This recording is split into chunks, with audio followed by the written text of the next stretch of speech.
Tao Shi felt his consciousness descend into chaos, losing track of time. Suddenly, he jolted awake. Goodness, did I just dream of being attacked by a multitude of serpents? That dream felt too vivid. He pondered, struggling to rise. Yet, he discovered his limbs were utterly powerless. Could it be that I was truly besieged by countless snakes? Despite his efforts, he could not lift himself. Sunlight filtered through the leaves, casting a warm glow on his face. Tao Shi instinctively raised his arm to shield himself from the blinding light. Goodness! As he blocked the sun, he caught sight of his tiny, delicate arms. Turning his head, he realized he lay within a dense forest, transformed into an infant swaddled in cloth. Glancing around, he skeptically pinched his own cheek with his small hand. Ouch! Is it possible I have indeed traversed through time and space? But why would a multitude of snakes attack me? Aren't gateways to other worlds usually trucks? Confirming this astonishing reality, Tao Shi grudgingly accepted his fate, for there was little to cling to in the mundane world, an orphan from the start, devoid of savings. It seemed he was indeed destined for an extraordinary journey. Having accepted his transmigration, he now had to contemplate his impending life in this fantastical realm as a helpless infant unable to walk. Born in the heart of a forest, he faced a daunting existence. With no human presence nearby, the threat of wild beasts loomed. Crying out for help seemed futile in such a wilderness. One could not predict whether his cries would summon a rescuer or a predator. What a dismal beginning. Surely I won't perish before my adventure even starts. Please no, my life in this new world has only just commenced. I still have formidable foes to confront and sins to atone for. Cough. I digress. Lying on the ground, he could do little but indulge in wild thoughts. Where are my powers? Where's the system? The standard equipment for travelers? Anyone help. As he contemplated, a semi-transparent screen materialized before him. Goodness, a power-up. Is this the system? After calling out several times without response, Tao Shi ceased his attempts to summon the elusive system and focused on the screen before him. Isn't this the ninja library from my Naruto mobile game? Could this be my power-up? Tao Shi recognized the interface immediately. Indeed, this was the very screen where he viewed the ninjas he had recruited in the Naruto mobile game. The screen displayed an array of shrank ninja icons, but notably, only the one framed with the word debut Otsutsuki Momoshiki was illuminated, while the others remained dim. Simultaneously, Tao Shi felt a warm current surging within him, accompanied by a flood of new information in his mind. I see. I have indeed traversed into the world of Naruto. Is this my power-up? Tao Shi mused thoughtfully, gazing at the semi-transparent screen, the information flooding his mind directly from the display before him as he traversed through time. Tao Shi's account, featuring the ninja repository, accompanied him in this journey. Presently, only one character, the Otsutsuki Momoshiki, has been unlocked, while the conditions for unlocking the remaining ninjas remain a mystery. The unlocked Otsutsuki Momoshiki has significantly augmented Tao Shi's capabilities, enhancing him with the full strength associated with this character in the game. Indeed, it is the complete prowess of the game's Otsutsuki Momoshiki, rather than that of the Naruto universe, although Tao Shi currently embodies the form of an inconspicuous infant. He possesses the formidable chakra level akin to that of the original Otsutsuki Momoshiki, alongside the skills attributed to him in the game.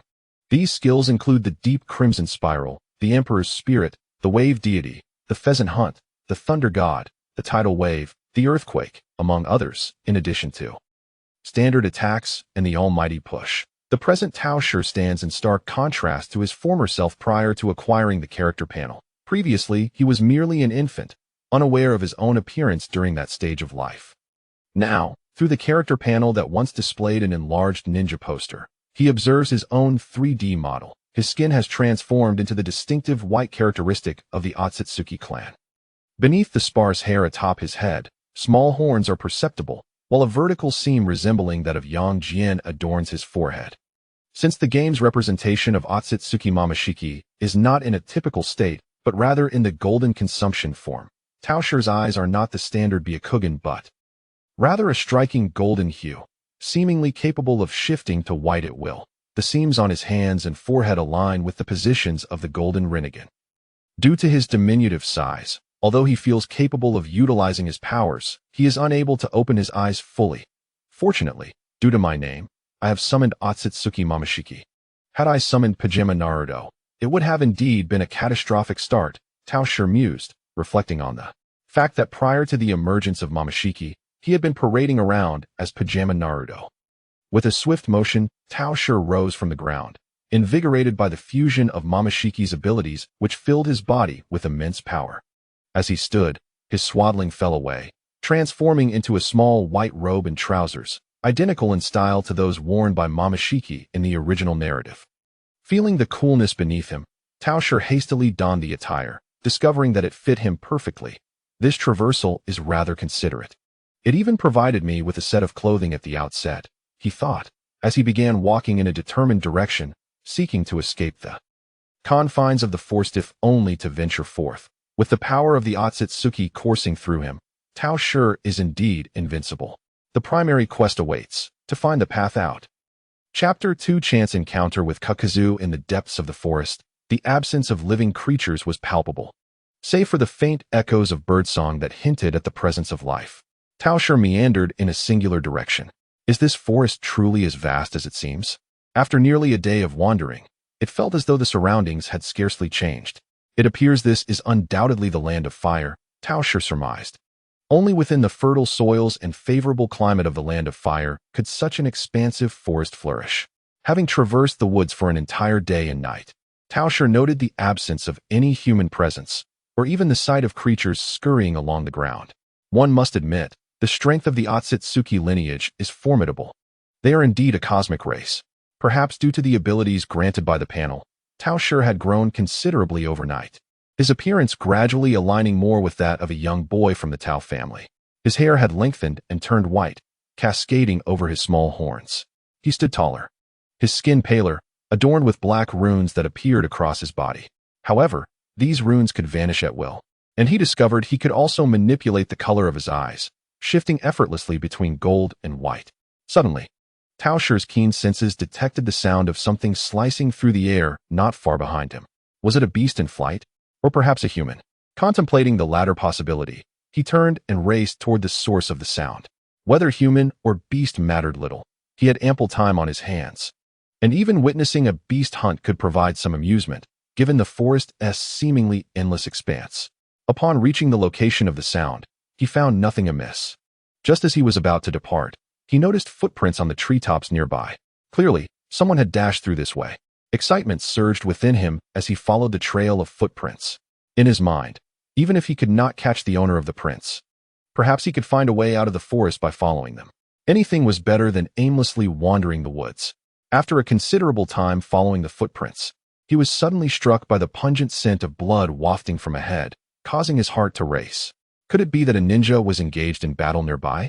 Instinctively, Tao Shi slowed his pace, holding his breath as he cautiously approached, concealing himself behind a cluster of grass. Before him stood a masked figure clad in a black robe adorned with crimson clouds, their green eyes gleaming.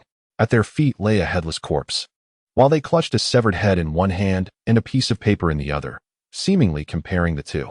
This prey certainly has some stamina. It took me quite some time to catch up, the figure muttered, a hint of irritation lacing their tone. It was Kakuzu. Tao Shi was taken aback by this unexpected encounter. He could not discern whether his luck was fortuitous or unfortunate. While it was theoretically possible for a bounty hunter like Kakuzu to appear anywhere, such a precise coincidence was undoubtedly a rare event. It presented a perfect opportunity to inquire for directions. After all, Kakuzu would likely have no interest in a child like him, one who posed no threat and bore no bounty. As he prepared to rise, the sound he made caught Kakuzu's sharp attention. "Who goes there?" Kakuzu exclaimed, discarding the head and paper, and launched an attack toward the thicket where Tao Shi had hidden. Fire release, head hardening. A blazing fireball erupted from the mouth of Kaku, swiftly hurtling towards Tao Shi.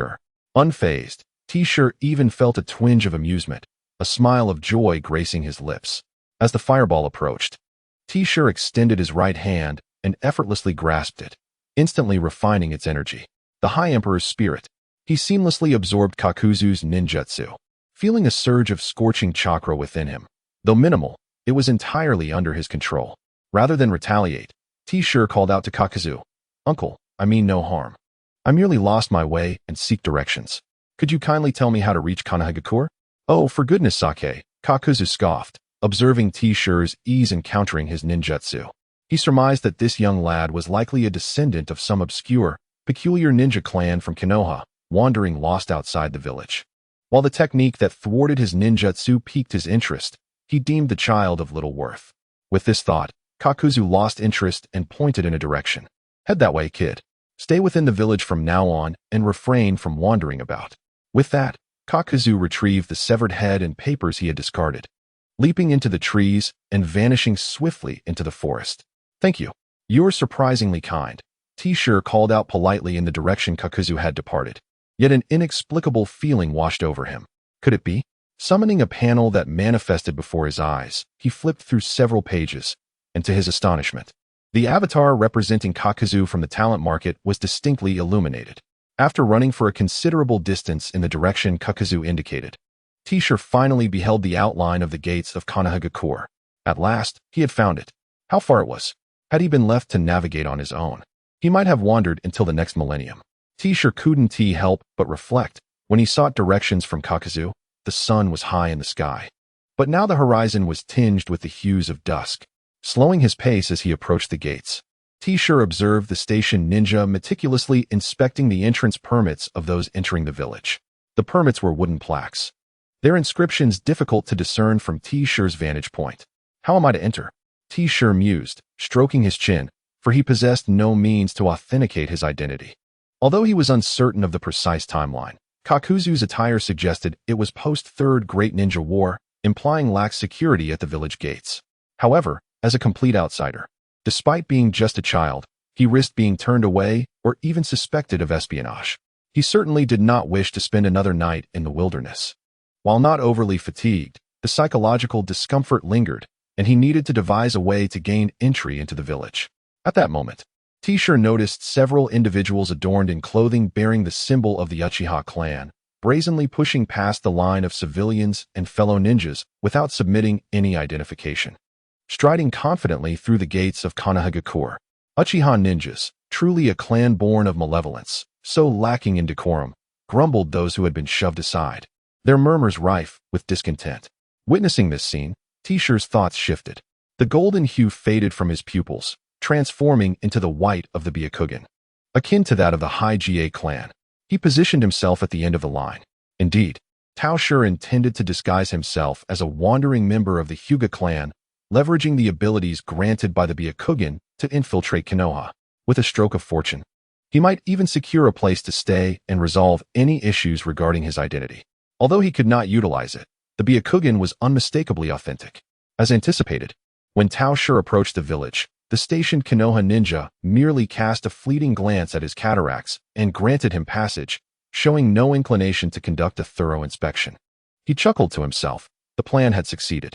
With a triumphant grin, he hastily departed from the gates and ventured into the heart of the village. Upon reaching the bustling streets, Tao Shi surveyed his surroundings. Konoha, renowned as one of the 5 great shinobi villages, retained a vibrant atmosphere, albeit slightly diminished in vitality. The streets thrived with commerce, rivaling many second- and third-tier cities from his previous world. Observing the throngs of pedestrians and the lively storefronts, Tao Shi, having spent nearly 2 days in the forest, finally felt the pulse of human existence and could not help but reflect on the joy of such liveliness. It was indeed preferable to the solitude of the forest, which had become rather tedious. As twilight descended, the fading sunlight cast its last rays, and Tao Shi, having dallied for far too long, finally recalled his mission. Where, he pondered, was the Hyuga residence? Rubbing his head, he realized he was once again lost. Reminiscent of his aimless wandering in the forest the previous day, the streets, now veiled in darkness, were eerily deserted, leaving him with no one to inquire for directions. Had he known this would happen, he would have sought guidance earlier. With no alternatives, Tao Shi resolved to search for himself. If all else failed, he could find a rooftop to shelter for the night, planning to seek assistance in the morning. After all, such a prominent clan as the Hyuga could not possibly have vanished overnight. They were not akin to the inherently malevolent Uchiha clan. The Hyuga clan likely possessed a designated estate, and targeting larger residences should suffice. Tao Shi was not entirely ignorant of the general location of the Hyuga clan, having frequented it during his time playing the game of foreign clan ascendance. Based on the orientation of the main gate, he deduced he was headed in the right direction. As night fell completely, enveloping the world in silence. Only the distant calls of unknown birds broke the stillness. He had not anticipated Konoha to be so vast. After walking for nearly an hour, he found himself at a bridge, spotting the signs of a ramen shop to his left and a flower shop to his right across the river. It seemed the map in his game was fairly accurate, though the actual Konoha was significantly larger than its virtual counterpart. Continuing along the river towards the Hokage Rock, he figured he would soon arrive at the Hyuga estate. After another half-hour of walking, having traversed nearly half the village, Tao Shi finally beheld the Hyuga residence. The game had not deceived him. Elated, he dashed towards the entrance of the Hyuga estate. The white-walled, blue-tiled enclosure gracefully curves along the bend of the river, encircling the residence of the Hyuga clan. Within its confines lies the garden of the Hyuga family, with the grand double-layered courtyard at its center serving as the main abode of the clan. Indeed, it is a place of opulence. The so-called wealthy estates of my former life pale in comparison. Tao Shi mused as he surveyed the Hyuga estate, then proceeded to knock on the grand door. After a short while, a disgruntled adult Hyuga ninja, donning a forehead protector, swung open the door. "Which fool is knocking on the Hyuga's door at this hour?" he exclaimed, his wide eyes scanning the area but finding nothing amiss. Cursing under his breath, he suspected it might be the mischief of some neighborhood child. Just as he was about to close the door, a voice emerged from below. "Uncle, I'm right here." Looking down, the Hyuga ninja was met with the sight of a small child, no more than 5 or 6 years old. With striking white hair and a broad grin revealing a set of pearly whites, his eyes gleaming with the unmistakable Byakugan. "Are you truly a lost descendant of the Hyuga clan?" Hyuga Hinata and several elders regarded the child with a mix of astonishment and concern. "No seat available." Fonda sound. Initially, upon seeing Tao Shi, the Hyuga ninja had assumed it was merely a child who had lost track of time and was returning home. Just as he contemplated reprimanding the child and allowing him entry, he heard Tao Shi declare that he was there to acknowledge his lineage in Konoha. This revelation was momentous. After confirming multiple times that he had never encountered such a child within the clan and verifying that this boy had indeed just arrived in Konoha to acknowledge his roots, Hyuga Kanban promptly reported to the clan leader, Hyuga Hizashi. Upon receiving the news, Hizashi was equally taken aback. He commanded Kanban to escort Tao Shi to the main hall and to awaken the slumbering elders, instructing them to retrieve and peruse the clan's genealogy. The elders, roused from their slumber, were initially irritable, but the mention of a lost clan member instantly cleared their grogginess. They joined Hizashi in scouring the family records.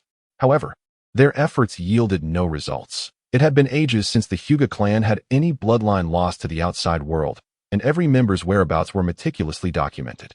It is noteworthy that the main family strictly prohibited unions with outsiders to preserve the purity of their lineage, while the branch families, like caged birds, would see their Byakugan deteriorate if separated from their bloodline. Even if a child with Byakugan were to be born from an outsider, the likelihood of possessing pure Byakugan was exceedingly low, and the chances of awakening it were nearly non-existent.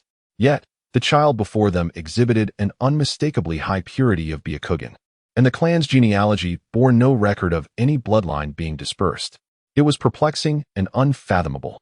After an unfruitful search through the records, Hyuga Hizashi turned his attention to Tao Shi, striving to adopt a gentle tone as he inquired, "Child, what is your name, and whence do you come?" With no answers forthcoming, he had no choice but to pose the question directly. "My name is Tao Shi, though I am uncertain of my origins," Tao Shi replied, reciting the tale he had meticulously crafted in his mind. "I am an orphan. My grandfather found me, and we wandered throughout the land of fire together. It was only recently that my grandfather passed away." Tao Shi reminisced about the tragic demise of Pure Boy during the trials at the Super Shadow Crossing Bureau prior to his crossing. Tears welled up in his eyes as he recalled how the boy had revealed to him that his unique eyes belonged to the esteemed Hyuga clan of Konoha, suggesting that he was indeed a lost descendant of that noble lineage, urging him to seek out his family. Subsequently, he found himself lost in the forest, and it was only after asking an elderly man for directions that he managed to reach Konoha. Upon hearing Tao Shi's account, Hinata Hizashi nodded thoughtfully and turned his gaze towards the assembly of clan elders. It was evident that Tao Shi was indeed a stray member of the Hyuga clan. Although his origins were shrouded in mystery, the unmistakable purity of his Byakugan could not be disputed, warranting his acceptance into the clan. However, Hizashi recognized that he could not make unilateral decisions, as the authority of the clan elders weighed heavily upon him, necessitating their counsel. The elders exchanged glances, their expressions revealing a shared understanding of the boy's plight, a poor child, lost and alone, having lost his only kin. One elder spoke up, and the others quickly concurred. Indeed, the bloodline of the Hyuga clan must not be allowed to dwindle. Thus, I shall take it upon myself to adopt this child. I will nurture him properly. Such a pure Byakugan is destined to become a prodigy of our clan, Hisashi declared. The elders present acknowledged Hisashi's proposition with nods of approval. The brilliance of Tao Shi's Byakugan was apparent to all. To confine such talent within the branch family would be a waste. Having Hisashi to cultivate him as a future asset for the main house was undoubtedly beneficial. With no objections raised, Hisashi turned to Tao Shi, extending a hand and proclaiming, "Child, from this day forth, you shall follow me. I will raise you as my own son." Overjoyed, Tao Shi grasped Hisashi's hand firmly, his voice trembling with emotion as he exclaimed, "Having drifted for so long, I now return to my roots, and I wish to recognize you as my adoptive father." In his heart, he envisioned the charming faces of Hinata and Hanabi. "Old man, for today, I shall call you father, but in the future, it shall be father-in-law." Hehehe. Even in this new life, I must flaunt a little, he chuckled to himself. Chapter 4. Hinata Tao Shi. After Tao Shi had completed his formal acknowledgement of his adoptive father, the assembly of clan elders retired for the night. Hisashi led Tao Shi to an unoccupied room. "From now on, the Hyuga clan shall be your home, and this will be your room." He indicated towards the bed on the floor, then gestured towards a larger room with a glowing entrance. "That is my room. You may come to find me there whenever you wish." "Yes, father." Tao Shi stood at attention and saluted. Hisashi paid no mind to the boy's peculiar behavior. Just as he was about to leave the room and return to his rest, a thought struck him. He turned to Tao Shi and inquired, "Tao Shi, how old are you now, and what was your surname before?" Inwardly, Tao Shi pondered how old this body truly was, but outwardly he replied, "I am 5 years old. My grandfather, who found me, did not have a surname, so I am simply named Tao Shi." "Very well, from this day forth, you shall be known as Hinata Tao Shi," Hisashi declared. "Rest well, for tomorrow I shall instruct you in your training and introduce you to your elder sister." Hinata, Hisashi declared before departing the room, gently closing the door behind him. The following day, as the morning birds began to sing, Tao Shi, now known as Hinata Tao Shi, stirred from slumber. Sitting up and stretching languidly, Tao Shi emitted a satisfied hum. Indeed, sleep was a delight. The nights spent wandering were now a thing of the past. After donning her attire, she stepped outside, only to encounter Hinata Hisashi, who had come to awaken her personally. "To my surprise, you are already awake. Commendable," Hisashi remarked upon noticing Tao Shi's early rise. In truth, due to her Otsutsuki lineage, Tao Shi required little sleep, and after stretching, she felt completely alert. Hisashi led her to a courtyard filled with various training apparatus, likely his regular training ground. "From today onward, I shall guide you in your cultivation. Have you previously studied chakra refinement techniques or physical combat?" Hisashi inquired casually, unaware that Tao Shi had spent her time wandering with her grandfather, making such exposure unlikely. Indeed, Tao Shi's response momentarily caught Hisashi off guard. "My grandfather was a warrior, and in my youth, I practiced martial arts with him. I wonder if that counts as physical combat. When I was 3, he gifted me a book on chakra refinement, which I practiced on my own." Tao Shi was eager to cultivate her image as a prodigy, having assimilated all the abilities of the mobile game character Otsutsuki Tao Shi, including basic martial arts, Shinra Tensei, and the sword techniques associated with the Rinnegan. Demonstrate your martial arts," Hisashi suggested, initially expecting to start with the fundamentals, only to be pleasantly surprised by this revelation. Provided that Tao Shi had not developed any incorrect techniques, he would not need to invest additional effort to correct her. Certainly, Tao Shi promptly faced a wooden post and began her demonstration. With fluid motions, she executed palm strikes, sweeping kicks, piercing thrusts, rapid jabs followed by a charging punch, and then leapt, crashing down onto the post. With a resounding thud, the unfortunate wooden post shattered into splinters, a result of Tao Shi's conscious effort to temper her strength. Impressive.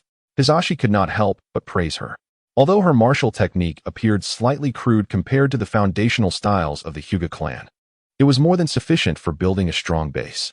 It seemed the old man who took her in possessed some merit after all. Interesting.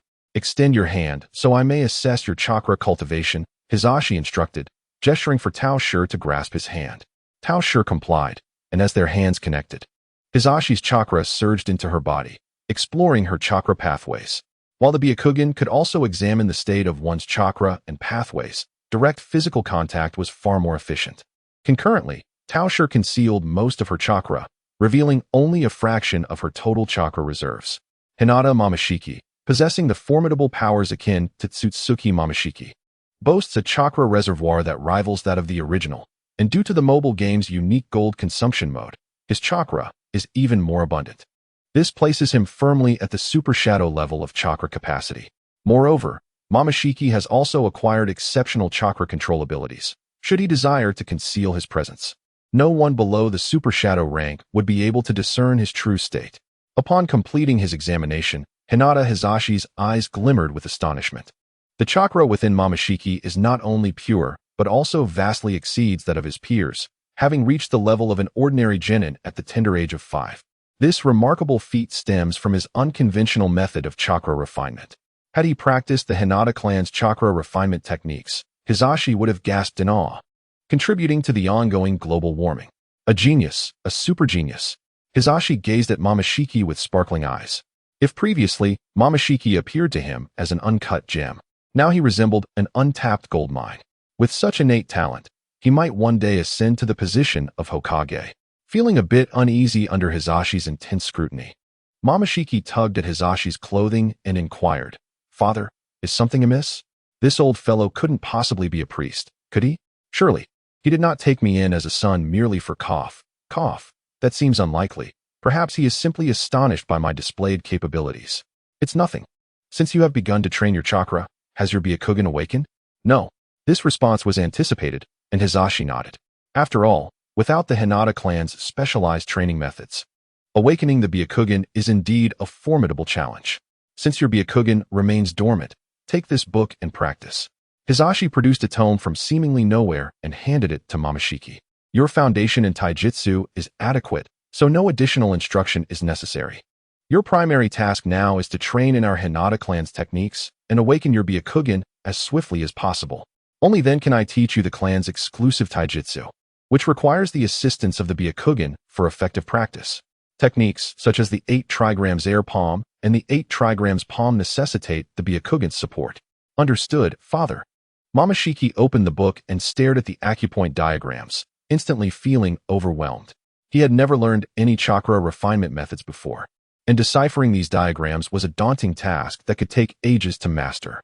However, he was fortunate that his previous life's experience of slacking off in school had not abandoned him. He promptly began to daydream while gazing at the book, thinking it best to placate Hisashi for the moment.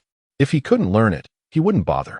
After all, chakra manipulation felt as instinctual to him as breathing. With a cheat, why toil over chakra refinement methods? Hisashi observed Momoshiki diligently studying and nodded in satisfaction before quietly departing. Once Hisashi was gone, Momoshiki opened his interface. Although others should not be able to see it, it was wise to exercise caution. Today, I shall finally meet Hinata Hyuga, an opportunity to validate my conjectures. As I gazed at the illuminated ninja icon of the Konoha village, I squinted slightly. The morning passed swiftly in a haze of idleness, and I set my book aside. Rising to my feet, the time had come to seek out Hinata's father, Hayashi Hyuga, for our lunch together. Recalling Hayashi's mention of introducing Hinata during our meal, I couldn't help but let out a soft hum of anticipation. Chapter 5. The Otsutsuki invasion of Konoha achieves great success, guided by an unfamiliar branch family ninja. I entered Hayashi's dining hall. "I have arrived, father," I announced, and my gaze immediately fell upon Hinata, who was seated demurely beside Hayashi. She seemed a tad bashful, lowering her head in a blush upon noticing my stare. Hayashi gestured towards me, introducing, "This is Momoshiki, who will henceforth be your brother." Upon Hinata's nod of understanding, he pointed to her, stating, "This is my eldest daughter, Hinata Hyuga, who will now be your elder sister." After a brief pause, he added, "You also have a younger sister, but she is too young, and your mother is unwell, so I shall refrain from introducing her." "Understood, father," I replied, and we proceeded to the dining table. The Hyuga family maintained strict regulations, forbidding conversation during meals. Thus, I immersed myself in my food. The flavors were acceptable, though the ingredients were unfamiliar to me. Yet, considering my unexpected arrival in this world, it was reasonable that I would encounter unknown culinary items. During the meal, I discreetly opened my panel and navigated to the ninja page. As anticipated, the icon for little Hinata was illuminated significantly, and the illuminated portion appeared to increase gradually. Indeed, my hypothesis held true. Engaging with the ninja from the repository facilitated the progression of their illumination. This implied that to unlock subsequent forms, I would have to wait for them to mature.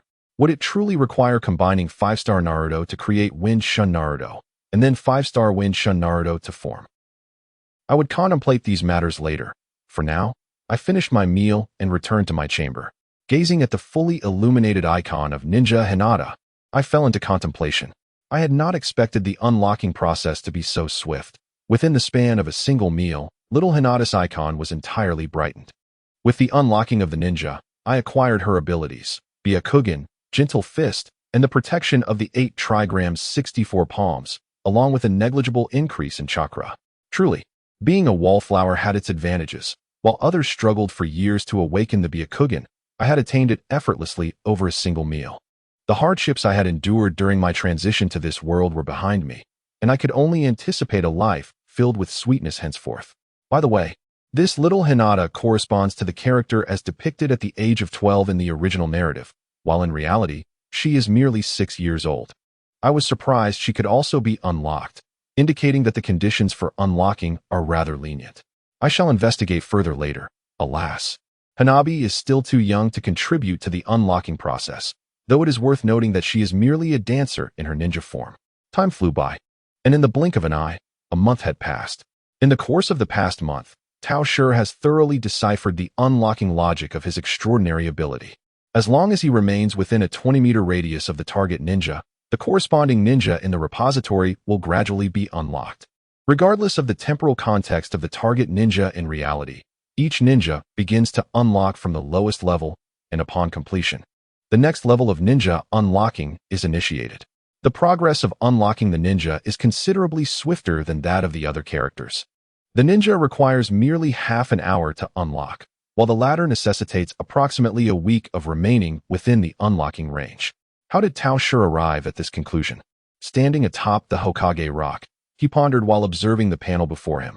Several ninjas had evidently been unlocked, including Hyuga from Shippuden, Hinata Hyuga from Shippuden, Naruto Uzumaki as a Ninja Academy student, Naruto Uzumaki in his first tail form, Irika Yumino, along with the youthful forms of the remaining 12 ninjas.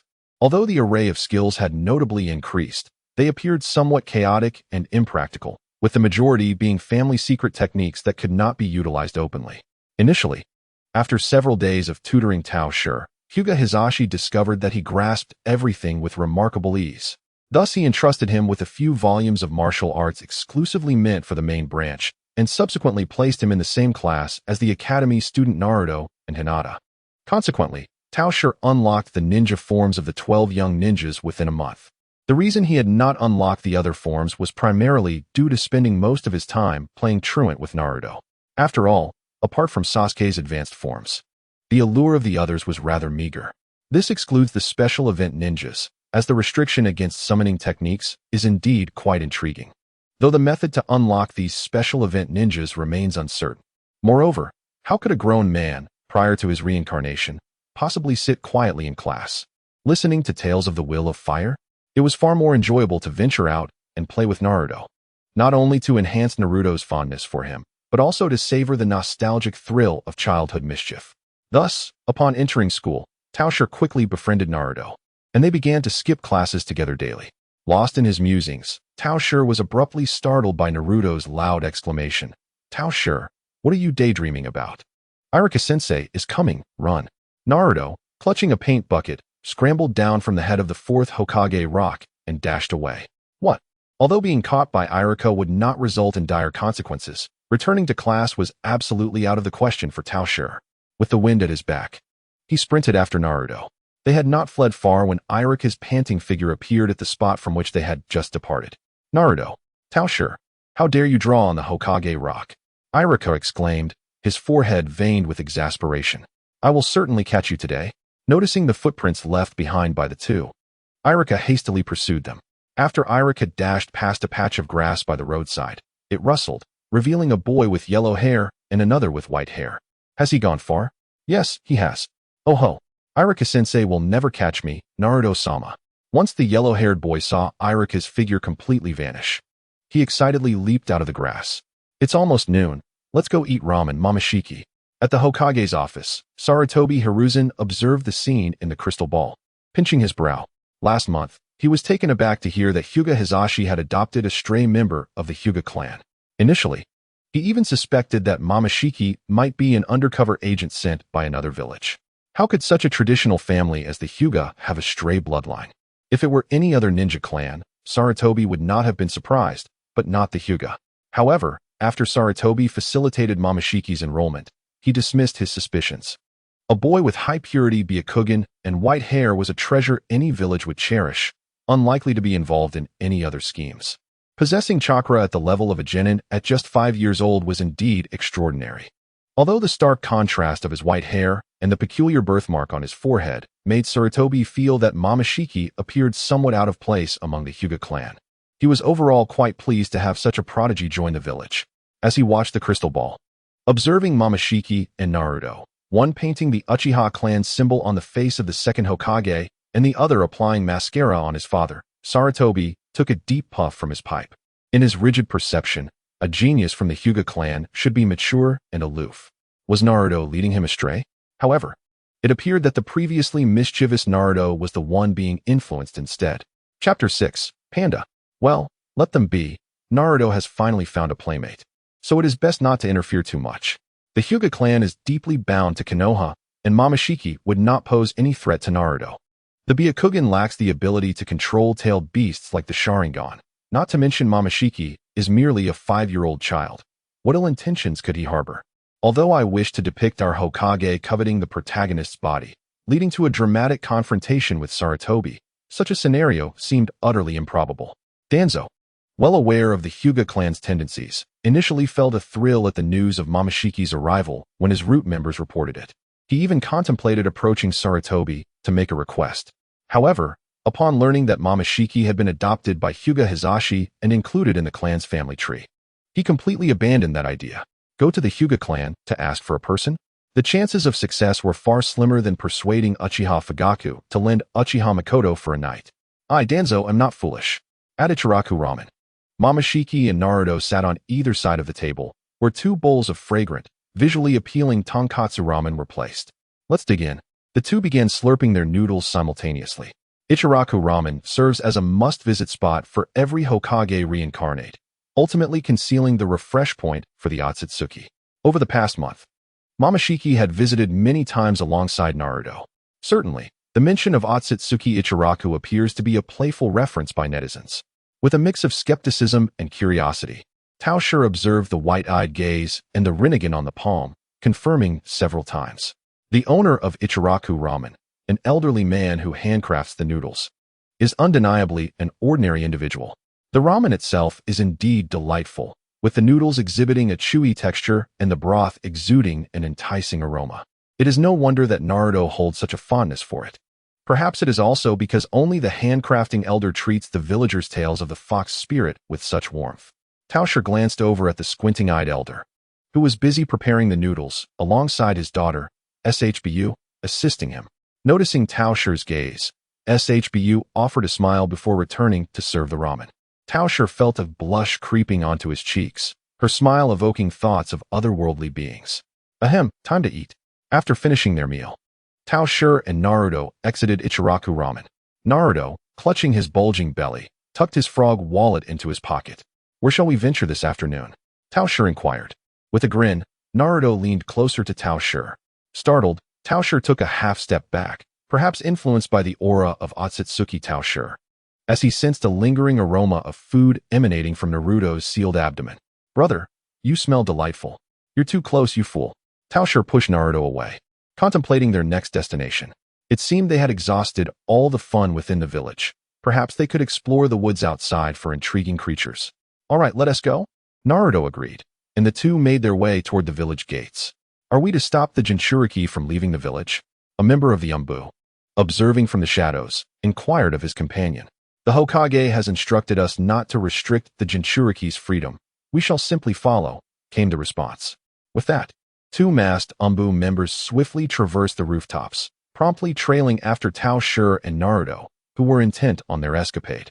Tao Shi was well aware of the Umbu who typically shadowed him and Naruto, and he recognized that they were following them now, but he paid it little mind. After all, it would be peculiar for the Jinchuriki of the Nine Tails to have no Umbu in tow. The two meandered through the woods for an entire afternoon. And at that moment, Tao Shi was animatedly gazing at a colossal black and white creature ahead.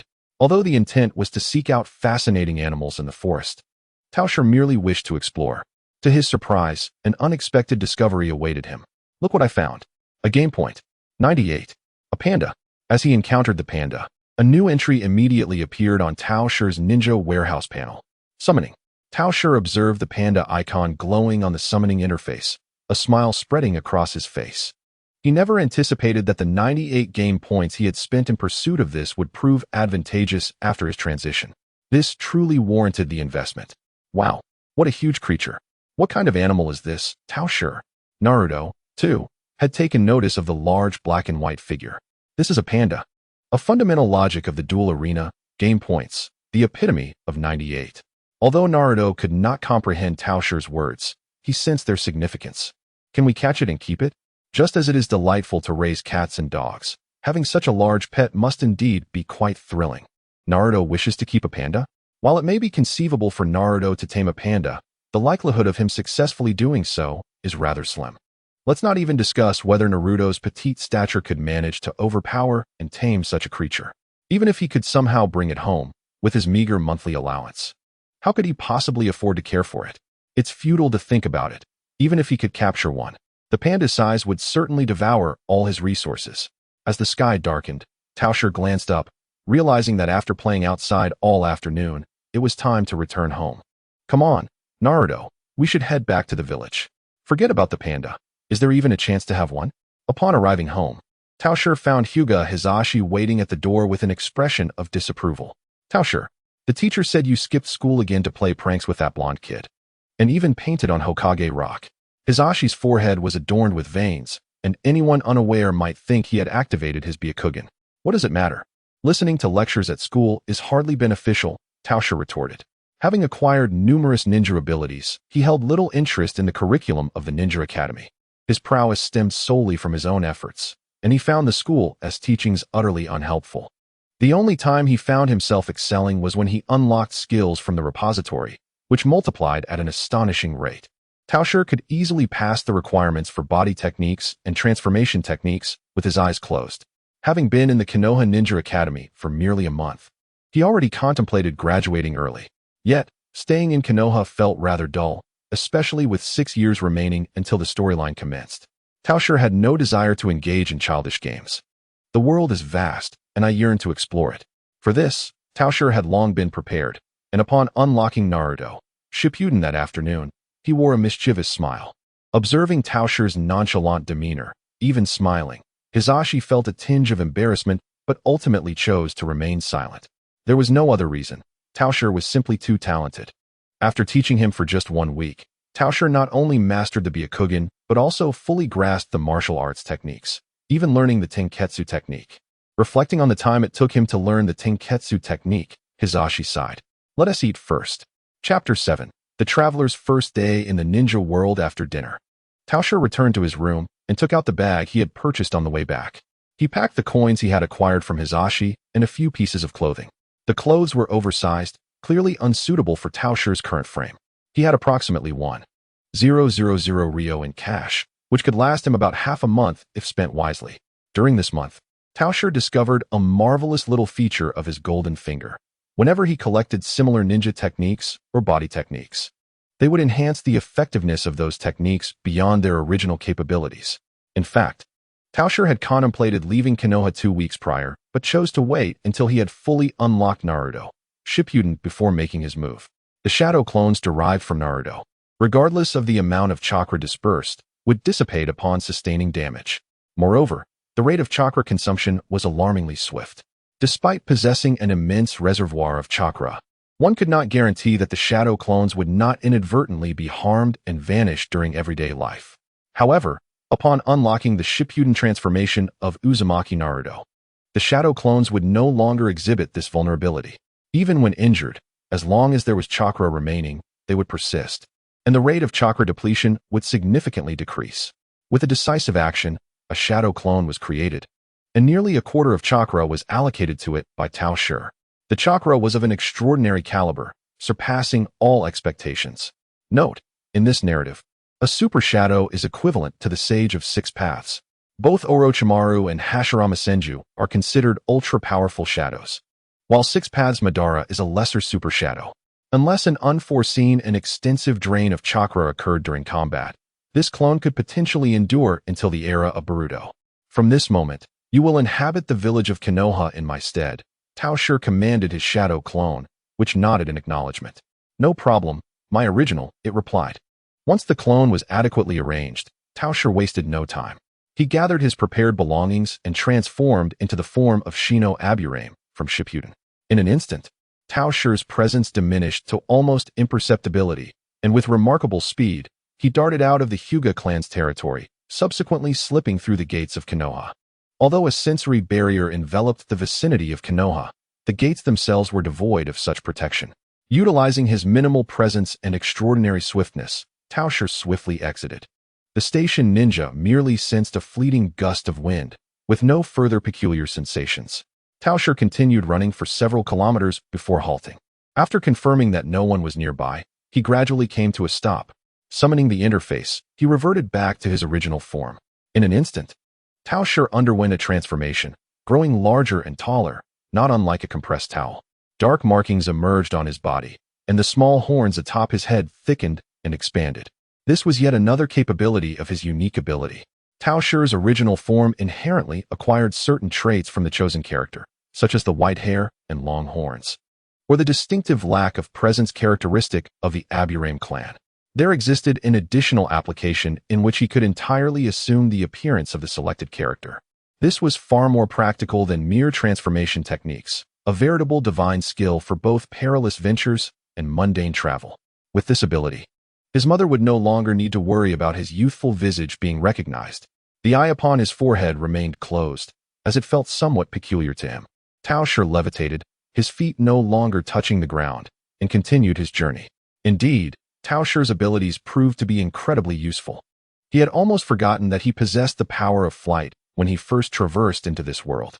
As he progressed, his aspirations directed him towards the stars and the sea, towards poetry and distant realms. 3 months later, in a clandestine exchange bureau beneath the Land of Fire, a man cloaked in white threw a severed head onto the table. The target, a longtime vegetarian, carries a bounty of 1 million. Here is your payment. The features of the man beneath the cloak were obscured, yet his golden eyes gazed coldly at the staff behind the counter. The staff felt a chill at his unwavering gaze and hastily compared the head with their records. Here is your bounty, they confirmed.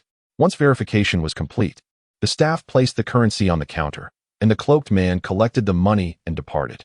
After departing from the currency exchange, the cloak was carelessly torn off and discarded. The owner of the cloak was none other than the wayward Tao Shi, who had escaped from the Hidden Leaf Village.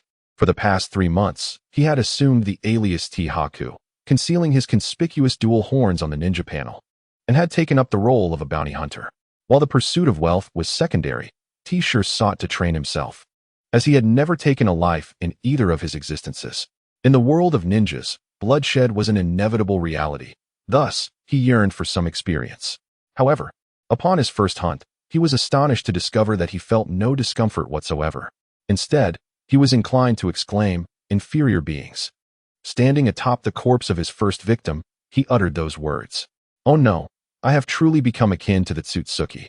It seemed that the manifestation of a ninja not only affected one's physical traits, but also had a considerable psychological impact. Nevertheless, this influence appeared to be quite favorable at present. Tao Shi counted the bills in his hands and made his way toward the nearest brothel. There was no ulterior motive. He simply desired a massage after a long day's work. Despite his obsessive cleanliness, he found the enthusiastic demeanor and melodious voices of the women there irresistible, and he adored their massages. Alas, it seemed he had truly gone astray in his ways. Just as T-Shirt contemplated which lady would attend to him, a sudden whoosh of air startled him from behind. Instinctively, he turned, not pausing to identify the source of the ambush, and unleashed a high guardian spirit. This was T-Shirt's core skill in the game, which, though ineffective within its confines, proved to be a divine defensive technique in reality. It could absorb all ninjutsu, physical techniques, and the kinetic energy of ninja tools, representing absolute defense. With his Rinnegan partially opened, kinetic energy and chakra were absorbed, and the weapon that had ambushed him was now firmly grasped in his hand. Paper? He glanced in the direction from which the paper had flown, revealing a man and a woman suspended in midair. The woman had flowing blue-purple hair, a delicate visage marred by an indifferent expression, with a black lip piercing adorning her mouth. Her wings, crafted from paper, were the source of the earlier attack and granted her the ability to fly. The pristine wings, her aloof demeanor, and the backlit silhouette rendered her an ethereal angel at first glance. Beside her, the man, with vibrant orange hair and blue-purple eyes, displayed an expressionless face. Although his features were handsome, a sense of lifelessness emanated from him, for he was indeed a corpse. Black piercings adorned his nose and the corners of his mouth, mirroring those of the woman beside him. Clad in matching red and black cloud-patterned robes, they loomed over T-Shirt, gradually descending to the ground. Tihaku, the enigmatic bounty hunter who had appeared suddenly 3 months prior, had left no prior traces. He only accepted contracts exceeding 500,000 Ryo, and had never failed. He was rumored to possess an ability to absorb attacks. Based on his recent display, the intelligence appeared accurate. The blue-haired woman slowly addressed T-Shirt. Goodness, is that the Deva Path and Conan? Have I truly drawn such attention just a few months into my career? In the realm of the Xiaotian group, a renowned destination for traversers, there lay the ambition of making a name with ostentatious flair and unparalleled prowess to attract the currently understaffed Akatsuki organization. Little did he anticipate their swift arrival. The moment Tao Shi laid eyes on the two figures, he instantly recognized their identities. Conan, the white tiger of the Akatsuki, and Pain, manipulated by Nagato, formed from the corpse of Yahiko. Seizing the opportunity while Conan spoke, Tao Shi activated his panel. Within the ninja warehouse, the corners housing Ninja Conan and Ninja Pain glowed brightly. Just in time for the Akatsuki to unlock a few ninjas, the organization was replete with talent, skills both intriguing and entertaining, making their company most delightful. We in the Akatsuki require individuals of your caliber. Joining us will not restrict your freedom, and your commissions will not be lacking, Pain proclaimed. Tao Shi smiled faintly. You ambush me unprovoked and utter nonsensical words. Do I appear so easily intimidated, you insipid creature? With that, he raised his right hand, launching a palm-sized red orb. Crimson spiral. The vibrant sphere hurtled towards the duo. Pain, seemingly prepared, raised his hand as the attack approached. Shinra Tensei. The orb was repelled by an invisible force, careening towards a nearby boulder. With a thunderous crash, the stone was obliterated upon contact with the crimson sphere. Any assault against a deity is a futile endeavor, Pain remarked dismissively, lowering his hand. Shinra Tensei, do you truly possess the Rinnegan? Tao Shi feigned astonishment. A flicker of skepticism crossed Pain's eyes, astonished that someone recognized the technique of the Rinnegan. To declare oneself a god, however, was no surprise for one wielding the Rinnegan among these lesser beings. As the fissure on his forehead gradually opened, it revealed a golden Rinnegan. I presumed you were merely a mortal masquerading as one possessing the Rinnegan. I had not anticipated you to be of my kin. The revelation of Tao Shi's golden Rinnegan left Conan and Nagato, lurking in the shadows, utterly astounded. You seem unaware. The Rinnegan is the eye of the Sage of Six Paths, attainable only by his direct descendants. For years, I believed myself the last of my kind. How delightful it is to encounter such a surprise today. Tao Shi's face blossomed with exhilaration. The shock was not confined to Nagato and Conan. Black Zetsu, observing from the shadows, was nearly on the verge of explosion. What is happening? Where did this other Rinnegan come from?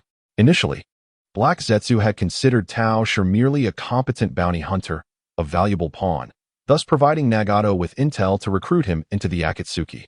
Yet now, that bounty hunter bore a Rinnegan upon his forehead. Black Zetsu, hidden in the darkness, trembled with dread, slinking and writhing like a sea urchin. Could he be a contingency left by that unfilial descendant? That Rinnegan on his forehead surely cannot be a result of natural awakening. Thus, the darkened figure continued to writhe in panic.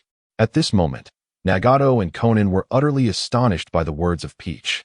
The direct bloodline of the Sage of Six Paths implies that he is not a mere reincarnation of the sage, and the enigmatic figure claiming to be Uchiha Obito indeed sought to exploit his Rinnegan. Although unaware of the true nature of the Akatsuki, he decided to join, at least out of respect for their shared heritage as Rinnegan heirs. Peach infused a fragment of chakra into the paper he had just caught and tossed it back towards Conan, still in a state of shock. Conan quickly regained her composure and caught the paper. Similarly, I shall overlook your insolence, you lesser being. Ignoring Conan's displeased expression, Peach turned to Pain and inquired, what must I do to officially join the organization? How shall I contact you? I am quite curious about the unique abilities of your Rinnegan. Perhaps we could exchange insights later. Nagato had also regained his senses, realizing that the most pressing matter was Peach's potential membership in the Akatsuki. Peach appeared to possess considerable knowledge regarding the Rinnegan and the Sage of Six Paths, while he himself was rather uninformed. The only information he had regarding the Rinnegan was that it belonged to the Sage of Six Paths, which he learned from the one who called himself Uchiha Obito. After Nagato revealed his Rinnegan, Peach's demeanor had become notably more amicable. As long as Peach joined the Akatsuki, it was highly probable that he would gain an ally, alleviating his subjugation under the masked man. With this thought in mind, Pain approached Peach, presenting him with a ring adorned with a scarlet symbol and a dark robe embellished with red clouds. These items were emblems of the Akatsuki members, and the ring could facilitate a form of long-distance communication. Of course, you are welcome to visit the Rain Village to meet me. Will you return with us to the Rain Village? Pain extended the invitation to Peach. I have matters to attend to at present, but I shall seek you out when I am free. By the way, may I know your name, fellow clansman? Pain pondered momentarily before responding, Pain. With that, he turned to Conan and declared, let us depart. The two soared into the sky, heading towards the horizon. Once they had distanced themselves, Peach directed his gaze towards the concealed location of Black Zetsu and spoke, how long do you intend to hide, my true kin? Explain to me why the Rinnegan has manifested in a lesser being. Noticing Peach's attention, Black Zetsu calmed down and ceased his previous actions. What do you mean?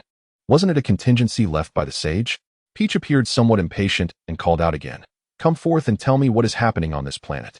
What of the God Tree? And what about the abominations on the moon? Upon hearing this, Black Zetsu finally revealed a dark head from the ground, though most of its body remained buried, ready to flee at any moment. However, as soon as it peeked out, Black Zetsu noticed Peach staring at it with a look of horror. You are a Zetsu? How can a Zetsu be alive? Zetsu. What is a Zetsu? Am I not the will of mother? Black Zetsu manipulated its form, creating a question mark above its head. Peach observed the perplexed expression on Black Zetsu's face, feeling a sense of delight. Possessing the powers of Otsutsuki Peach, he had noticed Black Zetsu lurking nearby the moment he saw Conan and Pain, though Kurizetsu concealed himself adeptly. The Otsutsuki clan is notoriously irrational. Under normal circumstances, it would be improbable for Momoshiki to detect Kurizetsu, yet with Tendo and Conan appearing before him, he had reason to suspect that this old coin was lurking nearby.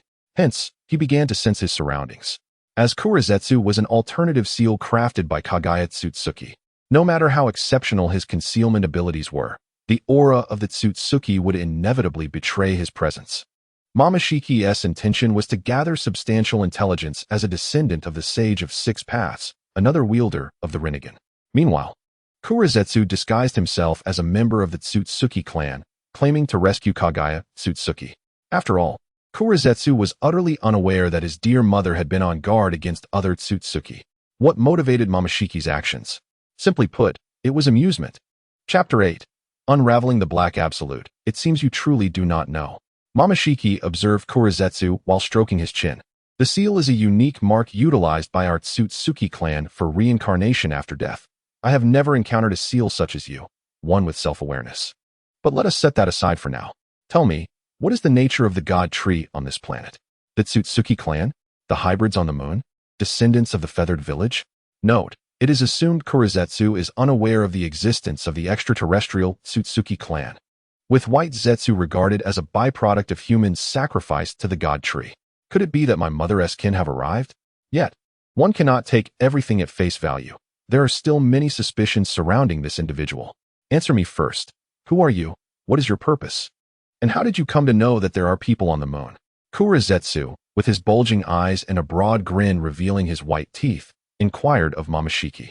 Frowning slightly, as if displeased, Momoshiki nonetheless responded, I am a representative of the Otsutsuki clan sent to assess the conditions of this planet. The last envoy returned without news of the god tree, leaving us in silence. I have come to locate the missing clan members and investigate the god tree's condition. At this point, Momoshiki cast a glance at Kurizetsu. It appeared that the previous envoy was not faring well. Regarding the hybrids on the moon, Momoshiki clenched his fists, gritting his teeth.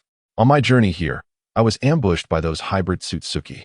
Caught off guard, I sustained grave injuries and have been recuperating ever since. Who do these hybrids think they are, daring to ambush a pure blood like me? Kurizetsu's eyes brightened. Could it be that he had found kin seeking their mother? It was plausible that Momoshiki was lying, yet it seemed unlikely.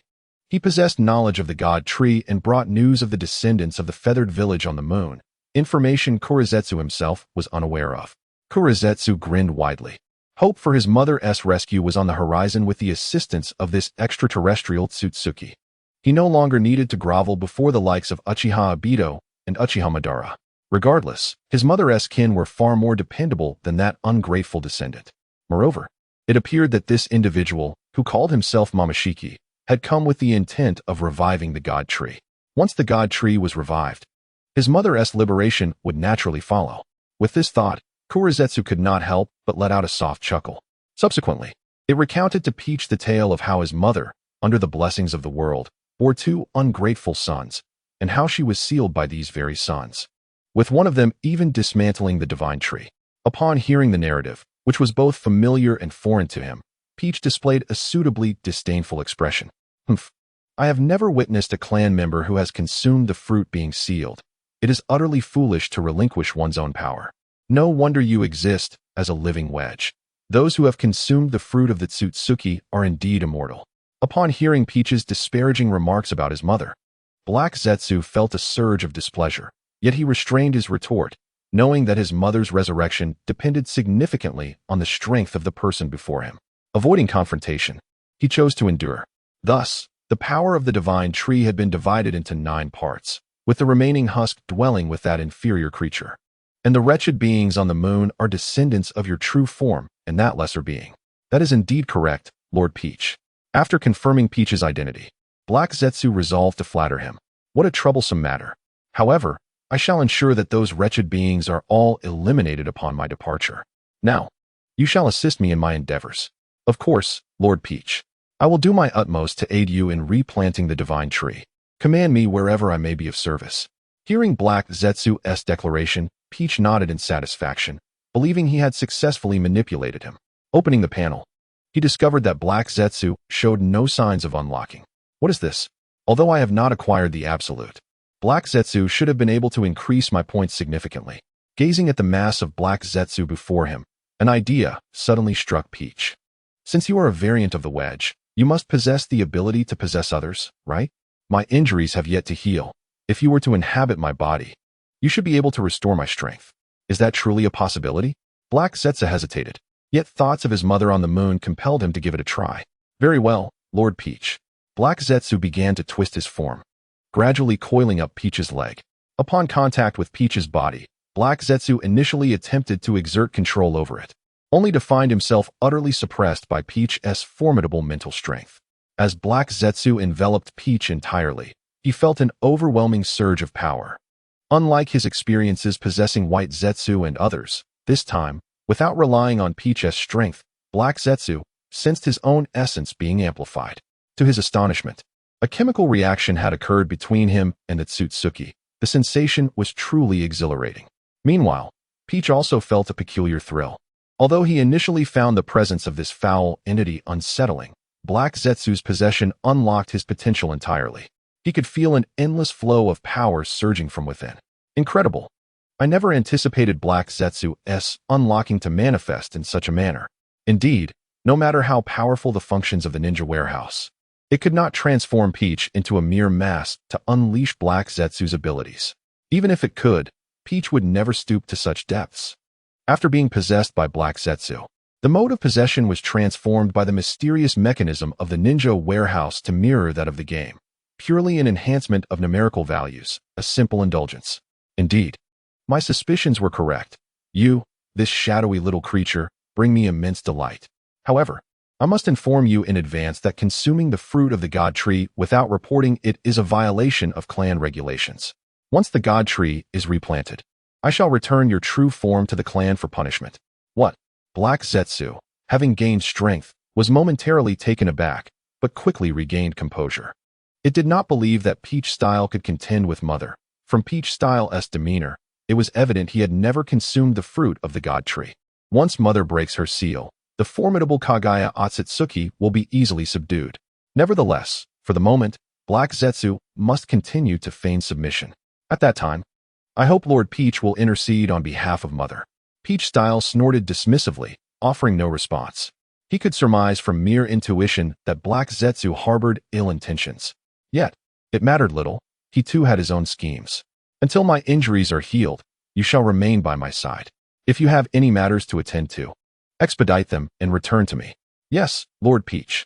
Black Zetsu descended from Peach Style and vanished underground. With the plan altered, it was time to modify some strategies.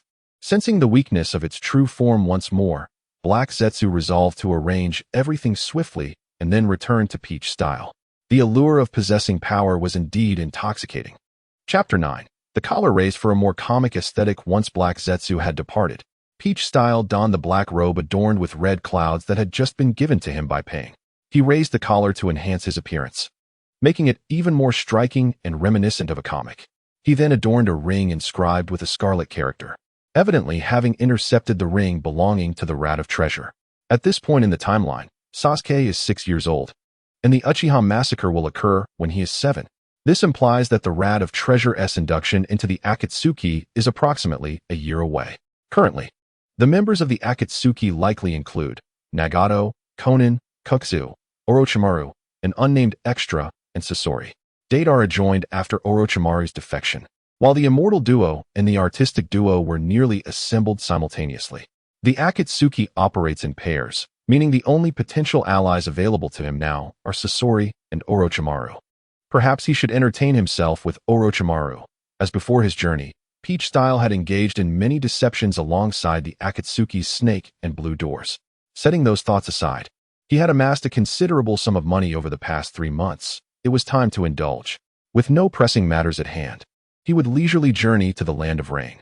The ladies of the brothel, Lord Peach is coming to play. As Peach Style reveled in the warm welcome of the brothel's attendants, Konin and Pain, returning to the Rain Village, found their thoughts troubled. Konin cast a worried glance at Pain. Nagato, are you alright? Since their return, Pain, controlled by Nagato, had remained silent. The illusion of the Sage of Six Paths reincarnation had shattered. Nagato was not a born savior, but merely an inheritor of the Rinnegan. Xiao harbored concerns regarding Nagato's mental state, her heart filled with trepidation as she gazed upon the visage of Pain. Indeed, she was frightened, having already lost one companion. Her fear of losing Nagato, her only remaining ally, intensified. I am fine, Xiao Nagato, controlling Pain, reassured her, casting a glance at the outer path golem behind him. Although I am not the reincarnation of the Sage of Six Paths, it seems that only I possess the ability to summon the outer path golem. Recalling the unique abilities of the Rinnegan as described by Toby, Nagato's previously wavering heart regained its resolve. Only my pair of Rinnegan can summon the outer path golem. I must be the savior of the ninja world, destined to bring peace to all. Let us convene a meeting to introduce him to the members of our organization, allowing him to choose a partner. After all, Orochimaru and Sasori still lack companions. Once reassured that Nagato was temporarily stable, Xiao, though still somewhat anxious, chose not to voice further concerns. She touched the ring on her finger, and together with Pain, emitted a specific chakra fluctuation to initiate the summoning technique. Within a realm of consciousness, various figures gradually materialized.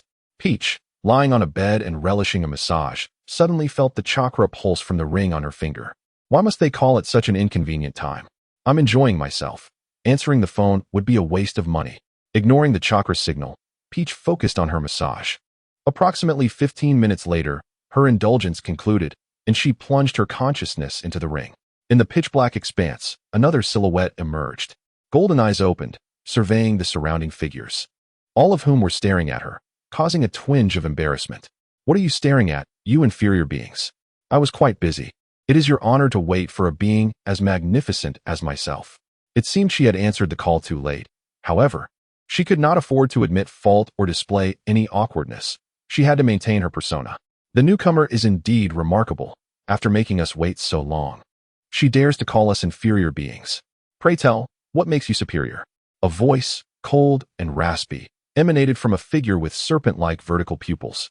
Along with the voice's owner, Pain, Xiaonan, and Zetsu, two other pairs of eyes glared discontentedly at Peach. Naturally, Peach was undeterred and returned the glare. As the tension in the atmosphere escalated, Pain interjected. Kong Chun, the newly arrived Zhu Ke is currently within the land of fire. As you have no teammates, Zhu Ke shall henceforth be your partner. Do you have any objections? None, the serpent-eyed figure replied, turning to Peach. It would be prudent for the newcomer to disclose her location. I could come to find you immediately. The raspy voice carried a hint of excitement. You had best bring me some surprises, newcomer. Kong Chun was indeed the code name of Orochimaru within the Akatsuki organization. He inferred from Tao Shi's lofty discourse that Tao Shi was at least a rare wielder of a bloodline limit, harboring an arrogant belief in his superiority and viewing others as inferior beings. Perhaps he would soon acquire a prime specimen for experimentation. With this thought, Orochimaru excitedly extended his long tongue, licking his face in a grotesque manner, unnoticed in the pitch-black realm of consciousness. After announcing his location in a town within the land of fire, Tao Shi left a parting remark before dispelling the holographic body technique. I shall await you here, inferior being. Upon the cancellation of the technique, Pain spoke, concluding the introduction and arrangement of newcomers. Let us adjourn the meeting. As his words echoed, the realm of consciousness became desolate. While Tao Shi indulged in a massage, Pain had already briefed the other members on the basic information of the persona known as Taobua, merely awaiting Tao Shi's arrival to assign teammates. Meanwhile, Kurizetsu and Obito, after discussing their pressing matters and instructing to consult Shirazetsu, proceeded towards Tao Shi's location. Being close to Tao Shi was exceptionally comfortable, and Kurizetsu relished the sensation. It was not merely the acquisition of power, perhaps due to the Otsutsuki lineage. Kurizetsu sensed a long-lost maternal essence. The scent of mother. Although they would certainly turn against each other once their mother was freed from her seal, until then, they would undoubtedly share a close bond. At this moment, Uchiha Obito was blissfully unaware of the gravity of the situation, thinking Kurizetsu had merely gone out to gather information, as he had done daily before. Without the so-called manifestation of Madara's will watching over him, he felt considerably more at ease. After ending the call, Tao Shi found a rooftop, reclined, and closed his eyes to rejuvenate, awaiting Orochimaru's arrival in the physical realm. A mandatory endeavor for a traveler, to torment Orochimaru, the task was underway. The waiting was somewhat tedious. Although the ninja world possessed a technological tree, it was evidently skewed and underdeveloped. Power poles were erected, every household had electric lights, and appliances like refrigerators adorned many homes, yet televisions and phones were entirely absent, and the novels available were unappealing. However, he had yet to savor Jiraiya's magnum opus and resolved to seek out a few volumes in due time. After all, while watching the anime, Kakashi was often seen engrossed in a book, tantalizingly withholding its contents. Upon traversing to this world, he was determined to critique it thoroughly. Chapter 10, Orochimaru. Await my challenge. As evening approached, Tao Shi, lying on the rooftop, felt a twinge of hunger. Was Orochimaru truly so distant? After waiting all afternoon, he had yet to arrive. Gradually rising, Tao Shi stretched languidly. Given the circumstances, it was time to eat. Just then, a brown python, emerging from an unknown source, lunged towards Tao Shi's neck. Startled, Tao Shi gasped. Having reclined all afternoon, his reflexes and perception had dulled, and for a moment, he failed to react.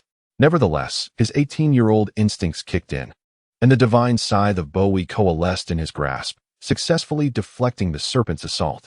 I can indeed react, my dear brother. The assault was thwarted, and the serpent swiftly retreated, denying Tao Shi the opportunity for a counterattack. Orochimaru, when did you arrive? Tao Shi turned to the direction where the serpent had withdrawn, and a figure clad in a black robe adorned with red clouds, reminiscent of Tao Shi's own attire, emerged from the shadows. Your reflexes are quite commendable. Now let me witness the prowess of a superior being, Orochimaru said, a cruel smile dawning on his pale visage. Should you fail to impress me, the The consequences could be dire. With that, several serpents slithered out from Orochimaru's sleeves, launching themselves at Tao Shi from multiple angles. Since his arrival in this realm, Tao Shi had never engaged in combat with a true master. In this confrontation with Orochimaru, he resolved not to employ his game skill, the supreme royal spirit. the reason was simple. That ability was overwhelmingly powerful in reality, rendering him virtually invincible. Thus, Tao Shi sought to challenge his own vulnerabilities. With a swift motion, he wielded a deep crimson scythe, severing the heads of the serpents encircling him. As the heads fell, a larger serpent surged forth from Orochimaru's sleeve, barreling towards Tao Shi. Just as Tao Shi intended to repeat his previous tactic and slice through Orochimaru's probing serpent hand, Orochimaru unexpectedly emerged from the serpent's mouth, covered in a viscous slime. In an instant, Orochimaru expelled a sword from his mouth, aiming directly at Tao Shi's face. Tao Shi barely managed to evade, sidestepping the attack. Yet the sharp blade grazed his cheek without leaving a mark on his resilient skin. Reacting instantly to the assault, Tao Shi levitated, preventing Orochimaru from chaining further attacks that could disrupt his rhythm. With a deft maneuver, he soared away from the town, aware that unleashing powerful skills within the confines of the town could cause collateral damage, which weighed on his conscience as a responsible youth of the new era. Is it flying ninjutsu or a bloodline limit? Orochimaru mused, relentlessly pursuing Tao Shi, his running speed matching that of Tao Shi's flight. He flicked his tongue across his face, his grin widening. This is becoming quite entertaining. After flying to a secluded clearing far from the town, Tao Shi finally halted. Now I can unleash my full potential. Possessing the Otsutsuki physique, it was nearly impossible for Tao Shi to sustain any injury during this phase. Even if Orochimaru had coated his sword with poison, it would not affect him in the slightest. A noble extraterrestrial, indeed, Orochimaru noted, observing Tao Shi's unusual resilience. Yet, he did not express alarm. After all, unique physiques were abundant throughout the ninja world. His interest in Tao Shi's abilities only deepened. I must capture him for further study. As Tao Shi descended to the ground, he began to form a sphere in his hands and addressed Orochimaru. You, a mere insect, dare to ambush one as noble as I. Behold, Crimson Spiral.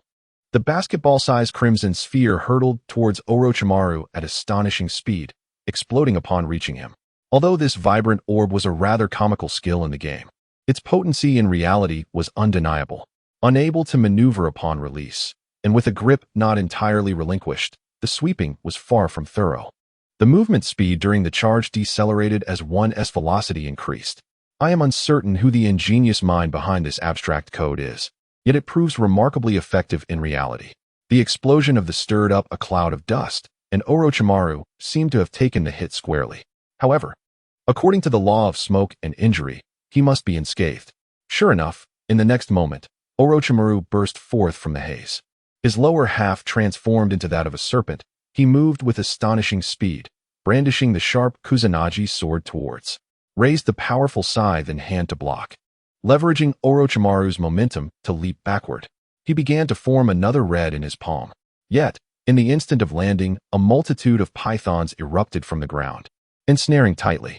The constricting sensation was akin to being wrapped in serpents. Felt a jolt of surprise, yet remained composed. Is this not the netherworld? It cannot ensnare me. The serpents tightened their grip, binding completely. Seeing this, Orochimaru smirked, approaching the bound with a sinister grin. Self-proclaimed as a superior being, he was astonished at how easily he had been vanquished. With a disdainful snort, he reflected on S formidable ninjutsu and physical prowess, which were indeed exceptional. Particularly, that technique reminiscent of the Rasengan, capable of remote strikes with terrifying power. However, his practical combat experience was woefully inadequate. Akin to a flower nurtured in a greenhouse, possessing great potential, yet unable to fully unleash it. Opting for ground combat despite possessing flight capabilities was nothing short of foolish. You will now serve as my test subject. Offer your body to me, a superior being, for my immortality. A mere boy with a unique physique, who had the audacity to label others as inferior beings, was now defeated by his own hand, a fitting retribution. Listening to Orochimaru's triumphant proclamation, chuckled. You do not truly believe that I could be bound by your serpents, do you? Consider this a victory for you. The game has been manipulated in the realm of the living.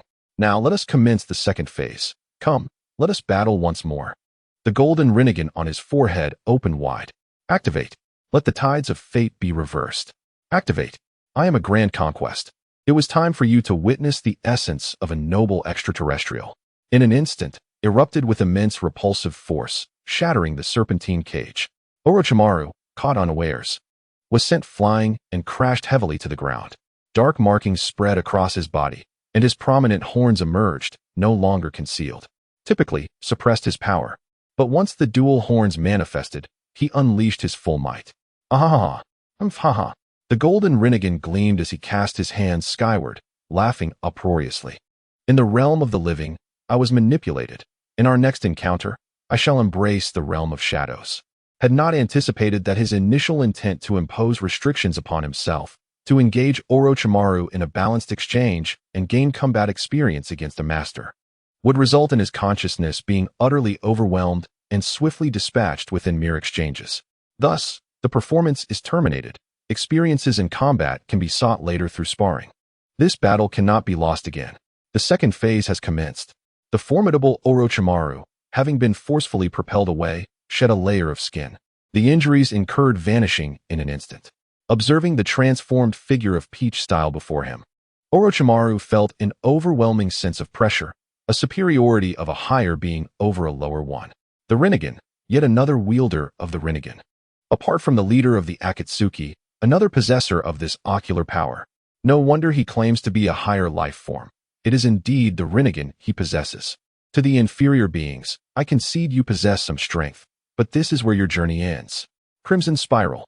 The crimson sphere inflated to approximately 1 meter in diameter in the blink of an eye. Boom. The sphere surged towards Orochimaru, exploding and engulfing the area in dust. Peach Style did not falter. He swiftly launched 2 more spheres of identical size. Boom, boom.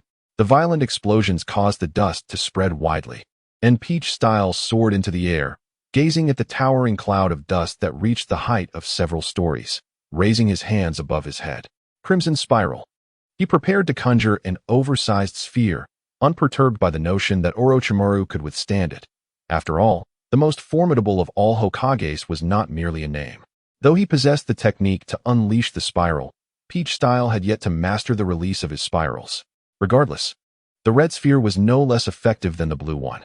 On the ground, Orochimaru, in an effort to evade the barrage of spheres, had shed his skin thrice in quick succession, depleting his stamina significantly, relying on the obscurity created by the dust to recuperate. Such a terrifying assault.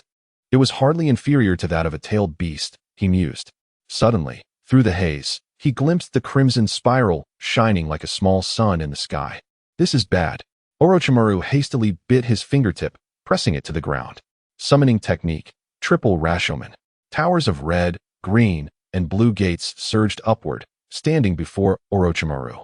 The immense, deep crimson spiral collided with the Rashomon, the ensuing energy surge triggering a colossal explosion. Boom! The red starfish soared into the air, the shockwave radiating outward, toppling numerous surrounding trees. As the dust settled, in the enormous crater, Orochimaru was impaled into the ground, headfirst. Peach Style floated steadily in the air, the shockwave from the explosion merely ruffling the edges of his garments. Suddenly, the earth before Orochimaru began to tremble, with his body still embedded in the ground. His head burst forth from the soil, the blade within his mouth elongating as he lunged toward Peach Style. Shinra Tensei. The extraordinary vision granted by the Rinnegan and the existence of this ocular technique rendered Orochimaru's potential for a surprise attack against Peach Style non-existent. Would release. Would release.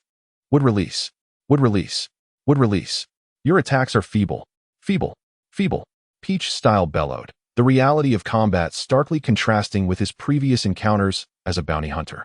He could unleash his skills freely, unperturbed by the simplicity of his opponent's demise. The adrenaline surged through him once more. Come now, exert your utmost effort to appease me, lest I consider granting you a sliver of mercy, you inferior creature. A scarlet chakra arm extended menacingly from behind Tao Shi, crushing Orochimaru's neck with a force that rendered him motionless. With a sickening crack, Orochimaru's neck was snapped and fell to the ground, devoid of blood. Countless small white serpents emerged from the severed neck, reattaching themselves to his body, allowing him to rise once more. At that moment, Orochimaru felt a mixture of trepidation and exhilaration. Perfect, utterly perfect. An extraordinary lineage, superhuman physique, and unfathomable chakra. Truly the epitome of a coveted vessel. Orochimaru's forbidden technique of reincarnation had reached fruition, having recently usurped the reserved container, Wandering Rurouni. Were it not for the overwhelming odds against him and the ongoing nature of his reincarnation, he would have relished the opportunity to seize Tao Shi's body right then and there. However, now was not the time for such thoughts. If he did not reveal some genuine power, he would surely be slaughtered. With this realization, Orochimaru ceased to conceal his true form, unleashing his original state. A multitude of white serpents erupted from within him, twisting together in a grotesque manner. His head adorned with white scales, his jaw protruding. Orochimaru had transformed into a white-scaled serpent. So, you have finally revealed your true prowess, Tao Shi remarked, a wicked smile curling at the corners of his lips. Transformed into the colossal white-scaled serpent, Orochimaru towered over Tao Shi, who appeared diminutive in comparison. Countless small white serpents slithered forth from the massive serpent's body, lunging toward Tao Shi with vicious intent. In Tao Shi's hand, the crimson bowie god coalesced into a scythe shape as he surged forward, effortlessly dispatching numerous serpent heads with a mere flick of his wrist. Shinra Tensei. He unleashed a formidable force that shattered the defense of the multitude of white serpents, propelling him toward Orochimaru. With the scythe in hand, he swung down with lethal precision. The bowie god's scythe disregarded the hardened scales of the serpent as if they were but tofu, severing Orochimaru's head cleanly. Subsequently, with his free left hand, he emitted a cacophony akin to 1,000 birds in distress, summoning a colossal head of a Qilin, crackling with lightning. This lightning released Qilin, an ultimate technique derived from the renowned ninja Uchiha Sasuke of Shippuden, was conjured through Tao Shi's immense chakra rather than relying on heavenly thunder as Sasuke had done in the original narrative. Inspired by Sasuke's victory over Orochimaru utilizing lightning, Tao Shi resolved to deliver a final blow with his own lightning technique. The fearsome Qilin roared as it charged towards the severed serpent head, and Tao Shi seized the moment to unleash another jutsu. Raiden, Thunder God, a robust pillar of lightning fused with the Qilin, erupting in a dazzling explosion of electric brilliance. Orochimaru's severed head, helpless in midair, could not evade the impending onslaught and was left to endure the full brunt of the attack. The ensnared Orochimaru emitted a foul, anguished wail as he succumbed to the assault. When the lightning subsided, only the charred remains of Orochimaru's head remained, motionless on the ground. Orochimaru had been utterly vanquished. Tao Shi gradually descended towards the earth, delivering a contemptuous kick to the scorched head. Rise, do not feign death. I am well aware that you still draw breath. You wretched creature, if you do not rise, I shall bestow upon you a few more grand ninjutsu as a reward. Such is the nature of deceit. Although Tao Shi could not discern whether Orochimaru was truly alive or dead, he firmly believed in Orochimaru's uncanny ability to survive. As expected, the serpent's head twitched a few times before it suddenly expelled a slick, mucus-covered Orochimaru, though he bore no apparent injuries. The labored breaths he took indicated that he had certainly sustained significant harm. Humph. Considering the enjoyment you provided during our little game, I shall spare your life for now. Leave me to witness your so-called experiments. Under the oppressive circumstances, the nearly lifeless Orochimaru had no choice but to comply. Thus, Orochimaru took the lead, with Tao Shi following closely behind, as they made their way to the nearest laboratory. While Orochimaru was undoubtedly a genius in biological sciences, assisting him in playing a few single-player games on a mobile device should pose no difficulty. Chapter 11. Collaboration achieved. It is an essential task for any traveler to succeed in subduing Orochimaru. Why do predecessors among the travelers favor collaboration with Orochimaru? Because the technological landscape of the ninja world is notoriously skewed. Perhaps due to the omnipotent nature of chakra, many advancements remain stagnant, particularly in the realm of medicine. The existence of healing ninjutsu has stunted the growth of medical science. Yet, in such a bleak environment, a prodigy like Orochimaru emerged. Not only was he a technical expert in forbidden techniques and biological modifications, but he also excelled in management, having single-handedly established the Sound Village, alongside possessing an extraordinary charisma that made him adept at child trafficking. By merging ninjutsu with human enhancement technology, he transformed his own body into an almost immortal white-scaled serpent. He developed a curse mark that allowed for his resurrection, which, in terms of life preservation, even surpassed the abilities of the Otsutsuki clan. Collaborating with or conquering Orochimaru would yield access to the pinnacle of technology within the ninja world. Tao Shi was intensely curious about the progress of Orochimaru's experiments. Naturally, he yearned for immortality. With his advantages, he was nearly invincible in the ninja realm. As long as anything within this world existed, he believed there was nothing beyond his grasp. However, the issue of lifespan is an unavoidable reality for all living beings. The fruit of the god tree grants immortality to those who consume it, yet the tree requires sustenance from the planet beneath it to bear fruit. The moment the god tree produces its fruit signifies the annihilation of the ninja world, a fate Tao Shi does not desire.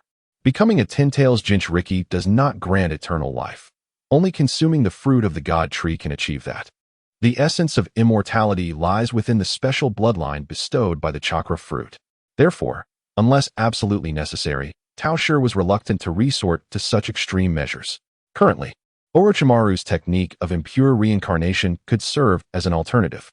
However, Tao Shi's innate aptitude for learning ninjutsu was rather poor, leaving the complexity of mastering such forbidden arts in doubt. Nonetheless, Tao Shi's youthful physique and Otsutsuki heritage promised him a much longer lifespan, making it premature to dwell on these matters. After all, he was still but a minor child. Pushing forward at full speed with Orochimaru, Tao Shi finally arrived at the nearest experimental site before nightfall. Entering through the mouth of a cave, they walked a few paces before Orochimaru formed a seal against the wall.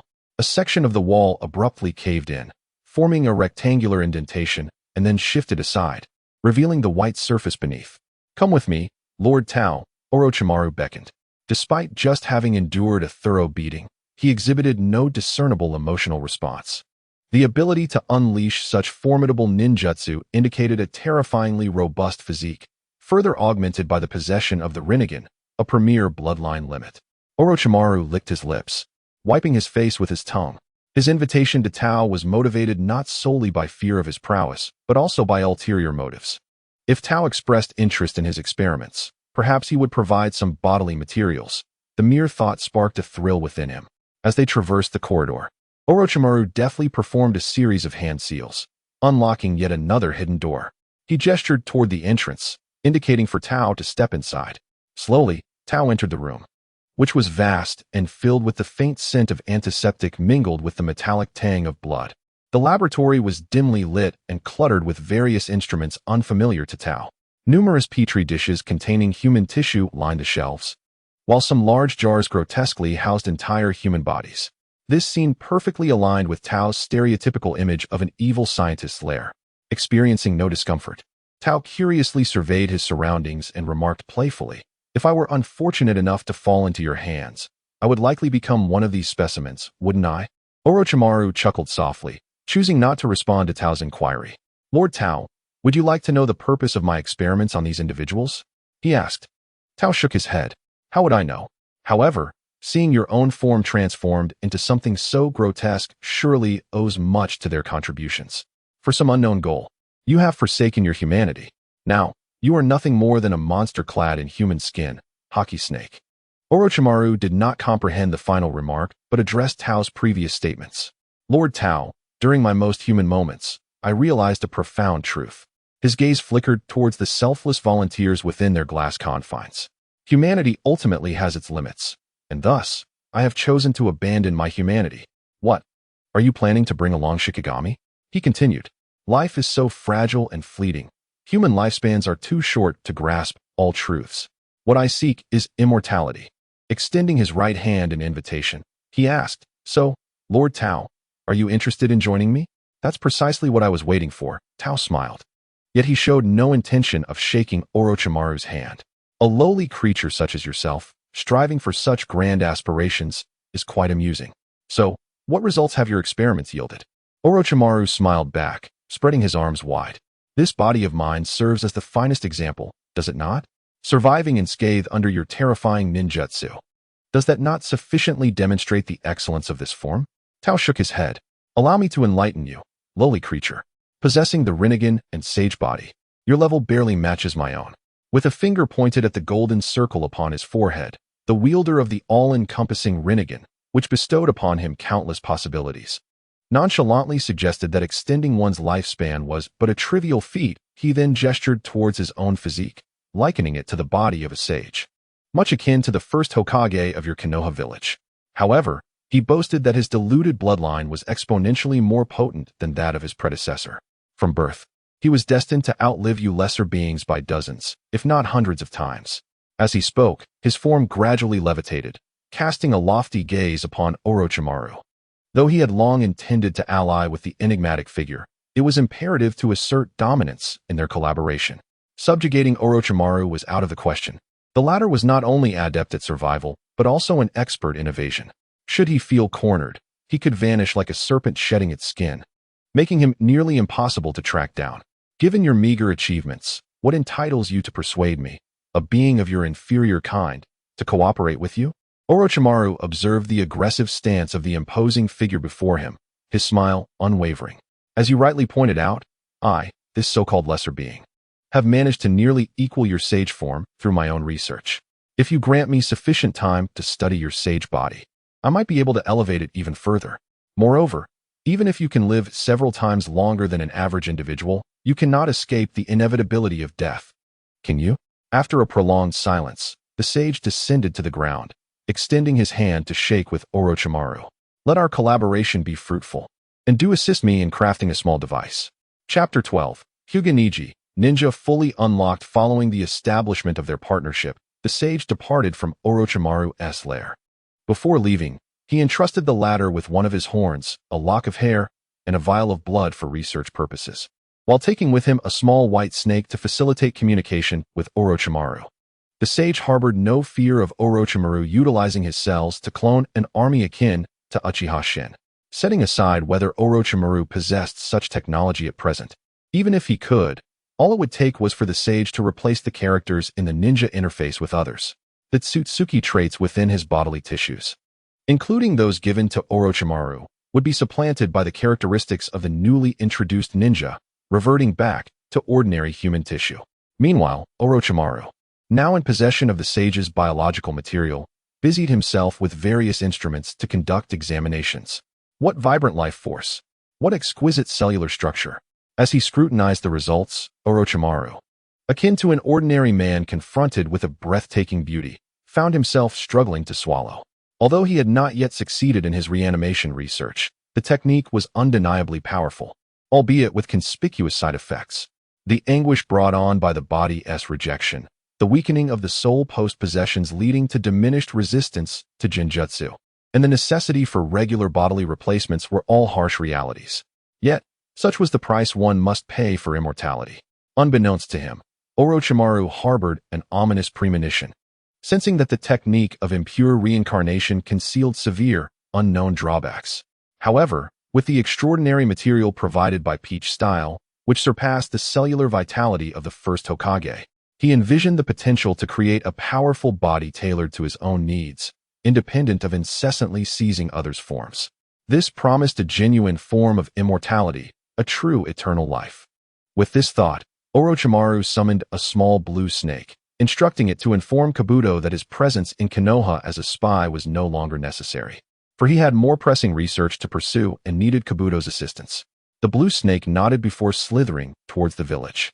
Meanwhile, Peach Style, having returned to town, sought sustenance on the bustling streets.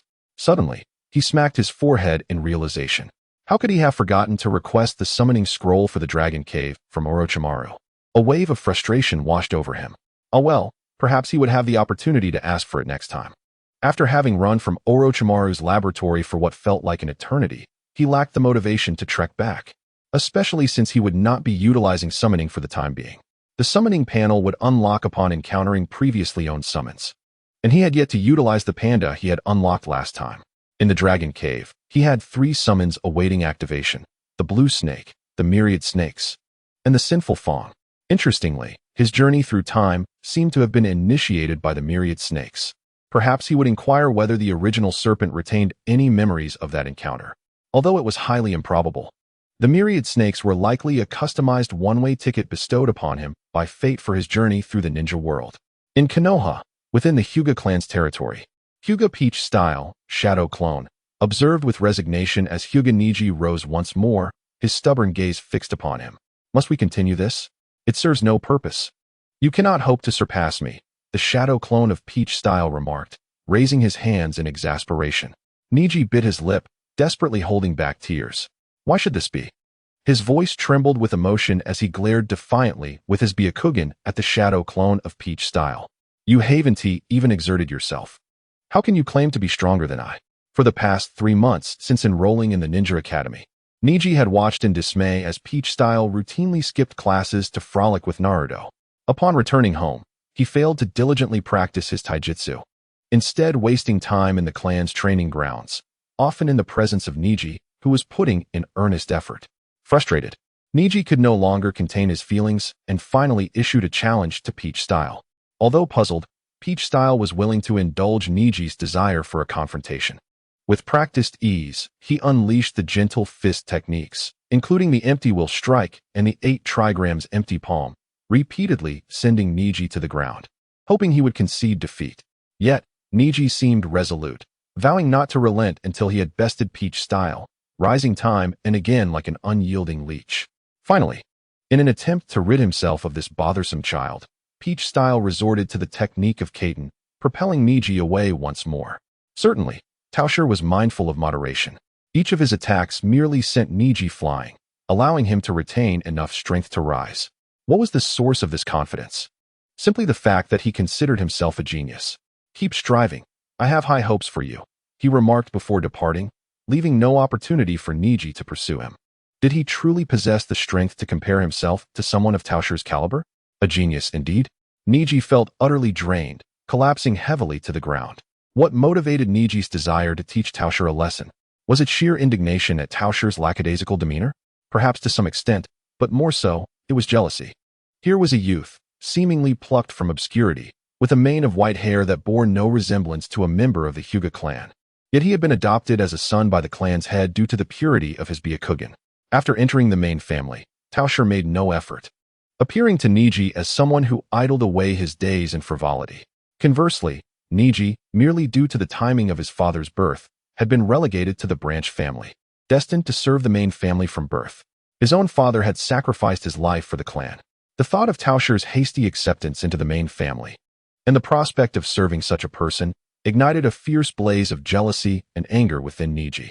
He yearned to impart a lesson to Tao Shi, as a genius of the branch family, hoping to inspire him to pursue diligent study and improvement. Yet, reality dealt him a harsh blow. At merely 2 years of age, Tao Shi, who claimed to be 5, reduced Niji to a mere footnote on the roadside. Undeterred, Niji rose again and again, only to be knocked down repeatedly. It was not until Tao Shi unleashed his ultimate technique and uttered, "Just because I'm a genius," that Niji's resolve was utterly shattered. Was this what true genius looked like? Reflecting on his self-proclaimed title as the genius of the branch family, he compared himself to Tao Shi, who had effortlessly mastered a plethora of ninjutsu, including the complex technique of Kaiten, in just 4 months. A bitter smile crept across Niji's face as he recognized the chasm that lay between them. Rising to his feet, he contemplated that the emergence of such a genius from the Hyuga main family was indeed a fortuitous development. Perhaps in the future, Lady Hinata would no longer require his protection. Perhaps it was time for him to calm his thoughts and consider offering an apology to Tao Shi. Niji was profoundly impressed by Tao Shi's overwhelming strength, which revitalized his determination to train diligently once more. Meanwhile, as Tao Shi was enjoying his meal, he felt a sudden intuition and opened his interface, only to discover that Niji's full ninja forms had inexplicably unlocked. The previously concealed forms of Hyuga Niji, Yongchun, Shinshuan, Zhongqiu, and Ninjutsu War, were now vividly illustrated in color, with golden borders shimmering. What is going on, buddy? He wondered. Chapter 13, Meeting Nagato. His mind was suddenly flooded with knowledge of various ninjutsu techniques, which he grasped instantaneously. Among these, the only skill that could be deemed significant for Tao Shi was the gentle fist technique brought forth by Niji, which allowed him to strike down an opponent with a single blow by targeting their chakra points. Just like the divine powers of the high deity, it was a clear enhancement of video game mechanics manifesting in reality. However, despite its lethal potential, Tao Shi found it somewhat superfluous. A few well-placed ninjutsu attacks could easily dispatch his foes without the need for such intricate techniques. However, it is evident that the shadow clone in Konoha must have done something to Niji. Otherwise, he could not have unlocked all of the ninja series at once, as the shadow clone lacks the ability to gather unlocking progress. Although I am curious about what new mechanism the shadow clone triggered, I shall not dwell on it for the time being. There is no need to rush the collection of ninjas. My current strength, while facing Sarutobi Hiruzen, the strongest Hokage version, is undoubtedly invincible. As for the unlocking of ninjas, I shall leave it to fate. When I have the leisure to ponder returning to Konoha, I will inquire about what transpired with the shadow clone. After finishing dinner, Peach Style had just rented a room and intended to sleep when a mass of black, unidentified substance crawled in through the window and, upon seeing Peach Style, proceeded to climb up his leg. "Xinxiang, have you arranged everything?" Peach Style remarked, somewhat speechless. It seemed sleep was no longer an option. Generally, carrying the black Zetsu felt rather advantageous, significantly enhancing strength and speed, quite exhilarating. However, the mere thought of having such a creature on him while attempting to sleep was repulsive. "Xinxiang, is that the code name you bestowed upon me, Lord Peach?" Black Zetsu materialized ahead from Peach Style's shoulder and inquired, exuding a toxic aura. Peach Style internally scoffed. "Indeed, it is more convenient to address you thus. It rolls off the tongue effortlessly. To rescue one's mother from the mountain. If not Xinxiang, then what? Yangjian? A mere cricket. Black Zetsu is unworthy of such a title. By the way, didn't you leave a question unanswered last time?" Peach Style suddenly remembered that Black Zetsu had not elucidated why the Rinnegan resided in Nagato. Black Zetsu replied awkwardly, having forgotten. "In truth, I was quite sleep-deprived. There was no need for concealment in revealing Uchiha Madara's plan, especially since there was no necessity to hide it from someone like Peach Style, a powerful Otsutsuki in the shinobi world, capable of overwhelming any foe. Furthermore, their current objectives aligned perfectly." Peach Style sneered disdainfully. To relinquish control of one's self power and instead place hope in others, short-lived, inferior beings are bound to make foolish moves as their end approaches. To be honest, it wasn't that Peach Style was speaking from a place of comfort. Uchiha Madara's scheme was riddled with flaws, and merely entrusting his life to others could already be deemed a grievous error. "Which direction is the Rain Shadow Village? I shall subtly guide this pawn you have chosen." It was clear that Black Zetsu could not sleep while on Peach Style, yet Peach Style himself did not require much sleep. His daily rest was merely a matter of habit. Ascending into the sky, with Black Zetsu in tow, Peach Style felt his speed of flight increase significantly. As night deepened and the last remnants of light vanished from the horizon, he soared towards the direction of the Rain Shadow Village at a pace akin to that of a lower ninja from Konoha, Mach 3. Should a competent ninja gaze upwards, they might witness a fleeting white shadow streaking across the sky. Indeed, the Land of Fire is the largest nation in the shinobi world. After approximately an hour of steady flight, Peach Style arrived at the vicinity of the Rain Shadow Village. As he approached, he could distinctly feel the humidity of the air rising. Slowing his flight, he crossed into the boundary line separating the rain from the clear skies of the Rain Shadow Village. Activating the Wave God, a red chakra-formed umbrella appeared in Peach Style's hand. Due to the perennial rainfall, the overall environment of Rain Shadow Village appears somewhat shrouded in mist. Unlike the towering skyscrapers that adorn the landscape when Jiraiya came to gather intelligence, the present scene, shortly after Nagato's elimination of Hanzo, reveals a village still in a state of disrepair. In a concealed chamber at the heart of Rain Shadow Village, Nagato, with his back adorned by the black rods of the Six Paths technique, opened his cerulean eyes. Utilizing the Rain Tiger Freedom technique, he blended his chakra with the falling rain, encompassing an extensive area with a formidable sensory ninjutsu. With his immense chakra, Nagato enveloped the entire village with the technique. Thus, the moment Peach Style soared into Rain Shadow Village, he sensed the arrival of the intruder. Upon confirming the identity of the visitor, Nagato turned to Konan beside him and remarked, "The vermilion bird has arrived. Please bring him to me."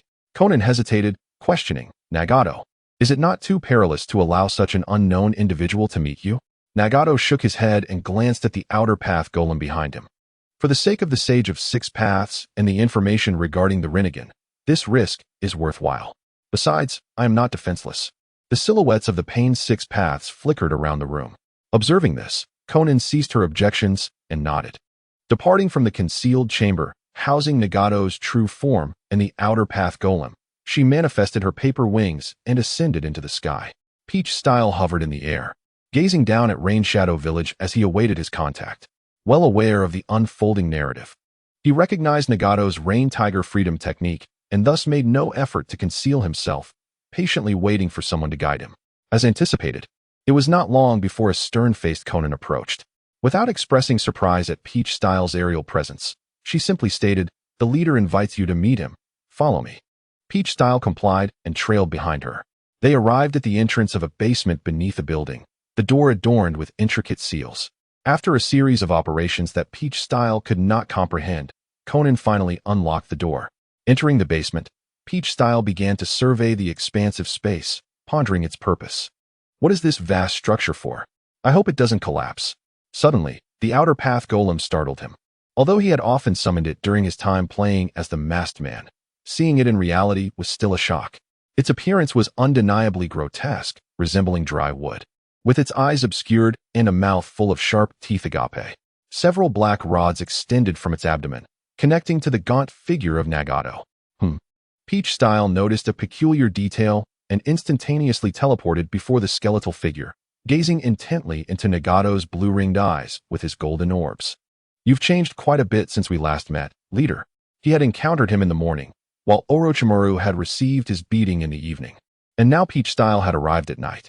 Casting a glance at Conan, who had assumed a defensive posture due to his sudden appearance, Peach Style offered a comical expression to Nagato.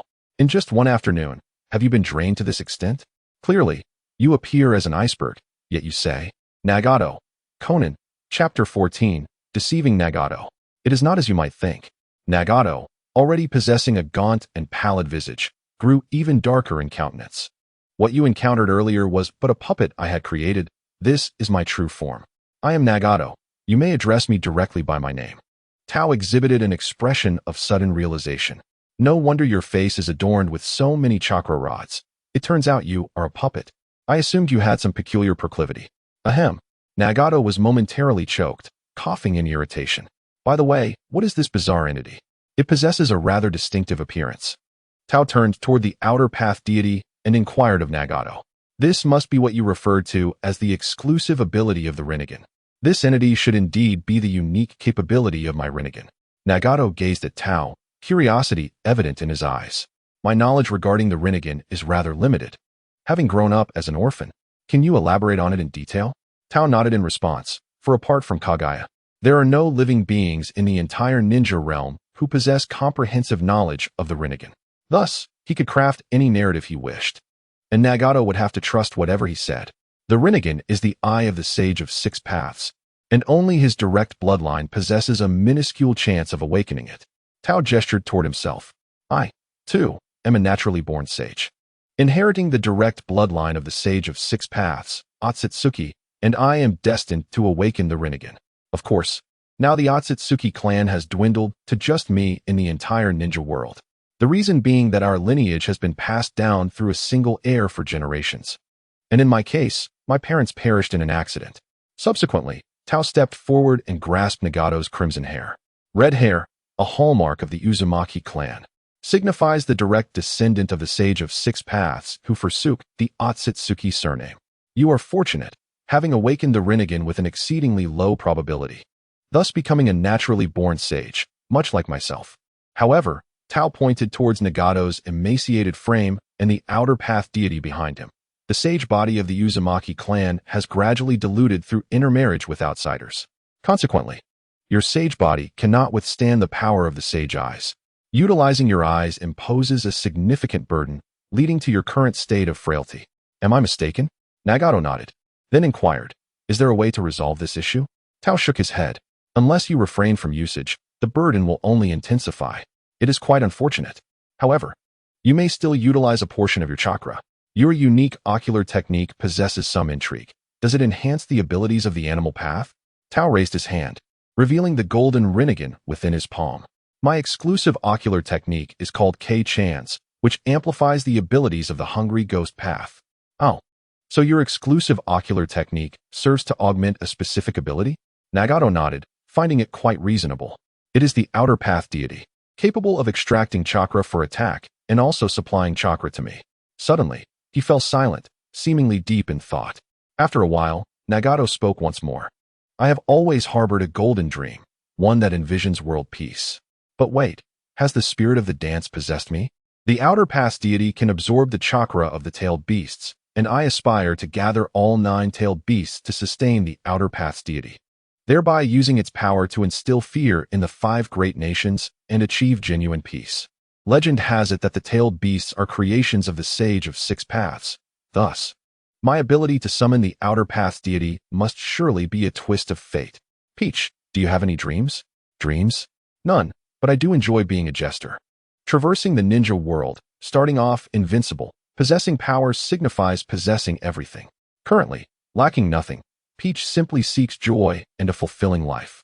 Suddenly, an idea struck Peach. Dreams? I have none. As a born sage, I only wish to relish life. However, if you can collect the 9-tailed beasts and transform your outer path's deity into the ultimate weapon to intimidate the 5 great nations, why not unify the ninja world instead? Peach posed the question back to Nagato. Unifying the ninja world? Setting aside the difficulties, merely the wars would result in countless casualties. Nagato shook his head. Having suffered greatly in his youth due to the ravages of war, he did not wish to inflict suffering upon the innocent by instigating conflict. Why not give it a try? The 9-tailed beasts were indeed crafted by the Sage of 6 Paths. And you, who can summon the outer path's deity, are the chosen one. If war is not your intention, I have another suggestion. Lead the ninjas to overthrow the rule of the daimyo. This was what Peach truly wished to convey to Nagato. He had long harbored such thoughts while watching Naruto. A group of powerless commoners commanding ninjas from a lofty perch, compelling them to risk their lives, while ninjas must bow to their whims for sustenance. The 5 great ninja villages depend on the daimyo for economic support, and even the election of the Hokage requires the daimyo's approval. It is akin to a sect of immortals bending to the will of a mortal dynasty. What folly! This system of ninja villages is inherently flawed. In a world of such martial prowess, the rulers should be powerful ninjas, not those so-called noble daimyo. Overthrow the daimyo. Nagato was somewhat taken aback by Peach's words. What is there to it? Just think. Why should those so-called aristocrats, as mere commoners, stand above ninjas? It is utterly unreasonable. The true elite should be natural sages like you and me, towering as the strongest in the ninja realm. In comparison to those commoners, we are akin to gods. And likewise, we are the deities of the ninjas. As gods, we ought to guide ninjas to recognize their own standing. We must topple the so-called nobility that oppresses ninjas, siphoning their lifeblood while maintaining a position of superiority. And you, my friend, if you can achieve this, ninjas will no longer be mere tools of war for those so-called aristocrats. The resources controlled by the nobles of the 5 great nations could sustain several times the current number of ninjas. With the elimination of conflicts over interests, the ninja world would descend into peace, and you, leading the ninjas onto the path of tranquility, would become the deity of the new world. If you intend to embark on this journey, I shall certainly assist you. After all, I have long been displeased with those daimyo. If you seek amusement, let us create a tumultuous upheaval. He firmly believed that his words would undoubtedly provoke Nagato, who fancied himself a god, a notion that resonated with his delusions. Even if Nagato did not harbor such thoughts at this moment, the seeds of doubt sown by Tishiki's discourse would surely take root in his mind. Both Nagato and the astonished Konan stood speechless. After a long pause, Nagato finally spoke. I shall consider your suggestion. It is quite late now. I will arrange a room for you to rest. He then turned to Konan, signaling her to lead Tishiki. Once she regained her composure from the shock, Konan cast a deep glance at Tishiki before escorting him to the staff quarters that Nagato had prepared in advance. Chapter 15. Strengthening Nagato. Konan hurriedly departed after bringing Tishiki to the door. As he stepped inside, Kurizetsu's head peeked out from Tishiki's shoulder. My lord Tishiki, what profound meaning lies in your words to Nagato? Kurizetsu pondered, perplexed by Tishiki's intentions, which involved persuading Nagato to overthrow the ruling daimyo. How could such actions benefit their plan? Profound meaning? What could it possibly entail? Tishiki revealed a mischievous grin. Xinxiang, having lived for so many years, do you not seek amusement during your moments of boredom? The endeavor to replant the divine tree is not urgent. With so much newfound freedom, how could one not indulge in a little fun? As he spoke, Tishiki surveyed his modest room. It was small, containing only a bed and a desk, the latter placed to the left of the bed, with a window on the right. While somewhat shabby, it would suffice for rest, especially since the rain village was still in a state of reconstruction. He reclined on the bed, tugging at Kurizetsu's head protruding from his shoulder. I'll come down when I rest, otherwise it feels rather peculiar. Obediently, Kurizetsu crawled off Tishiki's shoulder, transforming into a blob that settled beside him. Just as the lower creatures of this place derive pleasure from watching animals fight, observing their conflicts could be equally entertaining. Furthermore, with the powers of the Rinnegan, he had few rivals on this diminutive planet. Collecting the tailed beasts would proceed according to the original plan. I shall oversee the final planting of the divine tree. With my presence, no mishaps shall occur. After elucidating his objectives to Kurizetsu and painting a promising vision, Tishiki closed his eyes, contemplating where to seek further amusement.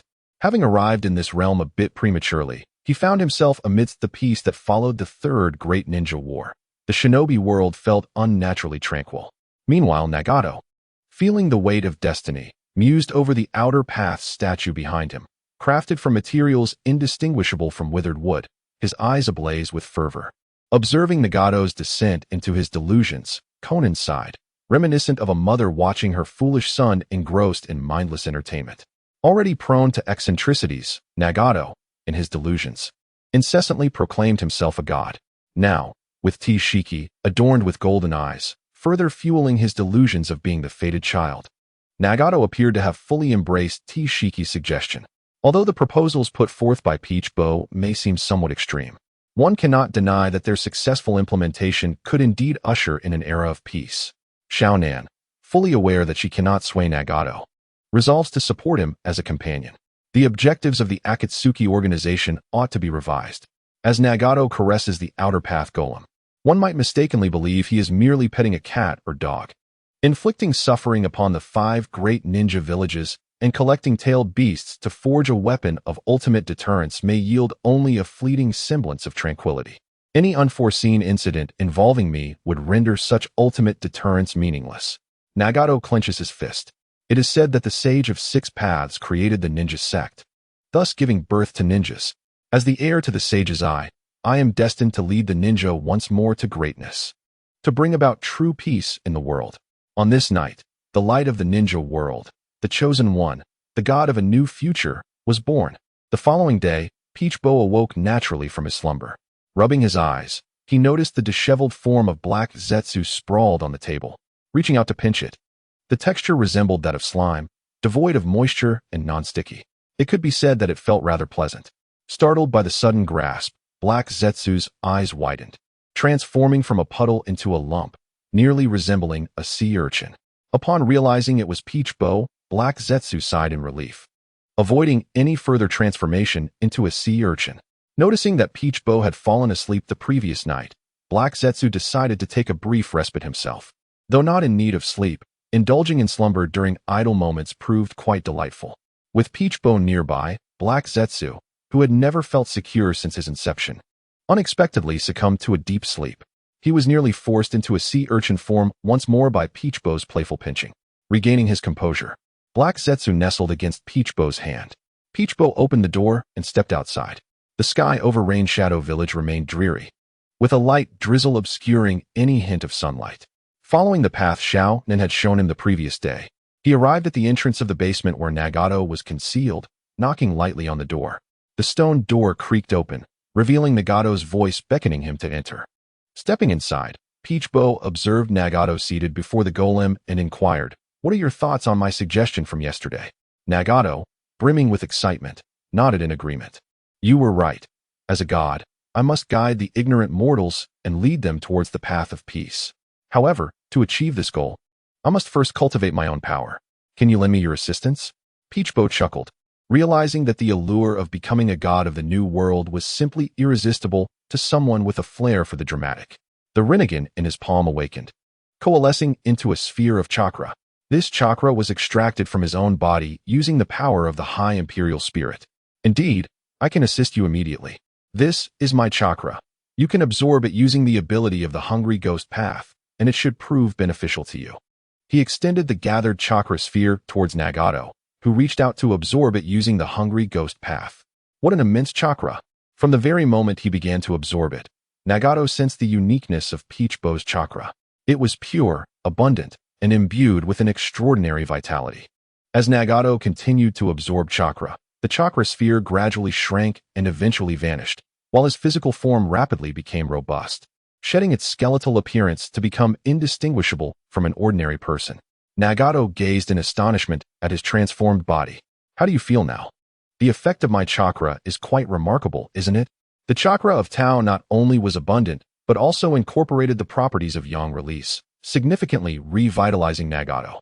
He was now endowed with an epic enhancement, capable of unleashing an overwhelming Shinra Tensei without breaking a sweat, unlike during the invasion of Konoha, when a single massive attack drained his life force, and subsequent battles against the Nine Tails had cost him dearly. I feel fantastic, Nagato declared, clenching his fist. Thank you for your assistance, Tao. If possible, please help me identify potential candidates for the Akatsuki organization. I need to rapidly expand the group for my goals. Of course. No need for thanks. I have merely offered a trivial assistance, and you, my friend, are the true deity striving for the lives of lesser beings. Chapter 16. Unlocking a chosen ninja. Every 6 months, 2 months later, Kurizetsu was guiding Tao along his shoulder. Having lived for over 1,000 years, Kurizetsu was akin to an encyclopedia of the ninja world, well-versed in the most picturesque locales. In the first month, Tao stayed in the Rain Village, engaging in dialogues with Nagato about his self-proclaimed grand vision for peace in the ninja world, while also unlocking the young ninja Nagato and Conan. In the subsequent month, Tao departed from the Rain Village, ostensibly scouting for new members for the Akatsuki, but in reality, he was utilizing the organization's funds for leisurely travels. His next destination was the Land of Water, rumored to possess exquisite hot springs, though he wondered if there were any massage services provided by charming attendants. While drifting leisurely along the path, a sudden piece of information flashed in his mind. Tao paused, summoning the ninja warehouse. Unlock a chosen ninja every 6 months?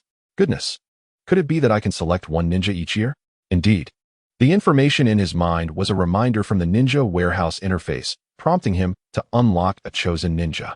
Although it was a facility he originally possessed, the reinvigoration of its features warranted commendation. This was far more considerate than the cube scanning gimmick. He recalled that when he first traversed into this world, the Fourth Great Ninja War was in full swing. He was uncertain about the ultimate outcome of the ninja conflict.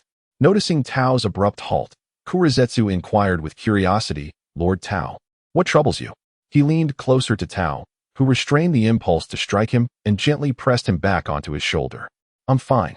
Just momentarily lost in thought. Resuming his forward drift, Tao began contemplating which ninja to unlock. Excluding the high-tier and talent market ninjas, both of which could be unlocked offline, he pondered the remaining options in the point exchange. Notably, narrative ninjas like Chicken Wing Sasuke and War Era Kakashi could also be unlocked offline. Thus, the selection dwindled to series ninjas, such as those from the Drifter series and the Heroic Shadows series. Regrettably, the character Obito had not yet emerged before the arrival of the Peach style. Otherwise, I would have promptly selected the Ethereal Dog. After all, the prospect of encountering Obito remains an enigma, and even if such an encounter were to occur, the duration required for a ninja to unlock their abilities is uncertain. The Peach style did not acquire the Enraged Child. The unlocking process for a ninja typically spans around 10 minutes, while one might require a week, and another could take a month. The unlocking timeframe for a ninja is undoubtedly beyond a mere month. Given Obito's elusive nature, even cohabitation for a single day would not guarantee frequent encounters. Ethereal forms are indeed a remarkable asset. Not only are they practical, but they also possess an undeniable charm. After a moment of contemplation, the Peach style selected 2 ninjas. One was the previously considered elite ninja, Minato Namake's youth, and the other was the coupon ninja, Pain of the Six Paths Wandering Warrior. The rationale behind these choices stems from one ninja possessing the noble space-time jutsu, Flying Thunder God, while the other could complement the abilities of the Peach style, S. Rinnegan. At this juncture, a perceptive friend might inquire, why not select the New Year S. Minato if you desire the Flying Thunder God? The answer is, of course, that the Peach style did not purchase him. He is absent from the ninja repository. After some deliberation, the Peach style ultimately chose Minato Namake's youth. The capabilities of the Rinnegan could later be leveraged by borrowing Pain of the Six Paths from Nagato when returning to the Akatsuki. Given Nagato's current level of trust in him, Aside from Konin, Deva Path, and Outer Path Ghetto, there is little he would refuse to lend to the Peach style. Conversely, Minato's situation is quite different. He is, after all, deceased, with his soul imprisoned within the belly of the Reaper, engaging in heartfelt exchanges with the Nine Tails. Moreover, disregarding the alterations to the storyline due to the Peach style as crossing over, the occurrence of the Shinobi World War raises uncertainties about whether Minato would be resurrected through impure world reincarnation. Even if he were to be summoned, there would hardly be sufficient time to unlock a ninja's abilities over the course of a month. Therefore, Youth Minato stands as the optimal choice for the Peach style at present. If necessary, waiting an additional 6 months for a self-selection is not an insurmountable burden. Upon confirming the selection, the ninja frame for Youth Minato illuminated, and the Peach style's mind was instantaneously filled with knowledge regarding the Flying Thunder God and Rasengan techniques. Satisfied, he nodded, as the distance to the land of hot water diminished, and his spirits soared, prompting him to hum a light tune. In the meantime, Black Zetsu, observing the sudden outburst of exuberance from the Peach style, wiped a bead of sweat from his brow. After 2 months of interaction, Black Zetsu had come to discern that, while the Peach style outwardly appeared as a haughty descendant of the Otsutsuki clan, frequently belittling others, he was, in truth, a playful spirit prone to whimsical outbursts, akin to a certain boy afflicted with delusions of grandeur. Indeed, speaking of such afflictions, he likely shares common ground with both Obito and Uchiha Madara. Life is arduous, Black Zetsu sighed.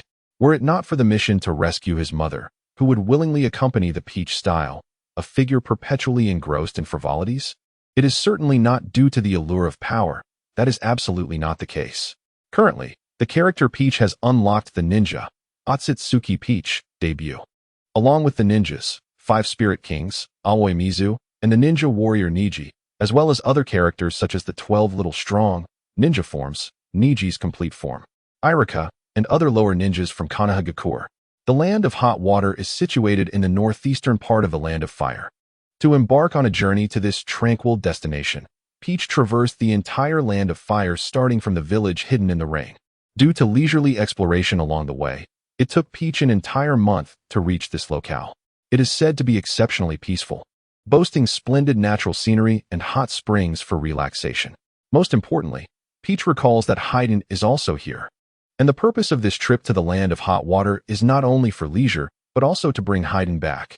It conveniently allows for a change of companions for Kakuzu, honoring the favor of guidance received upon his arrival in this world. True to its reputation, the Land of Hot Water is renowned for its hot springs, and it wasn't long before several Ryokans came into view. Peach selected a particularly luxurious establishment, seemingly more opulent than its competitors, and stepped inside. Utilizing the funds provided by the Akatsuki organization, he booked a single room and reserved an entire hot spring.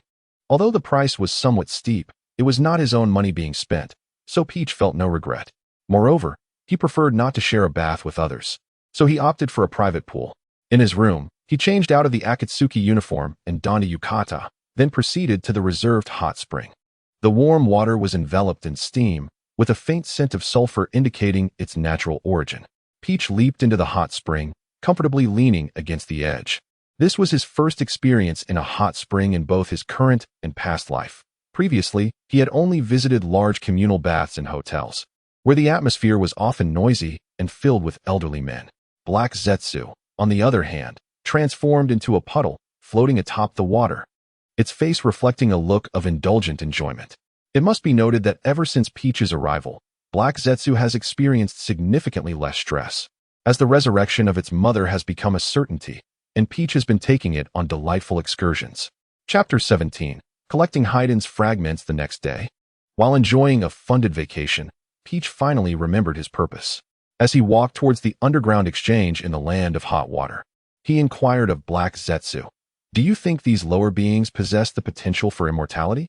Black Zetsu did not respond directly, but instead retorted, "Is this the true objective of Lord Peach's journey?" Peach chuckled softly. "I had previously heard of a cult here in the Land of Hot Water known as the Cult of the Evil God, which believes in an evil deity and claims to possess immortality. My purpose here is to seek out this cult and observe what tricks these lower beings can conjure." Black Zetsu's tone turned dismissive. How could an evil god possibly exist? The so-called immortality is likely just an impressive trick. I have indeed encountered a being that proclaimed itself an evil god, Peach replied, shaking his head. The universe is vast and full of wonders.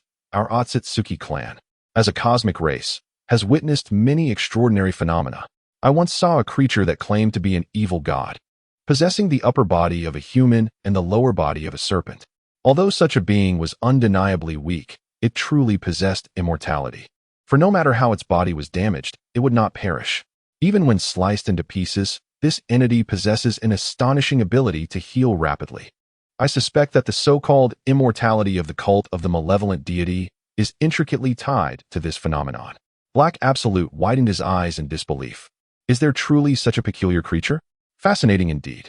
As they spoke, an individual and an absolute arrived at the underground currency exchange. Approaching the counter, Tao Shi tossed a stack of banknotes. I seek information regarding the cult of the malevolent deity. The staff member at the counter took the banknotes, verified their authenticity, and then glanced up at Tao Shi. The cult of the malevolent deity? If you're seeking vengeance, your money would be wasted. That group of lunatics was eradicated a few days ago. It is said that one of their own lost control. If you wish to inquire about the whereabouts of that madman, it will cost you extra. Tao Shi remained silent, merely continuing to produce more money. After accepting another stack of notes, the staff member produced a map of the land of soup and circled a specific area. This is the last location where our people sighted him. Beyond that, we can't say. That madman kills anyone he encounters. Several of our men have already fallen victim. Tao Shi noted the location and nodded. He then exited the underground currency exchange. Lord Taobo, are you intending to find the one who annihilated the entire cult of the malevolent deity? Black Absolute inquired, peering at Tao Shi. Indeed, I sense that this so-called madman from the cult has likely attained the so-called immortality. Tao Shi ascended into the air, soaring toward the marked location on the map. One must admit, the ability to fly is remarkably convenient. Had he been searching on foot, it would have required considerable effort. Now, surveying from above, everything on the ground was laid bare before him. Within the forest spanning several dozen miles, he discerned a solitary figure wandering aimlessly. Tao Shi adjusted his course and swiftly descended, landing ahead of the individual. Cough, cough, cough. The sudden cloud of dust raised by Tao Shi's descent caused the figure to choke. As the dust settled, both Tao Shi and the stranger finally beheld one another. Standing before Tao Shi was a man with gray hair, clad in a black coat, adorned with the headband of Soup Shadow Village and a necklace featuring a circular design encasing a triangle. He wielded an oddly shaped scythe, predominantly red, but distinct from a typical scythe, as its handle bore 3 blades.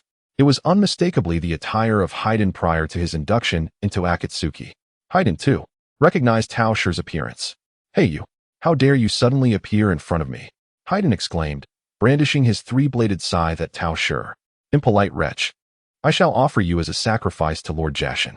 As he spoke, he spun the scythe, and before Tao Shi could respond, he hurled it towards him. How rude. Tao Shi was taken aback by Haiden's sudden aggression. He recalled that in the anime, Haiden typically engaged in banter with Conan and the others first. Why was it that he was being offered as a sacrifice immediately? Extending a crimson energy arm from behind him, a skill derived from Naruto Uzumaki's first tale. He deflected the scythe.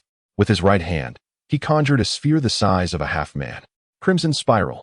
The massive orb struck Faden in an instant, revealing its true power, having previously failed to inflict any harm on Orochimaru.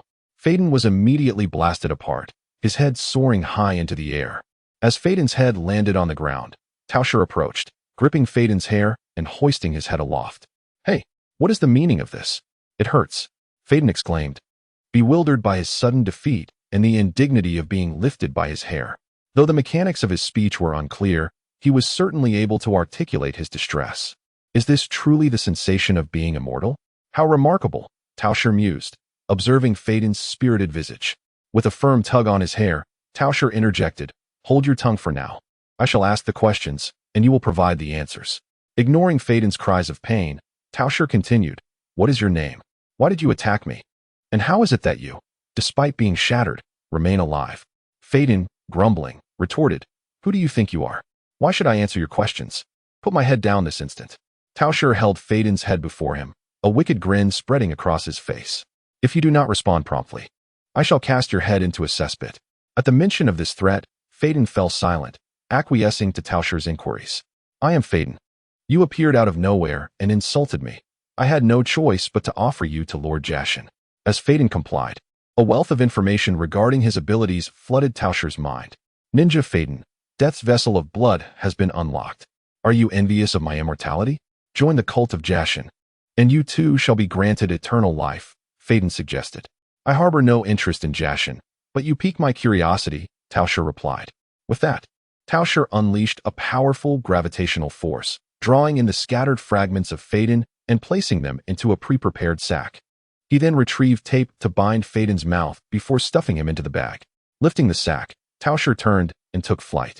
For now, he would refrain from further engagement with Phaeton. It was paramount to ascertain the reasons behind the unlocking of Ninja Phaeton's full form. Chapter 18. Phaeton, Cult of Jashin? During my last meal, I inexplicably unlocked the full form of Ninja Niji Hyuga. Now, after defeating Phaeton, I have similarly unlocked the full form of Ninja Phaeton. There must be a connection between these events. Reflecting on the moment I vanquished Phaeton, a hypothesis began to form. Could it be that defeating a target ninja unlocks their full form? However, my previous electrical therapy on Orochimaru did not yield the same result. There must be details I overlooked, yet triggering defeat is undoubtedly a necessary condition. During the time when I was in the shadow clone phase in Konoha, I must have been slacking off at the training ground, thoroughly explaining my previous encounter with Niji. In conclusion, the next time I encounter a target capable of unlocking a ninja, I shall strike first. Perhaps that will lead to unlocking their full form. Among the numerous requirements, there are far too few examples for analysis. We shall delay our examination until more cases are available. With this thought in mind, Tao Shi returned to the room of the hot spring inn he had rented. He opened the burlap sack and extracted Phaedwan's head. Observing the tape that sealed his mouth and the wide-eyed expression of excitement on his face, Tao Shi, fearing that he might shout, chose not to remove the tape immediately. Phaedwan, since you have initiated an attack against me, this matter cannot be so easily dismissed.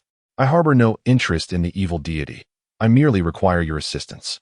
Once I remove the tape, you must refrain from shouting. Otherwise, I shall resort to unspeakable measures. Do you understand? Blink if you do. Phaedwan blinked his wide eyes, and Tao Shi proceeded to tear off the tape from his mouth. Tearing it off. Be gentle, it hurts terribly, Phaedwan protested, as Tao Shi's rough handling caused even the skin on his lips to tear away. What do you mean by helping you? What labor do you expect from me? And when shall I be released? Naturally, you shall be free once I am satisfied. As for the nature of your work, it shall not interfere with your sacrifices to your dark deity. You simply need to join our Akatsuki organization and assist me with a few experiments. Tao Shi's objective was to recruit Phaedwan into the Akatsuki while also enlisting Orochimaru's help to study the nature of Phaedwan's immortality.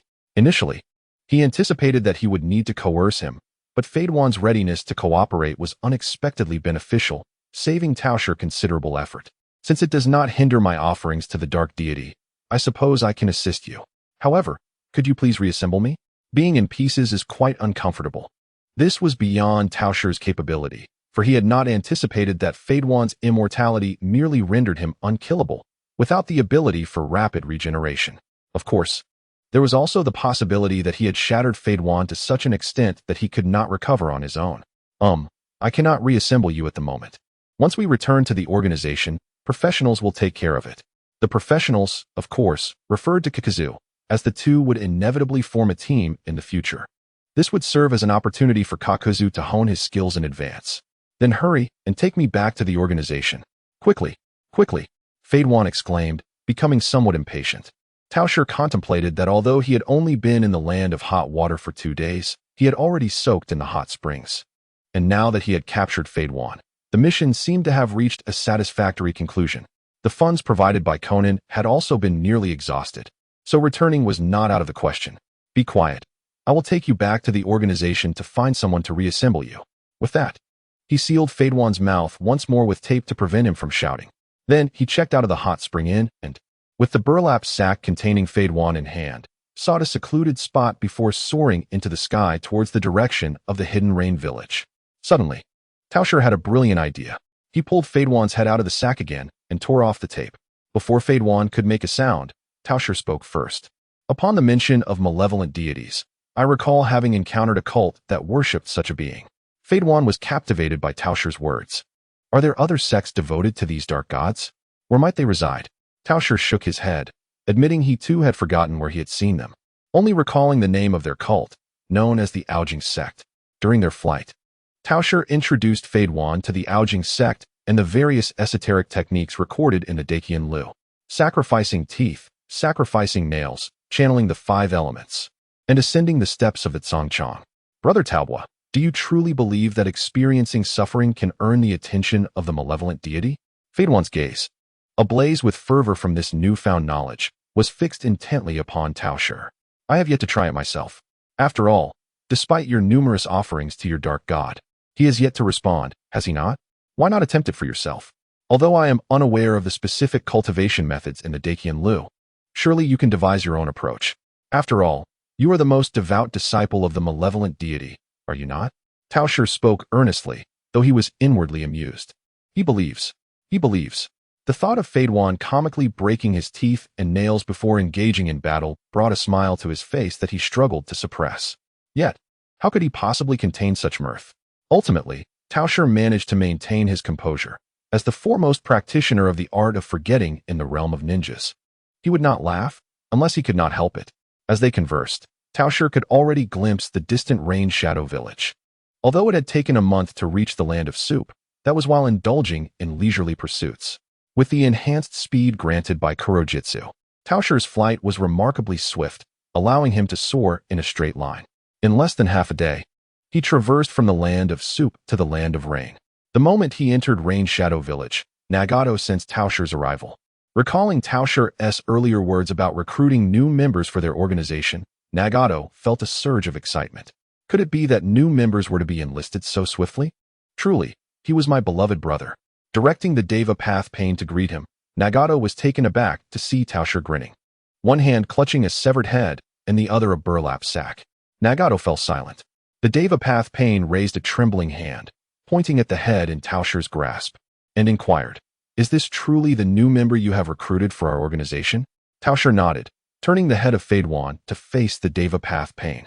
"Fade Wan, greet the leader of the organization." The head of Fade Wan opened its mouth, revealing a toothy grin as it cheerfully called out, "Greetings, leader." Witnessing this absurd scene, Nagato felt a wave of darkness wash over him. Had it not been for Tao Shi's previous encouragement, he might have fainted. Even the levitating Deva Path Pain seemed to waver unsteadily. Observing this, Tao Shi hastily clarified, "The new member possesses a unique constitution. He is an athlete. Even in his current state, there is no cause for concern. He merely requires some time to stabilize." He adjusted the burlap sack. "However, my strikes did leave his body somewhat fragmented. Might we seek a professional to reassemble him?" Tian Dao Pain, Unresponsive Chapter 19. Assembling the fragments of Haydn, observing Tian Dao's lack of response. Tao Shi first placed Haydn's head and his fragmented remains upon a table within the Akatsuki base. Before long, Conan, who had hurried over from Nagato's location, joined Tian Dao Pain in silently contemplating the disarray of Haydn's pieces. Hey, didn't you say you'd bring me back to the organization and have someone piece me together? Why is everyone just staring at me and not doing anything?"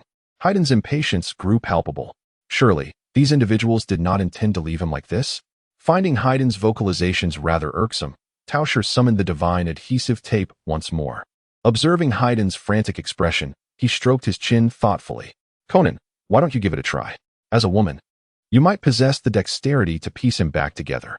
Conan shot him a bemused glance, gesturing towards Haydn's shattered remains on the table.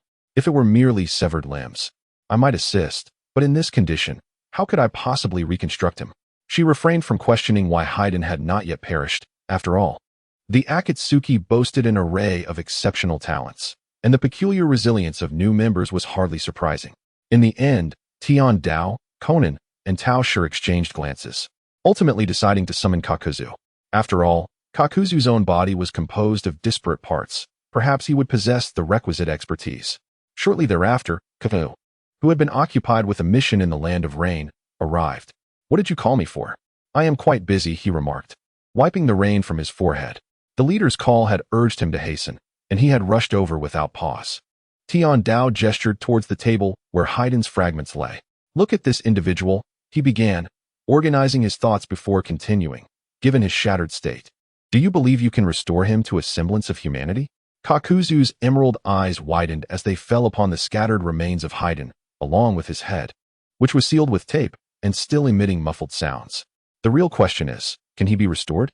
Even if I were in such a fragmented state, I couldn't survive. How on earth did he manage to have his body disassembled yet retain such vitality in his head? After a moment of contemplation, Kakuzu shook his head. He is simply too fragmented. I can't discern where any of the flesh originated. Who could have rendered him in such a state? Both Tian Dao and Conan turned their gazes towards Tao Shi. This is not my issue. He was the one who attacked me first. Besides, how was I to know he was so fragile? I merely employed a minor ninjutsu, and look what happened. Tao Shi retorted, making a gesture that mocked a certain cultural stereotype, indicating he had indeed stopped. Suddenly, a thought struck Tao Shi. Leader, why not use the hell path to give him a chew or two? Perhaps it might revive him. He nearly forgot that Nagato possessed such a technique, and summoning the King of Hell could potentially restore Haiden to full health. Why don't you do it yourself? If I were to do it, I would have to remotely control the hell path. Nagato considered the possibility but suddenly remembered that Tao Shi also possessed the Rinnegan, controlling Tian Dao Pain. He cast a sidelong glance at Tao Shi, who awkwardly scratched his head. Isn't it rather exhausting to fly all the way back from the land of soup with a new member? Perhaps you should handle it. Tao Shi pointed to the golden ring on his forehead, indicating that he was exhausted. Sighing, Nagato manipulated the Rinnegan to return the fragments of Haiden to the bag, shouldering it and flying towards the realm of hell. With a clap of his hands, the massive King of Hell erupted from the ground. He tossed the bag containing Haiden's fragments into the King's mouth, which then began to chew. After a moment of gnashing and a spitting sound, the King of Hell expelled the contents and burrowed back underground. There lay a headless, unclothed corpse, with the King of Hell thoughtfully draping the bag over its loins. Disdainfully, Nagato lifted the bag, soared into the air, and returned Haiden's body to the hall where his head lay. With a thud, Haiden's body was unceremoniously dropped onto the ground. Seeing his own body, Haiden became increasingly agitated, emitting louder muffled sounds from his taped mouth. As if triggered by some mechanism, Haiden's body wobbled and stood up, staggering towards his head. Kakuzu, Conan, Nagato, and Tao Shi couldn't help but find the scene oddly amusing. Finally, Haiden's body reached his head and tore away the tape that bound his mouth. Phew, I can finally breathe. At last, my body is pieced back together. Haiden gasped, looking towards Tao Shi and the others. Now, who will put my head back on? Am I to continue this disjointed existence? Tao Shi poked Kakuzu, who shot him an annoyed glare before approaching Haiden. The black threads of Jashin's curse emerged from Kakuzu's body, stitching Haiden's head and body together. Oh, not bad at all. What is your name, my good fellow? I might need your skills again, Haiden remarked, adjusting his head. The sensation of regaining his body was delightful. Observing Haiden's return to form, Nagato spoke. Kakuzu, this new member of our organization also possesses immortality. You can sew his body back together. Our Akatsuki typically operates in pairs. And considering your tendency to accidentally kill your teammates, it seems fitting for you two to form a team. Reflecting on Kakuzu's frequent mishaps and Haiden's indestructible nature, Nagato silently appreciated his own arrangement.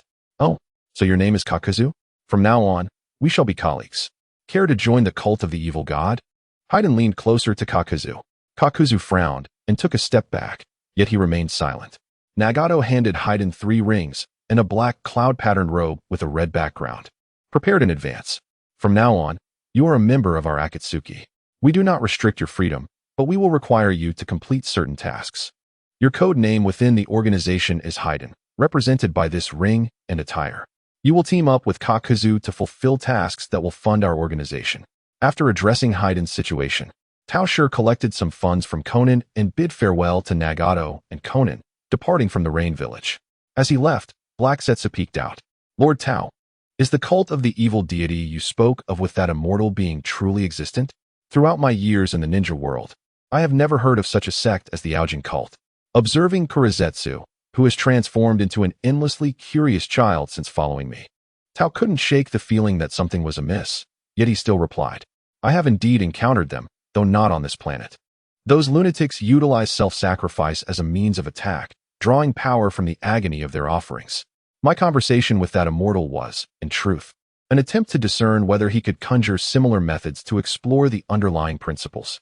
He retrieved the small snake that Orochimaru had given him last time and placed it on the ground. It had been 2 months. It was time to assess the results. Chapter 20. The New Skill Wedge. Following the path of the small snake, Tao arrived at one of Orochimaru's classic laboratory caves. Upon entering, a stone wall parted to reveal Orochimaru's pale visage. "Ah, Lord Tao, you've arrived. Just in time for me to showcase my experimental results," he said, licking his lips with a smile, inviting Tao to follow. They proceeded to a small chamber devoid of any experimental apparatus, save for a table cluttered with sheets of paper. Orochimaru procured a chair from seemingly nowhere and gestured for Tao to sit. Once Tao was settled, Orochimaru produced a square object from his attire and handed it to him. "This is the little gadget you asked me to create last time. It currently possesses capabilities for video recording, radio transmission, playback, and illumination. While the design is commendable, I find it somewhat ostentatious," he remarked. "So, are you satisfied, Lord Tao?" Before him lay a touchscreen smartphone, familiar yet foreign. Tao pressed the power button. There was no lock screen. A white interface appeared with 4 sections corresponding to the 3 functions Orochimaru had described, with the time and the land of fire displayed in the upper left corner and the battery status in the upper right. There was no charging port. It relied solely on interchangeable batteries for power. Tao tucked away the first smartphone of the ninja world and nodded. "Well done. What progress have you made on the research of my bodily tissues?" At this, Orochimaru's eyes sparkled, and he drew a sheet of paper from the table. "I have conducted tests on your cells and discovered that their activity far surpasses that of the first Hokage's cells. I previously conducted numerous experiments attempting to transplant the first Hokage's cells into others to acquire the wood release Kekkei Genkai. However, they all ended in failure, primarily due to the excessively strong activity of the first Hokage's cells, which possess formidable aggressiveness that an ordinary person cannot withstand." Orochimaru gazed at Tao, extending his tongue to wipe his face. "However, if it were you, Lord Tao, you would surely be able to master it effortlessly. I have several samples of the first Hokage's cells here. Should," Tao interjected. "I have no interest in wood release and do not wish to implant any peculiar entities within myself. It would be a jest if he were an ordinary transmigrator, like a commoner or members of the Uchiha or Senju clans, to agree wholeheartedly to the transplantation of the first Hokage's cells." But Tao, endowed with the powers of the Otsutsuki, had no desire for such whimsical endeavors. "The Sage of the Six Paths? Is my Otsutsuki constitution not superior? Would release? It is merely a slightly more potent bloodline limit. The formidable prowess of Hashirama is primarily attributed to his substantial chakra reserves, resulting in immense strength. The phenomenon is nothing more than the chemical reaction between sage mode and chakra, devoid of significance for you, Peach style. Not to mention, the transplantation of Hashirama's cells would inevitably give rise to his rather foolish visage." Orochimaru shrugged his shoulders. "Since you, Peach-kun, are unwilling, so be it." He then proceeded to unveil his experimental findings to Peach style. "I have simultaneously discovered that your cells possess a remarkable aggressiveness. Unlike those of the first Hokage, they seem to be completely insulated from the external environment, exhibiting vigorous activity without any signs of proliferation. Only when subjected to external damage do they initiate repairs at the site of injury." Producing a severed horn left by Peach style from within his robe, Orochimaru etched a deep scratch upon it with his fingernail. Yet, astonishingly, the mark vanished without a trace the moment his finger had passed over it. The ability to maintain such remarkable regenerative power after being ex vivo for so long is truly awe-inspiring. "Peach-kun, are you truly human?" Peach style scoffed disdainfully. "I have long asserted that in my presence, you are merely inferior beings." It seems that Peach-kun is indeed not human after all. Orochimaru chuckled softly.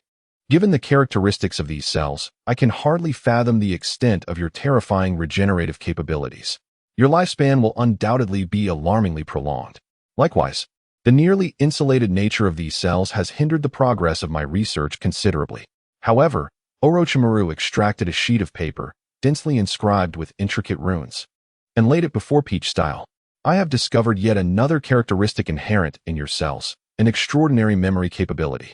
While the cells of the first Hokage possess impressive regenerative abilities, their restoration direction is entirely uncontrollable, prone to violent outbursts that lead to cellular aberration in the host. In contrast, your cells exhibit fully controllable regeneration, capable of recording the data of the entire body with merely a small segment of cells." He placed Peach style's horn back on the table. "Observe, When you previously entrusted me with your horn, the fracture was irregular and incomplete. Yet, in just 2 short months, it has grown into a complete horn. This indicates that your cells harbor information from your original body. Even without your deliberate control, it has achieved this extent. Imagine the possibilities if it were to be controlled. Orochimaru pointed to the black diamond seal inscribed on the paper. I possess a secret technique that allows my soul to inhabit another's body for the purpose of reincarnation. However, this possession results in not only a weakening of the soul, but also a rejection response from the body, necessitating periodic body replacements. Yet, if you were to transfer your bodily information along with a portion of your cells into another's body through a special seal, your soul could then attach itself to that body. As your bodily information and cells invade, the body marked by the seal will completely transform into yours. In essence, once your soul attaches, there will be no rejection response, as it is inherently your body. And now, I have developed the seal. Its name shall be determined by you. What are your thoughts on my research findings, Peach-kun? Upon gazing at the mark drawn by Orochimaru on the paper, Peach-style was suddenly struck by an epiphany. After a moment of astonishment, he instinctively grasped the application of the wedge. At this moment, I lacked nothing. Although he had not possessed this skill before, his body was indeed that of Otsutsuki. Orochimaru, with his prodigious intellect, had deduced the existence of the wedge. And in that fleeting instant upon seeing the mark, Peach-style mastered its usage. A sharp intake of breath escaped Peach-style. The black Zetsu, residing within him, shared this sentiment. The ability to create the wedge through the residual genetic information left by the Otsutsuki was truly remarkable. Clapping his hands, Peach-style praised, Orochimaru, you are indeed a genius. Let us name this cursed seal the wedge. As a reward, I shall share a piece of information with you. In a few years, one of my kin will emerge in the ninja world. I am not on amicable terms with him, and you happen to possess the secret technique to seize bodies. Drawing closer to Orochimaru, Peach-style revealed a sinister smile. Do you comprehend my meaning? Raising an eyebrow, hinting mischievously. Chapter 21, Naruto, Inferior Being. Orochimaru observed the menacing grin on Peach-style's face, mirroring it with one of his own. Peach-style, he. Orochimaru, he. Holding up the paper adorned with the wedge mark, he placed it back on the table as Peach-style approached the door. I have already mastered the cursed seal. I shall take my leave. I will inform you when my kin appears. Turning to depart, Peach-style left Orochimaru in contemplation, pondering the implications of what he had just witnessed. Learned it from a mere glance. I never taught you the technique of body reanimation. How could you possibly have done so? Kin, is Lord Peach-style not alone in this ninja world?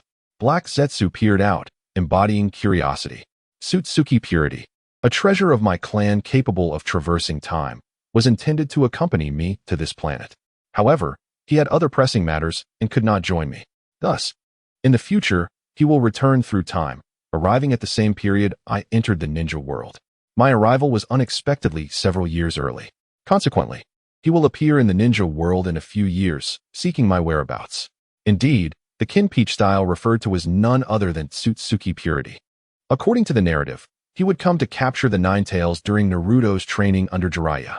As for whether the butterfly effect of Peach-style's time travel would prevent Purity's appearance, it mattered little, even if he did not manifest. It served as a temporary ruse for Orochimaru. After all, Orochimaru could not contend with him. Time travel? Can such feats truly be accomplished? The Otsutsuki clan is indeed formidable. Black Zetsu marveled, considering itself half of the Otsutsuki lineage through its mother. Peach-style soared into the heavens, heading back to the Rain Village. He almost forgot to ask Nagato to borrow the 6 paths of pain to unlock ninjutsu, but thankfully, he recalled in time. Konoha Village. Beside the brook at the back of the village, Naruto sat on the ground, casting stones into the water with a frown. Tao Shi, why does everyone in the village dislike me and even call me a monster? This morning, Naruto had attempted to purchase something but was met with scorn, leaving him feeling disheartened as he sought solace from Tao Shi. Tao Shi, in his shadow clone form, pondered for a moment. It was indeed disheartening to see Naruto isolated by the villagers. Each time he tried to comfort him, it felt increasingly burdensome. Perhaps I should teach him a method to isolate the villagers instead. It's better to be the one who isolates than to be isolated by the entire village. Naruto, you claim that everyone in the village dislikes you. Could it be that they are actually envious of you? Naruto's eyes widened in surprise. They call you a monster because you are exceptionally talented, standing out amongst ordinary people. Take your brother Tao Shi as an example. I simply cannot relate to the villagers. Yet I enjoy playing with you. Have you pondered why that is? Scratching his head, Naruto was baffled and shook his head. I don't know. Tao Shi spread his arms wide, mimicking a jutsu. It's because I, your brother Tao Shi, am a genius, and I cannot relate to those ordinary folks. Only with a fellow genius like you can I have such fun. Is that so? Exclaimed Naruto, jumping up with a glimmer of enlightenment in his eyes. Wonderful. I am beginning to understand everything. Not quite. Kakashi, a member of the Umbu secretly protecting Naruto, could hardly contain himself. How had this young boy from the Hyuga clan reached such a conclusion? Was it merely a shared penchant for mischief that allowed him to connect with Naruto? Indeed, when the villagers refer to you as a monster, it is not an insult, but rather a description. Your talent is as formidable as that of a beast. Tao Shi stood up, arms crossed. Naruto, remember this. The next time someone calls you a monster, you should respond like I do. Watch and learn. He lifted his head, cultivating an air of disdain, and uttered with a smirk, inferior creature. Though Naruto did not fully grasp the meaning of those words, he found Tao Shi's demeanor quite impressive and decided to imitate him. With arms crossed, head held high at a 45-degree angle, and a slight smirk, he declared, inferior creature. Exactly. In the future, if anyone calls you a monster, respond just like that. Yosh, Naruto replied enthusiastically. Yet, as the excitement waned, self-doubt began to creep in. But Tao Shi, do you really think I am a genius? I can't even master the simple clone technique. Naruto knew Tao Shi was a genius, effortlessly learning everything, while he struggled even with the most basic ninjutsu. Although there was no strict requirement to master the transformation technique in the first semester, many of his classmates had already succeeded. On the contrary, Naruto, even geniuses possess their own areas of inadequacy. Peach Style gently patted Naruto on the shoulder. How about this? Allow your brother Peach Style to teach you a unique ninjutsu. If you learn it swiftly, it will be a testament to your genius. Really? Peach Style, please teach me. Upon hearing that Peach Style was willing to impart a ninjutsu to him, Naruto's excitement surged once more. Peach Style raised a hand and gestured for Naruto to pay close attention. With his palm upward and fingers slightly curled, he proclaimed, Crimson Spiral. Huh. Kakashi, concealed in a nearby tree, widened his eyes in astonishment. Let me tell you, what is this red orb? Why does it resemble my fourth Hokage's Rasengan so closely? The crimson orb rapidly took shape in Peach Style's hand, the swirling chakra causing the surrounding air to whirl, lifting the leaves from the ground. Aiming the orb at an unsuspecting tree, Peach Style launched it forth. Upon striking the trunk, the red sphere erupted, leaving a circular indentation on the sturdy bark. That is incredible. Is this technique called Deep Crimson Spiral? It is truly magnificent, Naruto exclaimed, his eyes sparkling as he gazed at the circular mark on the tree. Hurry and teach me, I wish to learn. Hey, toss me some peanuts. Kakashi's figure appeared on another tree, wiping the cold sweat from his brow. The orb had struck the very tree he was hiding in, nearly dislodging him. Observing the circular indentation on the trunk, Kakashi's expression turned serious. Peach Style's technique bore an uncanny resemblance to Sensei Minato's Rasengan. Such an unexpected occurrence must be reported to the Hokage. With that thought, Kakashi swiftly vanished into the woods, heading towards the Hokage's office. Chapter 22.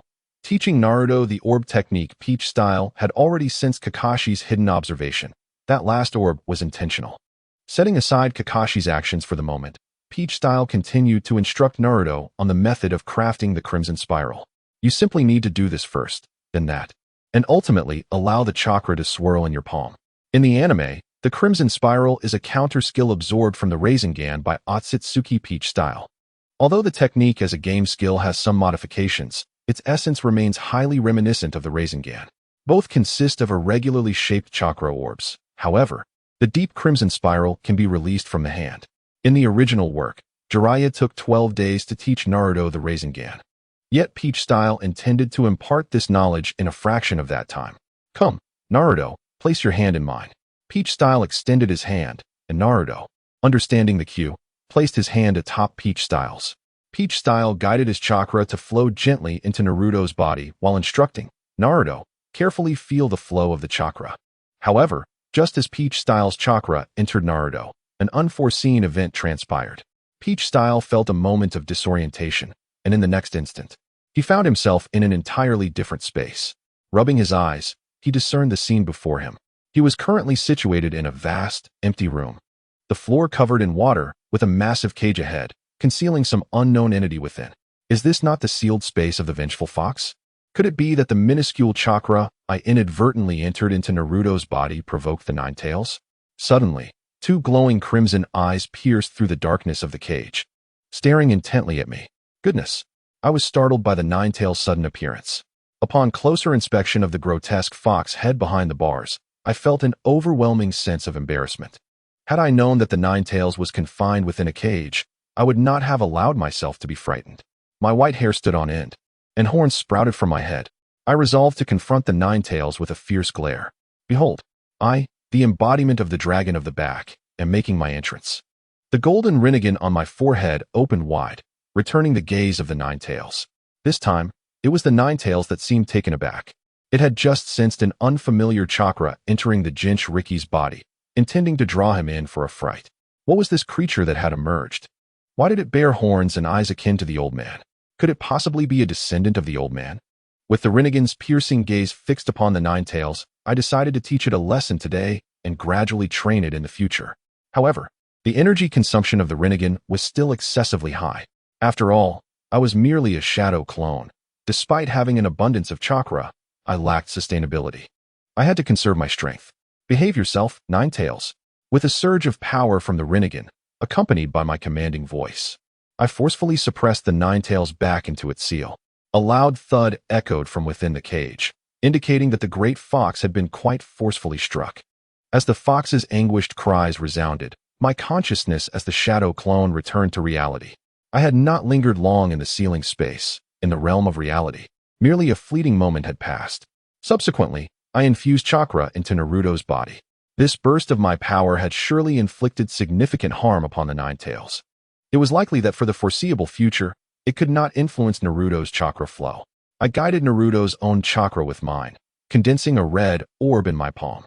First, he would learn to manipulate the ninjutsu before mastering it. Now, try to maintain the form of the technique once I release my hand. I withdrew my hand, allowing Naruto to attempt to sustain the stability of the crimson spiral. As my hand retreated, the orb did not immediately lose control, but its brilliance began to flicker noticeably. Before long, the orb in Naruto's hand began to morph irregularly, as if being kneaded by invisible hands. Finally, with a loud pop, it burst apart.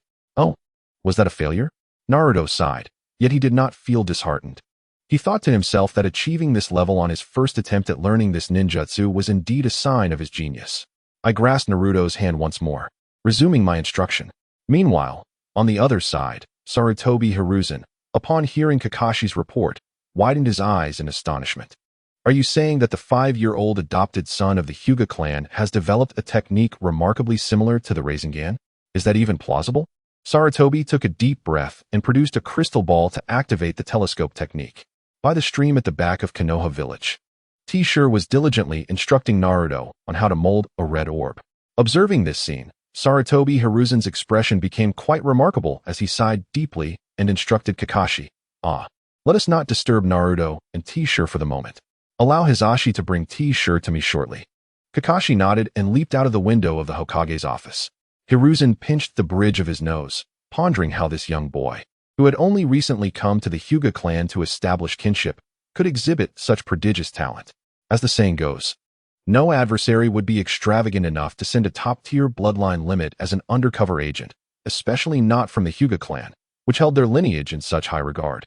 Shaking his head, Hiruzen dismissed further thoughts. Since he had already retrieved the crystal ball, and seeing that no one was around, he rose to draw the curtains of the Hokage's office. After locking the door, Hiruzen began to rub his hands in front of the crystal ball. It was time to investigate whether any spies from foreign nations had infiltrated the Konoha women's bathhouse. After an entire afternoon of relentless practice, Naruto finally grasped the rudiments of the Crimson Spiral technique. Crimson Spiral, he exclaimed, extending his right hand while resting his left hand beside it, his face contorted in concentration. After a considerable effort, a faint red glow began to manifest in his palms. As the chakra swirled, the red light expanded, forming a small orb. I did it. T-Shirt, I learned it, he shouted excitedly, tossing the red orb onto a nearby tree. See, I told you that you were a genius. You mastered such a formidable jutsu in just one afternoon. T-shirt praised, patting Naruto on the shoulder. The practice of the Crimson Spiral was not inherently difficult, especially given Naruto's innate talent in this regard. The only factor that could potentially hinder his progress was the issue of chakra, which T-shirt had been compensating for with his own chakra until Naruto could fully master the technique. The chakra consumed in molding the orbs was but a trivial amount for T-shirt's shadow clone, hardly more than what was expended in a single encounter with the Nine Tails. As dusk approached, T-shirt concluded their session, stating, "It's getting late. I should return home for dinner." He pointed at the darkening sky, bid farewell to Naruto, and set off on his way home. Chapter 23. Meeting Sarutobi Hiruzen. Upon returning home, T-shirt felt an unsettling gaze from Hisashi, his adoptive father, who seemed to scrutinize him with an odd intensity. Hisashi perpetually cast sidelong glances at him, leading T-shirt to wonder if he was suffering from cataracts in his middle age. Could one develop cataracts and there be a Kugen? Finally, as the meal concluded, T-shirt set down his bowl, intending to escape Hisashi's watchful eye, only to be halted. Finished eating? If so, accompany me to meet the Hokage. Huh. The exclamation came from both T-shirt and Hinata, who had been quietly dining alongside them.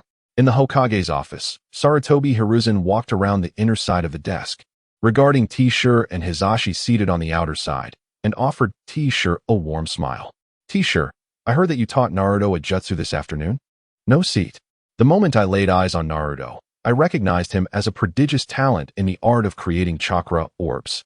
Thus I decided to impart my self-invented ninjutsu to him. Raising his head, Tao Shi smiled subtly. Oh, your self-invented ninjutsu? Might you demonstrate it for me, the esteemed Hokage? Sarutobi Hiruzen leaned in closer, his eyes wide with curiosity. This was the first time he had encountered Tao Shi since his arrival in this world. Tao Shi's appearance closely resembled that from the anime, albeit the transition from two-dimensional to three-dimensional had rendered him more wrinkled. The elder's face, lined with creases, gazed intently, the wrinkles shifting as he observed from a short distance. A wave of distaste washed over Tao Shi, reminding him of his prior experience of being confined and subjected to flames. An unnameable fury surged within him, yet he endeavored to maintain his facade and held back the impulse to slap the old face of Sarutobi Hiruzen. Extending a hand, he declared, "Crimson Spiral." A vibrant red orb swiftly took shape in the palm of his hand, emanating a brilliant crimson glow within the Hokage's office at dusk. Crimson Spiral. I have christened this ninjutsu. Holding the orb aloft, Tao Shi presented it to Sarutobi Hiruzen. The wind generated by the swirling orb brushed against the elder's face, causing him to momentarily lose focus. Before him, the white-haired figure holding the red orb began to blend with the image of the blonde who once wielded the blue orb. Could it truly be possible for two distinct individuals to conceive such similar forms of ninjutsu? Although he had previously witnessed the scene of Tao Shi instructing Naruto in the creation of chakra orbs through a crystal ball, the sight of Tao Shi conjuring the red orb in person left Sarutobi Hiruzen momentarily dazed. Meanwhile, Hinata Hisashi, observing the red orb in Tao Shi's hand, widened his own pale eyes in astonishment. Initially, when the Hokage summoned him to guide this adopted son, he presumed it was due to Tao Shi's mischief in the village that had drawn the Hokage's ire. To his surprise, Tao Shi had silently crafted a self-invented ninjutsu, remarkably akin to the unique technique of the fourth Hokage. Taking a deep drag from his pipe, Sarutobi Hiruzen exhaled a plume of smoke. You may not be aware, but before you, there was another genius who developed a remarkably similar technique. Is that so? Truly, great minds think alike, ha ha ha? Tao Shi laughed heartily, feigning ignorance. Where is that individual now? I would like to converse with him. Sarutobi Hiruzen fell silent, taking another draw from his pipe. He sacrificed himself. Tao Shi too was rendered mute. Sarutobi Hiruzen broke the silence once more. This ninjutsu, aside from Naruto, you have not taught to anyone else, have you? Tao Shi shook his head. That is good. Please refrain from teaching it to anyone else in the future. Could you share the method of its cultivation with the village? Of course.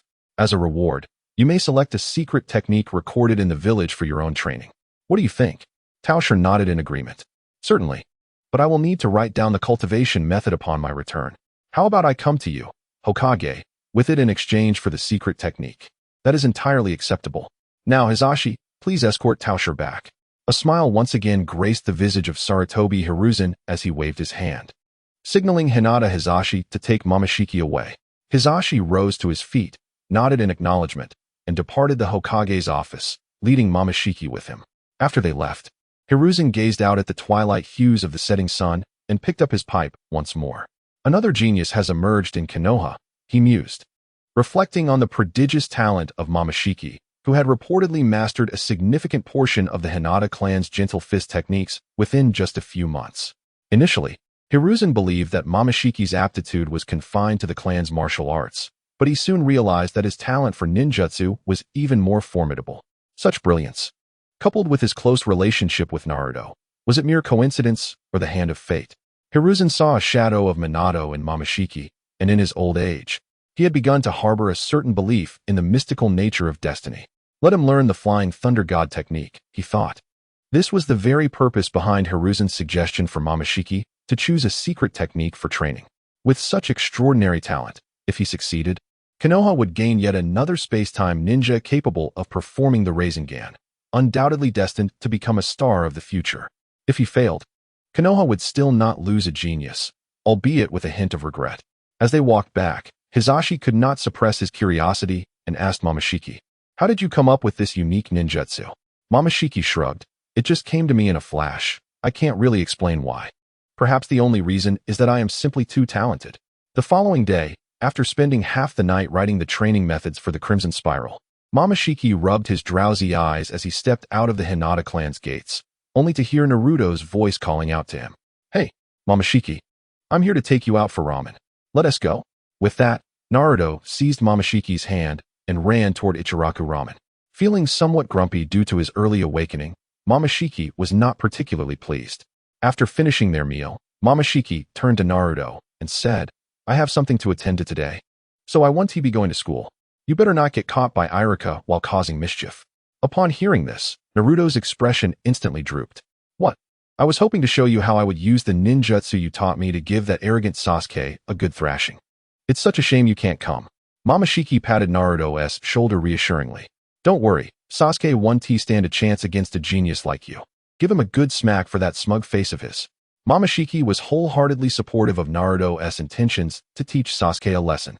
He could not fathom why the girls at the Ninja Academy were so infatuated with the brooding Sasuke, overlooking a sunny, handsome boy like Naruto. The fact that they were all merely 6 or 7 years old only underscored the precociousness of the children in the ninja world. After parting ways with Naruto, Momoshiki walked along the path to the Hokage's office, reflecting on how, when he first started school, he had enjoyed considerable popularity among the girls. However, his constant mischief with Naruto had caused his popularity to wane. Nevertheless, the aura of genius and his handsome appearance reminiscent of the Otsutsuki lineage still garnered him some attention from the girls, though Momoshiki remained oblivious to their gazes. Chapter 24. Choosing the mutual explosive tag technique to send the Flying Thunder God in the Hokage office, the esteemed Hokage. "This is the training method I painstakingly crafted last night." As he presented the method for the Crimson Spiral to Sarutobi Hiruzen, the eyes of Tao Shi sparkled with anticipation as he gazed at the scroll in the Hokage's hands. Sarutobi chuckled, handing the scroll of ninjutsu to Tao Shi. "Here. This is the secret technique I promised you. Choose one that you desire from within." Eagerly accepting the scroll, Tao Shi could hardly wait to open it. "Don't worry about whether I can master it. After all, I'm merely a shadow clone. For the training aspect, you need to seek out the original body." Based on Sasuke's age, it would soon be time for the Uchiha massacre, and he was confident the original would return to join the fray. As for saving the Uchiha, what concern is that of mine? Tao Shi mused. One must tend to their own pets.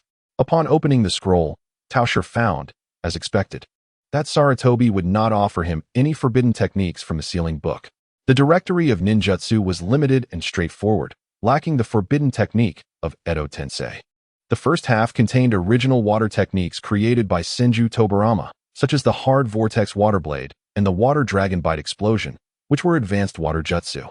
The middle and latter sections included various secret and forbidden techniques, like the art of darkness and the mutual explosive tag technique. Tobirama's repertoire was indeed extensive, yet it seemed he continually filled the forbidden techniques pool with less versatile ones. "And when will our esteemed leader be done? It has already been 3 years." Tao Shi looked up at Sarutobi Hiruzen. "Grandfather Hokage, may I select this mutual explosive tag technique?" Clearing his throat, Sarutobi momentarily choked upon hearing Tao Shi's words. He then regained his composure and smiled. Why have you chosen this technique? Would you care to share your reasoning with your grandfather? Tao Shi grinned mischievously.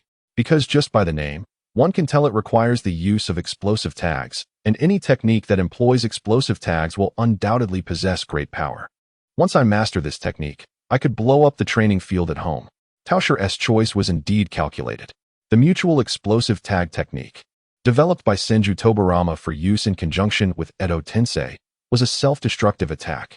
It was forbidden due to its lethal potential and suicidal nature. The inherent difficulty of mastering it was not overly daunting. Perhaps even someone with my learning limitations might succeed. But what if I learn it, and there's no Edo Tensei? No matter, I have abundant chakra. I could simply use multiple shadow clones to deliver it. Such a simple task. Sarutobi suddenly felt a pang of anxiety, akin to that of discovering his 1-year-old grandson had soiled his Hokage robes. Cough, cough. Tao Shi, this technique is a suicide-type ninjutsu invented by the second Hokage.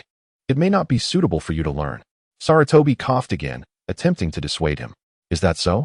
Nonetheless, I still wish to choose it. I think with a bit of tinkering, perhaps it could be adapted for use by living individuals, Tao Shi insisted resolutely. There was no other option. Relying solely on innate genius would not suffice for self-learning.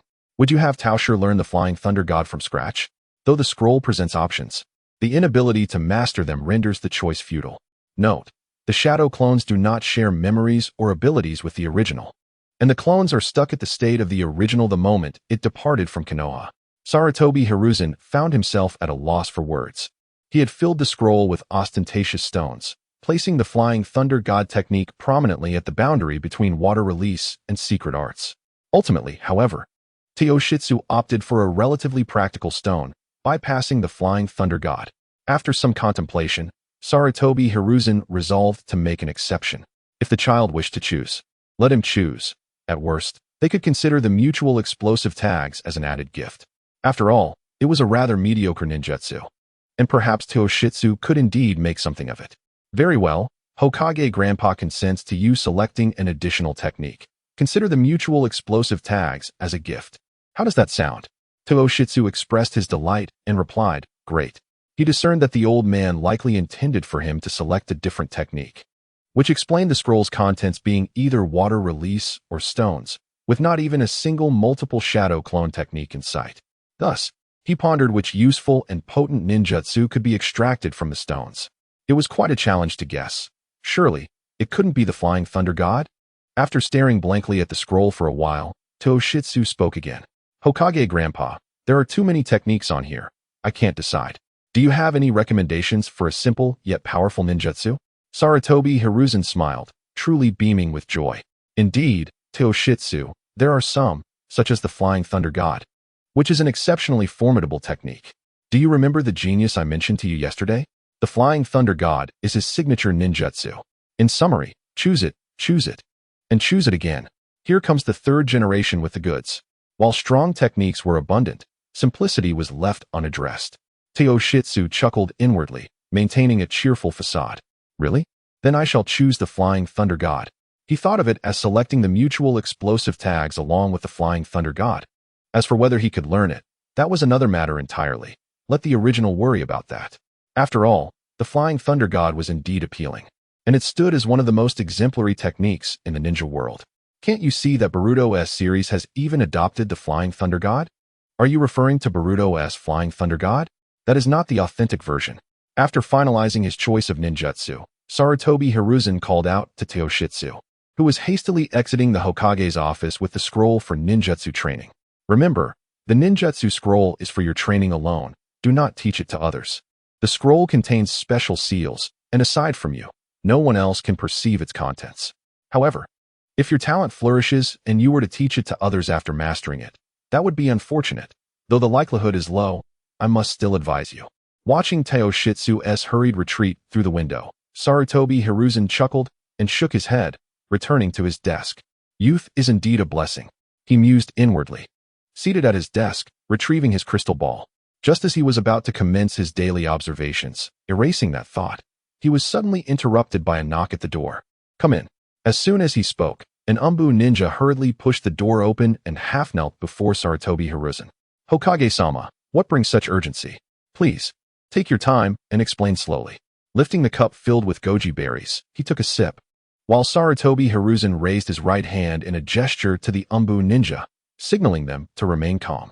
It seemed that either Sarutobi's words had a calming effect, or the Umbu ninja had caught his breath, as he spoke again without stuttering. Lord Hokage, the Jinchuriki has sent the Uchiha clan leader's son to the hospital. A mouthful of water mixed with goji berries nearly went down the wrong way, spluttering across the Umbu ninja's mask. The main text is complete. The children finally finished typing at 2 in the morning, and I thought we would have a whole day off, but it turns out just half a day. I didn't write during the day, but stayed up late to finish now. By the way, I didn't expect to receive small gifts from a big brother before even getting a recommendation. I am truly grateful. Chapter 25, Sasuke. As the third Hokage accompanied Momoshiki in selecting ninjutsu at the Ninja Academy, Naruto, with his short legs perched on a stool, pointed a finger at Sasuke's nose. Hey, smelly Sasuke, do you dare to spar with me? Sasuke replied, meet me on the playground. I'll show you. Though he enjoyed acting aloof, Sasuke was still just a child and could not tolerate such provocations. Thus, the two found themselves on the academy's playground, surrounded by a crowd of eager onlookers, including girls cheering for Sasuke. Go, Sasuke. Teach that loser a lesson. Sakura's voice rang out loudest in the crowd, causing Naruto to clench his fists. Today, he vowed to teach Sasuke a lesson, proving to Sakura that he was far more talented than Sasuke. Momoshiki would not deceive him. He was undoubtedly a genius. He had learned the ninjutsu Momoshiki had taught him in just one afternoon. Bring it on, Sasuke. Today, I will definitely teach you a lesson. Naruto stepped forward, extending his hand to form a hand seal against Sasuke. Sasuke pushed Naruto's hand away. We don't need these meaningless rituals. Let us end this quickly. Although he had come to the playground in a moment of bravado, he realized that defeating Naruto would bring him no sense of accomplishment, especially with an audience watching like it was a performance. This thought only added to Sasuke's irritation. He resolved to use taijutsu to knock Naruto down, and then finish him off with the fireball technique he had recently mastered. Losing to the Uchiha's fire technique would at least grant this loser some dignity. With that in mind, Sasuke stepped back a couple of paces, facing Naruto across half the playground. Begin, shouted a classmate from the sidelines. As the command was given, Sasuke charged at Naruto with incredible speed, throwing a punch that connected squarely with Naruto's face. However, due to Naruto's robust physique, the impact was not particularly effective. Seizing the opportunity, Naruto caught Sasuke's hand and attempted to kick him. Yet, it proved futile as Sasuke sidestepped, deftly withdrawing his wrist from Naruto's grasp. With little attention paid to lessons, Naruto stood no chance against a ninja from a prominent clan who had been training since childhood. In the realm of martial arts, Naruto found himself merely a passive target for blows. With his hands clasped over his head, he arched his back to shield himself from Sasuke's relentless punches. Though he appeared somewhat disheveled, Sasuke was indeed unable to inflict any substantial harm upon Naruto. Frustratingly, Sasuke's strikes were too swift for Naruto to gather the requisite chakra for his jutsu. As a novice, Naruto needed time to summon the energy for his technique, making it utterly impossible to counter Sasuke's barrage of punches. However, at that moment, Sasuke, realizing that his attempts to inflict damage on the curled-up Naruto were futile, opted for a change in strategy. Abandoning his fists, he seized the opportunity presented by Naruto's limited visibility and executed a sweeping kick that sent Naruto crashing to the ground. Following this, he leapt onto Naruto's arm, using his opponent's own momentum to propel himself into the air. With this maneuver, he aimed to incapacitate Naruto completely. In midair, as he targeted Naruto's abdomen, a victorious smile adorned Sasuke's face. The Uchiha flying kick, an ultimate technique that involved leaping into the air to strike the opponent's stomach, belonged to the same illustrious series as the Uchiha elbow strike. Just as Sasuke prepared to unleash his flying kick upon Naruto, the latter, lying on the ground, broke into a grin. What a perfect opportunity, he thought, extending his right hand while vigorously rubbing his left hand against it. In an instant, a vibrant crimson orb began to take shape in Naruto's grasp. With no time to spare for a full charge, he hurled the finished orb towards Sasuke, who was suspended in the air. Even if one were a master of shadow-level prowess, evading an attack mid-air through mere physical techniques was an impossibility, unless one were to open the 8 gates, which would be an unfathomable risk. Consequently, the fist-sized crimson orb struck true, colliding with Sasuke as he executed his Uchiha flying kick. Upon impact, the orb detonated, the force of the explosion propelling Sasuke even higher into the air before he crashed heavily to the ground. As Sasuke landed, the sound echoed, causing a momentary hush among the onlooking classmates at the Ninja Academy. Then, with a piercing scream from a girl, the crowd erupted in chaos. "Oh my goodness! The underdog has knocked Sasuke unconscious. Quick, fetch a teacher!" they exclaimed in disbelief. How could the underdog defeat the genius Sasuke? Am I dreaming? Observing the fallen Sasuke and the astonished crowd, Naruto rose to his feet, pride swelling within him as he lifted his head high, with a thumb brushing against his nose. He could no longer contain his laughter. "I've truly bested Sasuke. I am the real genius," he boasted. However, before Naruto could bask in his triumph any longer, a classmate, sensing something amiss with Sasuke, returned with Iruka to the scene. "Naruto." Iruka approached angrily, extending his hands towards him. "Did you see what happened? The genius Naruto has knocked Sasuke out." Naruto, his eyes gleaming with mirth, remained blissfully unaware of the gravity of the situation. It was not until Iruka's fist was aimed squarely at Naruto's temple that reality struck him. The intensity of your actions towards your classmates is quite alarming. "Ouch, ouch, ouch. Iruka-sensei, please let go of me." In an instant, Naruto ceased his playful demeanor, struggling against Iruka's grasp as he held tightly to the teacher's fist. Upon witnessing Sasuke lying unconscious on the ground, Iruka felt a surge of both anger and frustration. A few classmates assisted the teacher in transporting Sasuke to the hospital. Upon receiving the news, Sarutobi Hiruzen swiftly tucked away the crystal ball into his desk and rose to his feet. "Take me to the hospital to ascertain the situation." As he approached the door, Sarutobi suddenly recalled something and instructed the Umbu stationed at the entrance of the Hokage building, summon Itachi. After all, it is his brother who is in trouble. And also, bring along Kakashi, for Naruto's ability to incapacitate Sasuke must stem from the jutsu he taught him. Itachi Uchiha, diligently executing his duties in monitoring the Uchiha clan, felt as though the heavens had collapsed upon receiving the news from the Umbu about his brother being hospitalized. Without hesitation, he removed his Umbu mask and swiftly made his way to Konoha Hospital. Meanwhile, Kakashi, who had just returned home to study the explosive tags, was unable to suppress a smile upon hearing the news brought by the Umbu. "Naruto truly did well. He didn't embarrass me." Observing Kakashi's carefree reaction, the Umbu ninja felt a vain throb on his forehead. "The Hokage requests that you and Naruto visit Sasuke at the hospital." Chapter 26. Kakashi, your brother does not love you. Sasuke merely felt as though he had experienced an exceedingly long dream. He slowly opened his eyes to behold an unfamiliar ceiling. Suddenly, a somewhat familiar voice reached his ears. "Oh, you're awake? The surgery was a success. You are now a girl." "What?" At once, the chaos in Sasuke's mind dissipated, and he sat up abruptly. His hands ventured beneath the covers, exploring his lower body. Upon confirming the presence of his companion of 7 years, he sighed in relief and wiped away the non-existent cold sweat from his forehead. However, upon looking up, he was met with a circle of onlookers surrounding his bed. "Ah!" Sasuke gasped in surprise at the gathering, recalling his previous actions, and emitted a sharp scream. He then wrapped himself tightly in the blanket, trembling. Kakashi, having achieved his objective, burst into radiant laughter. At the bedside, Uchiha Fugaku and Itachi stood by, while Naruto stifled a laugh behind his hand. Sarutobi Hiruzen, too, felt a chuckle bubbling within him. His wrinkled face trembled slightly, yet after years of being Hokage, he managed to maintain his composure. Clearing his throat, Sarutobi addressed Naruto. "You really should exercise more restraint. How could you injure someone during a spar? Perhaps it would be wise to apologize to Sasuke as per the Hokage's request." Tensions between the Uchiha clan and the village had escalated, and now Naruto had hospitalized Sasuke, the son of the Uchiha clan leader. If this matter were treated as trivial, it could further deteriorate the relationship between the village and the Uchiha clan. Therefore, Sarutobi Hiruzen decided to intervene as Hokage to mediate the situation. Although Naruto felt somewhat unwilling, he hesitated to apologize out of respect for Hiruzen. "Well, Sasuke." However, the ostrich-like Sasuke, cocooned in his blanket, suddenly recalled the events that had transpired earlier. Had I truly been knocked unconscious by the bottom of the class? In that moment, perhaps due to being wrapped in the blanket for too long, Sasuke's face began to flush crimson. The youth's cheeks blushed more vividly than any sweet nothings. Peeking out from beneath the covers, he shouted at Naruto, "I don't want your apology. You won because you ambushed me. In a fair fight, I would never lose."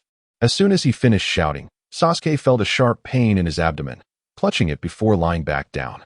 Naruto was momentarily overwhelmed, debating whether he should indeed apologize. His thoughts clashed within him, causing him to scratch his head in confusion. Meanwhile, the compassionate Ino leaned closer to Sasuke. Just lie still, will you? Fortunately, Naruto's aim was on point. If it had been off by just a bit, you might have ended up as a girl. Sasuke's face grew even redder. Shut up, Ino. What business is it of yours? Ino extended her right hand, signaling Sasuke to take note. Sasuke glanced at her palm, and in an instant, a familiar scarlet orb materialized in Ino's grasp. Naruto's jutsu was taught by me. Don't you think that connects us? How about it? Isn't this jutsu thrilling? Ino grinned mischievously. At that moment, Itachi, the elder brother, could no longer bear to watch. With a dark expression, he pulled Ino away from Sasuke and turned his concerned gaze toward his younger brother. Sasuke, are you all right? Sasuke shook his head, his eyes brimming with tears as he looked at Itachi. I'm fine, Nisan. When we get home, will you teach me some jutsu? I want to learn a technique that doesn't require hand seals, so I can give that Naruto guy a taste of his own medicine. Sasuke thought to himself. Seeing that Sasuke was indeed unharmed, Itachi felt a sense of relief. He was about to agree to Sasuke's request when he recalled his own mission and the conflict between their clan and the village. Sighing, Itachi pressed 2 fingers gently against Sasuke's forehead. Forgive me, little brother. I promise next time. I have a mission to attend to, and since you're fine now, I must take my leave. He exchanged a glance with Sarutobi Hiruzen, who nodded in understanding. Itachi then opened the hospital window and leaped out. Seeing his beloved older brother depart so suddenly, Sasuke felt a pang of sorrow. He almost let out a few tears, but remembered that others were watching and managed to suppress them. At this moment, Uchiha Fugaku, who had been observing silently from the sidelines, finally spoke up. Classmates, losing in a spar is merely that. How can one still demand an apology, especially when they refuse to accept one? Uchiha Fugaku admonished Sasuke, who was on the verge of tears, with a serious expression before turning his attention back to Sarutobi Hiruzen. The young man has embarrassed Lord Hokage. There is no need for an apology. It was merely a sparring match, and it is unreasonable to expect the victor to apologize. Casting a glance at Sasuke, he uttered a parting remark and departed through the door. With nothing more to attend to, he returned home. As there were affairs within the clan that demanded his attention, Sarutobi Hiruzen shook his head with a sigh, and upon realizing the matter had concluded, he too exited the hospital room. Whether Naruto offered an apology was inconsequential. As the Hokage, his stance towards the Uchiha clan was clear. If possible, he would prefer not to lose the Uchiha clan, an essential force within the village. Once the adults had left, the mischievous Tao Shi approached Sasuke with a playful demeanor. TSK, TSK, TSK. Look at how your brother and father just walked away. They don't truly care for you. Hearing Tao Shi's words, little Junju could no longer contain her emotions and burst into tears. You're talking nonsense. Oni-chan loves me. Upon witnessing Sasuke's distress, Tao Shi quickly produced a camera he had prepared in advance. With a click, he captured the poignant moment, a triumphant grin spreading across his face. Indeed, causing Sasuke to cry was all part of his scheme. However, Tao Shi had not anticipated the complete cooperation of everyone present. He thought it would require considerable effort. To his surprise, Sasuke was nearly in tears without much provocation. At this point, a mere word of consolation could lead to a deluge of tears. Fate was certainly on his side. Naruto, observing Sasuke's tears and Tao Shi's mischievous grin, felt a pang of sympathy. He tugged at Tao Shi and leaned closer to whisper in his ear. Tao Shi, isn't this a bit inappropriate? Shouldn't we comfort Sasuke? Feeling sorry already? Is it not a testament to your innate camaraderie that you wish to console another man's brother? Tao Shi shrugged. If you wish to comfort him, go ahead and try. But heed my advice. The irritable Uchiha is not to be trifled with. I'm out of here. With that, Tao Shi hastily vacated the hospital room. What a farce. He had forbidden jutsu awaiting his study at home, leaving no time to comfort that inherently troublesome Uchiha brat. Naruto felt somewhat at a loss. After all, it was Tao Shi who had provoked Sasuke. Just as he intended to console Sasuke, a pillow struck him squarely in the face. Get out. I don't want to see you. You're the worst. Naruto, I'm so wronged. I want to cry. Chapter 27. Journey to Obito's secret base. While the shadow clone in Konoha was busy enjoying a life of pranking Naruto, bullying Sasuke, and teasing Hinata, what was the real Tao Shi up to? He was playing with Nagato's figurine in the Rain Village. Unlocking the ninja required a week's time, and Tao Shi had borrowed the remaining 5 paths of pain under the pretense of reference to unlock the ninja. Today marked the day of completion. Over the course of the week, Tao Shi had meticulously counted how many black rods were inserted into each of the 5 paths of pain. The black Zetsu, residing within Tao Shi, was equally perplexed. Is this the norm for Otsutsuki, or is it merely that Tao Shi's mind is somewhat unhinged? Since merging with Tao Shi, Kurojitsu has been able to witness Tao Shi's peculiar episodes almost daily, muttering incomprehensible phrases such as "what a thunderous day," and strange songs like "a spoonful of sauce." When questioned, he merely attributes it to the culture of the Otsutsuki clan. For the past week, he has been spending his time with Nagato's puppets, often counting the number of black rods on the puppets. Fortunately, today, Tao Shi finally relinquished his hold on Nagato's pain. The 3 paths of pain were successfully unlocked, but the animal path remained inaccessible as it had not yet transformed into the girl path. The hell path also did not manifest, rendering it impossible to unlock. Nevertheless, this was sufficient, as Tao Shi had little need for the abilities of the animal path. The summoning interface on the panel was akin to the animal path's powers of the Rinnegan. Tao Shi placed the 5 pains into individual sacks and fashioned an extraordinarily long black rod of yin-yang release, stringing the sacks together to hoist them over his shoulder. Thus, he swaggered off to find Nagato. Due to the need to lend pain to Tao Shi for study, Nagato had withdrawn his control over the 5 pains. With the Deva path still nearby, and his own body having been rejuvenated by Tao Shi, he found little use for the other 5 paths and decided to set them aside temporarily. In a secluded chamber, Nagato was engaged in a conversation with Conan about the future and aspirations when he suddenly heard the door being pushed open. The only ones who knew the door's lock code, besides the 2 present, were Tao Shi. The identity of the newcomer was obvious. The 2 paused their discussion and turned their attention to the entrance. The door was slowly propped open by a black rod adorned with sacks, revealing Tao Shi and the 5 sacks he bore on his shoulder. Nagato and Conan exchanged glances, bewildered. Is the yin-yang release black rod used this way? Nagato inquired. I've returned your pain, Tao Shi announced, offering a radiant smile to the perplexed duo. He placed a hand on his forehead and waved the other dismissively. Nagato sighed. Just set it down. Very well, I shall place it here, Tao Shi replied, tossing the black rod to the ground and clapping his hands together. Are there any tasks for me in the organization? Orochimaru has been absent for days. I have no idea what he is up to. It feels as though it makes no difference whether I have him as a teammate or not.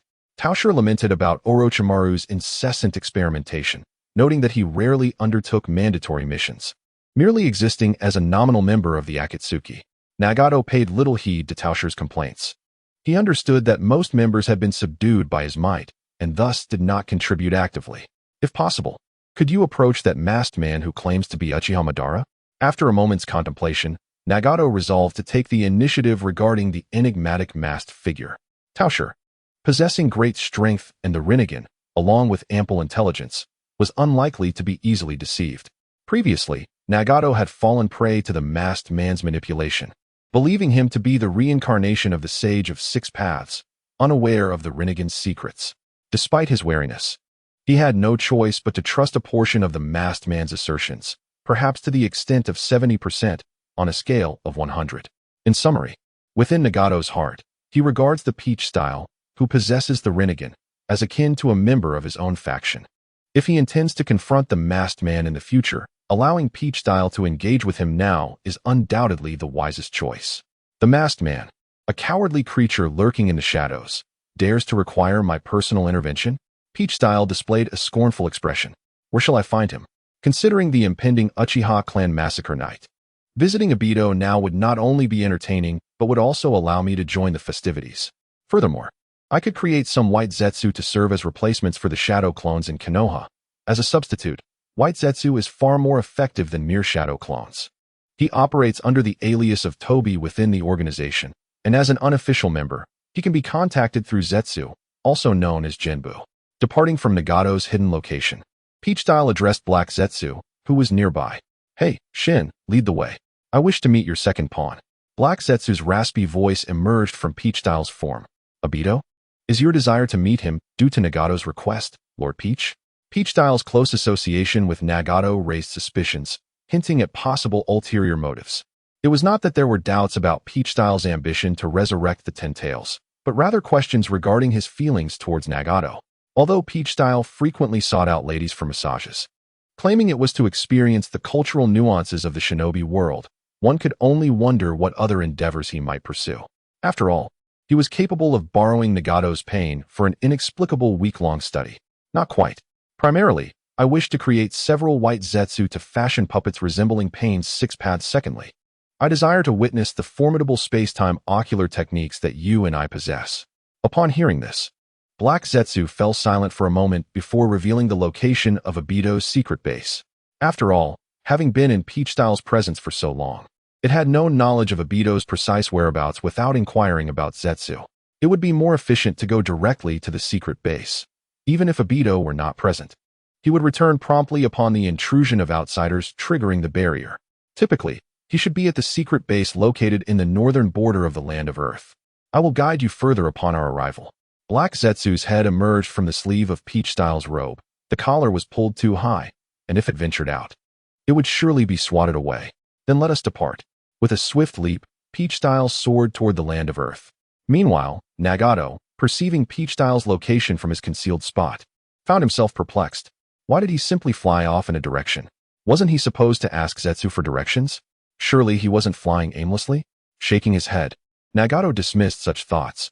After all, Peach-style's intentions were not easily fathomed, even by someone as deeply entrenched in their own delusions as Nagato. Hours later, gazing at the desolate expanse of yellow sands and barren cliffs before him, Peach-style couldn't help but marvel internally. The aerial journey was swift. Had he traveled by foot, it would have taken him at least a week to arrive. Along the way, he briefly admired the scenery, and he had to admit that while the waterfalls of the Land of Water were not easily traversable on foot, they were indeed quite beautiful. As I return, I plan to take a detour to the Land of the Waterfalls for a few days of exploration. Without further contemplation, I follow the path indicated by Kurozu and discover a massive stone obscured by yellow sands. Utilizing my innate divine strength, I push the stone aside, revealing a pitch-black aperture. Chapter 28. Obito, who has trespassed into my abode. Just as I, Tao Shi, step through the entrance, I find myself in an expansive subterranean chamber. The vastness of this underground space is striking, and directly opposite the entrance stands a lone chair. Its placement within this emptiness is rather jarring. However, if one were to envision an Otsutsuki statue behind it, the arrangement would seem entirely reasonable. Uchiha Madara. Indeed, children, I too have once sat upon a mobile toilet. If one enjoys squatting, perhaps they should assist the emperor in occupying his golden throne. Beside the door lies a bed, clearly where Obito usually rests. Adjacent to the bed are a Uchiha fan and a scythe, suggesting that Obito is not particularly fond of wielding these weapons. Suddenly, a voice laden with wisdom emerges from the shadows. Is Lord Obito back? Could you enlighten me on what feeling truly signifies today? A white figure, embodying an air of intelligence, darts from the darkness to stand before me. Not Lord Obito, but an intruder? Before me, the visitor is an eerie white apparition devoid of facial features, composed of swirling white matter emanating from its hollow right eye, forming a humanoid shape. Through its wise voice and distinct appearance, I immediately recognize this entity's identity. Vortex Zetsu, Akatsuki's loyal servant. Ignoring Akatsuki's words, I tug at my collar, signaling Kurozu to explain. Understanding the cue, Kurozu emerges from my collar. Do not be alarmed, White Zetsu. Lord Tao is not an intruder. Wow, the intruder has even captured Lord Kurozu. How terrifying. Akatsuki appears startled, crossing its arms and trembling. Kurozu's expression darkens, though I am unsure how it could darken further, as it extends more of its form and transforms into a hammer, striking Akatsuki sharply on the head. I have already stated that I am not an intruder, you fool. A stunned Akatsuki squats on the ground, an expression of grievance upon its visage. This is Lord Tao, and from now on, you shall heed Lord Tao's commands as you do mine. Spread the word among the white Zetsu. Kurozu's face adopts a humanoid feature resembling a hashtag as it bellows at Akatsuki. Hi. In an instant, Akatsuki stands to attention, its previous demeanor of grievance replaced by seriousness, and it promptly scurries off to execute Kurozu's command. Is this what remains of humanity after being absorbed by the divine tree? Quite intriguing. Go and bring me a few white Zetsu. I wish to experiment with them as puppets. During the time before Obito discovers the theft of his home and returns, I, Tao Shi, do not wish to wait idly. Meanwhile, Uchiha Obito, wandering outside, suddenly senses that the barrier at his doorstep has been triggered. Initially, Obito did not take the situation seriously, for the barrier set up by Uchiha Madara at the entrance was extraordinarily sensitive. Even the slightest disturbance, such as a scorpion passing by, would trigger an alarm, and Obito had long since become desensitized to it. However, everything changed when the barrier within his secret base was activated. What a shock! My home has been invaded, Obito exclaimed, swiftly activating Kamui to teleport. Who dares to intrude upon my domain? With such a prominent stone at my entrance, I rarely even use the front door. How could anyone dismantle it? Obito found it incomprehensible that, having always returned home using White Zetsu's underground passage or his own Kamui, he could be robbed. Yet, pondering these matters was premature. Once he apprehended the little thief within his abode, all questions would be answered. The kaleidoscope of Kamui spun incessantly, manifesting vortexes of space as Obito raced back to his lair. Meanwhile, within the secret base, Tao Shi observed as Akatsuki carried several White Zetsu corpses to Obito's bed. 4 oddly shaped White Zetsu bodies were neatly stacked upon the bed, and after finishing the grim task, Akatsuki lamented in a teary voice, "Oh, my kindred, your sacrifices are for a brighter tomorrow. May you rest in peace." Ignoring Akatsuki's theatrics, Tao Shi understood well that acknowledging such antics would only encourage further dramatics. The best course of action was to remain unresponsive. Frowning at the grotesque White Zetsu corpses, Tao Shi felt displeased. They were hideous, too unsightly. As his puppet, these creatures' appearance was far beneath his esteemed standards. "Sarayu, can these beings known as White Zetsu have their faces reshaped? They are simply too ugly," he inquired. Lord Tao Shi, Black Zetsu replied, somewhat speechless but managing to articulate. These White Zetsu could disguise themselves as others while alive through the chakra of different individuals. But upon death, they can only maintain their original form. Upon hearing this, Tao Shi recalled that in the original narrative, White Zetsu could impersonate others, yet could not sustain that transformation after death. Suddenly, an idea sparked in his mind. Activating his Rinnegan, he unleashed Yin-Yang Release, conjuring a series of chakra rods of varying lengths. The rods clattered to the ground, and as chakra was rapidly consumed, they quickly accumulated into a pile. Pointing at the assortment of rods, Tao Shi commanded Akatsuki, "Install these rods according to the structure of human bones within these corpses." White Zetsu lacked the internal organ structure of humans, consisting solely of white body tissue. Thus, creating Rinnegan puppets from White Zetsu did not necessitate external insertion of the rods. Internal placement would yield far superior results. Yes, Akatsuki stood at attention and promptly began his work. Soon, the first White Zetsu corpse was equipped with the Yin-Yang Release rods. Tao Shi grasped the rod tightly in his hand and began channeling chakra to establish a connection with the rods within the White Zetsu corpse. Before long, the chakra link was successfully formed, and the White Zetsu corpse slowly opened its eyes, its original pupils replaced by golden concentric circles. Is this the sensation of visual sharing? Truly remarkable. The body of White Zetsu, no, now it is puppet number 1, rises and surveys its surroundings. Instantly, 2 perspectives emerge in Tao's mind. One is his own view, and the other is that of puppet number 1. One cannot deny that Nagato, who conceived of using the 6 paths of pain to act in place of his original body, is indeed a genius. Although the original body has weakened, Nagato's essence was inherently frail. In exchange, he has gained the extraordinary mobility and illusion resistance afforded by the 6 puppets. The first step has been successfully executed. Thus, the next phase involves altering the puppet's appearance through chakra, transforming White Zetsu into a Rinnegan puppet. It has transitioned from a lifeless corpse to a state of the living dead, successfully acquiring some traits from its former life. Tao begins to channel the chakra originating from Shin Nagato's youth into the link of puppet number 1. As the chakra flows in, the appearance of puppet number 1 begins to morph. Chapter 29. The Doll. Amidst Tao's excitement and Black Zetsu's astonishment, puppet number 1 rapidly sprouts red hair. The incomprehensible spikes on its body swiftly retract, and its coloration gradually aligns more closely with that of a living being. Ultimately, puppet number 1 has entirely transformed to resemble the youthful Nagato. Tao peeks between the puppet Nagato's legs.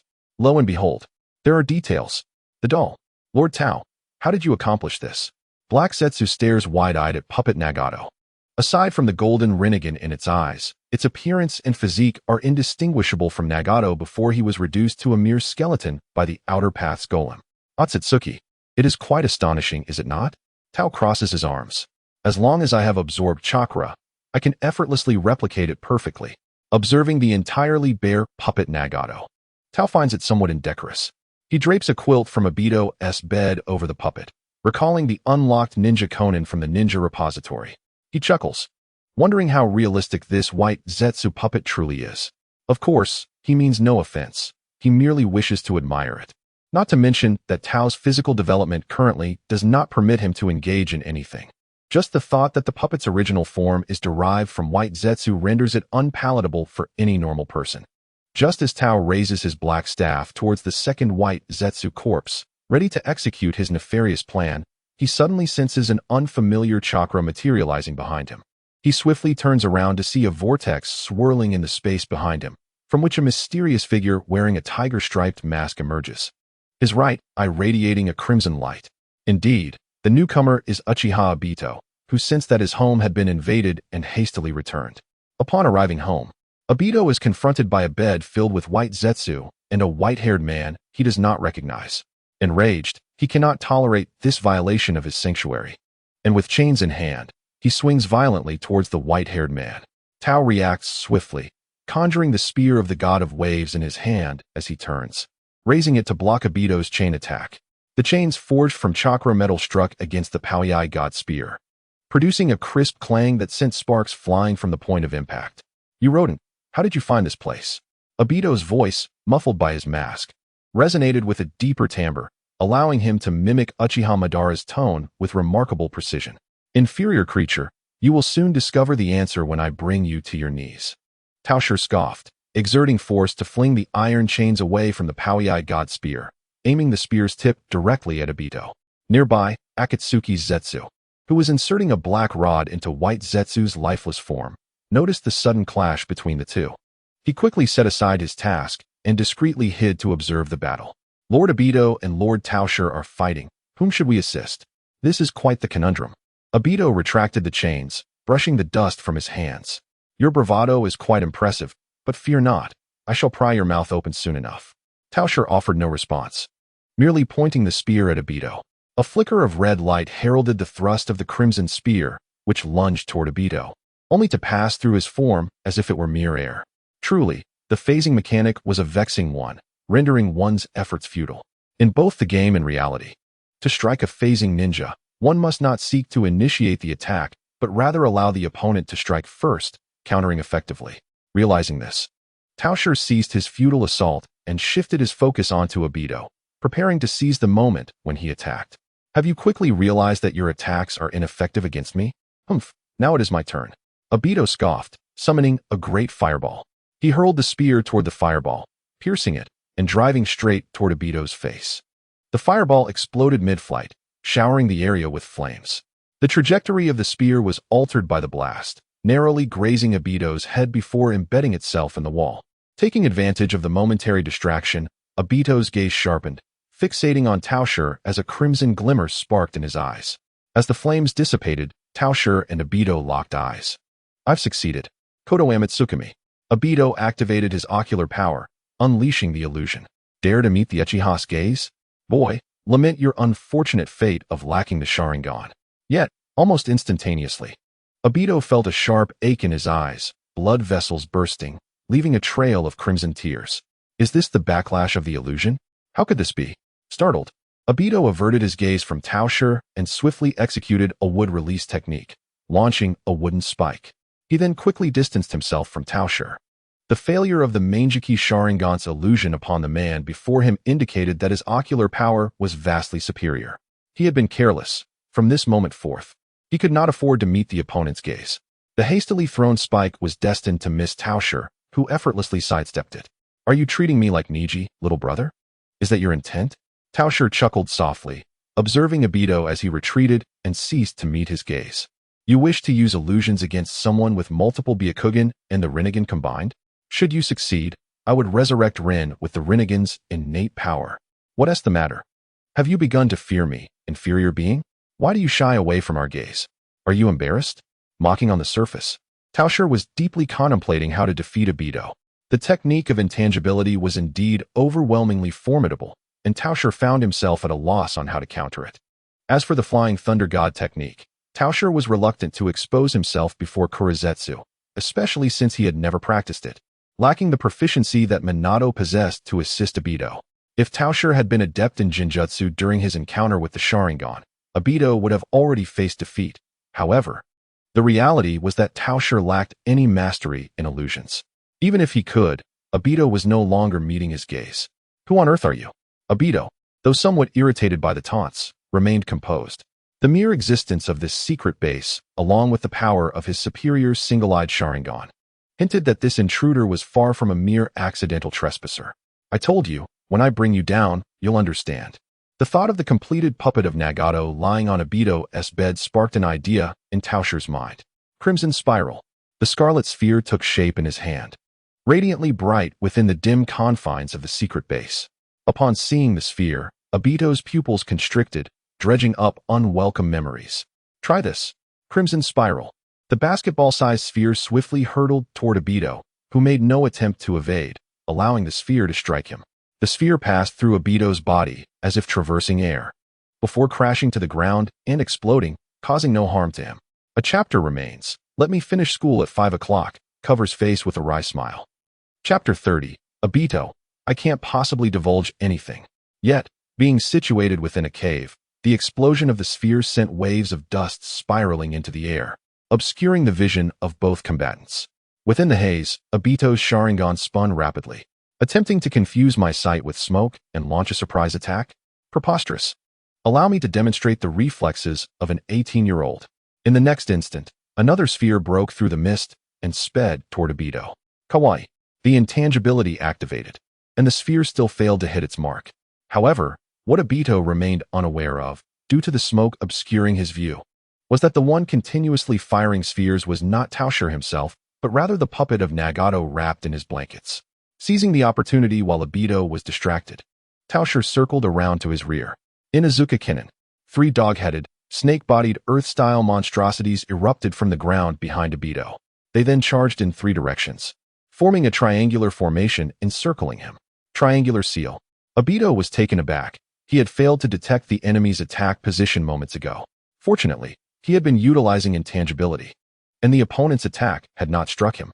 Before Obito could make his next move, glowing red chains rapidly coiled around the heads of the 3 Inuzuka Kinen, almost instantaneously encircling his position. The red chains were composed of chakra, solidified by Tao Shi's use of the Power God technique.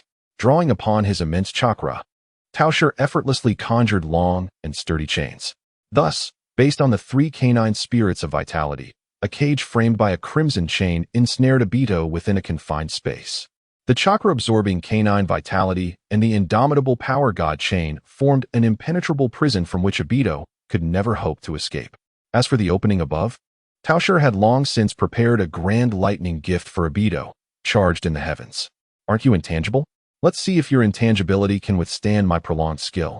Obito's intangibility lasted merely 5 minutes. As long as the ninjutsu assault persisted beyond that duration, his intangibility would inevitably shatter.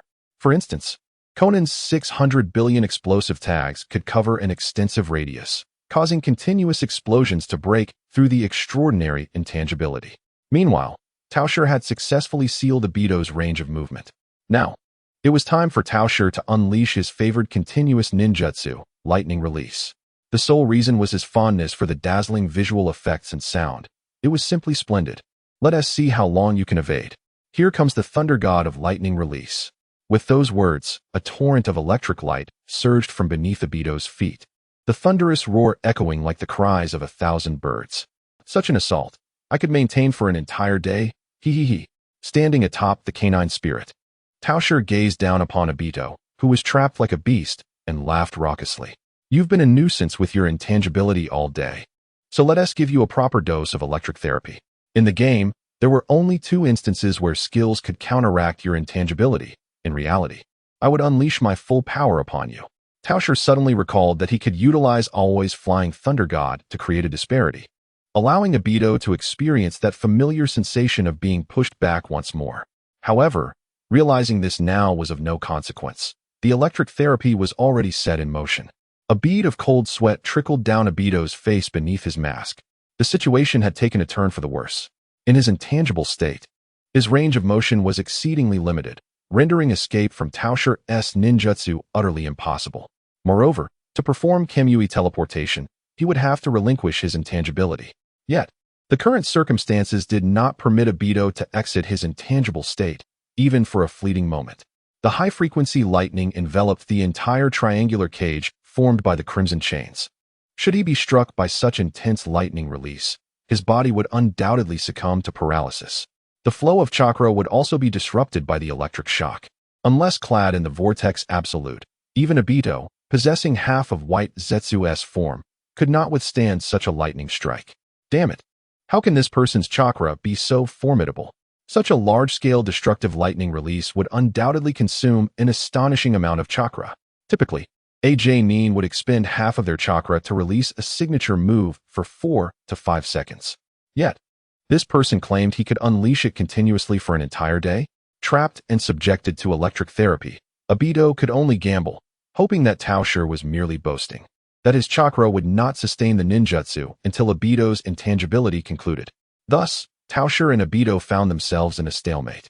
For minutes later, as Obito observed the unwavering intensity of the lightning surrounding him, he began to feel a twinge of panic. He proactively addressed Tao Shi, inquiring, "What exactly is your goal?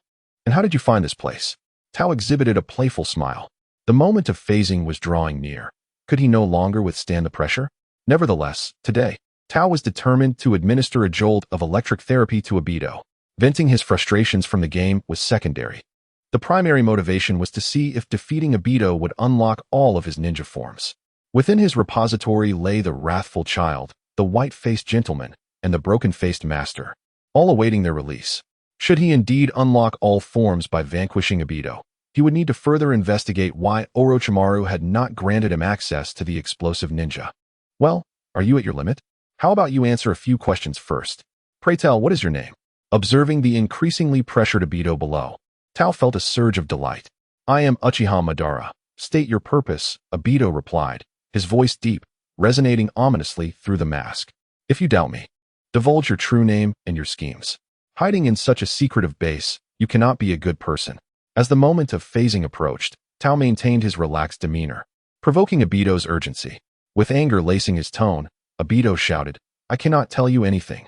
Before his words could fully escape, the duration of Obito's phasing finally ended, and he emitted a scream that was profoundly philosophical. Tao, mindful of the situation, subtly reduced the power output to avoid accidentally electrocuting Obito, as that would spoil the fun.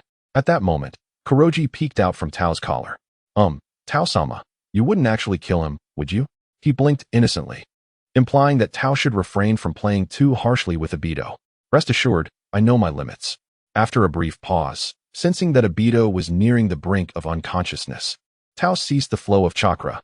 Simultaneously, the electrified Obito, now smoking, collapsed to the ground, retracting the crimson chains and the canine weapon. Tao approached and gave the fragrant Obito a gentle kick. "Hey, kid, do you feel a bit warmer now?" Obito remained motionless on the ground, as if teetering on the edge of death. He can't be truly dead, can he? My ninja hasn't he even been unlocked yet? Reaching out to lift Obito's mask and check for signs of life, he was suddenly seized by the seemingly lifeless Obito. Chapter 31. A Great Siege Against the Uchiha Home. Tao, you startled me into releasing a jutsu. Two crimson spirals shot forth from the hands of the puppet Pain, aimed at Obito. In that instant, Tao felt a release in his hand. Looking down, he saw that his hand had passed through Obito's grasp as if traversing through air. Was the phasing truly that brief? Obito, still phasing, staggered to his feet, trembling as he extended a hand towards Tao, seemingly attempting to convey something. In the next moment, Obito's figure vanished. Suddenly, a black rod of yin-yang release pierced through Tao's side. Eyes widening in shock at the assault, Tao recalled the battle between Obito and Konan, immediately realizing what had transpired. Izanagi? He had fallen victim to the perils of insufficient battle experience, not anticipating that a second serious engagement would lead to yet another trickery. I never expected you to be aware of this technique. It appears you have indeed come prepared. Indeed. Obito consumed a Sharingan left behind by Madara before the void of time concluded, activating Izanagi. Having ingested the healing properties of the peach style, Obito's injuries were not as grievous as they seemed. He feigned death solely to employ Izanagi for a counterattack. However, at this juncture, your fate is sealed. Just as I intended to withdraw the black rod embedded in the peach style's torso to deliver the final blow, I noticed the peach style suddenly burst into laughter. How infuriating! Both of you are so cunning. Do not blame me for what is about to unfold. Let the tides of battle turn. The golden rinnegan upon my forehead opened, and horns sprouted from my crown. The peach style stepped forward, extracting the black rod from his body. Xiao, there is nothing of importance in this location, is there? Black Zetsu realized something, but made no attempt to prevent the peach style. Instead, he sinisterly chuckled, not at all. Lord Peach Style, the legacies of White Zetsu and Uchiha Madara are stored elsewhere. Black Zetsu was eager to witness the Peach Style teach Obito a lesson, as he had long harbored grievances against the insolent boy. Very well then. The Peach Style turned to face Obito, the wound upon his torso already healed. After all, the Peach Style's constitution transcended that of a mere Otsutsuki. Thus, the enhanced physical attributes unlocked in the ninja repository compounded upon his original form. The Otsutsuki physique was merely an external characteristic. I paid no heed to Obito's astonished expression upon seeing the golden rinnegan on his forehead. The Peach Style soared into the air above the secret base, arms raised high, declaring, "Let it commence. You dare to deceive me? I shall dismantle your home." Ultimate Shinra Tensei. A terrifying repulsion emanated from the Peach Style, violently expanding and obliterating Obito's concealed sanctuary within the mountain. Just as an oversized object could cause harm if forced, the sheer magnitude of the Peach Style's repulsion struck the mountain's rock face with overwhelming force. It could not withstand even for a moment. The mountain was ruthlessly torn apart. Obito, acting swiftly, braced himself against the initial wave of damage and then activated Kamui to escape. Meanwhile, the corpse of White Zetsu on Obito's bed and the unprepared Kakashi were shielded by the puppet Pain, who unleashed a localized Shinra Tensei to counteract the forces of the Peach Style's ultimate technique, thus achieving a protective effect. Such terrifying power indeed. Kakashi, hiding behind the puppet Pain, marveled at the destructive force of the Peach Style's ultimate Shinra Tensei. After approximately a minute, with the mountain that housed the secret base entirely leveled, the Peach Style finally lowered his hands. The sensation of releasing such a cataclysmic force while suspended in the air was exhilarating, akin to the thrill of a flight taking off. All obstacles around were swept away by the Peach Style's ultimate technique, leaving only the small area protected by the puppet Pain intact. Xiao, go and explain my existence to your pawn, and then bring him to me. With a flick of his sleeve, Black Zetsu detached from the Peach Style, transforming into a shadowy form that glided towards the direction where Obito was hiding. Obito did not flee using Kamui. Instead, he remained nearby, observing cautiously. When he saw Kagaya descend from Tika, he was utterly perplexed. What did this signify? Was the other party an ally, or had Kagaya been captured? And what of the Rinnegan?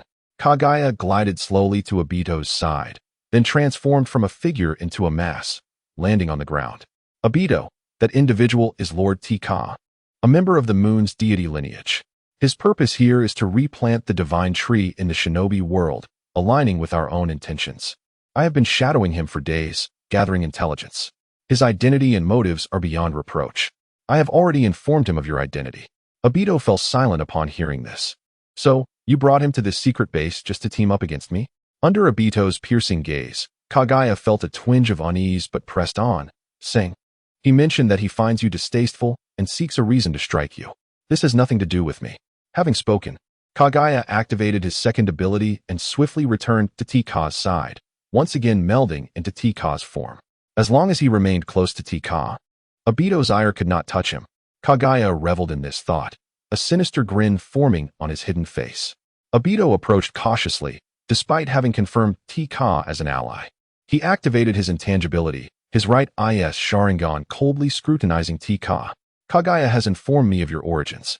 Since our goals align, we may consider ourselves allies. Tika tilted his head back, looking down on Obito with disdain. A lowly creature who hides behind another's name is unworthy of my collaboration. Nevertheless, your ocular technique holds some intrigue. I shall begrudgingly regard you as a useful pawn. seeing Obito tremble with suppressed rage at his words. Tika could not help but burst into laughter. Taunting Obito was exceedingly entertaining. He relished watching Obito's futile struggle to eliminate him, akin to a hapless husband helplessly confronting a flight on a video recording. What fueled Tika's animosity towards Obito? The grievances in the game were secondary. The narrative was rife with misdeeds. Taking advantage of the vulnerable, he had ambushed the newly birthed Tsunade, threatened his own master with a warm pack for Naruto, ultimately leading to the demise of both under the Nine-Tails clause. When Minato was resurrected, Tika would mockingly ask, "How could my teacher fail to recognize me? You are nothing extraordinary." Minato would retort, "Are you implying I could connect the dots between the masked man who bore Uchiha Madara's voice and Rinnegan, who ambushed my wife and child, and the cheerful, self-sacrificing disciple who aided the elderly across the street? What else could it be but fate?" In truth, Tika's attitude toward Obito was simply to derive amusement from him for the moment. Once he had had his fill of entertainment, he would dispose of him as one might discard a trivial nuisance. Frankly, it was remarkable that Naruto could forgive Obito. Were I in his position, I would merely exhale disdain from a distance. Chapter 32, Completion of the Wandering series puppet creation. In the end, Obito chose to embrace the path of a ninja. Despite possessing the ability of Kimui, which rendered him nearly invincible, he found himself unable to conquer the formidable Otsutsuki. With a chakra reserve akin to that of a tailed beast, a monstrous rate of physical recovery, and the exceptional Rinnegan, it was clear that his skills were no match. He could neither withstand nor strike back effectively. Faced with the overwhelming sense of helplessness akin to that of a defeated ninja in the arena, Obito resigned himself to the fact that his secret base had been reduced to rubble, instructing to take that individual away. If there was any amusement to be had, he could contact him through White Zetsu. Otsutsuki gestured towards Akatsuki, who had just completed the insertion of black rods into the corpses of 4 White Zetsu, and waved goodbye to Obito. Akatsuki, upon receiving the command, swiftly approached Obito. With a cold snort, Obito extended his hand, signaling Akatsuki to merge with him. Understanding the cue, Akatsuki's form unfolded from the hollow of Obito's right eye, transforming into a blooming flower.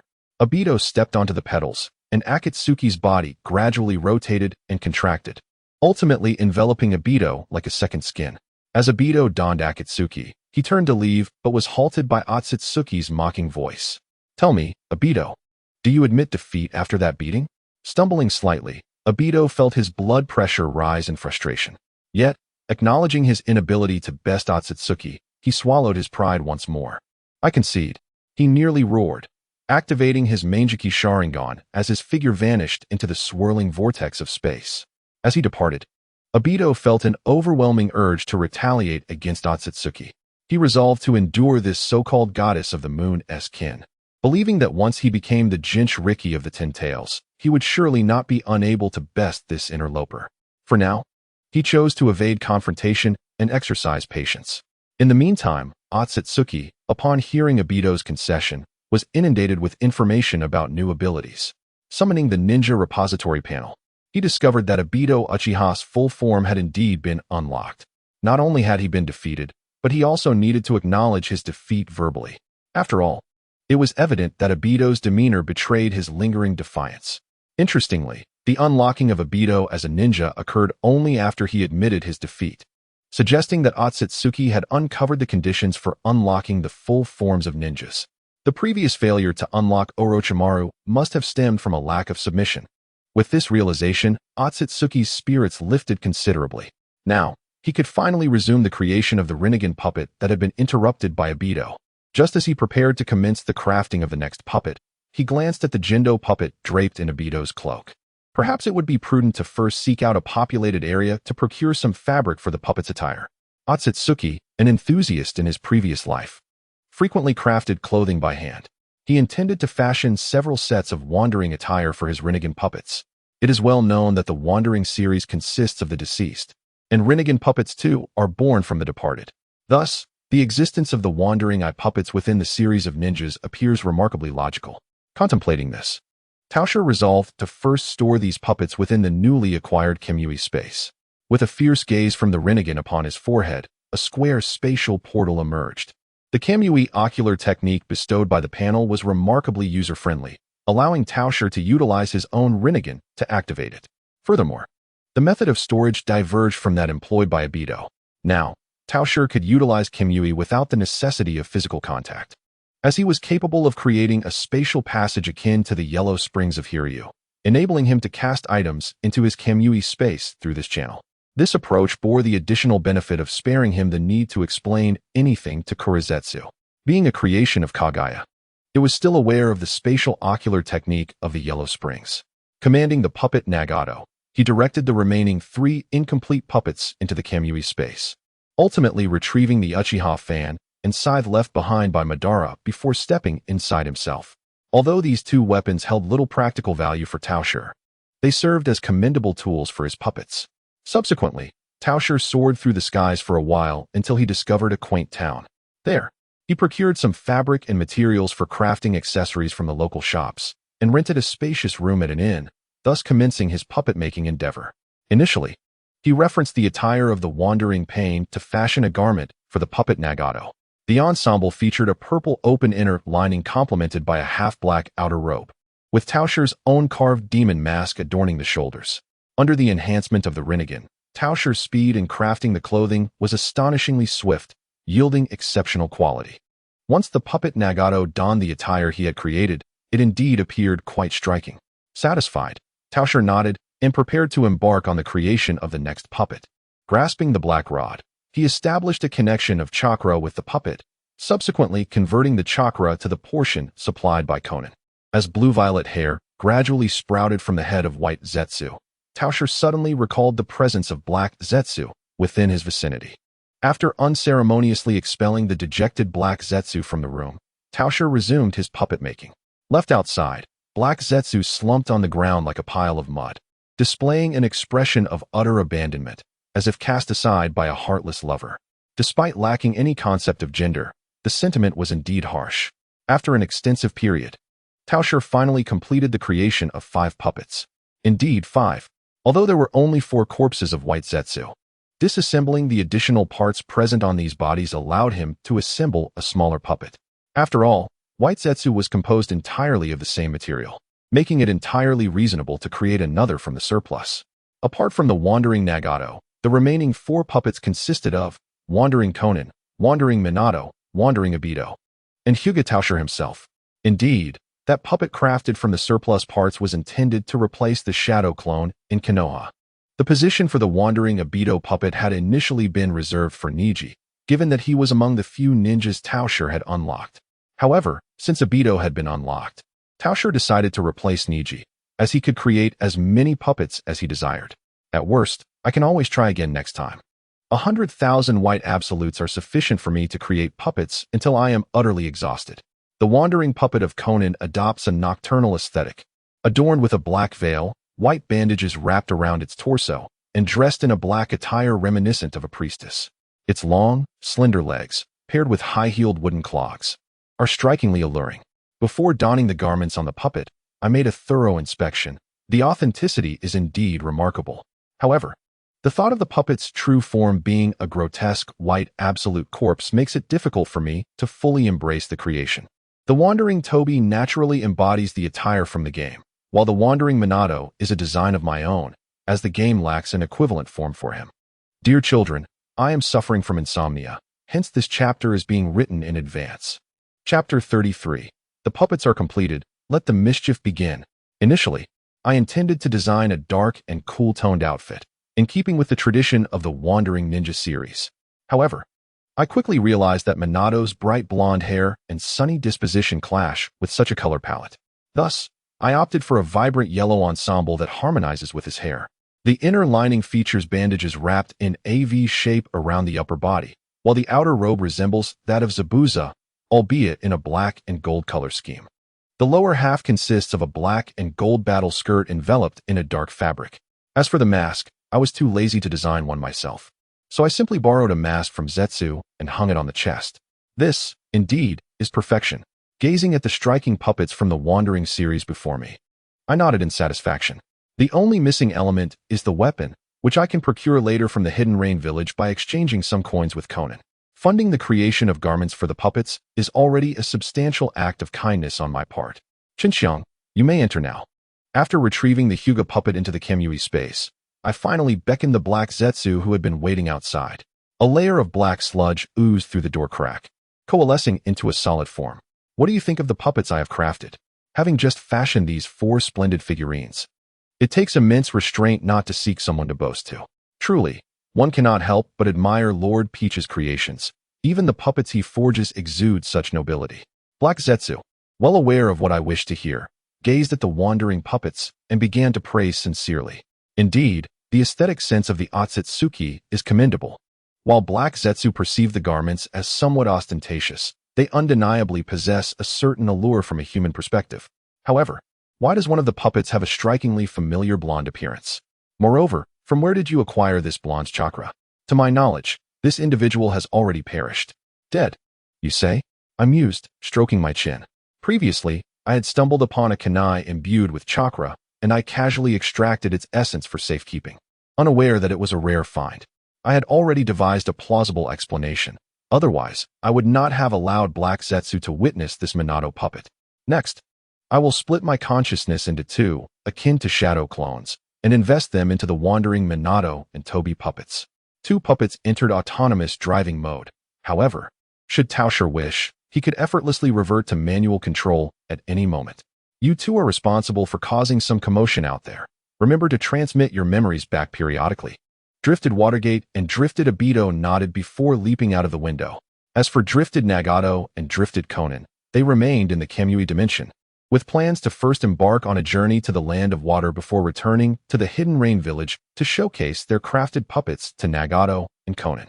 Moreover, they intended to test whether the Reincarnation Eye puppet could substitute for its original in collecting the progress of unlocking ninja abilities. Thus, Tao Shi's original self commenced his funded tour. Meanwhile, the 2 dispatched puppets found themselves in an awkward predicament due to the lack of funds provided by their original. What do we do? Our original left without equipping us with weapons, Drifted Watergate remarked, glancing at Drifted Obito. There's no choice. We must earn money ourselves to commission a forge. On that day, in a subterranean exchange in the Land of Earth, 2 masked wandering ninjas plundered the premises. With their newfound wealth, the 2 puppets sought out a relatively large ninja tool shop, forging 3 katanas and a small blade. Katanas were essential for the Drifted series and could not be omitted, except for Conan. Among them, Drifted Obito acquired 1 katana and 1 small blade, while Drifted Watergate took 2 katanas. With their preparations complete, the 2 puppets set off towards Konoha. As there was a shadow clone that needed to be replaced with a spare puppet, Naruto, your father and Uncle Obito have come to see you. Hehehe. 3 days later, the silhouettes of the 2 puppets appeared outside Konoha village. Since they did not travel by flight, the pure ground route, despite the aid of Flying Thunder God and Kamui, still took them 3 days. Gazing at the gates of Konoha from a distance, the 2 puppets began to contemplate how to enter the village. It is well known that the defenses of Konoha's gates are formidable. Even Pain refrained from using the front entrance during his invasion, laughs. Kamui only allows for short-distance teleportation, making a direct entry into Konoha impossible. However, unexpectedly, the Drifted Watergate puppet successfully sensed the Flying Thunder God Kanai left by the real Watergate in Konoha. This was reasonable, as the chakra of Aoi was indeed Watergate's chakra. Even if the original Watergate were present, it would be entirely plausible. Having detected several Flying Thunder God markers within Konoha, Drifted Watergate casually selected one and, resting a shoulder upon Drifted Obito, initiated the teleportation. In a flash of golden effects, the 2 puppets materialized within a room. The chamber was cloaked in dust, devoid of windows, with the door tightly shut. It appeared to be a storage room, long untouched. Observing the specially engraved kunai inscribed with the words Sword of Shinobi Love on the floor, along with various scrolls and ninja tools neatly arranged around, it was highly probable this was a secret chamber used by Watergate to store his belongings, hidden away in an inconspicuous corner of the village. Likely visited by no one since Watergate's demise. Drifted Watergate and Drifted Obito exchanged knowing glances, deciding on their first course of action. Let us lick the package. With a heart full of gratitude, the remnants of the Watergate were sealed into the realm of Kamui as 2 puppets, one of which was the embodiment of Kamui itself, swiftly departed from the obscure little room. The wandering Obito sought the shadow clone left behind by his true self, while the other, adorned in a mask, meandered through the village. The mask, a full-face fashion piece, effectively concealed his identity. In contrast to the stricter security at the village entrance, the atmosphere within Konoha was considerably more relaxed, demonstrating a profound respect for the individuality of its residents. Even someone as eccentrically dressed as Obito, donning a mask, could traverse the streets without being subjected to scrutiny. As he passed by Ichiraku Ramen, Obito's gaze was caught by the sight of a wild hedgehog-haired individual with striking white locks inside. A delightful novelty. Upon entering the establishment, he found the seating options rather limited due to the lunchtime rush. Next to the hedgehog-haired patron, there were no vacant seats, but a spot 2 patrons away was available. Taking a seat, Obito called out to the busy chef with a voice reminiscent of a million echoes. "Boss, a bowl of tonkatsu ramen, please," with the noodles firm. "Coming right up." The chef replied promptly. Nearby, Kakashi, who was also masked and savoring his noodles, paused momentarily at the sound of Obito's call. Turning to catch a glimpse of the voice's owner, he was obstructed by the figures of 2 patrons. To approach directly would be rather impolite. He decided it best to finish his meal first, reasoning that it was likely just a passerby whose voice bore a striking resemblance. Nevertheless, he found himself hastening his slurping speed, despite not yet having mastered the art of rapid noodle consumption. As Kakashi indulged in his meal, Obito's ramen was served by the chef. After paying for his meal, Obito received the bowl but refrained from eating. Quietly activating Kamui, he transferred the noodles into the Kamui space and sent a message to his true self. Meanwhile, in the land of waterfalls, the traveling Tika received a delivery of ramen from his puppet. Lifting the steaming bowl of tonkatsu ramen, he delightedly began to slurp it down. Although the scenery in the land of waterfalls was splendid, the cuisine left much to be desired. Thus, the takeout from his puppet was a welcome treat. With each rich sip of broth, the flavor lingered delightfully in his mouth. Splendid. In no time, the bowl was emptied, and Tika returned it to the Kamui space. Back in Konoha, Obito received a notification of an empty bowl from his item. He placed the bowl on the table and turned to exit Ichiraku Ramen. At that moment, Kakashi had also finished his meal and turned to look at Obito, only to be met with his retreating silhouette. The tall figure, characterized by the classic Uchiha black hedgehog hairstyle, began to merge with a long-buried memory in Kakashi's mind. For a brief moment, he hesitated, reaching out in an attempt to stop the man before him. However, the instant Obito stepped out of Ichiraku Ramen, he vanished without a trace. Kakashi's pupils dilated in shock as he rushed out of the ramen shop, scanning the street eagerly, but failing to spot that familiar figure. Returning to the shop, he gazed at the still warm, empty bowl on the table, reaffirming that what he had just witnessed was no mere illusion.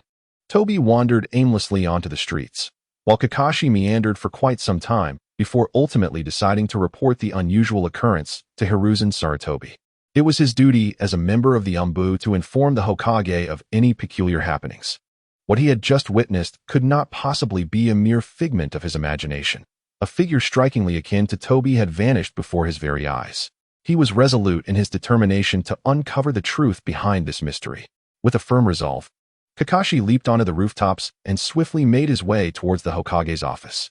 Unbeknownst to him, Hiruzen Sarutobi was in a state not much better than Kakashi's. Taking a deep drag from his pipe, Hiruzen's gaze trembled as he looked out the window. Meanwhile, as Tobi aimlessly roamed the streets of Konoha, Minato, in his ethereal form, followed the fluctuations of chakra to locate the shadow clone of Hinata. It was just the right time for a meal. The clone had just finished a morning of mischief with Naruto and was now in search of food. Suddenly, the clone sensed a familiar chakra signature. Is the original here to find me? As he turned in the direction of the chakra's emanation, the clone's eyes widened in disbelief. Oh my, that's Minato. In an instant, the clone surmised the intention of the original. He halted, tugging at Naruto's sleeve. What is the matter, Tobi? Naruto inquired. Brought to a stop by the tug, the clone pointed towards Minato. Look, that person has the same hair color as you. Indeed, Naruto exclaimed, realizing the rarity of yellow-haired individuals in the village. As he observed Minato, he also noticed the mask adorning his face. For reasons unknown, Naruto felt an inexplicable connection to that mask and couldn't help but call out, Hey, you there, yellow-haired uncle. Your mask looks really cool, can I try it on? Minato approached the two, reaching out to ruffle Naruto's blonde hair. It feels nice. He then handed Naruto a kunai imbued with special properties along with a bundle of scrolls. The scrolls, retrieved from Minato's legacy, contained the very technique of the multiple shadow clone jutsu that Minato had specifically selected. Little brother, I can't give you the mask, but consider this special kunai and the jutsu scroll as compensation, he said, before whisking away the clone in a flash, leaving Naruto bewildered. Wait, where's my Tobi? How could such a large clone vanish with this yellow-haired uncle? Naruto pondered, staring at the items in his hands. Did I just sell off my clone? After waiting in vain for the return of Minato and the clone, an anxious Naruto resolved to seek out the Hokage. He dashed towards the Hokage's office, unimpeded, and forcefully pushed open the door, announcing his arrival before he even stepped inside. Grandfather Hokage, T-Shirt has been abducted. Sarutobi Hiruzen, who was just packing up to leave for dinner, felt a wave of dismay wash over him at Naruto's words. What? Are there rogue ninjas from another village attempting to kidnap the Byakugan again? Before he could inquire further, Naruto, with a quiver in his voice, continued. T-Shirt was taken by a yellow-haired man wearing a mask. He vanished in an instant, and I didn't even have time to react before they both disappeared. A yellow-haired man? Could it possibly be those ruffians from the Cloud Village again? Memories of the incident when they had kidnapped Hinata Hyuga flooded Sarutobi's mind.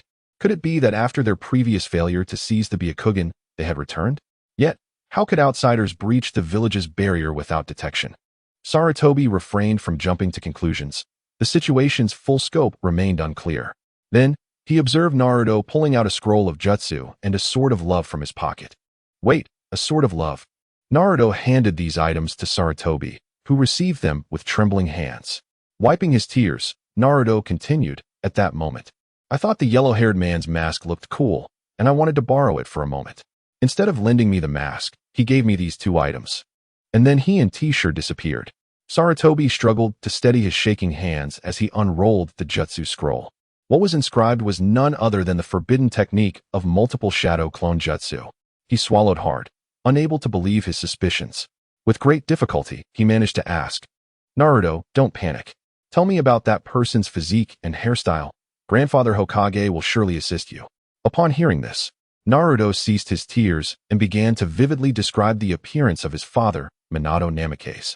After absorbing Naruto's description, Sarutobi felt as though a thunderbolt had struck him. He picked up his extinguished pipe, reignited it, and took a deep breath. Although there was a possibility of transformation techniques, Sarutobi believed his security measures were foolproof. It was nearly impossible for someone to impersonate Minato to approach Naruto. This meant that the one who took T-Shirt was most likely the late 4th Hokage, Minato Namikaze. Chapter 35. A blessing for the ninja world. After offering some comforting words to Naruto and sending him home, Sarutobi Hiruzen created a cloud of secondhand smoke in the Hokage office. When Kakashi arrived to report, he initially thought the office was on fire. As he opened the door, a thick cloud of smoke rushed toward him. Even with his mask and face covering, Kakashi coughed several times before stepping into the smoke-filled Hokage office. There stood Sarutobi, silhouetted against the sunlight streaming through the window, exhaling clouds of white smoke.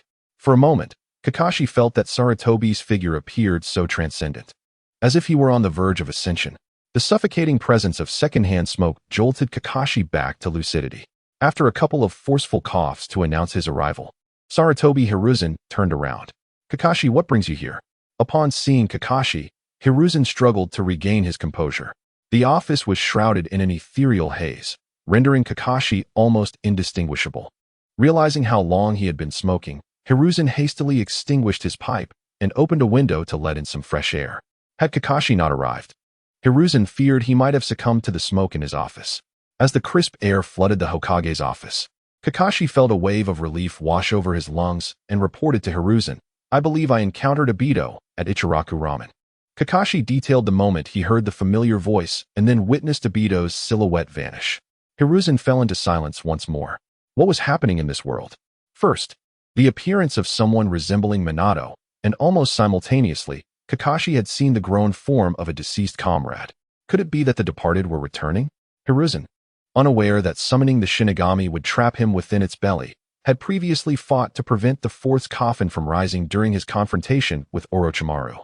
Picking up the blade of love, which he had just placed on his desk, Hiruzen handed it to Kakashi. Kakashi, do you still recognize this unique kunai? Kakashi immediately identified it. This is my teacher's blade of love. Why are you giving this to me? In response to Kakashi's inquiry, Hiruzen did not delay in explaining Naruto's recent encounter. My teacher has returned from the dead? Kakashi exclaimed, astonished, looking at Hiruzen, eager to ask more. But Hiruzen shook his head, signaling him to hold his questions. I know you have many inquiries, but please, refrain for now, as I have questions of my own. Instinctively reaching for his pipe, Hiruzen felt a protest from his lungs and ultimately set it aside.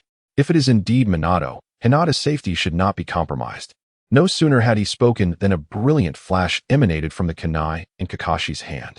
Almost immediately, the white-haired hedgehog found himself pinned beneath a weighty presence.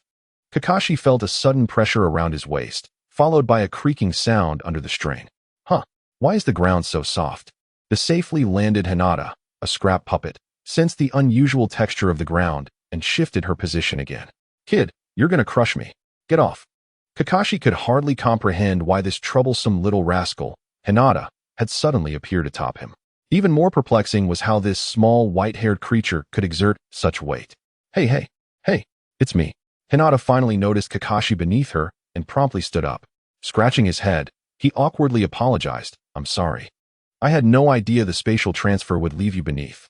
He then slapped his forehead and retrieved a note from his pocket, handing it to Sarutobi Hiruzen, who was still recovering from the effects of excessive smoking and had yet to react to the sudden appearance of the enigmatic figure, Tachibana. It was only when Tachibana waved her other hand in front of Sarutobi that he regained his composure. Upon receiving the note, he heard Tachibana say, That yellow-haired uncle asked me to deliver this note directly to you, Hokage-sama. Do you know him? Without addressing her inquiry, Sarutobi swiftly unfolded the note. It contained a single sentence. The wandering souls have returned. The false world shall ultimately perish. Eternal night embers. What do you think of this codename I pondered for so long? He carefully stored the note, momentarily setting aside its content. It was far more pressing to ascertain what Tachibana had experienced after being taken by the individual who resembled Minato. Tachibana, could you share what that uncle took you to do? She nodded in response.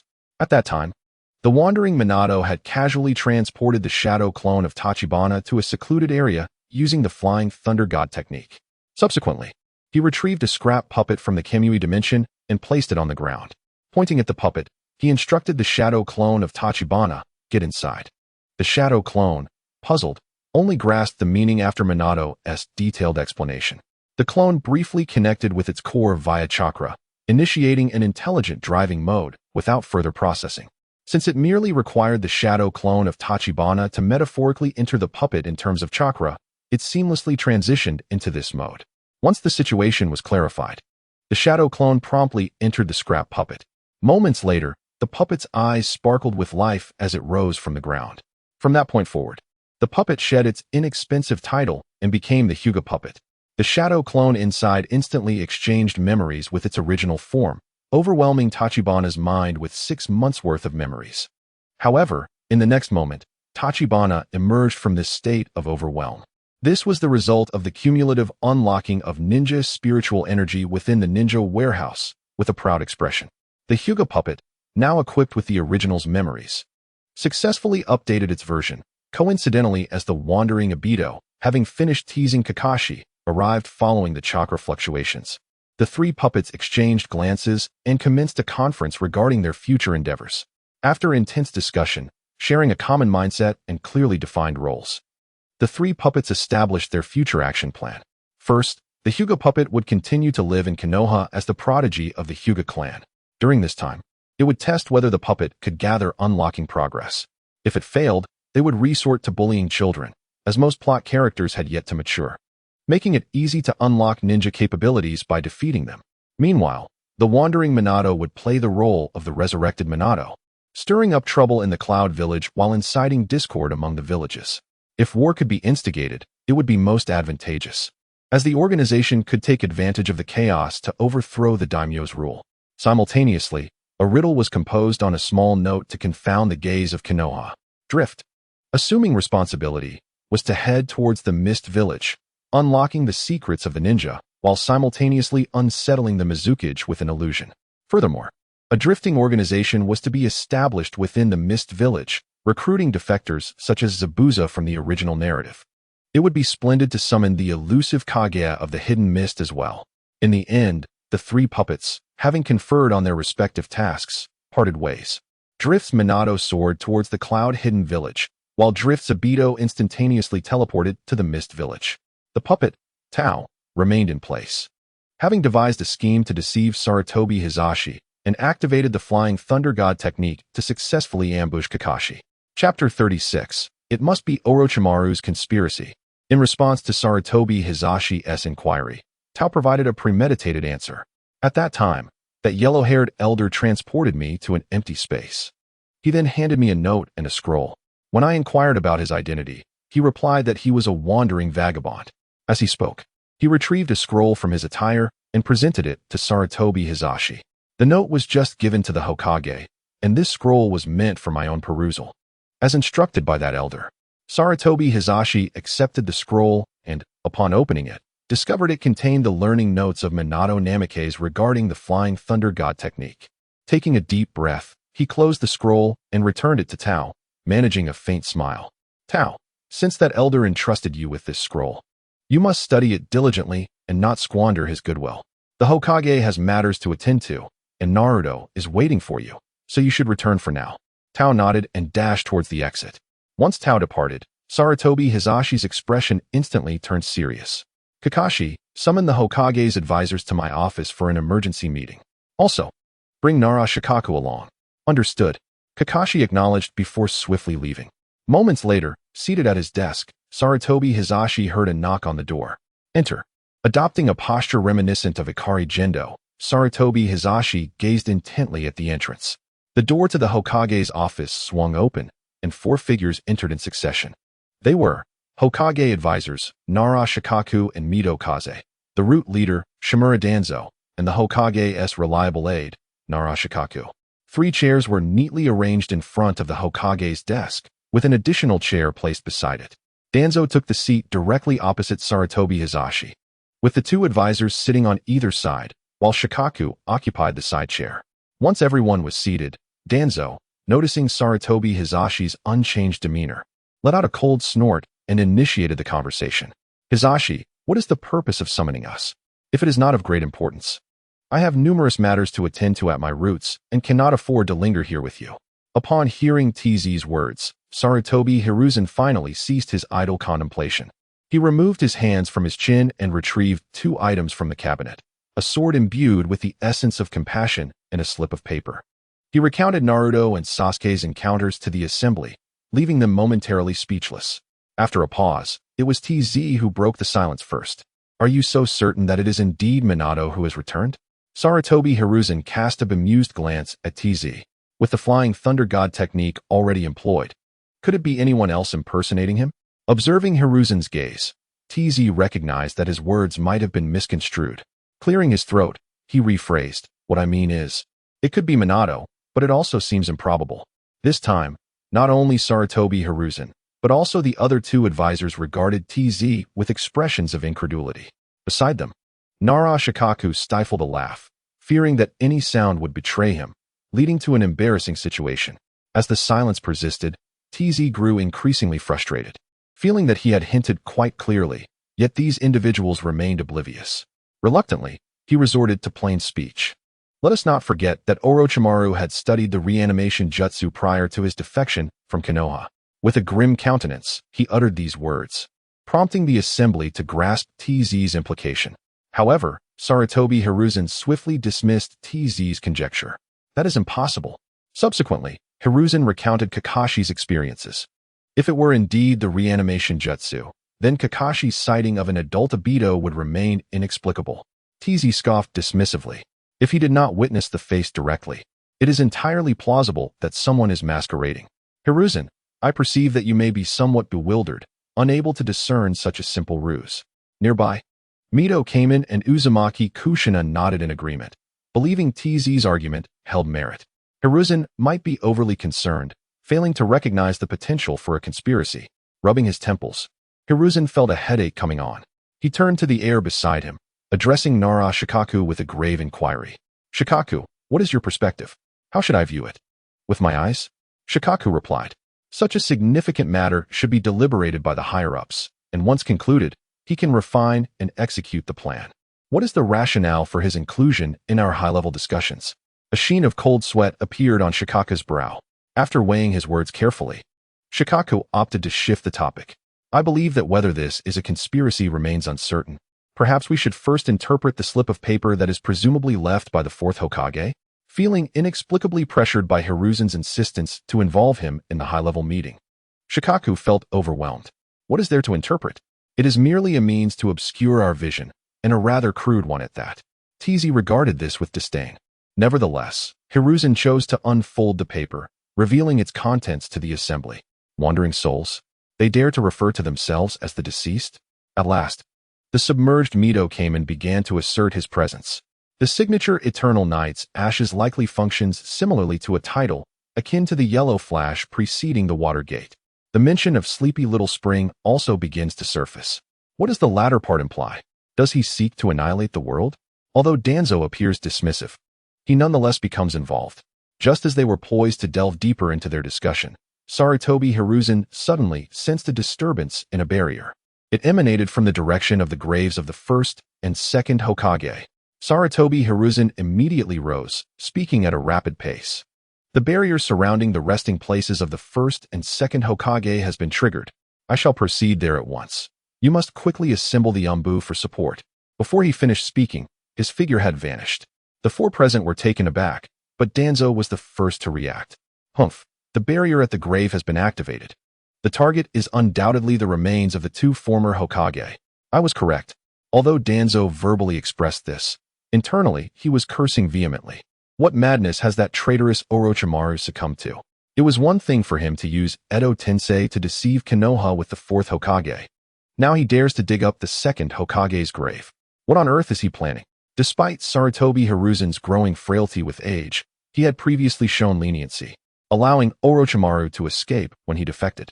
However, this time, involving the three deceased Hokage and the Jinchuriki, Hiruzen could not afford to show mercy. That wretched Orochimaru. Meanwhile, the experimenting Orochimaru suddenly sneezed, causing the test tube in his hand to drop to the ground. The assisting Kabuto rushed forward. Lord Orochimaru, are you all right? Orochimaru rubbed his nose. I am fine, merely disappointed about the loss of this experimental material. He pondered why, despite feeling less than human, he would still sneeze. Rising, Danzo disregarded Hiruzen's order to assemble the Umbu for support. He needed to return to the route to contact Orochimaru and dissuade him from grave robbing. What would happen to his research if Orochimaru were to perish? As Danzo departed, the remaining three in the Hokage office quickly regained their composure, organizing the Umbu still on duty to assist Sarutobi Hiruzen. As for why the graves barrier was triggered, it was, of course, due to our clever strategist, the body of Tashiki, who conceived an idea. They sought to test whether the corpses could unlock the progress of ninja collection. If successful, they could also arrange for the drifting Tobirama.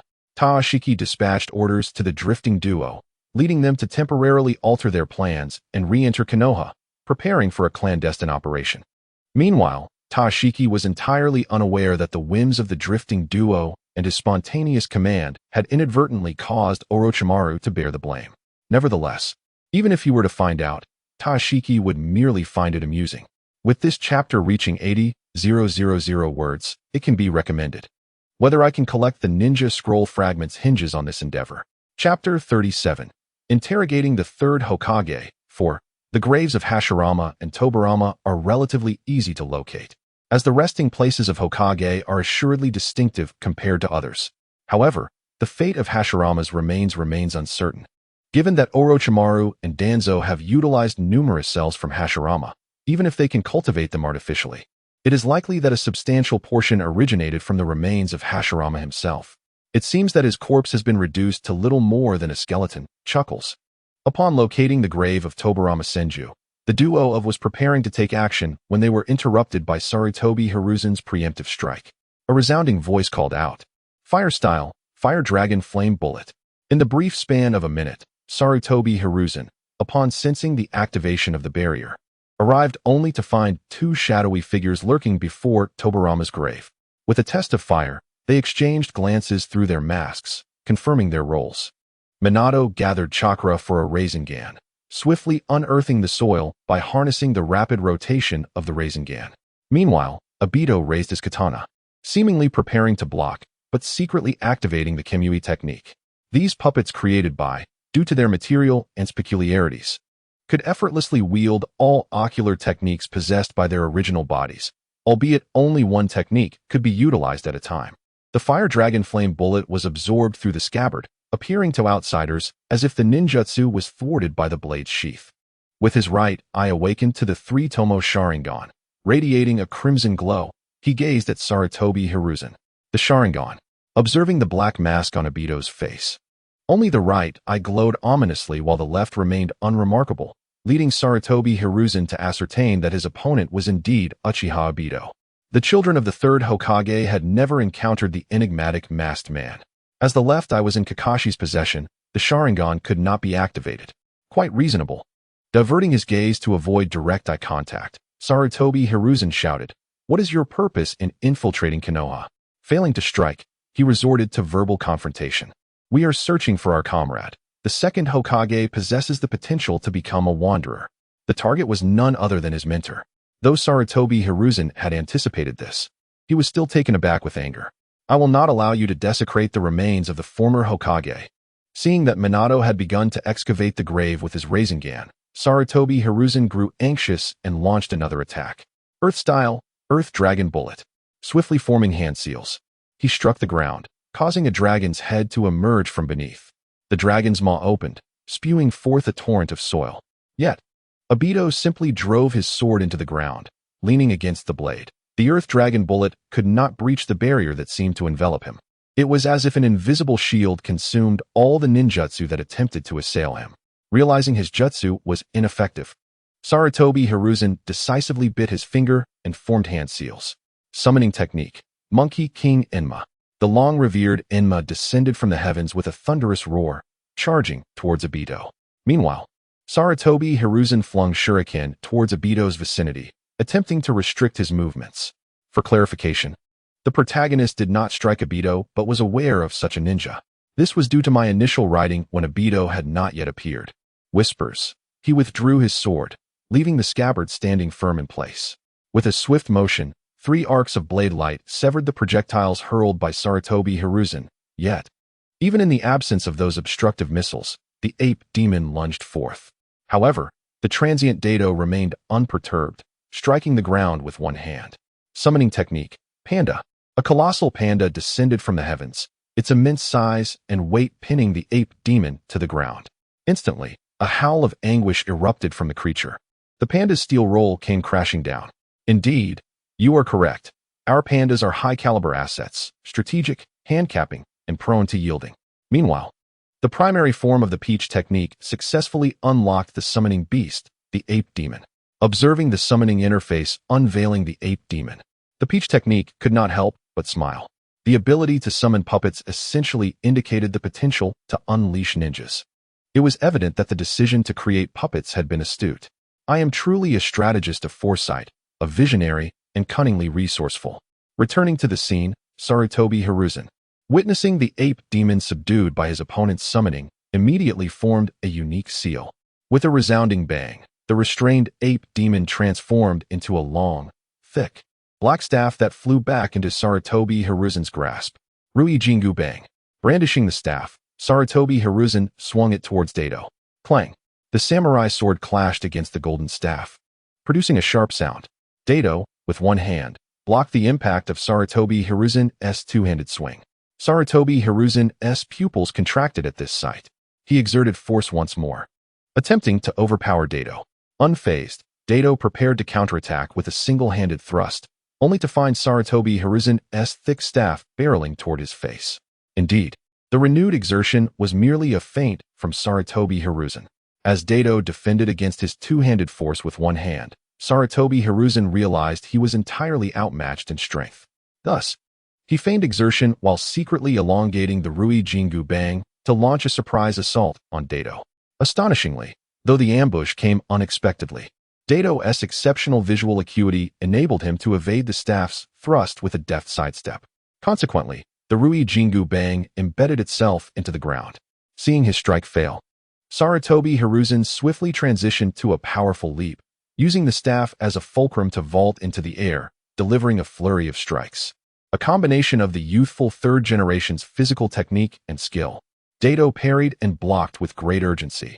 However, buoyed by gravity, Sarutobi Hiruzen's strikes grew increasingly forceful, momentarily overwhelming Dato's defenses. Yet, Dato soon seized an opportunity.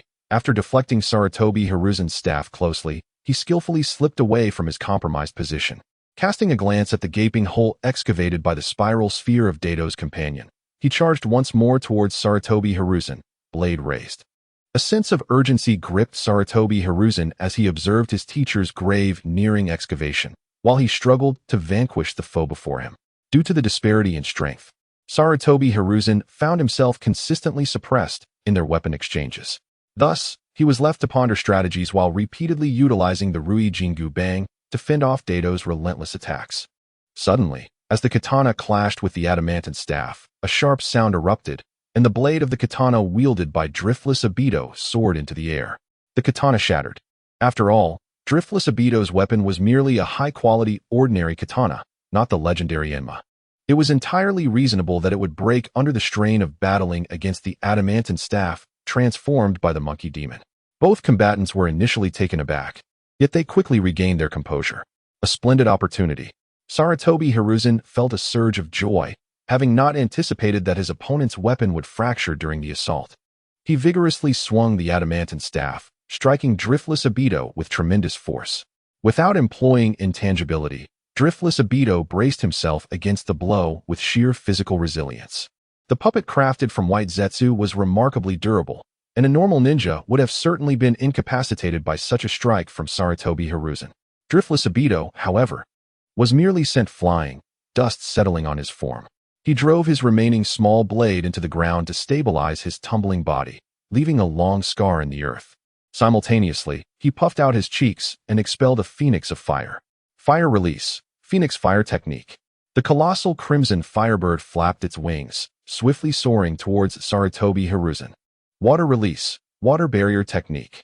Sarutobi Hiruzen opted for a defensive maneuver with water release, knowing full well that evasion was futile against such a vast fire attack. The enormous firebird collided violently with the water barrier, generating a substantial amount of steam. Through the mist, Sarutobi Hiruzen discerned the brilliant flashes of lightning. Without hesitation, he formed hand seals once more. With a clap of his hands against the ground, an earthen wall arose. Earth release, Earth flow wall. Just as the wall ascended, it successfully intercepted the first thrust of Driftless Obito's Chidori Sharp Spear. The wall shattered, and at that moment, the second thrust of the Chidori Sharp Spear rapidly lunged towards Sarutobi Hiruzen. The Chidori Sharp Spear of the Swift Wind Sasuke activates upon making contact. Sarutobi Hiruzen had no choice but to raise his staff to defend against Driftless Obito's attack. But the monkey demon was thus paralyzed by the lightning release, reverting to its original form. Witnessing the monkey demon collapse in agony, Sarutobi Hiruzen felt a surge of concern for this companion with whom he had fought side by side for decades. However, caught in the heat of battle, there was no time for gestures of concern. He drew a shuriken and formed hand seals. The shuriken instantly grew to an enormous size, which he hurled with great force towards Driftless Obito, simultaneously forming seals once again. Shuriken, Giant Technique. Shuriken, Shadow Clone Technique. The gigantic shuriken surrounded Driftless Obito, crashing down upon him with ferocity. Universal Pull. With no avenue for escape, Driftless Obito unleashed a massive repulsion, deflecting all the colossal shurikens. Concurrently, Driftless Minato successfully unearthed the coffin of the Sage of the Six Paths. Finally unearthed, the next phase is entrusted to you. It's time to switch. He called out to Driftless Obito, activating the Flying Thunder God technique to exchange positions with his puppet. Having witnessed the intense clash between Driftless Obito and Sarutobi Hiruzen, he could hardly contain his eagerness for the ensuing experiment, leaving the next steps to Driftless Obito while Driftless Minato prepared to intercept Sarutobi Hiruzen and any potential reinforcements. Seeing the grave of his master completely excavated, and realizing that his opponent had transformed into his own disciple, the fourth Hokage, Sarutobi Hiruzen felt an overwhelming surge of rage. Not only desecrating the remains of the deceased, but also violating the very essence of their souls. Orochimaru, should this truly be you, I shall not let you escape unscathed. Just as Sarutobi Hiruzen clenched his fists, preparing to launch another assault, a sound of footsteps approached from behind. It was the Umbu, arriving to provide support. The graveyard lay quite far from the heart of Konoha, and not everyone possessed the same swiftness as Sarutobi Hiruzen. Additionally, it took some time for the Advisory Council and Narashikaku to gather their forces, hence their delayed arrival. Lord Hokage, we have come to assist you. Narashikaku called out loudly, standing before the assembled Umbu. You inquire about the Hokage advisor's whereabouts? He claimed to summon Danzo, but in truth, he intends to leisurely arrive only after the battle concludes to assess the aftermath. With his gaze fixed upon the wandering Minato, Sarutobi Hiruzen commanded. They have unearthed the grave of the second Hokage. We must intercept them and prevent any desecration of Lord Second's remains. Upon hearing this, the Umbu were taken aback, glancing at the familiar figure before them. The golden-haired spiky head, wielding the well-known kunai of the Flying Thunder God. The only alterations were the mask upon his face and the attire he wore. Is that the fourth Hokage? Someone among the Umbu recognized the wandering Minato. Impossible. The fourth had perished long ago. Another retorted. Yet, regardless of the debate, the figure before them was an adversary, and adversaries must be eliminated. With blinding speed, they charged towards the wandering Minato. Some brandished blades, some formed hand seals, while others hurled shuriken. But to Minato, they posed no threat whatsoever. Observing the motley crew of approximately 20 Umbu, a crooked grin appeared beneath Minato's mask. Is this truly enough to challenge me? As he propelled several kunai. Imbued with the Flying Thunder God technique, he transformed into a streak of golden light, vanishing from sight. Skyward swallowing dance, light's vanishing form. The golden flashes darted among the kunai, each appearance heralding the downfall of an Umbu. In mere moments, all the Umbu lay sprawled on the ground, unconscious. The only ones remaining standing were Sarutobi Hiruzen, Narashikaku, who had not charged forward with the Umbu, and the stunned Kakashi. Sensei. The wandering Minato pointed a kunai at Kakashi's neck, leaving him frozen in place, incredulity evident in his voice. Minato spoke calmly, befittingly. The name Namikaze Minato has faded into oblivion. I am but a drifting vagabond now. In this eternal night, I am merely the remnants of ashes. Seizing the opportunity while Minato spoke, Sarutobi Hiruzen and Narashikaku prepared their jutsu attacks. However, Minato's position was precarious, with Kakashi as a hostage and numerous Umbu sprawled around him. Minato, why have you chosen this path? Sarutobi Hiruzen hesitated, unable to act rashly. He had not anticipated the Umbu's swift defeat. Such feats could not be accomplished by those controlled by the reanimation jutsu. This indicated that the resurrected fourth Hokage, Namikaze Minato, was acting entirely of his own volition. Only he could wield the Flying Thunder God technique with such proficiency and fluidity. Unable to suppress his curiosity regarding whether there was any manipulation behind the Watergate, Sarutobi Hiruzen inquired with the drifting Minato. He initially anticipated silence, yet was unexpectedly met with a response. In this world, certain individuals possess extraordinary talents. Upon their demise, they become aware of the world's falsity and subsequently return to annihilate this illusory realm. I am one such individual, as a Senju Tobirama. We merely need to give him a nudge, and he shall return from the pure land, joining us in the destruction of this deceptive world.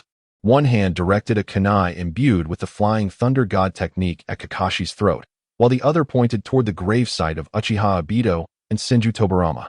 Behold, yet another wayward traveler is poised to be reborn. Following the direction indicated by Minato, Sarutobi Hiruzen and the others gasped in astonishment. The coffin of Senju Tobirama was utterly empty, as if it had never contained anything at all. Beside Uchiha Obito, a figure slowly emerged from the pit that Minato had unearthed. Accompanied by a swell of music, the figure was fully revealed before the onlookers. A poignant echo of the past, tears unspent, adorned with a white, spiky hairstyle and the Senju clan emblem tied upon his forehead. His crimson pupils and the red paint adorning his cheeks and chin presented a striking visage. His features, both valiant and handsome, unmistakably belonged to the long-deceased second Hokage, Senju Tobirama. Why had the drifting Tobirama manifested here, especially since his coffin had only recently been pried open? This was undoubtedly the result of our main body's exertion. When the whimsical Momoshiki devised the idea of sending 2 drifting puppets to excavate a grave, he had proactively prepared the attire and blank puppets while awaiting news. The moment Uchiha Obito made contact with Tobirama's essence, Momoshiki instantaneously unlocked the full form of Ninja Senju Tobirama. It was astonishing that grave excavation could indeed unlock a ninja. Perhaps I should learn a thing or two from Kabuto in the future. Upon unlocking the ninja, Momoshiki proceeded with the complete puppet creation process, linking, dressing, and attaching the intelligence system. The puppets were then sent through the Kemui space, while Uchiha Obito disposed of Tobirama's remains into the same realm. Thus, the process of resurrecting the drifting Tobirama was completed. With an imposing demeanor, the drifting Tobirama sprang forth from the grave, revealing his full stature before Sarutobi Hiruzen and the others. Clad in a form-fitting blue inner garment that subtly showcased his muscular contours, he wore a slightly worn white outer robe emblazoned with the characters Senju on his left chest. A blue shoulder guard adorned his right shoulder, and he wielded two katana in his hands. His lower attire consisted of a classic samurai ensemble, featuring a blue battle skirt paired with long trousers.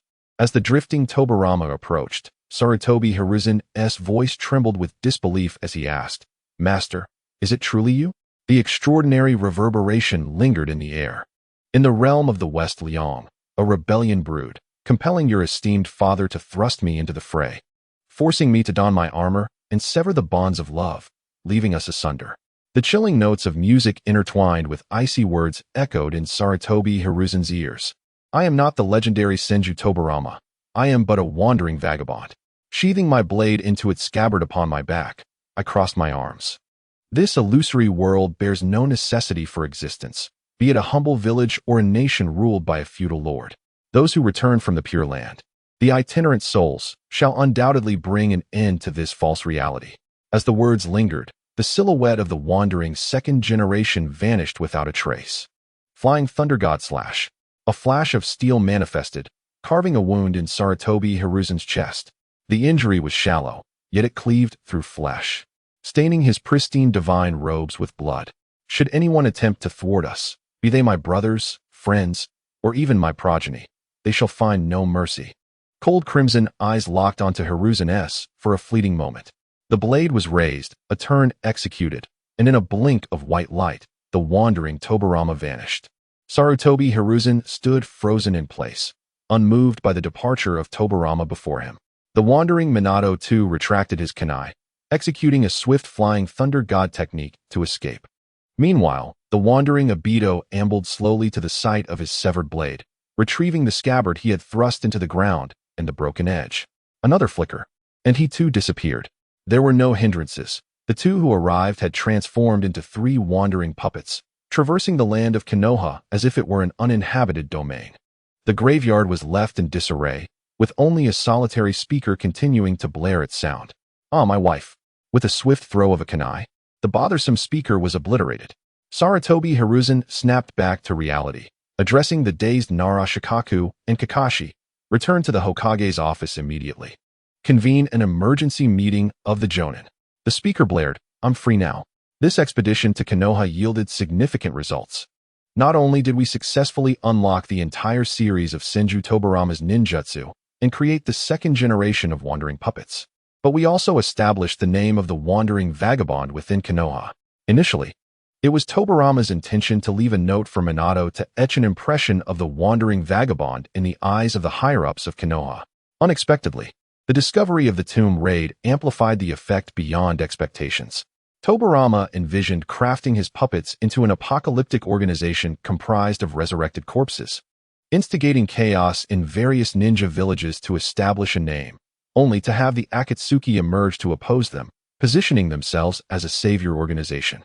In the aftermath, the wandering vagabonds would eradicate the nobility of the five great nations, paving the way for the Akatsuki to eliminate them, thereby seamlessly seizing control of the five great nations. Of course, this plan hinged on the premise that the five great ninja villages would be utterly powerless against the wandering vagabonds, while the Akatsuki possessed absolute strength.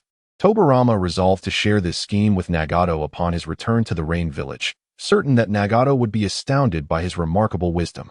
Regardless of the turmoil caused by Tobirama in Konoha, the three wandering clones were already embarking on their next journey. The newly joined Tobirama would head towards the Rock Village, where the trio of Deidara, Kuratsuchi, and Little Toby awaited unlocking, making it most suitable for the second generation to undertake this task. 2 days later, The wandering puppets continued their leisurely journey towards the target village, while the essence of had exhausted his travel funds and was swiftly heading to. This time, however, he was not returning empty-handed. He brought along 2 figurines as delightful surprises for And. These 2 puppets were currently idle, and if wished to borrow the wandering puppet, it was certainly feasible. He could always craft another if needed. With familiarity, located the hidden chamber where sat upon a mobile toilet. Just as he was about to push the door open, he discovered it was locked. Why lock the door in broad daylight? Are they perhaps engaged in some amorous activities inside? With a forceful kick, he shattered the thick stone door and swaggered in. I'm back. Did you miss me? To his disappointment, the scene did not match his expectations. Instead, he was met with the vacant stares of And. They had not anticipated that would simply smash the door open. The mechanisms inside had deteriorated over the past few days, and they hadn't had the chance to repair them. Now, it seemed they would need to replace the entire door. What do you have there? Inquired, eyeing the 2 conspicuously humanoid figures contained within the sacks held. The last time he had seen such a setup was when lent him a figure of. He wondered what this new surprise was. There was no scent of blood, nor had lent any of his figures. Grinned widely, positioned the sacks upright, and untied the cords sealing them. As the sacks fell away, the full forms of the humanoid figures were revealed. Staring at the peculiar attire of their own likenesses within the sacks, both were taken aback. Subsequently, animated the 2 puppets, causing them to open their eyes. Within the puppets' gaze, the golden Rinnegan glimmered, signifying their identity as Rinnegan puppets. Utilized the chakra from the panel ninja, allowing him to control the appearance of the eyes. Is this your? Why do they resemble us? Questioned, gazing at his own figure adorned with golden Rinnegan. Feeling an inexplicable oddity. Transition chapter. He noted, I'll finish the last chapter when I return home. Next, the wandering puppets would undoubtedly engage in some flamboyant antics. Why do we have class today? Lamented. Chapter 39. Children, I was sniped in. Whose cake did I disturb? I've been set up. Capital, you win. I've fallen into, sorrow, who sniped me in the. Raised his head proudly. This is my secret technique. I altered the appearance of the puppets using your chakra signatures. He then leaned in close to, whispering conspiratorially with a mischievous smile. The puppets are exact replicas of your forms. Would you like to borrow as puppet? He raised an eyebrow, suggesting wildly. His voice bore no pretense, and overheard every word. Ahem, I'll pass. Have you even used it yourself? Coughed awkwardly, observing S face darkening like a soot-stained pot. Of course not, replied. The thought of how abstract the puppet originally looked rendered him unable to proceed. Guided the wandering and puppets closer. Subsequently, the plan concerning the wandering vagabonds was conveyed to Nagato. A salvation organization, you say? Upon hearing the description from Toshi, Nagato couldn't help but reminisce about the days when Yahiko was still alive. Back then, they were fueled by fervor and ambition, yearning to rescue the land of rain. Now, as the inheritor of Yahiko's will, he was poised to save the entire ninja world. Gripping Toshi's hand firmly, he remarked, "What a brilliant idea. Toshi, you truly are my beloved friend and brother." However, he withdrew his hand with a hint of disdain, thinking it inappropriate for a grown man to hold hands. If it were Conan, he would not have minded at all. In that case, I shall proceed unreservedly, he declared. Moreover, I have made contact with the masked man. His strength is rather mediocre. The ability to phase through reality is somewhat bothersome, yet I have ascertained the limits of his ocular technique. It lasts no longer than 5 minutes, after which he must revert to a corporeal state. Recalling the task Nagato had entrusted him with before his departure, Toshi casually divulged intel regarding Obito. I dismantled one of his bases this time. He didn't dare utter a sound. Nagato scoffed. I knew that masked man could not possibly be Uchiha Madara, at most. He is merely a descendant who inherited Madara's legacy. This was indeed a significant contribution. It seemed he could prepare to sever ties with the Akatsuki organization. Toshi nodded, then grinned mischievously, rubbing his hands together as he addressed Conan. By the way, Conan, could you reimburse me for the expenses of this mission? Conan raised an eyebrow. Through their recent interactions, she had discerned Toshi's behavioral patterns. Although he succeeded in every mission, he invariably incurred substantial expenses. Have you spent it all again? Toshi nodded, gesturing towards 2 wandering puppets. This time, it wasn't just travel expenses. It included the cost for designing outfits for the puppets. As he spoke, he produced a white gown from seemingly nowhere. Look, I even designed a set for you. What do you think? The garment in his hands was none other than the gown for Conan's daytime form. He had conveniently crafted an evening gown during the design process as well. There were no ulterior motives. It was merely a whim. He absolutely did not wish to see Conan donning that outfit. Absolutely not. In truth, he had also created a New Year's outfit and swimwear, but had yet to present them. Though Nagato's demeanor had grown somewhat aloof after Yahiko's demise during this period, Conan was still a tender, blossoming maiden, and naturally, women have an affinity for beautiful attire. Accepting the gown, she tucked it away, which implicitly signified her agreement to reimburse him, as there was still plenty of money from Kakuzu. With a satisfied smile, Toshi reveled in the successful transaction with the wealthy patron. By the way, I haven't had the puppets try on this gown yet. Would you mind changing into it for us to see? Conan, visibly displeased, began to usher him away. You may leave now. Toshi, feeling somewhat disheartened at the rejection, prepared to exit when Nagato called out to him. By the way, do you have any clothes for me? The unreceived attire left Nagato expressing his desire for new garments. Casting a glance at Nagato seated upon an enigmatic apparatus, Toshi merely smirked. When you find yourself seated upon a golden throne, I shall bestow upon you a splendid ensemble of yellow attire. With that remark, Tao turned and departed. You wish to acquire my garments without recompense? You must at least be a beautiful maiden to merit such an offer. In the village of Yunying, within the confines of Yunlei Gorge, the fourth Raikage, AI, engaged in his daily training alongside his partner, Killer Bee. Let's go, brother, came the exuberant call amidst the thunderous canyon. Two muscular figures, dark-skinned and robust, collided their wrist, crackling with electric energy while locking eyes in a moment of camaraderie. Thunderclap, Heatblade. Indeed, this was their customary training method for the Thunderclap Heatblade. As they gradually intensified their force, the lightning around their wrists grew increasingly radiant. Ultimately, an explosion erupted at the point of contact, propelling their arms apart, followed by a hearty laughter from both. Your strength is truly increasing, exclaimed AI. You too, brother. Just as their laughter echoed, a kunai suddenly soared towards them from a distance. Who dares? The lightning once again enveloped AI's arm as he effortlessly caught the incoming kunai. Killer Bee, also alert to the source of the projectile, began his customary rap. Annoyingly, Killer Bee interrupted with his rap. Which little thief dares to face me? Be quiet. AI replied, feeling a slight headache. His brother was excellent in many respects, yet his incessant rapping, which lacked melody, greatly affected the mood of others. Killer Bee's abstract rap did not elicit a response, but AI suddenly sensed an unnatural gust of wind beside him. Instantly discarding the kunai, he raised his hand to defend, successfully blocking a sneak attack from a katana. The blade struck AI's arm as if it were a hard metal, failing to penetrate. In an instant, lightning surged from his arm, enveloping his entire being as his yellow hair stood on end, reminiscent of a Super Saiyan transformation. Lightning armor. Having thwarted the ambush, AI activated his lightning armor, prepared to teach the assailant a lesson. Extending one hand, he seized the katana, then wrapped his other arm around the assailant's body. Lightning burst. With a powerful leap, AI intended to deliver a punishing blow to the one who dared to attack him. Yet, he suddenly felt an emptiness in his grasp. The assailant, along with the katana, had vanished. When did such speed exist that I could not follow? After the missed strike, AI ceased his skill's release, landing on the ground and scanning his surroundings. Killer Bee, equally astonished by the assailant's speed, joined AI in observing the area for the intruder's whereabouts. Soon, the two brothers spotted a figure slowly emerging from behind a nearby rock wall. Good reflexes, but your speed still pales in comparison to mine. A deep voice resonated through the mask, the golden hair atop his head glimmering under the lightning's illumination in Yunlei Gorge. At long last, I have completed today's writing, but now I must adjust my schedule for school. Sigh. Chapter 40. The Wandering Watergate and AB Duo. The Wandering Watergate emerged from behind the stone wall, discarding his katana onto the ground. There was no alternative. The rigidity of the katana might prove ineffective against the lightning shadow. Extending his right hand forward, the crimson bow-way divine crescent blade materialized in his grasp. A's eyes narrowed. The hair color, the physique, the speed. There was a resemblance to a certain departed friend.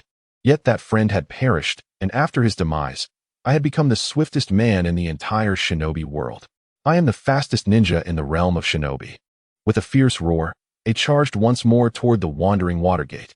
Beside him, Killer Bee summoned arcs of electricity, joining the assault albeit at a slightly slower pace. Thunder Reaper Blade. A's strike arrived in an instant, but the Wandering Watergate's exceptional dynamic vision enabled him to effortlessly perceive A's trajectory. Raising the bow-away divine crescent blade, he executed a sweeping motion. The blade intercepted A's elbow strike, then adjusted its angle to deflect Killer B's elbow as well. A's pupils constricted. What extraordinary strength! How could he simultaneously withstand both our attacks? However, even the athletic Wandering Watergate revealed a moment of vulnerability after blocking the simultaneous strikes. Seizing the opportunity, A, propelled by the extraordinary speed granted by his lightning armor, swiftly maneuvered behind the Wandering Watergate. Hand outstretched, he formed a blade of lightning chakra. The electric arc sliced through the space where the Wandering Watergate had just been, only to strike nothing but air. The Wandering Watergate's figure reappeared at the very spot where A had just discarded his shuriken. That was close. One hand gripped the blade while the other retrieved the shuriken from the ground. He had indeed overestimated his capabilities. It was somewhat challenging to endure your martial prowess. However, that was the extent of it. At that moment, A noticed the shuriken he had carelessly tossed aside. Recognizing the familiar three-pronged design, he instantly identified it. The Sword of Love. You are Namikaze Minato. How could this be? Wasn't he already dead? A felt a bead of cold sweat trickled down his forehead. The Wandering Watergate offered no response, merely vanishing once more. Does he still possess the Flying Thunder God markers? Where are they? Realizing the identity of his opponent, A immediately began searching for any potential presence of the Flying Thunder God technique nearby. After a cursory glance, he found nothing. Suddenly, A perceived a flash of yellow behind Killer B. He quickly shouted, B, defend yourself. Without hesitation, Killer B extended his octopus legs from behind, enveloping himself. In the next moment, a crimson flash surged forth. The bow-away divine crescent blade severed the octopus legs behind Killer B, allowing him to create distance from the Wandering Watergate during the attack's interval. It is futile. The Flying Thunder God's markings do not vanish. Just as he had executed the Flying Thunder God technique to cancel the recoil, the Wandering Watergate sensed an unexpected delight. Killer B bore the mark of the Flying Thunder God. It is well known that the markings of the Flying Thunder God do not disappear. The mark on Killer B must have been left from their initial confrontation with the Lightning Shadow. Watergate is truly a generous soul, not only bequeathing me a legacy in Konoha, but also leaving me a mark. Silently expressing my gratitude towards the true Watergate, I activated the Flying Thunder God technique once more, teleporting behind Killer B. I told you the Flying Thunder God mark wouldn't fade. Did you doubt me? I struck down again, but this time, due to my proximity to EI, it was thwarted. EI blocked my attack with his elbow against the Boar God Crescent blade. Shouting to Killer B, you bear his Flying Thunder God mark, making you susceptible to ambush. Utilize that technique. Yes, big brother. While relying on the Raikage to shield him from my assault, Killer B swiftly amassed power, a crimson chakra surging forth from him. The red chakra spun rapidly, enveloping Killer B before erupting. Once this chakra exploded, he transformed into a multi-tailed beast resembling a bull demon. Tailed beast form 2. In this state, Killer B's defensive capabilities, regenerative abilities, and speed were significantly enhanced, rivaling even EI's lightning armor. After exchanging a blow with EI that neutralized each other, I relinquished the Boar God Crescent blade. Engaging in combat with a robust and swift opponent like the Raikage using the Boar God weapon felt somewhat unsatisfactory. One must acknowledge that even the White Zetsu, fortified by the Peach-style chakra, should not be underestimated. Moreover, I had an arsenal of taijutsu techniques at my disposal. Chakra surged into my limbs, igniting immense strength. Next, let us engage in a true manly contest of raw power. Seizing the moment while Killer B was still recovering from his transformation, I unleashed a series of powerful punches at EI. Wood style, wood style, wood style, wood style. I yelled, Aura, aura, aura, aura. EI responded. The clash of our fists stirred a fierce wind and shockwaves, rustling the fabric of our garments. Upon witnessing that Killer B had completed his transformation, I refrained from being greedy with my punches and delivered a decisive strike, slamming the ground with the true strike hammer. The earth shattered instantly, while waves of chakra surged forth from the fissures. Subsequently, I utilized the Flying Thunder God technique to teleport behind Killer B once more. Though Killer B became incredibly resilient in this form, the larger target made him more susceptible to damage. A Rasengan materialized in my hand, capping atop the tailed beast-formed Killer B. Hurricane Super Flash Spiral Rasengan. I exclaimed. Ag. Struck by the Rasengan, The tailed beast Killer Bee let out a pained howl, swinging a tail towards me. Simultaneously, EI transformed into a streak of lightning, charging toward me. Heavy flow strike. The kunai of the flying thunder god was cast instantly, and I teleported beside the airborne kunai. Although I successfully evaded the combined assault of Killer Bee and the Raikage, I found myself suspended in midair. It must be reiterated, regardless of one's strength, no one can gain leverage while airborne, except for the heavenly drive. A splendid opportunity. Failing to land a blow, I noticed that my attempt to evade had left me vulnerable in the air, filling EI with delight. He unleashed a basic attack-derived skill, Raging Thunder Axe. With the speed of a thunderbolt, the muscular figure crashed down upon the body of the drifting Watergate. However, before making contact, Watergate once again utilized the flying thunder god technique to teleport. Regrettably, his initial attempt at this technique was marred by inexperience. The battle commenced before he had placed his markers, rendering him somewhat reactive.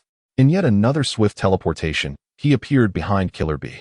This time, however, Watergate refrained from attacking, choosing instead to step on the tailed beast-empowered Killer Bee, leveraging the force to retreat and leap into the air. At that moment, the Raikage was still recovering from his skill's aftermath, unable to seize Watergate during his aerial maneuver. With a deft throw, Watergate launched the pre-prepared kunai marked with the flying thunder god technique, rapidly filling the small space within the cloud thunder gorge with kunai. In that fleeting moment as he placed the kunai, the tailed beast-empowered Killer Bee had charged up his skill. Tailed Beast Bomb. Alright, I'll have to wait until I get home from school to continue the next chapter. I can't hold out any longer. Good night, kids. Chapter 41, Capturing Killer Bee. Defeating the Raikage. The old Raikage's promotional poster resembled a cat girl acting cute, laughs. A black energy sphere erupted from Killer Bee's tailed beast form, hurtling towards Watergate. Drawing forth a kunai marked with the flying thunder god, Watergate's gaze sharpened. He slashed at the incoming tailed beast bomb. In that instant of contact between the kunai and the tailed beast bomb, Watergate transformed into a streak of golden light. The flying thunder god's figure reappeared behind him, and Watergate delivered a powerful kick, directly dispelling Killer Bee's tailed beast transformation. What? Killer Bee gasped, astonished by the sudden loss of his tailed beast form. Before he could react further, Watergate struck him squarely in the face with a Rasengan. Counter Rasengan. After the Rasengan connected, Killer Bee was rendered incapacitated. B. I yelled, his body crackling with lightning. Lightning Claw, transforming into a bolt of lightning. He swiftly reached Watergate's side. Just as he extended his hand to grasp Watergate, the latter once again vanished using the flying thunder god technique. Futile. I have memorized the locations of all your markers. Hijacking. A blue light flashed alongside the golden thunder half-moon elbow. A's elbow strike landed squarely on Watergate's face, driving him hard into the stone wall, causing cracks to appear in his specially crafted mask. Following this, A leaped high into the air. Mount Tai meteor drop. Yet before A could descend, Watergate again activated the flying thunder god technique, instantly appearing beside the unconscious Killer Bee. He hoisted him onto his shoulder and fled using the flying thunder god. Watergate had previously placed his markers outside the hidden cloud village, making it impossible for A to pursue him, no matter how swift he was. I could only watch helplessly as Watergate carried Killer Bee away. His eyes filled with rage. Gazing at the unconscious Killer Bee, Watergate pulled back his eyelids, revealing his golden-ringed eyes. Channeling his ocular power, he established a consciousness link with Killer Bee, subsequently entering the latter's mindscape. In the pitch-black, expansive consciousness space, Watergate's figure materialized. As he surveyed his surroundings, he immediately spotted the massive form of the Eight Tails. Beside the Eight Tails lay the unconscious Kairabi, who at that moment was being urged to awaken by the Eight Tails. Kairabi, wake up. The enemy has captured you. Hurry and regain consciousness. The octopus-like limbs prodded Kairabi incessantly. Yet the damage inflicted by the spiral sphere from the drifting Watergate was considerable, leaving Kairabi unable to awaken promptly. Drifting Watergate approached the Eight Tails, who had become aware of the intruder within Kairabi's consciousness. In an instant, the Eight Tails recognized the person before him as the very culprit responsible for Kairabi's state of unconsciousness. With a furious roar, several tentacle-like appendages lunged towards drifting Watergate. Although this confrontation occurred within the realm of consciousness rather than reality, the harm endured in this space would resonate mentally. Ignoring the Eight Tails' assault, Drifting Watergate's eyes glimmered with golden light. The immense power of the Rinnegan swiftly subdued the eight tails, causing the once poised tentacles to fall limp, their originally white eyes transforming into the golden orbs of the Rinnegan. While a perfect Jinchuriki is typically resistant to Jinjutsu, this is contingent upon at least one of the parties, either the Jinchuriki or the tailed beast, remaining conscious.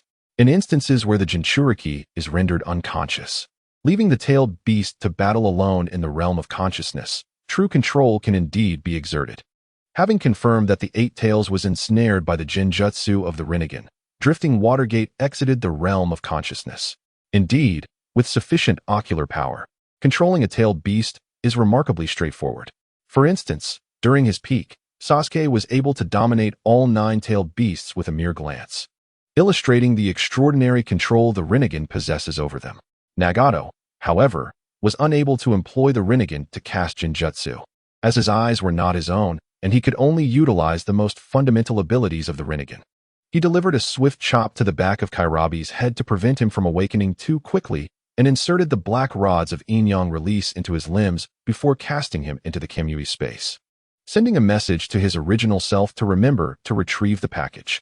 Drifting Watergate once again utilized the Flying Thunder God technique to return to the Cloud Thunder Canyon. The act of subduing the eight tails and casting Kairabi into the Kamui space did not consume much time. At that moment, AI was still furiously raging in the Cloud Thunder Canyon. Witnessing Drifting Watergate abduct Kairabi with the Flying Thunder God technique and being unable to intervene, AI knelt on the ground, letting out a howl to the heavens. As snowflakes danced in the wintry wind, a flash of golden light heralded the arrival of Drifting Watergate. Upon returning to the Cloud Thunder Canyon and observing AI in a fit of rage, he seized the opportunity to launch a surprise attack. A spiral sphere hurtled towards the kneeling and howling AI. In the state of lightning release armor, AI's reaction speed was heightened to the maximum. As Drifting Watergate reappeared, AI instinctively reacted. Determined to exchange injury for injury, he unleashed a burst of lightning from his right hand, striking at the approaching spiral sphere. With a clash of power, the spiral sphere was cleaved apart by AI's technique, and the impact of their collision sent both combatants flying. AI's right arm was left mangled and bloodied, and even with the protective lightning release armor, he could not fully withstand the terrifying destructive force of the spiral sphere. Drifting Watergate, equally wounded, found his right hand's Yin-Yang escape black staff shattered by a formidable impact.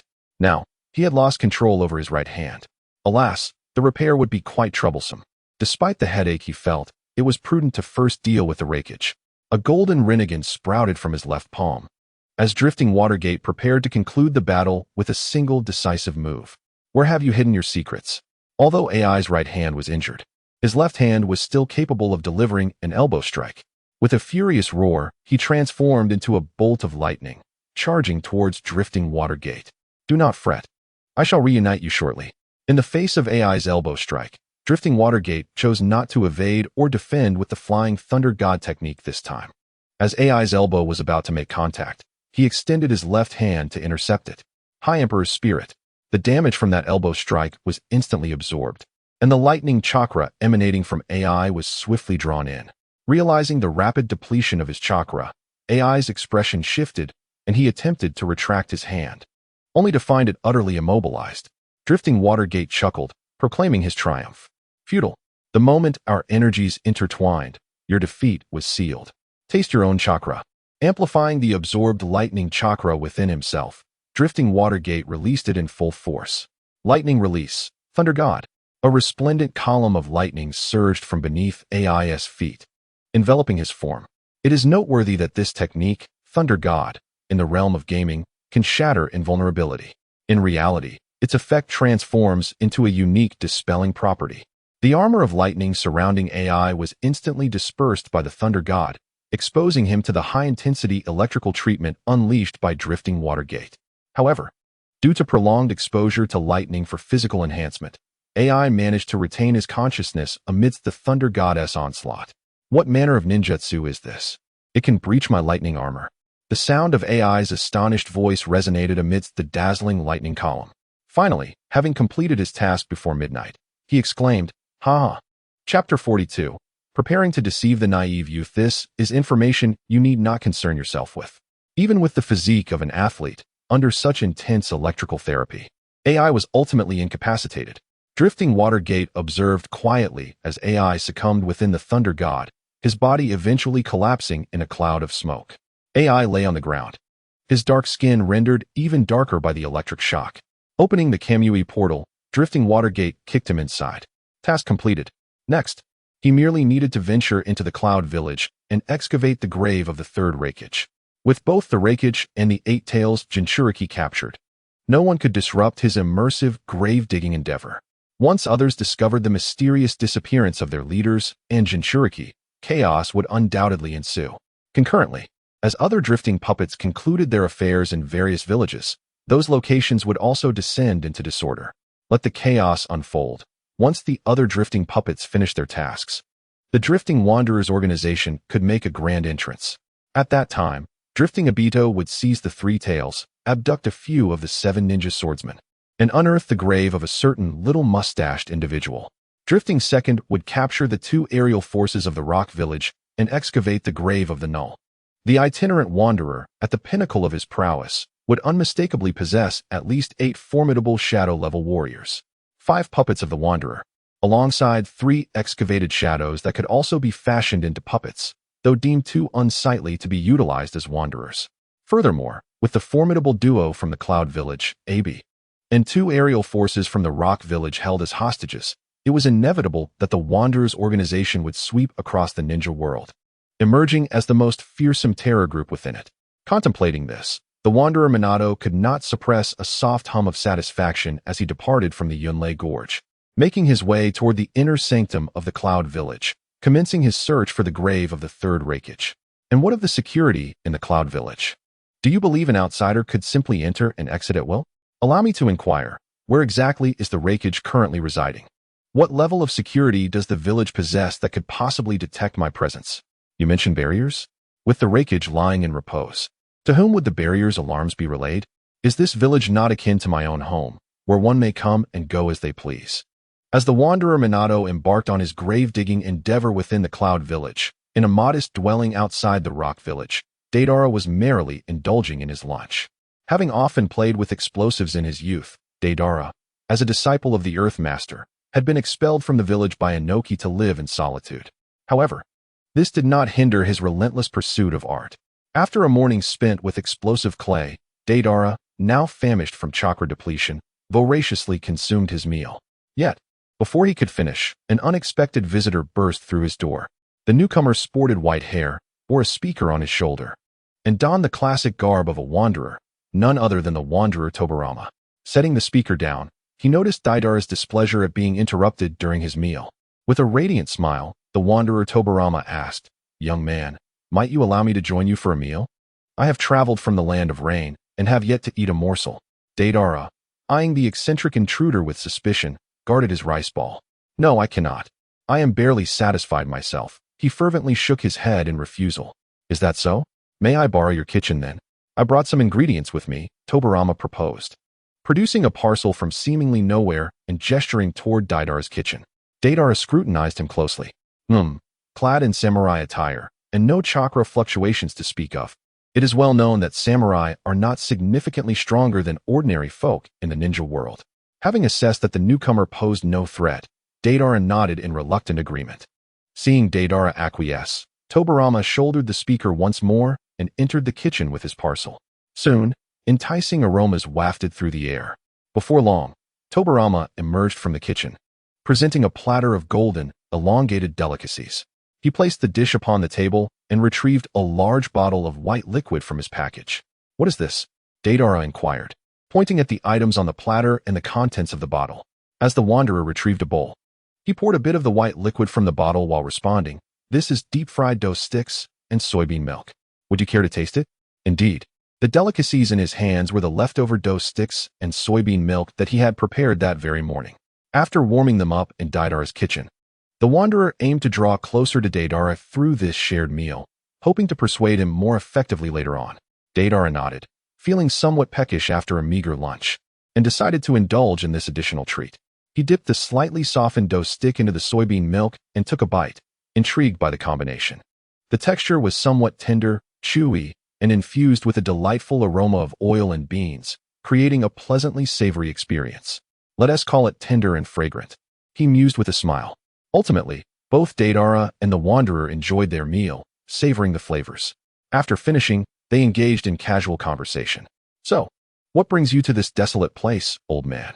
Deidara asked, reclining comfortably on the stool with a content expression after satisfying his hunger. I came here to exchange artistic ideas.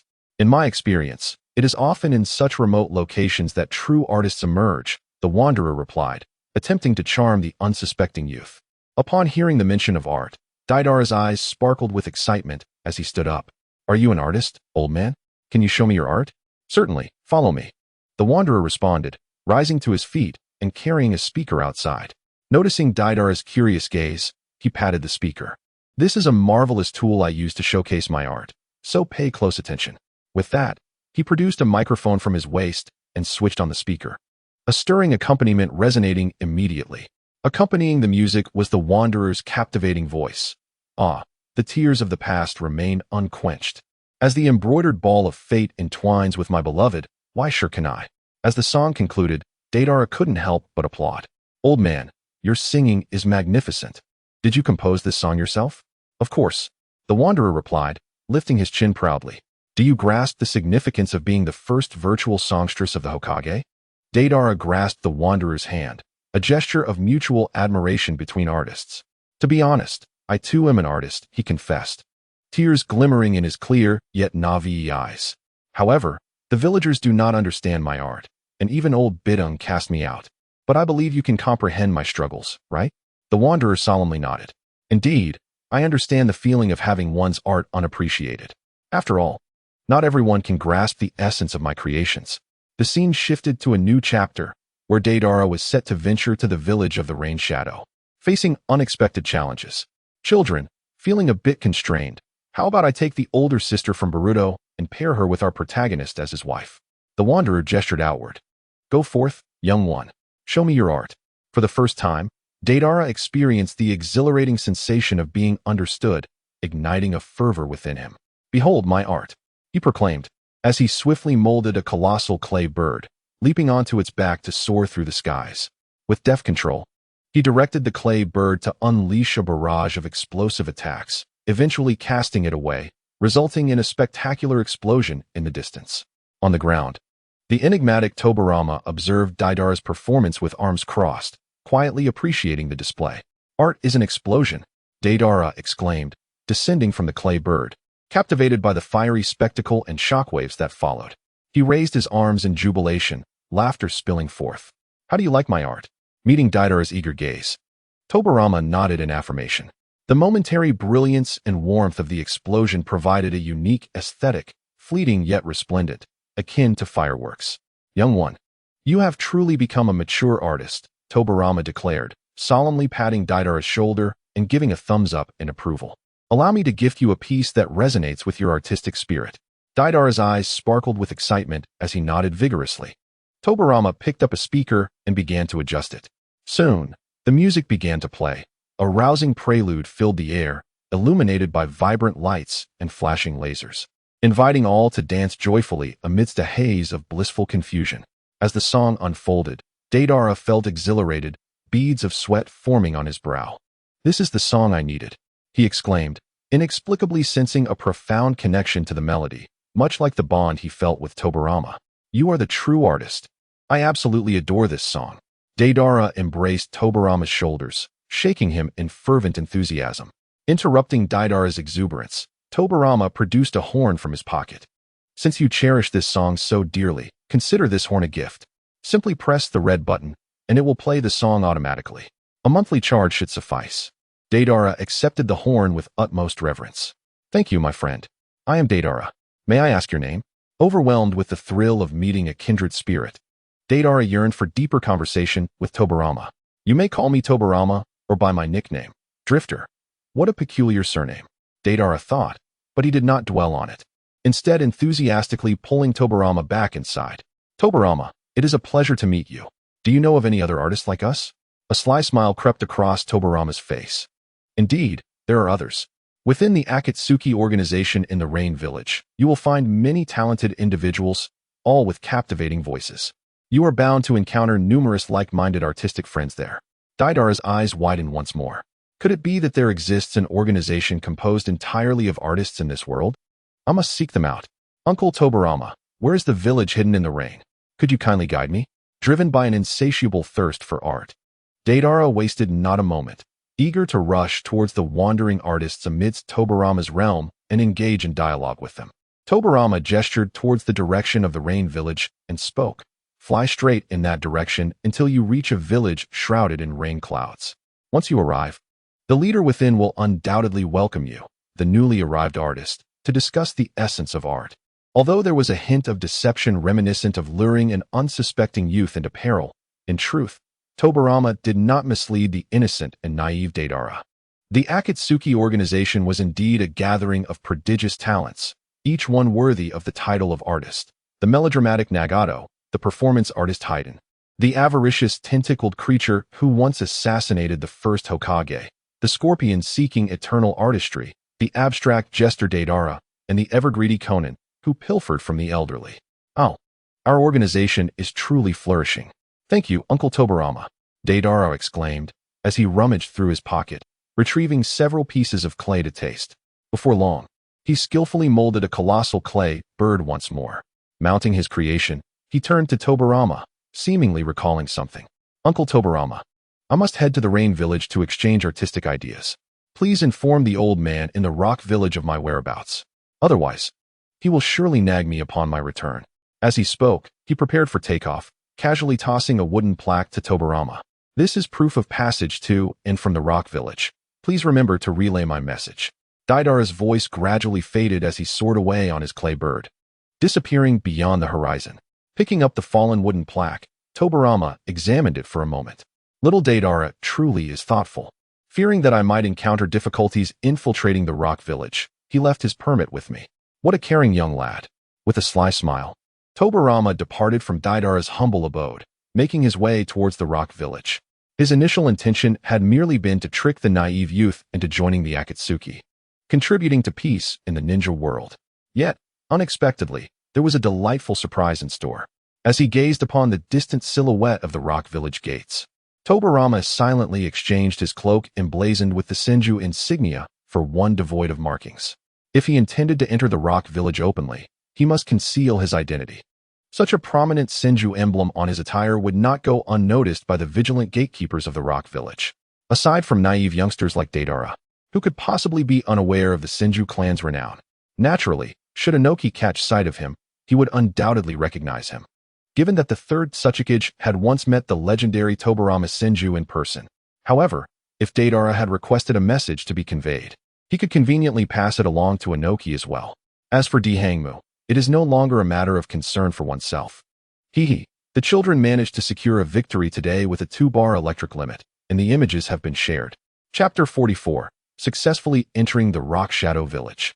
Upon arriving at the entrance of the Rock Shadow Village, one could distinctly feel the stark contrast to the humble gate of the Leaf Village.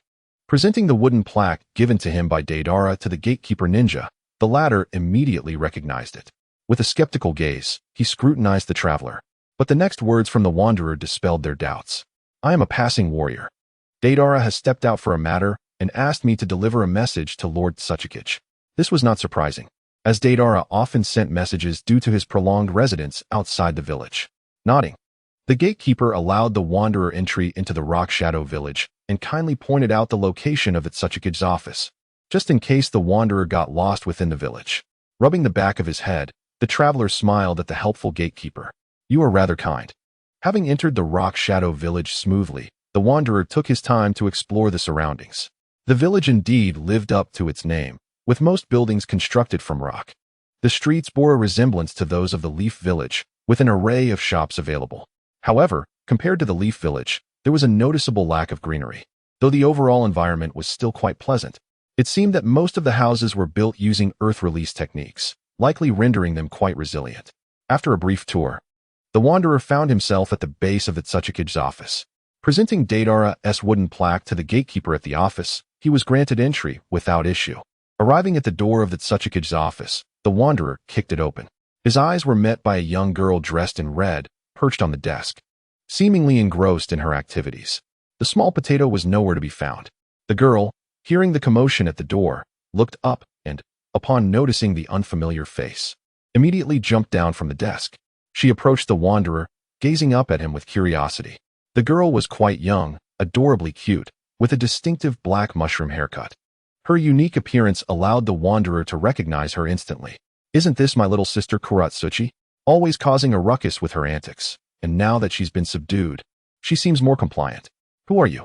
I don't think I've seen you before, the little Kuratsuchi inquired, pointing a finger at the wanderer's nose after scrutinizing him for some time. I am a warrior from outside the village, here to deliver a message from Deidara to the Tsukikage, the wanderer replied with a smile, finding the little one rather charming. If only you didn't fly around so much. Ah, does Deidara have something to discuss?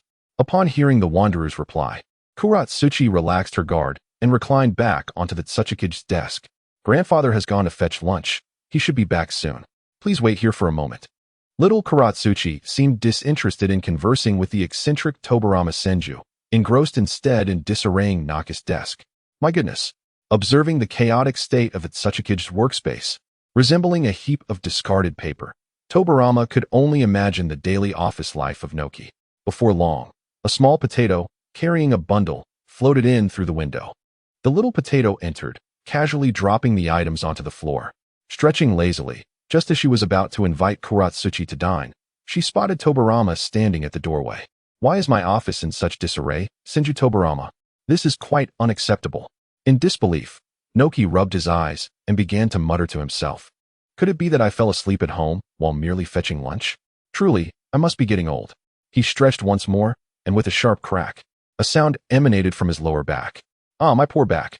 Clutching his aching waist, he realized that this was no dream.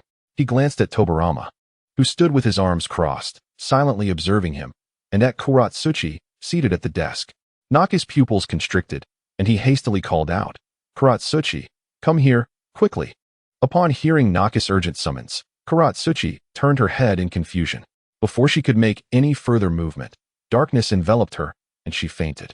With a swift motion, Tobirama removed his hand and tossed Kuratsuchi into the Kimui space, feeling as if he had abducted a child in front of a parent.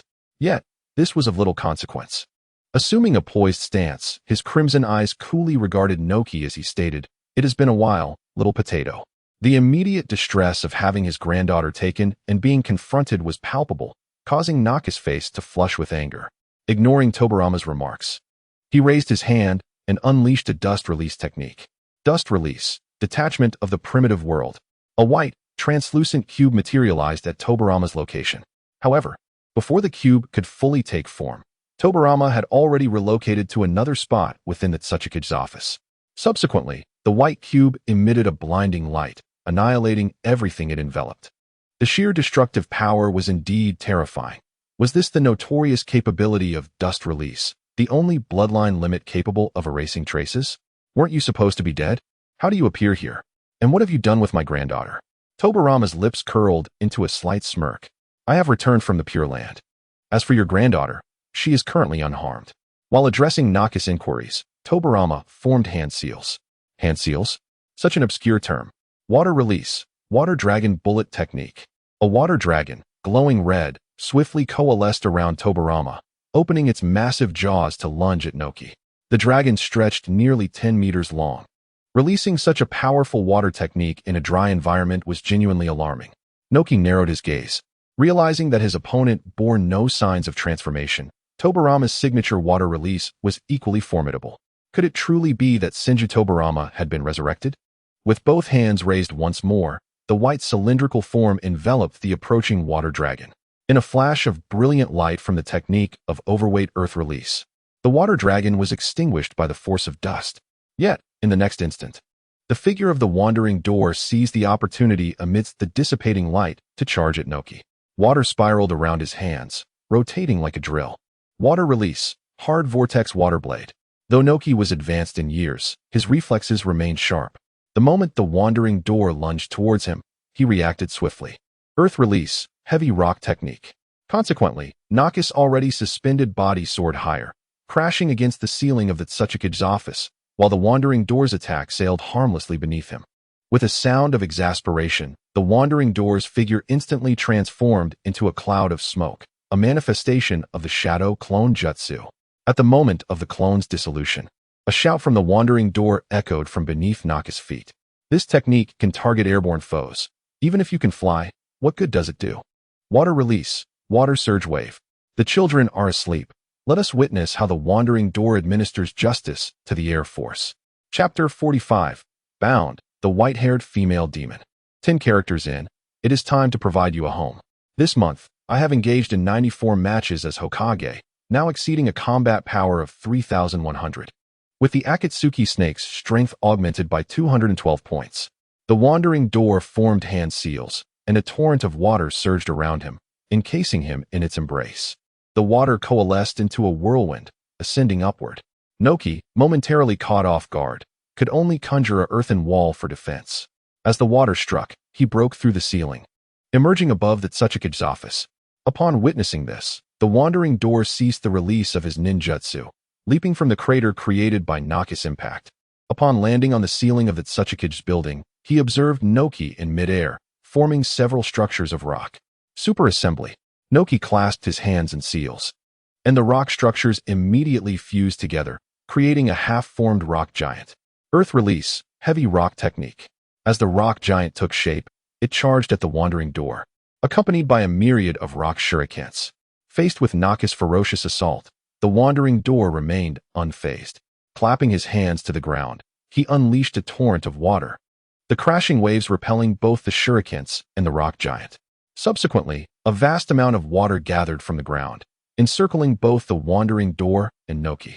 Naka's pupils constricted as he beheld the swirling water that surrounded him and the increasingly large mass of water above. What technique is this?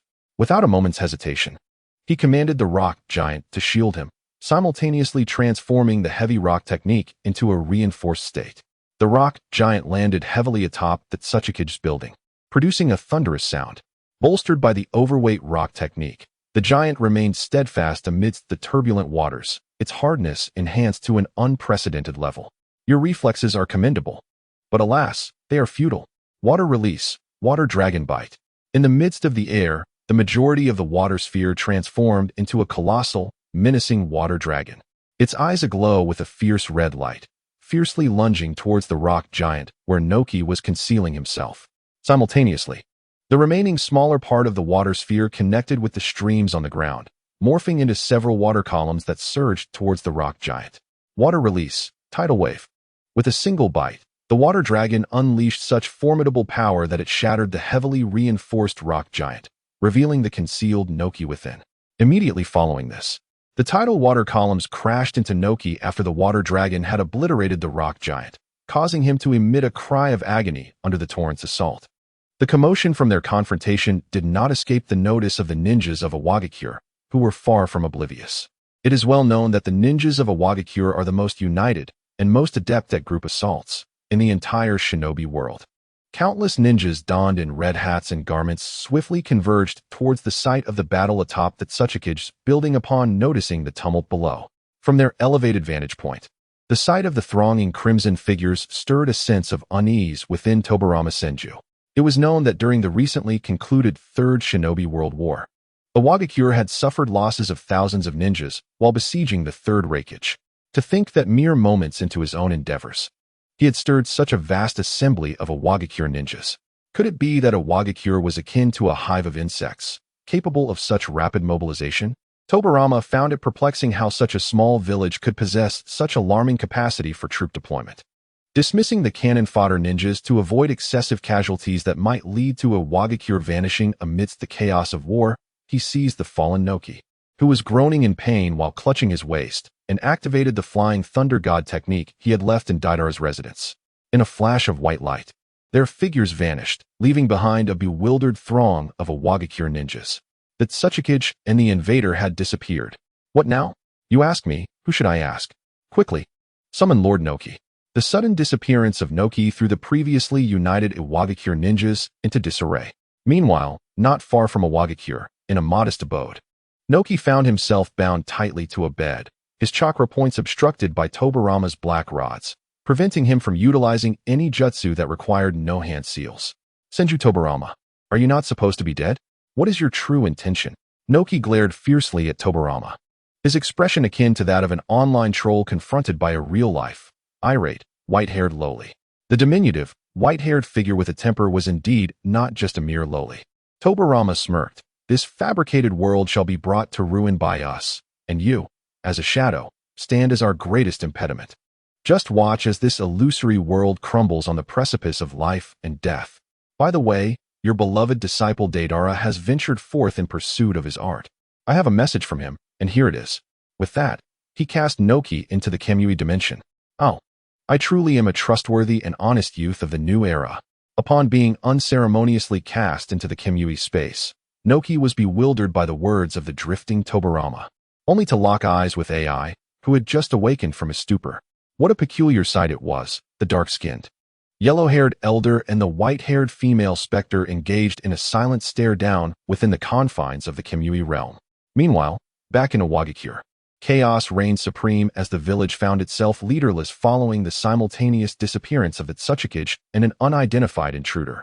Consequently, security within the village had become lax, with most ninjas either engaged in meetings or scouring the outskirts in search of Noki. This distraction afforded the drifting Tobirama ample time to pursue his grave-digging endeavors. Having wandered aimlessly through the unfamiliar cemetery of Iwagakure, Tobirama struggled to locate the grave of the second Otsutsuki, the illustrious mummy of a single character. Suddenly, inspiration struck him. I have a plan. If I cannot find it, I shall turn over the entire cemetery and inspect every single grave. With this resolution, he clapped his hands together. Canine command.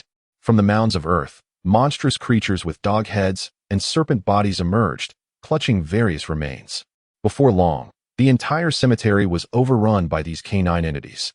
Aminos, is this truly how you utilize me?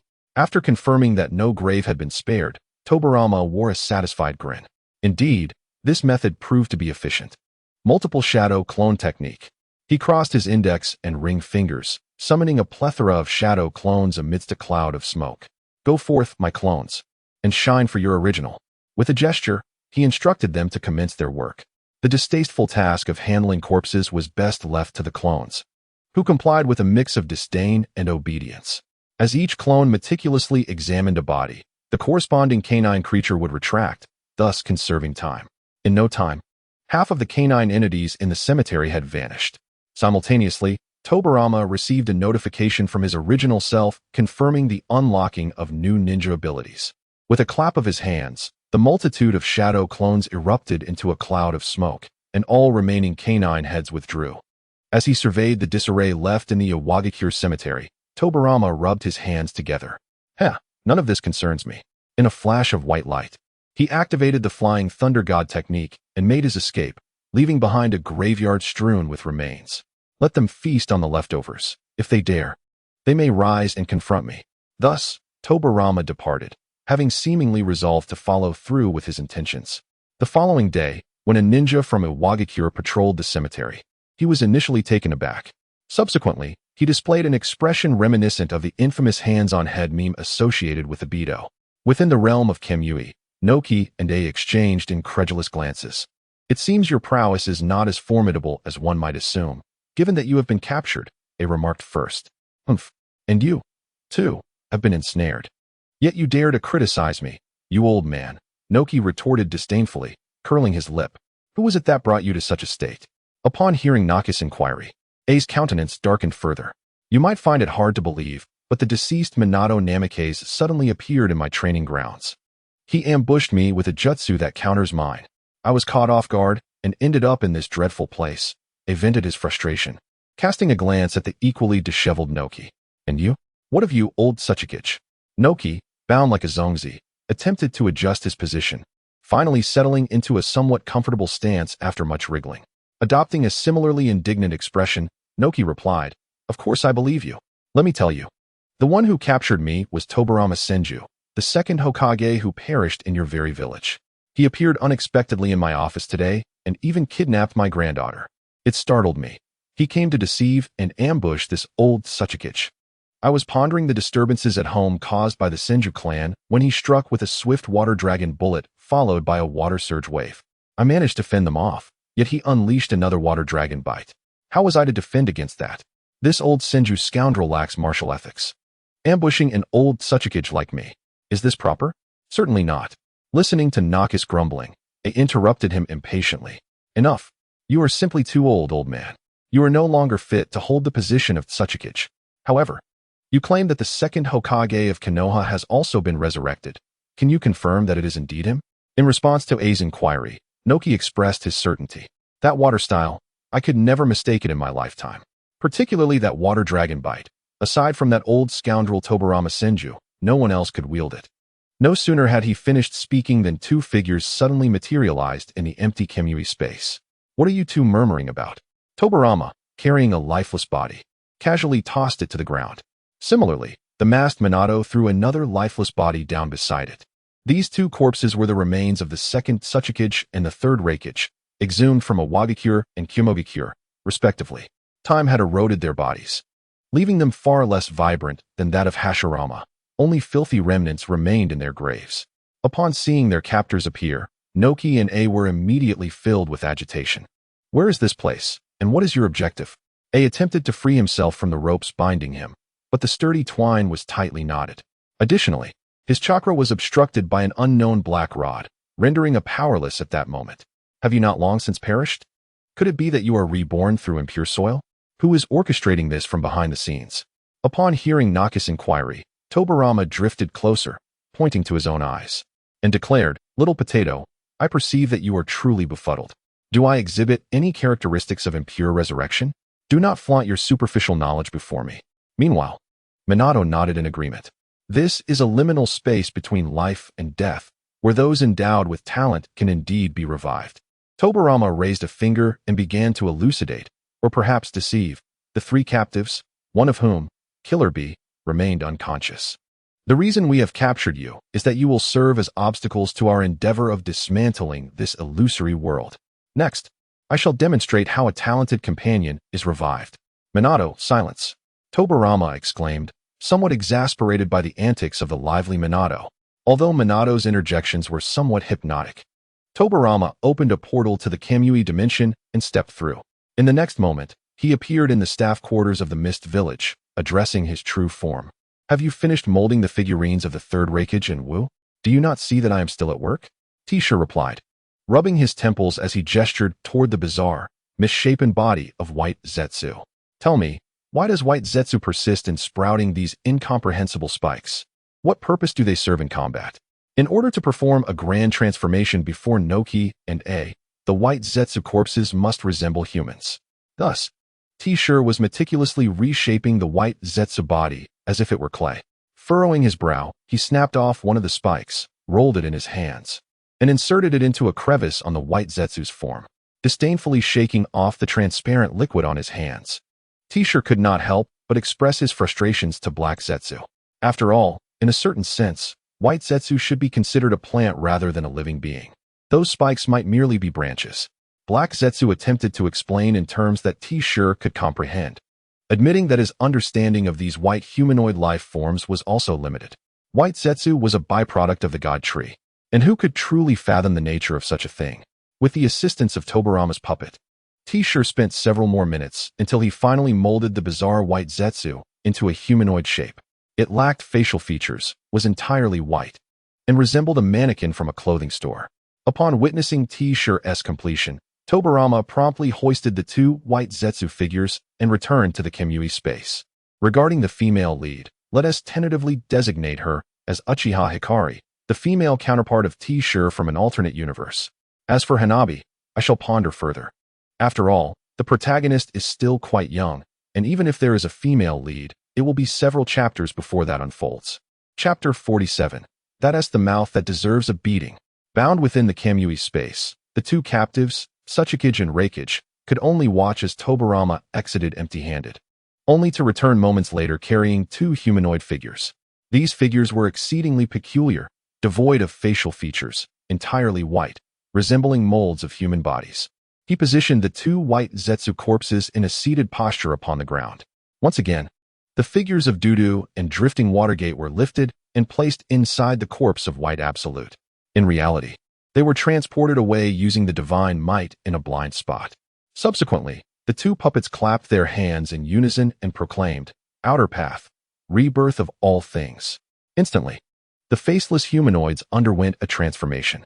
Their skin gradually gained color, muscle contours began to emerge, and their lower bodies slowly developed into washing machines. Alas, I forgot to dress the puppets. I had initially intended to manipulate them to put on quite a show before the two shadows. But now it would be fortunate if they didn't embarrass me. Just as the puppets were about to blossom into delicate forms under the watchful eyes of the crowd, Drifting Watergate hastily retrieved the original bedding of Obito and draped it over the two puppets, leaving only their heads exposed.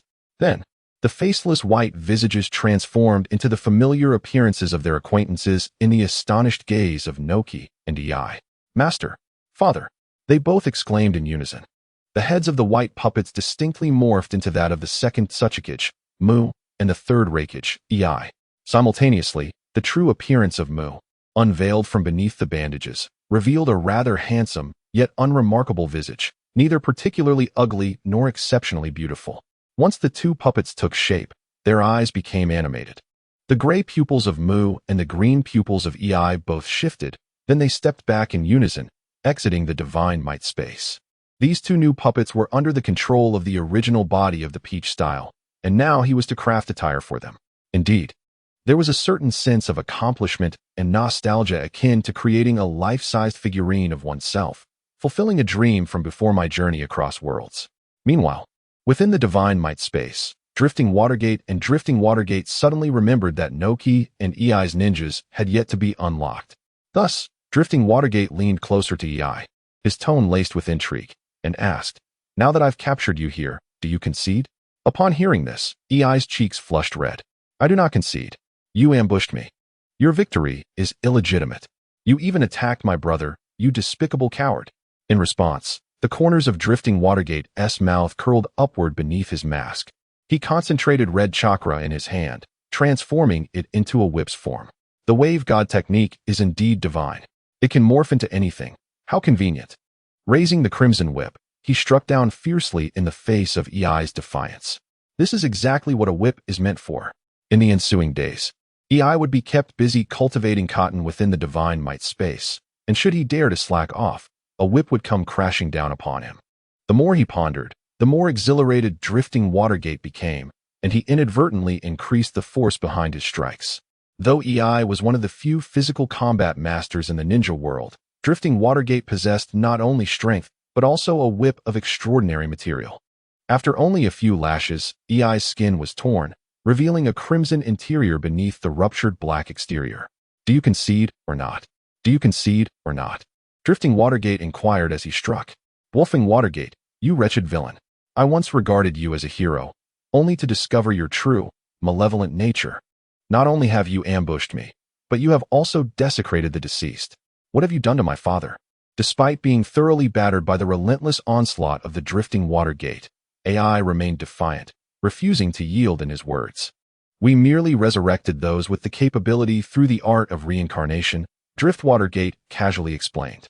"Can you still not accept this reality?" As Ei continued to resist, Drift Watergate grew more fervent, his tone tinged with excitement. "I will make you submit. I will make you submit." Meanwhile, the elderly Noki shuddered at the cruelty of the scene before him, aware that his frail body could not withstand such torment. Driftwater Tobirama smacked his lips in surprise. "Wow, an explosive display of attributes. I never anticipated I possessed hidden traits," he mused, stroking his chin. After all, they were all manifestations of the original consciousness, akin to the same individual.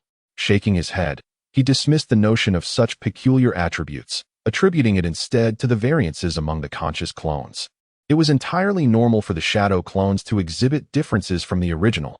Thus, some special attributes among conscious clones were to be expected.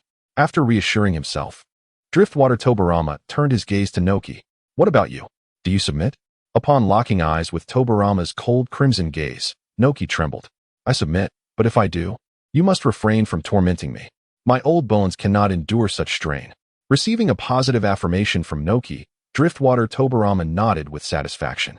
He sent a message to the original, and, upon receiving confirmation that the ninja had been unlocked, he smiled at Noki. You are much more cooperative, little potato. Patting Noki on the shoulder, he untied the ropes binding him. However, in doing so, he simultaneously sealed all of Naka's chakra points. Thus, although Noki regained the ability to move, he was rendered an ordinary little potato, devoid of chakra. From now on, you shall quietly dwell in this liminal space between life and death, awaiting the day we dismantle this false world when you will be released. With that, Driftwater Tobirama opened a spatial portal, preparing to depart. Yet, before he could exit, Noki called out, "What have you done with my granddaughter, Karatsuchi? She is currently with Deidara." "Quite safe," he replied, addressing the solitary elder's concern. After answering the question, Driftwater Tobirama stepped into the Kemui space. Although Noki wished to inquire further about the resurrection of the dead, he did not have the opportunity to voice his questions before Tobirama departed. With a heavy sigh, he seated himself upon the ground, disregarding the ongoing confrontation between Driftwater Minato and the unyielding AI. Sitting there, Noki surveyed his surroundings. This was an exceedingly vast space, stretching endlessly into the horizon. Though devoid of light, it was unexpectedly not dark, resembling a scene with a calibrated gamma level. Surrounded by square platforms of varying sizes, the gaps between them are narrow yet unfathomably deep. I find myself atop a larger platform. Approaching the edge and gazing down, the abyss below remains obscured. But the mere thought of falling sends a shiver down my spine. A small potato would surely become mashed if it were to plummet. Returning to the ground, Ohyuki lets out a sigh of relief. Is this truly the threshold between life and death? Has my teacher genuinely returned to life? Shaking my head, I dismiss such contemplations. I am no longer that Tsuchikage Ohyuki, merely a captive beneath someone else's heel. Turning my gaze towards AI, who is still enduring a beating, I can't help but smirk. What does bravado yield besides additional suffering? It is far wiser to be pragmatic, like an old man recognizing the tides of fate. With my hands cradling my head, I recline and watch AI's plight with keen interest. Perhaps the sound of Minato's whip slicing through the air is too loud. Or perhaps AI's strikes are simply too crisp. Beside me, the bound Karabi stirs, his eyelids fluttering open. Upon awakening, he is greeted by the sharp sounds nearby. Still dazed, Karabi turns to see Minato mercilessly striking his brother. How can I be dreaming such a thing? Shaking his head, he tries to dispel the notion, only to feel a sudden sharp pain in his back and the back of his head. Memories flood back like a relentless tide. I remember. My brother and I were ambushed by Minato, and inexplicably, my tailed beast transformation was severed by a kick. Then, I fainted, leaving my brother to confront Minato alone. The continuous crack of the whip and the sharp sounds of impact pierce my senses, and suddenly, realization dawns upon me. This is no dream. Minato is indeed striking my brother. My eyes widen in horror as I attempt to rise, only to find myself tightly bound. In desperation, I call out for the Eight Tails, but receive no response. What a cruel joke.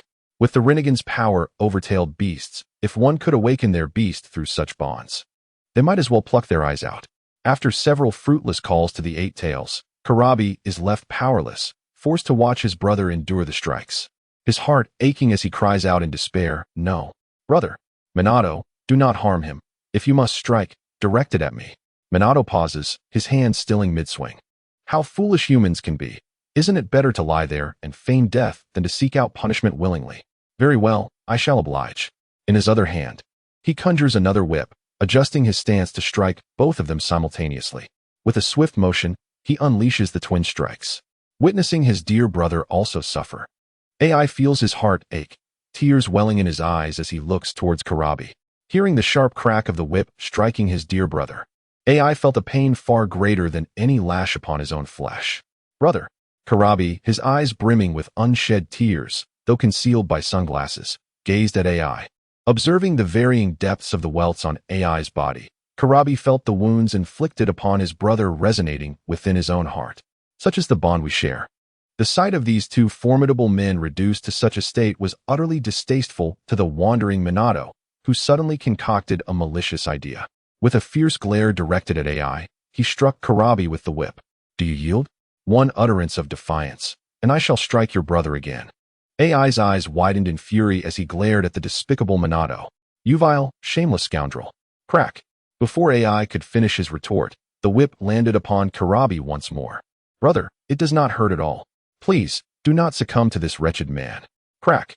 The crimson whip lashed against Kurabi, drawing forth a line of blood before AI's very eyes. Tears streamed down AI's rugged face as he fixed his gaze upon Minato, a newfound determination igniting within him. You have won, I concede. But I implore you, do not strike my brother again.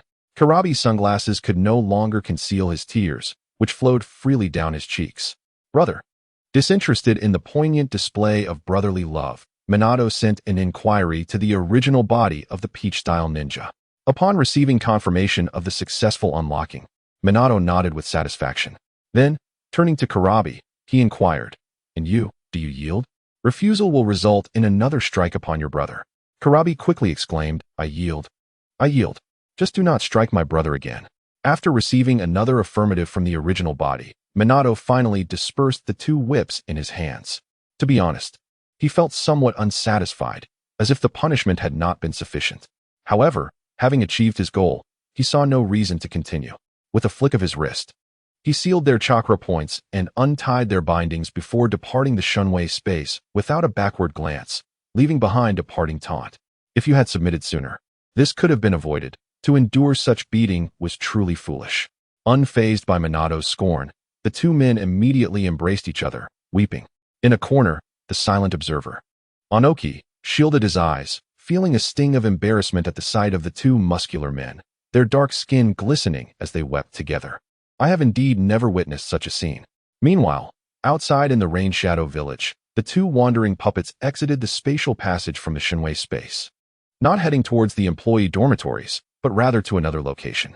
Thus, within the dormitory, only the black-clad Peach-style original body and the two newly crafted puppets remained, alongside the unconscious Kuratsuchi, who lay upon the bed, having been knocked out by Minato. Please do not misunderstand.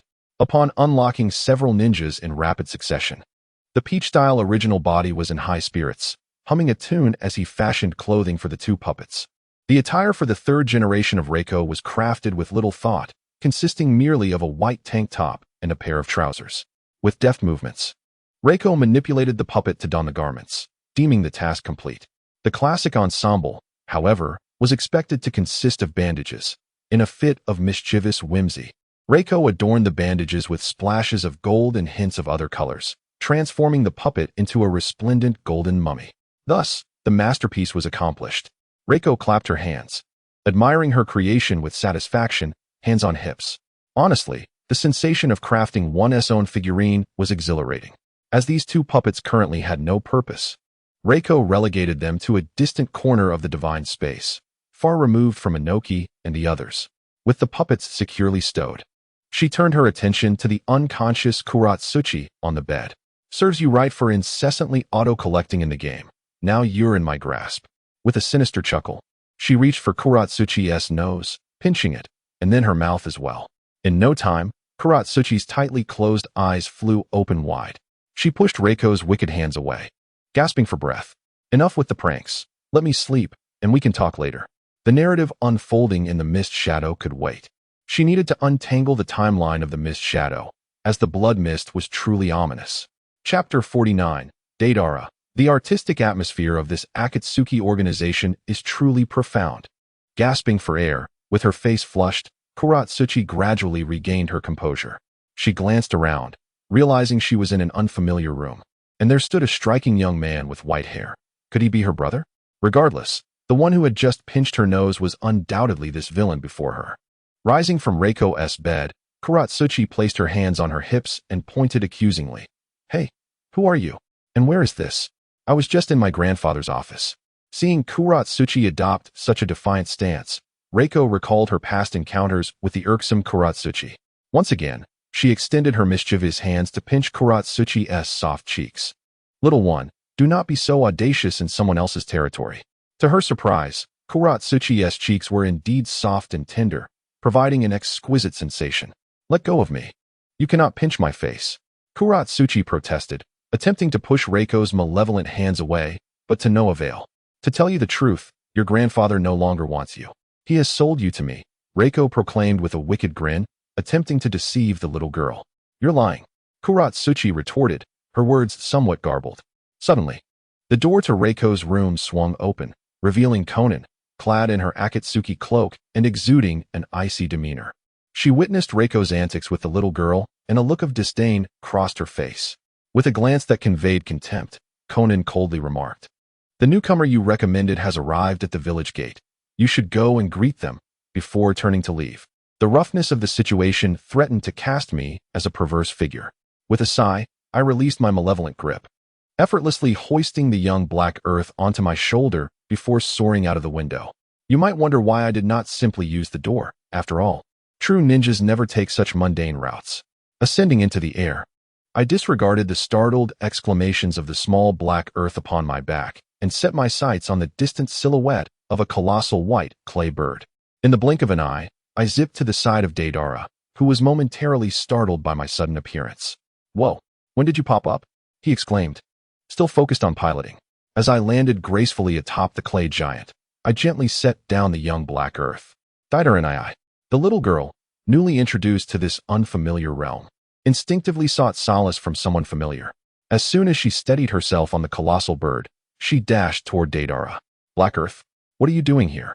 And who are you?" Deidara's confusion was apparent. How could he encounter his little apprentice in the land of rain, especially alongside this strikingly handsome white-haired stranger? "Ah, young one, are you the newcomer recommended by Uncle Tobirama to discuss art?" I offered a warm smile, attempting to envelop him in the familial warmth typical of the Deidara household.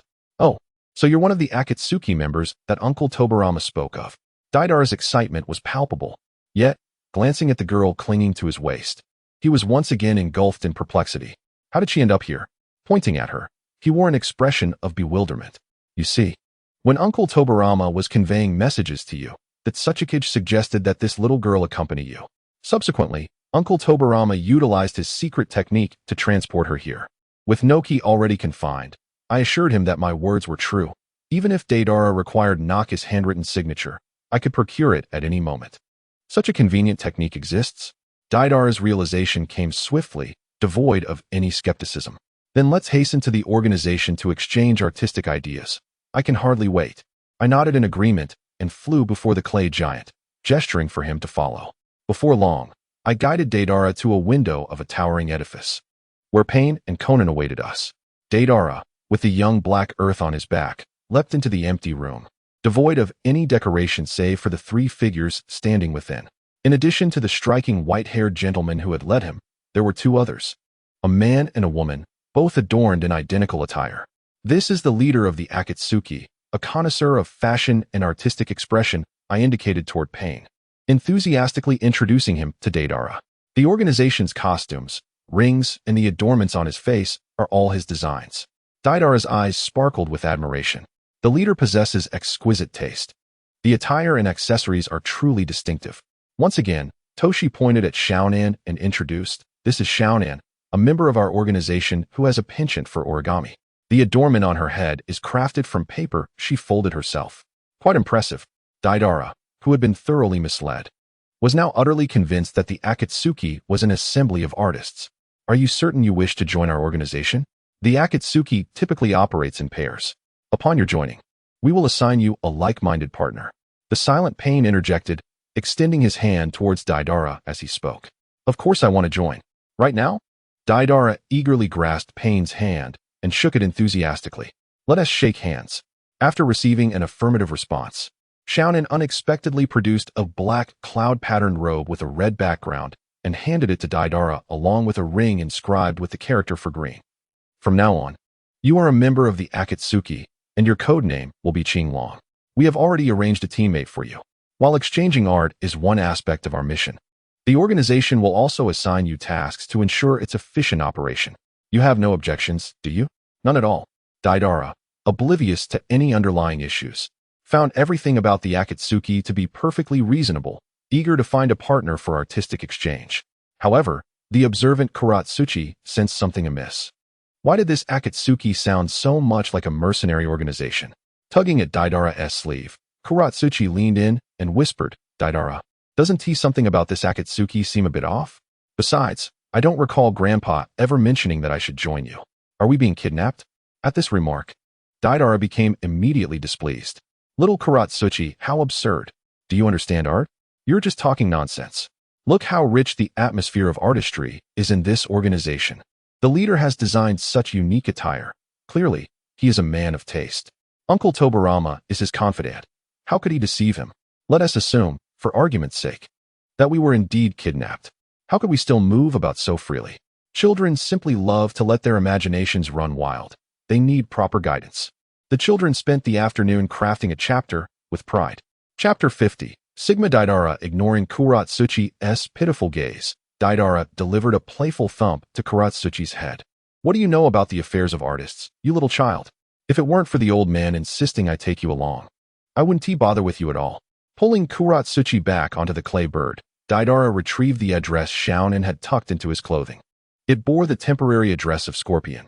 He could meet with Scorpion at the location written on the paper to form a team. Surely, he and Scorpion would get along splendidly, though he wondered if Kuratsuchi's presence would disrupt their rapport. However, before departing, Toshi had a parting gift to bestow upon Deidara. Flying beside him, Toshi crossed his arms, wearing an enigmatic expression. I've heard you are an artist who pursues explosions? Deidara nodded. Indeed. What I pursue is the resplendent artistry of an explosions moment. I happen to have some insights regarding explosions, particularly on how to amplify their power. Would you care to indulge in this knowledge? With a glimmer of interest upon his countenance, Deidara leaned closer to Tao Shi. Do share, he urged. Noticing Deidara's eagerness, Tao Shi decided to reveal his secrets. I possess a ninjutsu related to explosions. Extending his right hand, he conjured a crimson orb. The principle lies in the irregular entanglement of high-density chakra, which I then manipulate. Once I remove the outer constraints, as he spoke, he launched the orb toward the ground. Upon contact with the earth, it erupted in a violent explosion. Though it may differ from your explosive techniques, you might glean some insights from it.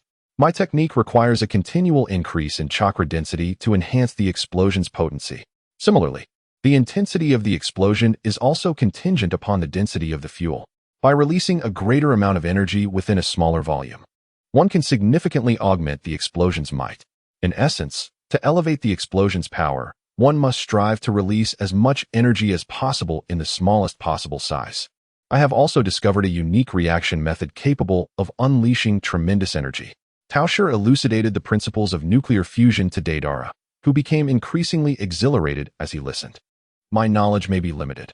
I shall leave the intricacies to the realm of physics within the ninja world. After all, chakra is nearly omnipotent.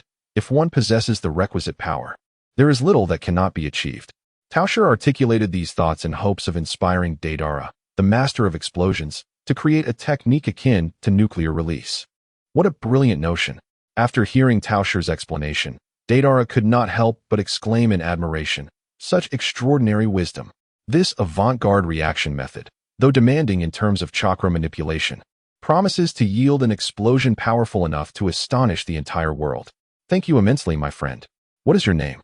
Tao Shi smiled gently. You may call me Taobua. Deidara rose from his clay bird, but in a sudden turn of events, the black earth that encircled his waist was unceremoniously toppled onto the bird's back. Ignoring the resentful glare of the black earth, Deidara's gaze was resolute, as if he were pledging allegiance. Taobua, from this day forth, you shall be my elder brother. Your theories are a boon to me. Should you require assistance in the future, do not hesitate to call upon me. I shall be swift to oblige. Deidara patted his chest in assurance to Tao Shi. Ascending slightly, Tao Shi placed a hand upon Deidara's shoulder from his elevated position. I am glad to assist you. There is no need for such formality. Now, go and seek out your companions with whom you share your artistic endeavors. Should you need anything, you can always reach the organization through the ring. With a wave of his hand, he bid farewell.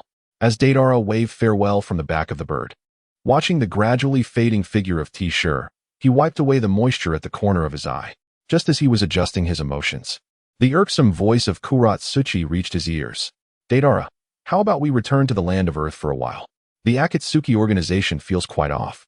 Veins bulged on his forehead as he dealt Kuratsuchi another sharp blow to the head. Kuratsuchi, be quiet. Kuratsuchi covered the struck area, squatting defensively. Away from home, and without his grandfather's support, the young girl Kuratsuchi had never been bullied like this by Deidara before. Ignoring Kuratsuchi's tearful expression, Deidara eagerly piloted the clay giant bird towards Scorpion's temporary residence. After bidding farewell to Deidara, Tao Shi was preparing to fly back to his staff dormitory for some leisure time. when he noticed a figure with pristine white wings approaching him from afar. What does Conan want with me this time? T-Shirt pondered, but nonetheless flew towards her. Is there something you need? With a complex expression, Conan fixed her gaze on T-Shirt's eyes and slowly spoke. The member you recommended to the organization, Haydn, seems to be rather sinister. Conan struggled to articulate the bizarre scene she had witnessed, finding it difficult to express. Haydn has frightened Kakuzu. We need to see what's going on with him. Since you recommended him, you should check on Haydn and see what has happened. What can Haydn do? He might just shatter into pieces and won't be able to recover without Nagato chewing him back together. Is it possible that this time even the King of Hell can't piece him back? Following Conan, they flew to the entrance of a room and opened the door. Inside, there was a large table surrounded by neatly arranged chairs. It appeared to be an offline meeting room prepared by Nagato for the Akatsuki members. Pain and Kakuzu were seated, and upon seeing T-Shirt and Conan enter, they both stood up. Come quickly and see what's wrong with that guy Haydn. Kakuzu's hoarse voice seemed tinged with urgency. Initially dissatisfied with the new partner assigned by the organization, Kakuzu had grown increasingly fond of this indestructible companion over the past few days. Firstly, he couldn't die, which meant no fear of collateral damage during battles. Secondly, he was fond of fighting. Sometimes, tasks could be completed without Kakuzu needing to lift a finger, which was quite pleasant. Most importantly, Haydn never asked for a share of the earnings. After every mission, Haydn would give all the money to Kakuzu, only needing a single meal for himself. Thus, aside from his penchant for self-harm and the occasional loss of teeth and nails during fights, Haydn was Kakuzu's ideal teammate. As a result, Haydn's strange condition today had left Kakuzu somewhat worried. Pain said nothing but led T-Shirt to the doorway of a small room, gesturing for him to open the door and take a look. The moment he opened the door, the scene inside compelled T-Shirt to exclaim in his beautiful native tongue. What the heck? Children, you'll have to wait until my evening study session is over for the next chapter. Sleep well, sleep well. Chapter 51, The 5 Elements of Intercalation. Before him lay Phaeton, convulsing upon the ground, his body writhing uncontrollably as he murmured indistinct words. His skin had taken on a somewhat translucent quality, and his eyes glimmered with an eerie green light. Through his semi-transparent skin, one could observe countless white worms wriggling frantically beneath the surface. Those afflicted with a fear of clusters would likely faint at the sight. Witnessing this grotesque scene, Tao Shi swallowed hard. Ji Run Wuxing, I certainly did not grant you to Qianlu. Indeed, Phaeton's current condition bore a striking resemblance to the characteristics exhibited when Ji Run Wuxing was activated. As Phaeton lay convulsing, he seemed to hear the sound of the door opening, gradually lifting his head to gaze at Tao Shi. The moment he laid eyes on Tao Shi, his body ceased its spasms instantaneously, and he sprung to his feet with an elegant motion. He then extended his arms, slowly approaching Tao Shi as if yearning for an embrace. Please don't come any closer. Tao Shi instinctively stepped back, his back pressing against the wall. Despite possessing unparalleled strength within the ninja realm and generally fearing nothing, Tao Shi felt an unsettling dread. If it were you, confronted by a being with translucent skin and countless writhing worms beneath the surface, would you not feel fear at the prospect of an embrace? As Phaeton ambled closer, he emitted a sound from his throat that resembled the squelching of worms. Tao Bo, you truly did not deceive me. The Qianlu can indeed commune with the evil deity. Hehe, I can now distinctly sense the presence of the malevolent god. I am immensely grateful to you. As Phaeton drew nearer, Tao Shi finally remembered that he was not merely the helpless protagonist of a horror game. He was a noble extraterrestrial. In an instant, he conjured a marble-sized orb, intending to utilize physical means to pacify Phaeton. However, he hesitated. What if this orb caused Phaeton to burst? Who could ascertain whether this was the authentic Ji Run Wuxing? Dispersing the orb, he opened his Rinnegan. Universal pull. A formidable gravitational force materialized in the direction of his gaze, restraining Phaeton in place. The golden Rinnegan remained fixed on Phaeton, anxious lest he escape his bindings. Tao Shi turned to Kakuzu, inquiring, when did he become like this? Kakuzu, taken aback by Phaeton's current state, pondered briefly before responding. It was probably yesterday morning when he suddenly claimed to sense the so-called evil deity. I thought little of it, assuming he was merely being delusional. He often engages in self-mutilation, claiming that enduring pain allows him to attract the attention of his malevolent god. Yet, by noon, he was on the ground convulsing. At that time, his skin had not yet taken on this appearance, and unable to provide treatment, I brought him back to the organization. Thus, there should be no evil deity in this world, correct? Kakuzu's final query bore a hint of uncertainty. It was hard to believe that anyone would accept that Faden, in this state, had no connection to an evil deity. After hearing Kakuzu's words, Tao Shi felt utterly bewildered. He had indeed mentioned the content of De Qianlu to Faden, but it was merely a passing remark. What? Are you also a heartless one? Peach resolved to thoroughly investigate the current condition of Haiden. Byakugan activate. The moment the Byakugan was unleashed, Haiden appeared utterly transparent in Peach's eyes. Every acupoint, organ, and the flow of chakra within him was laid bare. However, at that moment, Haiden's body was devoid of any organs or acupoints. All had transformed into white worms. These white worms filled Haiden's entire being as if they were flesh and blood. Aside from the skeletal structure and the outer layer of semi-transparent skin, the entirety of Haiden's bodily tissues had succumbed to the form of worms. Remarkably, chakra still thrived within Haiden. The worms, though they appeared as such, were essentially vibrant manifestations of chakra, shimmering like stars within the Byakugan's field of vision. In essence, these worms were products of chakra, not true immortal insects. With this conclusion derived from the Byakugan, Peach exhaled in relief. Thank goodness it's chakra. I thought Big Sister Ba had invaded the ninja realm. The fact that these worms were fundamentally composed of chakra indicated that Haiden's current state was merely a secret technique at best. What a false alarm it turned out to be. With the situation clarified, Peach felt more at ease. Suppressing a wave of nausea, he placed his hand on the Haiden ensnared by the universal pull and activated his Rinnegan in the palm of his hand. Great Emperor of Spiritual Production. A substantial amount of chakra was absorbed into Peach's body. Concurrently, the writhing of the chakra-depleted worms within Haiden slowed significantly.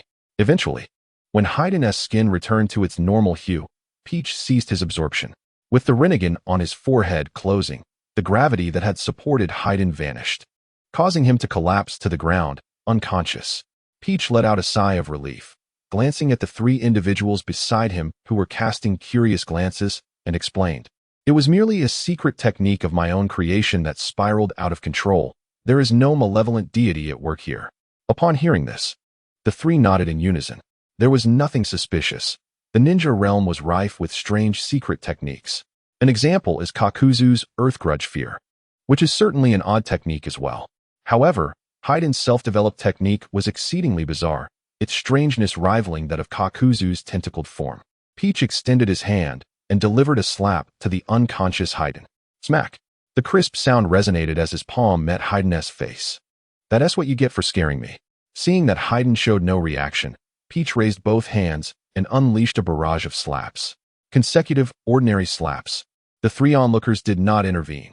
After all, Haiden was impervious to death, and allowing Peach to vent his frustration was harmless. Under the relentless strikes of Peach's hands, Haiden's face gradually swelled into a grotesque visage.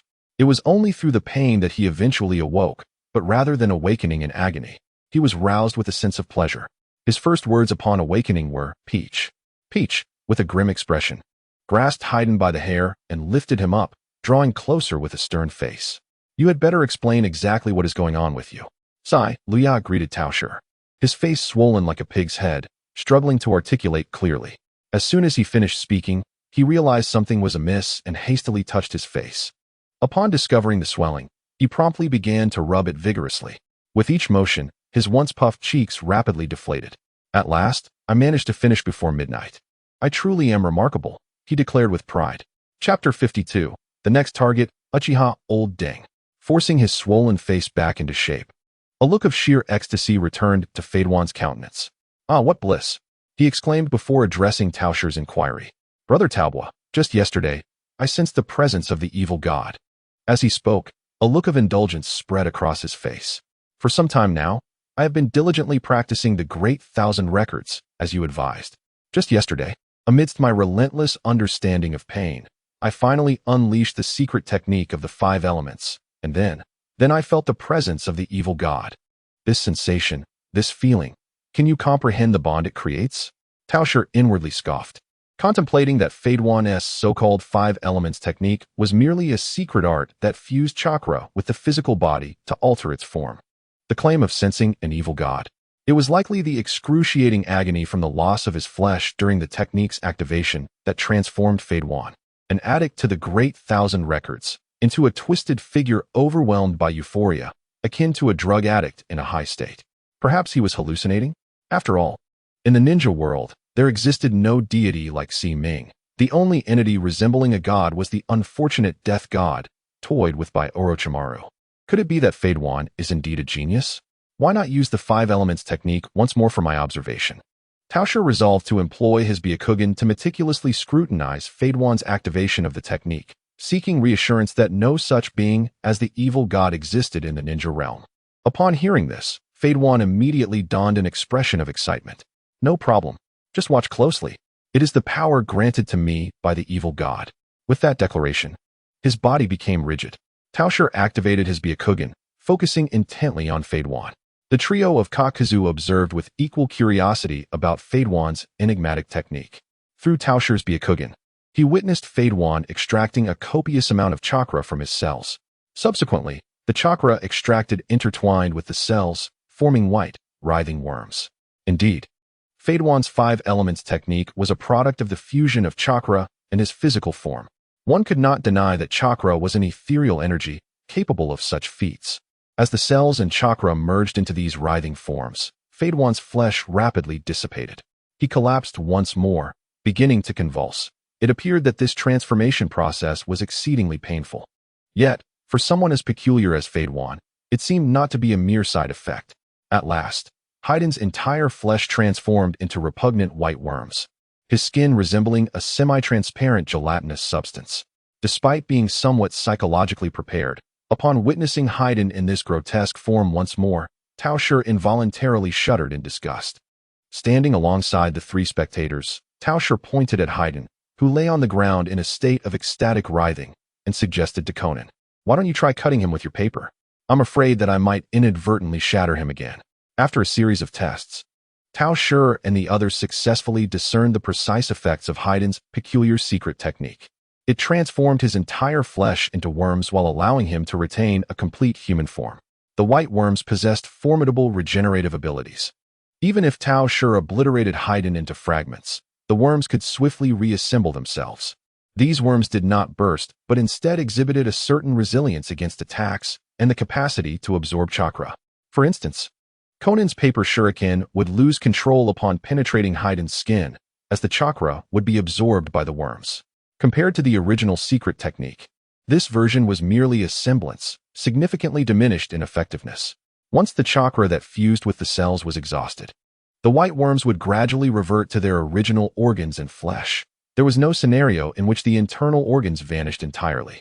After all, the cells merely fused with the chakra, rather than being sacrificed to Kaguya. The technique could be deemed an evolution of immortality if others were to learn it. They could utilize it as well, though the agony of transforming their entire flesh into worms would be an excessive burden for anyone other than Haiden. It was deemed somewhat superfluous, a purely self-indulgent technique for Haiden. However, if those connected through the blood of the deceased were to experience this pain, it would indeed be quite a life. Oh, and the mental anguish inflicted by his appearance could also be regarded as somewhat useful, given that even the most noble extraterrestrials could be intimidated by such a technique. After sharing the conclusions with the trio nearby, Tao Shi lost interest in Haiden. Feeling unimpressed, he suggested, "Perhaps next time you could showcase an ascension for me to observe." However, someone like Haiden, with his peculiarities, will likely never achieve true ascension.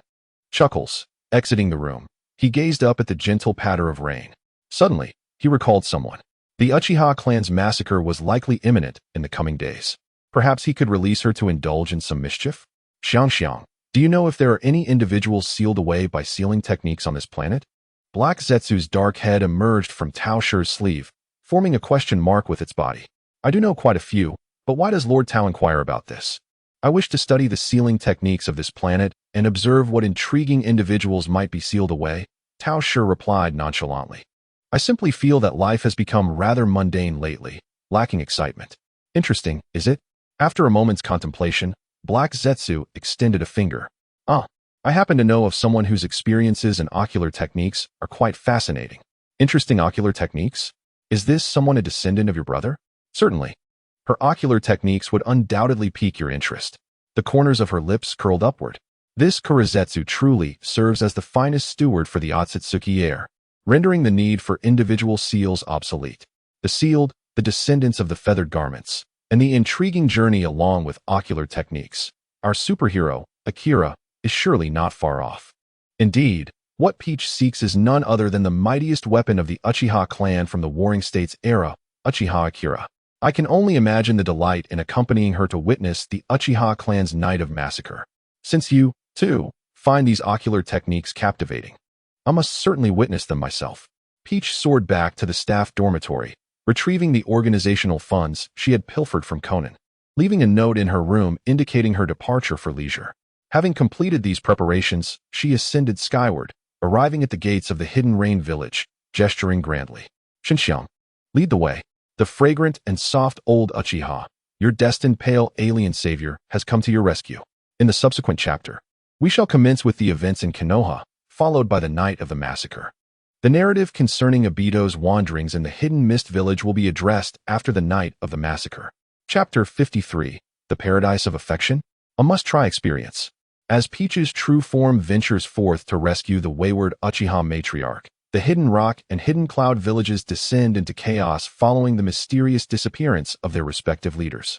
In Konoha, after the last incident where Minato's resurrection triggered a series of events leading to Tobirama's return, Sarutobi Hiruzen urgently convened a summit of the clan heads. Ultimately, despite fervent discussions, no resolution emerged. The notion of the fourth Hokage's resurrection alongside the second Hokage was still too esoteric. Both men, having been Hokage of Konoha, despite their proclamations of world destruction, had not harmed the village's interests in action.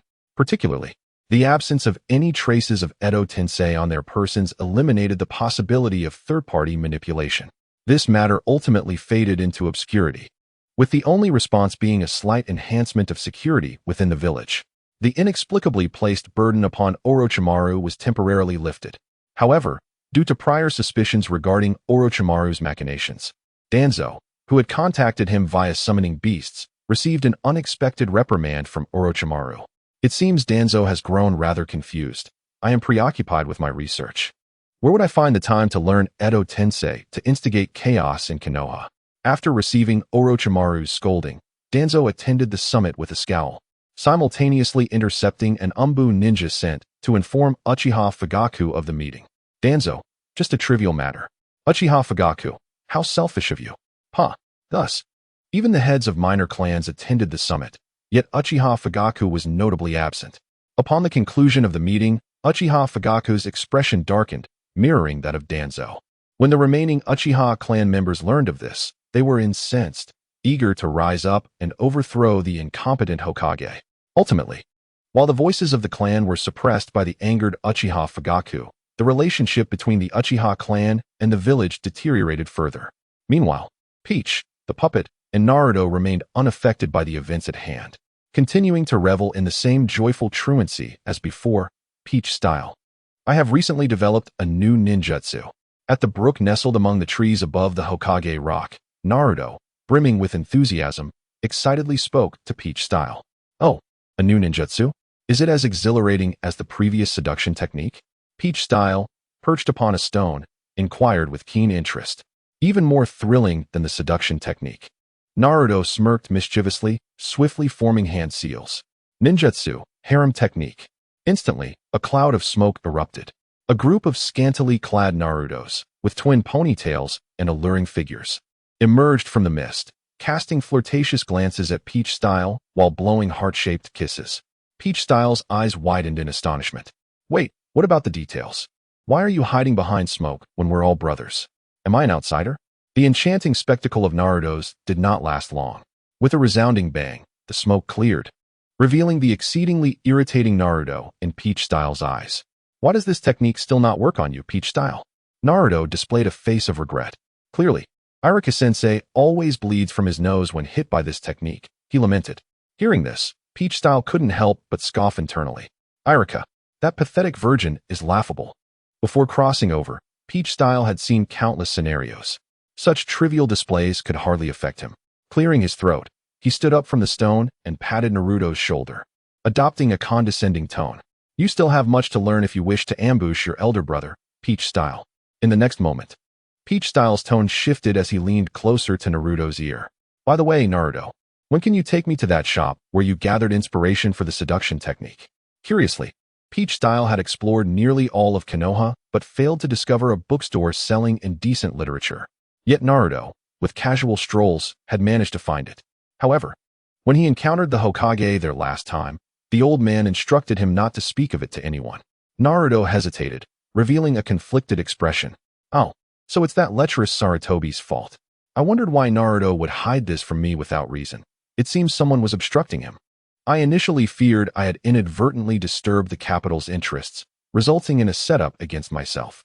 Nevertheless, today I finally pried the truth out of Naruto. And knowing the reason made the subsequent matters easier to handle. Wrapping an arm around Naruto's neck in a brotherly manner, he exclaimed, "Come on, Naruto, it's fine. Just the two of us going secretly, what's the harm? As long as we keep it from the Hokage, it's all good." After a moment of hesitation, Naruto ultimately acquiesced to Peach Style's request. "All right, but you better not let it slip in front of the Hokage." Subsequently, Naruto gestured for Peach Style to follow him, leading the way. "Hehe, today we must sample the delights of paradise to assess its quality." Peach Style trailed behind Naruto, rubbing his hands together in anticipation. Liu Bei had also watched plenty before his journey, and experiencing another world as Liu Bei was a first-time adventure that required thorough appreciation. As they walked together, Peach Style felt increasingly familiar with their surroundings. Isn't this the shop for Ichiraku ramen? Could it be that Naruto suddenly felt hungry and wanted to grab a bowl of ramen first? However, Tao Shi quickly dispelled this notion. Just as Naruto approached Ichiraku ramen, he took a turn into a secluded alley. Soon, they arrived at a storefront devoid of signage. Peering through the open door, one could glimpse an array of splendid books lining the shelves. Not possible. I traverse this route daily. How could I have overlooked this path? Are you playing tricks on me? Although Tao Shi failed to discover Liu Bei's establishment, the outcome was still fortuitous. At last, I have found it, paradise of affection. May the esteemed extraterrestrial bestow their affection upon you. Striding confidently into the shop, Tao Shi began to survey the shelves. A photo collection of a goddess? Not as lovely as Naruto, though. Young Aben? How did he end up here? Tao Shi took the book, flipping to the first page. Aben's performance at the Ninja Academy is rather unimpressive. Is it truly you? Closing the book, Tao Shi quietly tucked it under his arm. Well, I shall indulge in this as well. A female ninja trainer? What on earth is this? Has Liu Bei's scribe crossed over into this realm? Regardless, I shall take it along. After meandering through the store for a while, Tao Shi had amassed a collection of over a dozen books, including Paradise of Affection. The sheer volume of books was overwhelming, and unable to manage them alone. Tao Shi enlisted Naruto's help to carry them. Tao Shi, is it truly necessary to purchase so many books at once? Can't you come back after reading some? Naruto, cradling 7 or 8 books, looked at Tao Shi in confusion. Tao Shi waved a finger dismissively. These books 1T last me more than a few days. Do not underestimate the reading speed of the Byakugan. With a similar number of books in his arms, Naruto was just about to head to the checkout when a familiar figure walked in through the store entrance. Children, the double update is complete. From now on, I will update around this time daily. Love you all, meow. Chapter 54. Mouthful. I need to see this tooth remedy. The newcomer bore a wrinkled visage resembling that of a monkey, a pipe clutched in his mouth. It was none other than the third Hokage, Sarutobi Hiruzen. As Sarutobi stepped through the door, his murky old eyes met Tao Shi's clear, white ones. Recognizing each other, he rubbed his eyes, doubting he had entered the correct store, and retreated to take a closer look at the storefront. This is indeed the place. Upon re-entering, Sarutobi's gaze fell upon Naruto, who was also clutching books. Realizing the truth of the situation, Sarutobi's expression turned grave. Naruto, did I not instruct you to stay away from here? Why have you brought Tao Shi along? Startled by Sarutobi's inquiry, Naruto nearly dropped the books he was holding. It's not my fault. Tao Shi insisted I bring him. Tao Shi's Byakugan eyes immediately glared at Naruto. Did you just sell me out? As Sarutobi's piercing gaze swept back towards him, Tao Shi felt the tension rise. If Sarutobi Hiruzen were to catch me, I would undoubtedly lose my cherished books, among other concerns. No, I shall not yield. Seizing the moment, Tao Shi swiftly extracted a bundle of banknotes from his pocket and tossed them onto the counter. Then, amidst the astonished gazes of Liu Bei, the shopkeeper, and Sarutobi Hiruzen. Tao Shi grasped Naruto's shoulder and exclaimed, "Flying Thunder God." In an instant, both Tao Shi and Naruto vanished. Clatter. The pipe fell from Sarutobi Hiruzen's mouth to the ground. Is this the Flying Thunder God? Tao Shi has only practiced for a few days, and he's already mastered it? Picking up his pipe, Sarutobi Hiruzen immediately lost his enthusiasm for appreciating exquisite literary works. He decided to seek out Jiraiya to inquire about Tao Shi's progress. To learn the Flying Thunder God technique in such a short time is indeed a testament to remarkable talent. Meanwhile, Tao Shi had successfully transported himself and Naruto back to their point of origin, right atop the fourth Hokage's rock. Phew, I'm glad I reacted swiftly. Wiping away the non-existent cold sweat from his forehead, Tao Shi placed the books he had been cradling on the ground. Naruto, let us leave these books at your place. Hokage-sama will certainly inform Jiraiya about my book purchases. Naruto did not respond, but gazed at Tao Shi with wide, sparkling eyes. Tao Shi, what is that technique that allowed you to teleport here so effortlessly? It's incredibly useful. I won't need to scale walls to skip school anymore. I can just zip away. At this point, a clever friend might wonder, why attend school if one intends to skip? That is a question best directed at Naruto. After all, Tao Shi routinely sends a shadow clone to school to serve as a decoy. Despite having recently mastered the shadow clone technique, Naruto still goes to school in his original form before escaping. Perhaps this is part of Naruto's unique daily ritual. This technique is called the Flying Thunder God, a space-time ninjutsu that allows for instantaneous teleportation. Tao Shi replied casually, already eager to delve into the literary treasures from Liu Bei. Can you teach me? Naruto pleaded, clutching Tao Shi's arm with tearful eyes. Brother, you're lacking in boundaries. Next time you ask for something, please transform into your more adorable form, Tao Shi teased, retracting his arm from Naruto's grasp. After pondering for a moment, he thought teaching Naruto the Flying Thunder God technique wouldn't be a problem. Although the third Hokage had instructed him not to share it with others, could Naruto truly be considered other? After all, he is the rightful heir of the second Hokage. And this technique was his father's renowned and improved ninjutsu. Passing it on to him would likely not raise any objections from Sarutobi Hiruzen. Moreover, as a noble extraterrestrial, Tao Shi felt free to pursue his desires. If Sarutobi Hiruzen had any objections or sought to punish him, he would have to reckon with the consequences of Tao Shi treating him to a meal of 3 divine spirits. Since the last time he had treated the unruly Kurama to a dose of the reincarnation eye technique, the interference of the Nine-Tails chakra had ceased, and Naruto's learning speed had noticeably accelerated.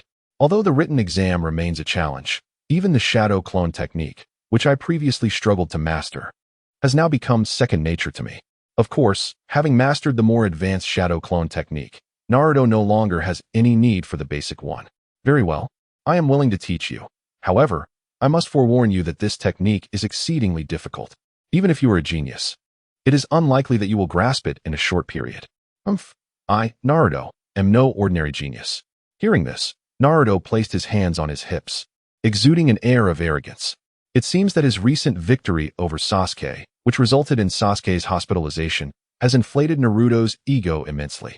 As for Sasuke, ever since his discharge from the hospital, this unfortunate boy appears to have developed a psychological scar, glaring fiercely at Naruto every day, and fleeing from Tao Shi as if escaping a plague. Tao Shi has reason to suspect that the shock he delivered to Sasuke last time might have been comparable to the fateful night of the massacre, referring to the awakening of the single Tomo Sharingan. In fact, Sasuke indeed activated his single Tomo during that incident, though he remains blissfully unaware of it. Let us postpone the discussion of ninjutsu until tomorrow, for now. Tao Shi casually picked up a book from the ground, a smile gracing his lips. I yearn to immerse myself in the ocean of literature. Glancing at the book's cover, he noticed several pink characters emblazoned upon it. Rebirth on Lowly Island.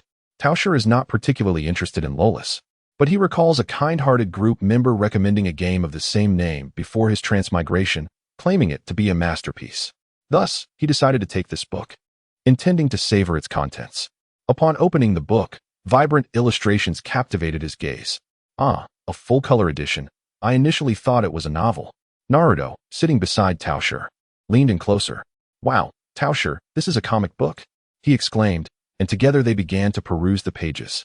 However, after only a few flips, Tao Shi sensed an unsettling feeling.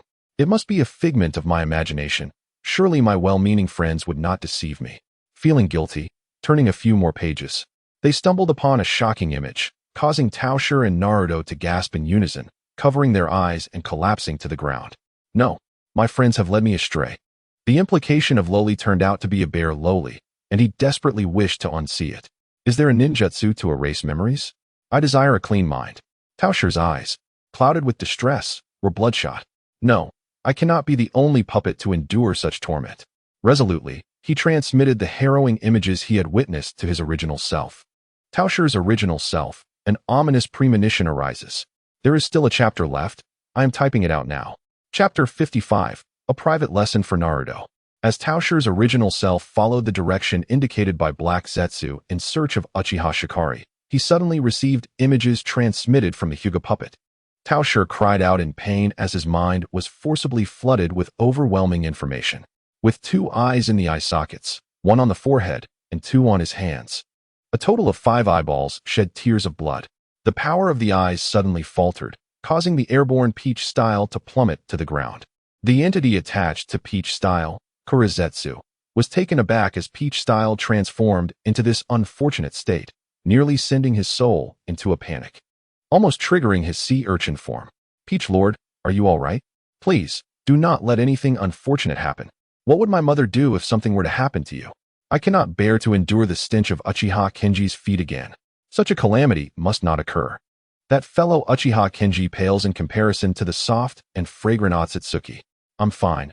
A puppet just transmitted a highly detrimental image, Peach Style replied, wiping away the blood tears that streamed from his eyes, veins bulging on his forehead. That wretched puppet, those insufferable group friends. Why are they so malicious? Little Xiangyu weeping in the rain. Once I return to Konoha, I shall dismantle them. Rubbing his still-pained eyes, Peach Style casually inquired of Kurizetsu. Do you know if there exists any jutsu in this world for erasing one's memories? Kurizetsu blinked his small, bean-like eyes. What kind of image could it be? Is it truly that terrifying? After a moment of contemplation, Kurizetsu proposed, how about you cast an illusion on yourself, Peach Lord? After all, even I have never heard of any jutsu that seals memories. That is a valid point. Peach Style nodded, promptly accessing the file titled My Brain. He locked away the memories of the Little Girl Island, leaving a note warning against the foul and aggressive weaponry that could lead to self-destructive behavior if he were to inadvertently unlock that portion of his memory. With the psychological trauma sealed, Peach Style resumed his journey to locate the superhero Akira. Simultaneously, the Peach Style puppet that transmitted the harrowing image to his original self gradually regained composure. Rising from the ground, he subjected the malevolent tome, which had inflicted such grievous harm upon him, to a shattering punishment. Crimson Spiral.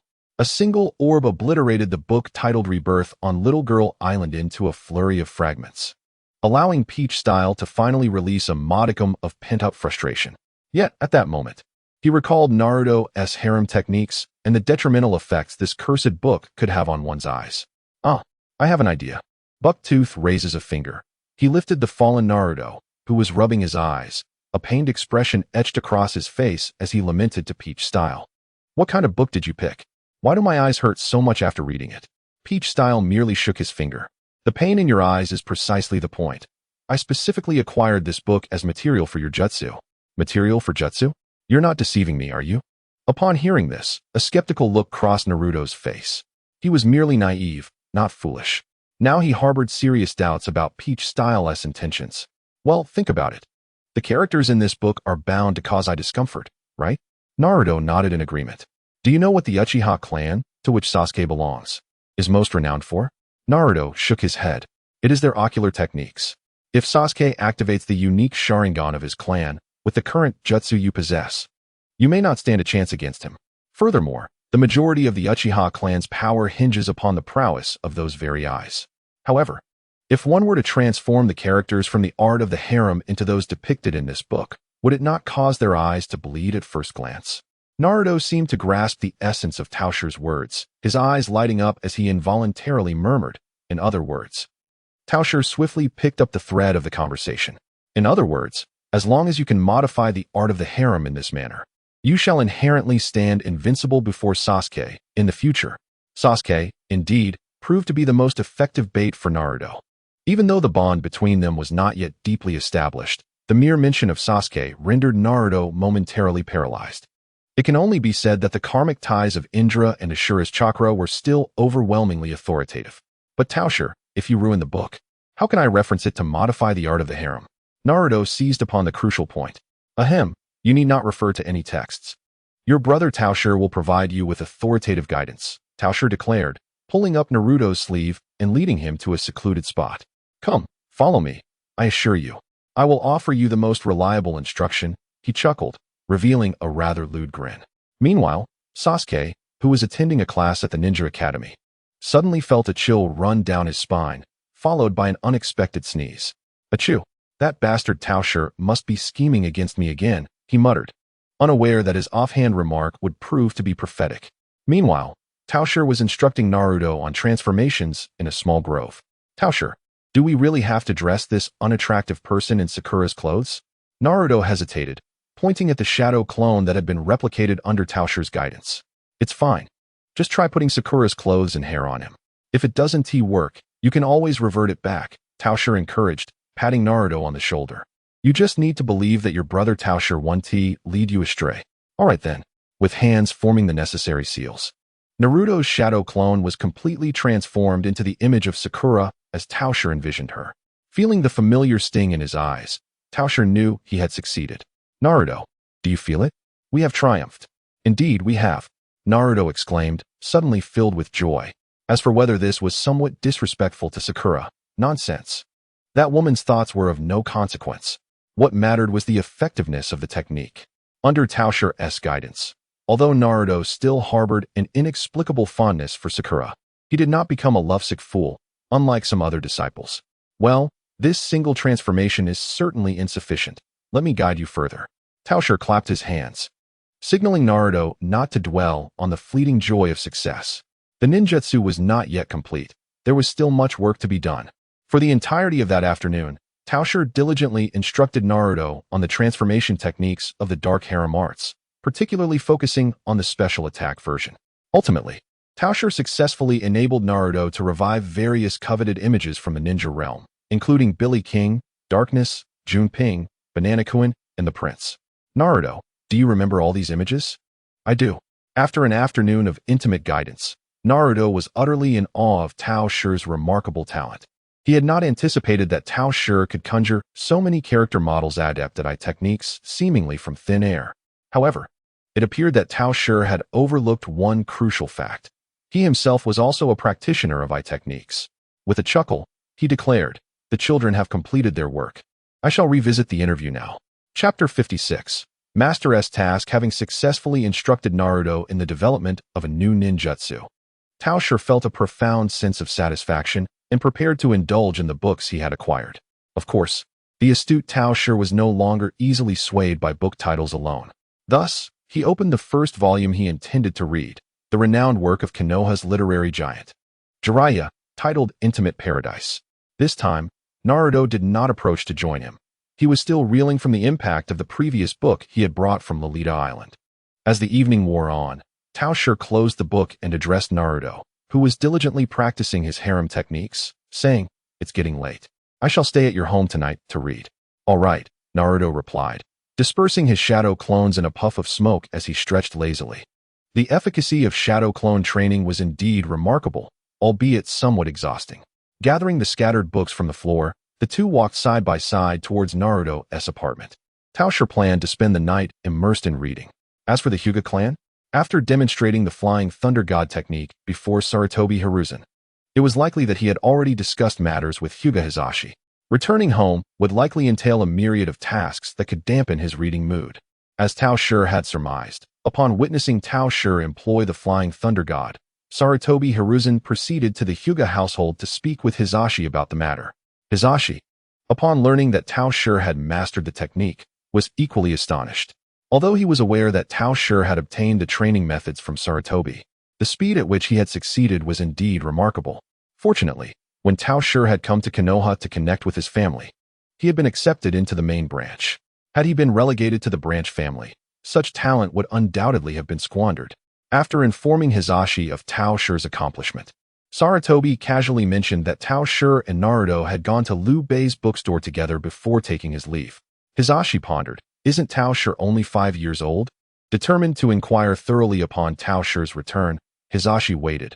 But as the hours passed, he found himself still waiting for Tao Shi, even as it approached midnight. Meanwhile, Tao Shi was engrossed in his reading. It must be said that Jiraiya was indeed a masterful author. His serious novels were exceptionally popular. The narrative of young Liu Bei was both eloquent and logically sound, with an engaging plot. Yet, it lacked a certain depth. Overall, as a literary work, it was somewhat too superficial, while as a portrayal of Liu Bei, it felt rather mundane. Having formed what he considered a fair assessment, Tao Shi closed Intimate Paradise. Time was slipping away, and Naruto had already succumbed to slumber in bed. As he drifted off, he thought of teaching Naruto the Flying Thunder God technique the next day. The following morning. Today marks the day of vacation for the Ninja Academy, and Tao Shi, accompanied by Naruto, arrived early at the serene brook where dreams begin. Naruto, mastering this jutsu may take you several years, and you might not even succeed. Are you certain you wish for me to instruct you? Tao Shi asked with a serious expression, adhering to the necessary formalities to prevent any future complaints from Naruto should he struggle with the technique. Even if he transformed into Naruto, Tao Shi would not hesitate to deliver a punch. I am certain. Please train me, exclaimed Naruto with fervor. Excellent. Your enthusiasm is commendable. Thus, teacher Tao Shi commenced the lesson on the Flying Thunder God technique. Although the previous day, a single use of the technique had caused Naruto's bodyguards to lose track of him for quite some time. The diligent Umbu were once again tailing the duo early that morning. Of course, the presence of the Umbu could not deceive Tao Shi's Otsutsuki-level perception. His actions in teaching Naruto were duly reported to Sarutobi Hiruzen, who chose not to intervene. After all, Naruto was one of their own, and if he wished to teach him, so be it. Since the Nine Tails had been firmly subdued by Tao Shi, Naruto's extraordinary aptitude for ninjutsu had become evident, something that did not escape Sarutobi's notice. With Tao Shi's guidance on the Scarlet Spiral, it was entirely possible that two brilliant ninjas could emerge from Konohagakure. The Umbu, tasked with reporting back, were instructed not to interfere with Tao Shi and Naruto's endeavors. Sarutobi Hiruzen found himself recalling the inexplicable resurrection of Minato and his own mentor. Hashirama Senju, I suppose I must take things one step at a time. Perhaps it is truly time for me to retire. Yet what can I do? One of my 3 disciples has defected. Another is preoccupied with heeding the words of a frog in pursuit of the child of prophecy, while the last suffers from hemophobia. Spending his days in the gambling dens, with bills regularly arriving at Konoha. With the advanced combat prowess of the Jonin in decline, Konoha found itself in a similar predicament as a Wagakure under Inoki's leadership, relying solely on the strength of one elderly man. Surely, the Hokage position could not be entrusted to Danzo. On the other hand, after an entire morning of teaching the Flying Thunder God technique, Tao Shi found no progress with Naruto, who was stuck at the step of inscribing the mark. How exactly do I carve this mark? How can chakra be manipulated so delicately? Naruto lamented as they walked towards their meal. That indicates a lack of control over your chakra. You simply need to practice more. Tao Shi replied, while demonstrating the hand signs for dust release. Suddenly, Tao Shi, the puppet, received a command from Tao Shi, the original. Determine how long it is until the Uchiha massacre. I'm not a fortune teller. How am I supposed to clarify that? Although internally grumbling, Tao Shi, the puppet, began to contemplate how to fulfill the master's task. The timeline for the Uchiha massacre was likely drawing near, as he knew Shui was already deceased. Shui is truly gone. A thought struck Tao Shi. He decided to temporarily set aside the task of determining the exact date of the massacre. Don't I have a corpse to examine? Naruto, I suddenly need to use the restroom. In a moment of strategic retreat from Naruto and the accompanying Umbu, Peach manifested several shadow clones within the confines of a restroom. These clones filled the stalls to capacity. You lot, go to the cliff where Shui committed suicide and bring back his corpse, he commanded. The shadow clones nodded and vanished in an instant. It was a technique of the body flicker. Due to the peculiar nature of the bloodstains, Tsukuyami, a member of the Umbu, was frequently dispatched by Hiruzen Sarutobi to protect Naruto. Thus, Peach, who spent all day with Naruto, successfully unlocked 2 forms of Tsukuyami. Naturally, he also acquired the elusive technique of the male's dreams, the body flicker. The reason for summoning the clones to retrieve Shui's body was that the shadow clones themselves lacked the ability to unlock ninja skills. Only Peach's true form and his puppets possessed this capability, unless the shadow clones were in close proximity to them. After issuing his orders to the clones, Peach exited the restroom. "Let us go eat," he called to Naruto as he stepped outside. He decided to ponder his main task later when time permitted. For now, everything remained as it was. Chapter 57. Peach. My puppets are incredibly durable in the land of fire. By the Nanha River, several shadow clones of Peach, employing the body flicker technique, stood in a row at the cliff's edge. This should be the place, right? One clone mused, noting that the surroundings resembled those from the anime. With the river flowing so swiftly, will we even be able to find the body? Even the grave robbers and Master Dizu couldn't unearth Shursui, another clone remarked, expressing concern. The shadow clones whispered among themselves, pondering the swift waters below. Standing idle was not an option. They had to descend and search. Ultimately, the clones decided to venture downwards.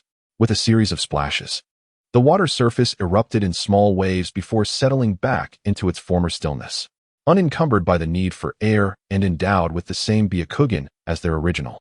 The shadow clones proved to be exceptional divers. They spread out to search, and before long, they began communicating via their internal network. "I found a body. I have one here too." Soon, several clones gathered at the riverbank, each cradling a corpse. "Can you recognize which one is Shursui?" a clone inquired, prompting a moment of silence among them. They had not anticipated that their search would be hindered not only by the torrent of the river, but also by the sheer number of corpses that had inexplicably turned up in the water. Upon reflection, it was quite reasonable. Countless lives were lost daily in the ninja world, and the Nanha River was merely a tributary of a larger river downstream. With such a convenient location for disposing of bodies, it was likely that numerous corpses had been swept downstream and lodged against various stones along the riverbed. Moreover, without chakra, identifying the bodies proved futile, even with the Byakugan activated. How are we even going to find them like this? Perhaps we should just retrieve all the bodies from this river and store them in the Kamui space.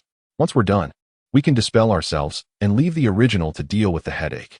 A shadow clone tapped its forehead, devising a plan that was far from perfect. Let us proceed with this. If we still fail to locate Shursui, then we shall be at a loss. Thus, the shadow clones embarked on their retrieval endeavor. Throughout the afternoon, dozens of corpses were collected and placed into the Kamui space. Once they confirmed that no bodies were left in the river nearby, the shadow clones dissipated into mist. Meanwhile, as he was instructing Naruto, the puppet named Tao received memories relayed from the dissolution of the shadow clones, learning of their actions. A sly smile crept across Tao's face. "Let the main body deal with this issue. I am but a weak, pitiful puppet, exploited by my unscrupulous original. It is already commendable that I could assist in recalling Shursui's matter. I shall not offer any post-service for free." Sending a message to the main body, Tao informed it of the update. Having flown near the Uchiha ceiling point, Tao received a message from the Hyuga puppet. "Oh, Shursui's body has been found. This little puppet is quite thoughtful. I nearly forgot myself." Nodding in satisfaction, Tao settled down and informed Kurizetsu that he needed to manipulate the puppets, subsequently immersing his consciousness into the idle AI High Tiger Limited and Mu Golden Mummy within the Kamui space. Gazing at the mountainous pile of drowned corpses, Tao could not help but utter an expletive. The bloated giant corpses, soaked and carelessly heaped upon one another, bore garments eroded by the water, rendering them unrecognizable. The limbs and features of the bodies had grotesquely swollen, making it impossible to discern their original forms, while a nauseating stench wafted through the air, overwhelming Tao. "What a durable puppet. Are you mocking me?" Tao's irritation flared, yet something felt amiss.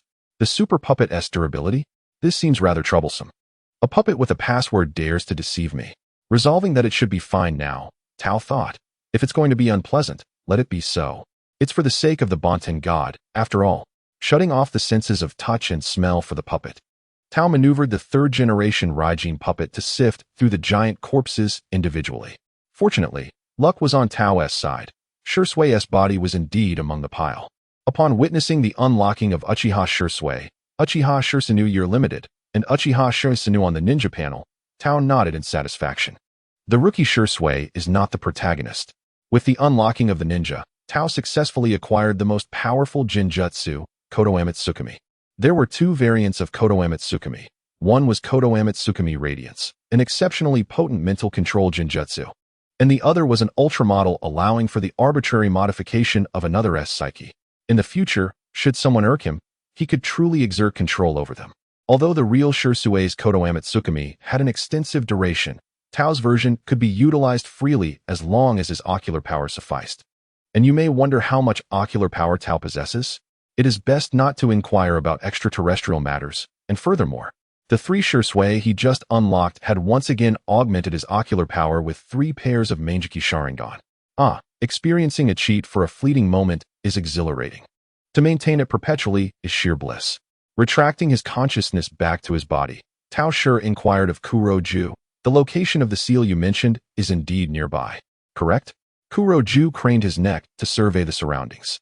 "Indeed, it is right here. I personally witnessed her being sealed by the Senju and Sarutobi clan's ninjas. However, I will need to delve underground to ascertain the exact position," he replied ominously. There was, however, a detail Kuroju withheld from Tao Shi. The reason Uchiha Hikari was jointly sealed by the Senju and Sarutobi clans was partly due to Kuroju's involvement. This is a personal conjecture. I simply cannot fathom how such an extraordinary combination of ocular techniques as the 8,000 spears coupled with Amaterasu and Tsukuyomi could have been defeated in an era devoid of Senju Hashirama. Thus attributing the blame to Kuroju seems justified. There is no need for that, Tao Shi stated as he activated his Byakugan, discovering the existence of a sealing barrier just below the surface nearby. "I can see it now," he remarked, a smile gracing his lips as he strode toward the direction of the seal. Kuroju, hidden within Tao Shi's sleeve, scratched his head, almost forgetting that extraterrestrial beings possessed Byakugan as well. It was merely that Tao Shi's eyes were typically golden, which sometimes led Kuroju to subconsciously overlook this fact. Upon reaching the seal, Tao Shi pondered various excavation methods when suddenly he recalled his ultimate technique. Nodding to himself, he resolved to summon the rock ape he had never previously utilized. Stomping his foot against the ground, the surrounding soil was instantly upheaved by Tao Shi's formidable strength. Channeling chakra into his hand and gripping firmly, a monstrous creature resembling a monkey, composed of earth and lava and measuring several meters in length, was swiftly conjured. Just as the rock ape took shape, Kuroju's voice emerged from Tao Shi's sleeve. "Is this the power of Lord Tao? Truly an eye-opening experience." Although he recognized the flattery, Tao Shi could not help but feel a surge of joy. With a smile, he chose to disregard Kuroju's praise. Tao Shi commanded the rock ape to raise its hands, swiftly digging into the earth. "Children, tomorrow, Aguang will make his appearance." Though he is an elderly Uchiha from the Warring States period, his physiological age seems a tad juvenile, he joked. Chapter 58. Unearthing the adorable old one before long. The rock ape had excavated a deep pit. As it continued to dig, suddenly, the rock ape's hand met empty air. "We've struck gold," Tao Shi exclaimed, as he balanced atop the ape's palm, crossing his legs. The rock ape slowly extended its hand into the hole, producing a red orb in its grasp. The crimson light illuminated a 2-meter radius around Tao Shi. As he delved deeper, Tao Shi finally beheld the sealing technique beneath the surface, along with a small figure curled up in the corner. Holding the orb aloft for illumination with his right hand, Tao Shi extended his left hand. High Imperial Spirit of Produce. Given that this sealing barrier only affected this small subterranean space, Tao Shi could effortlessly dismantle the seal by absorbing chakra. As the seal dissipated, Uchiha Hikari, curled in the corner, regained consciousness. "Who is it?" he murmured, his memories frozen in the moment of being ambushed and sealed by the Senju and Sarutobi clans, followed by an abyss of darkness. As the darkness was dispelled, Uchiha Hikari lifted her head, eager to discern the scene before her. Upon raising her gaze, a crimson orb captured her attention. Further down, she beheld an individual entirely unfamiliar to her. His features were strikingly handsome, and his pale skin accentuated his beauty. His long, white hair cascaded effortlessly, its texture smooth and silky, rivaling the finest silk she had encountered. Though his physique was slender, the exposed muscles hinted at a robust strength. He reclined upon an enormous hand of indeterminate material, one leg crossed over the other. His feet, bare and pristine, were untouched by any filth, remaining immaculate. With his right hand, he cradled the red orb, while his other hand languidly supported his chin, exuding the air of a privileged scion from a wealthy family. Tao Shi, manipulating the hand of the rock ape, gradually approached Uchiha Hikari, extending his left hand to gently lift her chin, rousing her from her stupor. Her appearance is quite pleasing. She will suffice as my attendant, he mused, assessing her adorable visage with satisfaction. This old one is rather charming. I shall keep her close. Having just broken free from her seal, Uchiha Hikari's mind was still clouded, and it was not until Tao Shi gathered her into his embrace that she regained her senses. Her expression abruptly turned cold, as the instincts of a ninja compelled her to respond to the unknown assailant before her. Her black pupils ignited with a crimson glow, intricate patterns surfacing within her scarlet irises. Amaterasu, she invoked, tears of blood streaming down her face as black flames erupted around Tao Shi. Tsukuyami? Tao Shi, feeling the searing heat, donned a smile reminiscent of a creature from the lower realms. The legendary black flames, said to consume their target entirely before extinguishing, danced around him. Yet, he pondered, what of your flames, no matter how potent? As he spoke, a flash of golden light emanated from his rinnegan. The flames encircling him immediately converged into the palm of his hand, vanishing without a trace. Uchiha Hikari's pupils constricted as she swiftly attempted to cast at Tsukuyami. However, against an extraterrestrial adversary employing a kaleidoscopic genjutsu, the outcome was all but assured. Upon activation, her ocular technique yielded no effect on Tao Shi. Instead, Uchiha Hikari suffered a recoil from her own jutsu. With a cry of pain, she succumbed to unconsciousness, having just broken her seal, her mental state still fragile. Observing the unconscious Uchiha Hikari in his arms, Tao Shi chuckled softly. He then commanded the rock ape to gently lower him back to the ground. Dismissing the creature with a wave of his hand, he placed Uchiha Hikari upon a pristine patch of grass. After brushing off his sleeves, he turned to Kurozetsu and inquired, Shinxiang, did you not mention that her life experiences are quite intriguing? Pray, enlighten me. Though aware of Uchiha Hikari's existence, Tao Shi had only a superficial understanding of her through brief videos. Thus he sought further details from Kurozetsu. Peering from the collar of Tao Shi's attire, Kurozetsu gazed at the unconscious Uchiha Hikari on the grass and let out a cackling laugh. Subsequently, after Uchiha Light awakened the Mangeki Sharingan, the Tsukuyami and Amaterasu, which had been implanted by the Uchiha clan, were utilized as weapons. In the end, during a battle, he recounted his experiences of being ambushed and sealed by the Senju and Sarutobi clans to Tao Shi. The 8,000 spears. The efficacy of such ocular techniques is nearly akin to the infinite Tsukuyami, is it not? Theoretically, that is indeed accurate.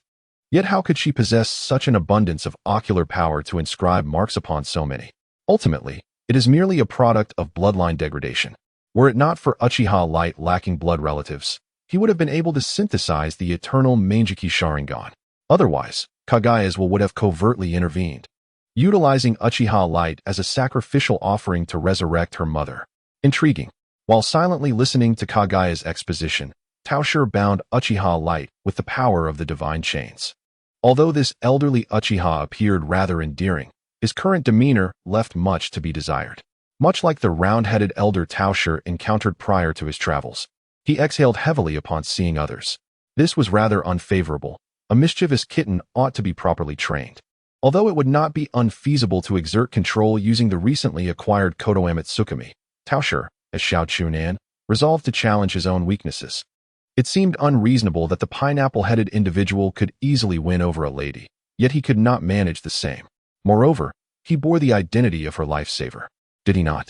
Once she awakened, he would explain the current circumstances and keep her by his side for a few days before taking her to witness the Uchiha clan's downfall. With the combined effects of the imprint of the fledgling bird, the suspension bridge effect, and the desire for vengeance, Tao Shi was confident he could win over this charming elder. Thus, there was no need to hastily exert control with Kotoeme Tsukumi. Outsiders might mistake them for overbearing time travelers. Victory was already assured. Why rush for immediate results? Reflecting on this, Tao Shi leaned Uchiha Light against a tree trunk and found another tree to rest against.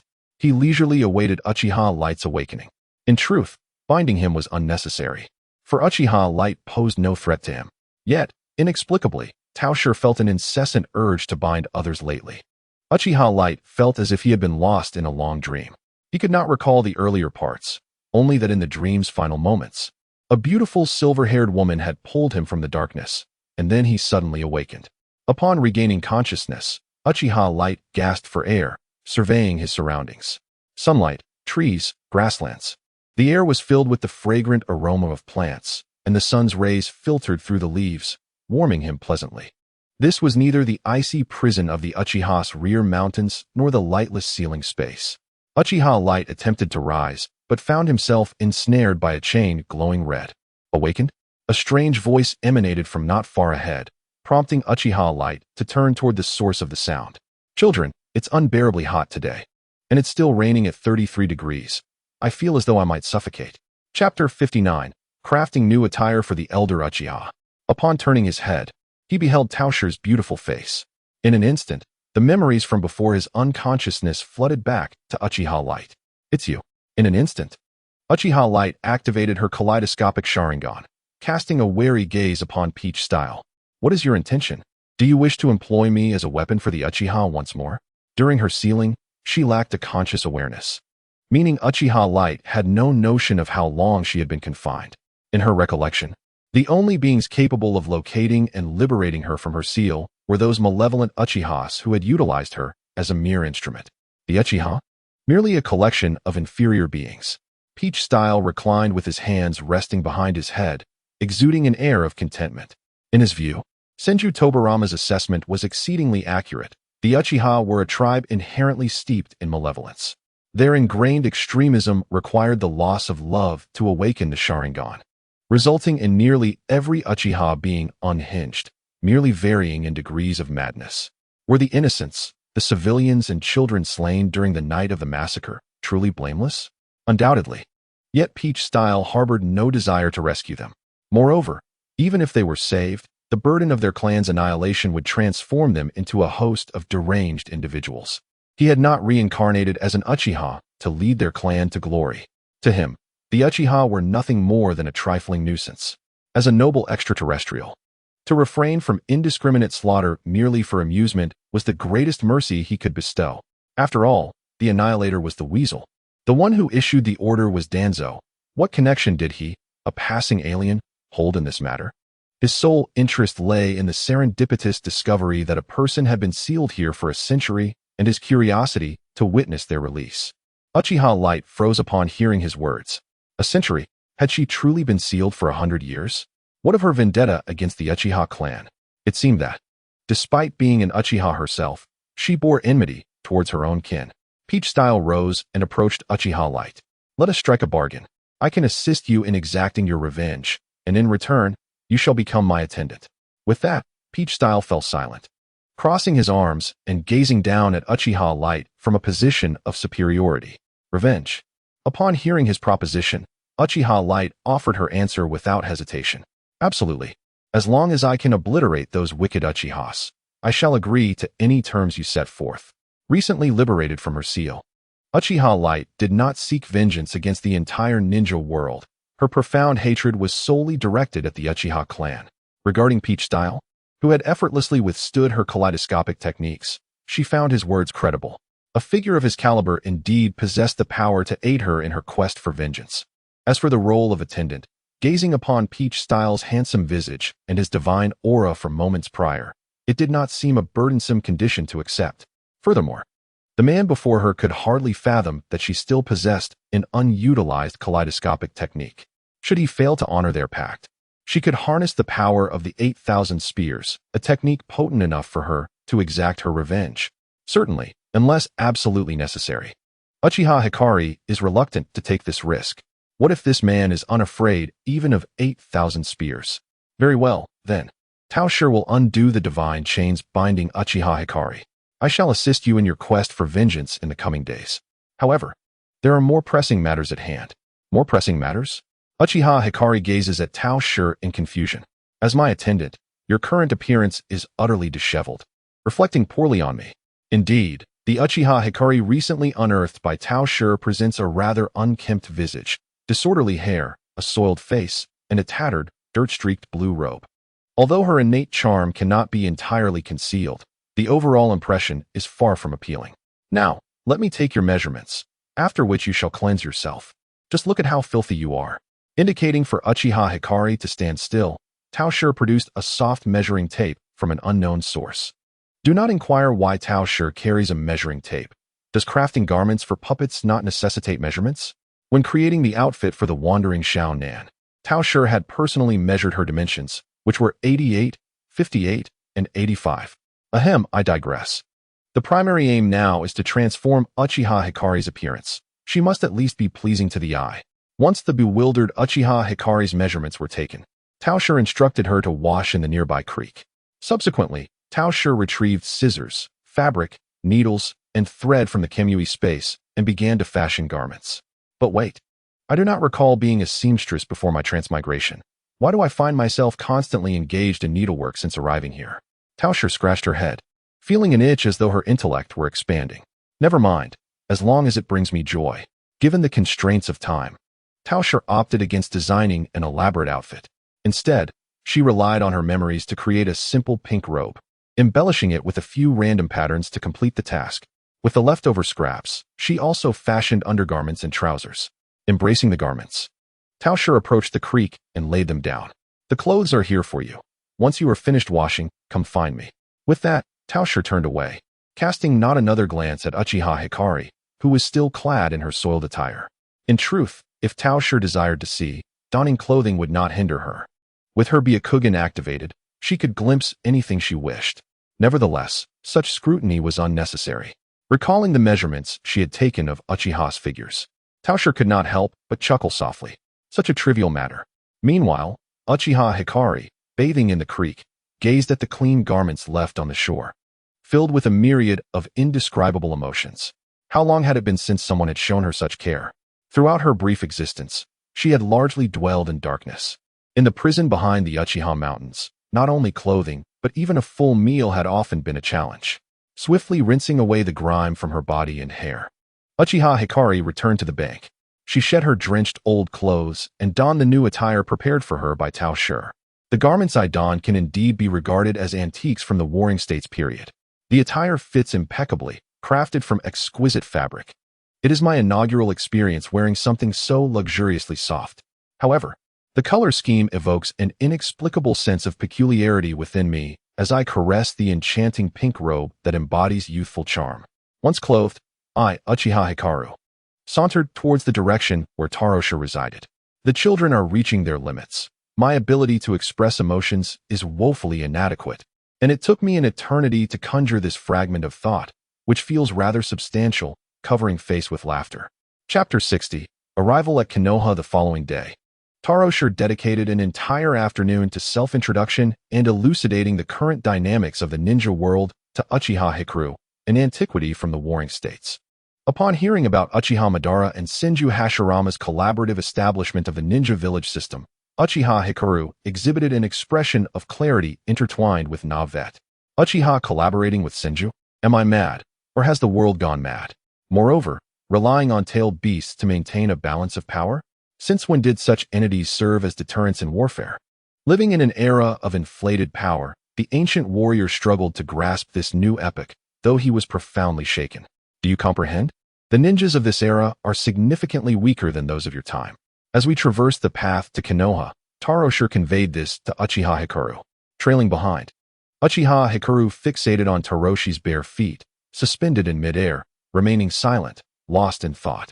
It seems the old man finds it challenging to accept novel concepts. Oh, before we reach Konoha, we must disguise ourselves. Suddenly halting, Tao Shi caught Uchiha Hikaru off guard, causing him to collide with her back. Turning his head, he glared at her, brimming with resentment.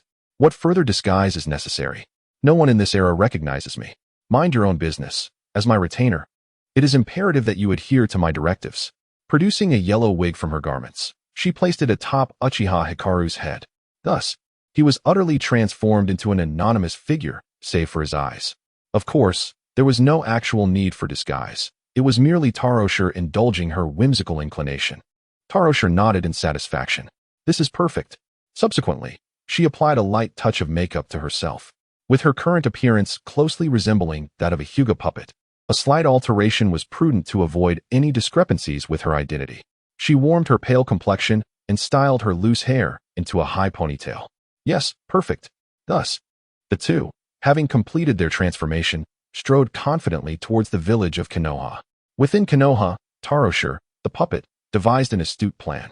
During the last occasion when her original self borrowed Nagato's pain for observation, she had Nagato summon forth several summoned beasts from the animal path for a brief outing. Consequently, at that moment, Taroshir successfully unlocked a multitude of 98 summoning techniques, crabs, chameleons, and the archosaur, along with split hounds. Among them, the chameleon possesses the ability to cloak itself, proving far less detectable than the shadow clone's technique of evasion. The transformation dragon's invisibility emits no trace of energy. Moreover, as a summoning beast of the Rinnegan, the chameleon can share its vision with the summoner. In essence, Tao Shi merely needs to send the chameleon to track Uchiha Itachi to precisely ascertain the timing of the massacre night. It would be clear even if Uchiha Itachi took several trips to the restroom or if any flights were scheduled. Finding a way for the chameleon to locate Uchiha Itachi was equally simple. By casually placing the tiny chameleon on Uchiha Sasuke at an opportune moment, the task would be accomplished. Although Uchiha Itachi was constantly engaged in monitoring the Uchiha clan, he made it a point to check on little Idu every day. At the very least, he would poke 2 fingers atop Sasuke's head, making light of the situation. Thus, placing the chameleon on Sasuke sufficed. There was no need to expend effort seeking out Uchiha Itachi. As anticipated, that very night, the chameleon successfully followed Uchiha Itachi. The plan was proceeding seamlessly, and the exact timing of the massacre night had been established alongside the completion of the main task. Tao Shi, the puppet, was now preparing to send a message to the main body, requesting it to take over the chameleon. Feeling the chakra signal transmitted through the black rod within, Tao Shi, the puppet, gazed towards the village entrance. At that moment, at the entrance of Konoha village, a man and a woman were registering for entry. Hikari and Driambius, are those your names? The patrolling Konoha ninja inquired, glancing at the entry permit in hand. Tao Shi nodded affirmatively. Yes, is there a problem? The patrolling ninja shook his head and gestured for the two to enter. Although the names were peculiar, the documentation was in order. Ultimately, their names were of no concern to him. The duo successfully entered the gates of Konoha, a place even the 6 paths of pain dared not invade. As they walked along the streets of the village, Uchiha Hikari curiously observed his surroundings. By the way, why did you choose such odd names? Didn't you say your name was nameless? Well, I thought I'd just come up with something. Tao Shi chuckled. Superman Hikari. What's wrong with calling you Hikari? The name Hikari carries another meaning, light. From now on, you shall be called Hikari. If you wish to abandon the Uchiha surname, I will gladly allow you to take mine. As for Driambius, that was simply a name I conjured at random. It is merely a pseudonym. Leading the inexperienced Superman Hikari into an inn, Tao Shi booked a double room. We shall reside here for the next few days. I will notify you when the operation commences. Handing a stack of money, drawn from the funds provided by Conan, to Uchiha Hikari, he added, spend this time acclimating to life in this era. Isn't it a pity spending someone else's money? Uchiha Hikari inquired, seated on the edge of the bed, gazing at Tao Shi. Me? I have other matters to attend to. You are free to amuse yourself for now. With that, Tao Shi turned and exited the room. Once Tao Shi had left, Uchiha Hikari reclined on the bed. Due to ample funding, the room booked by Tao Shi is the most expensive tier. The bed feels extraordinarily comfortable. Lying on the soft mattress, Uchiha Hikaru gazes vacantly at the ceiling. Everything feels like a dream. Rescued from a seal by a powerful being from a century later, who claims to assist him in seeking vengeance. Not only crafting garments for him, but also financing his leisure. What could their true intentions be? Rather than venturing out to experience the entertainment offerings of Konoha, Uchiha Hikaru lies on the bed, lost in thought, before succumbing to a deep slumber. Since being unearthed from the seal by Tao Shi yesterday, Uchiha Hikaru has had no respite. After all, the entire night was spent constructing a new worldview, followed by a day spent driving Route 11 to Konoha. Now, Uchiha Hikaru is genuinely fatigued. Perhaps it is the sense of security provided by Tao Shi that allows him to indulge in such a sweet sleep. Meanwhile, what business does Tao Shi have outside? Naturally, he has sent a message to the Hinata puppet and is heading to meet it, intending to thoroughly educate this disobedient puppet. Clenching his fists at the thought of the foul and aggressive weapon dossier in his mind, Tao Shi reflects. I wanted to write a dating scene, but after struggling for a while, I deleted it and rewrote it. It seems I am better suited for chaos. Henceforth, let us gloss over the emotional arc.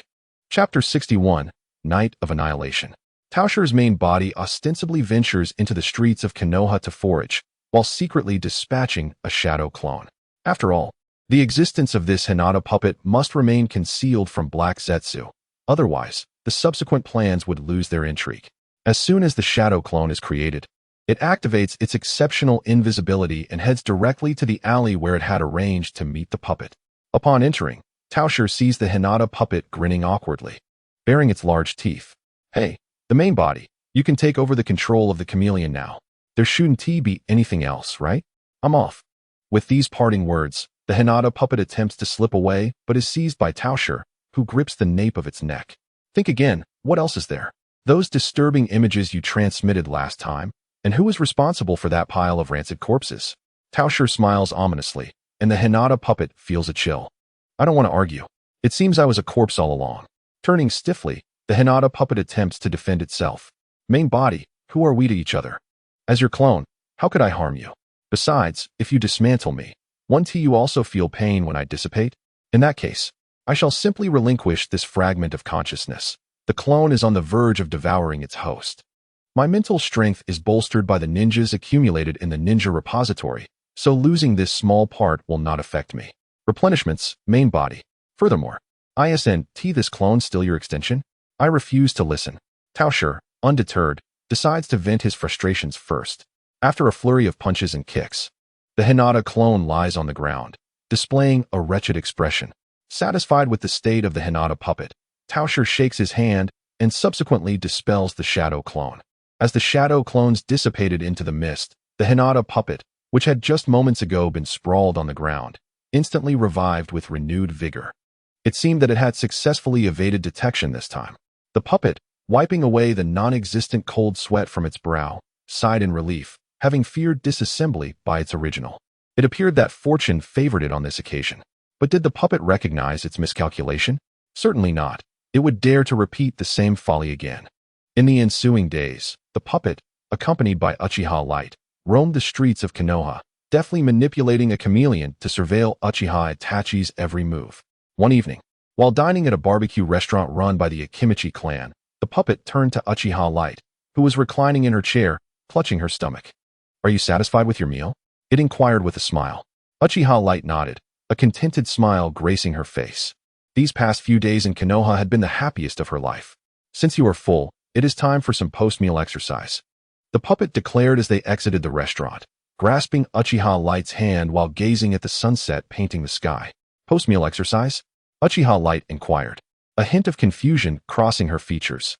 "Today is the day you exact your vengeance," the puppet replied, leading Uchiha Light towards the Uchiha clan's territory. Upon hearing this, a chill swept across Uchiha Light's countenance. Though she had relished the past few days, her hatred for the Uchiha clan had not waned in the slightest. At last, the awaited day had arrived. Without breaking free from the puppet's grasp, Uchiha Light followed swiftly towards the Uchiha stronghold. Within the Uchiha territory, as the last rays of the setting sun lingered, Uchiha Itachi had already commenced his onslaught. All members of the Uchiha clan remained at home. Some conspired within the clan regarding a coup, while others cherished the rare moments spent with their families. United with Uchiha Obito, who was disguised as Uchiha Madara and donned a crimson tiger mask, Itachi began his slaughter from the periphery. The outer edges of the clan were comprised of commoners, and he dispatched them effortlessly, ensuring minimal commotion. By the time anyone within the clan sensed something amiss, there were no survivors left outside. Darkness enveloped the land. Simultaneously, the puppet and Uchiha Light arrived at the Uchiha territory. This day marked the commencement of an annihilation led by the son of the current Uchiha clan head. "This is your prime opportunity for revenge," the puppet declared, pointing to the fallen bodies below as they stood atop a telephone pole. "Go forth and partake in this massacre. It is your moment for retribution. Should any unforeseen circumstances arise, I shall support you." Uchiha Light nodded, accepting the Yin-Yang release black rod handed to her by the puppet, and with a swift motion, she vanished from sight. Witnessing Uchiha Light embark on her path of vengeance, the puppet had no intention of remaining idle. It retrieved a speaker from the Kimui dimension.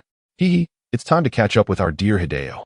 Without the kaleidoscope, the Uchiha clan cannot possibly contend with the extraordinary Akane.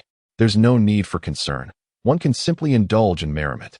Within the Uchiha police department, Uchiha Obito's right eye kaleidoscope gleamed with a disturbing crimson light. Clutching a red katana, The blood staining its blade rendered it even more sinister. Obito's figure flickered, effortlessly evading the onslaught of numerous Uchiha ninjas, each strike claiming a vibrant life.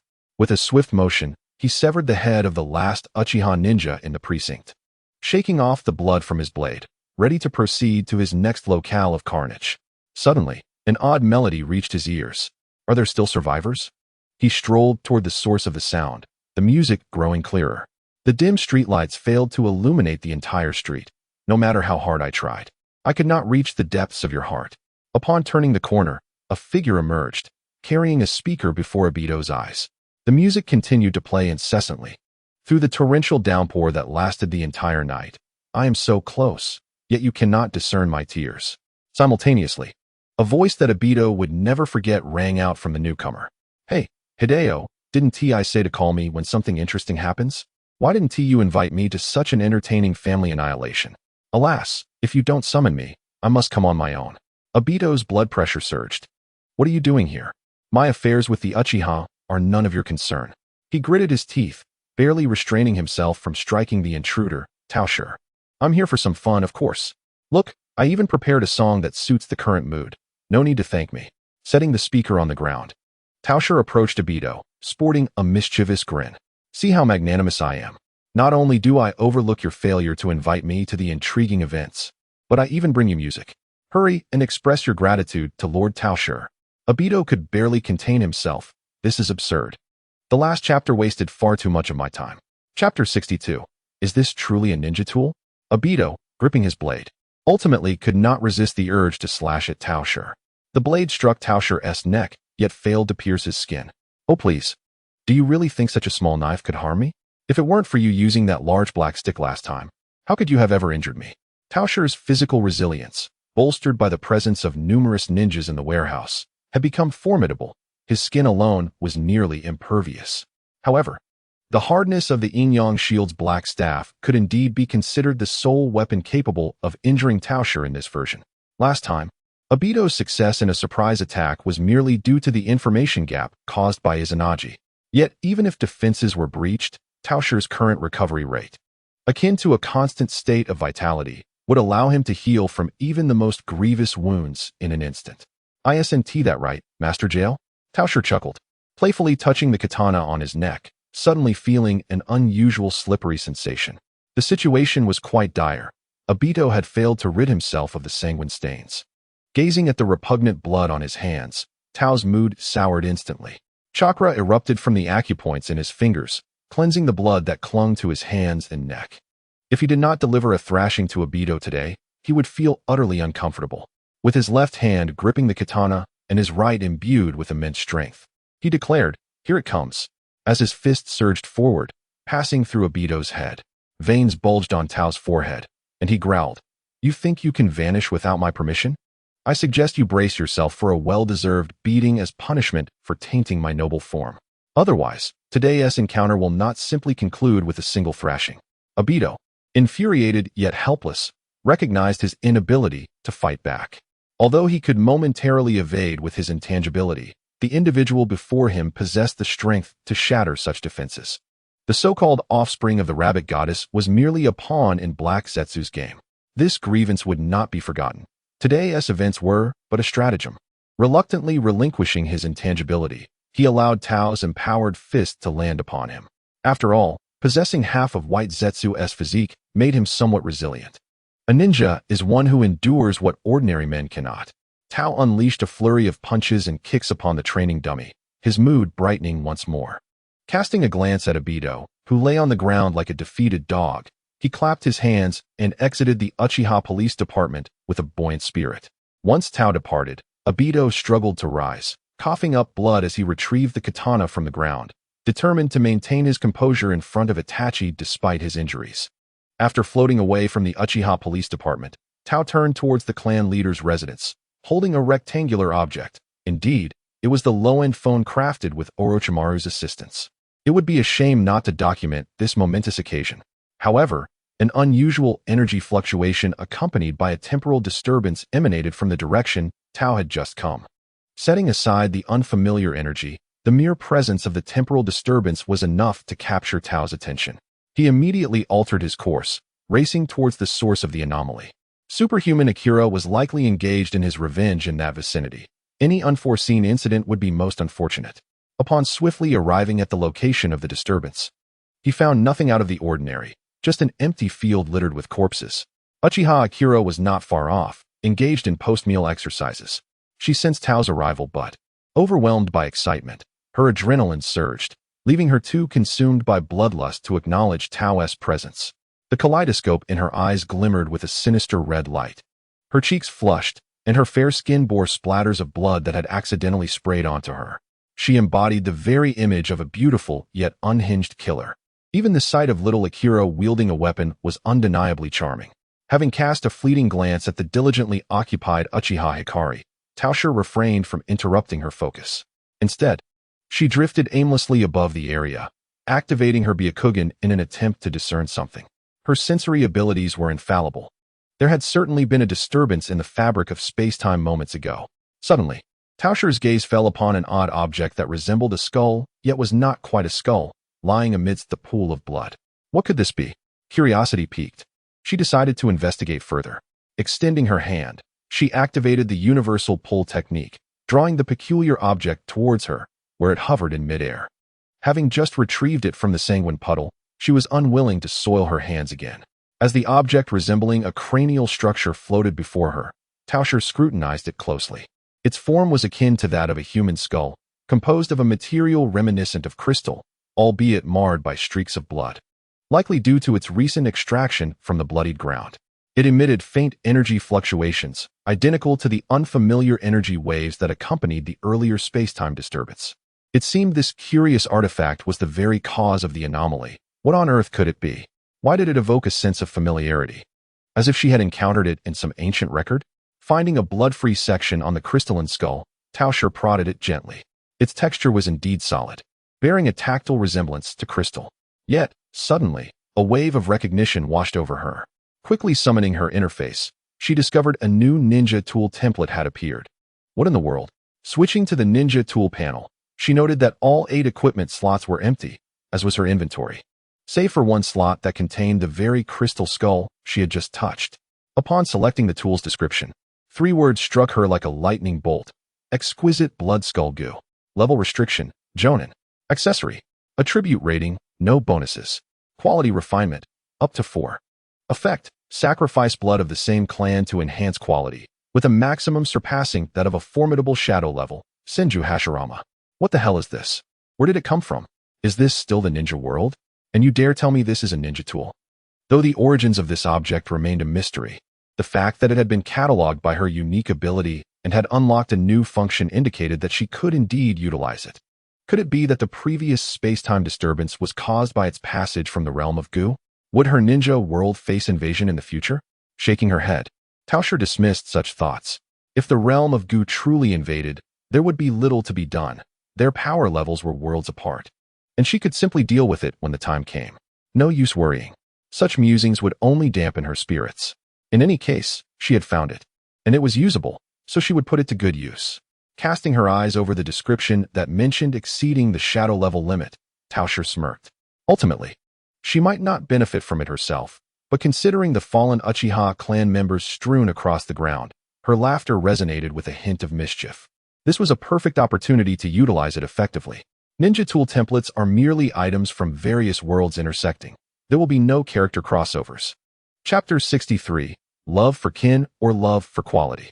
Disclaimer, there will be no multiverse opening, only item crossovers. The protagonist remains invincible. Approaching, she patted the shoulder of the panting Uchiha Hikari. Although wielding a kaleidoscope along with the efficient Inyang escape black staff allows one to easily dispatch a child, the excessive consumption of shrimp can indeed deplete one's stamina. Thus, after concluding a session of aerobic exercises, Uchiha Hikari rested on the spot to recuperate.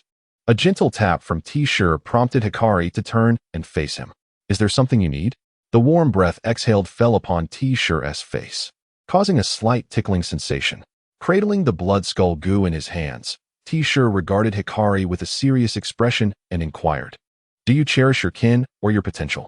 Uchiha Hikari responded with a bewildered expression, prompting Tao Shi to feel somewhat embarrassed.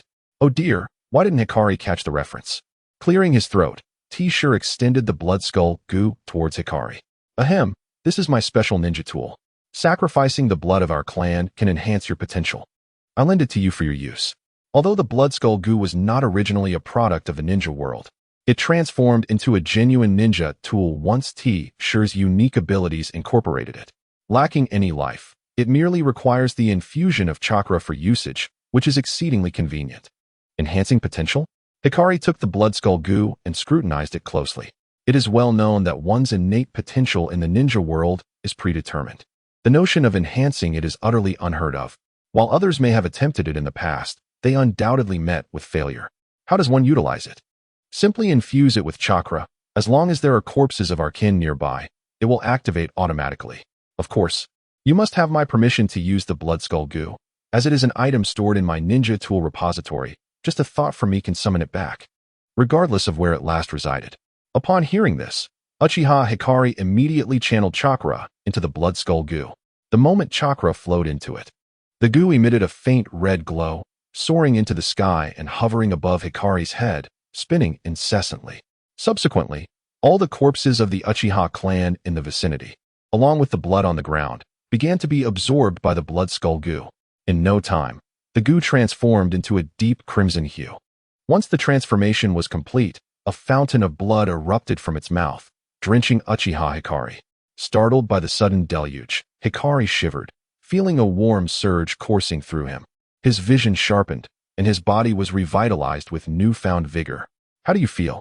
T-Shirt watched with keen interest as the blood skull goo continued to spin above Hikari's head.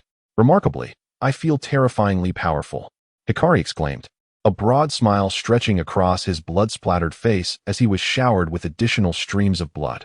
This tool is incredibly effective. While the shrimp depletes stamina and ocular power, it also restores them and even elevates their limits. It's like a perpetual motion machine. Thank you, but my quest for vengeance is far from over. The nearby Uchiha corpses had been nearly drained of their essence by the blood skull goo, and to continue utilizing it, Hikari would need to procure more offerings. After expressing his gratitude to T-Shirt, he turned and sprinted deeper into the fray. Go on, enjoy the slaughter, said Peach, smiling as he waved his hand. He then soared once more towards the Uchiha clan's residence, hoping that the weasel wouldn't kill too swiftly, lest he miss the opportunity to document the beauty of life. However, as Peach flew towards his destination, Kurwa awkwardly emerged from the collar of his garment. Master Peach, how did you recognize that object at a glance? Kurwa inquired. The events that had just transpired were witnessed by him. The sinister item that enhanced the clan's abilities was a sight he had never encountered before. He had sensed the peculiar energy emanating from it, yet he had not anticipated such a nefarious contraption to possess such power. Even more surprising was Peach's immediate recognition of it. Had he previously used this object? Would he be thrust into it as a mere tool for enhancement? Such a fate was unthinkable. Moreover, it posed a danger to his mother as well. Peach gently patted Kurwa's head and squeezed it lightly. The texture remained soft, indicating that Kurwa had not yet been frightened to the point of turning into a sea urchin. I have indeed seen it before. Peach decided to offer a brief explanation to Kurwa to prevent alarming this ancient child of several millennia. This object is a malevolent creation devised by a lower life form on a distant planet aimed at defying destiny. Our clan had previously conducted research on it, but its potential was far too limited.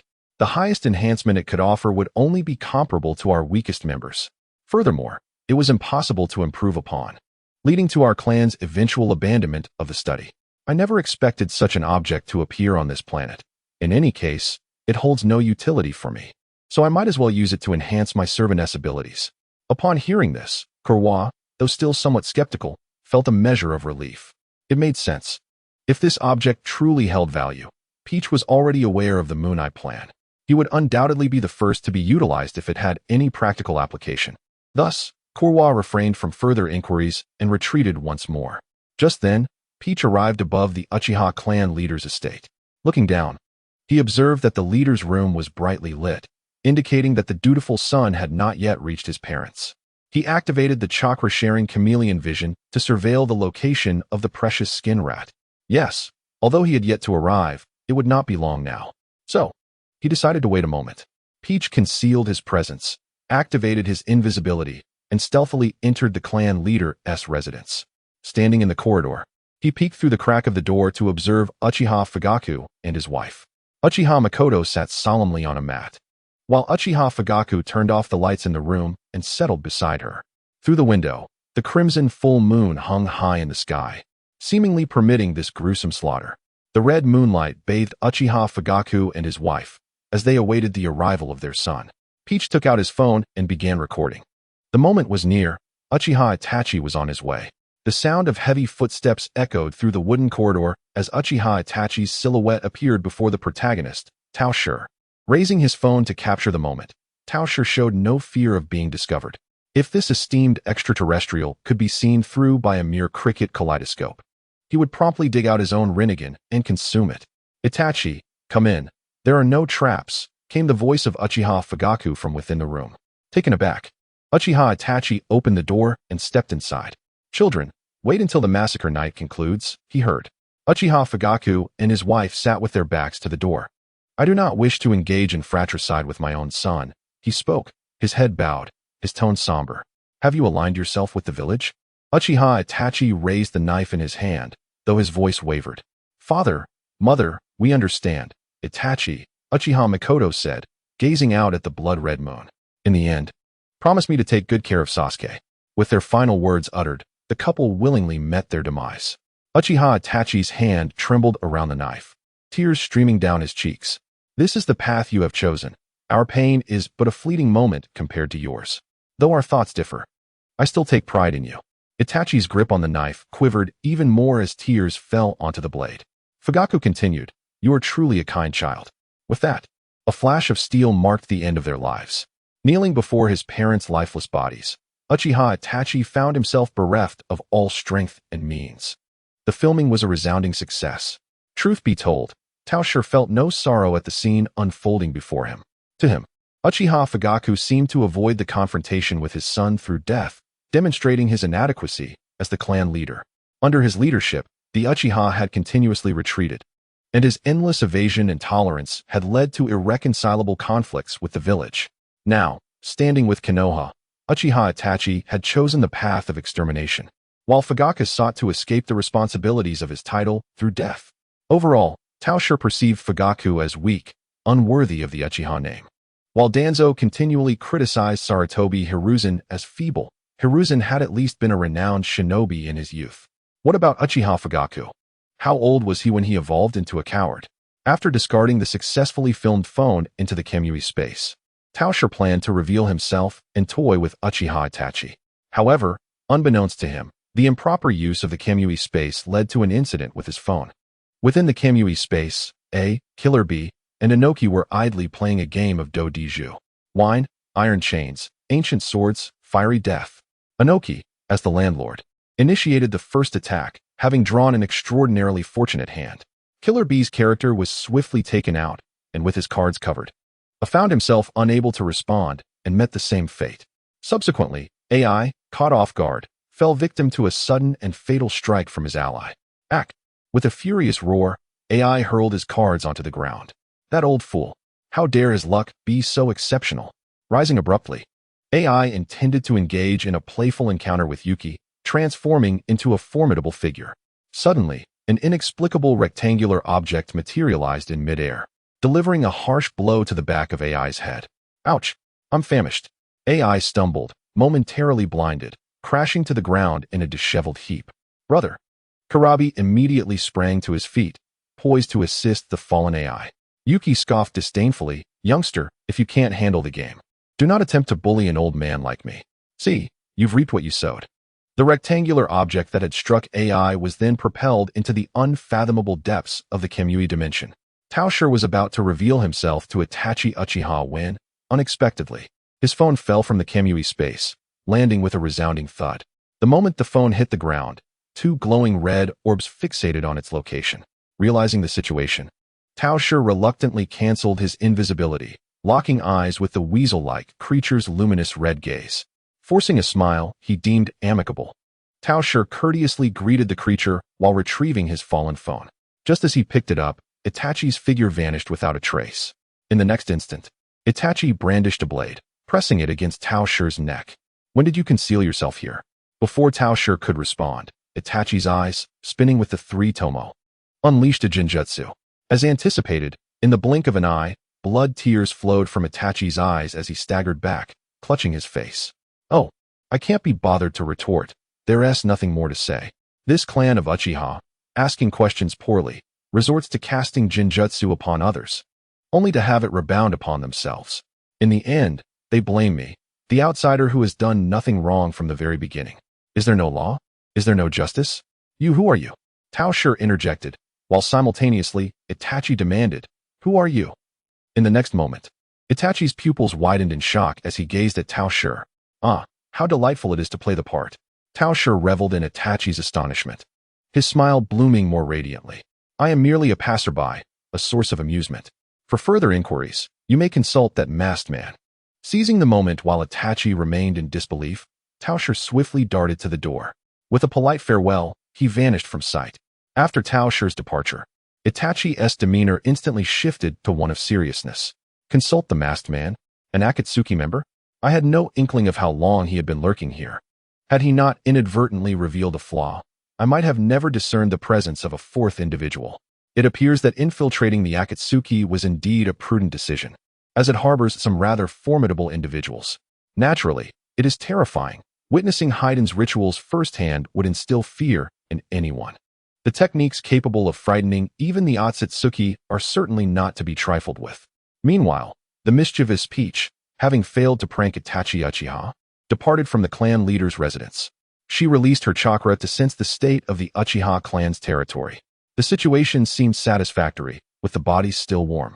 Of course, the periphery had already been cleansed by the extraordinary Guang using his blood puppet technique, alleviating any concerns about environmental contamination. Within the entire Uchiha territory, apart from Itachi, Obito, Guang, and herself, there remained no other living souls. It was time to rendezvous with Guang. As she soared towards Guang's position, Peach observed streams of blood flowing together on the ground like rivulets converging towards a certain point. The efficacy of this exquisite blood puppet technique was quite remarkable. She pondered whether she could acquire some essence of ninja tools or remnants to enhance it further. If feasible, she would not wish to waste the potential of her fellow Peach on the moon. As she approached the center of the blood river, Peach could distinctly see the blood puppet spinning in the air and Uchiha Guang bathing in the blood spring below. This blood puppet was remarkably humane. Once the blood spring rained upon a person, it would be absorbed entirely, leaving no unsightly stains behind. Peach gently descended to the ground, patiently awaiting Guang to transform the cold bodies of her kin into warm potential. Before long, the blood spring nearly ran dry. Yet the blood puppet continued to glimmer in red light, ceaselessly swirling. However, the blood spring ceased to flow, indicating that its effects had reached their zenith. With a flick of her hand, the blood puppet halted its rotation and flew into Peach's grasp. Meanwhile, Uchiha Guang, who had been reveling in the blood spring, opened her eyes. The enhancement provided by the blood puppet had indeed peaked. Her current state appeared quite splendid. With the assistance of her clan members, Guang's originally frail physique had gained some substance, and she had grown a tad taller. Guang nodded in acknowledgement. Her condition was unprecedentedly good, and with her vengeance fulfilled, she felt an overwhelming sense of satisfaction. Let us depart. You have already cleansed this place. Given that the numerous civilians on the outskirts had been eliminated by Itachi Uchiha, Guang found that there were no remaining threats within the clan's territory after only a brief period of activity. The only surviving Uchiha were the son of the clan leader who orchestrated the massacre, his brother, and a masked accomplice of their heinous deeds. If you still wish to exact revenge upon them, I can guide you. Guang shook her head. After her recent meals and exercises, the flames of her hatred had subsided. Primarily, the warmth she experienced during her joyful days in Konoha with Peach had thawed her once frosty heart. Thus, she had not entirely abandoned the notion of eradicating the Uchiha clan. The act of slaying so many had indeed provided her with a sense of relief. Uchiha Kagami approached T-Shi, wrapping his arms around her waist. His diminutive stature barely reached her chest, allowing only for a waist embrace. Thank you, he murmured, releasing her thereafter. As per our agreement, you shall be my attendant from this day forth. The peculiar embrace, characterized by his short limbs, failed to evoke any profound sentiment in T-Shi. It seemed reasonable to keep him by her side for another 2 years. Nurturing him like a daughter during this time might not be such a bad idea. Nodding thoughtfully, Uchiha Kagami inquired, "As my attendant, what duty should I undertake?" "You shall accompany me in my travels, and your task will be to deal with any insolent fools we encounter along the way," she replied. That should suffice. Although she had previously intended for Uchiha Kagami to serve her, Tisha remained uncertain about the specifics of his duties. Thus, it seemed prudent to embark on a journey together. After being confined underground for so long, he deserved some fresh air. By the way, there is no rush to leave just yet. 2 splendid performances await our attention. Although Uchiha Kagami had avenged his grievances, T-Shirt had no intention of departing just yet. There was still a poignant tale of brotherly affection yet to unfold. Splendid performances? Uchiha Kagami, somewhat confused, complied and settled beside T-Shirt on the utility pole, awaiting the events to unfold. As an attendant, one must heed their master's directives. The crimson moonlight shone brightly, and Uchiha Sasuke, lost in his practice of shuriken throwing, hurriedly made his way towards the Uchiha clan's territory. Recently, spurred on by Naruto's provocations, Sasuke had been training diligently, and today he had become so engrossed in his practice that he lost track of time. Realizing how late it had grown, he rushed home. Breathless, Sasuke sprinted into the clan grounds, only to sense an unsettling atmosphere. What was amiss? Why were none of the houses illuminated, considering it was not yet too late? Observing the desolate streets before him, a sense of foreboding washed over him. He casually opened a few windows of nearby houses, only to find them eerily vacant. Where are the Uchiha clan members? He pondered, when suddenly a voice emerged. Hey, it's me. As he ventured deeper into the clan grounds, he finally laid eyes on several lifeless bodies. These were the unfortunate souls who had succumbed to the effects of the Blood Skull curse, unable to absorb its power completely. What has happened here? Sasuke's anxiety intensified as he surveyed the grim scene. Driven by fear, he bolted towards home. Mom, Dad. As he neared his house, desperation compelled him to call out. Yet, as he gazed upon the darkened abode, a chill gripped his heart. Pushing open the door, he was met with the horrifying sight of his parents' corpses. Panic surged within him, and his legs weakened, causing him to collapse against the wall. Mouth agape. He emitted a piercing wail. Suddenly, a shuriken embedded itself in the wall beside him, disrupting his enchantment. Under Sasuke's fearful gaze, Uchiha Itachi emerged slowly from the shadows. Upon catching sight of Itachi, Sasuke felt as though he had discovered a beacon of hope, yearning to rush forward for an embrace. Brother, just as he extended his arms, a shuriken abruptly interrupted his next move. Brother? A crimson line appeared across his cheek as the shuriken grazed him, and the unfamiliar visage of his brother ignited a fresh wave of terror within Sasuke. Without further explanation, Itachi unleashed a genjutsu, projecting the harrowing events of their clan's massacre into Sasuke's mind. Ah! Sasuke cried out in agony, clutching his head. Medic! Someone, show me a remedy for this torment. In the next moment, Sasuke, having absorbed the full impact of the genjutsu, lay on the ground, drooling and babbling incoherently. Itachi, showing no mercy, thrust a blade before Sasuke, compelling him to awaken from his stupor. In the face of life and death, human potential knows no bounds. Having just endured the genjutsu, Sasuke was suddenly revitalized, his expression a mix of horror as he gazed upon Uchiha Itachi. Brother, why? Why must you do this? Before Sasuke could finish, Itachi advanced a step closer. Instinctively, Sasuke sprang to his feet, fueled by a mixture of fear and exhaustion, and fled through the door, shouting desperately, "Don't kill me. Please, spare me." Tears streamed down his cheeks, yet adrenaline is not invincible. Having barely covered any ground, Sasuke collapsed onto the street. Itachi, maintaining a steady pace, followed closely behind. Upon witnessing Sasuke fall, he stood over him, looking down with an air of superiority. Why? Why must you commit such acts?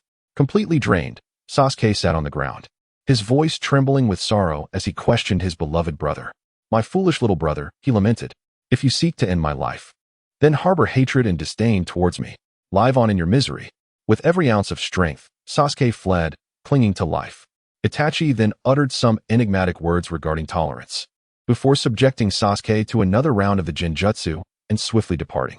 After enduring the effects of 2 consecutive genjutsus, Sasuke's mind reached its limits, and he collapsed, unconscious.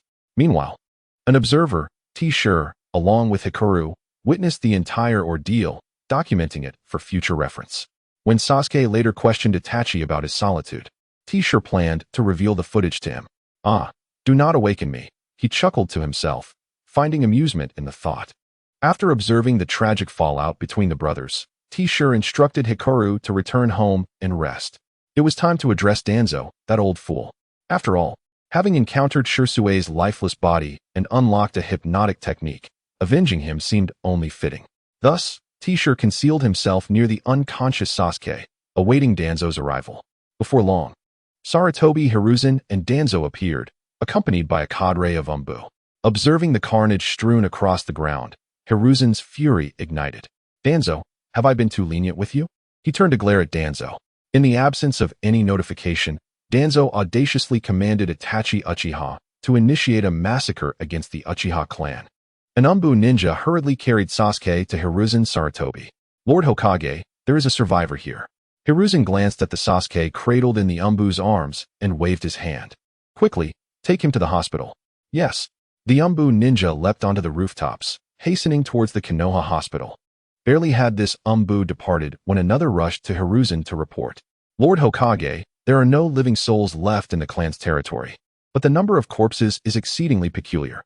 What do you mean? The corpses surrounding the Uchiha compound had vanished, and the count within was alarmingly inconsistent with the registered numbers. Before Hiruzen could respond, Danzo, standing nearby, could no longer restrain himself. What did you say? How is that possible? Hiruzen shot a glance at Danzo. It was evident that Danzo had orchestrated the Uchiha's extermination under the guise of conversation, only to be interrupted by the Umbu's alarming discovery. Furthermore, it would have been impossible for Root to relocate such a multitude of corpses in such a brief span of time. Danzo's reaction did not appear feigned. It seemed this development had also taken him by surprise. Could it be that someone rescued the Uchihas in advance? This matter must be investigated thoroughly. There cannot be any survivors from the Uchiha clan. With a sweeping gesture, Danzo intended to command the accompanying Root ninjas to investigate the situation. Enough. Hiruzen's voice rang out in anger. Danzo, I have been far too lenient with you. Effective immediately, I relieve you of your duties as my advisor and as the leader of Root. Go home and reflect on your actions. With that, Hiruzen stormed away, filled with fury. Once Hiruzen had distanced himself, Danzo struck his cane against the ground, releasing his pent-up frustration. Just as he prepared to depart, a voice disguised as Itachi Uchiha echoed from behind him. Danzo, should you lay a hand on Sasuke, I will expose all your secrets and those of the village. With that warning, the disguised Itachi vanished in an instant. TCH. Danzo spat in disdain and took a step forward. However, as he did, a blade enveloped in flames appeared, swiftly severing Danzo's head from his body. Raging blade. With each slash, the fiery blade tore through him, reducing Danzo to mere fragments. In a flash, Tao Shi, having transformed into the likeness of Shisui Uchiha, emerged before the Umbu, extending his fingers to extract the Mangekyo Sharingan from Danzo's right eye socket. After dislodging the eye, Tao Shi crushed Danzo's head beneath his foot as if it were a watermelon. He then activated the Flying Thunder God technique, teleporting back to his lodgings. What Tao Shi accomplished seemed prolonged, yet it transpired in the blink of an eye. The Umbu only witnessed the glimmer of the blade and the fleeting figure of Shisui Uchiha before Danzo was reduced to fragments, his head shattered. Hastened to report to Lord Hokage. The elite Umbu ninjas, having undergone rigorous training, merely paused for a moment before swiftly regaining their composure.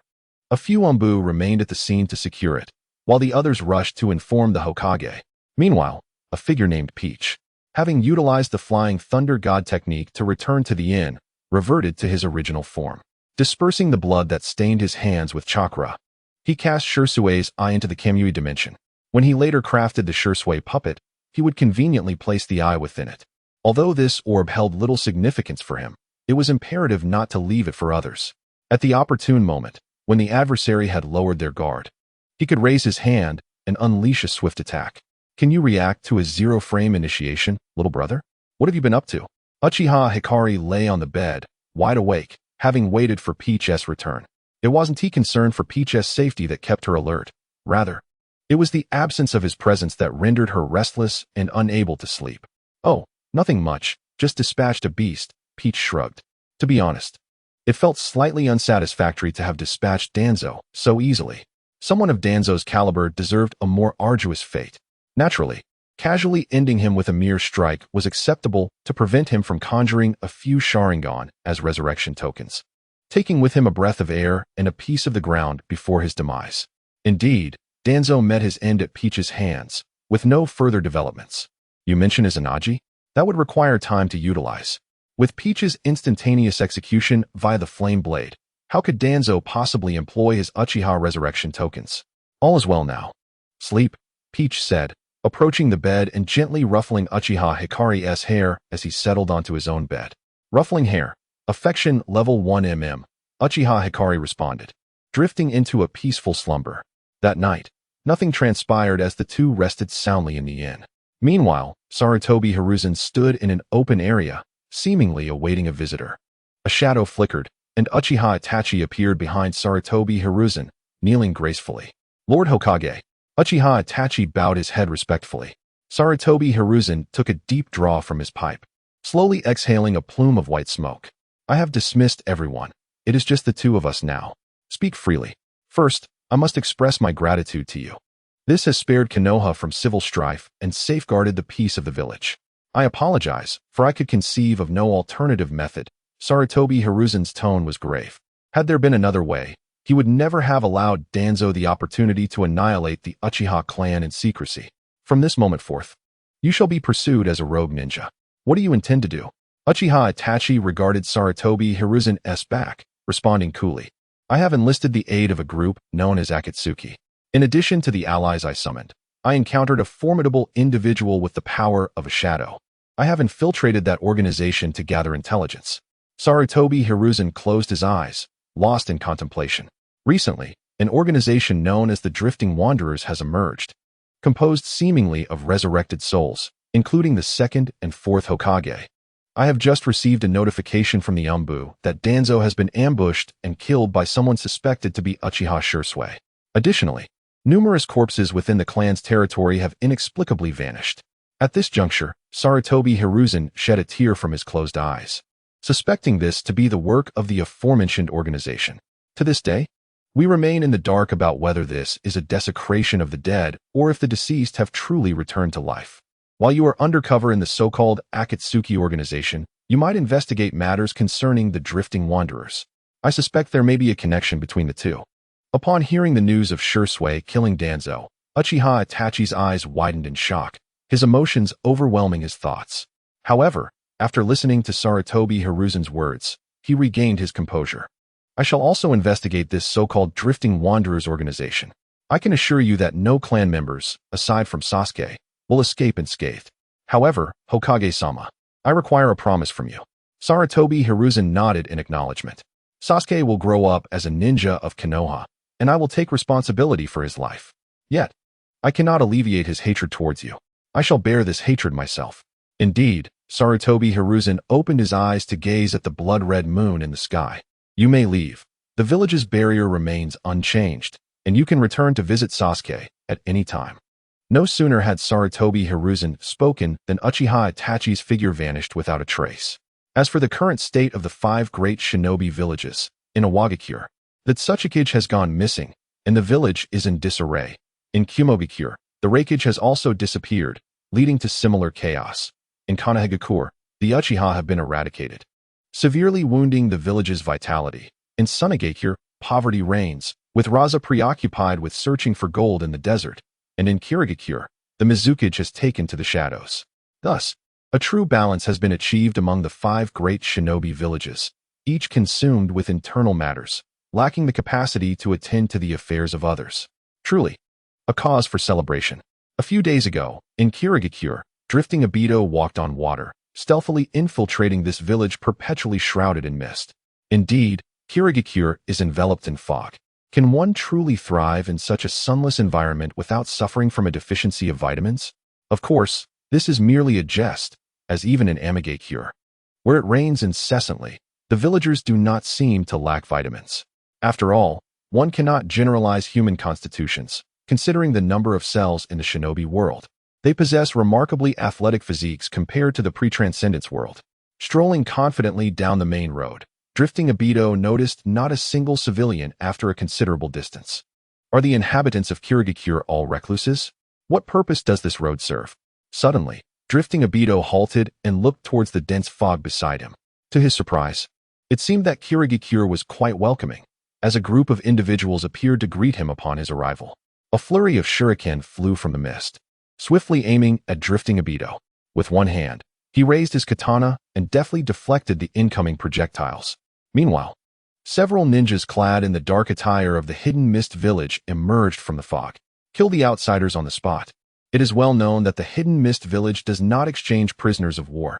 Any spies captured from outside villages are interrogated briefly before being executed.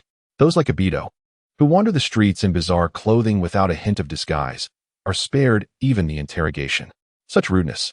Obito maintained his defensive stance, suddenly drawing his blade. With a swift stroke, he struck. Life and death were determined by the edge of his sword. Chakra-infused sword energy sliced through the air, decapitating the nearest members of the mist's Umbu in an instant. Blood gushed forth like a fountain from the severed necks, their heads rolling while their bodies remained upright in a grotesque semblance of life. Encased as if by a transparent shield, Obito remained unblemished by a single drop of blood. Sheathing his sword, he brushed off non-existent dust from his attire and turned to depart. The Umbu of the hidden mist were truly discourteous. He would promptly inform their Mizukage of this incident. With the streets deserted and the recent attackers now felled by his own hand, Obito found himself wandering aimlessly, akin to a headless fly, in search of the Mizukage's office. The ninjas of the hidden mist exhibited a remarkable lack of decorum, launching surprise attacks without warning. Unlike the ninjas from the Rock Village, who would at least offer directions. As he walked, Obito arrived at the banks of a river. Damn it, lost again. He was quite irked. The entire hidden mist village was shrouded in fog, rendering it impossible to discern anything from the sky above. Even with his Byakugan activated, he could not envision the appearance of the Mizukage's building. On his journey thus far, aside from the few Umbu who had emerged to capture him, he had encountered not a single soul, leaving him puzzled about the activities of the hidden mist's residents. As for intruding into someone's home to find them, that would be rather presumptuous. What if he stumbled upon an intimate moment? Obito considered himself to possess a modicum of decency. Gazing at the river before him, he suddenly recalled something. Before his own traversal, he had come across a video in which the creator posited that the unusual appearances of many ninjas from the hidden mist village were due to contaminated water. Characters like Kisame and Zabuza seemed as if they had consumed nuclear waste. He wondered if this theory held any truth. With this thought in mind, Obito took a couple of steps forward and cupped his hands to gather the river water. Byakugan activate. Sharingan activate. My eyes shall serve as measure. He scrutinized the water intensely, but it seemed he could discern nothing. Then I shall taste it. He took a deep sip from his cupped hands. TSK, TSK, TSK. It appears the puppet lacks any sense of taste. From the Kemui dimension, he retrieved a bottle and filled it to the brim with the river water. He would bring it back to his original body for analysis. He would certainly be able to discern the quality of the water. Satisfied with his acquisition, Obito nodded and placed the filled bottle back into the Kemui space. Just as he prepared to turn away and continue his search for the Mizukage's building, he paused. Through the mist, the wandering figure of Obito caught sight of a moving shadow downstream. A surge of joy filled his heart. He had finally spotted a living person. Without hesitation, he rushed towards the silhouette. The timeline of Kirigikure seemed rather disordered at this moment, yet it appeared that the full moon had already risen. Alas, it seemed that digging up graves was now inevitable. Chapter 68. Just kill me already. Hey, fellow villager, why is there no one in Kirigikure? Obito called out, waving his hand as he approached the figure. The shadow by the river paused, turning its gaze towards him. As the distance closed, both the man and the puppet discerned each other's features. The figure had white shark-like eyes, blue skin, and 3 gill-like organs on each cheek. It's you, Kisame. Observing the strangely dressed man before him, adorned with a black demonic mask, tightened his grip on the blade at his waist. An outsider? Come on. I'm just asking for directions. Obito exclaimed. Encountering a familiar face in Kirigikure was indeed a rarity. As a subordinate of the Lucky Trio, Kisame certainly knew the location of the Mizukage's office. Could you direct me to the Mizukage's office? I wish to discuss some heartfelt matters with you. What was this individual's situation? He seemed somewhat unhinged. Kisame scrutinized Obito from head to toe, recalling the wisdom in his voice. Could such a fool, who immediately inquired about the Mizukage's office, truly be a spy? I can take you to the Mizukage's office, but you must first prove that you are not a spy from an outsider village. Proof? Who dares to ask me, Obito Uchiha, for proof? Then how can you prove you know where the Mizukage's office is? Kisame's expression stiffened as he gestured to his attire and the forehead protector on his head. I am a Nin of Kirigakure. How could I possibly not know the location of the Mizukage's office? Obito pointed to his own clothing. And look at my garb. I don't even have a forehead protector. How could I be a spy from an outsider village? I am merely a wandering traveler. It felt as though something was amiss. Yet nothing seemed out of place. Wait, shouldn't I be interrogating you as a ninja of Kirigakure about your identity and intentions? Why had they begun to debate instead? Kisame shook his head, shaking off the delusions of a naive thinker. He ceased to engage in further dialogue with Obito. Although this outsider appeared somewhat dim-witted, one who immediately inquired about village information was undoubtedly a spy, even if this spy were too foolish to know the location of the Mizukage's office. It did not hinder Kisame from executing him on the spot. Without warning, the very next moment, Kisame, who had been debating identity issues with Obito, launched an attack, thrusting his blade towards him. The long knife effortlessly penetrated Obito's body. I got him.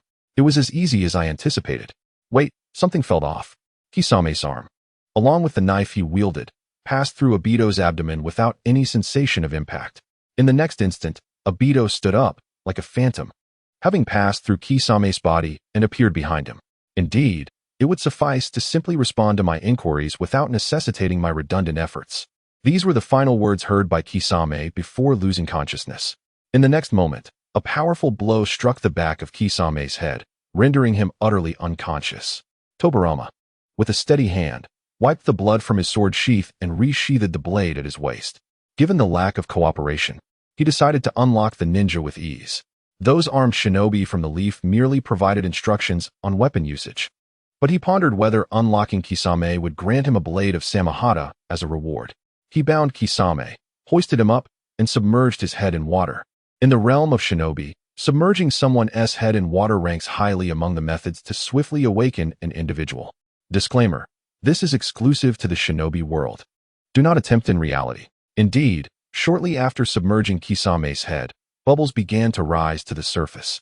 Simultaneously, Kisame's bound body thrashed violently, but soon succumbed to a calm stillness. Was that it?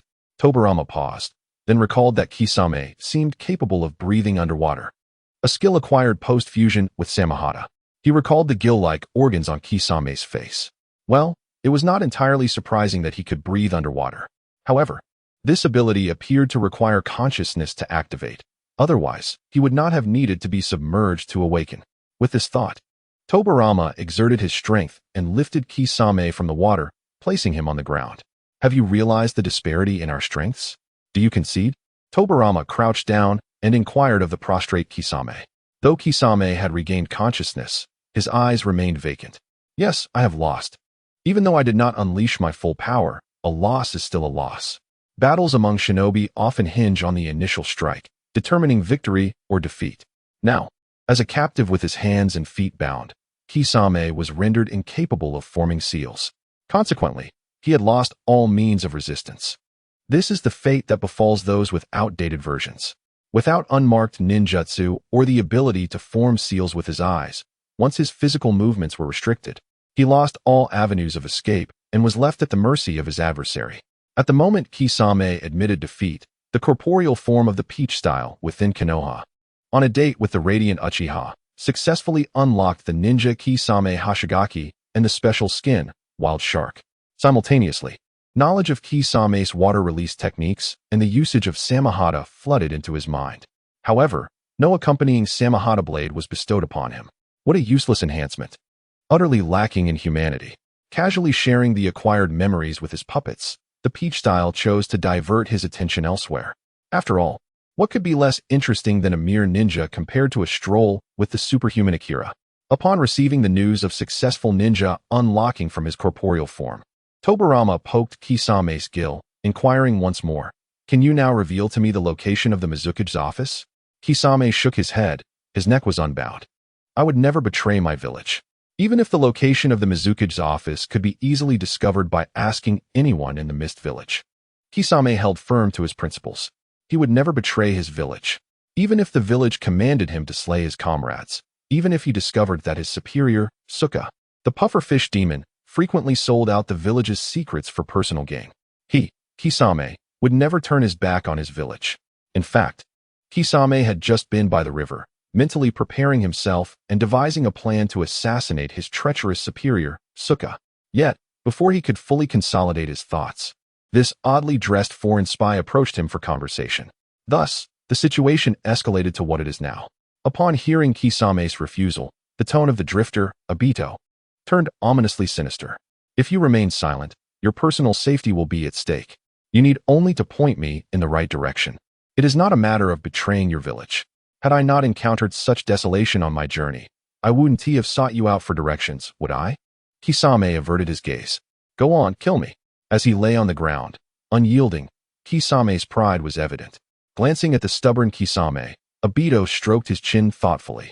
Regarding the location of the Mizukage Tower, there was no need to fixate solely on Kisame. He could always inquire with others. However, since fate had brought him to Kisame, he saw this as an opportunity. Though his looks were somewhat lacking, his strength was adequate. He could reluctantly introduce a new member to the Akatsuki organization. After all, working for anyone is still working.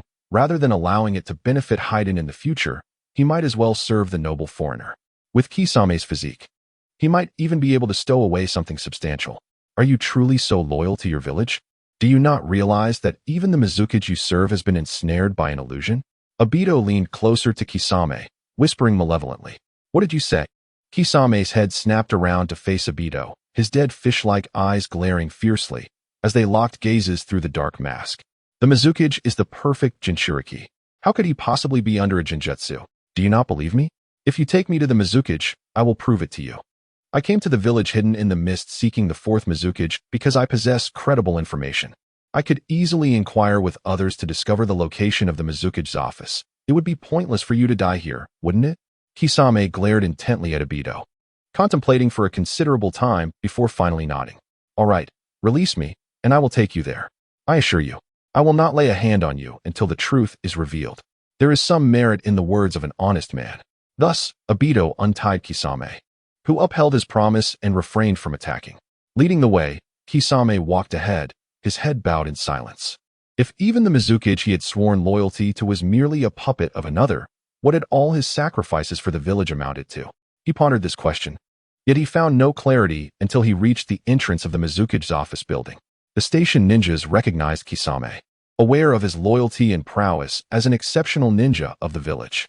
Therefore, despite their curiosity regarding Kisame's companion, who donned peculiar attire, they permitted their passage without hesitation.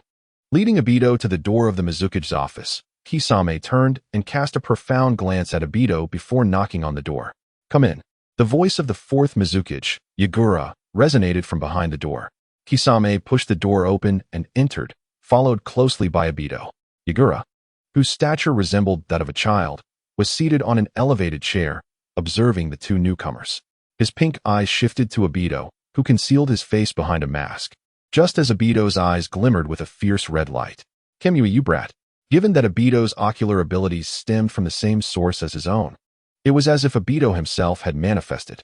Thus, at the moment their gazes locked, Uchiha Kenji's Jinjutsu was swiftly commandeered by Obito. Since the takeover was executed by an identical Manjiki, even the Jinjutsu itself was deceived by Obito's prowess. The original Obito, who had ventured out to assist Uchiha Itachi in the extermination of his clan, remained blissfully unaware that his Jinjutsu had been unraveled. The illusion had never truly been broken. It merely fell under Obito's control. As the control of the Jinjutsu shifted to Obito, Yagura stood frozen in place, his pink pupils morphing into the shape of the three-tomo Sharingan. You. Upon witnessing this scene, Kisame turned to glare at Obito, the one manipulating the Mizukage with Jinjutsu. Could it be you? Shaking his head, Obito replied, there is another who wields that power. I merely seized control of the Jinjutsu. He continued, now? Do you believe my words? Faced with the undeniable truth, Kisame accepted Obito's assertion. He sank to the ground, utterly deflated. So, the Mizukage has been controlled by someone else's Sharingan all along? Obito nodded in affirmation. What, then, is the significance of everything I have done thus far? Kisame gazed at his hands, his eyes devoid of life, as memories of his experiences in the Mist Village flooded back. He recalled the teammates he had slain, particularly the blonde girl who had promised to dine with him after their mission. He also remembered his intent to eliminate the superior who had betrayed the village. A profound sense of futility enveloped him. All that he had accomplished now felt utterly meaningless. This world is hypocritical. Obito's voice echoed before Kisame. It is natural to feel lost. If you seek the truth, you may find it in the Rain Village, among an organization known as Akatsuki. The member codenamed Suzuka will reveal the truth to you. Casting a glance at the still-dazed Yagura, Obito shook his head. He is beyond salvation, long ensnared by the grip of illusion. His spirit having long since shattered. The only thing that remains is this corporeal shell. To pledge allegiance to him holds no significance. Upon hearing the words of the wandering Dato, Kisame's eyes regained their luster. Seeking the truth? He stood once more and bowed to Dato. Thank you for awakening me from this pretense. Might I inquire your name? It seems this ploy has borne fruit. Dato felt a surge of inner satisfaction, yet replied with a serious tone, I am merely a wandering vagabond. You may call me Virgil. Upon hearing this, Kisame nodded. I understand, Mr. Virgil. May I ask, aside from dealing with the Mizukage under the thrall of illusion, do you have any other business in Kirigakure? Perhaps I could assist you before I embark on my quest for the truth. In the presence of Kisame, Dato tossed the illusion-bound Yagura into the Kemui space, isolating him from Inoki and the others. He then addressed Kisame's inquiry. Is there anything else to attend to? Are you aware of a ninja named Terumi Mei in your village? My visit to Kirigakure, aside from capturing the Mizukage and digging up graves, primarily aims to gather the series of heroes from the shinobi world. Thus, locating Terumi Mei is imperative. Terumi Mei? Of course, I know her well. She is a renowned Kekkei Jinkai user and a reformist within Kirigakure. Kisame responded with utmost seriousness. Mr. Virgil, do you have business with her? I can guide you. Reflecting on how Dato required directions even to the Mizukage's office, Kisame, despite his honest nature, could surmise that Dato indeed needed his guidance. Chapter 70. A visit to Terumi Mei indeed. I require you as my guide, Dato affirmed with a nod. However, before that, I have a question to pose. What question? Kisame blinked with his dead fish eyes. Why is it that not a single soul graces the streets of Kirigakure? Kisame opened his mouth, hesitated, then scratched his head and replied, due to the blood mist policy over the years, coupled with the targeting of bloodline clans. The number of civilians in Kirigakure has dwindled to a pitiful few. In a graduating class of the Ninja Academy, there may be only a handful of ninjas. With fewer inhabitants and strict regulations, sometimes the village's ninjas lack sufficient manpower for missions, leading the Umbu to recruit civilians off the streets for assistance. Consequently, everyone tends to stay indoors, afraid to venture out. Dato nodded in realization. Conscription, I see. All right, I understand now. Lead the way, he gestured, indicating to Kisame to continue. Thus, the two of them boldly exited the Mizukage's office building. As they departed, the guarding ninja nodded to Kisame, completely oblivious to the fact that their beloved Mizukage had been abducted by the nefarious vagabond, Dato. With Kisame's guidance, Dato walked unimpeded, without encountering any unwary members of the Kirigakure Umbu along the way.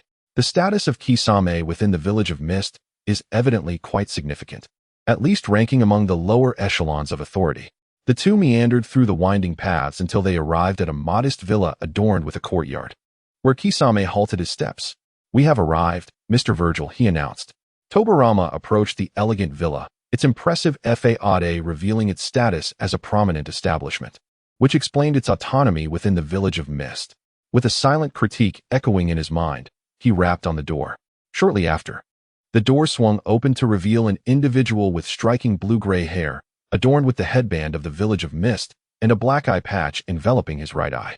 Dressed in a flowing teal robe, he sported talisman-like earrings that dangled from his ears. Such distinctive features made it effortless for Tobirama to recognize him.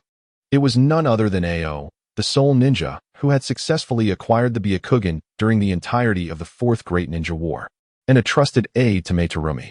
As Ao opened the door, his gaze immediately fell upon the peculiar figure of Tobirama, clad in a black demon mask and samurai attire.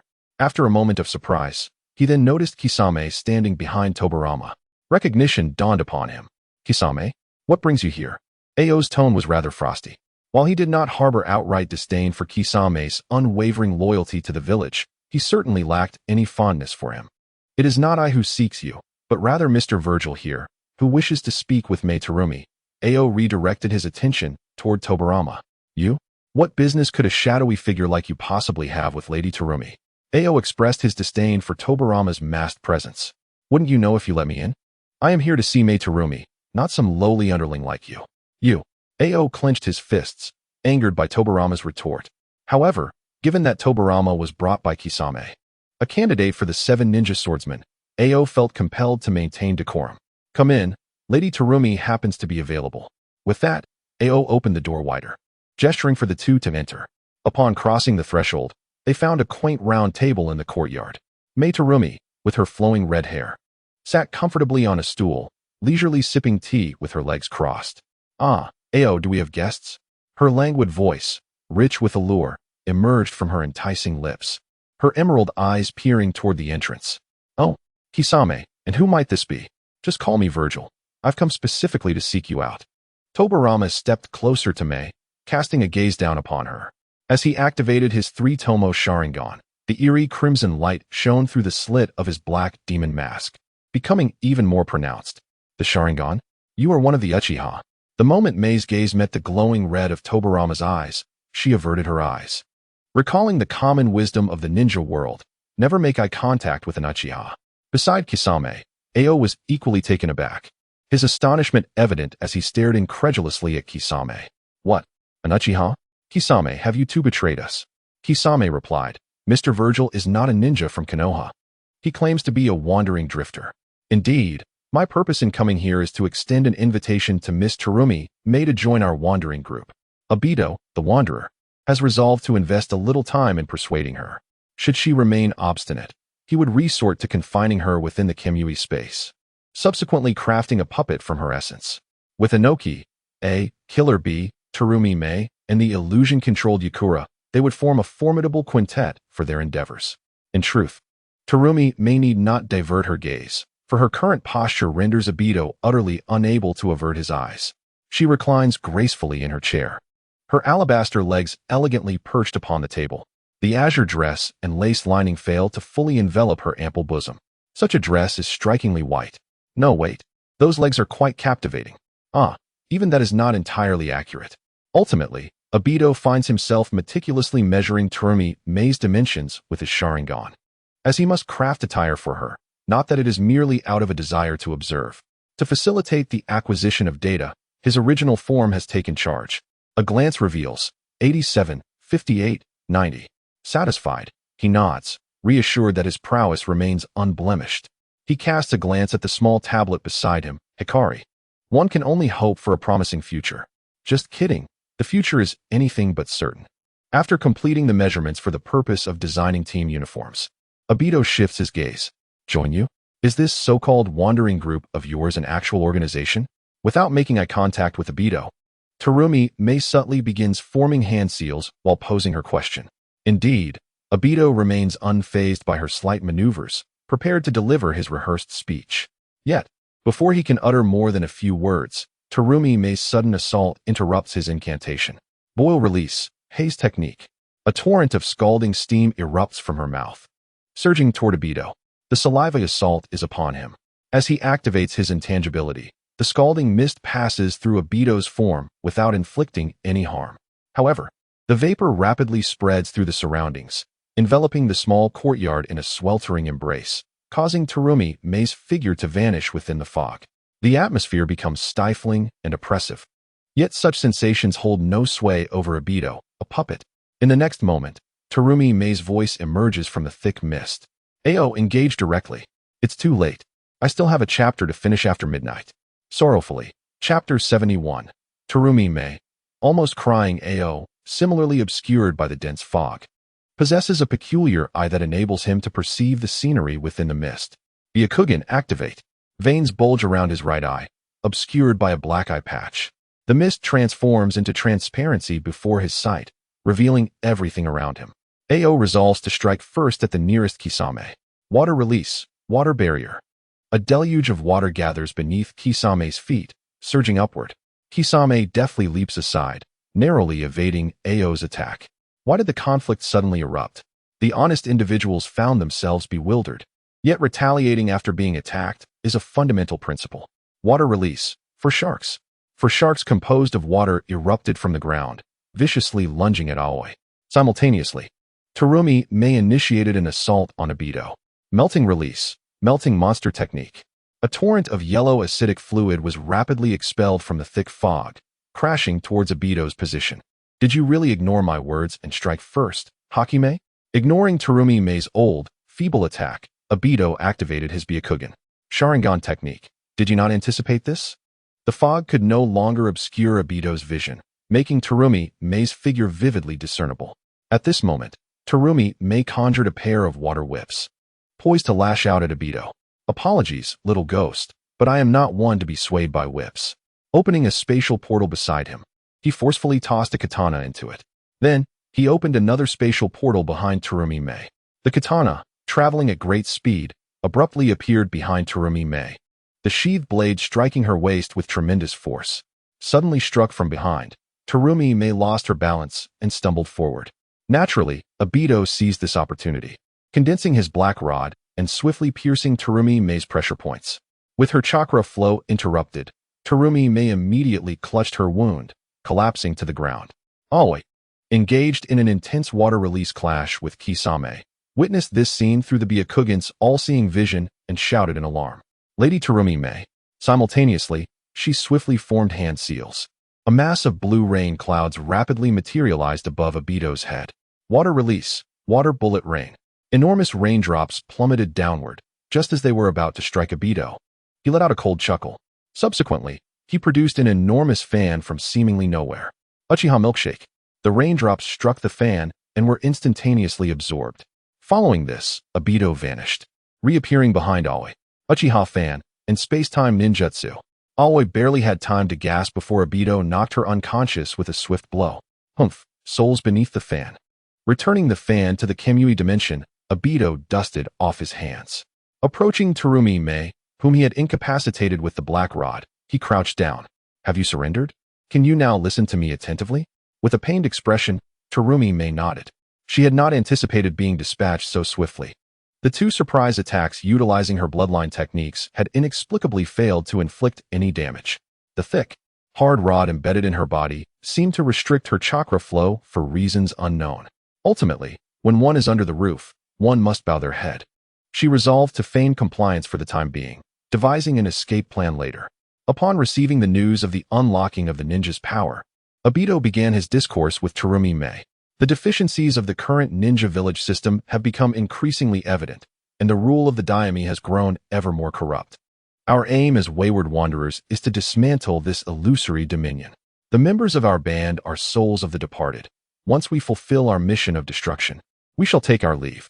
Hence, we seek individuals of exceptional talent to oversee the rebirth that follows annihilation. And you are the one we have discovered, a person of such talent.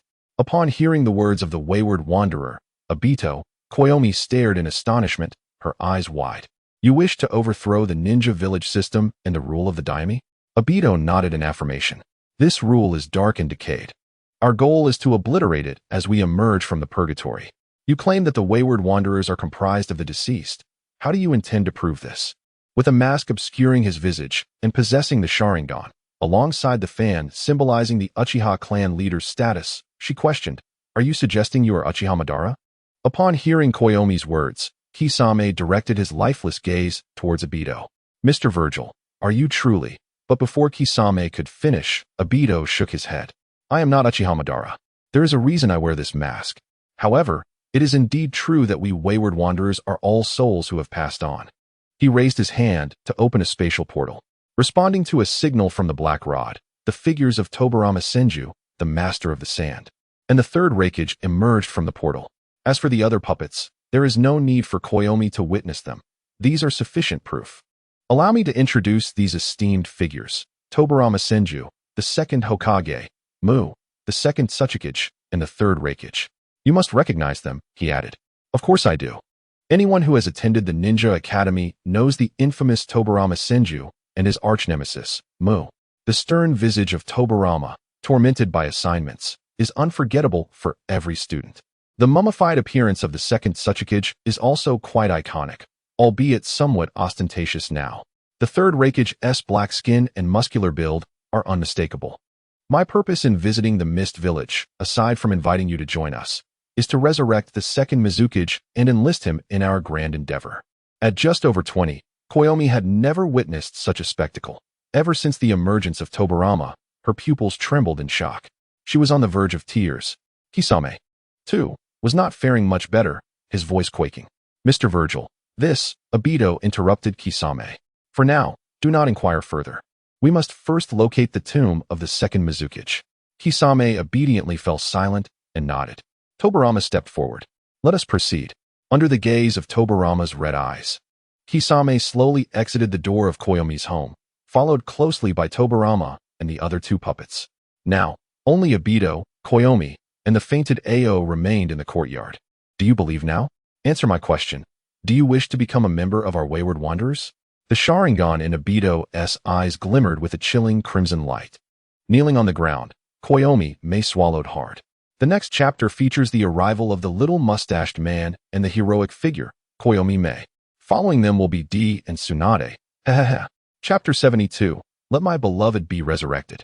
At this moment, Koyomi May is unaware of the existence of Edo Tensei and does not wish to elaborate on this matter. I must quickly conclude the storyline of the Mist Village and commence the real action. I joined in. Koyomi May made a heartfelt decision. Although the organization's goal sounded utterly insane, it was undoubtedly imbued with profound significance, having been established collectively by the resurrected forebears. Moreover, according to the words of the Uchiha elder before her, she would become the administrator of the new system. Was this not entirely a favorable development? Upon Koyomi May's agreement, the wandering Obito hastily retrieved the completed team uniform, the heroic attire, from the Kimui dimension. Very well, from now on, you shall be a member of our special team, the heroic Jianghu. He placed the blue heroic attire on the table and produced a straw hat along with a gourd inscribed with the character for light. This gourd serves as your identification within the organization. Your codename is Chitos SHK. Remember it. Koyomi May nodded and then pointed at the black rods embedded within her body. Since I have joined you, can this thing be removed? No sooner had she spoken than Obito produced several more black rods, chuckling sinisterly. Hehehe, these are valuable items. How could I possibly let you extract them? With that, he thrust the rods into her body, filling several crucial chakra points. Ah! Koyomi May cried out in pain as the rods pierced her flesh. Do not fret, just endure, Obito urged as he signaled to his original form. This was an experiment. Obito intended to ascertain whether the black rods could serve as a conduit to transmit chakra and abilities corresponding to the ninja, akin to the transformation technique, but executed at the level of the ninja themselves. Upon receiving Obito's signal, the original form began to transmit the portion of chakra and abilities belonging to Koyomi May through the black rods. As the chakra began to flow, Koyomi May, who was kneeling and felt her chakra completely sealed, suddenly sensed an influx of foreign chakra coursing through the rods into her body. No, this did not seem like foreign chakra. It was her own. What on earth was happening? As the chakra continued to fill her, the pain from the wounds inflicted by the black rods began to dissipate, replaced by a sense of euphoria as the chakra surged within her. However, this overwhelming influx led to an excruciating sensation in her meridians. There's too much chakra. Stop. The pain coursing through her body compelled Koyomi May to cry out. Observing this, Obito quickly instructed his original form to cease the chakra input. Indeed, the original form had unlocked 3 of Koyomi May's transformations simultaneously, effectively transmitting an amount of chakra equivalent to 3 of her own, which was far beyond her capacity to endure.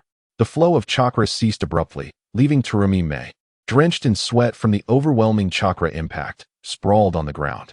After a moment of struggle, she managed to rise and sit in a chair. So, have you received the chakra and the secret techniques? Obito, observing Tsurumi May slumped in her seat, inquired while stroking his chin. Tsurumi May sensed the 3 techniques: Water Snake's Tongue, Flying Serpent's Tongue, and Misty God Movement, lingering in her mind, and nodded in acknowledgement. Is this black rod a special medium crafted by you? It can even transmit secret techniques, she remarked while touching the black rod inserted into her chakra points. Obito affirmed, indeed. This device can convey the methods for utilizing secret techniques along with a chakra supply 3-fold of your own. However, should you remove it, all enhancements will dissipate. In truth, the black rod cannot transmit chakra over such vast distances, but thanks to the Kimui space, it allows for chakra delivery over extraordinary distances. The spatial distance is practically akin to direct transmission. Moreover, this trial with Terumi May has confirmed that the Black Rod can indeed transmit the chakra and ninjutsu of the same source ninjas from the ninja repository directly to the ninja themselves. Additionally, one can withdraw the chakra at will, making it exceedingly practical. However, it remains uncertain whether other ninjas can operate it similarly. Perhaps I shall seek another opportunity to test that. The fourth Mizukage has long been manipulated by Jinjutsu, and fortuitously, we are currently capturing the leaders of various villages. We have now apprehended the Tsuchikage, Reikage, and Mizukage. You now have the chance to ascend to the position of Mizukage and govern the Mist Village on our behalf. This shall be your task for the time being. If further assignments arise, someone will inform you. With that, Obito activated a spatial portal and departed through the Kamui dimension. Wait. Such shocking news left Terumi May momentarily stunned. By the time she regained her composure, Obito had vanished, leaving only the fallen Ching before her. Meanwhile, in the Mist Village graveyard, the puppets led by Jinchuriki had successfully unearthed the second Mizukage, Kahaku's remains. Subsequently, the puppeteer retrieved a pre-crafted white Zetsu puppet. Next, using the golden mummy technique, they pretended to insert Kahaku's remains into the white Zetsu puppet. With a loud proclamation, "Arise, my beloved!" The pre-dressed white Zetsu puppet transformed into the likeness of the second Mizukage, complete with a small mustache. Upon completion of the transformation, the freshly minted mustached puppet leaped up, embracing the golden mummy puppet. Ah, darling. The two puppets embraced tightly, leaving Jinchuriki, who was watching from the sidelines, utterly dumbfounded. This doesn't seem right. Were not the second Mizukage and the second Tsuchikage sworn enemies? Observing the affectionate demeanor of the two before him sent a shiver down Jinchuriki's spine. It was said that neither of the two Kages left any descendants. It appears the reason has been uncovered. The blue-eyed one is too powerful. I hope their secret affair won't lead to my demise. Drifting between realms, Tobirama had preemptively recorded a moment using the mobile device provided by his entity. Though it was merely a self-directed historical narrative, it would suffice to present it to individuals like Noki when the time came. The thought alone brought him amusement, a sinister chuckle escaping his lips. Subsequently, he cast a glance at Kisame, placing his index finger before his lips as a sign for him to remain silent. Of course, even if Kisame were to speak out of turn, it would bear no consequence. It was merely a formality. After sealing the coffin lid of the bearded man, several puppets once again traversed back into the Kamui space before Kisame's eyes. Once the puppets departed, Kisame let out a sigh of relief, nearly convinced he was to be silenced permanently. Just as the puppets had vanished, the drifting Obito emerged from behind Kisame, creating a spatial passage. He reached out to pat the startled Kisame, causing him to jump in surprise. There is another chapter past midnight. Recently, the updates have dwindled, perhaps due to a lack of excitement. Chapter 73. The hero has taken position. The heroic framework and heroic hood are underway. Turning around, Kisame was relieved to see it was merely Obito. You nearly scared me to death. I thought the second Mizukage had returned to silence me. Mr. Virgil, is there something you wish to discuss? Yagura has been captured. Soon, Terumi May will ascend to the position of Mizukage. Will you continue to shine for the newly reborn village hidden in the mist, or will you pursue the truth you seek within the Akatsuki? Obito's somber voice resonated in Kisame's ears.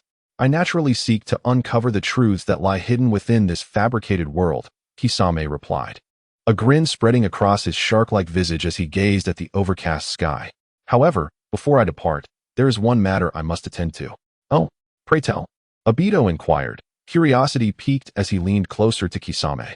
A short while later, in the office of the pufferfish of Watermelon Mountain, Kisame opened the door to find the pufferfish, with his orange-red quiff, facing away from the entrance, hands on his hips. Hearing the door creak open, he turned to reveal a hairstyle resembling ears atop his head. Kisame, what brings you here? The pufferfish's face, painted with green oil, bore a somewhat unfriendly expression. It is universally known that any leader disturbed during their respite would be displeased. Typically, the pufferfish would refuse to see an ordinary subordinate, yet Kisame was no ordinary underling. Thus, the pufferfish begrudgingly met with him.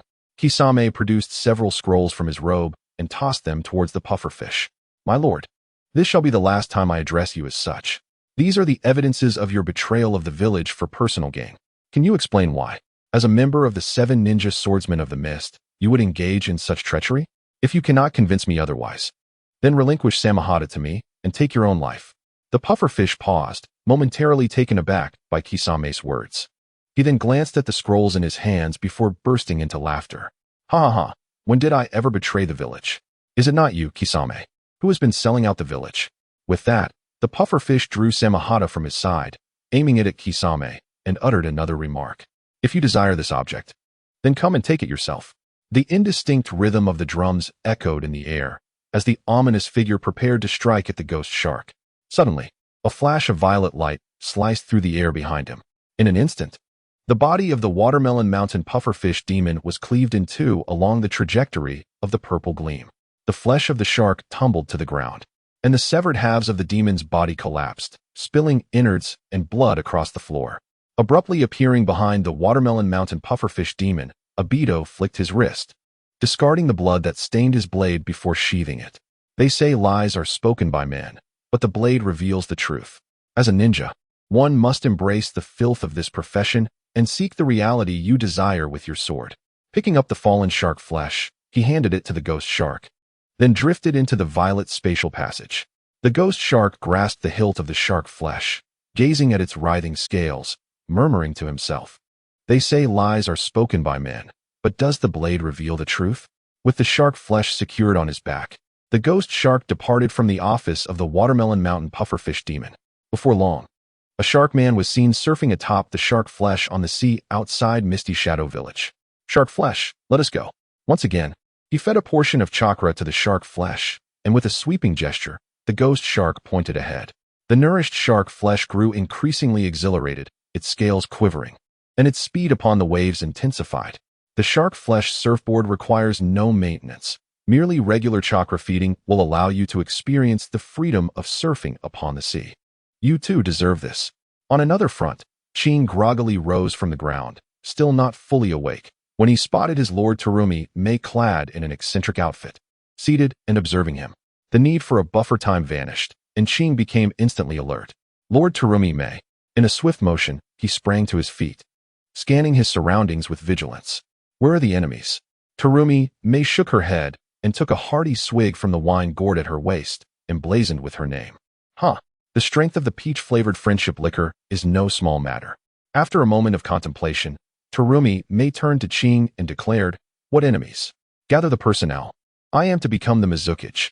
Her laughter echoed with a whimsical cadence, causing the double-layered bandages to rhythmically tremble.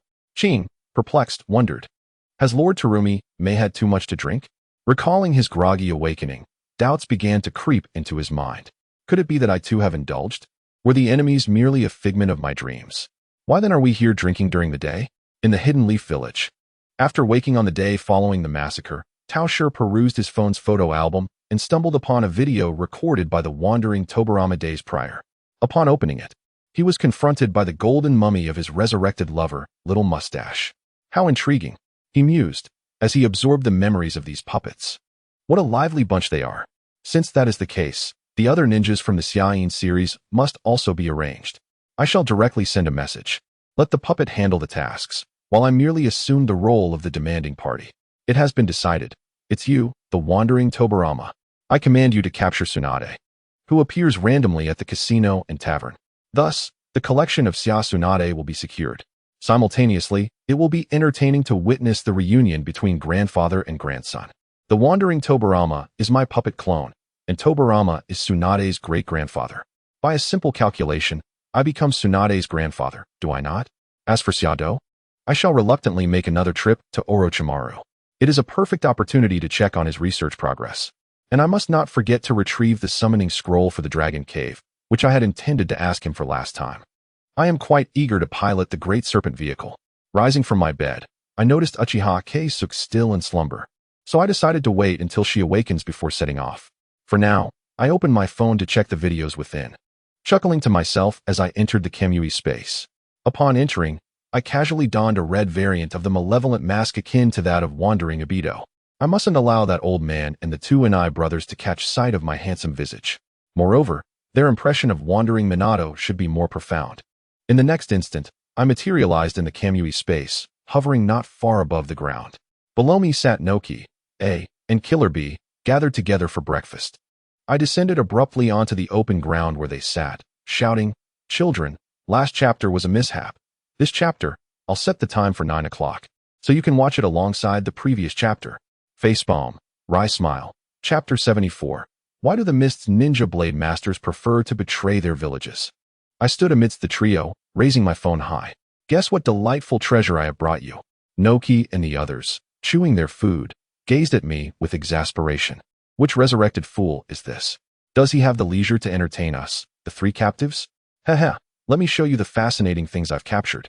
I opened the video and raised my phone before them. The trio leaned in closer to the screen.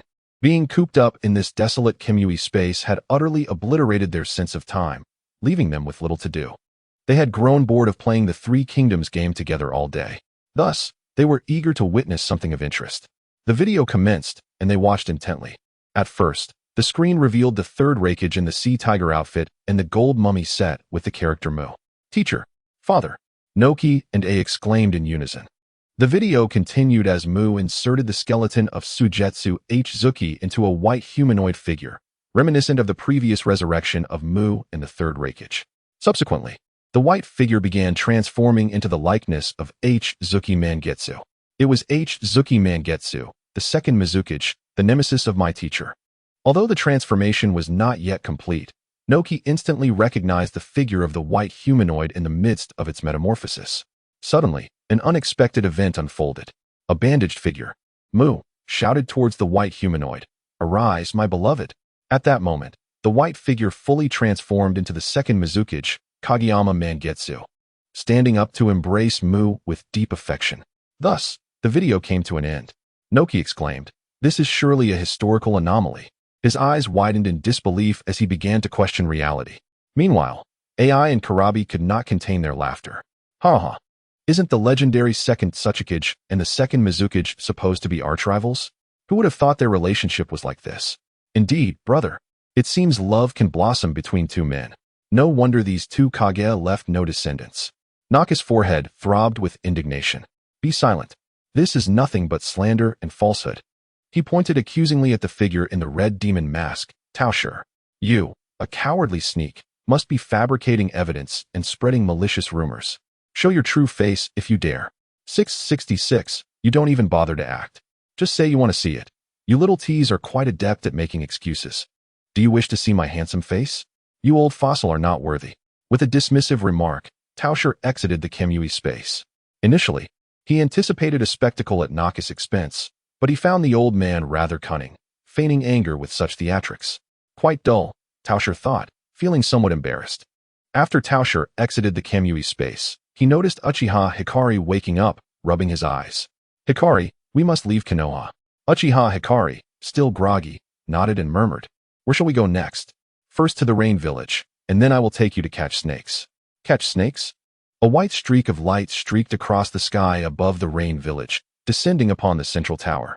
Tao Shi hovered 10 centimeters above the ground, gently placing Uchiha Hikari down. As soon as Hikari landed, he bent over, clutching the wall and dry heaving. Tao Shi's swift flight had been too rapid and unsteady, causing Hikari to feel nauseous.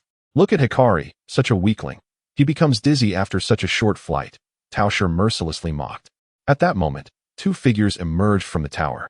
Conan, arms crossed, glared coldly at Tao Shi, while Pain maintained his usual stoic demeanor. "Are you bullying a little girl again?" "Slander. You accuse me unjustly. When have I ever bullied a little girl? You mustn't speak carelessly." Tao Shi patted Uchiha Hikari's back and introduced him to the pair. "This is Hikari, my new attendant. What do you think? Isn't he adorable?" Just as Uchiha Hikari regained his composure and turned to greet Conan and Pain, he said, "Hello." At this, Conan's expression grew even more disdainful. "Taking in such a young girl as a servant, you perverse peach style," hastily interrupted Xiao Nan. "You have misunderstood. The conversation has become too intimate. If this continues, this chapter 2 shall face sanctions like chapter 72. Xiao Nan appeared somewhat puzzled. But chapter 72 didn't contain much. How could it have been sanctioned by Shunhei? Oh dear, even euphemistic words are unacceptable. If you were to articulate that word fully, who knows? You might find yourself in trouble again. Is that so? Very well then. Peach Style proceeded to elaborate. ultimately clarifying the true relationship between the superhero A Guang and Peach Style to the two. Well, there are still plenty of empty rooms here. I'll arrange for her to have a room right next to you. Xiaonan retrieved a key from her clothing and handed it to Uchiha Guang. Here you go. This is the key to your home in the Rain Shadow Village. Uchiha Guang accepted the key. Home. Instinctively glancing at Peach Style, Uchiha Guang tucked the key into his pocket. By the way, have there been any new members joining the organization recently? The clan extermination night has passed, and Kisame set off for the Rain Shadow Village a few days ago. By now, Hachibi JZ should have already joined the Akatsuki organization, and Kisame is likely to arrive shortly. Tiandao pointed to the tall tower beneath their feet and replied, a few days ago, a rogue ninja from the Mist Shadow Village arrived, named Hachibi JZ, and he is still in the Rain Shadow Village waiting for his teammates to be assigned. What? Have you recruited another newcomer? Indeed, the first person to wield the decapitation blade has joined the Akatsuki organization. Peach Style nodded. Precisely. I happen to bring a newcomer from the Mist Shadow Village as well. Calculating the days, he should be arriving today. Oh, yet another compatriot. The two newcomers can form a team together. Both are rogue ninjas from the Mist Shadow Village. Perhaps they have even executed missions together in the past. After speaking, Tiandao suddenly paused in place. The Rain Tiger's free-flowing technique sensed two unfamiliar yet immense chakra signatures entering the vicinity of the Rain Shadow Village. It appears your newcomer has arrived. But why are there two chakra signatures? Kisame. Hi. It's me, the Sword of the Mist, Kisame Hashigaki. A biological weapon that feeds on chakra. It's only reasonable I possess my own chakra. Moreover, I am a member of the 7 Ninja Swordsmen. Why do members of the Mist S Ninja Sword Group tend to defect? Quite the mystery, wouldn't you agree, Xianer? Alright then, let us go welcome the newcomers. Tiandao nodded and took the lead, soaring from the tower. Xiao Nan and Peach Style, carrying Uchiha Guang, followed closely behind. Children, Chapter 72 has been released. The edits have left me feeling somewhat uncomfortable. Chapter 75, The Ten Tails Create a World?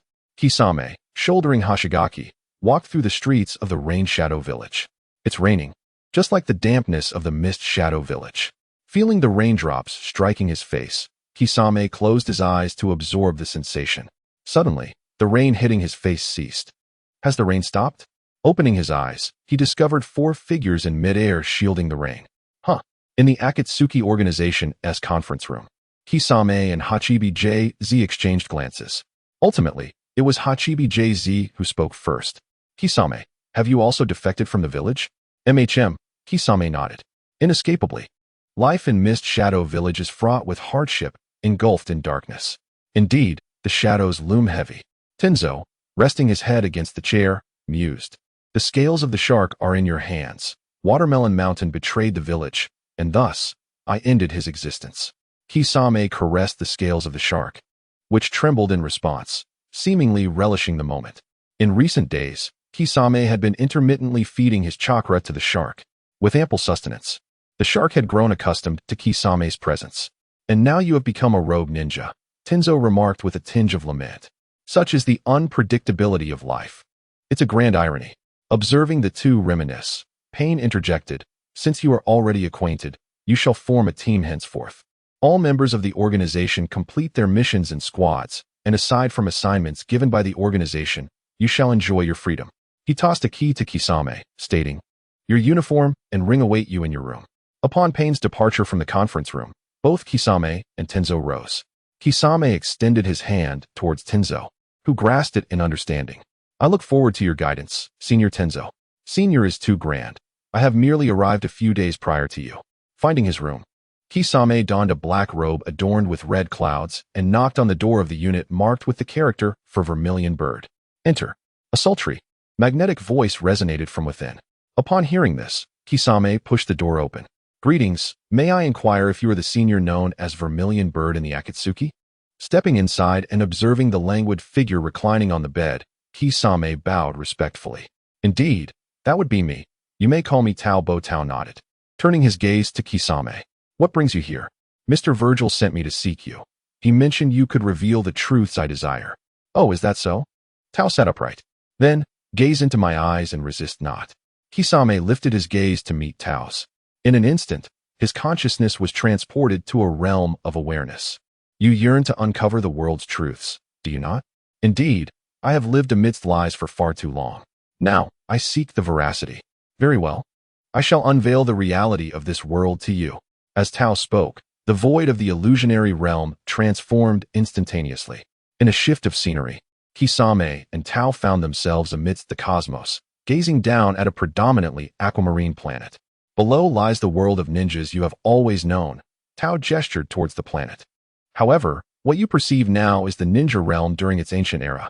Suddenly, a colossal white creature materialized beside them, embodying the rabbit form of Kaguya, merged with the 10 tails. Yet, the rabbit's head had been replaced by that of a masked human. A transformation Tao had crafted based on his recollection of the 10 tails. Let us name it the 10 tails revised. The mask bore numerous holes, revealing a multitude of eyes. It could be referred to as the 10 tails, the progenitor of humanity in the ninja realm. Soon after, the 10 tails reformed plummeted towards the planet. The perspectives of Peach and Kisame followed suit. The 10 tails reformed descended to the ground, yet emitted no sound. Subsequently, its white form transformed into streams of translucent orange liquid that flowed to the earth. Until everything around was submerged, the liquid formed an immense lake. At which point the white substance of the 10 tails reformed completely vanished, exposing its interior, reminiscent of withered wood. The mask, composed of an unknown material, also sank into the orange lake. The multitude of eyes on its face and the largest Rinnegan in the center of its forehead instantly presented themselves before the two. What is this? Kisame was awestruck by the scene before him, yet could not comprehend its significance. This was the moment the 10 tails created the 9-tailed beasts and humanity. Peach elucidated Kisame's bewilderment and gestured for him to continue watching. Creating humanity? Kisame remained perplexed, wondering if humans could indeed be manufactured.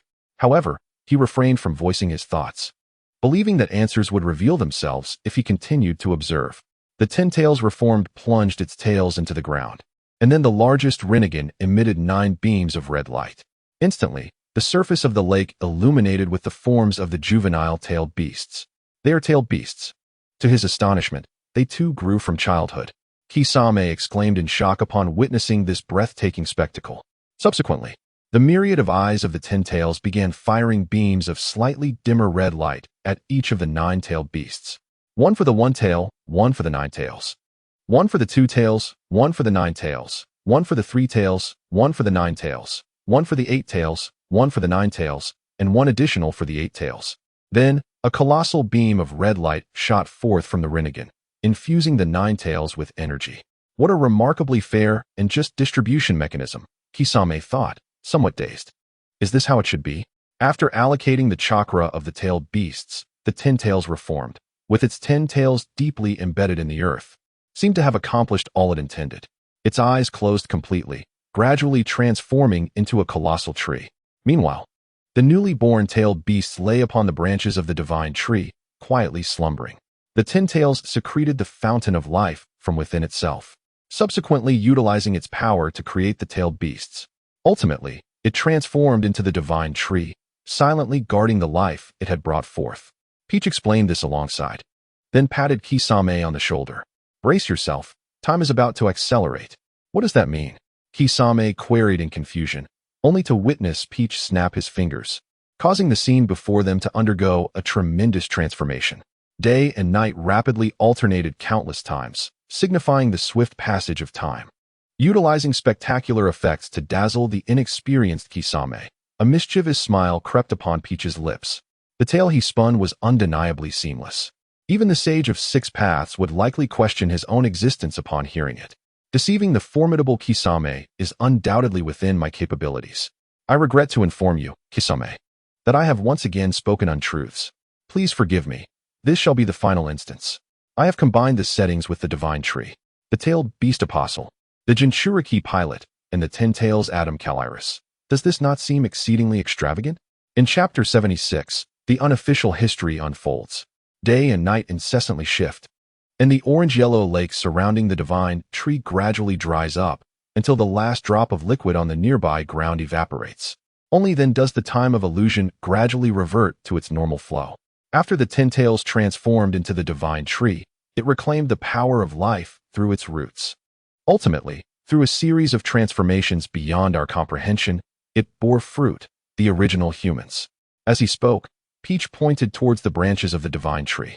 Beneath those branches, numerous cocoon-like entities emerged, and among them, the largest cocoon cracked open, releasing a figure. This was a woman with flowing gray hair and 2 horns atop her head. Her skin was as pale as snow, and her eyes were a striking white.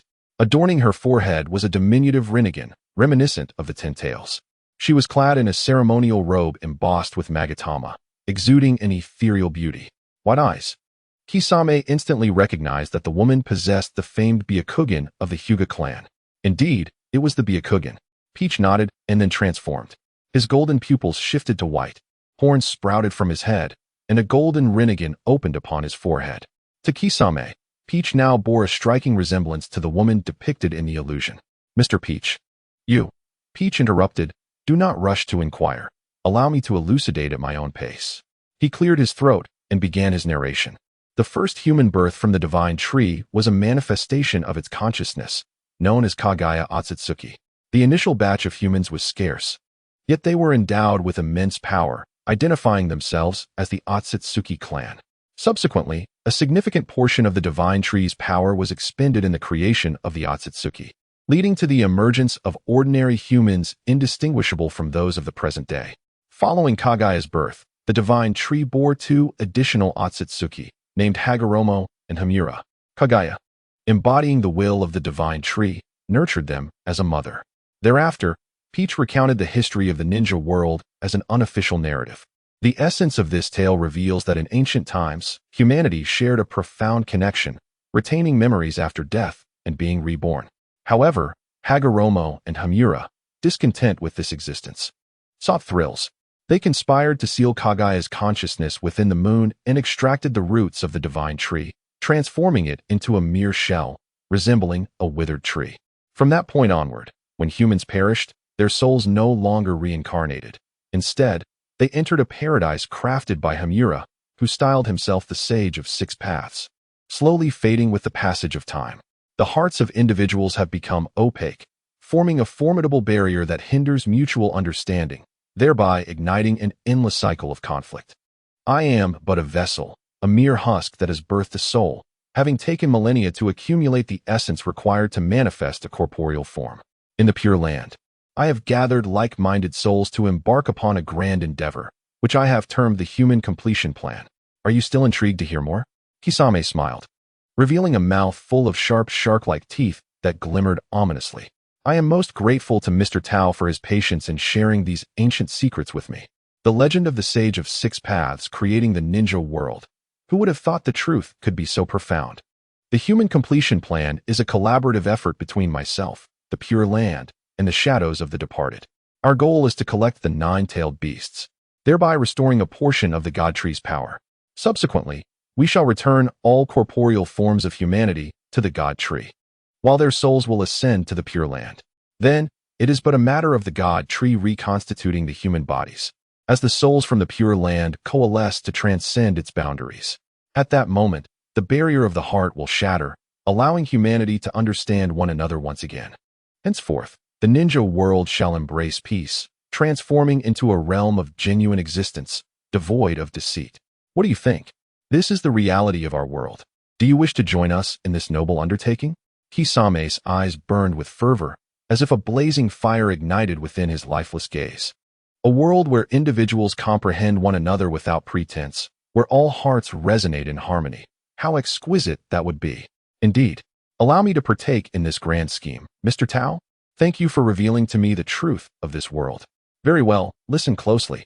Tao crossed his arms, striving to maintain a serious demeanor. The leader of the Akatsuki organization is a descendant of the bearer of the heavenly garments Rinnegan. His Rinnegan can commune with the remnants of the God Tree. What I require of you is to infiltrate the Akatsuki and assist them in gathering the tailed beasts. No problem. If it is your request, I shall certainly accomplish it. Kisame responded, placing his hand over his heart. Heart, be steadfast. The voice of Kido Kakuzu echoed. Who summoned me? The next moment, Tao ceased his psychic exertion, and both their consciousnesses returned to reality. Although Kisame had experienced an extended cinematic journey in the illusionary space, only a fleeting moment had transpired in the real world. Within the realm of illusion, every material aspect, time, and space is governed by Tao. This is not Tsukuyomi, yet it bears resemblance. The principle intertwines the radiance of the heavenly god with the ordinary Jinjutsu of the Sharingan. Ultimately, while Kisame was engrossed in the film, a deeply ingrained suggestion was subtly implanted. Perfect. A most useful subordinate. As Tao leisurely penned the annals of history and gathered followers, Obito returned to the village hidden in the mist, feeling as though the sky had collapsed.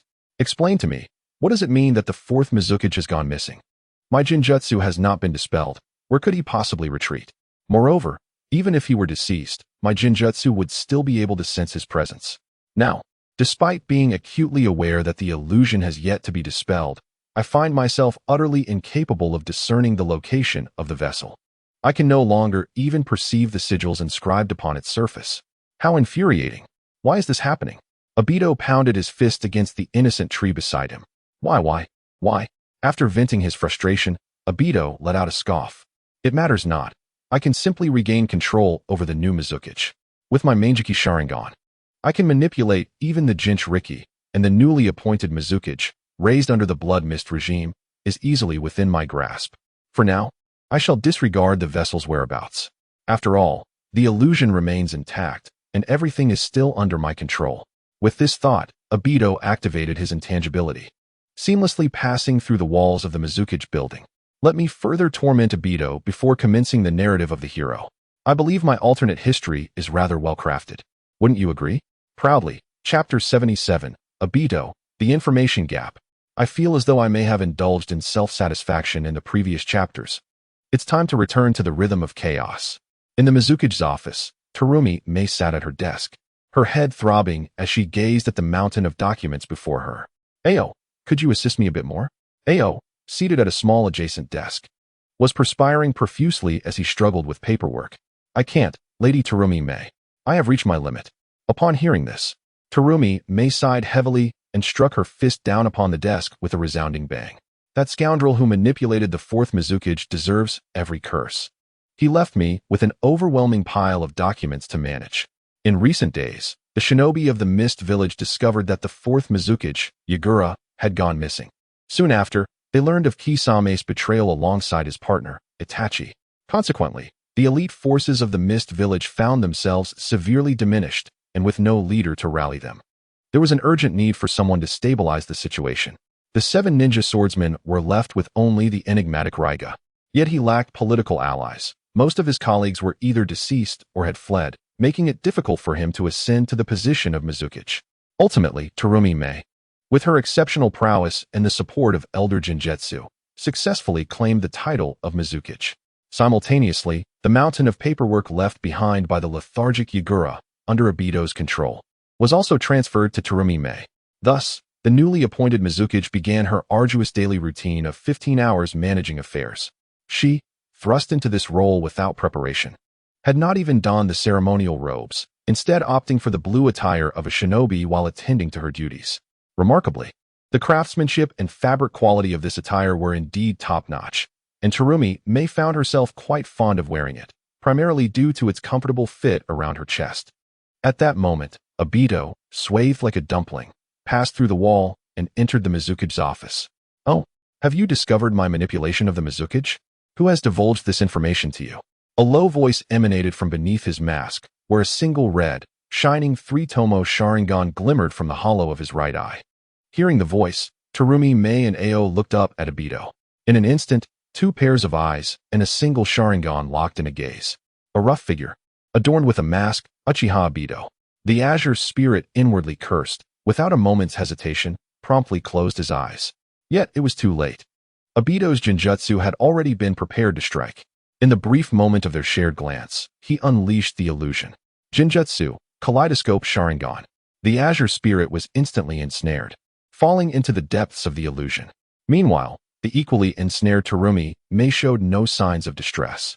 Just as she was on the brink of succumbing to the Jinjutsu, the black rod of yin-yang release swiftly altered the flow of chakra, rousing her from the trance. So you are the mastermind controlling the fourth Mizukage. How brazen you are. Controlling the fourth Mizukage is not enough. You wish to control me as well. Terumi Mei felt a surge of anger. Had it not been for the miraculous properties of the black rod embedded in her, she might have unwittingly fallen prey to the treacherous Uchiha before her. Oh, you can resist my genjutsu? Obito was taken aback, surprised that someone could instantly dispel his kaleidoscope genjutsu. Yet, it was merely a momentary surprise, armed with Kamui. He believed himself to be in an invincible position. All he needed to do was incapacitate her, much like he had done with the previous Yagura, and then he could exert control. He was filled with unwavering confidence, convinced of his supremacy in the shinobi world. Except, of course, for that elusive white-haired figure who seemed to always be at odds with him. With a flick of his wrist, Obito unleashed a chain from his sleeve, aiming it towards Terumi Mei, attacking right off the bat. How rude. Terumi Mei nimbly dodged Obito's close-range assault. Subsequently, she exhaled a voluminous cloud of scalding mist, enveloping the relatively confined office of the Mizukage almost instantaneously. Do you think to obscure my vision with fog? That holds no advantage for me. Unfazed, Obito stood his ground, taunting Terumi Mei. For most shinobi, losing visibility in such an environment would severely hinder their combat capabilities. However, for Obito, who possessed intangibility and a kaleidoscope Sharingan, this was of little consequence. Utilizing his intangibility, he disregarded the acidic mist spewed by Terumi Mei, deploying his chains to disperse the water whip. He then unleashed a massive fireball in the direction of the water whip's trajectory. The fireball did not strike Terumi Mei, but to prevent any damage to his office. She chose not to evade. Instead, she conjured a water barrier to neutralize the fireball's impact. Immediately following, Terumi Mei seized a straw hat from beside her desk and hurled it at Obito. Simultaneously, her figure vanished alongside the thrown hat. A clever maneuver, missed body technique. The hat soared towards Obito at an astonishing speed. Yet, to his eyes, it appeared to move as slowly as a turtle. He effortlessly discerned its flight path. Humph. Attempting to feign an attack with a hidden weapon? Such an assault is trivial to evade.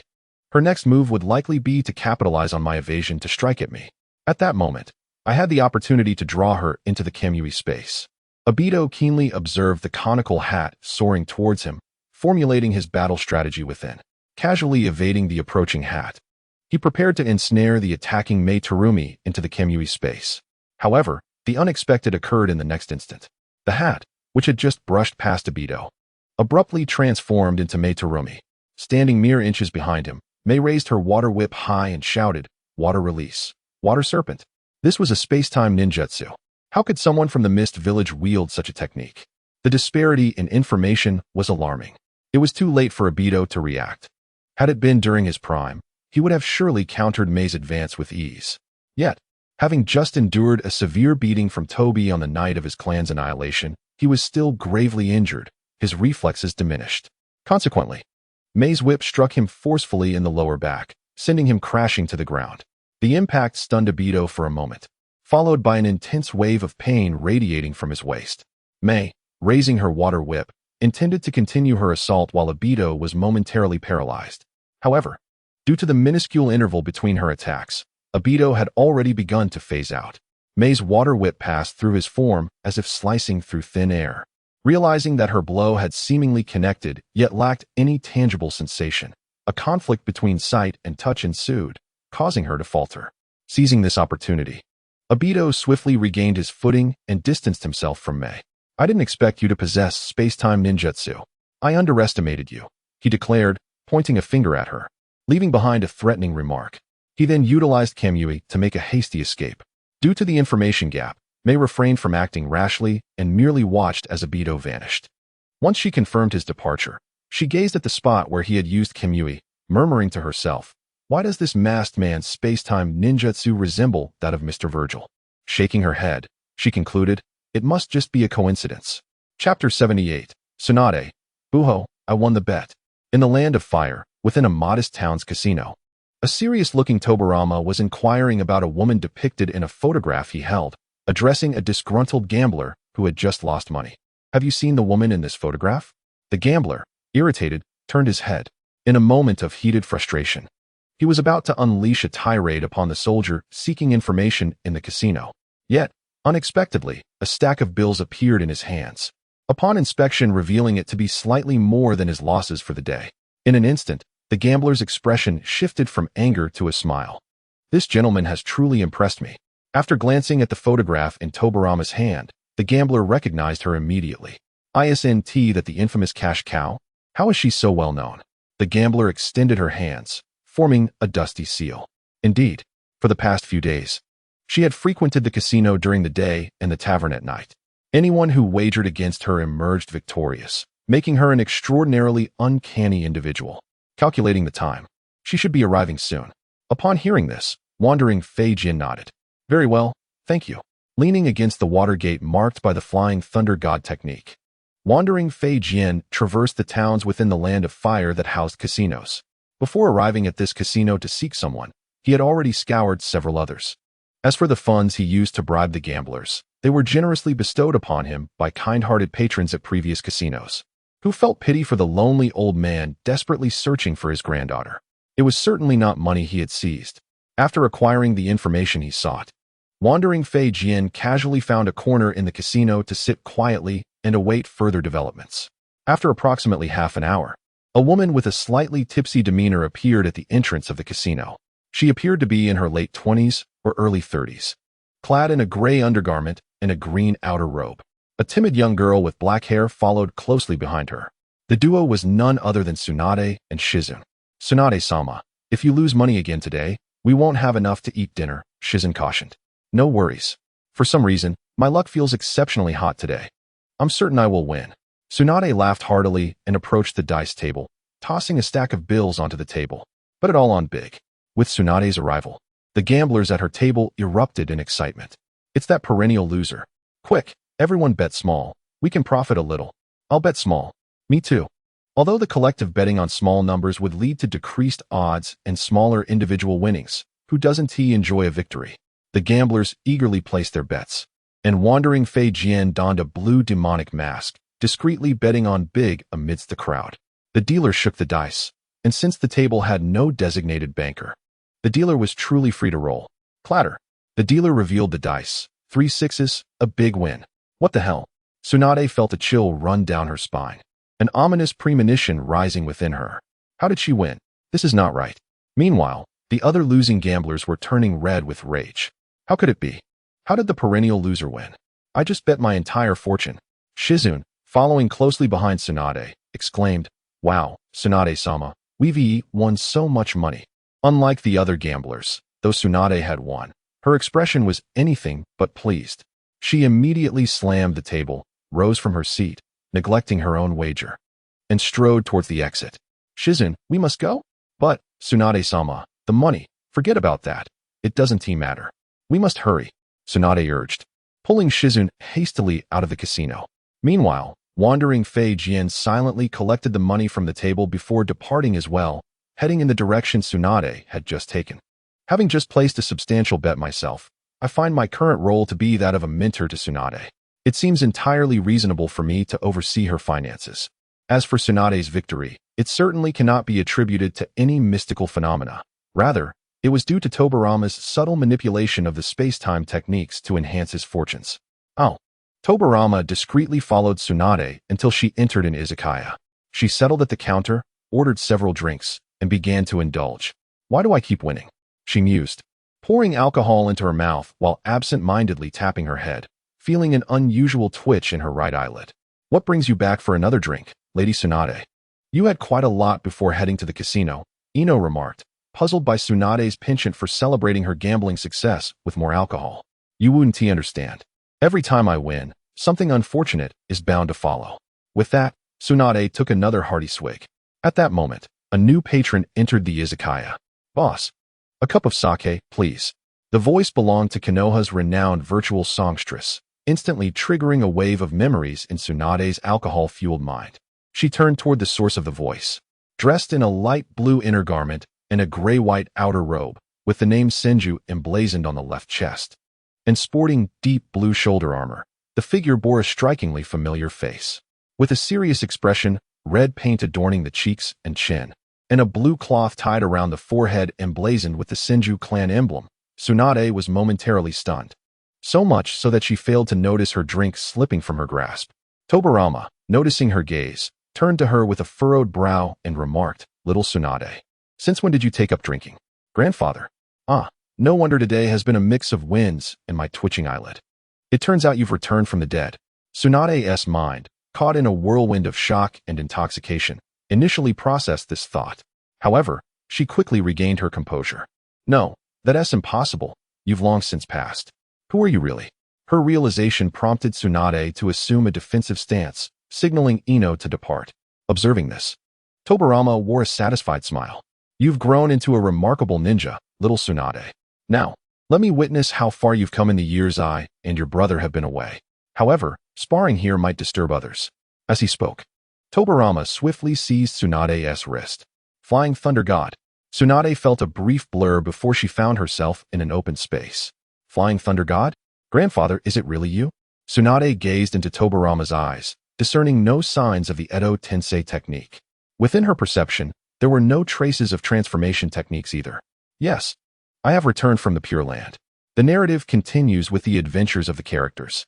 Chapter 79. Have you forgotten to urge for marriage? I have been resurrected to assist someone in executing certain plans. I am not the only one brought back. Other former leaders of the ninja villages have also returned. This technique differs from my reanimation jutsu. It can resurrect the deceased in their prime state. Although I endorse that individual's plans, as a former Hokage of Konoha and a family member, I must convey some crucial information.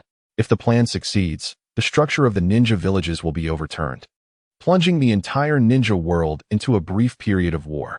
Tsunade, still reeling from the shock of her grandfather's resurrection, was further astonished by what Tobirama had just said. Former leaders from various villages have been resurrected with the intent to subvert the ninja village system? Surely, I am not just dreaming while intoxicated. What about grandfather? Has he also been brought back?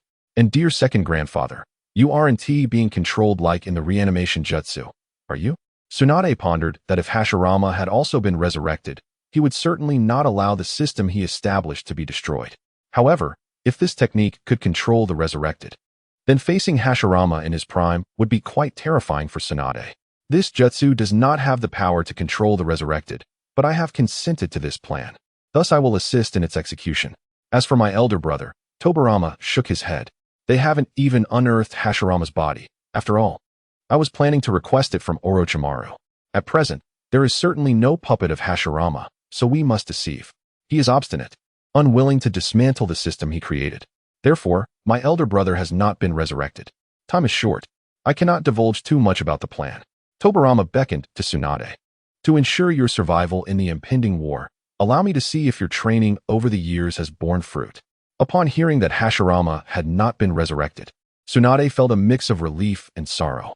She was relieved that the ninja world would not face Hashirama's divine would release. Yet, she was saddened by the fact that she would not have the chance to see her grandfather, who had once cared for her deeply, again.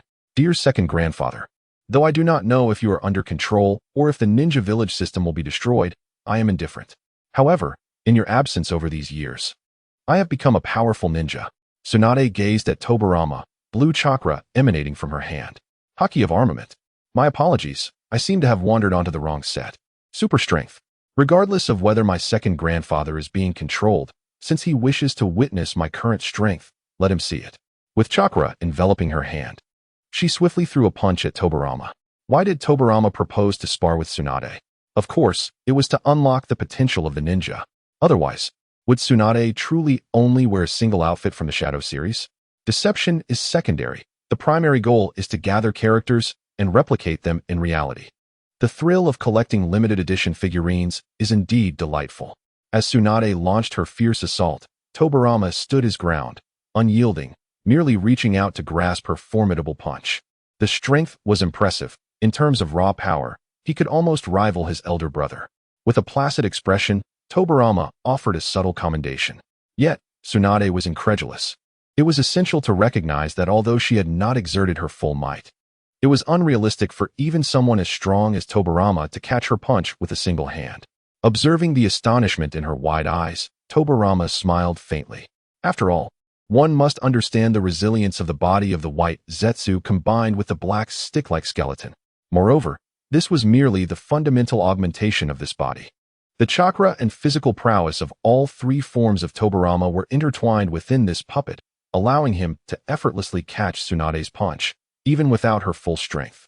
With a firm grip, He flung her to the ground, and with his other hand, he summoned a hard vortex water blade, positioning it against her neck. You have lost. Tsunade, seeing this, lay flat on the ground, having been defeated in a single move, leaving little to be said. Indeed, I have lost. With those words, she unlocked her full ninja potential.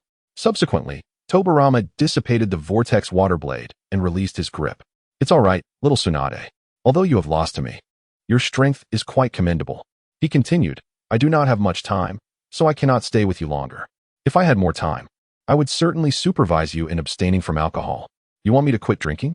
I think it would be better for Tobirama, this biological grandfather. To return to his coffin, she retorted wryly. As he spoke, Tobirama retrieved a stack of bills from his pocket. This is the money you left at the gambling house. I brought it for you. Handing the money to Tsunade, who had risen from the ground, Tobirama began his characteristic rambling typical of the elderly. Look at you. Spending all day gambling with such poor luck, losing continuously. You're just like your grandfather. It's all his fault for leading you astray. You should drink less and gamble less. Instead of wasting time, you would be better off reading more books and mastering more ninjutsu. Tobirama's lecture instantly brought back memories of childhood fears for Tsunade, prompting her to raise her hands in surrender and nod in agreement. Yes, yes, yes, I understand. Seeing her reaction, Tobirama paused his monologue with a sigh. Never mind. You're no longer a child. My words hold little weight.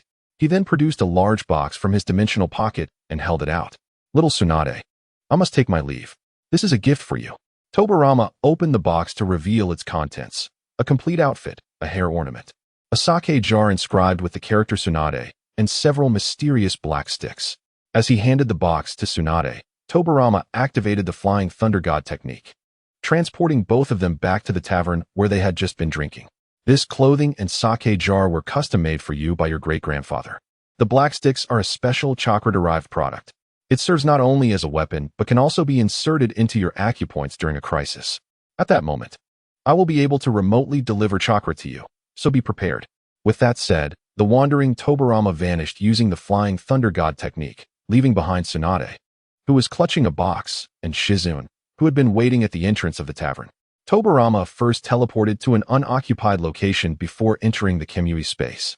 This task should be considered complete, he mused, wiping non-existent sweat from his forehead. Unfortunately, the narrative of Naruto did not include scenes of Tobirama and Tsunade living together. Thus, he had to awkwardly imitate the stereotypical behavior of parents he had encountered online before his transmigration.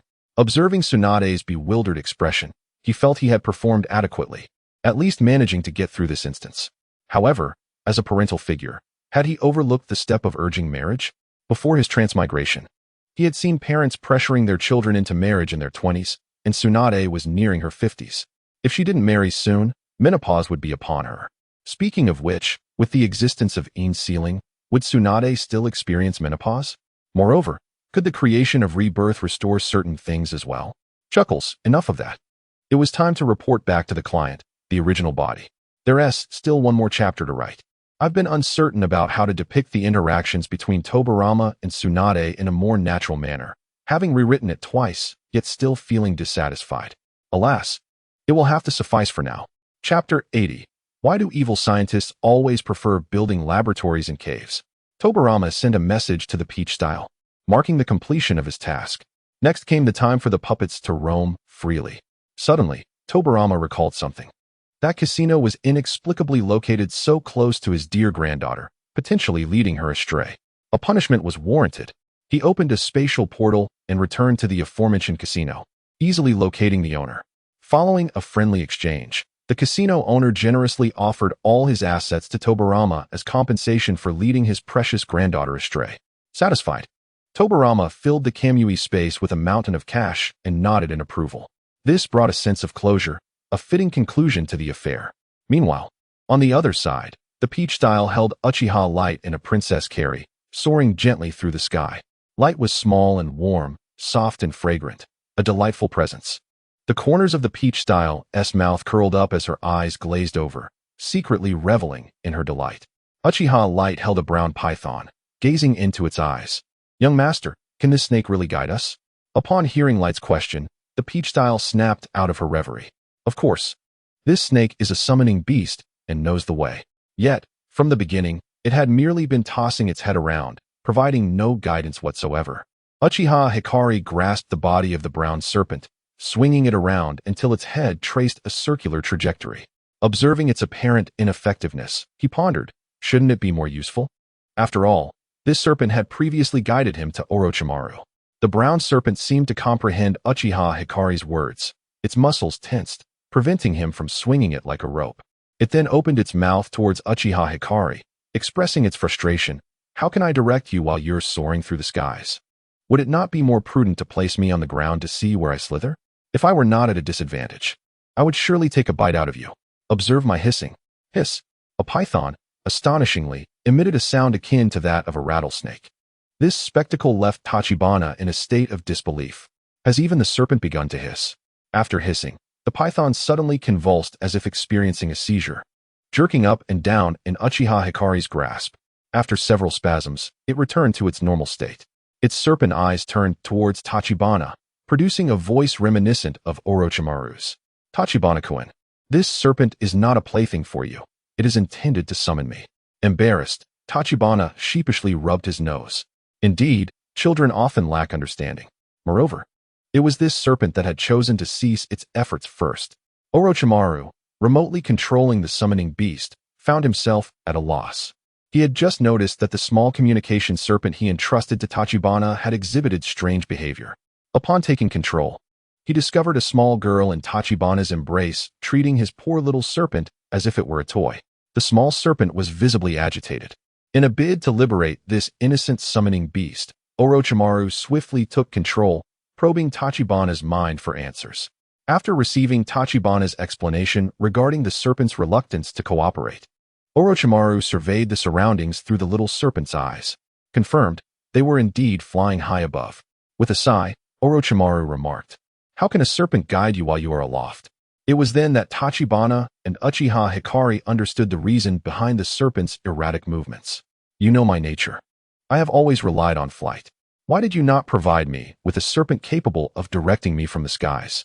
Tachibana, however, would never admit to his error. How could the illustrious Tachibana, the son of the esteemed family, be at fault? It must surely be Orochimaru's oversight. Orochimaru, somewhat exasperated, sighed. Realizing that his bright future depended on Tachibana, he then addressed him softly through the little serpent. I should have considered this more thoroughly, Tachibana-kun. Allow me to guide you now. Subsequently, Orochimaru communicated his current location to Tachibana before withdrawing his consciousness from the small serpent. The poor brown python, bereft of Orochimaru's control, promptly fainted and vanished in a puff of smoke, evidently summoned back to the dragon cave. Upon learning Orochimaru's whereabouts, Tachibana adjusted his direction and sped towards the designated location. The sudden acceleration pressed Uchiha Hikari against Tachibana. The howling wind struck Uchiha Hikari's face unexpectedly, causing her to instinctively clutch onto T-Shirt's neck and exclaim, "Slow down." The two transformed into a streak of white light, soaring towards the border between the land of rice and the land of wind. Within mere minutes, thanks to T-Shirt's full-speed flight, they arrived at the location mentioned by Orochimaru. In the vast expanse of the desert, a striking redstone mountain stood out prominently. T-Shirt gently descended with Hikari in his arms, landing at the entrance of a cave within the mountain. The moment they touched the ground, Uchiha Hikari quickly broke free from T-Shirt's embrace, sitting down abruptly and gasping for breath. It was inevitable. T-Shirt's takeoffs were always abrupt and swift. Uchiha Hikari found her legs somewhat weak, necessitating a moment of respite on the solid ground. Just then, a figure slowly emerged from the cave. The newcomer had gray-white hair tied back in a ponytail and wore round-framed glasses, giving him a rather delicate appearance. Upon seeing the exhausted Uchiha Hikari sitting on the ground and T-Shirt standing nearby, Kabuto confirmed they were the guests Orochimaru had sent for and greeted them with a warm smile. I didn't expect you two to arrive so swiftly. Please, follow me. Lord Orochimaru is inside. Stepping closer to T-Shirt, Kabuto gestured towards the cave entrance.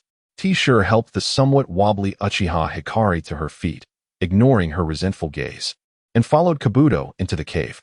Observing Kabuto's adept manipulation of the mechanisms, T-Shirt found himself pondering why nefarious scientists often preferred to establish secret laboratories in caves or underground, invariably outfitted with intricate traps. After a series of complicated operations, a hidden passageway revealed itself in the stone wall of the cave. Entering the passage, the surroundings transformed dramatically, showcasing pristine white walls, floors, ceilings, and bright lighting. Uchiha Hikari looked around in awe, as this was her first encounter with such an elegant decor style.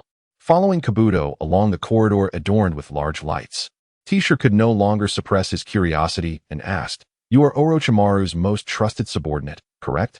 Kabuto maintained his friendly smile, nodding in affirmation at T-shirt's inquiry. "Indeed. Is there something you wish to discuss?" T-shirt stroked his chin, pointing at the lights on the ceiling and inquiring. "This area is a desolate desert for miles. Where do you source the electricity to power so many lights?" Kabuto broke out in a cold sweat, stammering, "How would I know the password? I didn't build this base. I'm merely a research assistant, not a civil engineer." Wiping his brow, Kabuto adjusted his glasses and replied, "I'm sorry, but I am not well informed about the construction of the base. Perhaps you might inquire with Lord Orochimaru later?" Tachibana nodded, displaying no intention to trouble Kabuto. After all, he was not yet a seasoned expert, but merely a fledgling assistant to Orochimaru.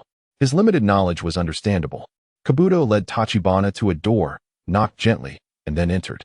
"Lord Orochimaru, I have brought you a guest." At that moment, Orochimaru stood with his back to the door, organizing various vials and containers on the experiment table. "I did not expect you, Tachibana, to arrive so promptly. I have yet to tidy up." After arranging the items neatly, Orochimaru turned to face Tachibana. Uchiha Hikaru gazed into Orochimaru's serpentine eyes, realizing he had indeed brought a snake. "What brings you to me this time?" Orochimaru inquired, gesturing for the two to sit as he retrieved 2 chairs from the side. Seeing the conversation unfold, Kabuto, displaying great emotional intelligence, was about to leave the room. However, he was halted just outside the door by Tachibana. "You need not go. My visit was originally for a trivial matter, but it seems I have stumbled upon something unexpected." Upon hearing this, Kabuto paused and looked toward Orochimaru. Once Orochimaru nodded, Kabuto closed the door and stood beside him. "Tachibana, are you suggesting that my assistant possesses some extraordinary qualities?" "Indeed, but first, you must answer a question. How is it that in such a vast base, surrounded by desolation, you have electricity?" Orochimaru chuckled. "Your focus is indeed unique. Although there are no towns nearby, this place houses the abandoned temporary lodgings left by the 4th Kazekage during his gold mining days. Underground, those abandoned lodgings are connected to the power supply of Sunagakure." Following this, Orochimaru let out a sinister laugh. "Ah, so you've been siphoning electricity. Sunagakure is already impoverished, and you are pilfering power for this laboratory."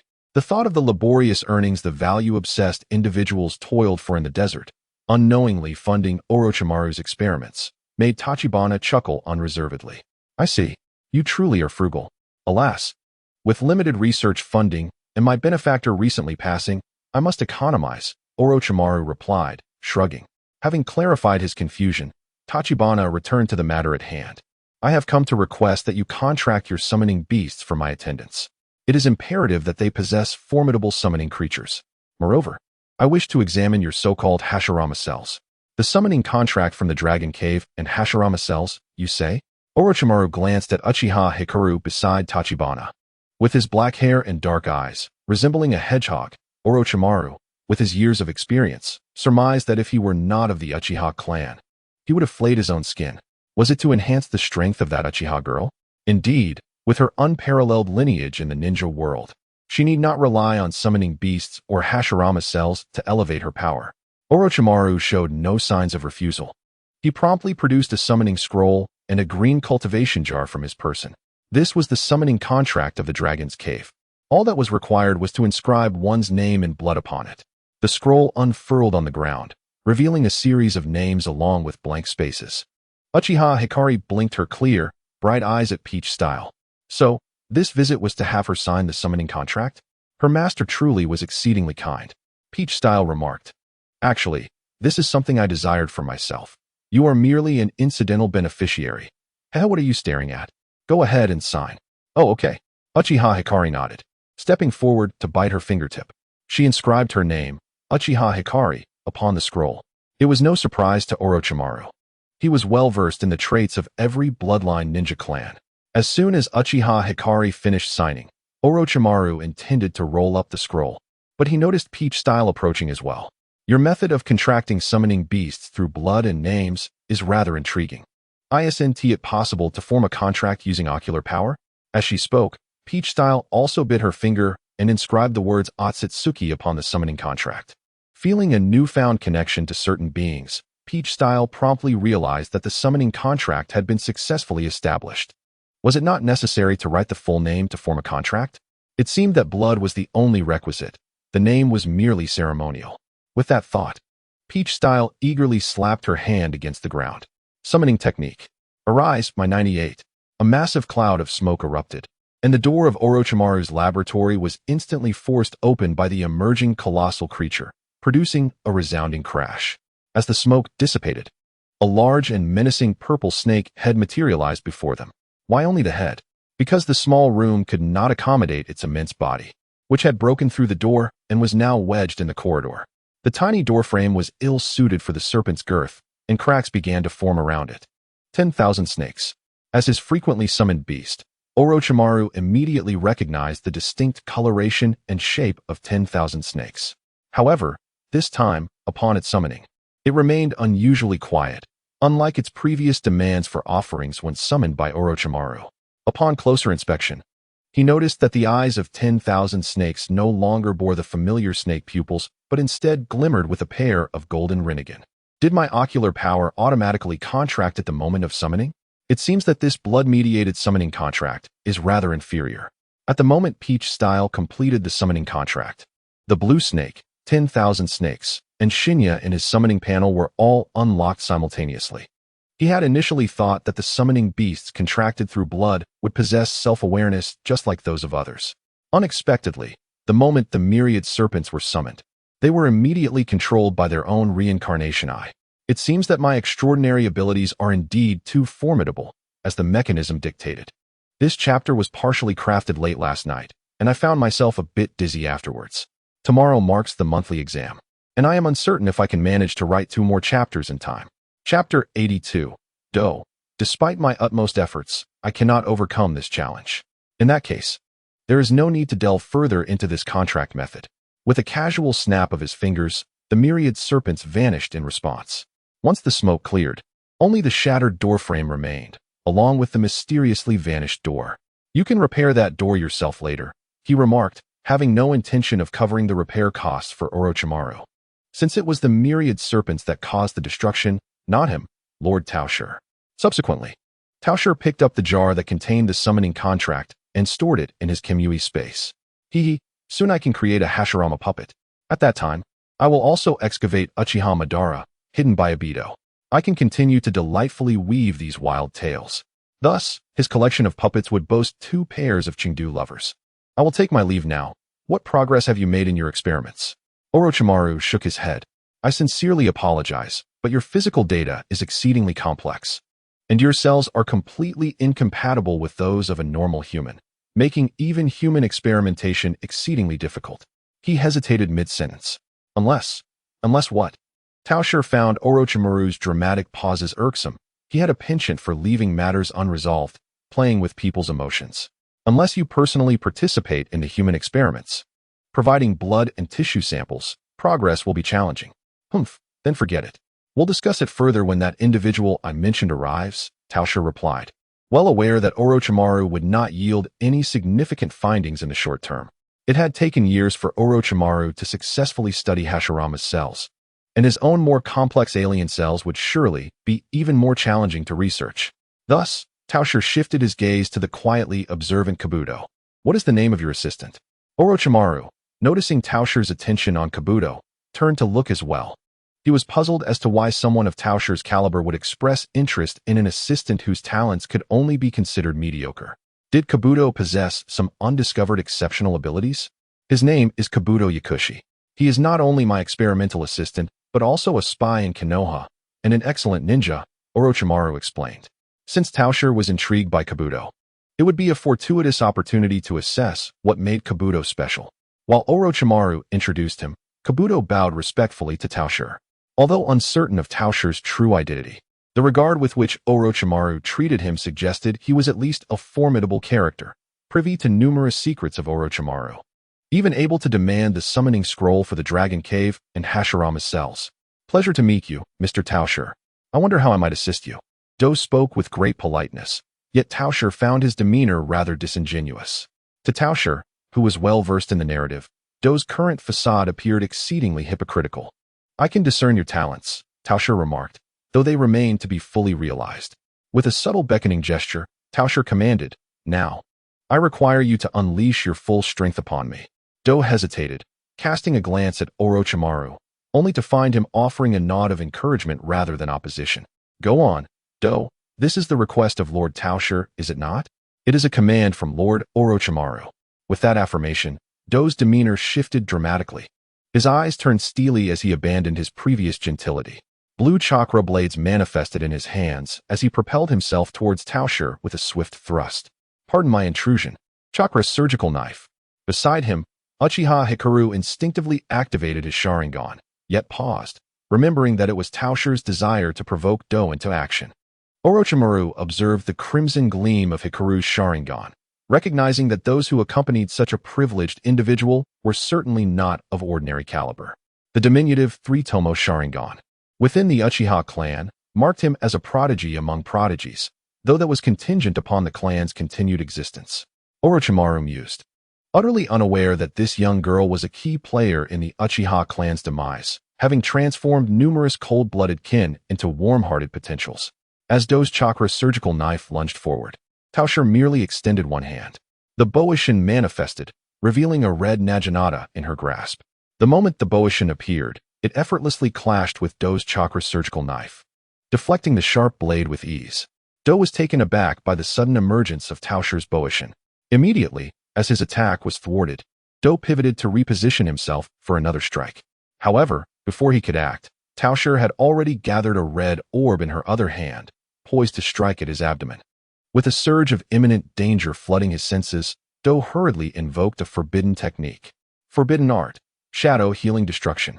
As chakra coalesced at his abdomen, the red orb was launched toward him. To temper the impact and avoid fatality, Tao Shi had deliberately restrained the orb's power. Nevertheless, the force of the impact sent Do crashing against the wall, creating fissures in the pristine white surface of the laboratory. His abdomen's clothing lay in tatters, yet his exposed skin bore no evident wounds. Leaning against the wall, Do gasped for breath, having nearly exhausted all his chakra in a desperate bid to heal his injuries. Truly formidable, Lord Tao Shi. I nearly fell to your single strike. Trembling, Do managed to rise, the excessive depletion of chakra rendering his legs weak. Are you prepared to concede defeat? Tao Shi asked, arms crossed and a curious glint in his eyes as he observed Do's current state of disarray. It seems that even my most formidable strike failed to inflict a single wound upon you. Yet, in executing that last move, I nearly cost myself my life. Do remarked, encountering an extraterrestrial being beyond measure, and the combined might of the formidable Bo Wei and the Crimson Orb, I exerted every ounce of strength, yet could not prevail. As Do's words resonated, Tao Shi successfully unlocked the full potential of the enigmatic ninja, Yakushi Do. Though you appear feeble at present, I have discerned your latent talents, Tao Shi declared, conjuring several black rods imbued with yin-yang release. Now, allow me to thoroughly cultivate your abilities. The black rods were deftly hurled, striking several crucial chakra points on Do's body with precision. Under the onslaught of the rods, Do, already fatigued, collapsed to the ground. Meanwhile, his superior, Orochimaru, merely observed with an indifferent gaze, showing no intention to intervene or offer assistance. He was keenly interested in uncovering the nature of the talents Tao Shi had alluded to in Do. In the ensuing chapter, The Heroic Do, followed by the narrative of Sasuke in Konoha, a temporal leap is anticipated. Chapter 83. I have shed my serpentine skin and transcended into a dragon. Through the black rods of yin-yang release, Tao Shi fervently infused the portion of chakra belonging to Yakushi Do into his being. The chakra that Do had depleted in utilizing the yin healing technique to mend his wounds surged back into him instantaneously. Concurrently, the chakra from both Heroic Do and Snake Do was continuously transforming his physique. Gradually, Do's once healthy, flesh-toned skin took on a ghastly pallor, adorned with serpent-like scales. The agony of his metamorphosing flesh caused Do to collapse, writhing in torment while emitting a foul scream. Hehehe. Tao Shi was taken aback by Dou's apparent resilience. Initially, after infusing Dou with the chakra of both himself and the malevolent Dou's body seemed to reach its limit. However, once the chakra from Snake Dou commenced reshaping Dou's form, it was astonishing how much more could be accommodated. Next, Tao Shi resolved to retain the techniques of Edo Tensei and the second skill of Dragon Dou, while channeling the remainder, including Dragon Dou's Sage Chakra, into Dou's body. As the Sage Chakra flowed within him, a purple hue graced Dou's eyelids, and charming little horns sprouted from his head. Ultimately, a white serpent emerged from Dou's abdomen. Thanks to Tao Shi's considerate action of shattering the fabric covering Dou's midsection with a sphere, the white serpent smoothly extended its head, without causing any untoward implications for onlookers. Unlike Sage Dou, the white serpent that sprouted from Dou's abdomen became an independent entity, coiling around him, likely a result of the extraordinary interaction between heroic Dou's and Sage Dou's chakra. Once Tao Shi completed the infusion of chakra from Dou's 6 forms, the prostrate Yakushi Dou felt the pain in his body ebb away like a receding tide. With renewed vigor, he opened his serpentine eyes and rose to his feet. I clasped my hands together, sensing the immense power coursing through me, accompanied by the formidable techniques and heightened senses bestowed by the Sage Mode. I felt an overwhelming strength, almost terrifying in its magnitude. How do you feel? Tao Shi inquired, retrieving the pre-prepared cloak of the shadow hero from the divine space and tossing it to the transformed Dou. With one hand, Dou caught the cloak and instantly donned it. The cloak, a rich purple, was adorned with silver-white armor plates featuring a serpent pattern on the shoulders and chest. A white serpent, splitting from Dou's form, coiled around him. From its mouth emerging a long, ancient sword with serrated edges. This blade was crafted from Dou's very cells, akin to the Kusanagi of Orochimaru. Grasping the hilt, Dou twirled the sword gracefully, executing a flourish as per the sword techniques transmitted into his mind. In response to Tao Shi's question, Dou smiled faintly, and words escaped him. I have shed my serpent skin and ascended to become a dragon. Orochimaru observed the serpentine pupils in Dou's eyes and the shadows around him, a rare expression of astonishment gracing his features. Is this Sage Mode? Tao Shi nodded, affirming the latent talents he had awakened within Dou. Orochimaru's eyes brightened at the revelation. The ability to communicate with natural energy through Sage Mode had been a long-standing research interest of his. He had previously inquired with the summoning beasts of the Dragon Cave regarding Sage Mode training, but was told he lacked the innate talent for it. To his surprise, Tao Shi possessed the capability to assist others in achieving Sage Mode. In that case, Tao Shi, do you believe I possess such talent? Tao Shi shook his head. I can assist your assistant in transforming his body to enter Sage Mode because he inherently possesses that talent. You, however, lack any such ability. Just then, as Tao Shi conversed with Orochimaru, the shadows around Dou's eyes swiftly faded. Lacking the training method for Sage Mode, Dou's entry into it relied on the small amount of Sage Chakra belonging to him, bestowed by Tao Shi. Thus, his Sage Mode could not be sustained for long. What about me? Uchiha Hikari interjected. You lack it as well, Tao Shi replied bluntly, dousing her hopes. There are no ninjas like you in the warehouse. How can I enhance you? However, he considered allowing her to attempt using the 8,000 spears to mark puppets, and see if she could manipulate the portion of her power dispersed among them. Dou, adorned in the shadow hero attire, approached Tao Shi and presented himself as if offering his heart. I am immensely grateful, Mr. Tao Shi. I have never felt so invigorated. Is there anything I can assist you with? There is no such thing as a free lunch in this world, except for the inflated divine coupons from commercial wars. Given the formidable power Tao Shi had granted him, Dou felt compelled to reciprocate in some manner. As the memories of his fleeting glimpse into the Sage Mode resurfaced, he could not suppress a shiver. Surrounding him was an immense and foreboding aura of crimson chakra, emanating a sense of dread that made him feel as though he were an ordinary individual in the presence of a supreme predator. This sensation stemmed from a hierarchy of life, where even in his sage form, he could only evade its brilliance. Was this feeling akin to that of a tailed beast? No. Compared to him, tailed beasts resembled mere children in their infancy. Ultimately, Dee possessed a profound awareness of the formidable strength that T. Shi embodied. Thus, regardless of T. Shi's requests, he dared not defy him. A wise individual indeed.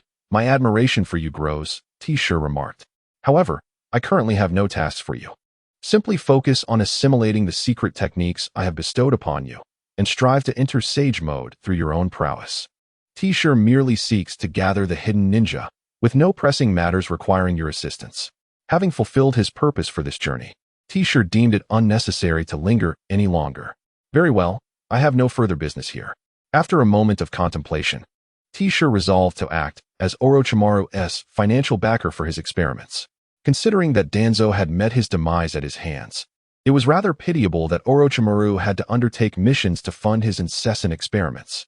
With a wave, T-Shirt opened a spatial portal and retrieved stacks of cash, likely amassed from raiding 2 casinos in the Land of Waves.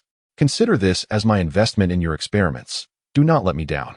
Should funds run low, I suggest you consider establishing your own faction and recruiting some subordinates to generate income.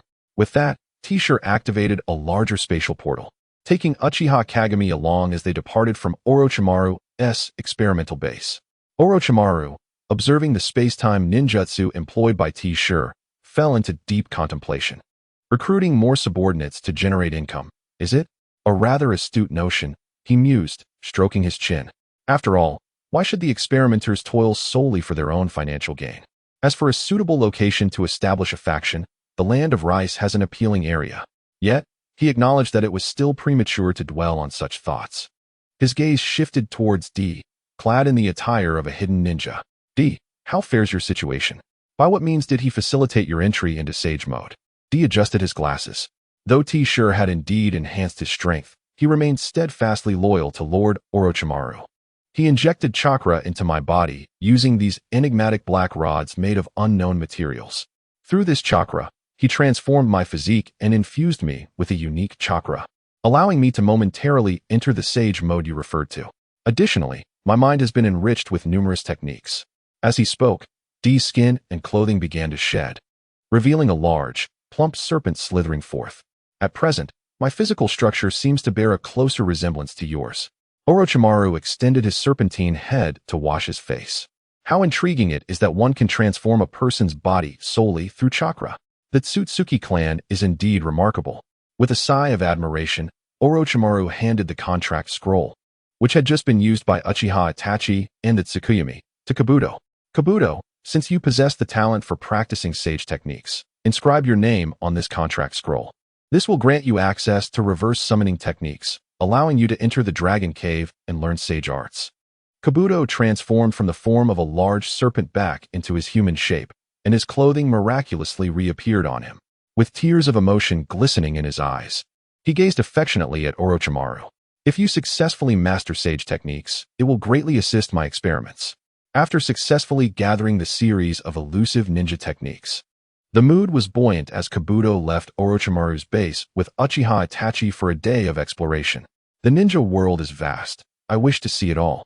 Meanwhile, in the Hidden Leaf Village, Sasuke's spirits were far from bright. Awakening from his coma at the hospital, he slumped despondently against the bed, his legs buried beneath the covers, appearing unnaturally elongated. Tsunade and Naruto had been waiting patiently by his side during his unconsciousness.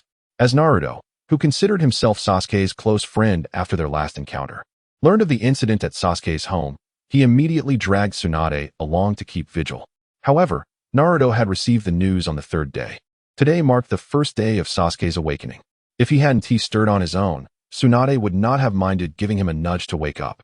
How can you sleep so long at your age? How can you bear to sleep?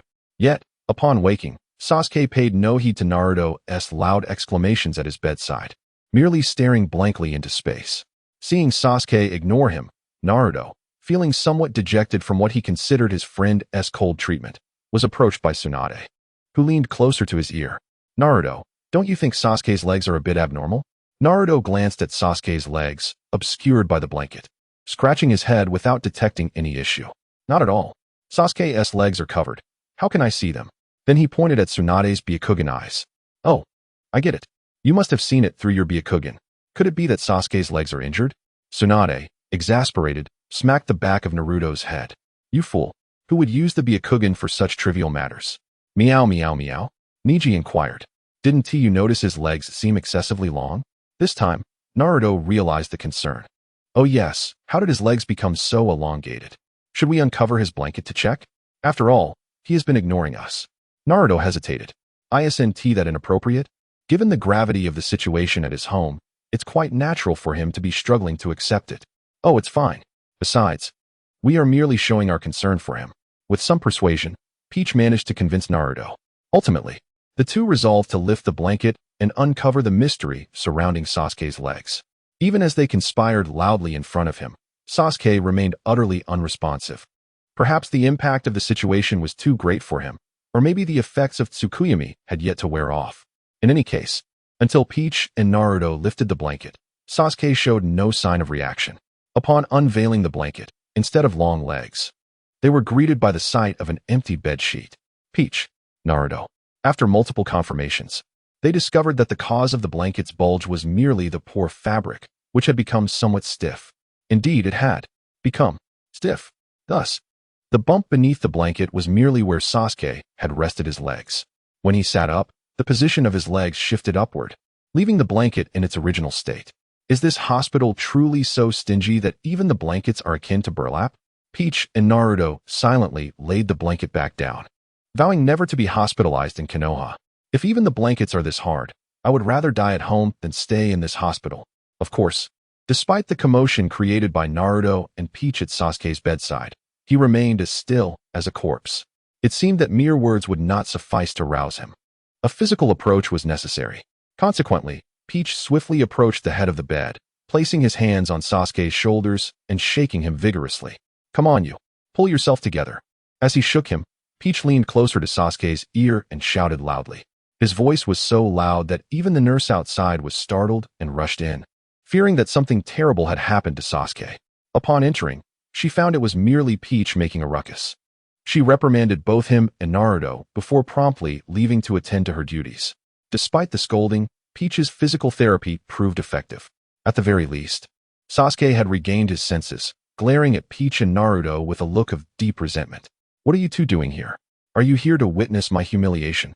Sasuke's voice was hoarse, brimming with anger.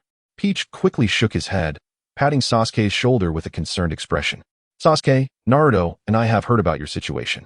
We deeply sympathize with your plight. However, one must always look forward. Although you may have lost your family from now on, you still have us, don't you? Chapter 85.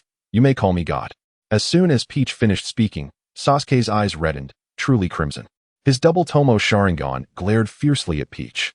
What did you say?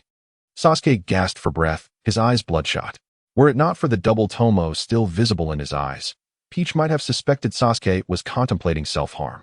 Amaterasu, with a voice as soft as bubbles, locked eyes with Sasuke, and taking advantage of the moment, directly cast an illusion on him. This illusion would not affect Sasuke's daily life. It would only activate when he was asleep or unconscious. Once the illusion was successfully cast, Sasuke, already mentally fragile, fainted again under the dual impact of anger and psychological shock. Sasuke, what's wrong? Did you faint from being too moved and excited? Stop talking, Tao Shi. Sasuke has fainted because of you. These were the last two sentences Sasuke heard before losing consciousness entirely. His mind became a chaotic haze, and after an indeterminate amount of time, he awoke in a realm of pure white. This was the illusionary space constructed by Tao Shi deep within Sasuke's consciousness. Where am I? Struggling to regain his composure, Sasuke realized he had awakened in a completely unfamiliar place.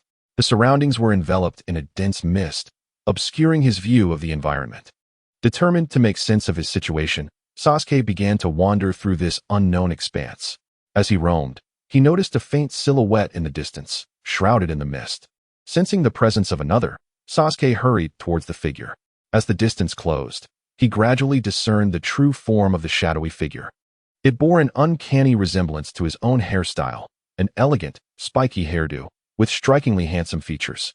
Dressed in a white outer garment and adorned with a purple cord at the waist, the figure sat cross-legged on the ground, eyes tightly shut, emanating a powerful aura reminiscent of a lion. This figure was none other than the true form of Tao Shi, disguised within the illusionary realm. The seated figure seemed to sense Sasuke's arrival, abruptly opening his eyes, which gleamed with the sharpness of an eagle.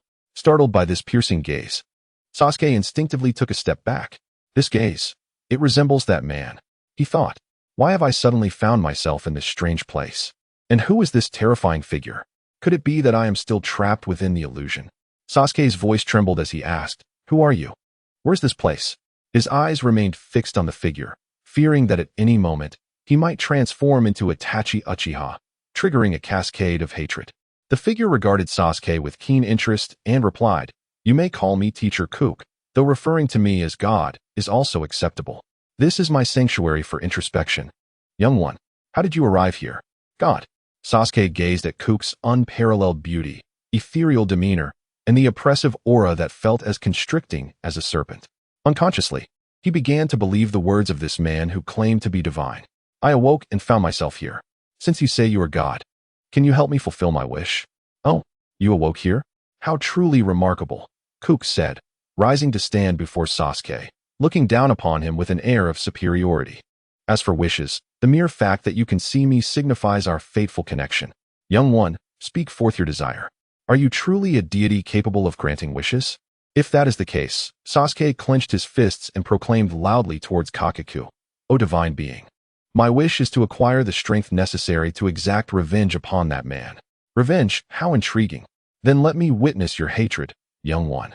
Kakaku's voice resonated, and the surrounding white scenery swiftly transformed. The ground beneath became transparent, revealing a pitch-black abyss below. "I shall not bestow power upon you directly. Any strength obtained without effort is but a fade, not genuine, as per the voice of Dragon Uncle. This space below will simulate a battle between you and your object of hatred. I shall guide you by targeting your strength within this simulated scenario. Now, place your hands upon the ground and envision the visage of your foe." Upon hearing these words, Sasuke crouched down, placing his hands on the ground, his mind conjuring the image of the man he once adored and now despised. The moment Sasuke's hands touched the earth, the dark expanse began to ripple. Soon, the abyss morphed into a stone chamber. In the center of the room stood a stone chair, upon which sat Itachi Uchiha, clad in Anbu attire. Itachi Uchiha. Upon seeing him, a torrent of hatred flooded Sasuke's heart. Kakaku gently patted Sasuke's shoulder. "This is merely a scene simulated by my power. Do not allow your hatred to cloud your vision." At this, Sasuke regained a modicum of composure and turned to observe alongside Kakaku. Itachi leaned back in the stone chair, half-closed eyes seemingly awaiting someone. Shortly thereafter, an adult version of Sasuke entered through the doorway. The adult Sasuke brandished a sharp naginata, dressed in attire identical to that of Kakaku, and pointed the weapon at Itachi seated upon the stone chair. "Is that me?" Sasuke glanced at the shadowy figure of Shippuden Sasuke below and then at Kakaku beside him. "That is merely an illusion crafted based on our appearances. Now, continue to watch." As the adult Sasuke made his entrance, Itachi, seated in the stone chair, rose to his feet. However, the chair behind him inexplicably began to dissipate, though it itself remained unchanged, as stone is not easily degraded. "You have arrived," Itachi spoke coldly. "I have come," Sasuke replied, his tone equally frigid. "You should not be here, yet here I stand." With that, both fell into a heavy silence. Itachi was the first to initiate the attack. His hands moved with blinding speed, and a shadow clone surged forth from in front of him. Clone, great explosion.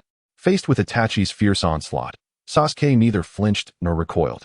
Instead, he channeled lightning chakra into his naginata and declared, "How about this, invincible frame?"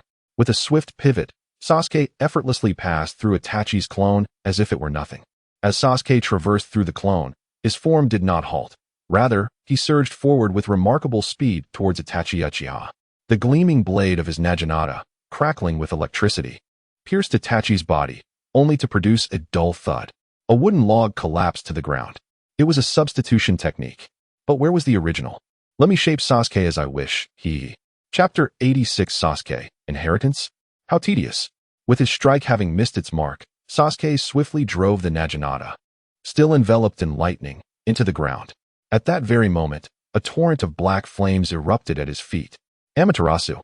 Yet, it appeared that Sasuke had anticipated this scenario long before. In an instant, he vanished from the reach of the black flames.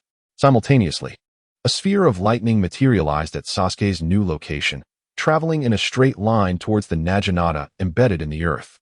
Subsequently, the weapon, seemingly possessing a will of its own, flew back into Sasuke's grasp. The three-tomo Sharingan manifested in Sasuke's eyes, his pupils whirring rapidly, scrutinizing the movements around him. Soon, his gaze froze, and he raised his hand, unleashing a bolt of lightning in the direction he had focused upon. Chidori. Next, Sasuke drove the Naginata into the ground once more, launching a massive fireball towards the previous assault's location. Breaking bonds, here comes the fire. The area struck by Sasuke's attack was engulfed in a cloud of dust, yet he remained vigilant, his eyes fixed on the rising smoke, ever wary of Itachi's sudden onslaught. Suddenly, a crimson light pierced through the dust, and a large red tomo darted towards Sasuke in the blink of an eye. Sasuke's eyes widened as the tomo spun rapidly. Blocked with the skeletal shield, a blue framework materialized around Sasuke, shielding him from the unexpected attack. After deflecting the assault, Sasuke promptly raised his blade, swiftly striking towards the direction of the approaching red tomo. Yet, at that precise moment, the scene abruptly froze and vanished, reverting to the original white ground.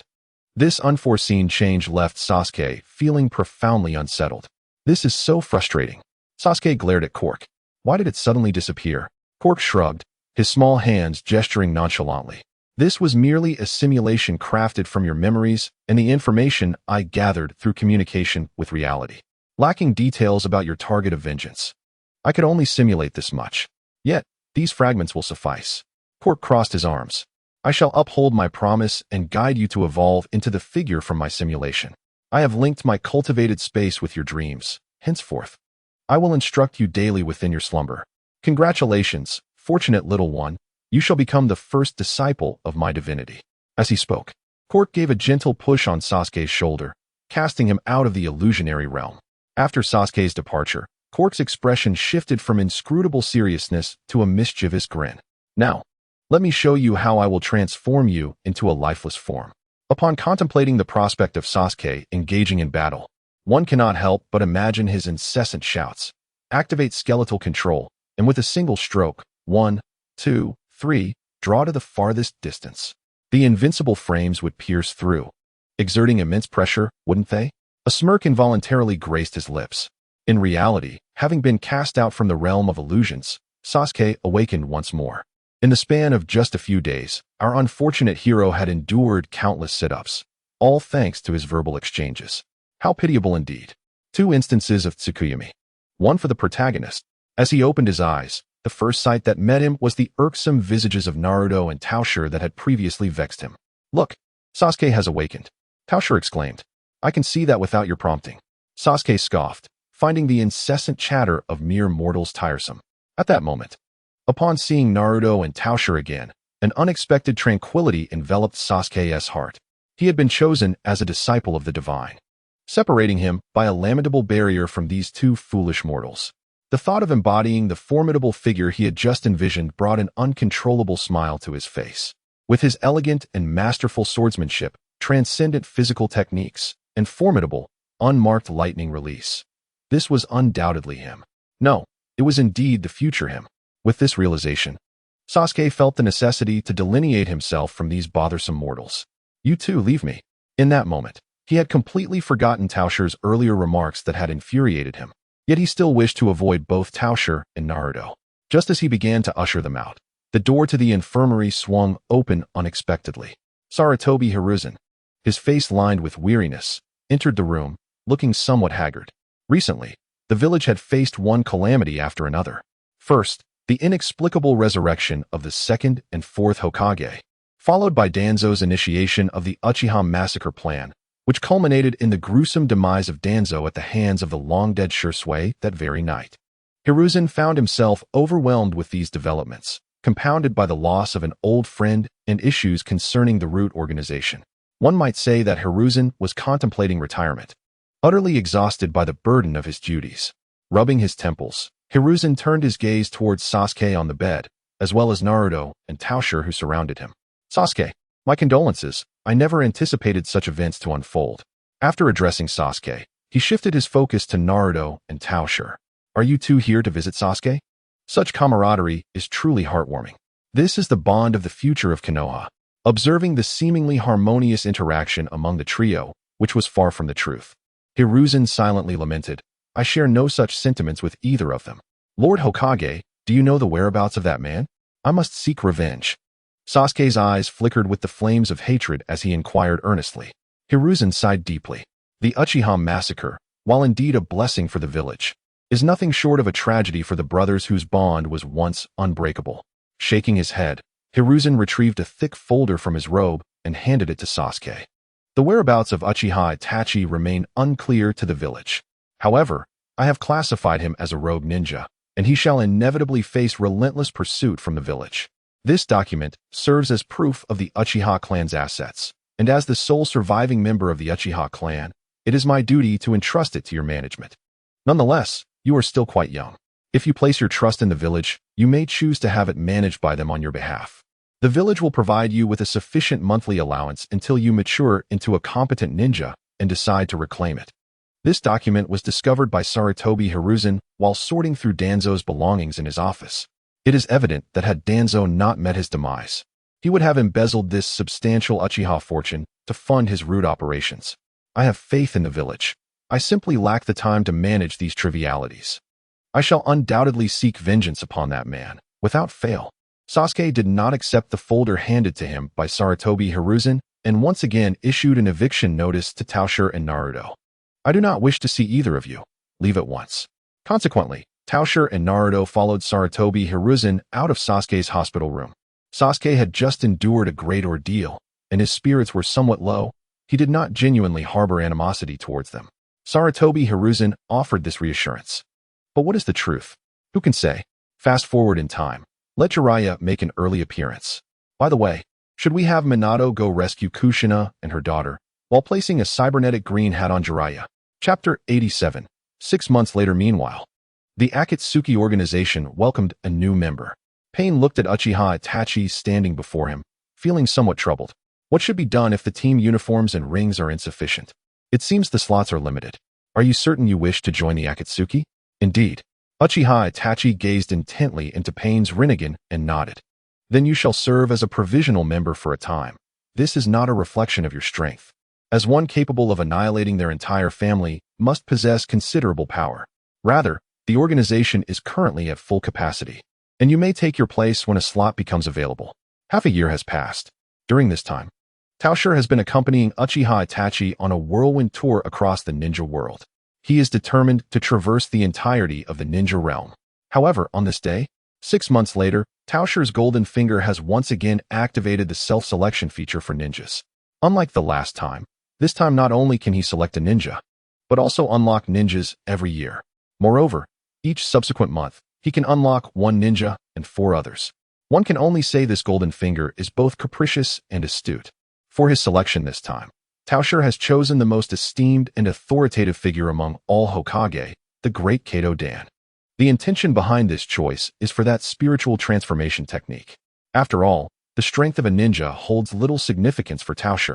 Selecting an intriguing secret technique is far more engaging than opting for the mundane physical and ninjutsu. Meanwhile, he selected Uchiha Madara's Edo Tensei, aiming for the great Susanoo and colossal meteorites. The Ch-Nin puppet has been successfully crafted using the cells of Hashirama, provided by Orochimaru. Furthermore, over the past 6 months, various clones have been excavating graves, while Hinata's clones have been mingling with the main protagonists. Currently, the only remaining unawakened ninjas for are Sarutobi Hizashi, Jiraiya, Uchiha Itachi, and the other forms of Uchiha Madara. Oh, and there's also Naruto and Sasuke's ninja forms. Other forms are not counted, as all ninjas will be unlocked by the time of the Ch-Nin exams. Speaking of the chakra calculations for the Jinchuriki series ninjas, they are rather peculiar. The forms, including that of Naruto, provide with half of the Nine-Tails chakra, in addition to the ninja's own chakra. Thus, plans to select Uzumaki Boruto's manifestation next, to see if he can accumulate an additional amount of chakra. In summary, now finds himself at a loss regarding how to expend his chakra, as his chakra recovery rate also accumulates. Unlocking ninjas has become a trivial matter for. After making his selections, he feels no urgency to experiment with ninjutsu. He can always conduct experiments later. For now, enjoying the game is of utmost importance. Over the past 6 months, the villages of Awagakure and Kumogakure, having been robbed of their shadows, have gradually recovered from the initial chaos. Awagakure is currently led by Inoki's proxy, and Kumogakure by Darui as the acting Reikage. Naturally, the mysterious disappearances of the Tsuchikage and Reikage cannot be concealed from the other 3 great ninja villages. However, Konoha has just lost an Uchiha and needs time to recuperate. Kirigakure has recently emerged from its blood mist policies and is in dire need of revitalization. As for Sunagakure, it is fortunate that Raza is busy prospecting for gold in the desert. Otherwise, the village might have disbanded long ago. It seems that the gold prospecting has even led to some mental issues, with Raza constantly murmuring about value. Thus, the disappearances of the two Kage have not incited any war crises. The ninja world remains, as ever, tranquil. Meanwhile, the Akatsuki organization, constrained by financial limitations, is biding its time. In pursuit of unifying the ninja world, Nagato is diligently saving funds. In just 6 months, Amigakure, as the Akatsuki stronghold, has undergone complete industrialization. Towering skyscrapers dominate the center of Amigakure, the cold steel and concrete separating the rain from the residents. Neon lights illuminate the dark lands beneath the overcast skies. Our village is flourishing, Nagato. Conan and Nagato stand side by side atop the tallest tower in Amigakure, gazing down at the thriving village. Soon, with just a few more years of development, our plans can commence. Nagato and Pain simultaneously lower their heads to observe their hands, then clench them tightly. The path to peace, I shall see through to the end. I will ensure that you witness the day of peace in the ninja world, Yahiko. Nagato thought as he felt the rain pouring down on him through Pain's body. Obito, having lost the support of Kagaya and the control over Kirigakure, can only languish in his gloomy underground hideout, consumed by frustration at the thought of his face. He has become akin to a cave-dwelling goblin, while Inoki and his two companions remain trapped in the dark, timeless space of Kamui.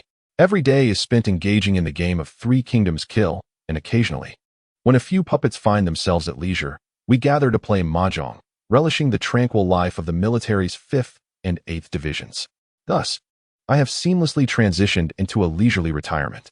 With a swift move, I unleash a strike, eliminating the last vestige of vitality from Karabi. In despair, Karabi exclaims, "A bet is a bet. Quickly, go pick cotton." I extend my leg to nudge AI, signaling both to accept the terms of their wager. I had deliberately procured a substantial amount of unpicked cotton to allow AI and his brother to truly experience the essence of this life.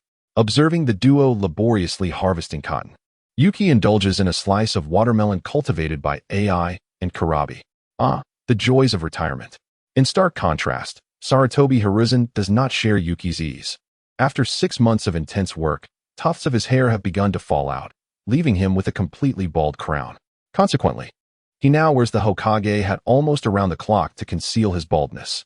After a long day of demanding duties, he reclines in his office chair and summons the Umbu. A masked Umbu ninja swiftly approaches and kneels beside him. "Hokage-sama, how may I serve you?" "Take a few comrades and deliver a message to Jiraiya.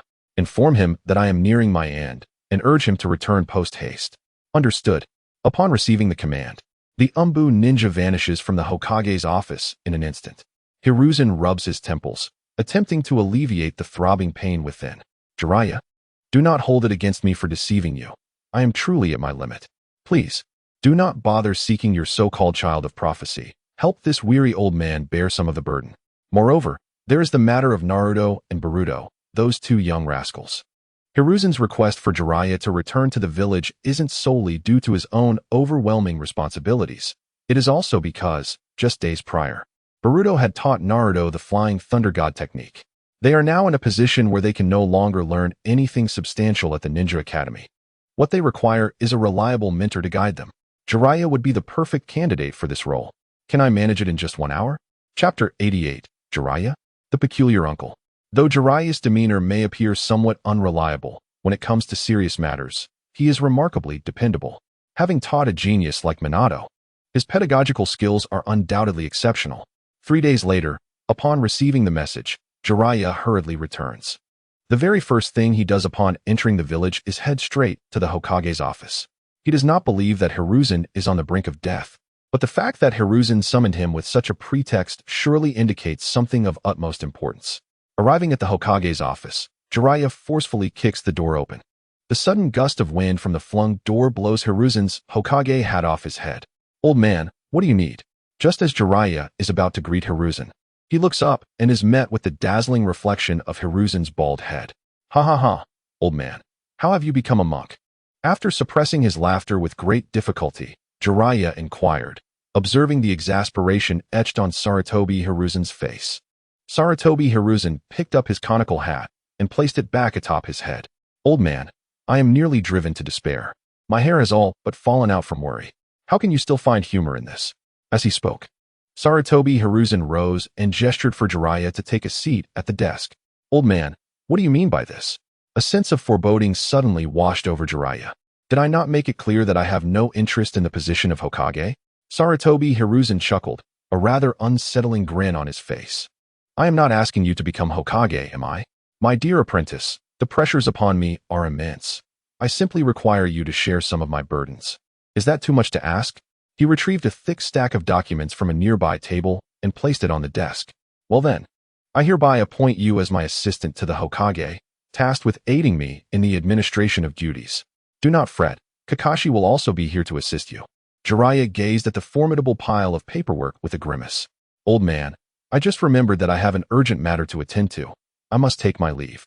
As he attempted to escape, Sarutobi Hiruzen firmly pressed him back into his seat. You shall finish these tasks before you leave. With that, Sarutobi Hiruzen ambled out of the office. I am off to get some sleep. You may continue your work. Also, after you complete your tasks, seek Naruto at the back mountain. He will have a surprise for you. With those parting words, the weary Sarutobi Hiruzen returned home to rest. Sleep, sweet sleep. A dog's life is precious. Jiraiya sighed as he watched Sarutobi Hiruzen's retreating figure. He could have fled long ago, but he chose to remain and assist his master, recognizing the toll that the burden had taken on him, evident in his thinning hair. Let this be a way for a disciple to repay his master. Shaking his head, Jiraiya began to tackle the documents before him. Naruto, the son of Minato? I suppose it is time I pay him a visit. As a day quietly slipped by, Jiraiya finally finished the paperwork on his desk, and only the faint glow of the setting sun remained on the horizon. Has it grown so late already? Jiraiya stretched lazily and promptly stood up. I wonder if Naruto is still at the back mountain. I hope that little rascal is home late. Approaching the window, he flung it open and leaped out, racing toward the back mountain. At the back mountain of Konoha, the carefree Mitsuki and Naruto strolled leisurely down the path. Mitsuki, why can't my flying thunder god technique teleport me like yours, zipping here and back in an instant? Naruto complained. Moreover, it drains all my chakra after just 2 uses. This ninjutsu is far too chakra-intensive. Due to his lack of proficiency with the technique, Naruto was unable to perform consecutive uses of the Flying Thunder God, and each activation consumed a significant amount of chakra. That is the difference between you and me, Naruto. I mastered the Flying Thunder God in just a few days, while it took me 6 months to teach you. It is entirely normal for a prodigy like you to feel a disparity when compared to a genius of my caliber. As the saying goes, practice makes perfect. Naruto, though somewhat unconvinced, found himself at a loss for a rebuttal. Suddenly, he perceived a figure materializing on the once empty path ahead. Upon closer inspection, it was a rather suspicious-looking eccentric uncle, both in appearance and attire. Hey, Tao Shi, be careful, Naruto shouted, grasping Tao Shi's hand while vigilantly scrutinizing the white-haired stranger before him. Who are you, old man? Why have you suddenly appeared in front of us? You're not planning to abduct Tao Shi, are you? Ever since the last encounter, when Watergate had taken Tao Shi right before his eyes, Naruto had harbored a lingering unease, fearing that another dubious character might emerge to whisk Tao Shi away. Meanwhile, Jiraiya, hurrying over, appeared utterly bewildered. This child must be Naruto, he thought. Yet, why was Naruto eyeing him with such suspicion, as if he intended to abduct the Hyuga child named Tao Shi? Did he really bear such a resemblance to a child-snatching fiend? Jiraiya felt somewhat offended by the implication. Ahem, young one, is your name Naruto?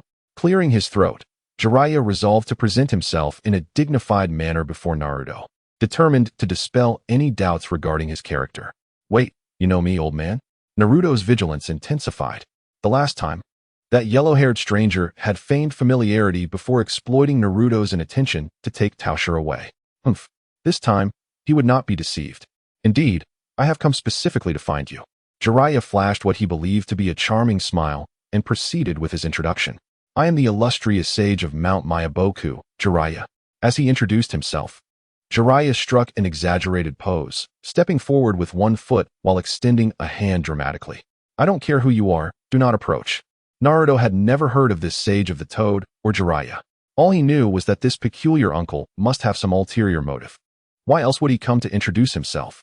Gathering a red orb of chakra in his hand, Naruto aimed it at Jiraiya. I have never heard of any sage of the toad, nor do I know you. Leave at once, or I shall not hesitate to act. In truth, Naruto typically did not harbor malice toward strangers. However, Jiraiya's appearance triggered a psychological response, causing Naruto to react defensively. This strange uncle seemed to possess knowledge of him, and he was undoubtedly no good. He could very well attempt to take Tao Shi away when Naruto was not paying attention. There was no way he would allow harm to come to his closest friend. Jiraiya, taken aback by the crimson sphere pointed ominously at him, was momentarily stunned. Is that the Rasengan? Truly remarkable. I shall be known as the fastest ninja in the world. Chapter 89. Jiraiya. Oh no, I've stepped on a landmine. Is this the surprise that the old man spoke of? Indeed, it can be considered a surprise, though the color of the dumpling seems somewhat off. Why is Naruto's dumpling red? Let me ask you, is Naruto's dumpling a Rasengan? Did you teach him to make it? If you didn't, why are you asking this? Ahem. I digress. Although Jiraiya was astonished by the dumpling in Naruto's hand, he noticed Naruto's hostile demeanor and raised both hands in surrender. Young man, do I truly resemble a villain? Go ask around in the Hidden Leaf Village. Who doesn't know of the illustrious name of Jiraiya, the Sage of the Toads? I haven't heard of any Sage of the Toads. You should leave, Naruto insisted, trying to shoo him away. However, Tao Shi intervened, preventing Naruto from forcing Jiraiya to leave. Pressing Naruto's hand that was shaping the dumpling down, Tao Shi leaned in and whispered, Naruto, don't you think you've seen the name Jiraiya somewhere before? At this, Naruto suddenly recalled something, and upon looking at Jiraiya, his hostility dissipated. Enlightened, he exclaimed, I remember now. You are the author of Ica Paradise, aren't you? What? At such a young age, you've already read my masterpiece? Bravo Haki Naruto, Jiraiya exclaimed, immediately giving a thumbs up and flashing a bright smile. Indeed, Ica Paradise is the grand work of me, the literary giant, Jiraiya. Would you like an autograph? Naruto shook his head vigorously. No way. Tao Shi says your book's plot is quite mediocre, lacking substance despite its style. With an unreliable uncle like you, it's clear you're a third-rate author. Jiraiya was taken aback. Does anyone understand? After a day of hard work, I come home to be called a third-rate author by a child. How could Jiraiya tolerate this? Of course, he couldn't. His face flushed with indignation as he retorted, You little brat. Don't get too cocky. I, Jiraiya, am a renowned novelist. How could I possibly write poorly? You two sheltered kids have clearly never read good literature. Tao Shi ignored Jiraiya's protest and silently pulled out a book without a cover. Here, take a look at this. This is the true Liu Bei. Interrupted in his spellcasting, Jiraiya hesitated but took the book with skepticism. Could there truly be a Liu Bei that far surpasses mine? Naturally, he was unwilling to dismiss it without examination. As he opened the book, colorful illustrations filled his vision. Aha, it's an art book. Instantly intrigued, Jiraiya began to flip through the pages rapidly. Being a powerful ninja and an author, his reading speed was astonishing. However, by the time he realized what he was actually looking at, it was already too late. Comrades, I have stepped on a landmine. The veins in his eyes erupted, turning a vivid crimson, as if on the verge of unleashing a kaleidoscopic ocular technique. A cry of agony escaped his lips, my eyes. He then collapsed to the ground, clutching his face in pain and lamenting his plight. Upon witnessing Jiraiya's unusual reaction, Tao Shi suddenly recalled that the book he intended to show Jiraiya was likely in Naruto's possession. The tome he held was a recent acquisition from the bookstore, procured specifically to deceive others. However, due to Tao Shi's decision to envelop all his books in opaque covers, he momentarily forgot this detail. What an unexpected turn of events. Hey, Tao Shi, Naruto remarked, observing Jiraiya's dire condition, and couldn't resist prodding Tao Shi's arm. The book you intended for Uncle Jiraiya, it wouldn't happen to be that one, would it? Tao Shi, with an impassive expression, nodded slightly. Forgive me, Jiraiya. This time I made an error. I must have taken the wrong one. The book I meant to show you should be with Naruto. Oh, so it was that book.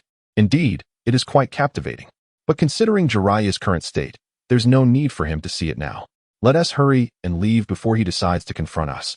Tao Shi urged. He retrieved the discarded book from the ground and, with Naruto in tow, activated a swift teleportation technique to escape the scene. After Tao Shi and Naruto vanished, Jiraiya, still kneeling with his face obscured, raised his head, his bloodshot eyes betraying shock. That young Hyuga used the Flying Thunder God technique? He mused. Old man, is this part of the surprise? Rubbing his eyes, he was reminded of the earlier scenes from the book. That wretched little brat. I will settle the score with you tomorrow. Rising to his feet, Jiraiya trudged towards the bathhouse, the stinging pain in his eyes urging him to seek solace in the women's hot springs and perhaps gather some inspiration. As night fell, weary from the day's labors, the townsfolk drifted into slumber. Only we, the diligent duo, continued to strive, with one of us dreaming of relentless training. I once prayed to the divine, yet the only response was my own resolve. Thus, I came to understand that the divine is formless until one is born. The world, having beheld my prowess, likens me to the divine, while I, in turn, define the divine through my own existence. Listening intently to his master's earnest teachings, Sasuke nodded seriously, committing each phrase to memory. A person as formidable as his master imbued every word and action with profound wisdom. In future battles, he planned to recite his master's words, believing that the sheer force of his presence would send foes fleeing in terror. Over the past 6 months, Tao Shi had assumed the guise of a mentor to guide Sasuke's training. While termed guidance, it primarily involved projecting illusions of cinematic displays, gradually transmitting the skills of various ninja to Sasuke's mind. As of now, Sasuke had mastered the abilities of Little Sasuke, Sharingan Sasuke, Event Sasuke, and Wind Era Sasuke, while also perfectly grasping the dual tomo of his Sharingan. That night, having fully mastered the lightning release Kirin, Sasuke posed a long-buried question to his mentor, Kook. Master, where exactly is this space? Can I find you in the real world? Reclining on an ethereal white plastic chair, Kook placed his hands across his chest, exuding an air of tranquility. Why do you wish to find me in reality? In this realm, even in dreams, you possess all your senses and can cultivate normally. Cannot you? Yet, a sense of unreality clung to Sasuke. I feel as though this life lacks authenticity. I long to gaze upon you while awake, to hold your hand. After half a year of companionship, Sasuke had come to regard Kook, the mentor who had intruded into his dreams, as family. Oh, poor child, Kook sighed, the sorrow evident upon his countenance. If it were possible, I too would wish to meet you. However, eternal solitude is the punishment bestowed upon the strongest. I created this space under my dominion, yet it has imprisoned me within it, like a deity who has crafted a stone too heavy for himself to lift. I have lost track of how long I have lingered here. My existence is exceedingly mundane, merely a spectator to the world's changes, possessing great power, yet unable to wield it. With that, Kook rose and affectionately ruffled Sasuke's hair. But you are different, Sasuke. You have entered my domain within your dreams, intertwining my realm with your slumber. You are my sole disciple, and under my guidance, you shall surely become the strongest. Only when you surpass me will you break free from this realm and meet me. However, this is still too early for you. Strive on, Sasuke. As Kook concluded his affectionate gesture, he returned to his chair.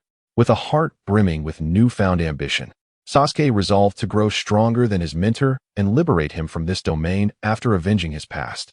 Yes, I will not disappoint your expectations, Master. Tomorrow is the day I face that detestable foe in battle. You will watch over me, won't you? Kook nodded. I will always observe your growth, Sasuke. Remember this. Composure is your greatest ninjutsu, and confidence is your strongest trump card. As soon as he finished speaking, Kook forcefully awakened Sasuke, prompting him to leave the illusionary realm. Foolish boy, of course, I will always keep an eye on you.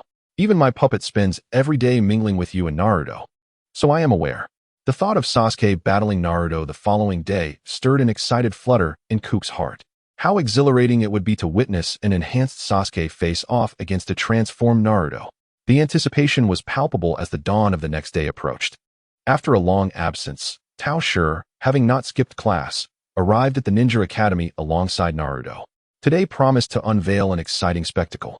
Once the morning classes concluded, Tao Shi and Naruto made their way to the dueling arena within the academy. As they entered, they spotted Sasuke, who had been waiting impatiently. Naruto, I've been waiting for you for a long time. Hurry up. Sasuke coldly beckoned Naruto to engage in a duel. Humph, a defeated foe seeking to regain face with me? You stand no chance against the esteemed Naruto. With a playful grin, Naruto leaped onto the dueling platform, attempting to form a confrontational hand sign with Sasuke. Let us skip the trivialities. There's no one else around here anyway. This time, Sasuke's challenge was issued without the knowledge of any onlookers, leaving the arena eerily vacant save for Tao Shi, who stood aside to watch. Unbeknownst to Naruto and Sasuke, Two old perverts were voyeuristically observing their confrontation through a crystal ball. In the Hokage's office, Sarutobi Hiruzen and Jiraiya sat side by side, intently watching the scenes unfold within the crystal sphere. Jiraiya, who do you think will emerge victorious? Hiruzen inquired. Jiraiya shook his head. I have yet to witness their true strengths. How could I possibly know? However, he observed Sasuke's Uchiha clan insignia on his attire. If that little rascal activates his Sharingan, Naruto could be in peril. The enhancement provided by the Sharingan in battles of equal footing is widely recognized throughout the ninja world. Even a single Tomo Sharingan would render Naruto's Rasengan challenging to contend with. To this, Hiruzen merely chuckled. Is that so? I beg to differ. Unbeknownst to Jiraiya, Hiruzen was acutely aware that Naruto's abilities extended beyond the Rasengan to include the less mastered Flying Thunder God technique, though his age limited his chakra reserves. The disparity in information suggested that overcoming Sasuke should prove relatively simple. Thus, under the scrutiny of three pairs of eyes, the second bout between Naruto and Sasuke commenced. Let the battle begin. Sasuke swiftly produced several kunai from his pocket, gripping them firmly as he fixed his gaze on Naruto. His mentor had taught him to apply pressure on the opponent's weaknesses during combat. As Naruto recognized the kunai in Sasuke's hands, a wave of tension washed over him. He was acutely aware of Sasuke's skill in throwing weapons, while he himself had no expertise in countering such projectiles.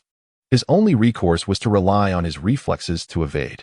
Fixating on Sasuke's hand that clutched the kunai, Naruto remained on high alert for any shuriken attacks. Noticing Naruto's focus on his weapon, a slight smirk crept onto Sasuke's lips. Little brother, with that pressure you're under, won't you just explode if I strike suddenly? Concealed beneath his clothing, Sasuke discreetly formed hand signs with his other hand. Once completed, he feigned a movement with the kunai. Then he extended another hand before his mouth, exhaling a dragon-shaped flame. Fire release, great dragon fire technique. Naruto was completely unprepared for Sasuke's underhanded tactics, rendering his earlier defenses against the shuriken utterly ineffective. The speed of the dragon-shaped flames was astonishingly swift, and its area of effect far surpassed that of the shuriken. There was no time to evade. Resolute, Naruto hurled a handful of oddly shaped shuriken with reckless abandon, devoid of any throwing technique. Observing the match through the crystal ball, Jiraiya exclaimed, "It's the technique of throwing all the shuriken at once.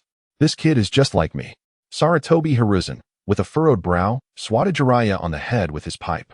Chastened, Jiraiya fell silent, watching intently.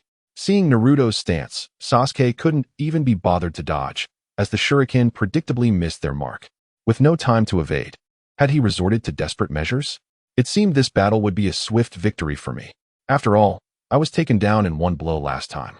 So consider this my retribution, Sasuke mused inwardly. Meanwhile, Naruto, having thrown the shuriken, stood frozen in place, seemingly paralyzed by the great dragon fire unleashed by Sasuke. Jiraiya couldn't help but feel anxious for Naruto, yet Hiruzen and Taijutsu remained unfazed. Do I have another card up my sleeve? Just as the dragon flames were about to engulf Naruto, a flash of golden light appeared, and in an instant, Naruto vanished from his spot. Is that the Flying Thunder God technique? Has he mastered it already? Jiraiya's eyes widened in astonishment. To have learned the Flying Thunder God at such a young age is a talent more formidable than even Minato's. Sasuke's expression mirrored Jiraiya's surprise. What is happening? Where did he go? Is that a body flicker technique? But there's no way it's that fast. Damn it, where did he go? A bead of sweat trickled down Sasuke's forehead.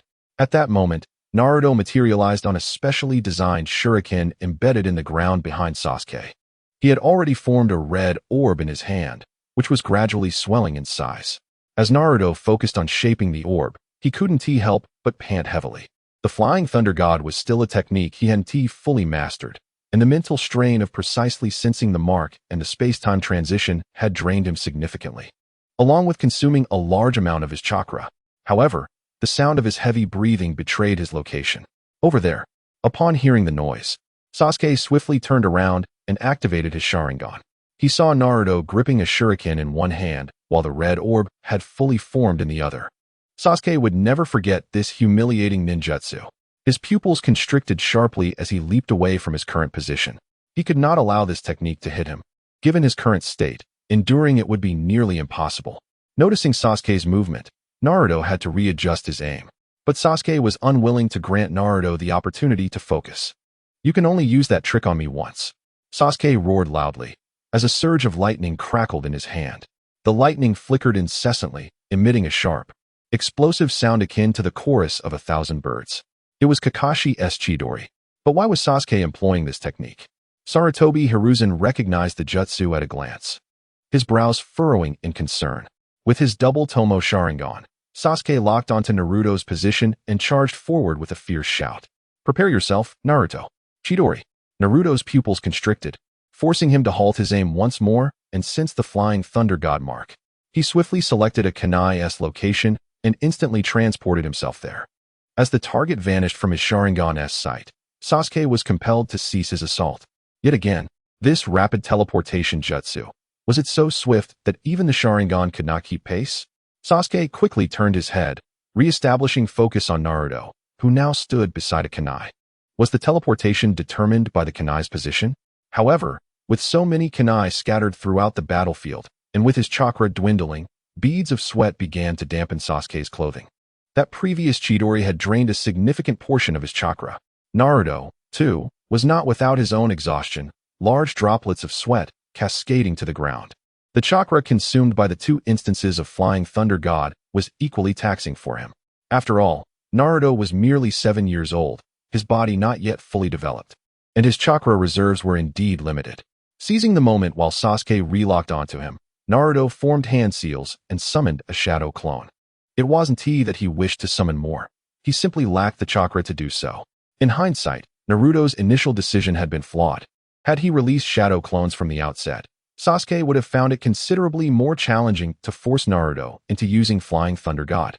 As the shadow clone emerged, it sprinted towards Sasuke from both sides, each holding a red orb.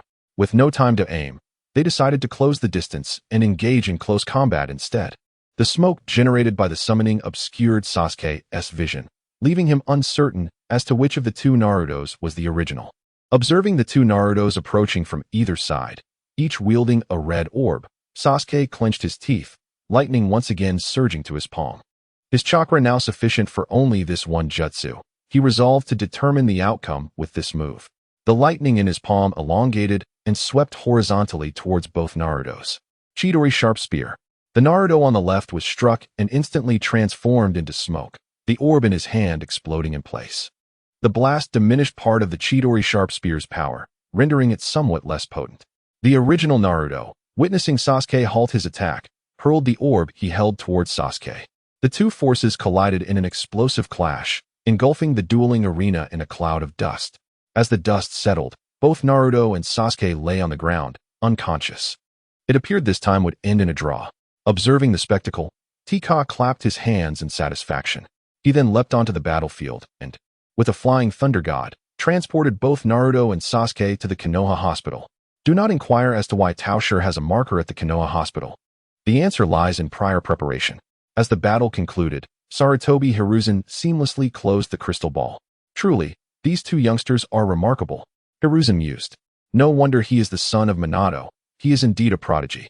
The Uchiha lad is quite impressive as well, Jiraiya concurred from the side. Given this, what have you thought about the matter I discussed with you yesterday? Casting a glance at Jiraiya, Hiruzen inquired. Well, Jiraiya scratched his head. Initially, when Hiruzen requested him to mentor Naruto and Tao Shi, he had declined. After all, Tao Shi had the audacity to show him that repulsive material and claimed that his books paled in comparison to that dubious tome.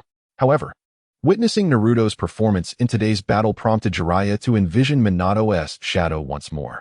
Additionally, he had just learned from Hiruzen that Naruto's Rasengan and Flying Thunder God technique were both taught by Tao Shi.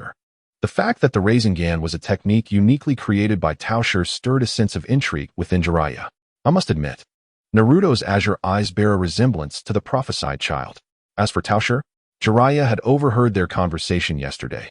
It was merely a case of mistaken literature, a trivial misunderstanding. The magnanimous Jiraiya had already forgiven them. These two youngsters are indeed exceptionally talented. If I were to guide them, the sense of accomplishment would be unparalleled. After a period of contemplation, Jiraiya ultimately nodded in agreement. Very well, old man. I shall take on the task of mentoring those two. However, Jiraiya cast a sidelong glance at the now-closed crystal ball, a mischievous grin spreading across his face as he began to rub his hands together. Might I borrow that crystal ball for a moment? Hiruzen shot Jiraiya a glare. No way. Get out of here.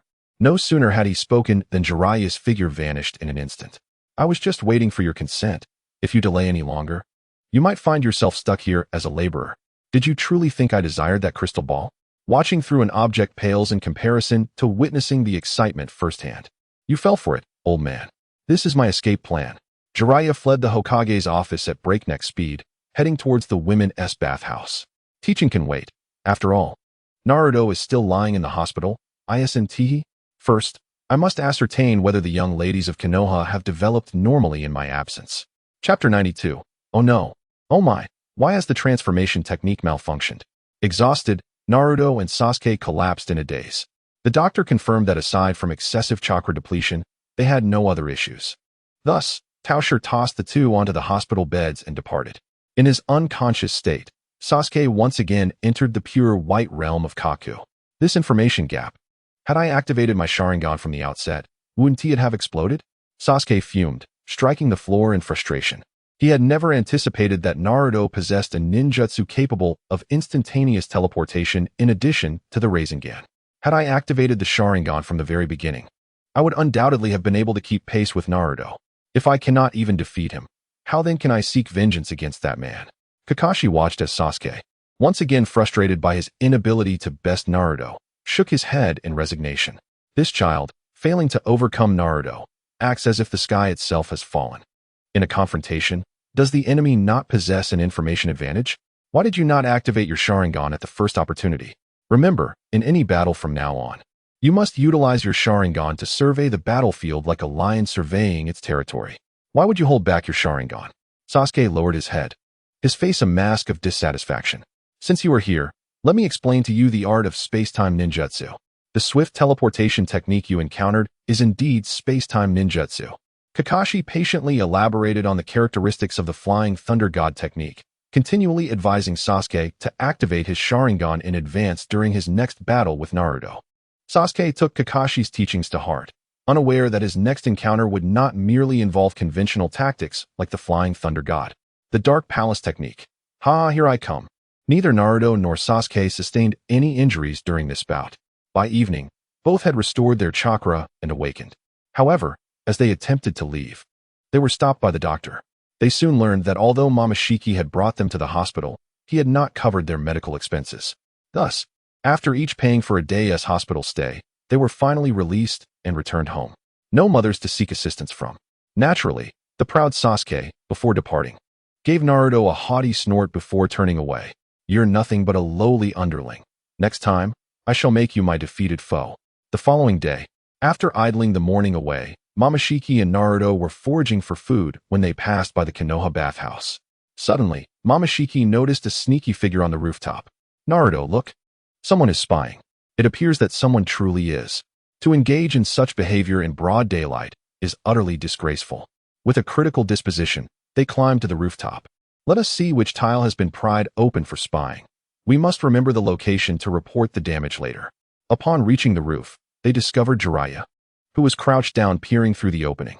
Startled by the sudden touch on his back, he exclaimed, "Who is it?" I must clarify, I am not spying. I am gathering material for my novel. Turning around, he saw Momoshiki and Naruto, and he let out a sigh of relief, patting his chest. Phew, it's just you two. You nearly frightened me to death. And truly, I am not spying. You know me. He pointed to his face with a thumb. I am a renowned literary maestro. It is perfectly normal for me to gather materials everywhere. However, Momoshiki paid no heed to his explanations and quietly approached the broken tile on the rooftop. Facing the women's bath below, he shouted, "Everyone be careful. There's a lecherous old man peeping from above." As the words of Tao Shi echoed, chaos erupted in the women's bath. Jiraiya's expression changed drastically, and he turned to flee.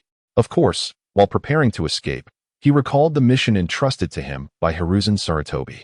Grasping Tao Shi with one hand and Naruto with the other, he took off with both of them in tow. You little rascal, what are you shouting about? Let me tell you, if I get caught, I'll say you two are my accomplices. Jiraiya exclaimed as he sprinted.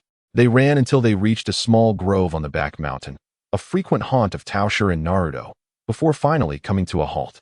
Panting heavily, Jiraiya leaned on his knees, relieved to be safe. Wiping the sweat from his brow, he felt revitalized. Noticing the disdainful expressions on Naruto and Tao Shi's faces, he cleared his throat to alleviate his embarrassment. Then, with a serious demeanor, he addressed them. The reason I brought you along is not to label you as my accomplices, but because the third Hokage has assigned me to be your teacher. As soon as he spoke, he caught the skeptical gaze of Naruto. Don't doubt me. I, Jiraiya, am not just a renowned writer, but also one of the legendary Sannin of Konoha. Naruto's eyes widened in astonishment. The Sannin. Never heard of it. Jiraiya felt a twinge of annoyance, but his thick skin allowed him to brush it off. Regardless, you can verify this with the third Hokage. I only agreed to teach you out of respect for him. Despite his words, Jiraiya resolved to demonstrate his prowess to the two. Which technique should he showcase? Since Tao Shi had developed a similar technique to his signature Rasengan, he decided against using it, feeling a sense of frustration. Furrowing his brow in contemplation, an idea suddenly struck him. I'll use that technique instead, perfect for avenging the earlier humiliation. He turned his gaze toward Tao Shi. Given the presence of the Nine Tails within Naruto, the technique would be ineffective on him, but surely it would work on the 6-year-old Tao Shi. With chakra flowing through his hand, Jiraiya swiftly slapped Tao Shi on the shoulder. Transformation Jutsu. Turn into a frog, he exclaimed as he initiated the technique. However, the chakra entered Tao Shi's body and, much to Jiraiya's dismay, there was no reaction whatsoever. He maintained his position for what felt like an eternity, waiting for the moment when Tao Shi would transform into a frog. But it never came. Oh no, oh my, why has the transformation jutsu failed? Jiraiya lamented, feeling the weight of embarrassment under the bemused gazes of Naruto and Tao Shi, who regarded him with an expression of concern for the intellectually challenged. Why did the transformation not work on Tao Shi? Was this small child truly powerful enough to resist him? Even if he were a genius of the Hyuga clan, it seemed implausible. In a playful tone, Momoshiki declared, if you can successfully transform me into a frog today, I shall devour this entire forest on the spot. It is worth noting that Hinata Momoshiki, despite being fundamentally a white Zetsu puppet, possessed a chakra capacity that far surpassed that of Jiraiya. The idea of transforming him into a frog seemed utterly ludicrous. As Jiraiya faced the lack of response from the transformation, he attributed it to Momoshiki's unique constitution. Perhaps Momoshiki, being an athlete, had cultivated an immunity to ninjutsu through rigorous training. It was merely a minor hiccup, Jiraiya mused, scratching his head. Suddenly, an idea struck him, a perfect solution to the current awkward situation. To be frank, if you allow me to instruct you, I can facilitate your early graduation from school, he proposed enticingly. Moreover, I can take you on an adventure outside the village. His tone was laced with allure. Jiraiya's persuasion was remarkably effective. Naruto's eyes sparkled with excitement. Really? He exclaimed, rushing towards Jiraiya and fervently shaking his arm. Of course, if you agree to train with me. I can take you to the Hokage to arrange your early graduation right now. Naruto's eager gaze shifted towards Momoshiki.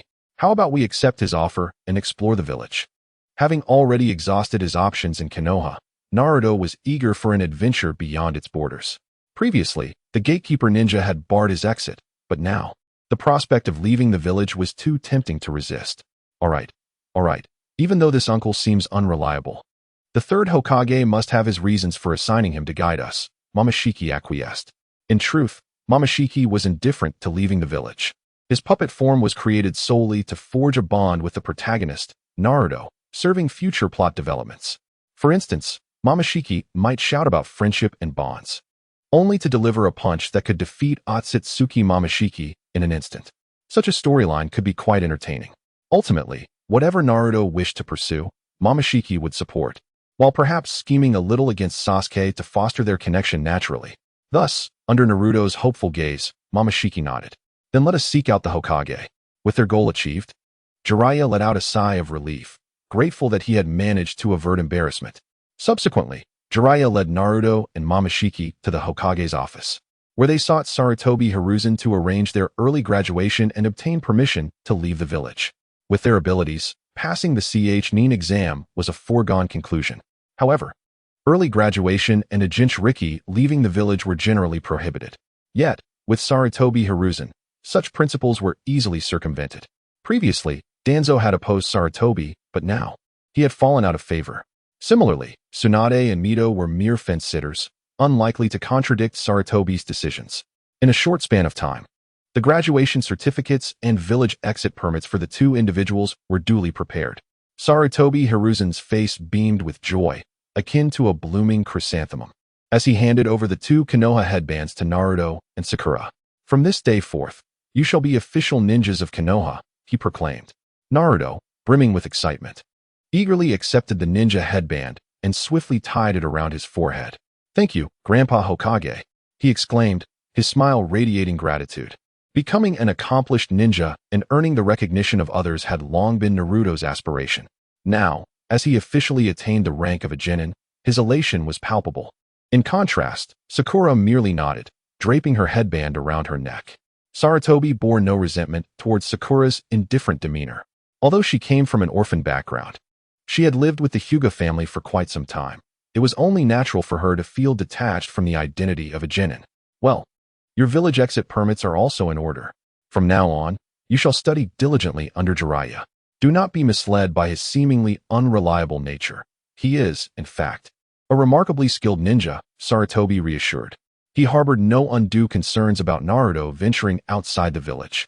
Given Naruto's evident talent in ninjutsu and the fact that the Nine Tails had been thoroughly sealed, it posed no threat to Naruto's chakra. With the Nine Tails rendered incapacitated by Sakura's gaze, there was little cause for alarm, especially with Jiraiya keeping watch. Thus, the early graduates, Naruto and Sakura, set off to bid farewell to their classmates. Following this, Naruto could hardly contain his eagerness to return and pack his belongings. As for Sakura, the allure of adventure outweighed any other considerations. However, when Sakura returned home to gather her things, she discovered Hinata sobbing quietly in a corner. Naruto, you truly are a source of endless trouble, Sakura thought, her fists clenched at the sight of the tearful Hinata. Upon her arrival, she had attempted to catch Hinata's attention, only to realize that Hinata had clearly regarded her as a dear friend, harboring an unwavering fondness for Naruto. Recognizing the futility of her efforts, Sakura resolved to let it be. After all, there were plenty of beautiful girls around, and she was no ardent admirer. Yet now, Naruto had inadvertently caused the sweet Hinata to shed tears. It seemed she would need to find an opportunity to let Naruto experience the wrath of a brother whose beloved sister had been hurt by a scoundrel. With this in mind, Sakura mentally noted Naruto's transgressions and began to quietly pack her belongings. After bidding farewell to Hinata, Hayashi, and the young Hanabi, who had just begun to call her One-chan, Sakura departed alongside Naruto and Jiraiya, heading towards the village gates as the sun began to set. Simultaneously, an unexpected visitor arrived at Sarutobi's office. Sasuke, with a sullen expression, knocked on the door of Sarutobi's office. The Umbu, being quite familiar with the last surviving Uchiha, did not hinder Sasuke's entrance. Come in, Sarutobi's voice resonated from within. Upon hearing the Hokage's invitation, Sasuke pushed open the door and stepped inside. Ah, Sasuke, what brings you here? Sarutobi inquired. Sarutobi Hiruzen maintained a smile, yet his slender figure appeared particularly desolate against the backdrop of the mountain of documents piled upon his desk. Hokage-sama, I wish to graduate early as well. What on earth are you up to now? I hadn't even had the chance to ask how you learned Chidori. And now you come to me seeking early graduation. The smile on Sarutobi's face froze, and he rubbed his brow with a hand. He could feel a few strands of hair slipping from his already bare scalp. Why do you wish to graduate early? Because that guy Naruto graduated early too. And I cannot fall behind him. If he can leave me in the dust, how can I ever seek revenge on that man? Sighing, he thought, well, I suppose this could be considered a bond of sorts. Very well. He was aware of Sasuke's prowess. Being able to match Naruto evenly and having awakened the double Manjiki Sharingan at such a young age, keeping him in the Ninja Academy would serve no purpose. I approve. You may go to school tomorrow to take the graduation assessment. By the way, can you tell Hokage who taught you the lightning release you used during your spar with Naruto? It might be a bit too late for that. Chapter 94. Uchiha Sasuke arrives at the battlefield. Sasuke was taken aback. How did this old man know that he had used Chidori during his fight with Naruto? What a peeping dog. However, it didn't matter. No one knew of his master's existence, so he merely needed to concoct some excuse. As Sasuke prepared to fabricate a story on the spot, he suddenly felt his chakra slipping out of control. Shortly thereafter, a glowing, translucent humanoid apparition materialized behind him. It was I who taught you. How does it feel? Are you awestruck by my divine educational prowess? Both Sasuke and Sarutobi looked on in astonishment at the sudden appearance of the apparition. Master, you can manifest? It's merely an illusion created through Jinjutsu. Even its maintenance relies on your chakra. It is barely sufficient for communication. This was the result of a link established by Keikutsu through Jinjutsu space, marking Uchiha Sasuke with the 8,000 spear mark. As it manipulated Sasuke's chakra, the illusionary figure took form. Keikutsu was adorned in attire resembling Sasuke's, his appearance nearly matching Sasuke's own in attractiveness. Floating semi-translucently behind Sasuke, it exuded a vibe reminiscent of a stand-in. Who are you? Sarutobi watched Keikutsu's apparition with caution. Another unfamiliar strong presence. It seemed he had been in contact with Sasuke for quite some time. Although the being was merely an illusory projection at present, the sheer aura it emanated suggested it was undoubtedly a formidable entity. Me? You may refer to me as a god, or simply by my name, Keikutsu. Sasuke is my disciple, and all his ninjutsu are taught by me. Do you have any questions? Sarutobi narrowed his eyes, scrutinizing Keikutsu's apparition. Since you claim to be a god, your tone is rather audacious. Chidori is a ninjutsu of our Konoha. How is it that you use it and have taught it to Sasuke? Keikutsu smiled slightly. As a deity, is it not entirely natural to possess a greater depth of knowledge and skill? This ninjutsu serves as the foundational technique I have chosen for my disciple Sasuke's future training. If you believe I have infringed upon your interests, Cock's words suddenly faltered. Meanwhile, Sasuke felt an immense and unfamiliar chakra surge within him. With arms crossed, he raised a finger at Cock's behest. Though the request seemed peculiar, Sasuke instinctively complied, trusting that his teacher meant him no harm. The moment he lifted his finger, an overwhelmingly potent chakra pressure surged towards Sarutobi Hiruzen, almost manifesting as a tangible force, stirring a chilling wind that blew off Hiruzen's hat. Facing this formidable pressure, Hiruzen felt his pupils quiver. Such a terrifying chakra presence evoked memories of his former teacher's brother, Hashirama Senju. He was so taken aback that he failed to notice the loss of his Hokage hat. However, Cock, observing Hiruzen's bald head, struggled to contain his laughter. How did my old third Hokage become bald? Has he taken vows of asceticism due to mourning Danzo's demise? What a bright bulb. Sasuke, too, could not hold back and burst into laughter. This laughter dissipated the chakra pressure emanating from Cock, and Hiruzen then realized his hat had vanished. Yet the gravity of the situation remained, and he could not simply retrieve his hat and don it again. Thus, he faced Cock with his bald head exposed.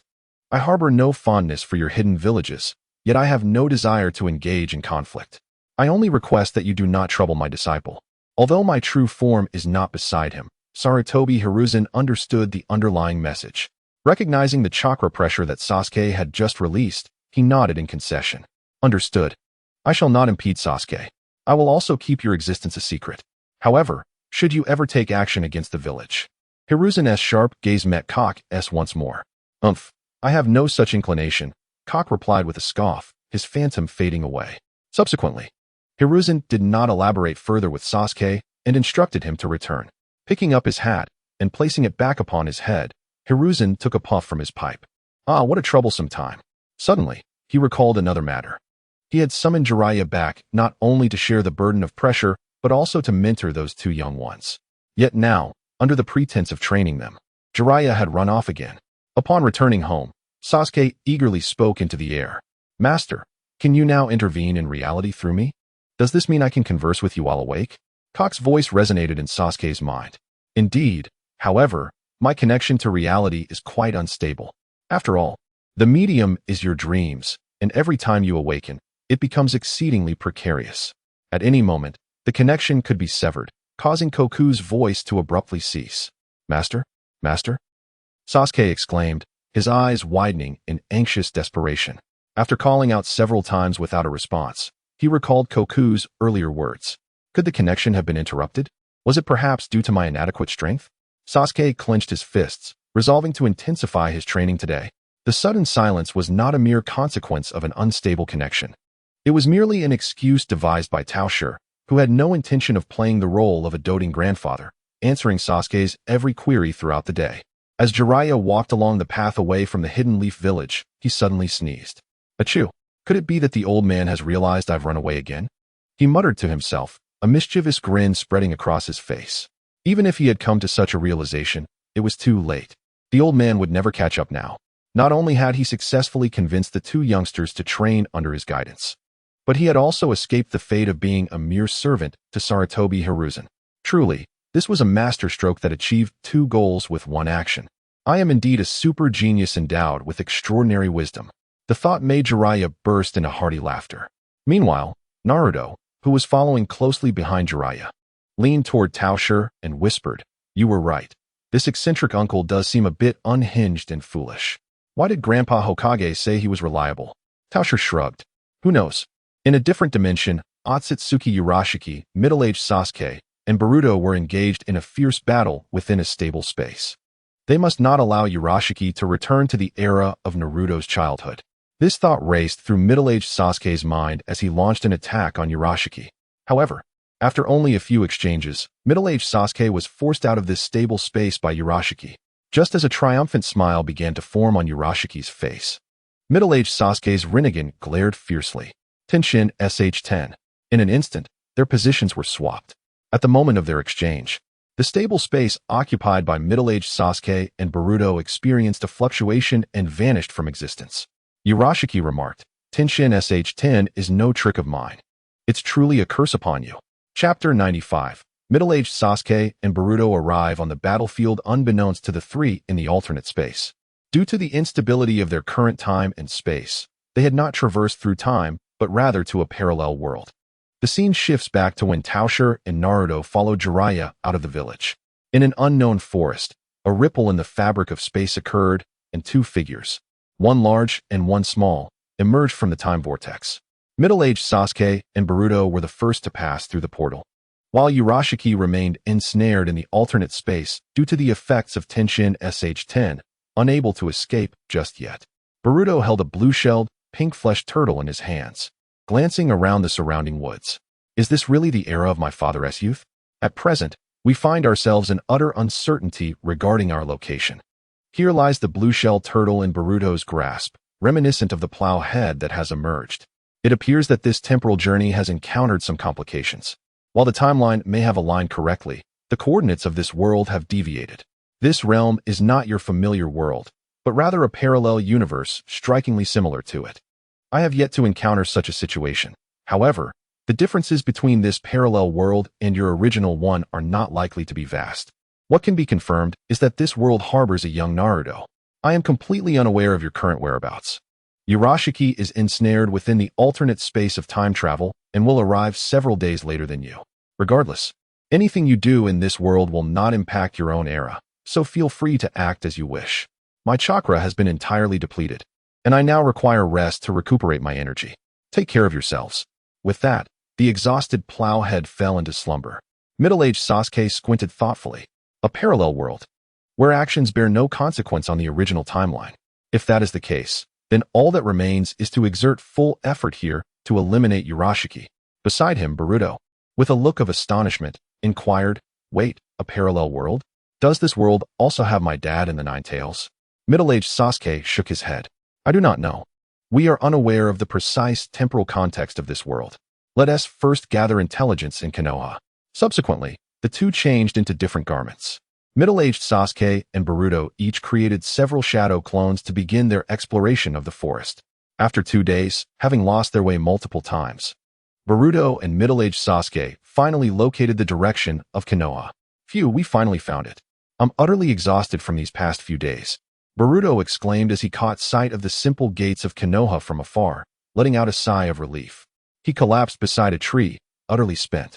The journey with middle-aged Sasuke had been arduous. They had not rested properly or had a good night's sleep, leaving them both physically and mentally drained. "All right, get up.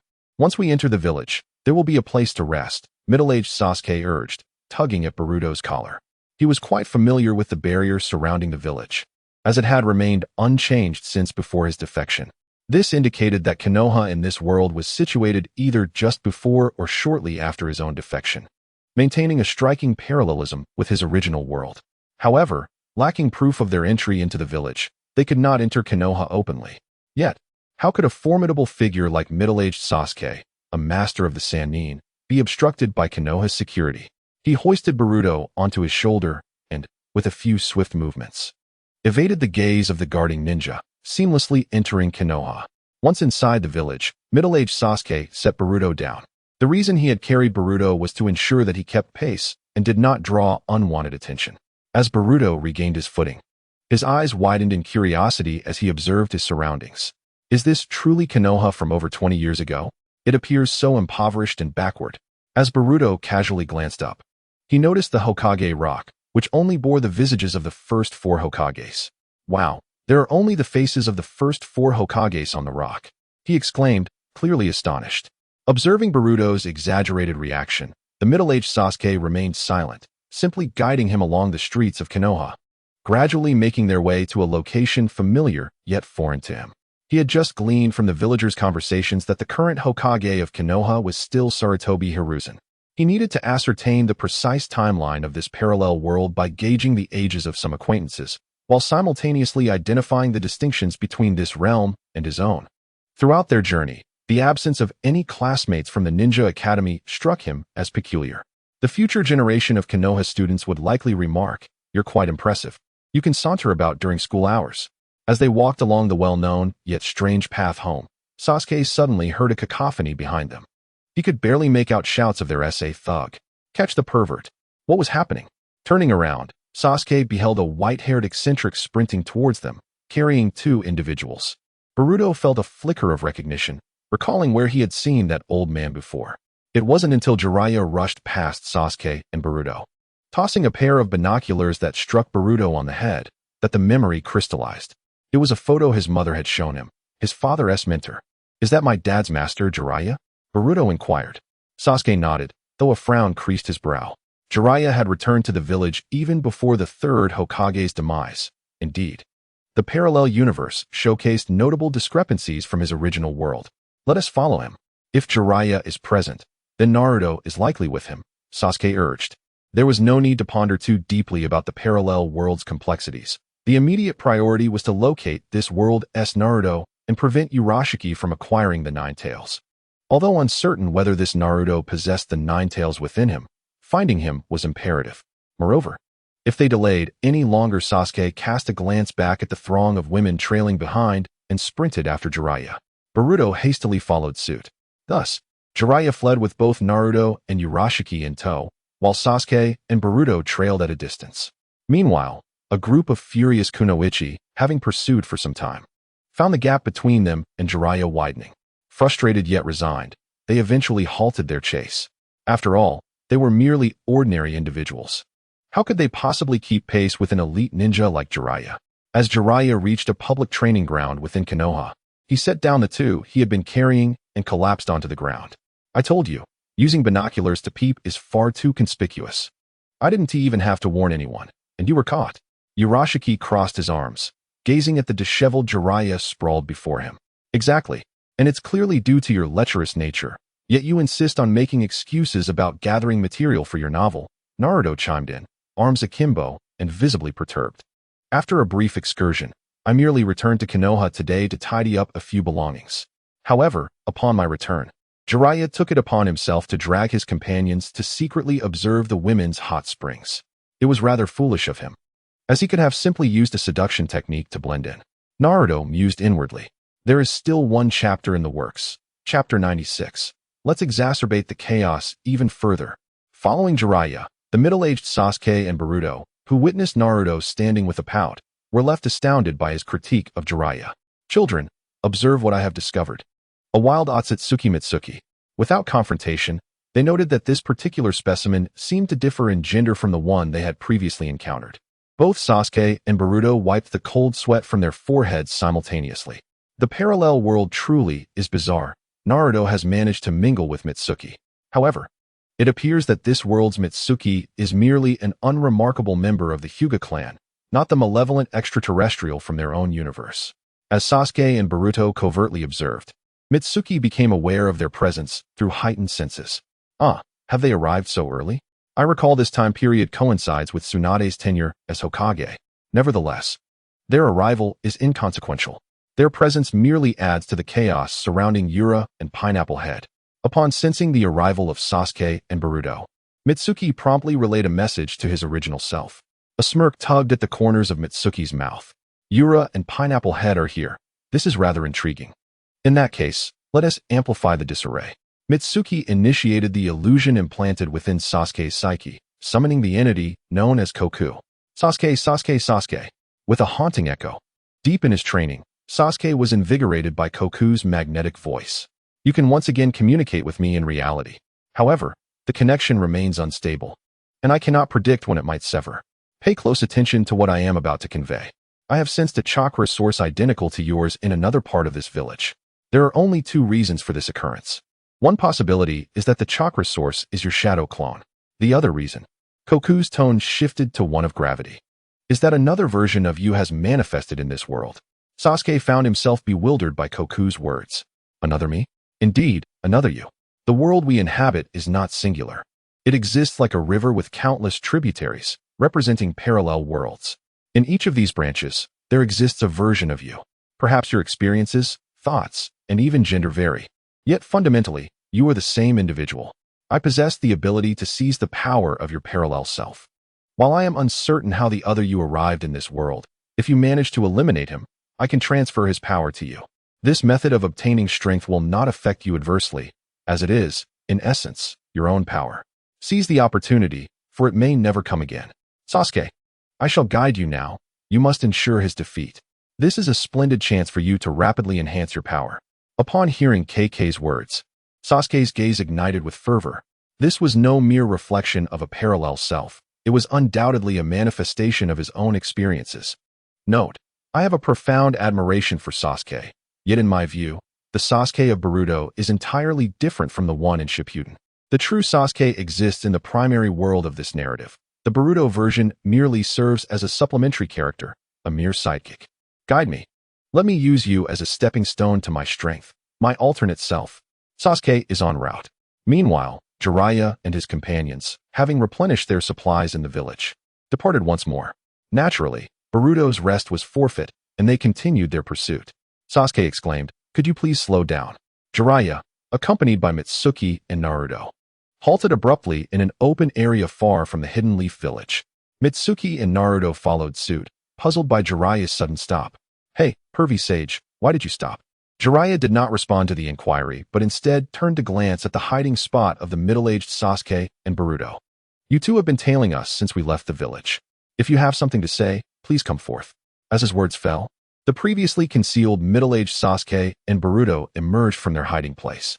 The middle-aged Sasuke had not intended to remain hidden for long, especially in the presence of an elite ninja like Jiraiya.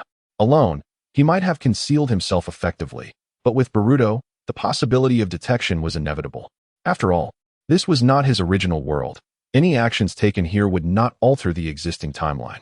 Thus, the middle-aged Sasuke, donning a large black hat, approached Jiraiya and his companions with Boruto in tow. Jiraiya and the middle-aged Sasuke exchanged glances, while Boruto scrutinized Naruto and Mitsuki. This old man looks small and seems quite easy to bully. This male version of Mitsuki bears a striking resemblance to that wicked woman.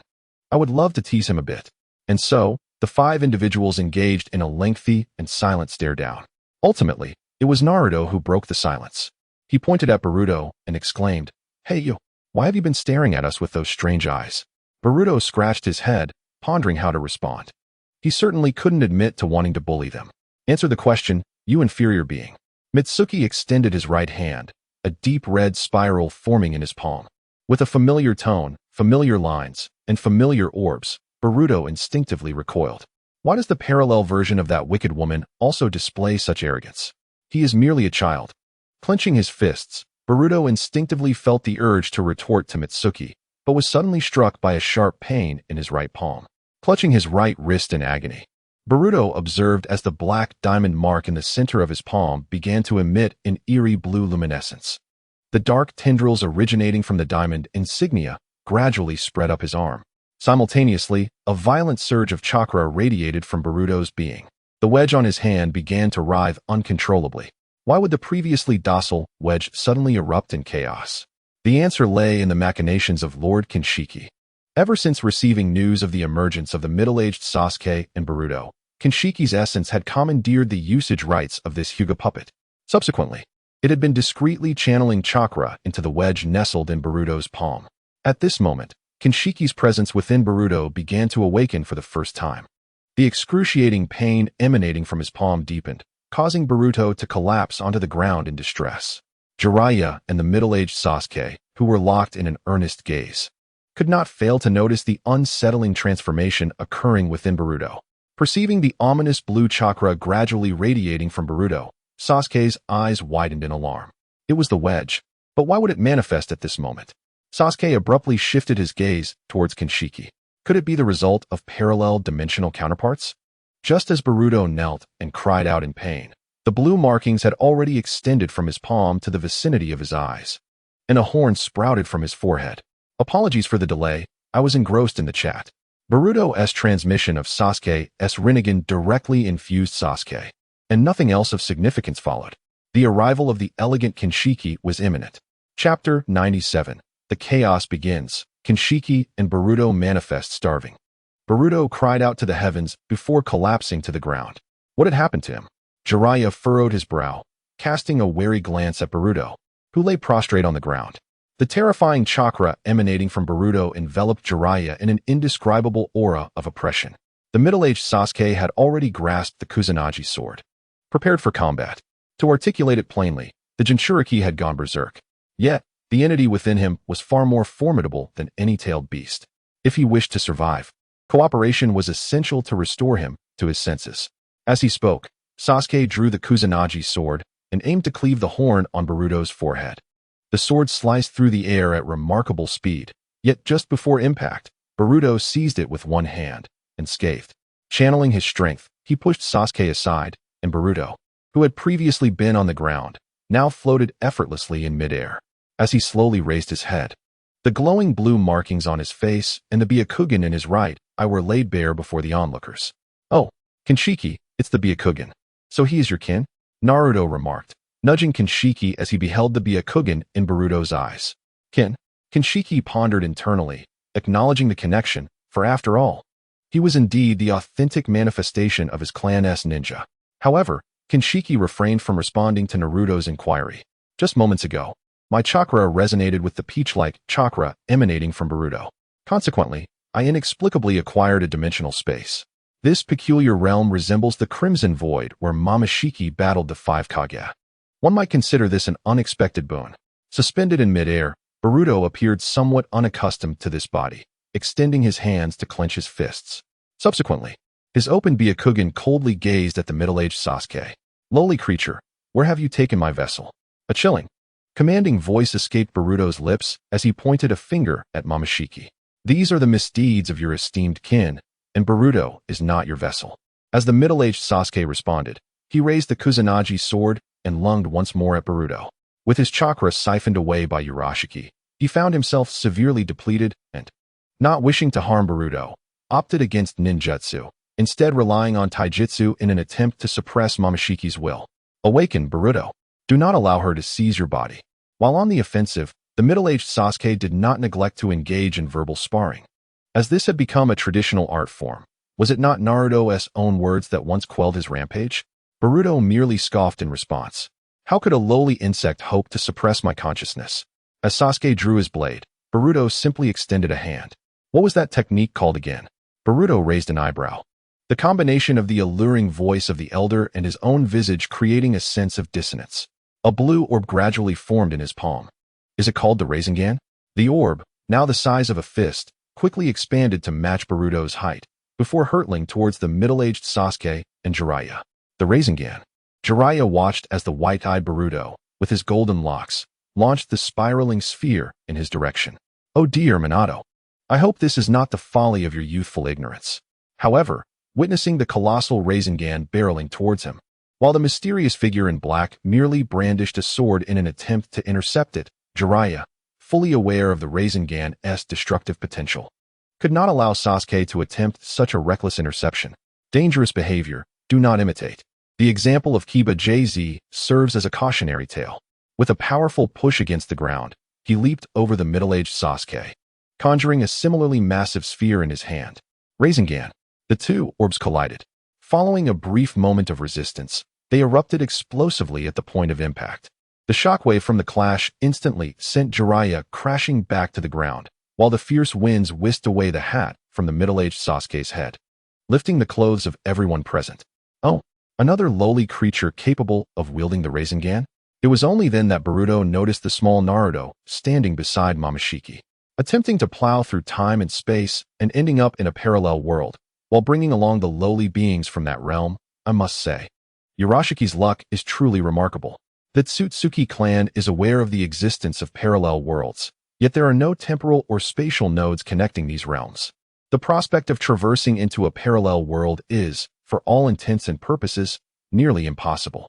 This unforeseen journey into a parallel dimension is truly an extraordinary anomaly. However, for the entity possessing Boruto, this unexpected event is not necessarily a misfortune. In fact, I ought to express my gratitude to him. Hovering in midair, Boruto cast his gaze upon the figure of Momoshiki beside Naruto. In terms of parallel temporal counterparts, there exists no better vessel than him. With that thought, Boruto swiftly propelled himself towards Momoshiki, extending his right hand. In the palm of his hand, a diamond-shaped mark radiated a brilliant blue light. By embedding the wedge into the body of the parallel temporal counterpart, not only would the compatibility be maximized, but the thawing speed would be astonishingly rapid. It could be said that one could register on the same day as the implantation. The middle-aged Sasuke discerned Boruto's intentions and rushed forward in an attempt to thwart him. However, the spectral Sasuke was no match for Boruto at that moment. Get out of the way, you inferior being. Boruto effortlessly sent the middle-aged Sasuke flying, poised to continue his next move. Just as Boruto's hand was about to make contact with Momoshiki, a bolt of lightning struck the very spot where the middle-aged Sasuke had been standing, effectively halting Boruto's advance. Chidori sharp spear. Boruto turned to see a younger Sasuke clad in blue, standing not far off, panting heavily with a hand raised, crackling with lightning. It appeared that the earlier attack had originated from him. Damn it, you meddlesome blonde. Sasuke panted, his frustration palpable. He had just chased from Konoha, nearly exhausting himself. Upon arrival, he found the parallel world's version of himself engaged in combat with a blonde resembling Naruto. Sasuke would not let this opportunity slip by. He immediately launched a surprise attack with a Chidori sharp spear, indifferent to who was fighting alongside his parallel self. His sole objective was to eliminate the larger version of himself and seize the power for himself. Unfortunately, that unfamiliar blonde had interfered with his plans. Following the use of the Chidori sharp spear, a third of his chakra had been depleted. The version of himself from the parallel world appeared to be of considerable age, likely possessing far superior chakra levels and combat experience. Missing this opportunity, he feared he might never succeed in defeating him. As Boruto clenched his teeth in frustration at being interrupted once more, he thought, how infuriating. Even the parallel temporal counterpart seeks to obstruct me. Nevertheless, the target was within reach. Once he transferred the wedge, he would swiftly reclaim his former glory.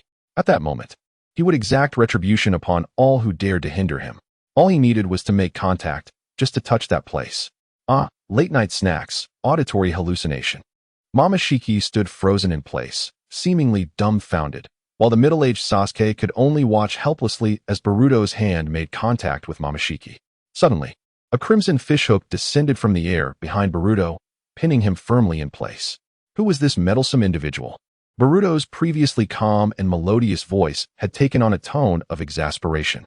The red fishhook was then lifted by someone, adorned with a large mass of ethereal blue chakra. As the chakra was drawn away, Boruto fell to the ground like a marionette whose strings had been severed, landing in a disheveled heap. The gazes of the onlookers followed the direction of the fishing line, revealing the silhouette of Otsutsuki, the fisherman, suspended in midair. With bluish-gray hair and alabaster skin, his eyes, devoid of color and filled with a malicious glee, were fixed on Boruto. Urusha! Both Boruto and the middle-aged Sasuke exclaimed in unison. Hello, everyone. It's me. Urusha waved to the crowd, extracting the chakra from the fishhook. I didn't expect such a significant twist during this temporal journey. However, it matters not. Surely. Parallel worlds also harbor tailed beasts. Hehehe. He refined the chakra into a crimson elixir and consumed it, relishing the sight of Boruto's furious expression with great delight. Look at you now, Boruto. How utterly disheveled. I revel in your vexation. Your frustration is simply delightful. You arrogant fool, meeting your demise at the hands of lowly humans. Within the Otsutsuki clan, relationships were strictly hierarchical, yet the clan rules prohibited fratricide. However, to unnerve Boruto was still permissible. Upon hearing Urusha's words, veins bulged on Boruto's forehead, and his fists clenched tightly. Jiraiya, Naruto, and Sasuke, upon hearing Urusha mention the name of the other Otsutsuki, turned in astonishment to the still-dazed Tao Shi. Before either Naruto or Jiraiya could voice their confusion, the previously stunned Tao Shi suddenly broke into a sinister laugh. It seems everyone has arrived. What do you mean? The collective confusion of those present was palpable. Suddenly, the environment shifted dramatically. The sky transitioned from azure to a deep crimson, and the landscape became barren. In the distance loomed an enormous tree that seemed to pierce the heavens. Simultaneously, a spatial portal materialized beside Tao Shi. Tao Shi, Hugo Puppet, stepped into the portal, to the astonished gazes of the onlookers. Shortly thereafter, another figure emerged from within, Tao Shi herself. Now that we are all gathered, let the grand performance commence. Upon her arrival, Tao Shi activated her complete form. Her golden rinnegan flared open on her forehead and the palms of her hands, while intricate black patterns spiraled across her body. You are this world's Tao Shi. Hovering in midair, Urusha's earlier exuberance transformed into dread upon witnessing Tao Shi. Why the long face, little brother? Do keep smiling. A smile never fades. It merely shifts. Just moments ago, Urusha had been reveling in the notion that he could harvest unchecked in this world devoid of rivals, relishing the prospect of returning home without a battle against Naruto and the others, merely to deliver his findings. However, at the moment when Peach manifested, Purity felt as if the sky had collapsed. Wasn't this world's Peach merely a native child? How could a distinguished Otsutsuki disguise himself as a mere native child and play house with others? Peach, Purity, not he. Similarly, when Boruto beheld the manifestation of Peach in an alternate spatial realm, his pupils trembled in disbelief. Is this correct? You too are an Otsutsuki. How do you perceive my earlier attempt to transfer the wedge? Do you deem me foolish? Even if we are parallel world counterparts, are we not essentially the same person? You cannot even safeguard your own interests? The reason Peach has orchestrated this scenario is to gather others for a grand spectacle. In a corner unnoticed by the crowd, Black Zetsu was stealthily capturing everything with the phone given by Peach. Prior to the operation, Peach had informed Black Zetsu about Purity's arrival. But he had explained that there was an issue with the artifact, and that this was Purity from a parallel universe. Otherwise, the origins of the Peach Llama accompanying Boruto would be inexplicable. However, upon discovering the incongruity in the Peach Llama's gender, he realized he had unwittingly stumbled upon the truth.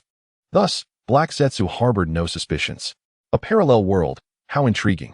Black Zetsu smirked as he hid in the shadows, reveling in the unfolding drama. Having spent considerable time with Peach, Black Zetsu had unwittingly adopted a portion of the whimsical demeanor of the fun seekers. Simultaneously, Peach was multitasking, conversing with Kakashi's alternate identity while addressing Sasuke. Teacher, what exactly is happening? How did Peach become like this? Sasuke, bewildered after being thrust into the alternate realm, surveyed his surroundings. He was the Peach of a parallel world, and it appeared he had manipulated this world's counterpart through illusion. We are currently situated in an alternate space. It seems we have been drawn into a chaotic battle. However, pay no heed to these individuals. Your immediate task is to defeat your parallel self with utmost speed. As long as we are not in the real world, my powers can be utilized to their fullest extent. Now, I shall lend you all the power I can muster. Do not disappoint me. Kakashi's voice resonated in Sasuke's mind, while simultaneously, in the real world, Uchiha Hikaru received commands transmitted by Peach through their mental connection. He channeled his chakra through the 8,000 spears to Sasuke. At that moment, Sasuke felt an unprecedented surge of chakra. Yes, initially concerned about his insufficient chakra and strength, Sasuke instantly became invigorated. After the baptism by the Blood Skull Goo, Uchiha Hikaru experienced an explosive increase in chakra within a short span. Furthermore, his Sharingan evolved into an eternal Mangeki Sharingan, resulting in a continuous replenishment of ocular power alongside a further surge in chakra. It can only be said that the extraordinary talent cap described in Ninja Tools is indeed quite authoritative. The chakra of Uchiha Madara, equivalent to that of Sasuke, would be more than sufficient for him to squander for an entire day and night. While enhancing little Sasuke, Peach Style also extracted a substantial amount of chakra from within and bestowed it upon Boruto, who had grown weak due to having his chakra siphoned away by the fisherman. In this parallel world, Boruto utilized a wedge to absorb the chakra tossed by Peach Style, instantly rejuvenating himself. emanating a ghostly azure chakra that appeared to be ablaze. He declared, "In light of your resemblance to another version of myself, I shall lend you my aid." Now, the true spectacle commences. Chapter 99. You have been empowered. Go forth. At this moment, the disadvantaged group had been fortified by Peach Style, their combat prowess now equalized. With a sharp glare, Peach Style swiftly bestowed a Jinjutsu upon Jiraiya and Naruto, rendering them incapable of participating. The intensity of this confrontation was overwhelming. Even if they were allowed to cast a couple of jutsu, they would ultimately succumb to the Jinjutsu. It was far more prudent to simply cast the Jinjutsu and prevent them from interfering. After sending Jiraiya and Naruto to an alternate dimension, Peach Style launched an assault on Yura Style. Crimson Spiral. The red orb hurtled towards Yura Style, and upon impact, Yura Style transformed into a multitude of red paper cranes, which began to coalesce back into his original form. His expression was grave, the dim light of the alternate space rendering his features indistinct, as if he had traversed a long journey. Yura Style mused, "A true contender bears no smile upon their face." Now he faced 4 adversaries: Big Sasuke, Little Sasuke, Living Peach Style, and Dead Peach Style. Of these, Big Sasuke was weakened from having his chakra siphoned away, and Little Sasuke posed little threat due to his size. These two could be disregarded. However, the remaining 2 Peach Styles were formidable opponents. Yura Style was uncertain if he could even contend with the normal Peach Style, let alone the version from this world that seemed to be in a state of relentless aggression. Retreat.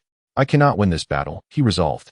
His Byakugan swiftly transformed into the 6th Tomo Rinnegan, and he opened a spatial portal beside him. Yomi Hirasaka. As he slipped into the shadows of the spatial passage, Yura Style was met with an overwhelming resistance from the other end of the portal, preventing his passage. "What is happening?" he exclaimed in shock. Simultaneously, an enraged Boruto surged towards Yura Style, poised to attack. This was, of course, the handiwork of Peach Style, being privy to all knowledge. Peach Style possessed complete intel on Yura Style, the foremost of the Otsutsuki clan. Long before drawing everyone into the alternate dimension, he had prepared countermeasures against space-time ninjutsu. With the 3 phantasmal forms of Obito at his disposal, Peach Style wielded 3 layers of Kemui space, each corresponding to a different phantasmal ability. He first placed the entrance to this anomalous space within one of the divine realms, subsequently encasing it in 2 additional layers of such realms. In essence, this peculiar space is enveloped by 4 layers of isolation. Including the primary world, there are a total of 5 layers. Even Tao Style would have to navigate through each layer painstakingly, let alone Pooh Style, an outsider. No matter how adept his Huangquan Bayusaka is at evasion, it could only be obediently confined here. As Boruto's fist approached with alarming proximity, Huangquan Bayusaka found itself inexplicably unable to traverse the fabric of time and space. In a moment of desperation, Pooh Style resorted to activating his blue Rinnegan, initiating a temporal rewind to narrowly evade Boruto's assault. Meanwhile, the middle-aged Sasuke had initially intended to join the fray. He believed that he would meet his demise, trapped by the 3 Otsutsuki in this anomalous space. To his astonishment, these 3 Otsutsuki seemed to have turned against one another, as 2 versions of the Tao Style began to besiege Pooh Style. This development was, at the very least, fortuitous for middle-aged Sasuke. It appeared that in this world, Jiraiya and Naruto had been extricated from the anomalous space by Tao Style, indicating a residual bond between them. He could now bide his time, gathering strength discreetly, ready to reap the benefits from the ensuing chaos. Just as he contemplated finding a secluded spot amidst the distraction caused by the 3 extraterrestrial beings to recuperate his chakra, he was suddenly drawn to a lightning spear that struck with unexpected ferocity. A deft spiral maneuver allowed him to evade the initial strike of Chidori's sharp spear. Middle-aged Sasuke turned towards the source of the attack, only to behold his younger self, standing there, single-handedly wielding a Chidori, glaring back at him with a pair of Sharingan eyes. How could he have forgotten about this younger version of himself? The self-proclaimed mature Sasuke inadvertently regarded this iteration as a mere child. No one understands oneself better than oneself. The differences in parallel worlds are not vast. This juvenile version was merely a misguided youth, blinded by hatred. However, middle-aged Sasuke found it perplexing why this younger self would possess Chidori. Yet, this was inconsequential. He merely needed to subdue the child with a dose of his Tsukuyami to quiet him. As the patterns of the eternal Mangeki Sharingan emerged in his right eye, He directed his ocular power towards young Sasuke. Tsukuyami, eternal Mangeki Sharingan. Of course, he tempered his strength, wary of accidentally causing harm to this world's version of himself. His ocular power sought to invade the mind of young Sasuke through the double Tomo Sharingan. Although the younger Sasuke attempted to resist with his own ocular power, the double Tomo was insignificant compared to the eternal Mangeki. However, Sasuke's mental defenses were not easily breached. Within his mind resided a fragment of Tao-style's dual consciousness along with the spirit of Uchiha light. As middle-aged Sasuke's Genjutsu infiltrated young Sasuke's consciousness, it was swiftly shattered by the other two mental entities within. Not so fast, little brother. You think you can use Genjutsu against a god, do you? Do not fear. My disciple, I have amplified your ocular prowess, and your spirit shall be safeguarded by my power. Your Sharingan has now ascended to the level of the Mangeki, equivalent to that of your parallel self. Boldly engage your opponent. Defeat him, and his eyes will belong to you. Koke shouted within Sasuke's mind. In essence, you have been empowered, go forth. With a cough, Koke urged, and Sasuke felt invigorated. Surely, my master would not deceive me. With such enhancement, defeating this seemingly frail middle-aged man should be effortless. In a surge of excitement, Sasuke's double Tomo Sharingan spun wildly, transforming into the shape of the Uchiha's Mangeki. Sasuke had become a manifestation of light. May you fall before me and become the strength of my vengeance. The middle-aged Sasuke stared, astonished, at the spinning Mangeki in the younger Sasuke's eyes. Isn't that my brother? Just a moment ago, it was a double Tomo. How did it morph into a Mangeki with just one illusion? This is illogical. 666. This is absurd. Meanwhile, the younger Sasuke reveled in the abundant ocular power coursing through him, instinctively drawing upon a technique he had never previously employed.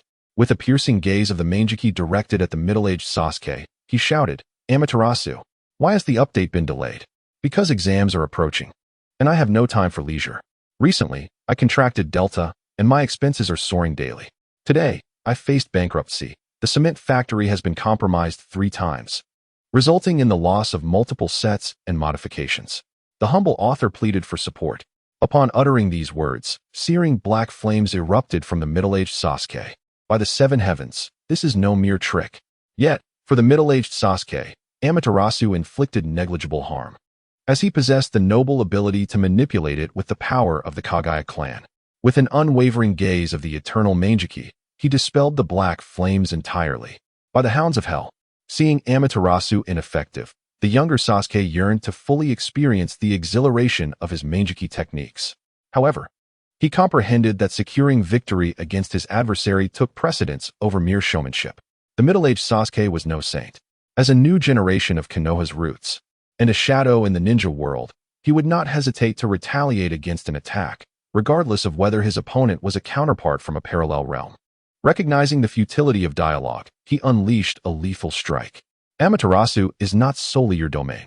I will respond with an Amaterasu of my own. Sit down, little brother. The middle-aged Sasuke retaliated with a glare, launching his own Amaterasu at the younger Sasuke. Without the Kagaya's ability to counter, the younger Sasuke found himself engulfed in the black flames, helplessly seeking assistance from Koke. Master, what should I do? After all, he was still but a child. Despite his newfound skills and enhancements, when confronted with a disparity of information, one may find oneself at a loss. Remain composed. Remember, calmness is your 4th ethereal companion. The enhanced Sharingan possesses more than merely the Amaterasu ocular technique. By attempting to harness it, you can navigate your current predicament. Although young Sasuke was unaware of the meaning behind the 4th ethereal companion, he managed to regain his composure. No matter what transpires, as long as Teacher K is by his side, he shall remain unperturbed. As Sasuke endeavored to maintain his tranquility, he momentarily disregarded the searing pain coursing through him, striving to swiftly comprehend the ocular techniques K had mentioned. Naturally, K lent his assistance, guiding Sasuke's chakra to flow in a manner conducive to activating Susanoo. I can feel it. This power. A white thread pierced through young Sasuke's mind, a nod to the effects of Konan. In the next moment, a torrent of black and red chakra erupted from his being. The moment this chakra manifested, it forcefully expelled the Amaterasu from Sasuke. What is this? Middle-aged Sasuke could not suppress his astonishment. He had assumed that a single application of Amaterasu would suffice to deal with this somewhat overpowered younger version of himself. Yet, After one explosive surge, it was insufficient. He had activated Susanoo in a double explosive state? What a joke! This is absurd. Susanoo! Young Sasuke bellowed, as the black and red chakra swiftly coalesced into a skeletal form. Subsequently, the skeleton rapidly developed flesh, armor, legs, and wings, transforming into a colossal armored warrior, the complete form of Susanoo. Young Sasuke found himself suspended within this magnificent embodiment, his heart racing as he gazed down at the middle-aged Sasuke, who appeared as insignificant as an ant. Is this the power lent to me by my master? It is truly formidable. Though the sensation of possessing such strength was exhilarating, young Sasuke never lost sight of his objective. He commanded the black and red complete Susanoo to draw forth the katana from its waist. Aiming at the middle-aged Sasuke below, he struck down with tremendous force. Cold sweat beaded on the forehead of middle-aged Sasuke. What extraordinary adventures had this parallel version of himself experienced to be exhibiting such abnormal behavior? Setting aside other matters, was it normal for a 7-year-old to achieve such prowess? However, middle-aged Sasuke had no choice but to engage. After all, he was currently situated within the confines of a peculiar space, the reasons for which remained elusive, rendering him unable to open a spatial portal or evade combat. If that is the case, let us fight. With decades of experience, could I possibly be outmatched by my younger self? Complete Susanoo. A surge of purple chakra soared into the heavens, and in an instant, an equally colossal purple complete Susanoo stood resolute upon the earth. It too drew its katana and intercepted the strike from young Sasuke's Susanoo. How can you also summon Susanoo? Young Sasuke felt a twinge of annoyance. Why did the opponent possess skills akin to his own? Even if this was a version of himself from a parallel universe, it seemed excessively unfair. Nevertheless, it mattered not.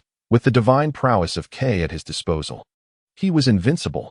Thus, the two complete Susanoo engaged in a fierce duel, their blades clashing in a spectacular display. Beneath the dim crimson sky, the clash between two radiant Susanoo warriors created an atmosphere brimming with intensity. Yet, this spectacle went unnoticed, save for Kurizetsu, who silently documented the unfolding drama with a camera. On another battlefield, Urashiki found himself ensnared, transformed into a spinning top by the dual onslaught of two Otsutsuki. Despite possessing the extraordinary eye of time reversal and the ability to shift forms like a paper crane for survival, he could not evade injury under the relentless barrage of the red and blue orbs. Particularly in their synchronized assault, the potency of each strike was magnified 100-fold. A mere flick of their wrists could obliterate Urashiki, leaving him no choice but to retreat in utter disarray. You may wonder why their attacks were 100 times more formidable. This was due to the Otsutsuki on Naruto, who, after receiving a substantial infusion of chakra from Otsutsuki, had unlocked the power of the High Royal Birth Spirit. The same was true for Otsutsuki, who also wielded this formidable ability. It is well known that the High Royal Birth Spirit can absorb ninjutsu and return it tenfold. However, the jutsu returned cannot be absorbed again for another augmentation, unless two High Royal Birth Spirits collaborate. Thus, when Otsutsuki tossed an orb to the other Otsutsuki, it was amplified tenfold and returned, only to be absorbed again for another tenfold increase. This back and forth resulted in a staggering 100-fold disparity. Otsutsuki, how dare you strike me without permission? Our clan forbids such internecine violence. Urashiki exclaimed in frustration, narrowly dodging another orb while casting a furious glance at Naruto. I have no intention of killing you. Even if you were to perish, it would not be my doing, but rather that of my counterpart beside me, Naruto replied with a hint of vindication. Reveling in Urashiki's predicament. How audacious of Urashiki to provoke him only to find himself caught in a whirlwind of chaos caused by his parallel self. Should I not personally end your life, would you not be obliterated regardless? The one seeking your demise is this world's Otsutsuki. What concern is that of mine? Urashiki, gritting his teeth, reached for the red gourd at his waist, pouring its contents into his hand, only to find it empty. Empty. A chill ran through him. The chakra-consuming abilities of his Rinnegan and paper crane transformation had drained his reserves. He had exhausted all the elixirs stored within the gourd. This meant that once his remaining chakra was depleted, his life would be forfeit. Damn it, the High Royal Birth Spirit is truly insidious. With both spirits amplifying each other, the situation was dire. At this point, Urashiki realized he had no choice but to make a desperate gambit. Once more, he transformed into a paper crane, narrowly avoiding a colossal red-blue orb. The orb soared past him and detonated against the ground, creating a massive mushroom cloud and shaking the earth beneath. This was the sheer destructive power of a seemingly trivial orb, amplified 100-fold. Seizing the brief moment while the two Otsutsuki were engaged in their high royal birth spirit synergy, Urashiki resolutely gouged out his own eyes and swallowed them. The instant he consumed his own eyes, his body underwent a profound and violent transformation. Black runes sprawled across his entire visage, with a forehead resembling that of Tao Shi, adorned by golden reincarnation eyes and golden pupils. From his back sprouted wings akin to those of a bird, while his hands and feet transformed into talons. The Otsutsuki Kagaya has arrived. In the form of a humorous wild chicken, 100 chapters of flowers scattered. The humble author seeks gifts. Recent earnings have dwindled significantly. Perhaps my brothers are too preoccupied with the impending finals to read. Chapter 101. Pu Shi, seizing with a single grasp, instantaneously refining. After transformation, Pu Shi's flight speed was markedly enhanced due to his newly acquired wings. With a powerful flap, he instantly vacated his previous position. After all, the transformation's momentum was considerable.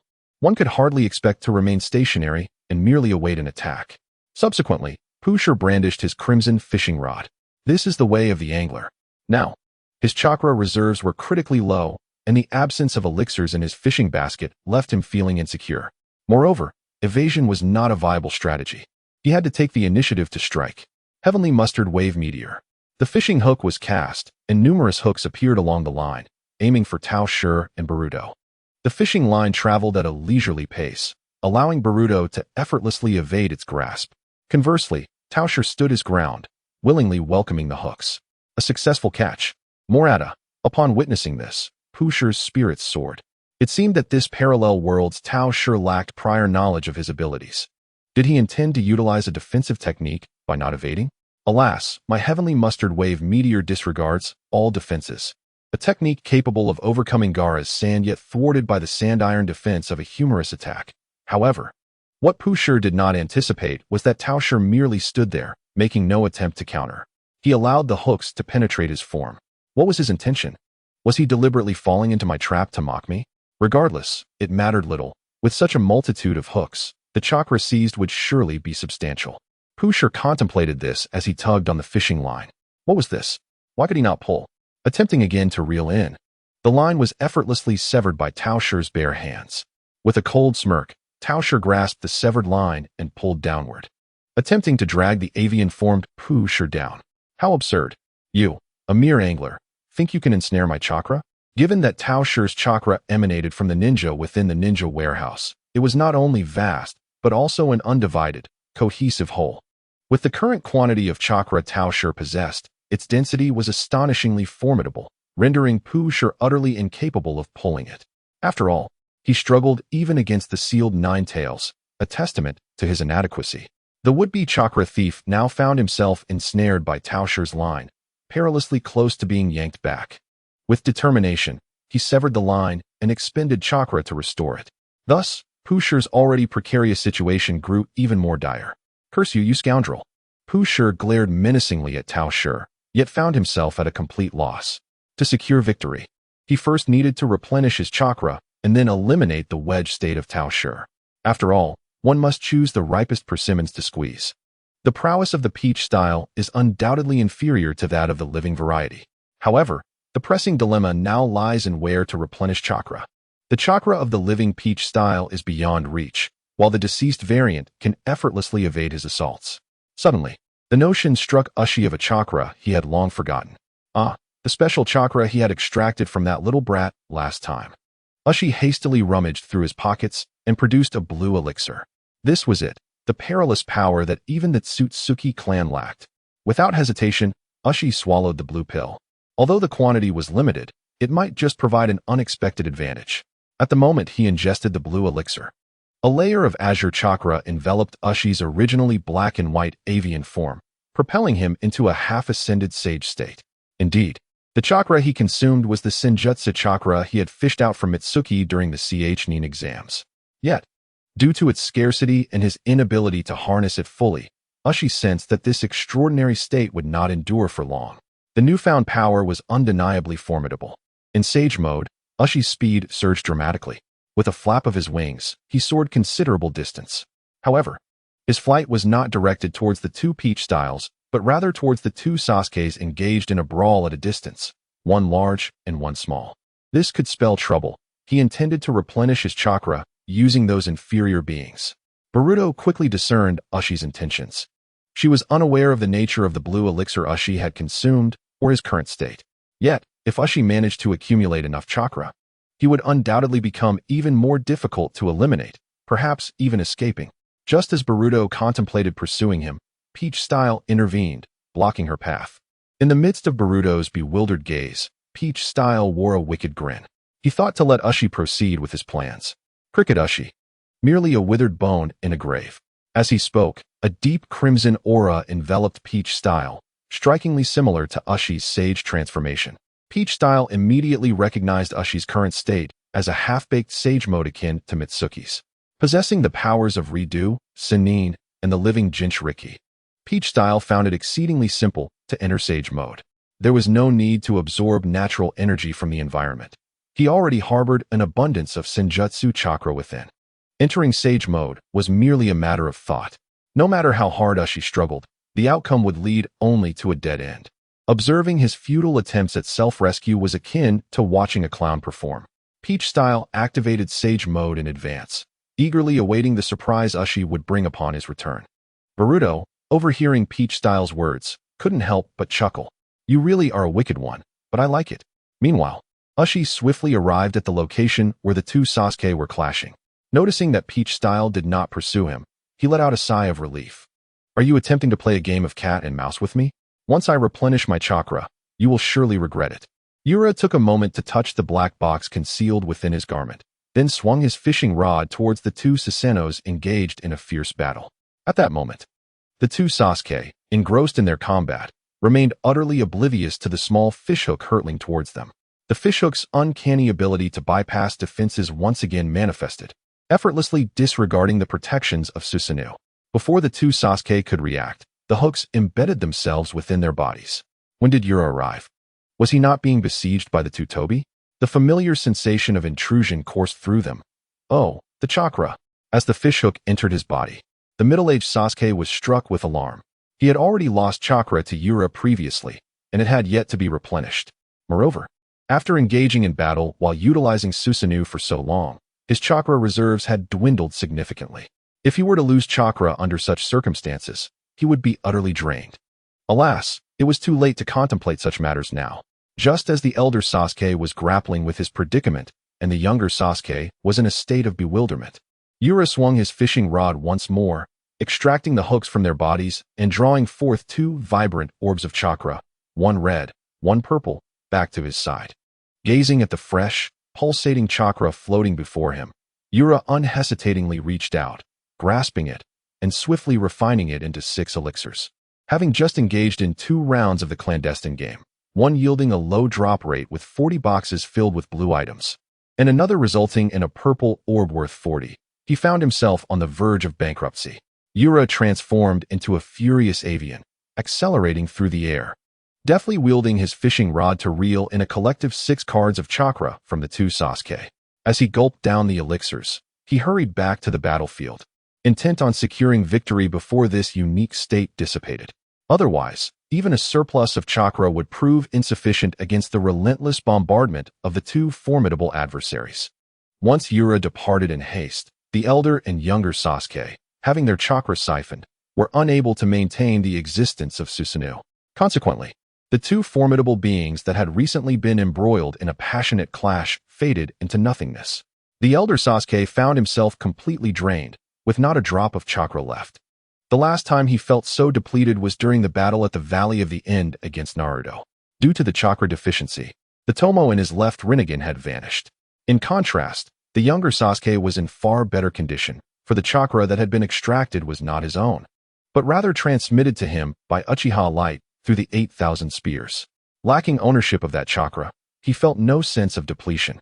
However, Tobi had no intention of allowing Uchiha Light to continue supplying chakra to the younger Sasuke. Although the residual chakra within the young one was ample, it would be rather unfair to exploit the chakra-depleted elder. Thus, it was decided that they would continue their fervent battle as they were. Sasuke, that last strike has completely drained the power I could wield in this space. Now, you must rely solely on yourself. Fortunately, the opponent's chakra has been exhausted as well. In comparison, you still possess a portion of your own chakra. Now is the time to engage him in a contest of taijutsu. He has only one hand and is weakened from chakra depletion. You still have chakra in both hands. Despite the age difference, the advantage lies with you. Do not fear. Go forth. Kakeru's passionate voice echoed in young Sasuke's mind. Upon hearing this, young Sasuke clenched his fists and gazed at the middle-aged Sasuke, whose Sharingan had closed. Indeed, the master's words rang true. This illusionary foe cannot possibly match me. Even without the strength bestowed by my master, I shall not be defeated. With this thought, young Sasuke drew a standard ninja blade from behind him and shouted as he charged at middle-aged Sasuke. Noticing this, middle-aged Sasuke unsheathed the Kusanagi and struck against young Sasuke's ninja blade. The clash of blades produced a sharp, ringing sound. In the next instant, young Sasuke's ninja blade shattered. What a joke! How could an ordinary ninja blade contend with the Kusanagi? Though chakra had been depleted and they had entered the realm of physical combat, middle-aged Sasuke remained unperturbed, even finding amusement in the situation. Of course, it was a condescending laugh. The earlier battle, fought with sheer numerical strength, made it reasonable that I could not overcome you. Now that we are engaged in taijutsu, I will not leave you unscathed. I am this, thumbs down. Should you manage to evade me, you shall be this, thumbs up. After middle-aged Sasuke effortlessly severed the ninja blade with the Kusanagi, young Sasuke was momentarily taken aback. How could this weapon so easily disarm me? Utilizing his smaller stature, he narrowly evaded a strike, but having lost his weapon, he had to create distance. Yet, middle-aged Sasuke would grant him no respite and promptly pursued him with his blade. The surroundings were devoid of cover, leaving young Sasuke with no choice but to face the onslaught head-on. The last bit of chakra he had intended to use for a decisive blow would have to be expended prematurely. Susanoo. A crimson light enveloped young Sasuke, forming a dark red skeletal structure to shield him from the impending strike. Susanoo? How does he still possess chakra? Middle-aged Sasuke's blade struck the skeletal frame, causing him to startle. However, he quickly noticed that the structure began to waver. It seems there is indeed a modicum of chakra left, but it is clearly limited. Witnessing this, middle-aged Sasuke swung his blade once more. I shall see how long this meager chakra can defend you. Can you withstand 3 of my strikes? As middle-aged Sasuke anticipated, after delivering 2 consecutive blows, young Sasuke's final chakra was expended, and the Susanoo skeleton dissipated into thin air. How could you know my skeletal defense could only endure 3 strikes? Normally, you should be overwhelmed by its pressure, right? To shatter the skeletal frame in 3 strikes? You truly are a Navi child. In the face of the impending strike from the Kusanagi sword, the young Sasuke, having lost all capacity for retaliation, found himself enveloped in the despair reminiscent of the night of his clan's annihilation as he recalled the moment he was consumed by Tsukuyami. Just as he contemplated begging for mercy with a smooth barrage of pleas, a voice from his mentor echoed in his mind. Calmness is your most potent ninjutsu. Indeed, in such dire circumstances, maintaining composure is paramount. In a battle where life hangs in the balance, surrender is a futile endeavor.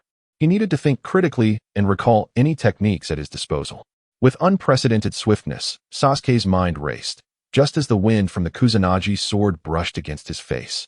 He finally conceived a method that was optimal, advantageous, and likely to extricate him from this predicament. There remains a glimmer of hope even in the direst of straits. With all his might, Sasuke shouted at the top of his lungs, "Master, save me. Do you seek the aid of your mentor?" "How intriguing," replied the voice of Kakashi, who was concurrently in the same alternate space as the young Sasuke, not too far away. Thus, let Kakashi demonstrate his prowess in reality today. Upon hearing the call for help from the young Sasuke, the middle-aged Sasuke paused momentarily, bewildered. Did he just call for his parent? Who exactly is my master? Orochimaru, perhaps? Could it be that the peculiar prowess of my parallel self is entirely attributable to Orochimaru's influence? That seems plausible. However, this was an alternate space. No matter how loudly one might cry, Orochimaru's techniques, as enigmatic as they are, could not reach someone trapped in a dimension even they could not escape. With this thought in mind, the middle-aged Sasuke quickly resumed his actions. Just as the blade's tip grazed Sasuke, a surge of crimson energy erupted from beside the young Sasuke, unleashing a formidable shockwave that sent the middle-aged Sasuke flying. both the middle-aged Sasuke, having tumbled on the ground to dissipate the force, and the seated young Sasuke turned their gazes toward the source of the red energy. They beheld the swirling crimson energy swiftly coalescing, forming an ethereal figure reminiscent of a deity or demon. With piercing eyes, an enchanting hairstyle, and an intimidating aura, the semi-transparent form could not conceal its robust physique. Every contour and edge of its muscular frame was perfectly defined. Simply standing there exuded a pressure akin to a python constricting its prey, while a mere glance evoked the imagery of a lion surveying its territory. Perhaps only the term divine could adequately encapsulate this illusory figure. Stand-in user, young Sasuke stand-in name, Kakashi God stand-in ability, Countless Chapter 103, Worthless Ninja Tools, deconstructed. As the red phantom materialized, it surged forward and delivered a thunderous punch to the middle-aged Sasuke's abdomen. The force was so tremendous that it expelled years of stagnation from within him. Cough. Aura. Aura. Aura. After an explosive bout, Coke did not relent, delivering a seamless series of 3 punches to the face of the middle-aged Sasuke. One strike landed on the left jaw, another on the right, and the final blow struck directly at his visage. With these 3 blows, the already exhausted middle-aged Sasuke, whose strength was merely sufficient to bully children, finally succumbed. It was said that during the Valley of the End battle, Naruto had flattened Sasuke's chin with a single punch. Thus, Coke reasoned that his 2 punches must have surpassed Naruto's in potency. A strike to each side would surely restore the sharpness. Ah, what a genius I am, master! As he witnessed the familiar, dashing figure of Coke descending like a divine savior to resolve his crisis, young Sasuke shouted with exhilaration. I knew Coke-sensei would rescue me from peril. After dispatching the middle-aged Sasuke, Coke shielded the upper half of his face with his hand and turned to smile at young Sasuke. I must admit, I underestimated the situation. I did not foresee the element of weaponry. Fortunately, this space harbors a unique energy that I can barely manipulate, yet this body cannot sustain itself for long. The matters ahead must be entrusted to you. As his words faded, Coke's form gradually dissipated into the air. No matter how fervently young Sasuke called out, he received no response from Coke. Has the connection been severed? Resigning himself to the silence, young Sasuke turned his attention to the unconscious middle-aged Sasuke. Slowly, he reached down to retrieve the fallen Kusanagi, aiming it at the chest of the middle-aged Sasuke in pursuit of vengeance. Suddenly, an eerie gust of wind swept through, dislodging a photograph and a note from the middle-aged Sasuke's pocket. In another battlefield of a parallel realm, the well-fed Urashiki hastily returned to confront the situation, eager to reclaim his territory with his newfound form. However, he overlooked the fact that the antagonist had no such grace period and was startled to discover that Momoshiki had also entered this remarkable state. Foolish creature. Mistaking Sage Chakra as your trump card for a comeback is truly laughable, Urashiki thought, as the radiance emanating from Momoshiki pierced his ears with mockery. Do not get too complacent, Urashiki declared, unleashing a flurry of purple blades that shot forth, each infused with Sage Chakra to amplify their assault. Since you remain undeterred, let me illustrate the chasm between us. Senjutsu, scarlet-white spiraling shuriken. This was the advantage of having numerous ninjas. I could relentlessly pile on the attacks. The massive, vibrant red orb, encircled by a wind ring, effortlessly obliterated Urashiki's assault, hurtling towards him with unstoppable force. Are you jesting? Such power.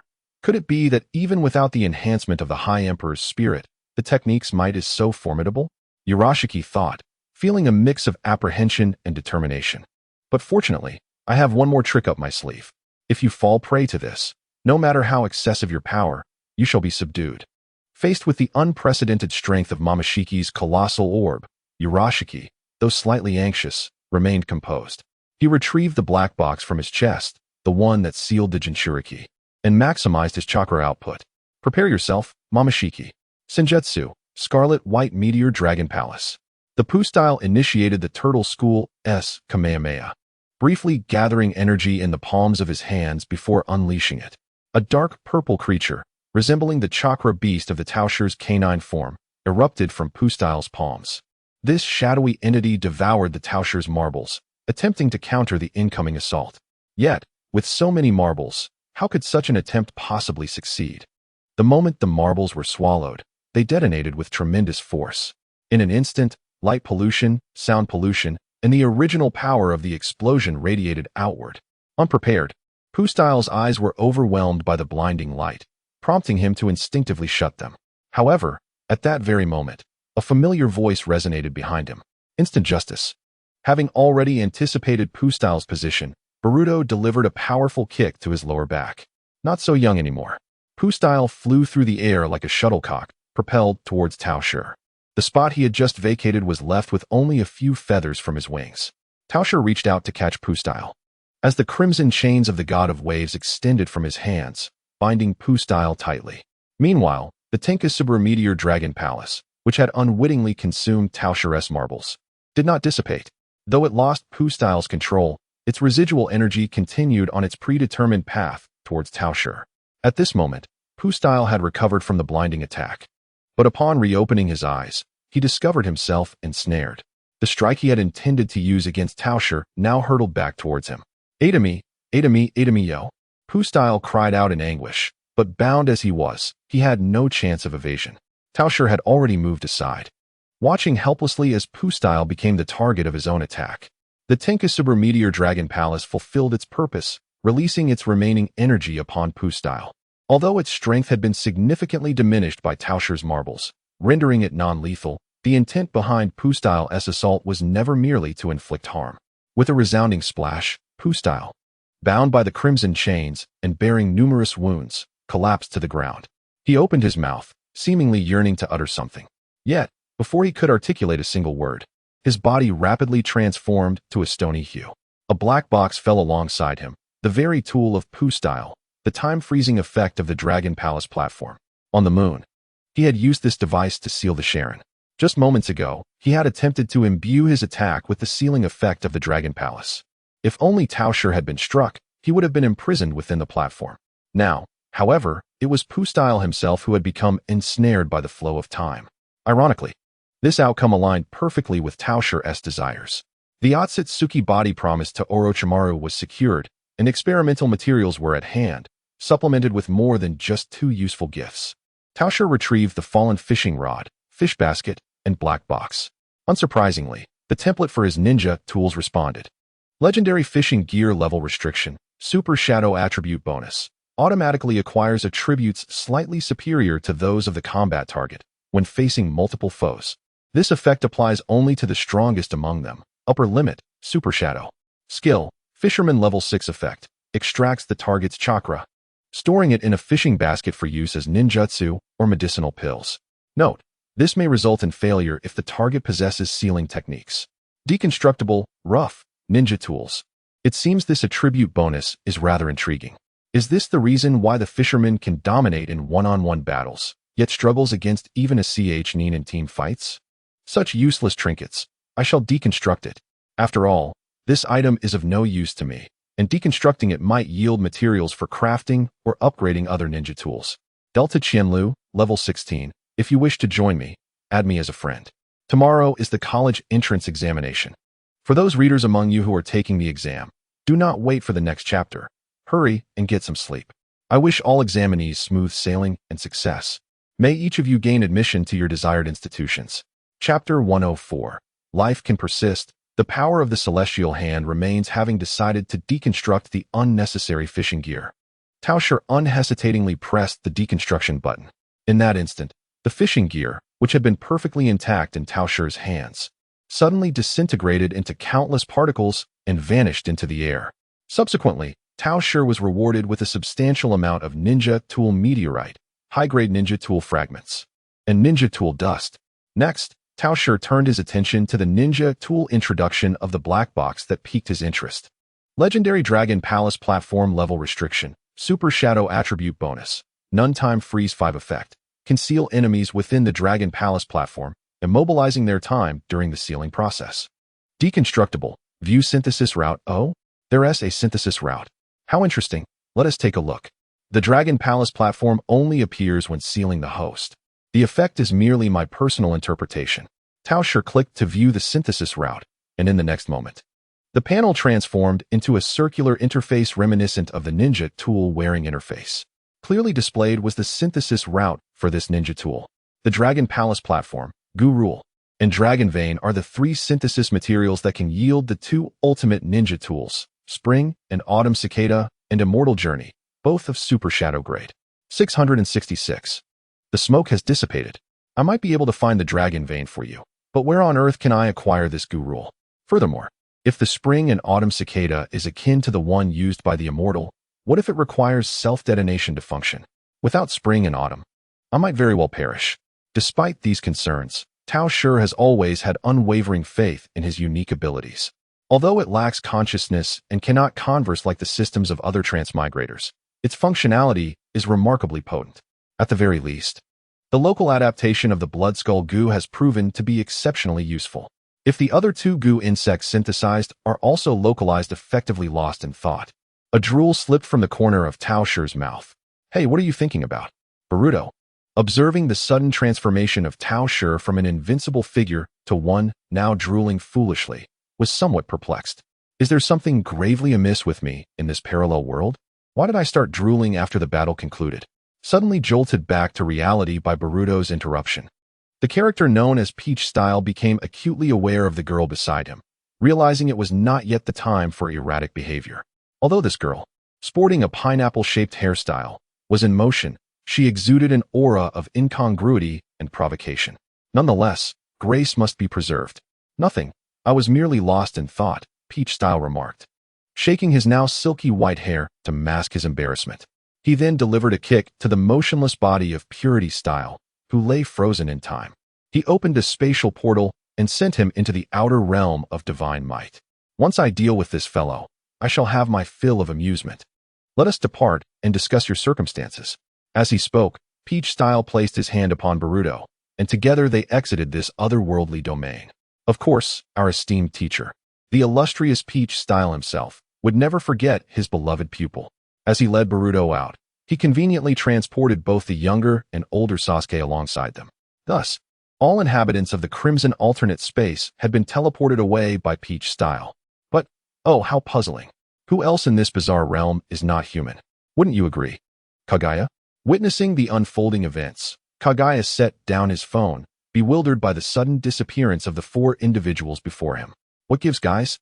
Where did you all go? Have you left me behind? I am but a pitiful, frail Kaguya. How could he possibly escape this dreadful place on his own?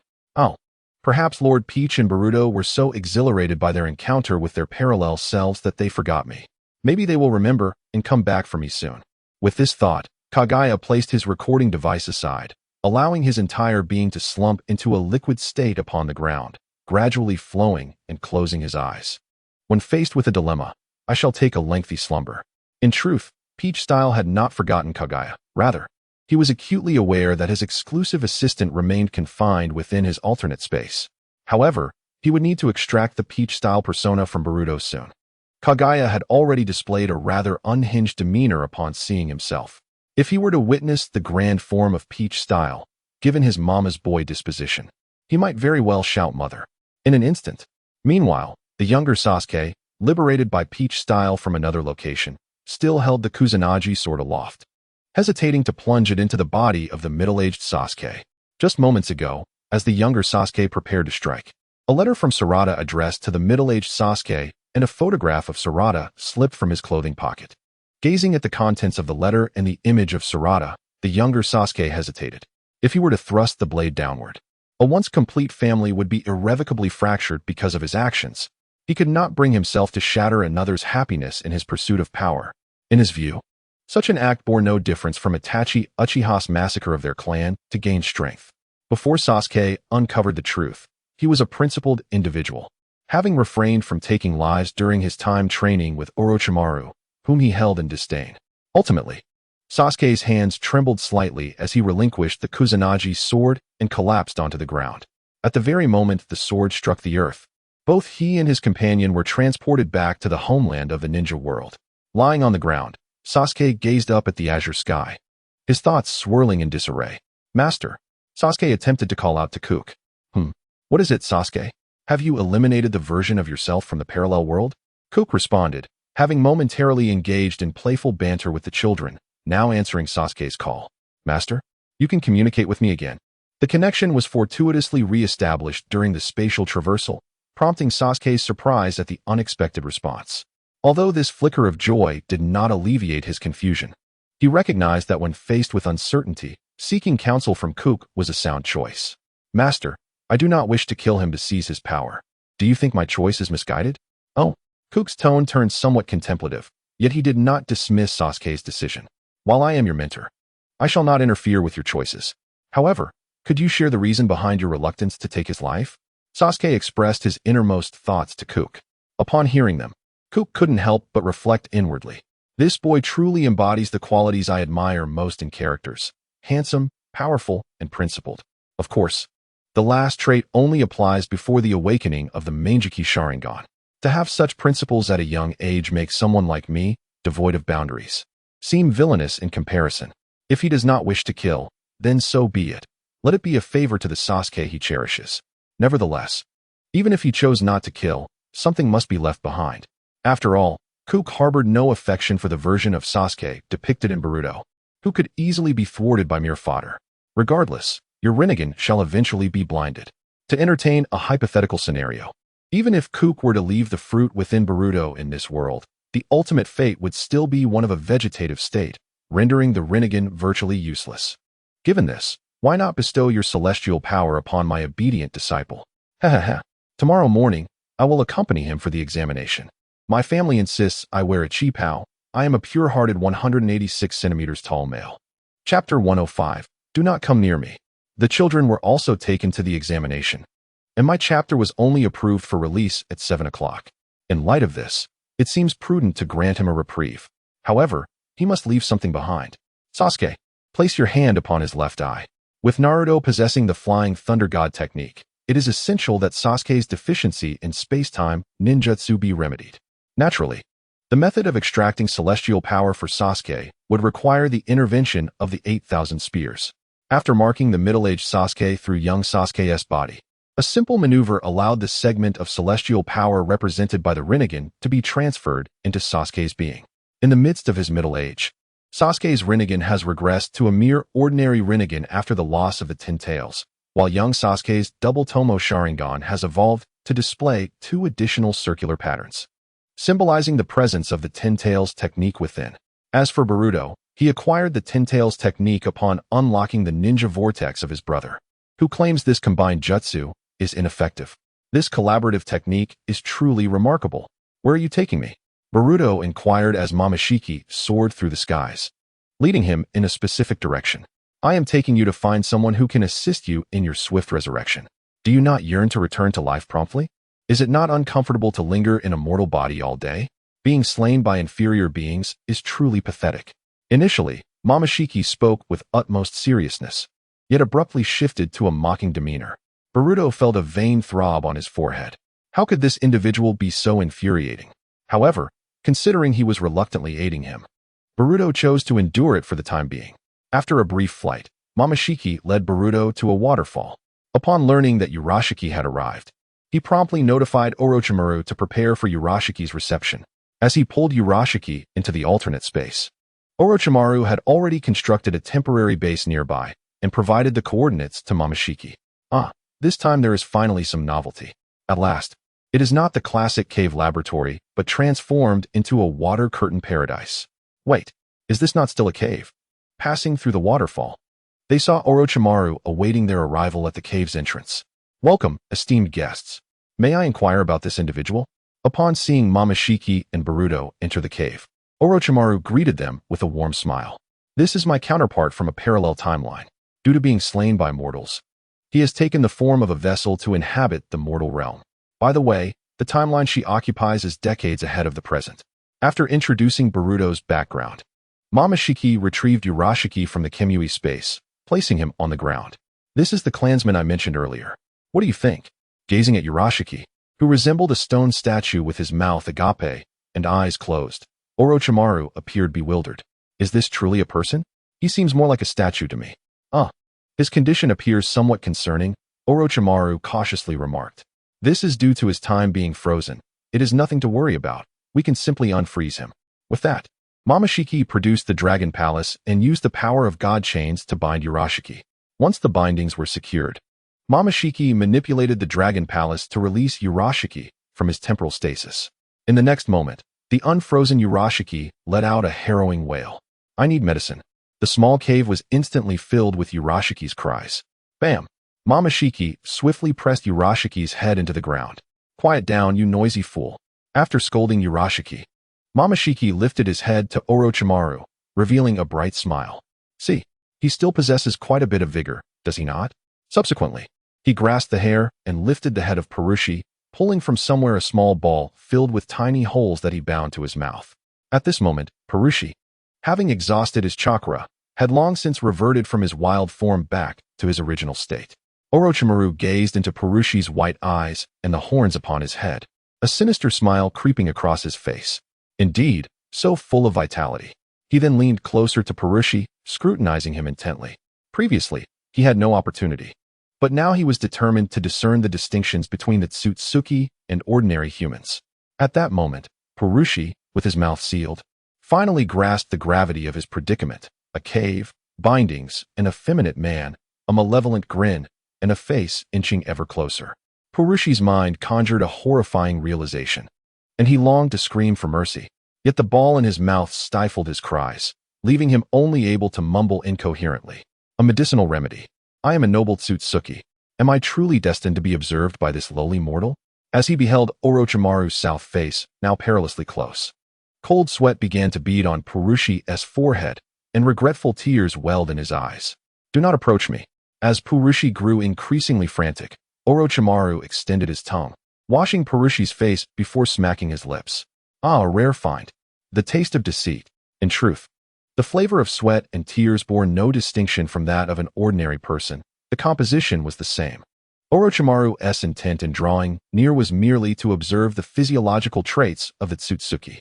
To his surprise, Purushi's psyche proved so fragile that even his proximity caused Purushi to break into a cold sweat, tears spilling forth in fear. It was an opportune moment to sample the brine.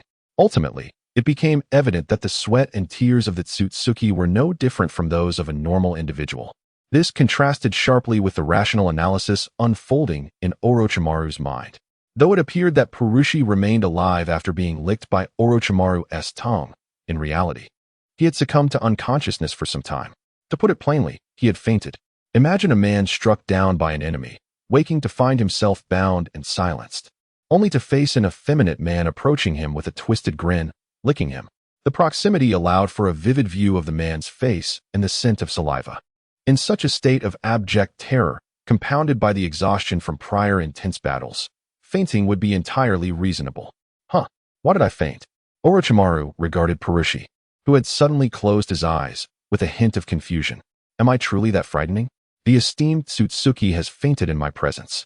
Meanwhile, Tao Shi, who had witnessed the entire event, could vividly imagine the perspective of Purushi. What a supreme humiliation. My dear brother Purushi has been frightened into unconsciousness by this perverse man. However, fainting was inconsequential, for the forthcoming actions required Purushi to remain in slumber. Are you prepared? Tao Shi inquired of Orochimaru. Ready. There is yet another chapter that I nearly forgot to share. Chapter 106. Orochimaru. I find your body quite appealing. May I take care of it for you? Orochimaru was too disinterested to investigate the reasons behind Purushi's fainting. In comparison to such trivial matters, his grand scheme of possession took precedence. The mere thought of soon shedding his mortal coil to transform into a noble Otsutsuki filled Orochimaru with elation. Allow me to issue a warning. Although he may not be my adversary, his strength undoubtedly surpasses yours. Are you confident? If any unforeseen events were to occur during my possession and Purushi were to eliminate me, who would then fulfill the role of my eternal life researcher? Hence, Momoshiki offered a friendly reminder to Orochimaru. Rest assured, I would never wager my life recklessly. Orochimaru, while devoid of certain traits, undoubtedly values survival above all. In fact, he had been clandestinely researching more efficient methods of possession to guard against the possibility of Momoshiki failing to deliver the body of his dreams. This way, he would have a contingency plan, ensuring that his efforts would not be in vain. Meanwhile, Boruto struggled to grasp the conversation between them. What did they mean by strength and confidence? Were they discussing the means to defeat Purushi? But hadn't Purushi already been captured? What relevance did their discourse on strength hold? This peculiar lower life form Was it truly the one from the parallel world that could facilitate his resurrection? It seemed rather unreliable. Orochimaru gazed at the unconscious Pirashi, a smirk playing at the corners of his mouth. In a sense, Pirashi had not erred in his assumptions. Orochimaru indeed desired his body, truly, in the most literal sense of the term, not merely as a form of ultimate humiliation akin to the Silver Dream arc. After all, Orochimaru had only undergone one reincarnation thus far and had not yet transitioned from Snake Uncle to Snake Aunt. Thus he was not yet grotesque in nature. He first laid the unconscious Pirashi flat on the ground, then retrieved a scroll from his robes, summoning numerous exquisite tools.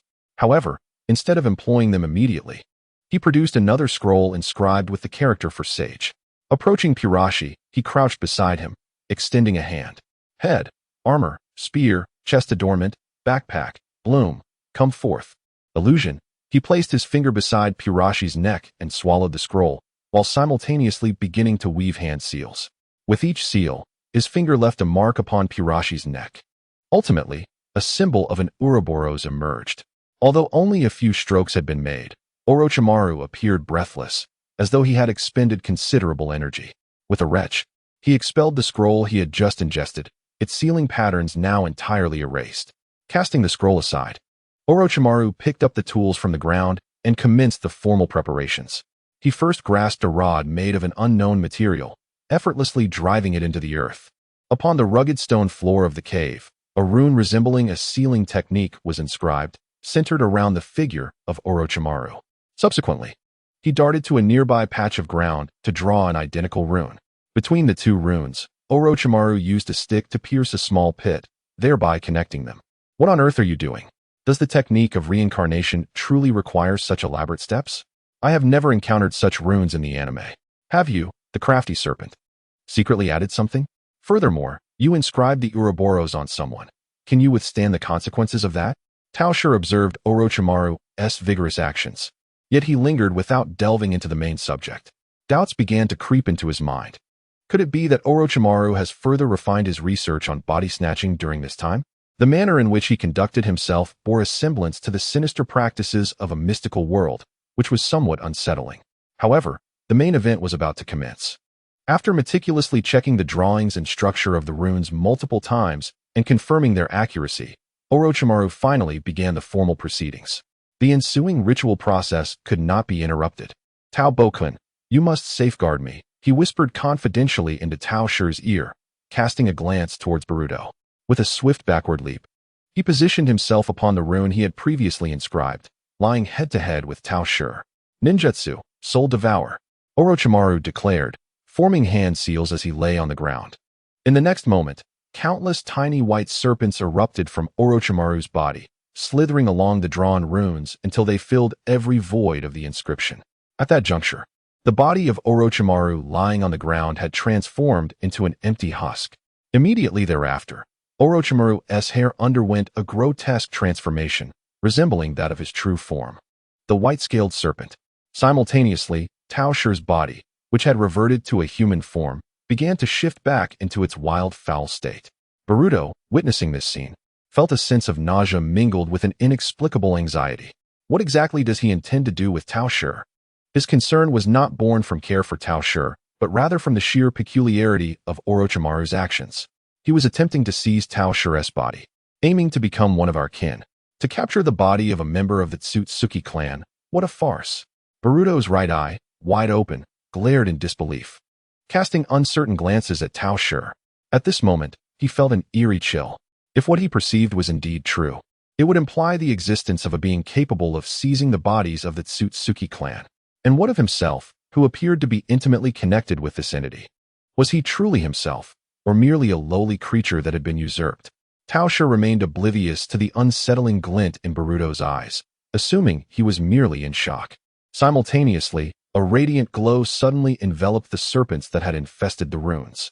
Under the brilliance, Orochimaru's original form disintegrated into dust, while the white-scaled serpent burrowed into Tao Shi's body. The previously serene and unconscious expression of Tao Shi morphed into one of agony, his body beginning to tremble uncontrollably. The realm of the mind gazed in sheer terror at the composed Orochimaru before him. Countless white serpents coiled around his soul, incessantly consuming it. Ha ha ha. What a formidable vessel indeed. I find it rather appealing, so allow me to safeguard this powerful physique for you. Orochimaru's lower body transformed into serpentine form, entwining around his waist in an exceedingly suggestive manner. Yet, felt no revulsion at that moment. Only an overwhelming dread consumed his heart. What have you done? Why does my body assist you in combating me? Initially, when Orochimaru intruded upon his consciousness, had dismissed him entirely. Out here, I feign respect for you out of principle. But within my mental realm, this is my domain. How could a base creature with a tainted soul penetrate my psyche? As a member of the Otsutsuki clan endowed with multiple ocular techniques, S soul strength vastly surpassed that of most shadow-level ninjas in the ninja world. However, just as he intended to eliminate Orochimaru with a fierce glare, he was horrified to discover that his body was rejecting his own soul. Isn't this my body? Why is it repelling my own essence? Was left dumbfounded. In that fleeting moment of confusion, Orochimaru's soul launched a surprise attack, inflicting grave injuries upon spirit. As sought to retaliate, he realized he had lost direct connection with his eyes, with a substantial portion of his mental energy residing within his ocular organs. The severance of this link rendered akin to a toothless tiger, utterly incapable of resisting Orochimaru's onslaught. Why did this happen? Because a significant part of his body had already been assimilated by Orochimaru. Orochimaru directly manipulated its form to sever the optic nerves. The remaining portion of his body was not beyond assimilation.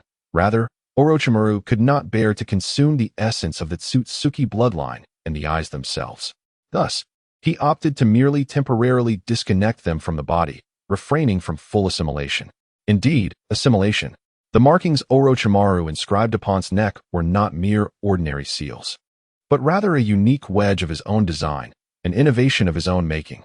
Bankrupt, with a warehouse value of 20, Uncle Snake was soon transformed into a noble extraterrestrial of his dreams. Next, I plan to introduce a special blade artifact for Naruto, which will contain an elderly figure named Dream Tears. What do you think? Chapter 107. A newfound power is truly mighty. Thanks to the skills imparted by T-Shur and aided by Orochimaru's guidance, Kabuto Yakushi entered the Dragon Cave to study sage techniques. With the enhancement of his innate talent coupled with the bestowal of skills, Kabuto swiftly mastered Sage Mode. Concurrently, with Kabuto's assistance, Orochimaru delved deeply into the study of natural energy and Sage Chakra. Although he could not learn Sage Mode himself, Orochimaru successfully improved the reincarnation ritual utilizing the methods of natural energy. The principle lies in a series of transformations that allow the tumultuous energies of nature to impact the vessel of the seal bearer. This enables Orochimaru, bearing the Sage Chakra, to rapidly thaw the seal upon the host's body. The choice to employ the newly developed seal rather than the reanimation technique stems from Orochimaru's realization that the seal can assimilate the host's physical information into his own, entirely eliminating compatibility issues. Furthermore, the method of soul transfer via seal is significantly less taxing than reanimation, rendering the 3-year wait non-existent. Naturally, under typical circumstances, the speed of assimilation would not be so swift that the body would change hands before any reaction could occur. However, he was unfortunate enough to have recently utilized Sage Chakra. That particular Sage Chakra was extracted from Mitsuki, and the identity of Mitsuki's progenitor is well known. In Boruto's narrative, Orochimaru remarks on the substantial worth of a scientist, questioning how this extraordinary cross-dimensional support fares. The Sage Chakra, clandestinely traversing the underworld, directly targeting Shuhan. The residual chakra from Mitsuki within the host accelerated Orochimaru's assimilation process, coupled with the recent depletion of energy from the host's body, which was already weakened. The combination of these factors allowed Orochimaru to seize control of the host's body in a mere moment. As Orochimaru consumed the feeble soul of the host, the remaining flesh that had yet to be assimilated ceased its resistance. Ultimately, an intricate array of incantations began to crawl from the tail-shaped seal of Orochimaru, enveloping the entire form of the host. The distinctive traits of the host faded away as the incantations spread. The small serpent on the ground ceased to emit light and burrowed into the hostess body. The previously anguished expression transformed into tranquility, lying motionless on the ground, appearing almost lifeless. Yet, in the next instant, the host's mouth gaped wide, expelling a drenched and garbed Orochimaru. However, this incarnation bore a pair of horns curving towards the forehead, and his hair had transformed into the distinctive white of the Otsutsuki clan. I have emerged from the chrysalis. Feeling splendid. A newfound power, indeed formidable. Orochimaru clenched his fists, savoring the strength coursing through him. His eyes, imbued with the abilities of Byakugan and Rinnegan, accompanied by a robust physique and immense chakra reserves, rendered the Senju cells he had previously studied as mere trifles in comparison. Congratulations to Orochimaru. He has successfully joined the illustrious evolution. However, there remains a matter requiring his assistance. Tika stepped forward, interrupting Orochimaru's self-indulgence. This was hardly the time for such revelry. Upon discovering that Boruto's form bore the essence of Tika, she had set her sights on him. After all, the male version of Tika, which was her current appearance, was already striking enough to mislead many. And what of Tika herself? If she could leave a slight contingency during Orochimaru's revival process, then she would forever remain within her grasp. Contemplating this, a sly grin uncontrollably crept across Tika's face as she gestured towards Boruto, who stood silently nearby. Given the advanced state of your technology, I presume there exists a method to assist me in resurrecting myself from this parallel world. Orochimaru glanced at Tao Shi, then at Boruto, stroking his chin thoughtfully. Indeed, there are several viable solutions. Allow me to propose a few options for you both to consider. Subsequently, Orochimaru presented several plans. Tao Shi promptly dismissed several that required the use of his bodily tissue. What a jest! I am quite aware of my allure. If my cells were to be utilized to create a physical form, it would be akin to becoming a Narcissus. Even if that were not the case, it would certainly lead to a predicament. Absolutely not. That is out of the question. Ultimately, after a period of discussion, Tao Shi chose the option that would be the least discomforting for him. For now, he would remain in his current state, while Orochimaru provided Boruto with an improved training method for the seal, allowing her to study independently. Once she had mastered it, they would seek a suitable vessel for a swift resurrection. Until then, they would have to temporarily borrow Boruto's body. On their journey to Tao Shi's temporary residence, Boruto gazed at Tao Shi with an odd expression, making Tao Shi feel quite uneasy. Eventually, Tao Shi could no longer resist turning to Boruto and inquired, "Why do you keep staring at me?" Boruto remained silent for a moment, deciding to test the waters. "Why can you permit an inferior being to usurp the body of our esteemed Otsutsuki clan?" He considered that anyone who could not match his strength and dared to provoke him would certainly not escape unscathed. Moreover, it was not he who would lose his corporeal form. That inferior being capable of devising the seal was indeed a talent. Bestowing upon him the remains of that useless body would merely be a case of resource optimization. Such a tone, such audacious remarks. Indeed, it resonates with me. Boruto let out a slight sigh of relief. It seemed he had been overthinking. The body could be seized, but that ingrained sense of superiority was irrefutable. Such innate elitism could only be cultivated by the original Otsutsuki. Tao Shi mused, is that so? A transcendent being combined with a fortuitous advantage. One must understand the ancestry. Midway, Tao Shi suddenly recalled that he had yet to resolve matters concerning the middle-aged Sasuke, Naruto, and Jiraiya. Requesting Boruto to wait for him momentarily, Tao Shi hastened back to where he had come from. First, he located the middle-aged Sasuke and cast him back into his alternate space. Next, Tao Shi found Jiraiya and Naruto, who were ensnared in place by his Kotoame Tsukumi. He prepared to make slight adjustments to their memories. The earlier memories required no alteration. Only those following the encounter with middle-aged Sasuke needed revision. However, just as Tao Shi was about to act, he noticed a bright blue light shimmering on the ground nearby under the sunlight. As the master of 4 alternate spaces, Tao Shi could distinctly sense the temporal and spatial fluctuations emanating from it. Immediately, he cast aside Jiraiya and Naruto. The memory modification could wait. It was prudent to ascertain the situation first. With a swift gait, akin to a hurried jog, Tao Shi approached the object reflecting a cerulean light, finally discerning the full visage of this artifact. It was a symmetrical long blade, its entirety adorned in a deep blue hue, with a hollow tip curving inward in an elegant arc. The juncture where the blade met the hilt was embellished with golden adornments, flecked with teal gemstones. Although this weapon appeared somewhat peculiar within the confines of reality, Tao Shi, a seasoned gamer, immediately recognized it. A moment of astonishment washed over him, followed by an exclamation of surprise. What the heck? There's another one due tomorrow morning. It's gone tonight. As he had to prepare for an exam, He expressed gratitude to a fellow reader for the gazelle they had gifted him in the clandestine realm of aerospace. Finally, Mouse would feast. Chapter 108. The Famed Blade, Destiny Goodness, a Legendary Sword. Tao Shi grasped the hilt of the renowned weapon. Simultaneously, his golden finger interface revealed the sword's details. Legendary Blade of Destiny Level Restriction, None Attribute Boost, Slight Increase in Attack Power, Minor Enhancement in Chakra Recovery Speed. Special Skill, Destiny Skill Effect. When the wielder sustains a potentially fatal blow, the blade shatters, absorbing the damage and granting the wielder invincibility for 5 seconds. The shattered blade will reforge itself after 1 day. Item description. This is a famed blade, stolen from the despairing Han Xin before the last remnants of his strength. Tao Shi caressed the razor-sharp edge of the blade and glanced at Naruto, a whimsical notion blooming in his mind. Since Sasuke had his own method to resurrect the deceased as a form of grandparental assistance, it seemed only reasonable for Naruto to possess a dream of doing the same. After all, the legendary sword held no utility for him, and leaving it for Naruto would serve to fulfill its purpose. Resolute in his thought, Tao Shi summoned a Hinata puppet, placing it alongside Jiraiya and Naruto. He then inscribed a spatial mark upon the legendary sword, linking it to an empty Kamui space. Furthermore, he created a shadow clone within that realm, transforming it into the visage of a dream rescuer. Subsequently, he positioned the sword before Naruto, completing his endeavor.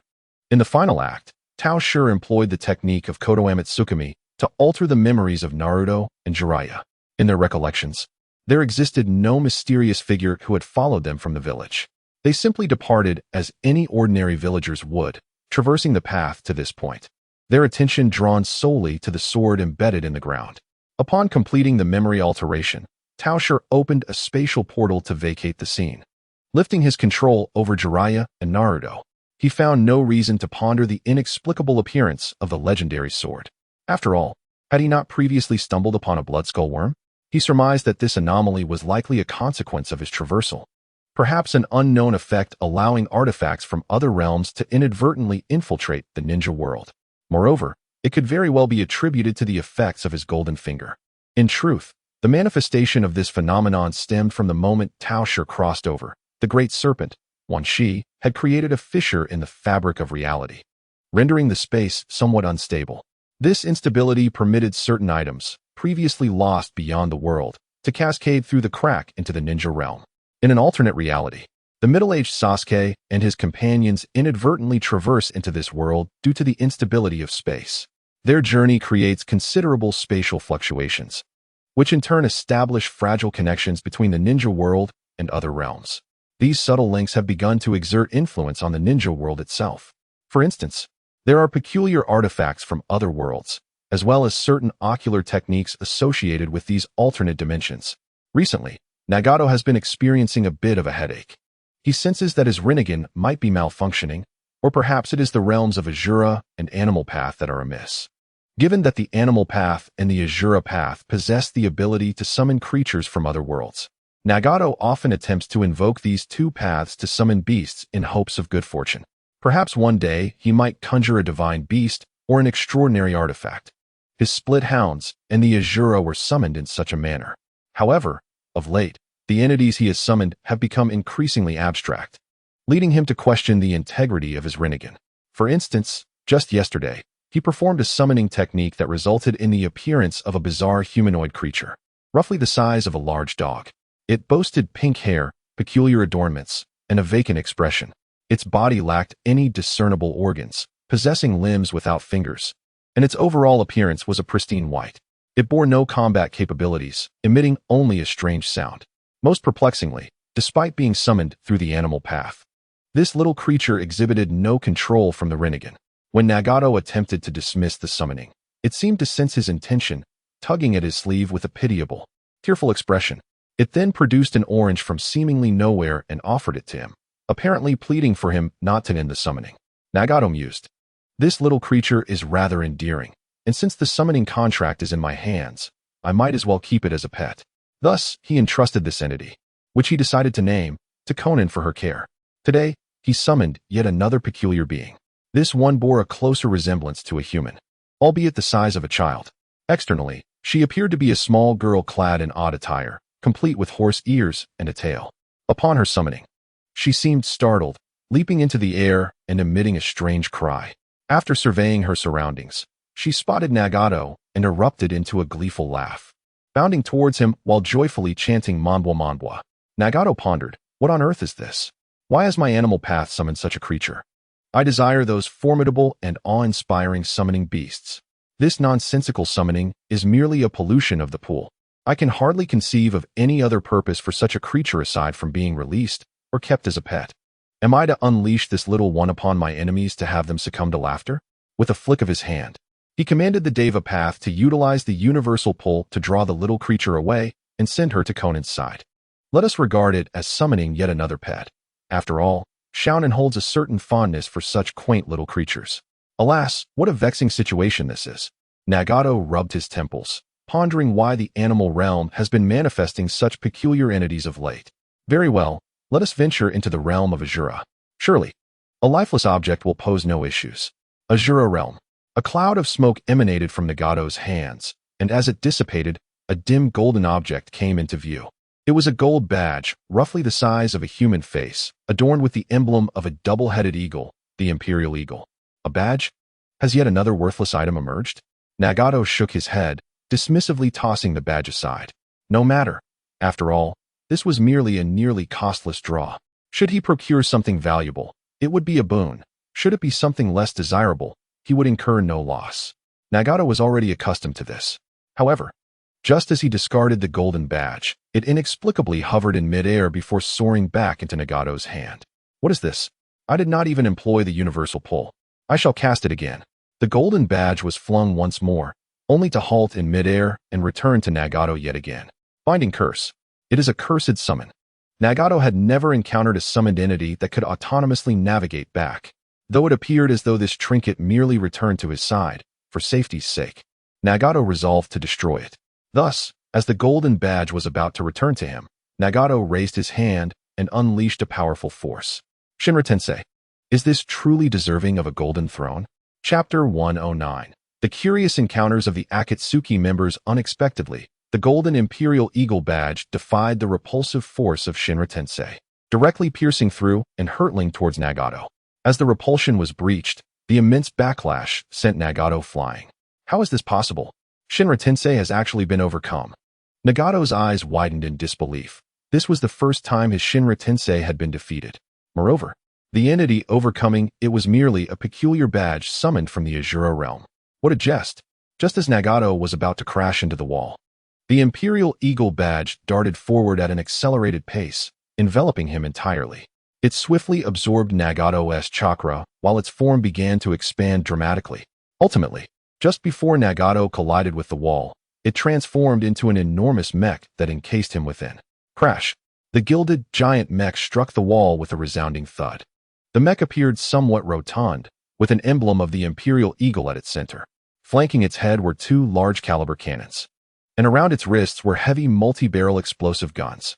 The left hand featured a chainsaw sword, while the right bore a chainsaw fist, with a plasma cannon nestled in the palm. Of course, these were merely the visible weapons of the upper body. Whether hidden weapon modules existed remained a mystery to all. The shape of the head resembled that of a corn cob, and coupled with its golden hue, it appeared even more so. High-powered jet propulsion devices were affixed to its feet, while molecular incinerators and frost artillery were installed at the knee joints. In stark contrast to the gigantic frame of the mech, the cockpit where Nagato found himself was somewhat cramped, likely due to the substantial space occupied by the weapon modules. The confines of the cockpit were exceedingly tight. Aside from the essential control modules, the space left for the pilot was barely sufficient for him to curl up and operate. However, for Nagato, this was of little concern. At this moment, he felt immense joy, having initially perceived the peculiar insignia as a mere decorative trinket, which possessed the bizarre ability to return to his hand when thrown. He had contemplated destroying it out of caution, only to be pleasantly surprised that it could transform into such a formidable weapon after absorbing his chakra. Perhaps it was due to the absorption of Nagato's chakra that a connection was forged between his spirit and the mech. He felt as though he could maneuver the colossal machine with effortless precision, as if he were fighting in his own body. Furthermore, the foundational information of the mech mysteriously materialized in his mind. Nagato began to experiment with operating the mech. As he commenced his maneuvers, the two holes on the corn-shaped head, symbolizing eyes, emitted a brilliant blue light simultaneously.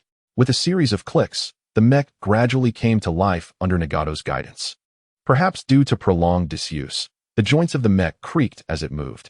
Nonetheless, this insignificant noise did not impede the mech's operations. After familiarizing himself with the controls through a few movements, Nagato initiated a walk with the mech. Each step it took stirred up clouds of dust and produced a thunderous sound. Given its considerable weight, it would be quite peculiar for it to tread silently. At that moment, Conan, alerted by the commotion, hurriedly pushed open the door to the chamber and entered. Upon her arrival, she was struck by the sight of the enormous mech. What on earth is this? It resembles a giant corn cob. The factory door within the cockpit acknowledged Conan's presence. Conan, do not worry. This is a weapon I summoned through the path of Azura. Does it not appear quite formidable? Conan had witnessed Nagato conjure various firearms and artillery before. Thus, she recognized the powerful armament inherent in this bizarre contraption at a glance. I'm relieved to hear that. Just try to keep the noise down next time. Seeing that Nagato was merely testing a new weapon, she felt reassured and returned to her studies of the new pet that Nagato had sent her. After Conan departed, Nagato did not rush to test the mech's might. After all, what if it collapsed indoors? Consequently, he retracted the chakra that had been absorbed by the mech. To his astonishment, it was successful. As the chakra flowed back into Nagato's body, the colossal mech gradually shrank, reverting to the original golden emblem of the Empire's eagle. As it entered his mouth, it could still be expelled, which was far more humane than the external demon. Nagato thought to himself as he swiftly ascended from the basement. Outside the Rain Shadow village, he found a vacant space to commence an experiment on the mecha's firepower. After a considerable period, Nagato, panting within the cockpit, gazed at the sky breaking through a mass of ominous clouds, alongside a basin spanning nearly 100 meters. A smile of satisfaction graced his face, for he was exceedingly pleased with the firepower of the mecha. Each time he maneuvered the mecha and utilized its weapons, it required a depletion of his chakra, and thus, Nagato had expended a fair amount. However, in comparison to the destruction it wrought, this minor chakra consumption was entirely acceptable. This cost-effectiveness even surpassed that of the Deva Path's abilities. Lord Azura, I shall no longer speak ill of you. Transforming the mecha back into a golden emblem to adorn his neck, Nagato contentedly returned to his beloved basement. After a brief respite, he commenced forming seals. Azura Path. Draw card, activate. Meanwhile, the artistic duo engaged in tasks across the world stumbled upon a peculiar little object. Hey, Scorpion, is this little trinket truly not a puppet? Deidara remarked while tossing a lump of explosive clay, colliding it with a toy resembling a miniature car not far ahead. Bang, bang. At the moment the explosive clay detonated. Although Deidara had only thrown a single piece, 2 explosions resonated from the site. The toy car was flung into the air, yet its exterior remained unscathed, merely overturned and its treads spinning wildly in an attempt to right itself. I have already informed you. Only those under control can be deemed puppets. This object lacks any chakra threads connecting it, and there is no one operating it from behind. Do not insult the definition of a puppet. This contraption is merely a bomb equipped with an automated patrol device. Such trivial items are only within the realm of a child like you. Deidara blushed in response. Who are you calling a child? Moreover, I would never create something that can explode repeatedly. An explosive that does not vanish upon detonation utterly contradicts the principles of art. Just then, as they conversed, the toy car successfully righted itself, turning its front towards Deidara. That was close. Thankfully, I am clever. Chapter 110. Withering heart-piercing attack. The toy car was predominantly blue, adorned with a circular object on its back and equipped with 2 treads. Its front was shaped like a skull, featuring a crucifix ornament upon its forehead. Upon orienting its skull towards Deidara, it appeared to trigger some mechanism. A flash of pinkish-purple light gleamed in its eyes as it charged rapidly towards Deidara, exclaiming, "Roasted chicken is about to be gone. Look at me, you brat. How annoying. Do not interrupt me while I speak." Deidara casually tossed another ball of explosive clay, sending the toy car flying. This car had mysteriously fallen from the sky just moments ago, landing before Deidara and Scorpion. As soon as they landed from the sky, an explosive surprise was unleashed upon the two of them. Fortunately, both, being skilled ninjas, managed to react swiftly. One of them stepped back to evade the explosion, otherwise, The view from the other side would have been visible through his body. In a fit of indignation, the ambushed Deidara retaliated by unleashing a clay bird. To his surprise, he discovered that when this creation came into contact with the explosive clay, it resulted in a double explosion, all while sustaining no damage. Even more vexing was the fact that this indestructible entity relentlessly pursued Deidara. No matter how Deidara blasted it away, it would merely spin in place for a few moments before rising again to continue its chase. Although annoying, it was of little consequence. The main issue was that this toy car seemed to have its sights solely set on Deidara, completely ignoring Sasori. This made Deidara feel targeted, which was exceedingly irksome. Thus, he engaged in a contest with the toy car. With a loud bang, the car was propelled into the air once more, yet its surface remained unscathed. Truly, there was no aesthetic appeal in something that could not be destroyed by explosions. Deidara was seething with frustration, utterly disgusted. Is that so? I find it rather intriguing, Sasori remarked, glancing at the blasted toy car, his mind brewing a peculiar idea. Such a remarkably durable material would indeed serve as excellent components for crafting puppets. Do not waste your chakra. Allow me to give it a try. Sasori interrupted Deidara's molding of clay. Since the toy car had not targeted him, it was likely that it would not explode in his hands. Even if it did, it would be inconsequential. He could shield himself with his Hiriko puppet, as he was a human puppet hybrid and could not perish easily. Taking a few steps forward, Sasori retrieved the toy car that had been overturned and spinning on the ground. Indeed, it did not explode. It seemed his hypothesis was correct.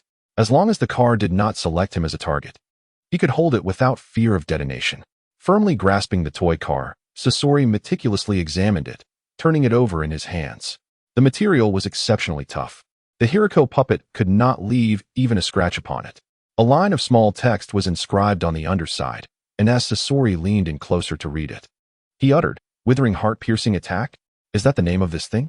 The car's treads spun wildly, yet it remained immobile in Sasori's grasp, only able to gaze longingly as if it were futilely calling for roasted chicken. It resembled an onlooker witnessing a beloved being taken away by a bull-headed fiend, helplessly watching as fate unfolded. Curious about the inner workings of this device, Sasori decided to dismantle it. As the most formidable puppeteer in the entire ninja world, he held great confidence in his deconstruction skills. However, after a prolonged examination, he found no discernible place to begin. Why is there not a single seam? He pondered. There were no connection points to be found. Each part seemed as if it were welded together, leaving no segment that could be disassembled. Nearby, Deidara cast a skeptical glance at Sasori, then mockingly commented, "Lord Scorpion, surely you can't be incapable of dismantling this trivial object? It cannot be, can it? You have proclaimed yourself the mightiest puppeteer of our era, yet you find yourself unable to disassemble such a minor item?" Scorpion felt a slight flush of warmth. He began his operations, leaning over the crimson stream.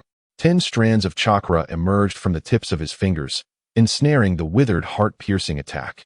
He probed the interior of the small vehicle with the strands. However, there was no internal structure to explore. Scorpion had intended to discern the internal composition of the vehicle, but discovered that it was entirely seamless. The only removable part was the cylindrical body at the back. How, then, did this contraption operate? What kind of targeting mechanism could function without any internal framework? Without such a structure, it couldn't possibly mobilize its treads. Scorpion felt the core of his puppet heating up. With nothing else to disassemble, he reluctantly removed the only detachable part of the withered heart-piercing attack. The chakra threads wrapped around the central cylindrical object of the car's shell, extracting it. It was a green cylindrical object topped with a yellow sphere, resembling a button. Even after extracting this component, the withered heart-piercing attack continued to sluggishly rotate its treads, showing no signs of stopping. Driven by curiosity, Scorpion grasped the withered heart-piercing attack with one hand and pressed the yellow button with the other. Boom!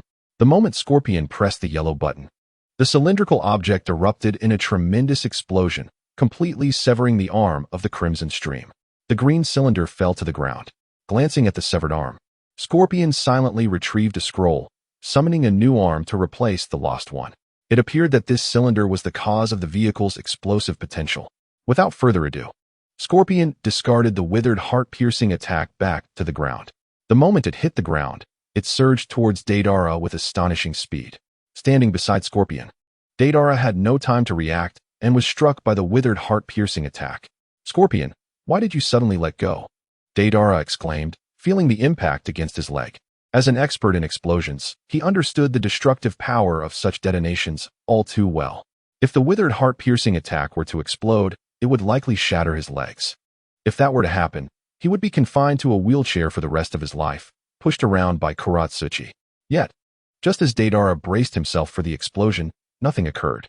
The withered heart-piercing attack collided harmlessly against his pant leg, inflicting a mere point of damage.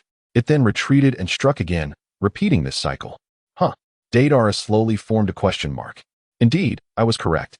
The explosion was contingent upon the component I had just removed, not the vehicle itself. This object should automatically designate its target in a certain manner. However, its material is rather unique and could serve as a medium for crafting my puppets. As for that item, Scorpion gestured towards the green cylindrical object that had fallen to the ground. I shall leave its handling to you. A new chapter is imminent. I fell asleep yesterday due to exhaustion and am only now catching up. Chapter 111. The mysterious red sphere. Upon hearing this, Deidara breathed a sigh of relief. It seemed unnecessary to have Otsutsuki prepare a wheelchair after all. Scorpion could have at least given a heads up. It startled me quite a bit. Turning his gaze towards the green cylinder on the ground, he pondered whether it was an explosive capable of infinite detonation. It piqued his interest. He picked up the green cylinder and, without a moment's hesitation, tossed it into the mouth that had formed in his palm, chewing it eagerly. Whatever it was, as long as it was an explosive, he was keen to taste its essence. The mouth in his palm devoured the green cylinder, chewing vigorously. However, after only a few moments, the green cylinder was rapidly decomposed and assimilated into Deidara's body. He felt a wondrous power coursing through him, leaving him quite astonished. What a remarkable force! It is merging with my chakra. This sensation is extraordinary. As he spoke, a pinkish-purple glow emanated from Deidara. His chakra intertwined with the power of the decaying heart-piercing attack, creating a marvelous reaction that mutated his chakra. The pinkish-purple radiance erupted from Deidara, akin to an explosion, before swiftly dissipating. Once the light faded, Deidara's pupils transformed, shifting from their original bluish hue to a pinkish-purple, resembling the vertical slits of a cat's eye. Scorpion observed the metamorphosis with keen interest and inquired, "How do you feel now?" He had not anticipated that Deidara would be so audacious as to consume the unknown object. His intention had been for Deidara to study it, perhaps uncovering the principles behind its infinite explosions. Yet, this fool picked it up and ate it without a second thought, leaving Scorpion unable to utter a word of caution. What an incredible power! I feel as though I have become one with the explosion itself. With that, Deidara extended his hand, releasing a swirl of pinkish-purple chakra from the mouth in his palm, sending it soaring forward. After the chakra had traveled a considerable distance, Deidara gestured as if pressing a button and shouted, "Art is an explosion." The pinkish-purple chakra erupted in response, creating a violent explosion that illuminated an area of approximately 10 meters. The intense shockwave even stirred a small mushroom cloud. The potency of this small mass of chakra far exceeded the explosion caused by Deidara's earlier clay giant bird. Indeed, it seems this object has significantly enhanced your capabilities, Scorpion remarked, sealing away the remaining components of the decaying heart-piercing attack into a scroll. This portion must also possess its own complexities. Let us return for now. I wish to thoroughly examine this object. Of course, Master Scorpion. In a buoyant mood, Deidara did not decline Scorpion's proposal. He was eager to return and showcase his latest explosive artistry to Otsutsuki. Meanwhile, just finishing their mission, Kisame and Pakin were struggling to restrain the unruly Samahata. The two honest men from the Hidden Mist village diligently submitted the heads of their targets to the underground exchange. Upon emerging with their modest share of the reward and the majority destined for the organization, Samahata, usually compliant, inexplicably began to thrash violently. Alarmed, Kisame promptly set Samahata down and began to feed it chakra. Instantly pacified by the chakra, Samahata became calm, but as soon as Kisame ceased the supply, it resumed its frantic flailing, swiftly gliding away. "Samahata, what is wrong with you?" Kisame had never witnessed such behavior before and quickly grasped Samahata to prevent its escape. However, the creature's strength was formidable, making it difficult even for an elite ninja like Kisame to hold it back. Just as Kisame was about to falter, Pakin threw down his executioner's blade and rushed over to assist in restraining the wildly thrashing Samahata. Thus, love must fade, right? Together, They managed to exert enough control over Samahata.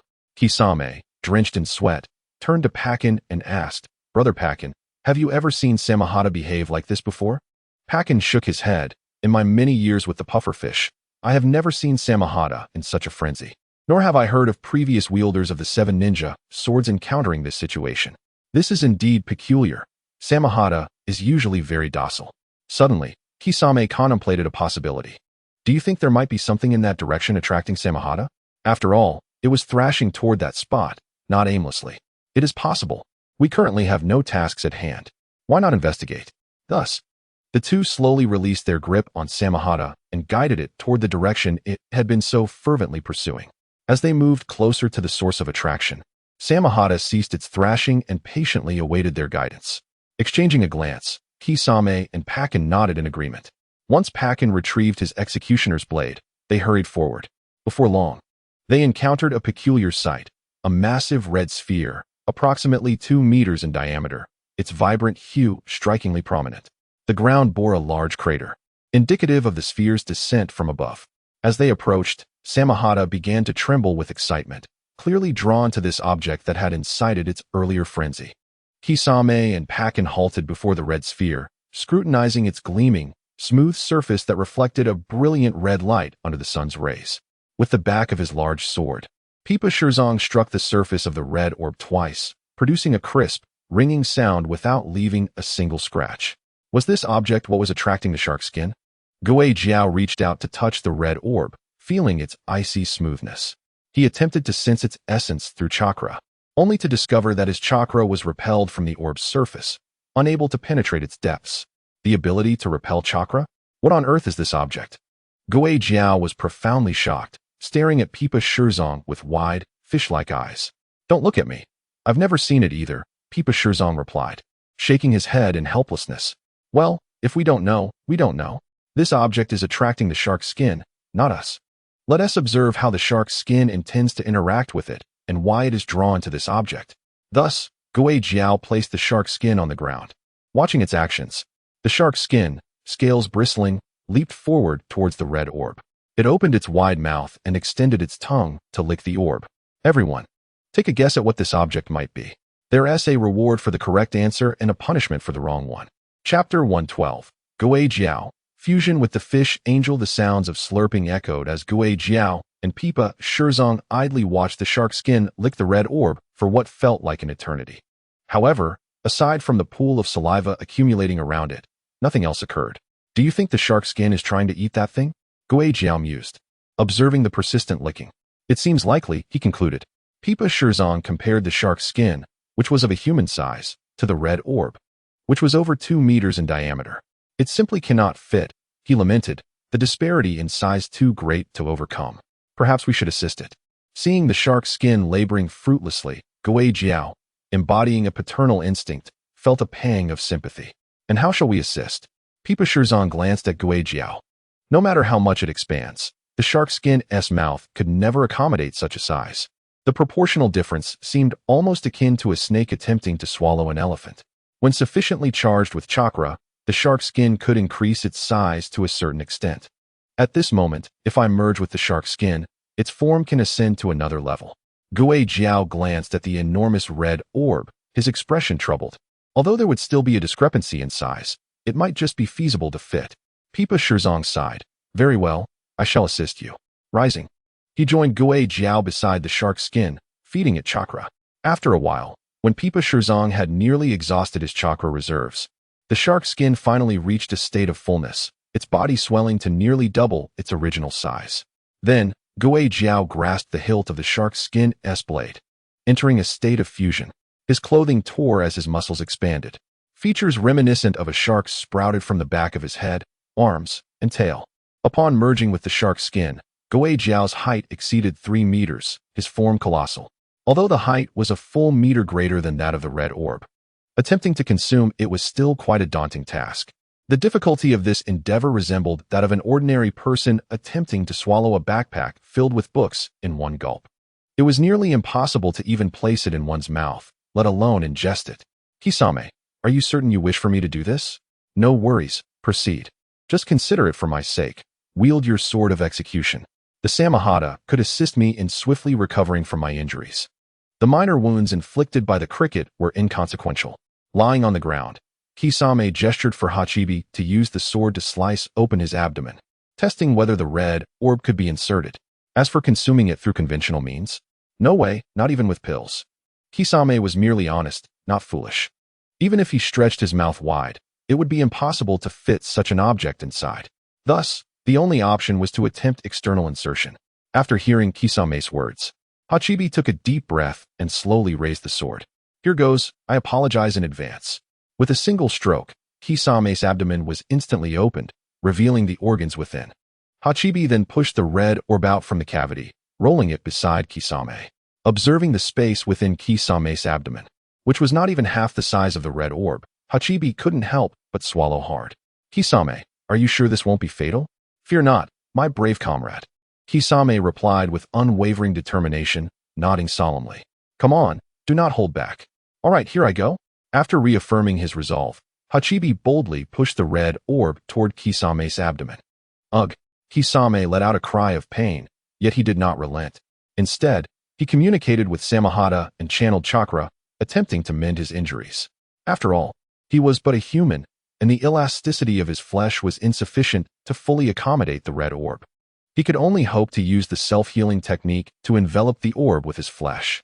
With Samahata's full support, Kisame's flesh began to heal rapidly. New tissue sprouted furiously from the wound's opening. As the healing reached the contact point between Kisame's abdomen and the red orb, the new flesh gradually spread over the orb, slowly enveloping it. Meanwhile, Kisame trembled under the pressure of the orb, cold sweat pouring down. The agony of his compressed organs, the itchiness of the healing wound, and the extreme exertion of chakra rendered this extraordinary ninja in excruciating torment, on the verge of breaking down. Noticing this, Hachibi grasped Kisame's sweat-drenched hand, gazing deeply into his eyes. Kisame, if it hurts, shout it out. Voicing your pain might alleviate some of it. I promise not to mock you. Hachibi had never witnessed someone so devoted to a ninja tool. Frankly, if he were Samahata, regardless of Kisame's success or failure, he would bow to him. Finally, as the flesh of Kisame's abdomen enveloped the red orb halfway, he could no longer contain himself and cried out. Ugh! The mournful cries that evoked sorrow in listeners and tears in onlookers persisted until the flesh of Kisame successfully enveloped the crimson sphere completely. At that moment, Kisame resembled a creature emerging from the depths of water, beads of cold sweat soaking the ground beneath him. Gasping for breath, his chakra was nearly depleted, barely managing to hold on until his body could fully heal. At last, it was accomplished. Shark skin, you desired this, did you not? I have ingested it. You may feast now.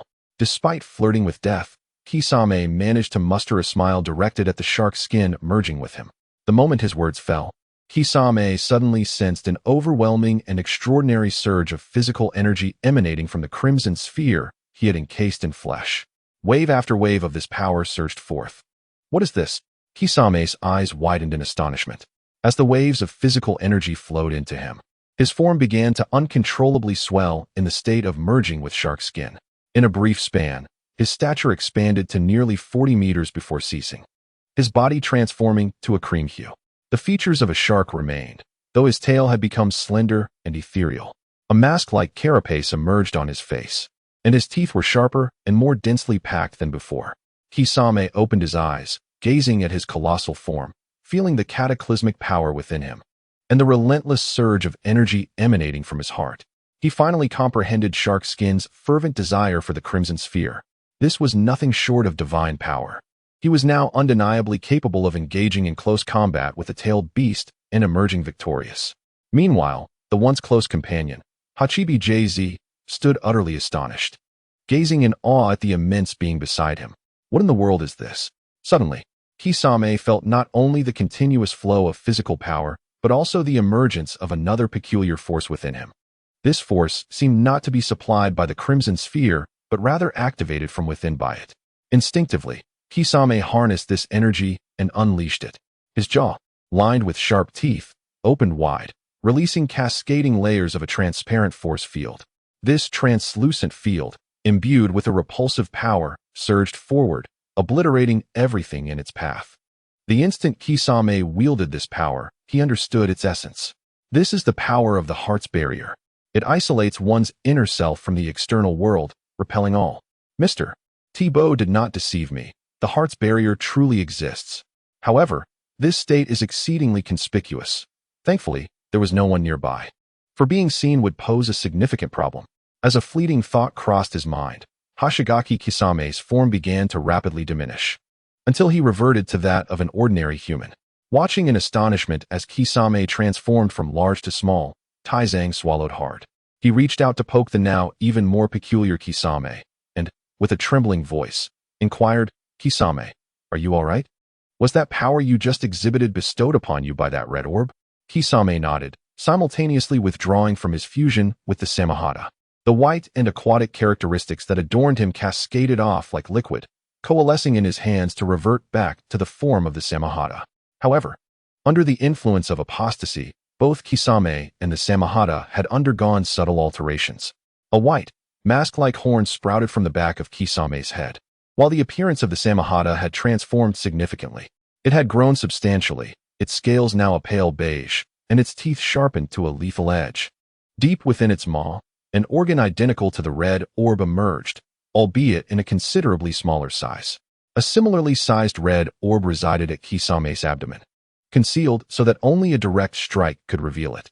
The existence of these two smaller red orbs intertwined their fates. As long as one remained alive, the other could regenerate swiftly, only by simultaneously destroying the orbs within both bodies, or shattering the larger red orb during Kisame's complete apostasy. His transformation into a fish angel, could one hope to vanquish him entirely? Do you even comprehend what you have ingested? You seem to have changed in a peculiar way.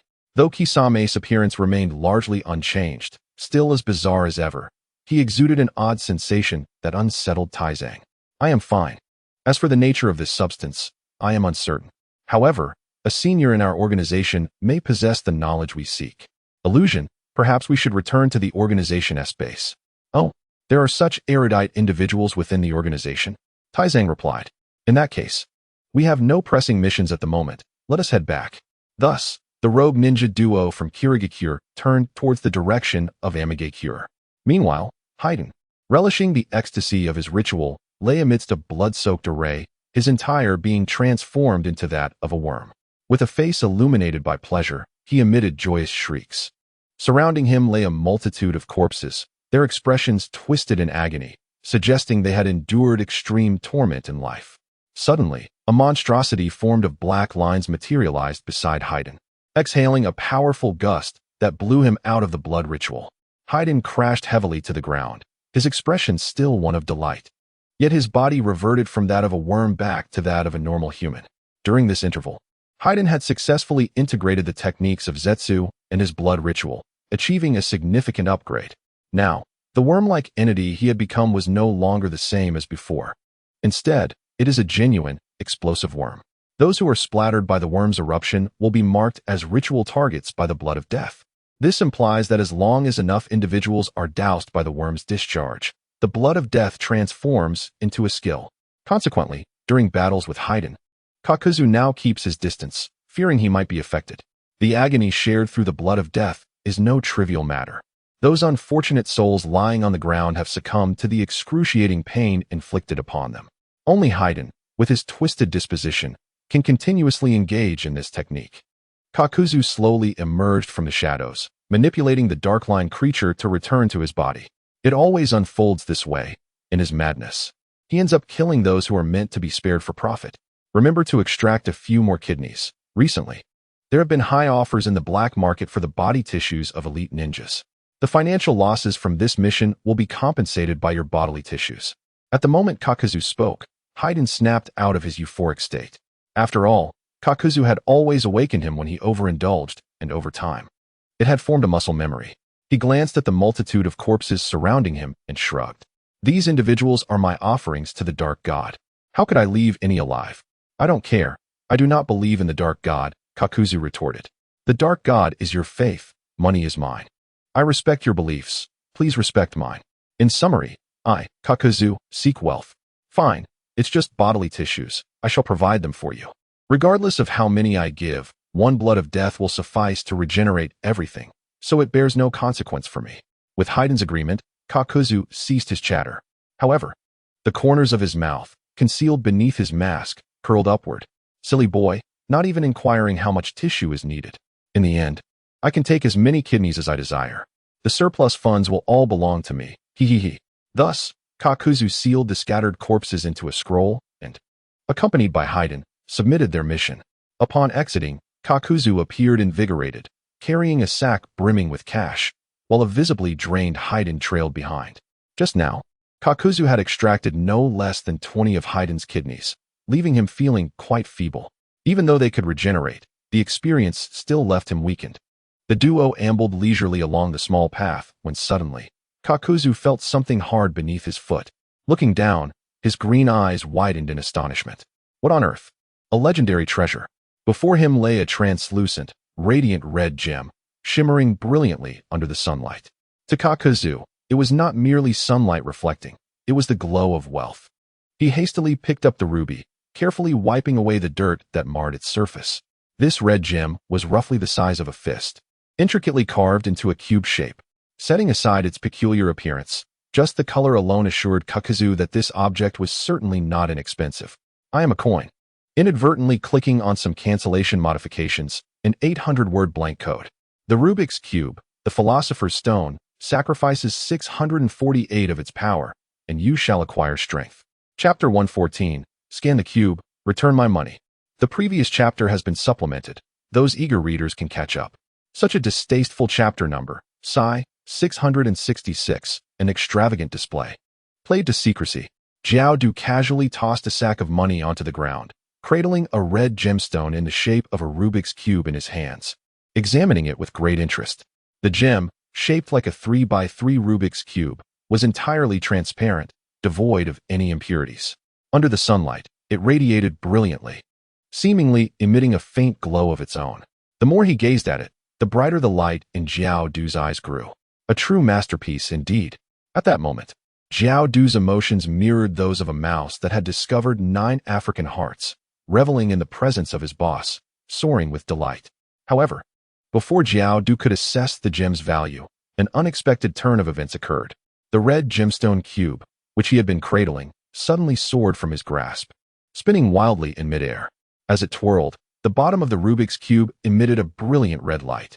Under the influence of its rotation, the red glow morphed into a swirling vortex. Xiao Du, bewildered by the gem's sudden flight, was further astonished to see the sack of cash he had discarded vibrating unnaturally. Supplement the extravagance, my money. There was no time to ponder the situation. Xiao Du hastily reached for the sack on the ground, but he was a moment too late. The cash within the sack was drawn towards the vortex beneath the Rubik's Cube, disappearing without a trace. After consuming all the cash, the red gemstone cube ceased its spinning, hovering in midair. Subsequently, it flickered with red light, emanating an androgynous voice. Young man, do you yearn for power? The Rubik's Cube seemed to present a face towards Xiao Du at this moment. He realized that the red gemstone possessed its own consciousness. Moreover, this entity had just devoured his hard-earned money. My power. Where have you taken my money? Return it. The red glow surrounding the Rubik's Cube dimmed momentarily. As if taken aback, it then resumed its rhythmic flickering, replying, those funds have been transformed into the power for my actions. Understand, for humans who have not eaten for too long, hunger is inevitable. Having said this, the Rubik's Cube cleared its throat, somewhat awkwardly, and continued, you may not recognize me, which explains your current disposition towards me. No matter, I bear you no ill will. Allow me to introduce myself. With that, the Rubik's Cube swayed in the air for a moment, commencing its self-introduction under Xiao Du's furious gaze. I am the legendary essence of alchemy, the pinnacle of divine artifacts, the illustrious Philosopher's Stone. Of course, you may also refer to me by another name, the Scanning Cube. As long as you bestow upon me ample wealth, be it cash, jewels, or precious metals, I shall grant you power. How does that sound? A method so straightforward to acquire strength, does it not entice you? Why not swiftly present all your possessions to the Cube of Scanning, the creation of the illustrious alchemist named Tengshuan, who crafted it using the Philosopher's Stone? However, whether due to the materials employed in its creation or some other misfortune, this Philosopher's Stone developed sentience and now requires the consumption of valuable items to harness its capabilities. Subsequently, Tengshuan named it the Cube of Scanning, and it was soon acquired at a high price. only to deplete the coffers of several owners before it was cast into a temporal rift by irate former possessors, banished to a realm beyond. It was not until the spatial disturbances caused by Lee's interdimensional journey that the cube of scanning was transported to the ninja world, ultimately discovered by Kakuzu today. After devouring Kakuzu's cash reserves, it regained consciousness, attempting to entice him into becoming its long-term benefactor. In a world where most seek power, the cube of scanning, which offers strength in exchange for monetary sacrifice, is certain to incite a frenzy among countless individuals eager to possess it. Yet, unfortunately for it, Kakuzu, the miser, is not among them. To make matters worse, it had just consumed the miser's wealth. "What are you talking about?" Kakuzu exclaimed, his eyes widening, his resentment palpable. Undoubtedly, had he been a member of the Uchiha clan, he would have activated his Sharingan in an instant. "What do you mean by converting into your power? What do you mean by needing to eat when hungry? This is absurd. Spit my money back out." A tentacle formed of black lines erupted from Kakuzu's hand, seizing the cube of scanning from midair. The black lines morphed back into Kakuzu's palm, firmly gripping the cube. "Cube of scanning, return my money." However, in the face of Kakuzu's fury, the cube of scanning displayed no fear. Instead, it manifested a comical expression of laughter and tears, followed by a frantic head-patting emoji. "Brother, your urgency is in vain. How could I possibly regurgitate what I have consumed? I demanded tribute from you out of respect, you know? Had I not feasted on your meager funds, I wouldn't even deign to serve you. Do you take issue with me? Your disdain is of no consequence. As a philosopher's stone, my body is exceptionally resilient. You cannot harm me." Listening to the cube's taunting words and its incessantly flashing head-patting expression, Kakuzu felt a surge of irritation. "Very well, so this is how you wish to play. I initially thought I had stumbled upon a gem today, a stroke of fortune. Little did I know it was a golden devouring stone. Nevertheless, it matters not. A talking gem such as this may fetch a handsome price when sold. I am sure to make a substantial profit." With this thought, Kakuzu took a deep breath. Though one might sell this contraption to recuperate losses, when has Lord Jiao ever been mocked for parting with his money? Even when the Akatsuki invited him to join, they did so with utmost courtesy. "Today, if I do not teach you a lesson, I shall not be called Jiao. Your body cannot be damaged, can it? You are not human, are you? You expect me to show you mercy, do you? If you possess consciousness, then surely you must have feelings. And if you have feelings, Lord Jiao will undoubtedly find a way to deal with you." Jiao directed his gaze towards Fade Wan, who was merely spectating. A faint green light emanated from his pupils, startling even Fade Wan, a devoted follower of this wicked god. "How dare you attempt to take advantage of Lord Jiao? This little creature truly has a death wish." Even if Fade Wan is not particularly astute, he understands that one must never take money from Lord Jiao without returning it. Otherwise, he would devise countless methods to torment his adversary, including employing his own immortal body. Chapter 115. Without twisting the Rubik's Cube, how could it possibly yield gold coins? "Fade Wan, may I borrow your scythe for a moment?" Fade Wan promptly handed over his March scythe to Jiao, fearing that Jiao might seek further trouble with him. Jiao accepted the scythe and began to spin it in his hand like a fidget spinner. "I shall see if you can indeed withstand damage. After all, such a large gem, even if shattered, could still fetch a handsome price." In any case, Jiao would not relent until he had imparted a lesson to this insolent Rubik's Cube. With the March scythe spinning rapidly, Jiao struck the Rubik's Cube against its blade. The blade struck the cube with incredible speed, producing a series of crisp ringing sounds while unleashing a flurry of sparks. The Rubik's Cube, under the assault of the March scythe, remained unscathed, taunting Jiao with its insolence. Such an attack is nothing but a mere jest. "Jiao, damn." In a fleeting moment, Fade Wan appeared to see steam rising from Jiao's head. Realizing that physical attacks were futile, Jiao ceased his exertions. He returned the March scythe to Fade Wan and transformed his hands into tendrils of dark lines, forcefully slamming the Rubik's Cube to the ground. One corner of the cube began to rotate under the influence of the force, maintaining its overall balance. "What are you trying to do?" The Rubik's Cube emitted a red glow, attempting to escape its spinning state through its own power. It had never been struck like a top before, and this sensation left it somewhat disoriented. However, before the Rubik's Cube could muster its strength, Jiao struck again with a whip-like motion. The tremendous impact, accompanied by a whooshing sound, struck the cube, causing it to bounce up and then return to the ground, spinning once more. "Wait, stop. I'm going to be dizzy."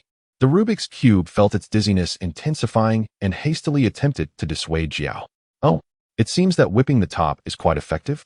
Jiao, upon hearing this, not only did not cease, but instead intensified his efforts.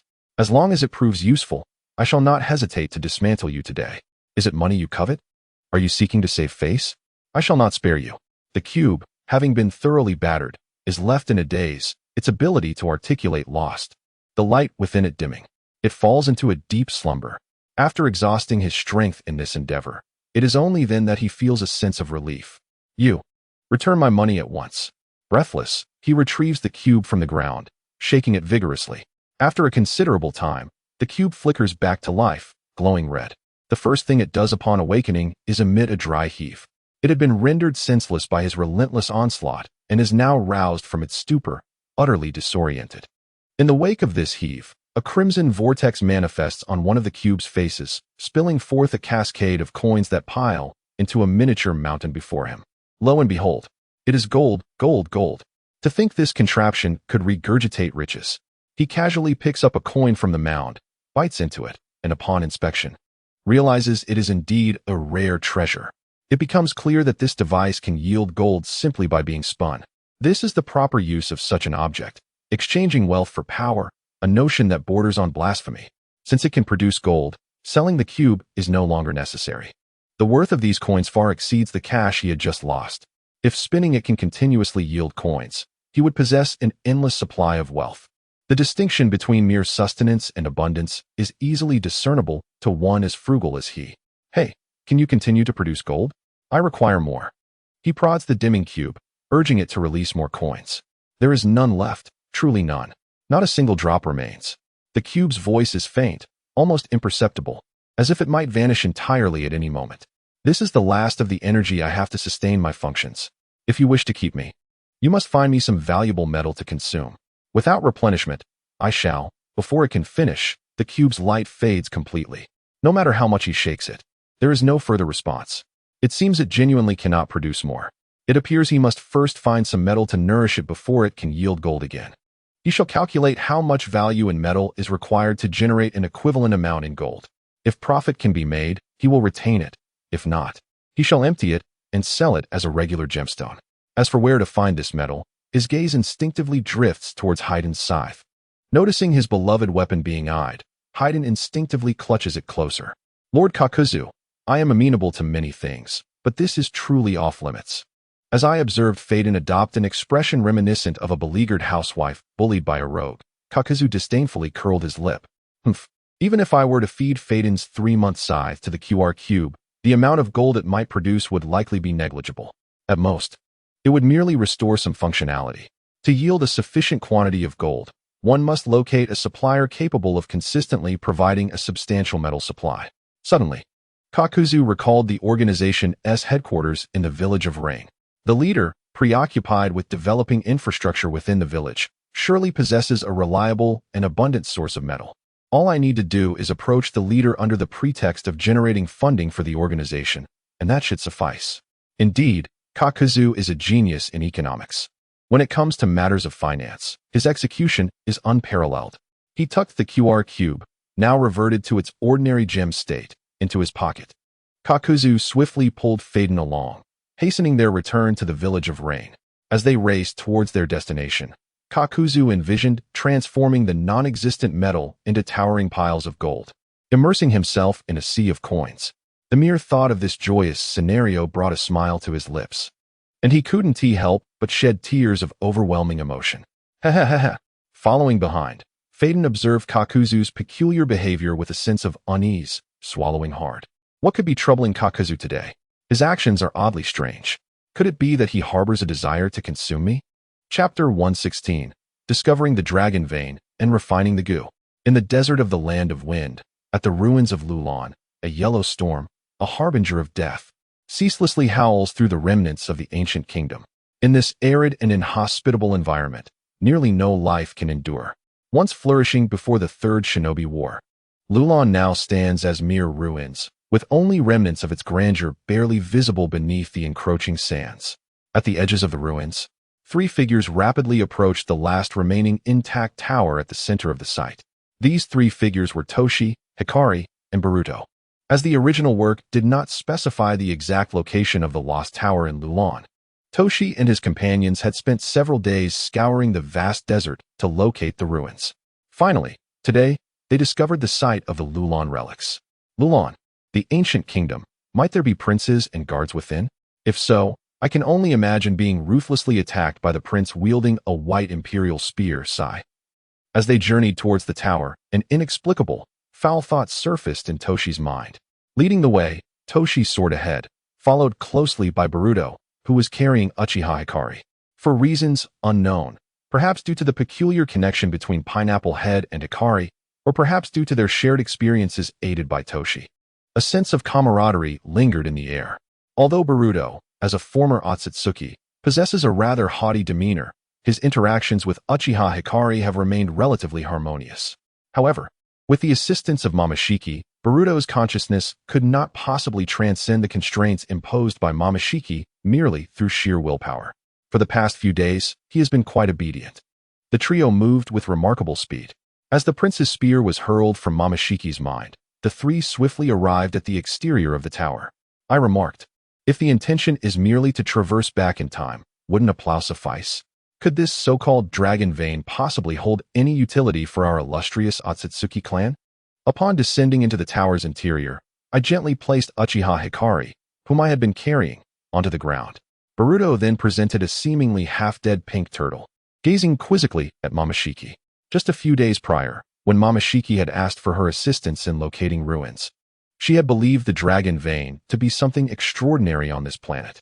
To her astonishment, upon discovering the location today, it turned out to be merely an exotic chakra capable of facilitating a return to the past. This peculiar substance even lacked certainty regarding the time of traversal. How could it possibly rival the utility of a plow? What significance does searching for this hold? Just watch me operate, and you will understand in due time. Momoshiki smirked mysteriously as he snatched the pink turtle from Boruto's grasp.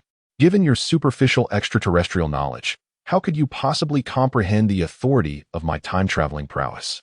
This dragon vein is akin to that pink turtle. It serves as a top-tier material for concocting the spring and autumn cicada and the immortal journey. The previously elusive synthesis materials and the rules of the Gu technique had emerged when Momoshiki attempted to enhance the blood skull Gu using the decomposed remnants of fishing gear. The enhancement failure resulted in the extraction of materials from the blood skull Gu. Although the absence of the blood skull Gu meant that the cold Otsutsuki could not be transformed into one endowed with warmth, Momoshiki still felt quite satisfied with this unexpected acquisition. Regardless, the combination of the spring and autumn cicada with the immortal journey would undoubtedly surpass the strength of a singular blood skull Gu by a significant margin.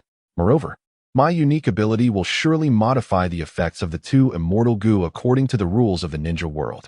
Once obtained, the powers of time and space would be invaluable. Now, with all synthesis materials gathered, we stand ready, awaiting only the dragon vein. The trio stepped into the tower's interior, where a long corridor encircled them, adorned with rows of arched doorways separated by columns. The ground, due to years of neglect, bore cracks, and the inner space of the tower had no footholds, plunging into an unfathomable sea of sand below. Only the center of the tower housed a circular area, accessible by a long and narrow passage leading to the edge where Momoshiki and the others stood. The center of this circular space was painted red, intricately etched with a multitude of sealing symbols. At the heart of these symbols, a peculiar shuriken was embedded, its handle inscribed with the words, Sword of Ninja Love. Without hesitation, Momoshiki channeled chakra to employ the Flying Thunder God technique. In a flash of white light, he instantly appeared at the location of the shuriken, grasping it firmly. Be cautious, you two. If you come into contact with this chakra, I cannot predict which era you may be sent to. After reminding Uchiha Hikaru and Boruto, Tao Shi swiftly drew the kunai from the sealing array. In the next moment, a surge of violet chakra filled the seals, obliterating them entirely. With the seals utterly destroyed, torrents of purple energy erupted from below, enveloping Tao Shi's figure. The immense force shattered everything it touched into fragments, forming a towering violet column in the boundless desert. Having unwavering faith in Tao Shi's strength, Uchiha Hikaru and Boruto remained unperturbed by the fierce onslaught of the dragon vein chakra. Instead, they obediently distanced themselves from the epicenter of the chakra's eruption, observing from afar. Tao Shi was correct. Contact with such energy could potentially cast one into an unknown era.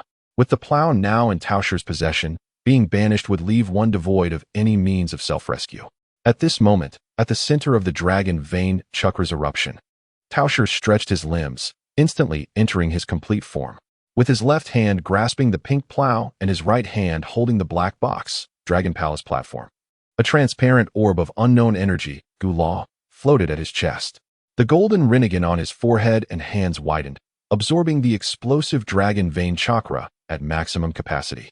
The intensity of this absorption even caused the surrounding dragon vein chakra to form a viscous vortex. The swirling patterns emitted various shades of purple, creating an infinite symbol as they intertwined with the plow, Dragon Palace platform, and Gula. What was Tao Shi doing? He was refining Gu. Utilizing the synthesis procedures provided by the system interface, Tao Shi began to master the art of Gu refinement intuitively.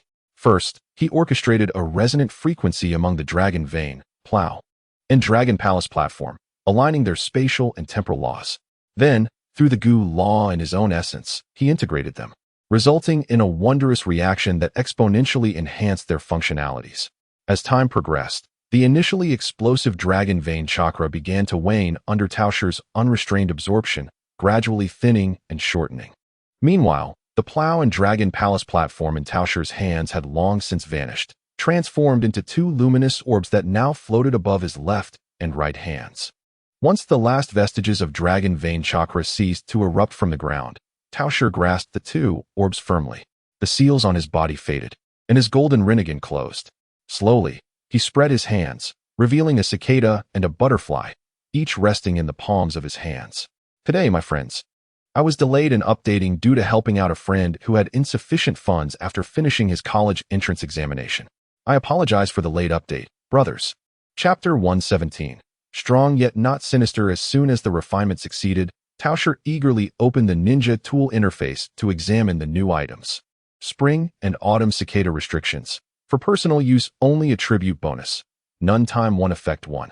The holder's timeline is condensed, existing solely within a singular timeline, devoid of past or future. Effect 2. Consuming half of the user's chakra, the ability to traverse any timeline. The timeline does not exist for the user themselves, is granted. A small amount of chakra can also be expended to briefly rewind time. Effect 3. Upon the holder's demise, the timeline automatically reverts to the moment when this ninja tool was acquired, passive. As Tao Shi gazed upon the 3 skill effects displayed on the ninja tool panel, he inhaled sharply, astonished. The potency of this skill left him with but one word to describe it: formidable, yet unambiguous. To put it plainly, this item does not confer any attributes whatsoever. It merely possesses a subtle mechanism. A mechanism without numerical values clearly demands skillful application. And it is precisely the intricate art of operation that Tao Shi cherishes most. Numerical values are of little concern to him. Satisfied, he nodded appreciatively before shifting his gaze to the introduction interface of the Ding Xianyu. Ding Xianyu level requirement. Starting from weak super shadow level, rebirth I Sharon, attribute bonus. None space 1 effect 1. The space occupied by this ninja tool can be frozen, leaving only the holder unaffected. Effect 2. Freely traverse space. A mere thought is all that is required to be transported to the desired location. Clothing will accompany the user. Effect 3. Consume chakra to create an alternate space, with no upper limit. Observing the 3 skill effects, equally formidable yet unambiguous in their operational demands, and glancing at the exquisite pair of immortal insects in hand, Tao Shi could not help but exclaim in genuine admiration. They were indeed splendid. Meanwhile, as the chakra from the dragon vein dwindled, the desert encompassing the ruins of the Lulan kingdom began to tremble violently. From the void that once expelled dragon vein chakra, a tremendous suction emerged, relentlessly drawing in the surrounding sand. Viewed from above, the vast black pit resembled a toilet, continuously siphoning in the sand around it and expelling it elsewhere. The underground of this area had originally been filled with sealed, stagnant dragon vein chakra, which served as the foundation for this region. Once Tao Shi drained the dragon vein chakra, the underground transformed into a hollow space. It is well known that sand is one of the few materials that can fall under the influence of gravity. The sand that once lay on the surface was drawn into the void to fill the newly created underground void. Unfazed by the changes occurring in the desert after draining its dragon vein, Tao Shi grasped the two insects and soared to the side of Hikari and Boruto. All right, I have acquired what I sought. We may depart now. As he spoke, he presented the two insects for their inspection. Are these insects? Uchiha Hikari gazed at the Dingxianyu in Tao Shi's hand, its green luminescence captivating his eyes. Unable to resist, he reached out to touch its wings. One must admit, the aesthetic appeal of Dingxianyu is quite remarkable, with its jade green hue complemented by a butterfly shape. The unique patterns adorning its body easily attract the attention of young girls. Conversely, Boruto was not as enchanted by the appearance of Dingxianyu as Hikari was. As a member of a noble clan, she had witnessed numerous grand spectacles. She had just witnessed the entire birth process of these two unknown insects. Formed from the fusion of two precious artifacts and two distinct energies, their capabilities were undoubtedly remarkable. What purpose do these two creatures serve? Surely, you did not squander two invaluable artifacts merely to create two useless entities? Boruto scrutinized the two bugs, but could discern no extraordinary qualities. These creatures were far more useful than a plow. Watch closely. With that, Tao Shi infused chakra into the Sene. A flash of green light illuminated the area. In the next moment, the figures of the three vanished from the site of the impending ruins, reappearing at their temporary stronghold in the land of wind. Space-time traversal? Quite intriguing. Yet, I must say, it pales in comparison to the realm of Yomi. You possess space ninjutsu, so what need do you have for this contraption? At the instant Tao Shi activated the Sene, Boruto sensed the spatial fluctuations emanating from it. Indeed, spatial abilities are remarkably useful, yet Tao Shi inherently possessed this capability.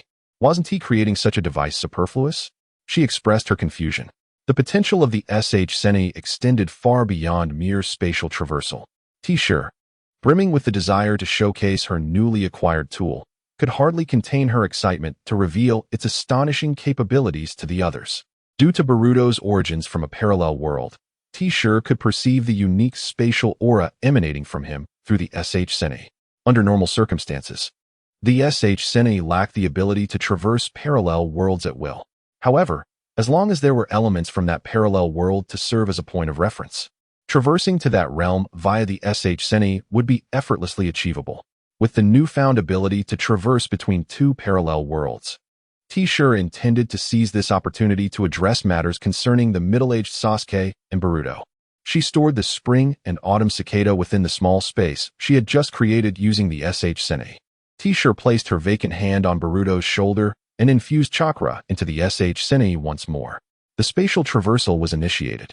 The green light surrounding the Sene intensified, and perhaps due to the cross-world journey, this luminescence lingered for an extended period before dissipating. Once the light faded, the three found themselves atop a mountain. Below lay a vast village, and upon closer inspection, its layout bore a striking resemblance to Konoha. The streets appeared wider, and the buildings towered higher. Where are we? It looks like Konoha. Accompanying Tao Shi on her adventures across the ninja world, Uchiha Hikaru was well acquainted with the layouts of various ninja villages. He immediately recognized the similarity between the village beneath them and Konoha. This is Konoha, albeit not the Konoha of our world, Tao Shi explained, gesturing towards Boruto. This is her world. Boruto, staring at the familiar layout of Konoha before him, widened his cataract-affected eye in astonishment. You little bug can traverse parallel worlds without even needing a time-space conduit. How on earth did you manage that? Observing the astonishment etched on Boruto's face, Tao Shi nodded with satisfaction. There is nothing more exhilarating than witnessing such expressions when flaunting a new toy. Caught off guard, I have unleashed my extraordinary abilities. In these chapters, once I restore Tao's physical form, I shall return to the main storyline. Chapter 118. The dream of resurrecting the corpse makes its dazzling debut. Upon reflection, I shall reserve the plot of restoring Tao's corporeal body for the days when I am too occupied with final exams to write. I find such storylines somewhat tedious. Let us rewind time to a few days prior. Jiraiya and Naruto felt an inexplicable moment of disorientation.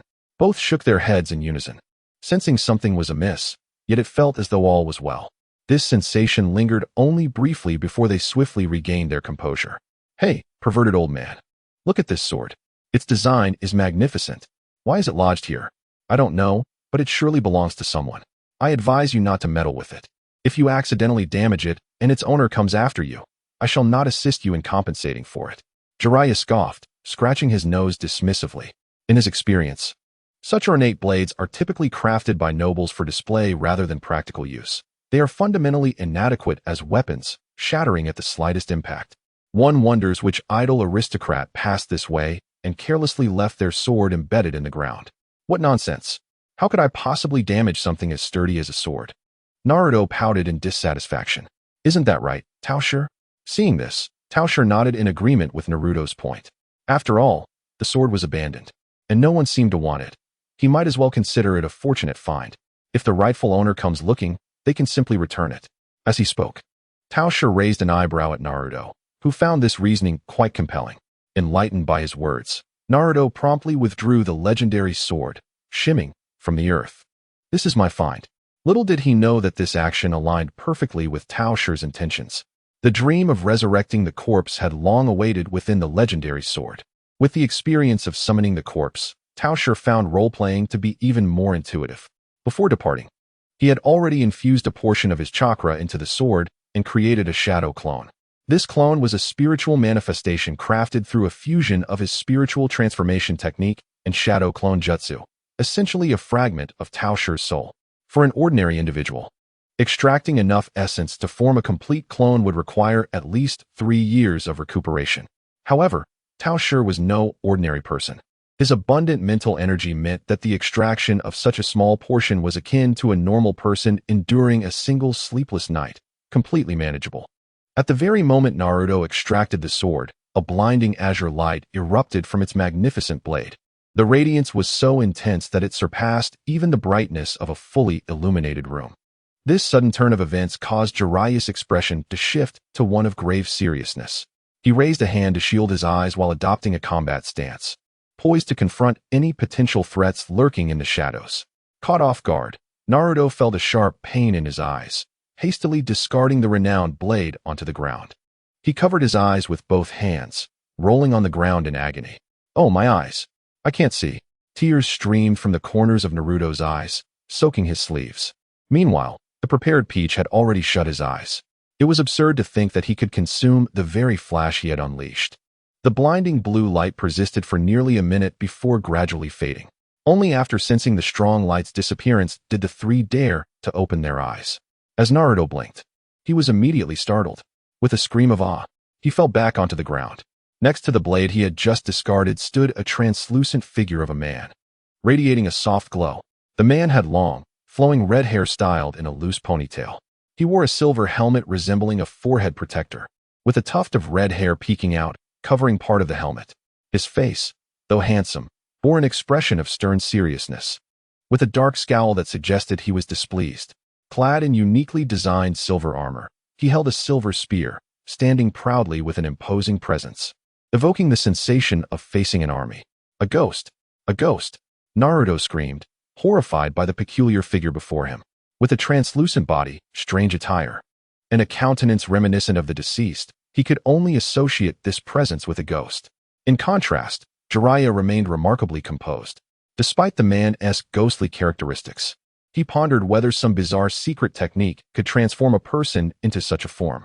This thought inadvertently led Jiraiya to recall Kato's spirit transformation technique, and then to Tsunade's boyfriend, followed by the thought of Tsunade's formidable rebuttal. Now was not the time for such distractions. Shaking his head vigorously, Jiraiya dismissed those frivolous notions, focusing intently on the ethereal figure. At first glance, Jiraiya noticed the figure's flowing red hair. Red hair? Could this be a member of the Uzumaki clan? While not exclusive to them, it was indeed a prominent trait. Jiraiya opened his mouth, poised to speak, but was unexpectedly interrupted as the figure spoke first. A ghost? Huh. I suppose I am not much different from a wandering spirit now. It seemed the figure was responding to Naruto's exclamation, yet it also felt like amusing. A self-deprecating smile graced the figure's lips as he turned his gaze toward Naruto. Little one, did you awaken me? Naruto, trembling with fear, could hardly muster the courage to respond. Yes, it was me. But I am not the one responsible for your demise. Grievances have their rightful owners. You cannot take your anger out on me. The figure remained silent, observing Naruto for a moment before posing another question. Logically, only those of the Uzumaki clan can awaken me. How did you, with your blonde hair, manage to do so? Uzumaki, isn't that my surname? Naruto paused for a moment, then replied, Uzumaki? My surname is indeed Uzumaki. Beside them, Jiraiya listened to their conversation and let out a slight sigh of relief. It appeared that the man before him, seemingly a specter, was undoubtedly a member of the Uzumaki clan.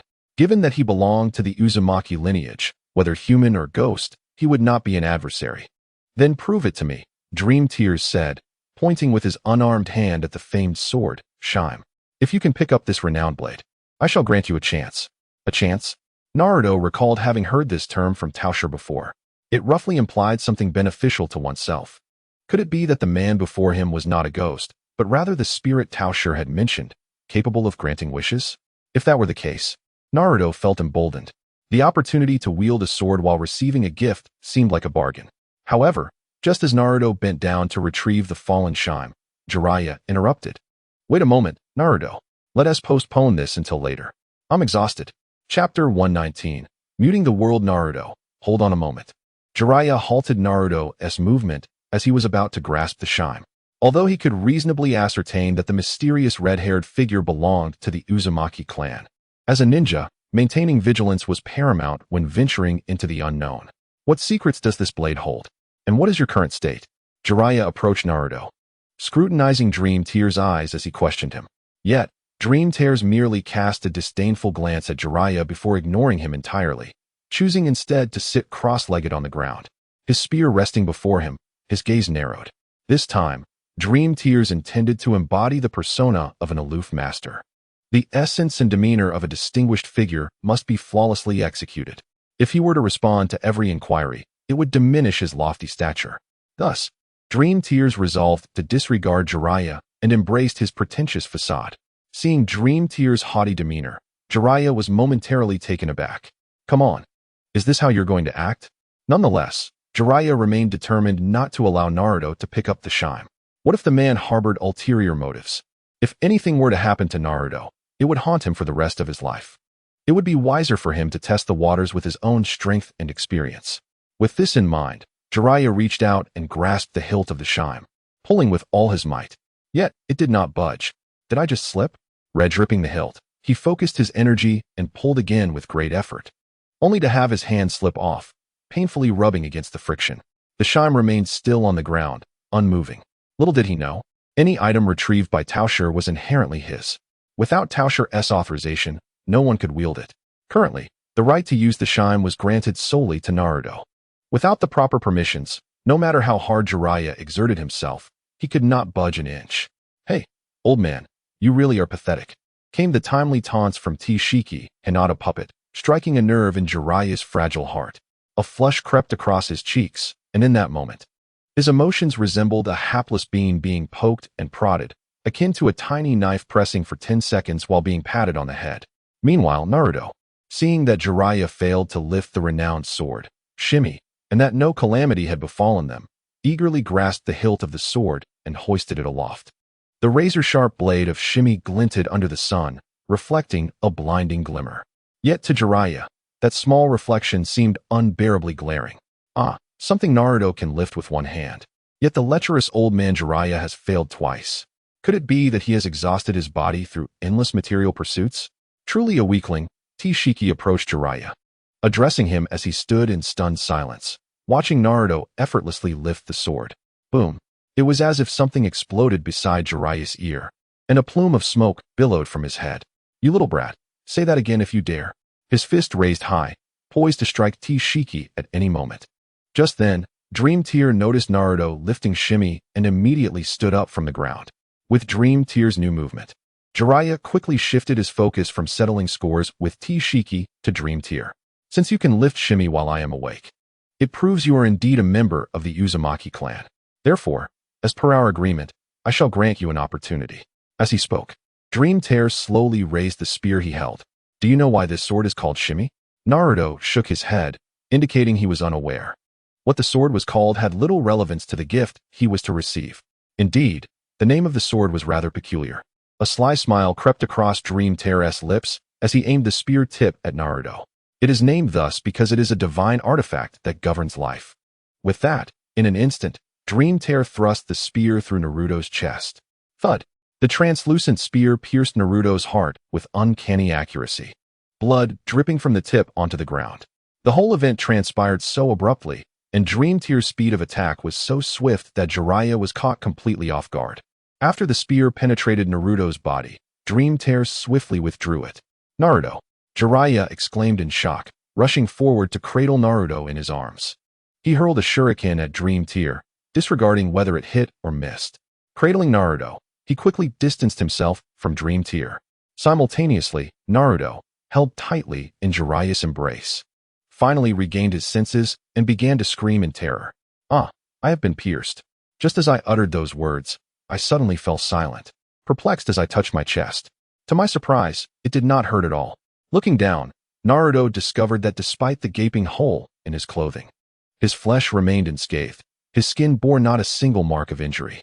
Jiraiya also noted this peculiar phenomenon, utterly convinced he had witnessed Naruto's chest being pierced in its entirety.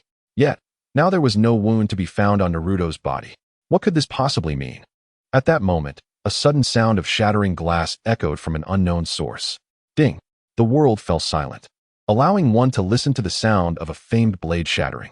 As the sound resonated, the famed sword, shimming, which Naruto had firmly grasped moments before, inexplicably shattered into countless fragments, cascading to the ground. Dreaming Tear then spoke, revealing the power inherent within the famed sword, shimming. It possesses the ability to absorb a single lethal blow for its wielder, yet at the cost of the sword itself shattering upon absorbing the damage. However, the sword possesses a remarkable ability to reconstitute itself. Its shards will reassemble after a day. Thus, it can shield you from a fatal injury once each day.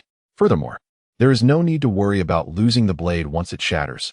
If you merely whisper its name in your heart, it shall find its way back to your hand.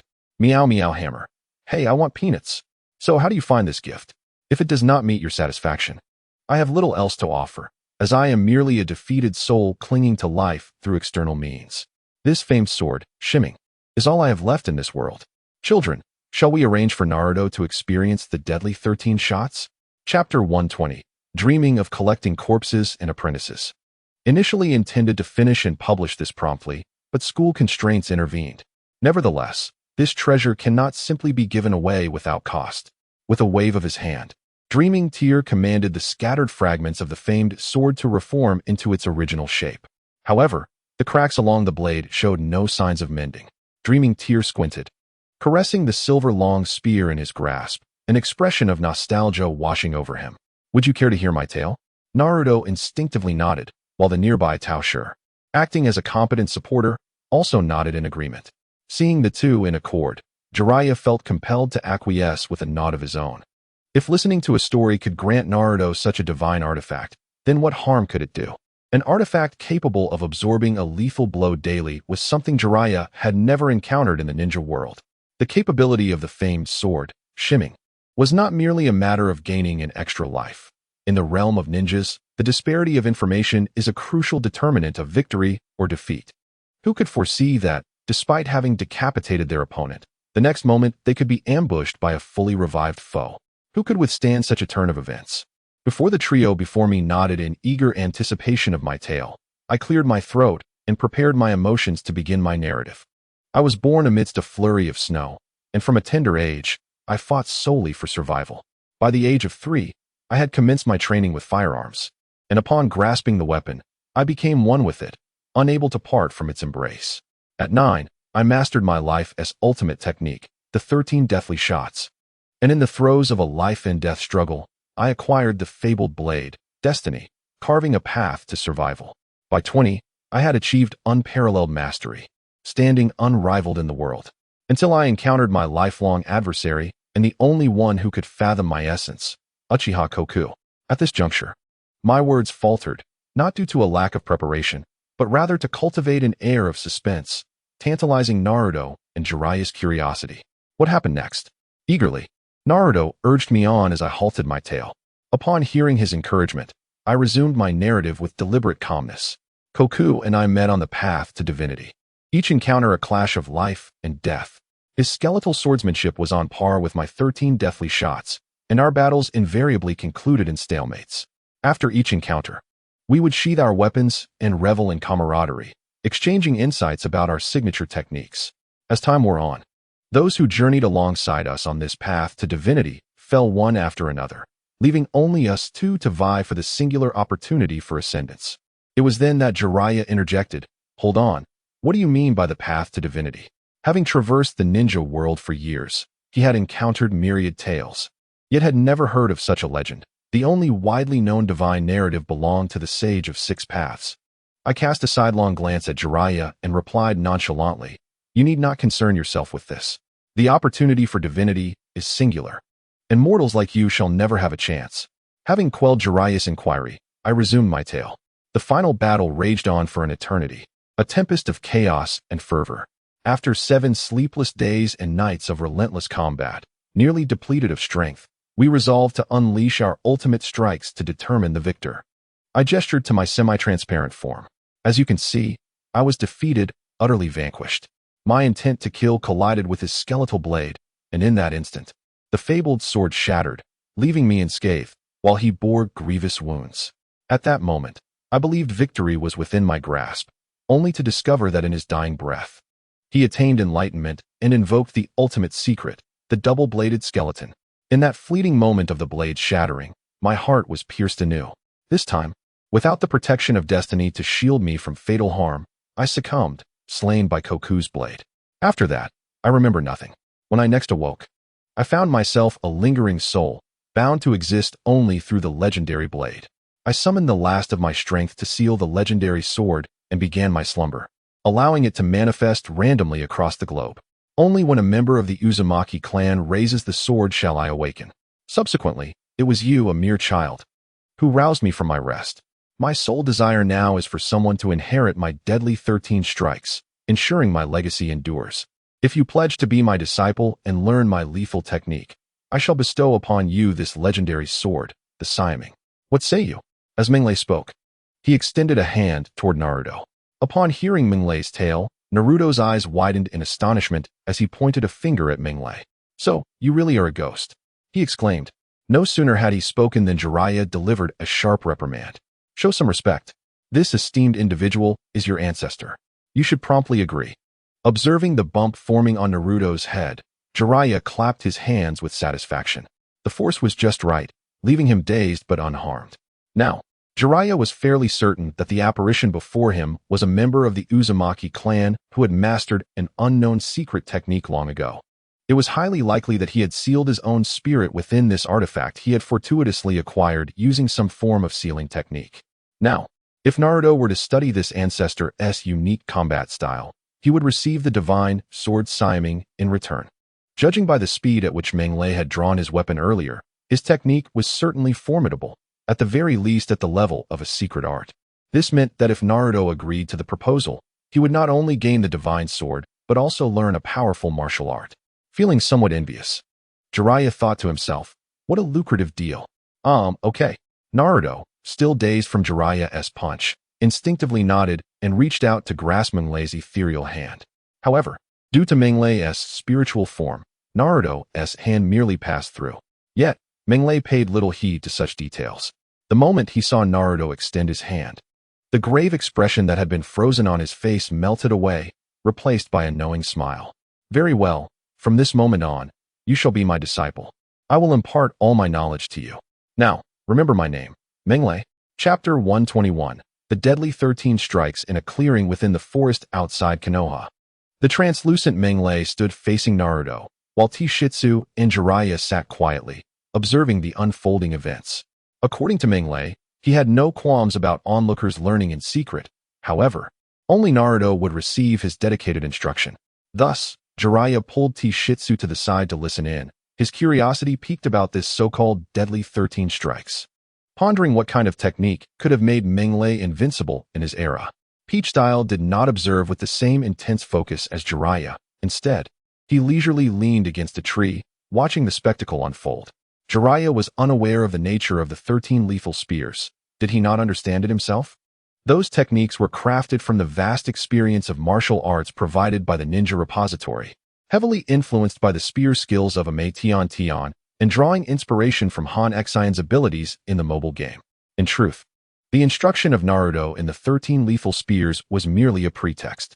Meng Lei's true aspiration was to become Naruto's devoted mentor, engaging in a fated battle with Sasuke. The lessons he intended to impart to Naruto extended far beyond the 13 lethal spears. They included the indomitable skills of the Winter Day Kushina, such as the Vajra Lock and the invincible Lucky Star. At that moment, Meng Lei embarked on his teaching. The 13 lethal spears commenced with the grand heavenly grace, followed by the 100 demons traversing the world unmatched. The wind was silent, and the heart tranquil like still water. Light cast no shadow, and the 7 swords were unmeasured. The sea embraced all rivers, pure and unrestrained. Before teaching you the techniques, I shall recite the incantation for you. You must remember it well. Naruto nodded earnestly. Yes, I will definitely remember it. Well, then I shall begin, Meng Lei said, mustering a serious expression. The thought of what he was about to say almost made him laugh. No, he must not smile. Character. A tactical cough suppressed his emotions, and Meng Lei continued. Longing thoughts linger, memories intertwine, fleeting thoughts, endless as the heavens. The first spear is longing. How much affection can a night of yearning hold? The ends of the earth are not far. The second spear is heartbreak. Seeing is but an illusion. Listening with the heart is reality. The third spear is the blind dragon. The spear strikes like a dragon, the famed blade in hand. When the famed blade shatters, the gods must repent. The 14th spear is the divine execution. After reciting the modified 13 lethal spears in one breath, Meng Lei exhaled deeply. He pondered how the original creator of this concept had managed to suppress laughter. Surely, they must have been awkwardly scratching their toes, for otherwise, they would cease to be human. Choking back another smile, Meng Lei turned to Naruto and inquired, "Have you remembered the incantation of the 13 lethal spears?" "Naturally. Even if you had not, I would not repeat it." Naruto eagerly nodded. I remember. But, Teacher Meng, I have one question." "What question?" "Why is it called the 13 lethal spears when there are actually 14? "Ah, I was waiting for that question," Meng Lei replied with a slight smile. "This 14th spear was developed during the time after my demise. It has no fixed technique. It possesses only this incantation. You must comprehend it on your own after mastering the first 13 spears. It is too early to discuss this now. Your current goal is merely to learn the first 13 spears." With that, Meng Lei gestured casually, and a thick branch, taller than Naruto by half a head, flew from the trees and landed at Naruto's feet. "Pick up this stick, use it as your spear, and move with me for the remainder of the afternoon." Naruto diligently followed Meng Lei, practicing the techniques of the 13 lethal spears. Jiraiya watched from the sidelines, thoroughly engrossed. During the creation of the lethal 13 deadly spears, Tao Shi indeed exerted considerable effort. This technique intricately combines various martial arts, body movements, and even the instantaneous techniques of water stop. Its primary focus lies on a multitude of skills and an overwhelming accumulation of prowess. The intensity is undoubtedly remarkable. Even Jiraiya, merely observing, can discern the exceptional nature of this spear technique. However, its drawbacks are equally conspicuous. It is exceedingly difficult. Each thrust of the 13 deadly spears comprises a series of intricate moves and combos. Naruto, being a student who struggles with learning, finds himself utterly bewildered when confronted with these complex formulas for execution. He feels as if his brain is on the verge of overheating. After an entire afternoon of training, he has mastered only a single maneuver, a horizontal sweep, yet lacks a fundamental understanding of the spear technique itself. In response to this, Meng Lei reassured him that it was of little consequence. He then promptly immersed himself in the shattered renowned blade, declaring that today's training would conclude here, and they would resume tomorrow. After all, he had ample time, and he could afford to teach at a leisurely pace. The elderly gentleman planned for a long-term trajectory and was not anxious about the immediate results. After all, it would be unwise to unintentionally dull Naruto's faculties. Thus, despite the rare opportunity for Naruto to venture out of the village, he found himself deprived of leisure time. Each day was spent practicing the spear in different locales, merely watching as Jiraiya and Tao Shi indulged in their excursions. Naruto lamented, "Do I regret this too late?" He then inquired, "May I request a few days off to enjoy some leisure time with Teacher Meng?" Meng Lei replied, "Do not pursue unattainable dreams." During the arduous days of Naruto's spear training, while Tao Shi explored parallel worlds, Sasuke was faring quite poorly. His co-lauscher had vanished. Not only was he unreachable during the day, but even in dreams, he could not encounter him. The reason for this predicament was Tao Shi's irresponsibility. Unlike the Meng Lao Shi, which represented a soul clone capable of sustaining itself with its stored chakra despite the original's absence, Ko Lao Shi was entirely Tao Shi's alter ego, directly controlled by him. Alas, while Naruto was being taught by clones, Sasuke was under the direct tutelage of Tao Shi himself. Such favoritism from an extraterrestrial being. Sasuke grumbled, "Thank you, but I do not require it." Irresponsible Tao Shi, having forged the Ding Xianyu, embarked on an impulsive journey, leaving behind his devoted disciple without even a clone, like the Meng Lao Shi, to manage Sasuke's affairs. To Tao Shi, it was merely an impulsive whim to enjoy a few days in a parallel world. Yet for Sasuke, it felt as if, on a tranquil evening, he had fallen asleep only to awaken without having seen his master. The following morning, Sasuke sat on his bed for an extended period, beginning to question the meaning of life. Am I in a stupor? Did I fail to reach Teacher Ko last night? Where's my master? Where's my master? Thus, Sasuke spent several days in a state of desolation, navigating the solitude of his existence. During this period, he repeatedly called out to Teacher Ko, yet his efforts were met with failure. It was only after Tao Shi had indulged in several days of play and returned to the main world that he remembered that unfortunate child, Sasuke. Chapter 122. What have you done to me? In the illusionary space, Sasuke's dream. With a tear-streaked face, Sasuke clung desperately to Koka's leg, refusing to let go. Woo-woo, where have you been these past few days? Woo-woo, I was so worried about you. Sasuke, hanging on to Koka's leg, sobbed and asked, his face wet with tears and snot. Koka thought to himself, if this were the real world, Sasuke would have been dead the moment his tears touched his pants. However, considering this was an illusionary space, and that he had vanished without a word for several days, he was willing to forgive Sasuke. I should have informed you. My lack of foresight is to blame. Koka gently ruffled Sasuke's hair in a gesture of comfort. The reason I haven't entered your dreams these past few days is that I sensed the presence of an old friend. To locate him, I devoted all my attention to perception. When I returned to my senses, I realized so many days had passed. He reassured Sasuke, rest assured, you are my only disciple. I could never abandon you. After a considerable time of comforting him by stroking his head, Sasuke finally calmed down. An old friend? Master, do you still have old friends? Sasuke asked, intrigued. Wasn't Teacher Ko claiming to be a divine being who had lived for many years? How could he possibly have old friends still alive? Could it be that this so-called old friend was also a deity? Koka took a deep breath and brushed his hair back. He was the only one who could match me in combat, my strongest rival in the contest for divinity. Ultimately, I emerged victorious. He perished beneath my twin blade's ultimate technique. Logically, he should have died long ago, yet it seems he had a contingency plan, for I could not locate him this time. Sasuke, remember what I am about to say? Koka's tone turned grave as he lowered his gaze to meet Sasuke's. Sasuke nodded earnestly. Master, please tell me. I will remember. If you ever encounter someone wielding a technique called the 13 Fatal Spears, do your utmost to avoid conflict with him. That individual is either my old friend or his successor.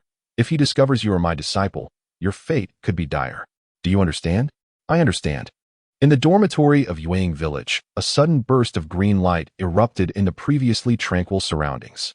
The green light flickered for only a brief moment before vanishing, and as it dissipated, the figures of Tao Shi and his companions materialized in its place. In contrast to the previous trio of white-haired, black-haired, and yellow-haired individuals, the yellow-haired one was now conspicuously absent. In his stead stood a white-haired woman, strikingly similar to Tao Shi, possessing delicate features and fair skin. Her immaculate white irises enhanced her unique allure. 2 horns adorned her head, and her chest bore the emblem of the Uchiha clan, evoking a sense of dread. Yet her physique was remarkably well-proportioned, complemented by an air of unshakable pride in her gaze. The entire demeanor of the individual bore an uncanny resemblance to the celestial swordswoman from the Divine Maiden Codex. Oh, Tao Shi admits to having indulged in a bit of frivolity. This body of mine has developed at an astonishing rate, and it won't be long before it fully matures. It is not that I possess any abnormal tendencies. Rather, one must attribute this to Tao Taozi's exceptionally striking appearance. As if she has stepped out of the pages of a manga. Who could possibly withstand such an allure? Are we now back in your world? Where exactly are we? Tao Taozi crossed her arms, surveying her surroundings. Meanwhile, She remained oblivious to the piercing gaze scrutinizing a rather conspicuous part of her form. This is my residence in Rainshadow Village. In a moment, I shall take you to meet a few acquaintances. However, regardless of what I say, you must refrain from interjecting, understood? This statement was directed at Tao Shi by Tao Shi. She was to accompany them to tease Nagato, and it would be unfortunate if Tao Shi inadvertently revealed her true nature. All right, I'll comply, Tao Shi replied, raising her hands in surrender. Back in her own world, she had witnessed Tao Shi's extraordinary combat prowess, which was anything but ordinary for an alien. She could not fathom how such a vast power disparity could exist despite the mere separation of parallel worlds. Since she could not contend with it, and having decided to reside in the other S realm, she resolved to follow their lead. Follow me. Once assured that Tao Shi would not jeopardize her own interests, Tao Shi opened the door, eager to reunite with cherished friends and family. However, upon opening the door, she was taken aback by the sight before her. A peculiar creature with pink fur stood at her doorstep, clutching a bag of oranges.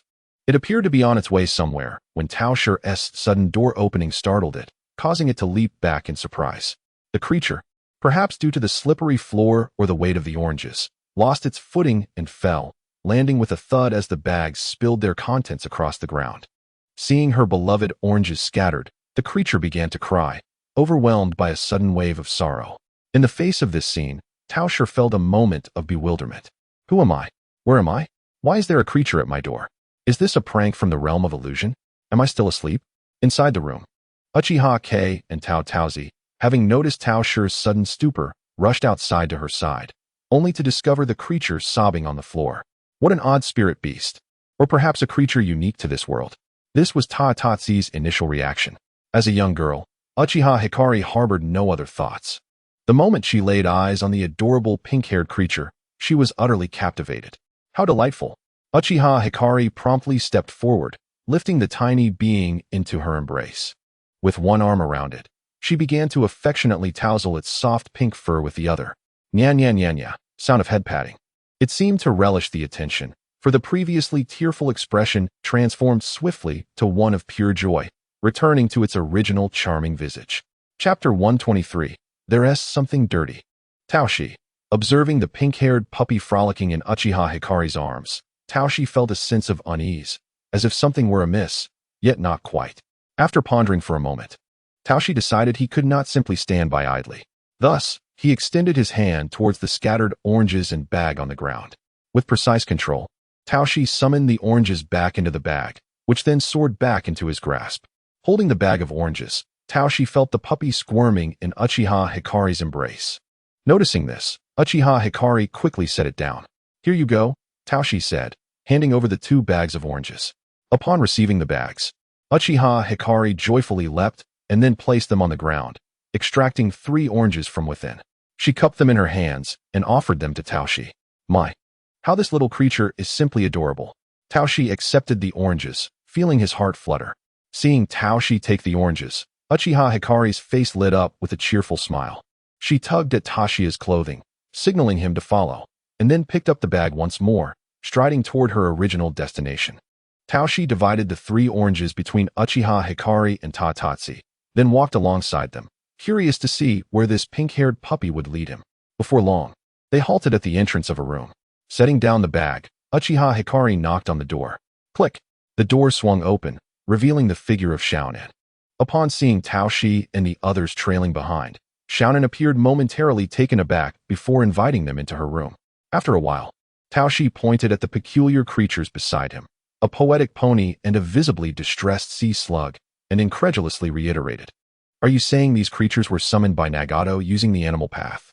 Xiaonan nodded, and the other 3 strange beings echoed her affirmation. Mambwa mambwa, a woof. Tatatsu's expression mirrored that of disbelief.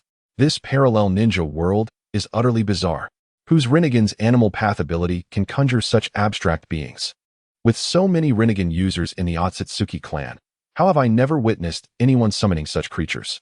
It seems that it is not entirely impossible. However, those who summon such entities are likely to feel embarrassed and promptly terminate their contracts. It is improbable that they would keep such beings close at hand. Tao Shi sighed, pressing her forehead, feeling a twinge of discomfort in her mind. What is Nagato up to at this moment? Upon hearing Tao Shi mention Nagato, Xiao couldn't help but exhibit a troubled expression, letting out a sigh. How do I even explain this to you? Rubbing her temples, Xiao ultimately abandoned the idea of verbal description and stood up. Come with me, and you shall see for yourself. Thus, the trio, led by Xiao, followed her in search of Nagato. During this time, Xiao refrained from inquiring about the newcomer, Tao Shi. Perhaps it was due to the striking resemblance she bore to Tao Shi that Xiao instinctively assumed she was a relative of hers. Not long after, under Xiao's guidance, they arrived at a basement situated far from the village center. Although the purpose of this newly constructed basement remained unclear, even standing on the surface, they could feel the intense vibrations emanating from beneath. Could it be that Nagato is conducting research on some new type of missile down there? With such doubts lingering, Tao Shi followed Xiao downward. She had initially believed this basement to be similar to the previous one where Nagato had housed the outer path golem, expecting it to be shallow. However, as they descended, they found themselves nearly 20 meters below ground. Goodness, have you completely hollowed out the underground? Are you preparing for a nuclear attack? As they reached the entrance of the basement, the sounds from within grew increasingly distinct. Tao Shi could clearly hear gunfire, the roar of jets, and explosions caused by unknown sources. Is my brother Nagato truly establishing a military factory underground? Yet, all of Tao Shi's myriad questions were swiftly resolved when Xiao opened the stone door to the basement. Inside this remarkably spacious chamber stood a colossal golden mech. Its back to them, furiously unleashing firepower against the walls. The barrels of its arms glowed red from the heat of overloading, releasing wisps of steam.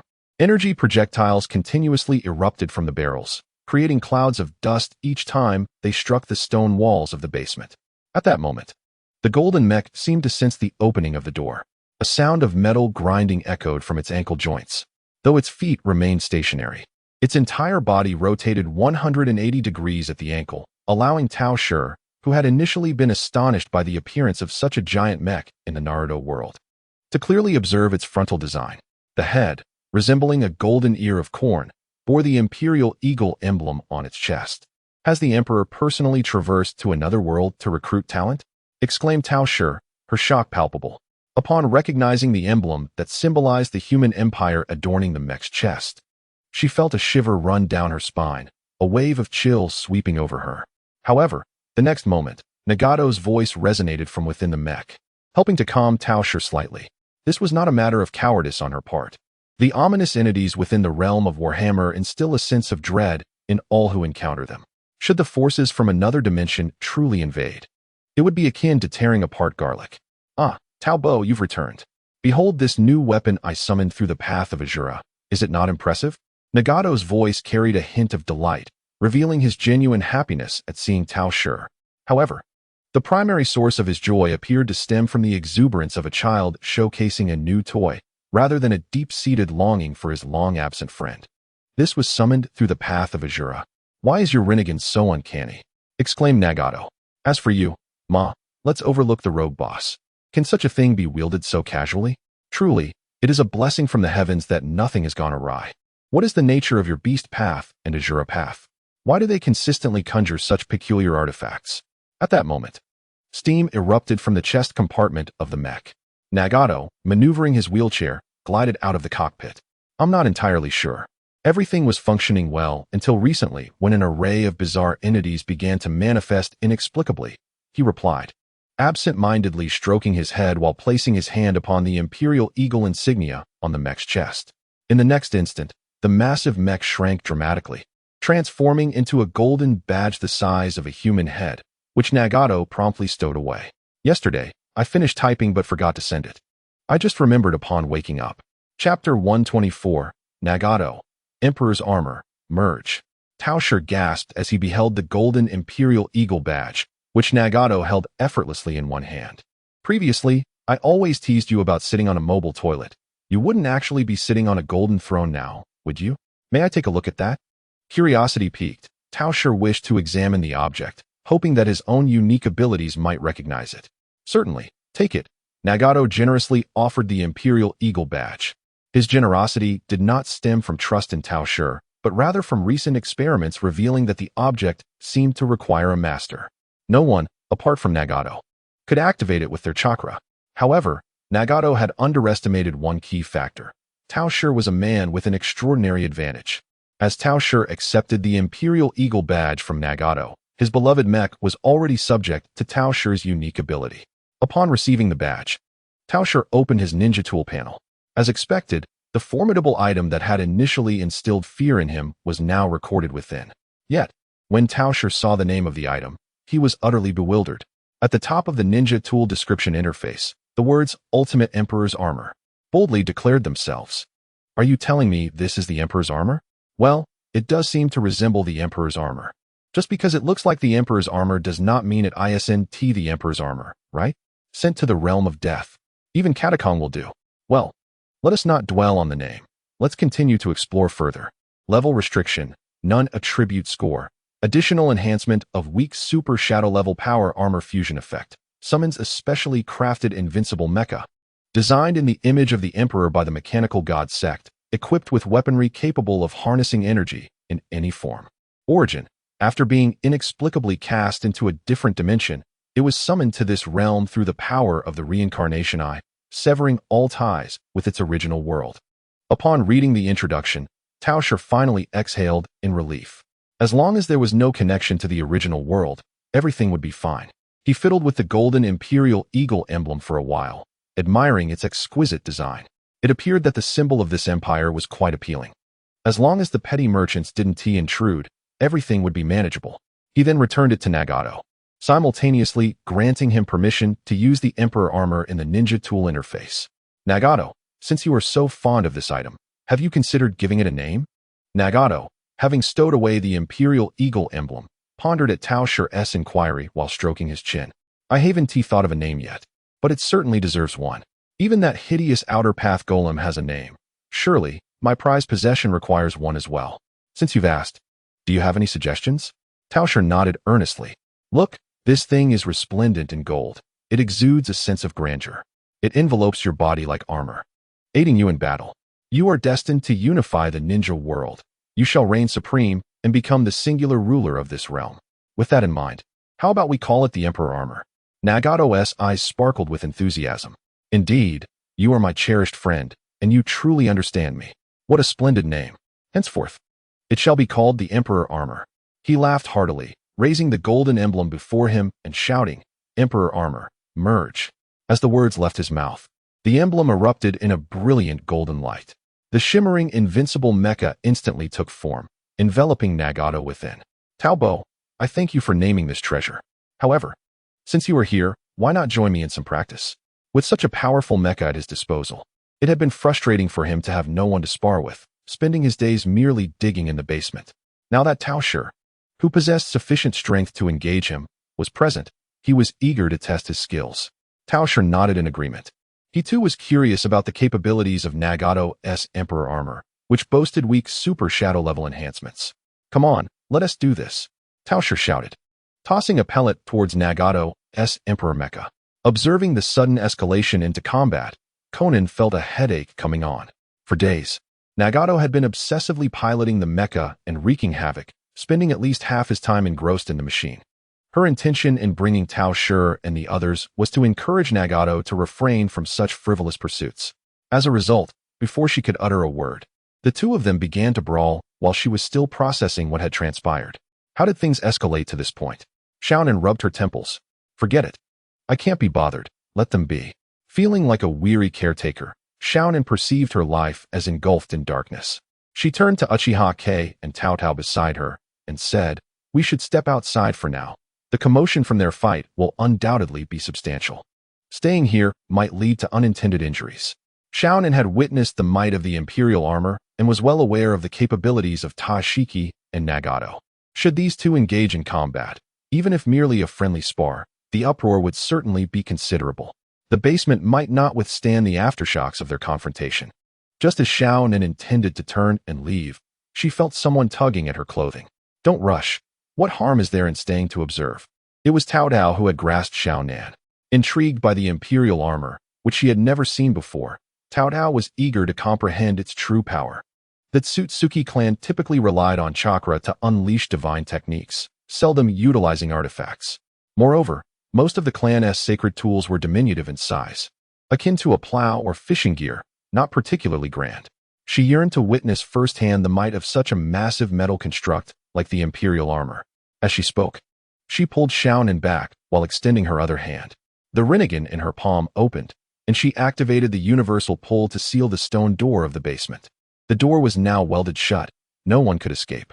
As for what would happen if the basement were to collapse due to the clash between Toshiki and Nagato, among those present, aside from Xiaonan, who was a weakling by the standards of a shadow, who would truly fear a few small stones falling, a certain ninja with a notorious face was called out here.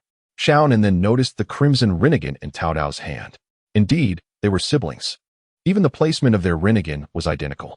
Xiaonan was not surprised that Tao Tao possessed a Rinnegan, as it was evident to her that Toshiki and Tao Tao were related by blood. Given that the Rinnegan was a bloodline limit, it was entirely reasonable for Tao Tao to have one. However, she hadn't anticipated that both would manifest on their hands. Eyes should properly reside in their sockets, not be placed in peculiar locations. Just then, the battle between Nagato and Toshiki, armed with the Imperial armor, commenced in earnest. Chapter 125. This truly leaves me in a dilemma. The projectile tossed casually by Toshiki was not particularly swift, as long as Nagato wished to evade it. Even the colossal Imperial armor could easily avoid it. Yet, Nagato showed no intention of dodging. The chainsaw sword in his left hand whirled violently, emitting a cacophony of noise. With a single strike, he cleaved through Toshiki's projectile, which promptly exploded in midair. Subsequently, the cannons mounted on the shoulders of the mech emitted a blue light. Boom, boom. 2 shots rang out, launching energy projectiles. What a way to start with 2 shots. Is this not a bit underhanded? In the face of the 2 incoming energy blasts, Toshiki merely extended a hand slowly. In a brief skirmish, I was swiftly sent flying by Tao Shi's energy cannon. Seizing the opportunity, Tao Shi soared into the air, 2 layers of crimson rings materializing behind her. Since your mech boasts such formidable firepower, let us see whose might is greater. Coincidentally, Tao Shi had yet to utilize the abilities of the ninja, Otsutsuki Momoshiki, unlocked in the parallel world. 8 distinct weapons, formed through the divine essence of the wave god, manifested behind her and surged at an extraordinary speed towards Nagato. Prepare to receive my tiny Yuzan. The 8 weapons transformed into a robust beam of red light, hurtling towards Nagato. In response, Nagato's chainsaw fist whirled furiously, while the plasma cannon in his palm began to charge. As the cannon charged, the shoulder-mounted barrels and the arms gun also unleashed a barrage towards Tao Shi's tiny Yuzan. The ordinary firepower was woefully inadequate to withstand the assault of the tiny Yuzan, yet it managed to mitigate its speed. Just as Nagato was on the verge of being struck, he completed the charging of the plasma cannon. With a swift motion, he positioned the Imperial armor to execute a devastating ground-shattering strike. A blue beam erupted from the plasma cannon, colliding with Tao Shi's tiny Yuzan. The ensuing explosion from their clash sent shockwaves throughout the basement. Is there an earthquake? The villagers of the Rain Shadow village wondered. The tiny Yuzan was neutralized by the explosion of Nagato's plasma shot. This basement is not conducive for our battle. Let us ascend and continue our play, Tao Shi suggested, pointing to the crumbling ceiling above. Indeed, I previously informed Conan that battling underground was impractical, yet I was compelled to remain here, Nagato agreed, as flames ignited from the sides of the Imperial armor's legs and knees. He then propelled himself with astonishing speed, shattering the basement ceiling and soaring into the sky, leaving behind a gaping luminous hole. Tao Shi followed closely, emerging from the opening he had created. The unfortunate basement, finally overwhelmed, began to collapse as debris fell around them. Conan, with a pair of wings crafted from paper sprouting from her back, intended to soar out alongside Uchiha Light and Tao Tao. However, she noticed Tao Tao had already embraced Uchiha Light and ascended through the opening. I despised the lack of pre-flight animation with the Rinnegan. As she contemplated following them, she suddenly felt a pulling force at her chest. It was Tao Tao's universal pull. The benevolent alien, unaware of Conan's ability to fly, had preemptively prepared to use the universal pull to draw her up, concerned she might be trapped below. Quick, express your gratitude to Lady Tao Tao. Meanwhile, a bewildered Conan was caught off guard by Tao Tao's advance. The aerial battle between Nagato and Tao Shi had escalated into an exhilarating contest. Though the source of the mech's astonishing flight capabilities remained a mystery, it was speculated that the Divine Blood Angel and the mechanical sect had perhaps indulged excessively to create such an extraordinary entity. The jet propulsion device behind the Emperor's armor, resembling that of the Peach type, was witnessed solely in the vicinity of Candy, coupled with high-powered flamethrowers located at the elbows, feet, and knees. This iteration of the Emperor's armor piloted by Nagato exhibited aerial maneuverability that rivaled that of the Peach type.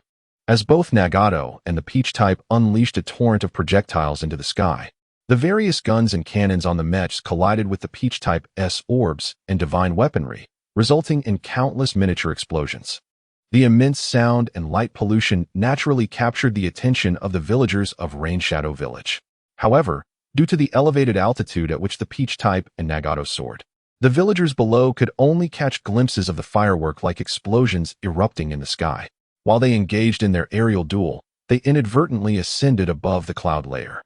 Nagato had never piloted the Emperor's armor to such heights before, and at this altitude, aside from the oxygen-independent extraterrestrial Peach type and the mech-ensconced Nagato, no ninja could possibly reach such elevations. Yet, not far from them, Peach type, cradling Uchiha Itachi with one arm and Conan with the other, effortlessly enjoyed the spectacle from this lofty perch. Unbeknownst to Peach type, before he could indulge in his blissful embrace, Peach had already arranged a rather amusing preview of his experience.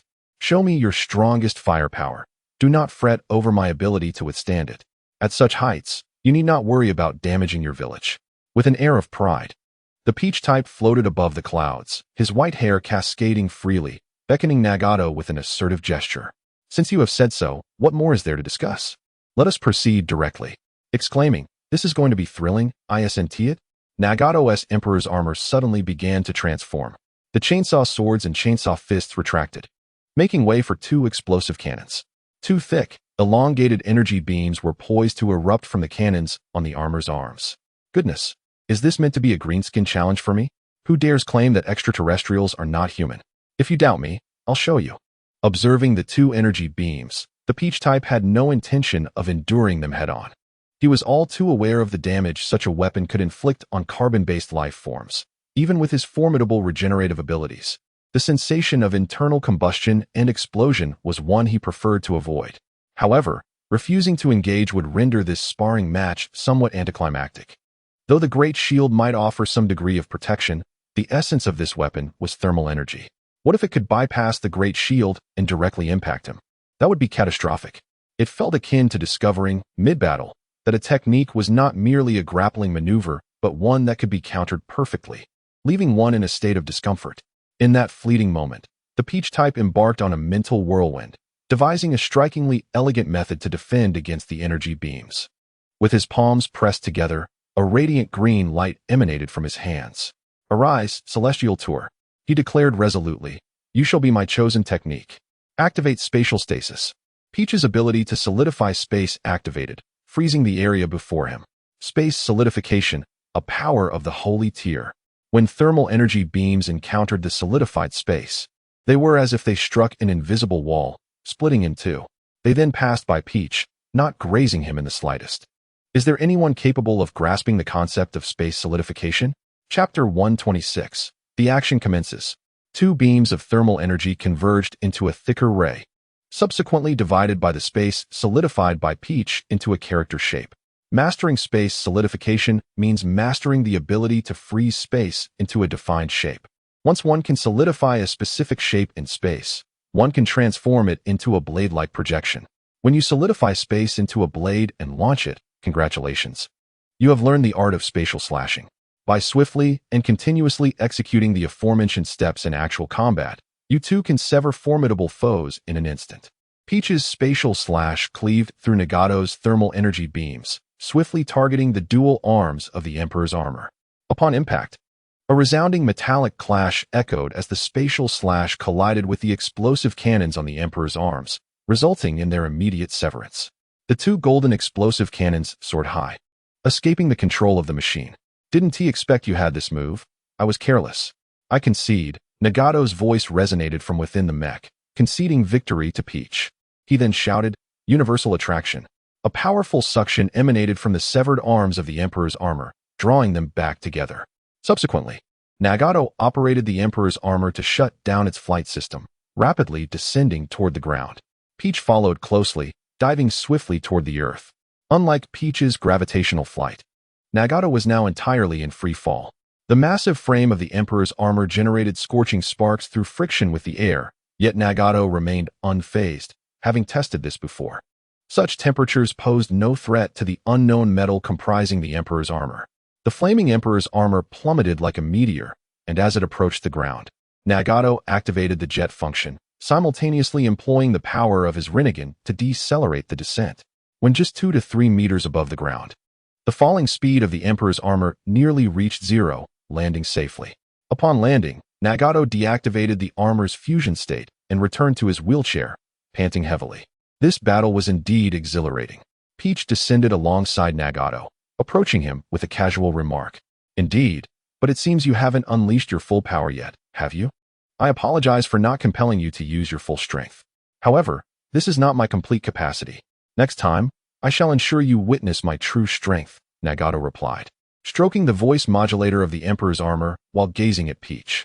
Next time, I shall allow you to witness my prime. With a smile that hinted at profound meaning. Tao Shi's lips curled upward. The conversation then shifted. Regarding our plans, when do you intend to commence? The drifting puppets have long been absent from the public eye, gathering dust in the realm of divine might. One might ponder whether I should provide companionship for Oyamaki and those 2 farming tools. The organization's current strength is more than sufficient. If you are adequately prepared, we may initiate our actions. Upon hearing Tao Shi mention this matter, Nagato's expression turned grave. Presently, there are no fewer than a dozen shadow-level powerhouses within the organization, and with the acquisition of this imperial armor, coupled with the 6 paths of pain, each individual could rival 3 shadow-level shinobi. Furthermore, Tao Shi has already seized 2 villages. Our future endeavors are bound to be foolproof. It seems you are ready. Thus, I shall commence the operation. Upon hearing Nagato's response, Tao Shi's excitement surged as he rubbed his hands together. It is time to deliver a small shock to the ninja world. Very well, I shall now summon all members to assemble. Nagato nodded and formed hand seals. The art of the lantern body. Thus, the inaugural meeting of the Akatsuki organization commenced rather hastily. In a dilapidated house at the corner of Grass Village. The frail Uzumaki Haruko collapsed onto the bed after sending away the last grass ninja seeking healing. Mother. The young Uzumaki Xiangling's eyes brimmed with tears as she anxiously gazed at her mother, whose arms were marred with bite marks. If this continues, your body will not endure. The ninjas here regard you merely as a tool. We would be better off fleeing from this place.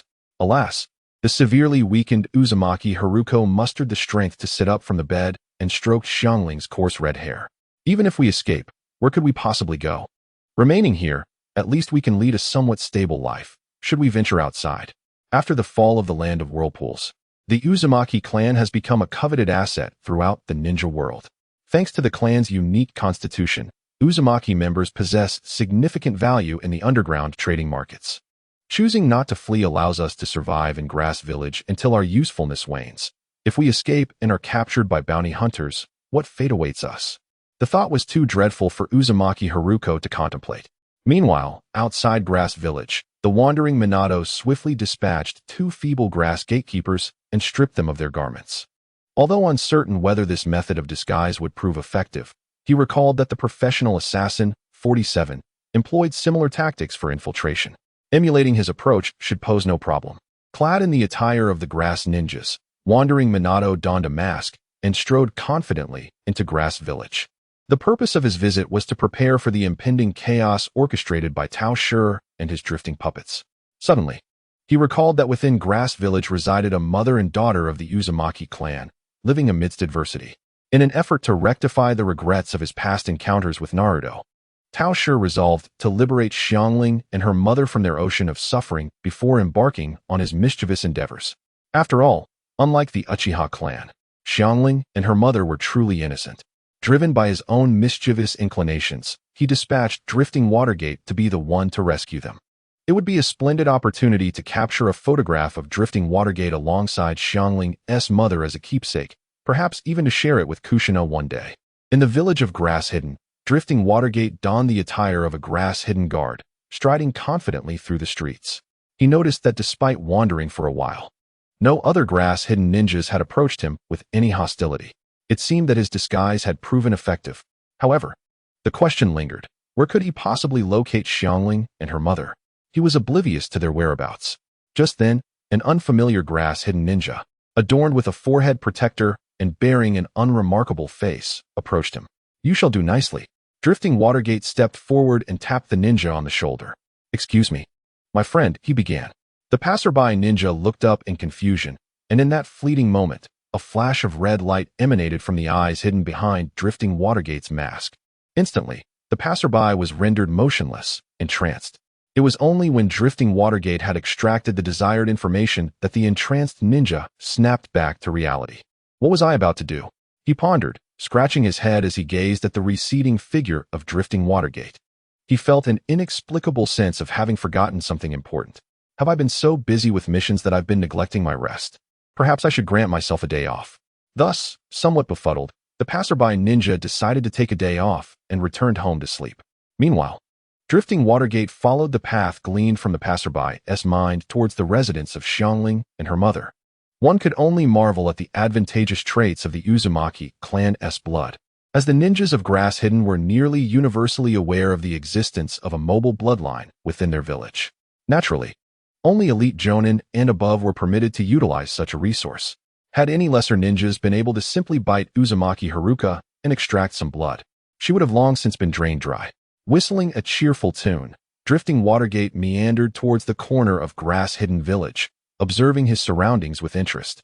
Which entity embodies justice, and which is invincible in battle? The distinction between right and wrong, good and evil, remains elusive. While surveying the area, he suddenly recalled a certain plot from a theatrical release within Grass Hidden Village, seemingly titled Blood. It appeared to feature a creature composed of negative emotions, akin to the four vendors of the subspace. Alas, it was all due to Nagato summoning an imperial armor, which had caused an air of unease among Tao Shi and his puppets. However, the box that nurtured such monsters could likely be catalogued as ninja equipment, ready for handling once he had retrieved Xiangling and her mother. Lost in thought, the Wandering Watergate arrived at the doorstep of Xiangling and her mother. After carefully positioning his phone at an appropriate angle to record a video, he knocked gently on the rickety wooden door. Swiftly, he retrieved a bouquet of red roses from the space of divine might and placed them at the opening of his mask. Leaning against the doorframe, he struck a pose reminiscent of Sasuke from Naruto, exuding a rather flamboyant demeanor. "Who is it?" Inside, Xiangling, who was tending to her ailing mother after their meal, inquired curiously upon hearing the knock. As she approached the door, the Wandering Watergate heard her question but chose not to respond. As a Sigma male, maintaining an air of mystery was paramount. However, in the next moment, he felt an unusual gust of wind swirling around him. What was happening? He raised his gaze, only to find the precarious wooden door swinging toward him. How curious, he thought, to find a door that opens outward. By the time he realized this, the door was nearly brushing against his hair. Yet, as the fastest yellow-haired ninja in the entire shinobi world, such an ambush was futile against him.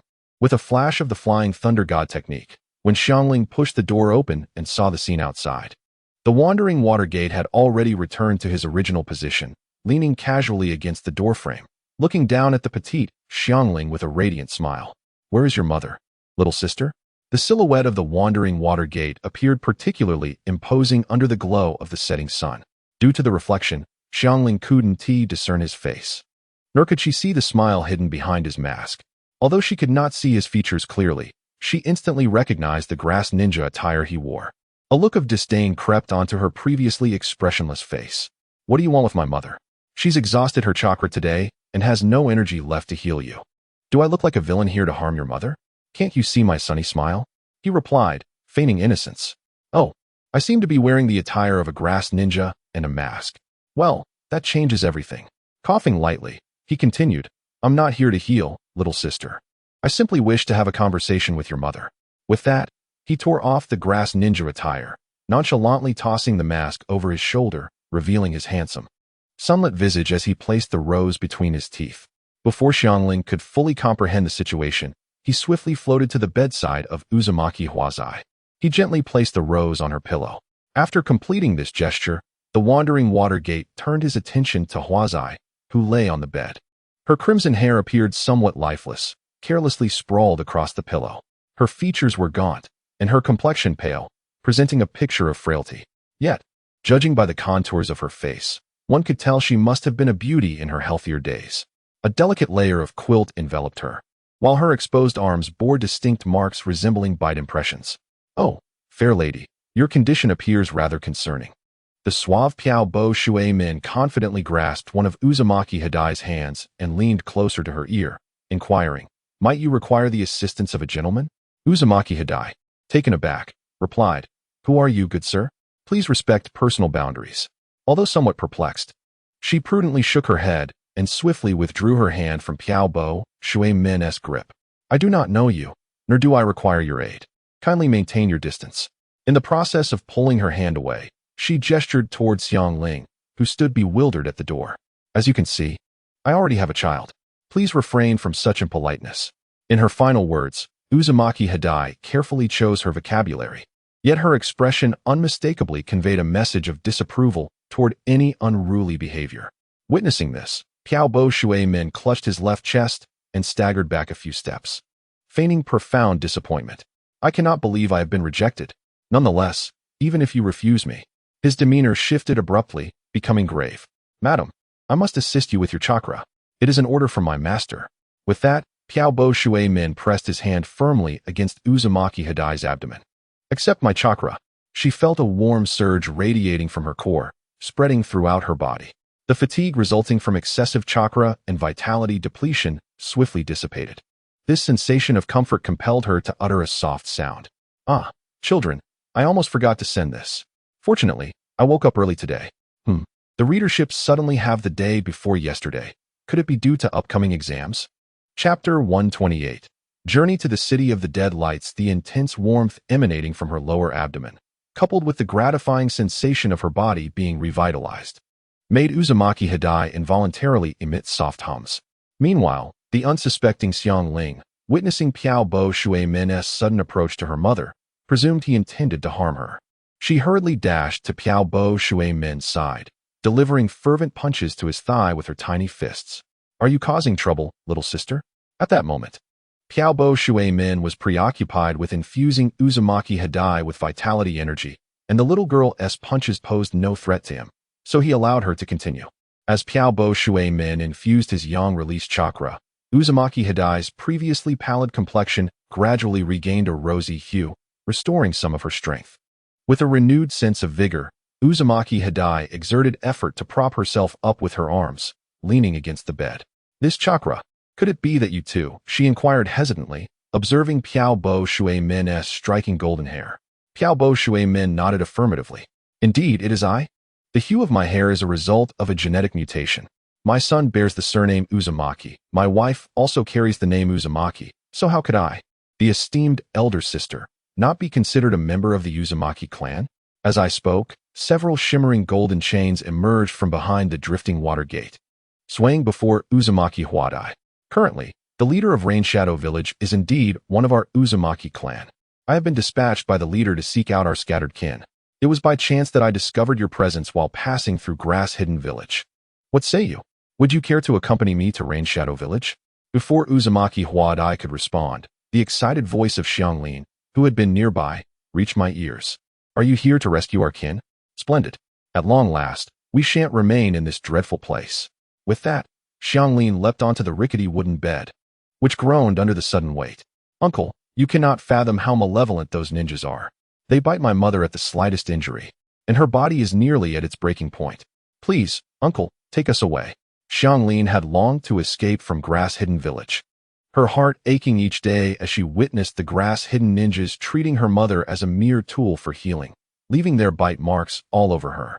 Unexpectedly, this delightful turn of events had arrived so suddenly.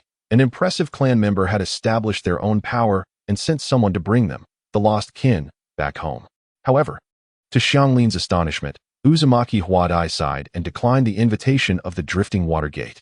"Though I do not know how you infiltrated Grass Hidden Village and located me, I cannot leave. They have long-stationed ninjas nearby to monitor our movements day and night. You should flee quickly. If they discover your presence, you will be unable to escape." Before her words could fully settle, several figures appeared at the doorway. "Too late.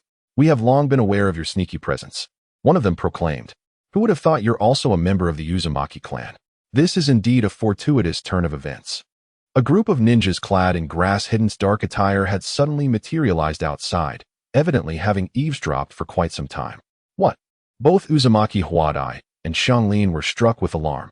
Yet, before they could fully comprehend the situation, a flash of golden light crossed their vision.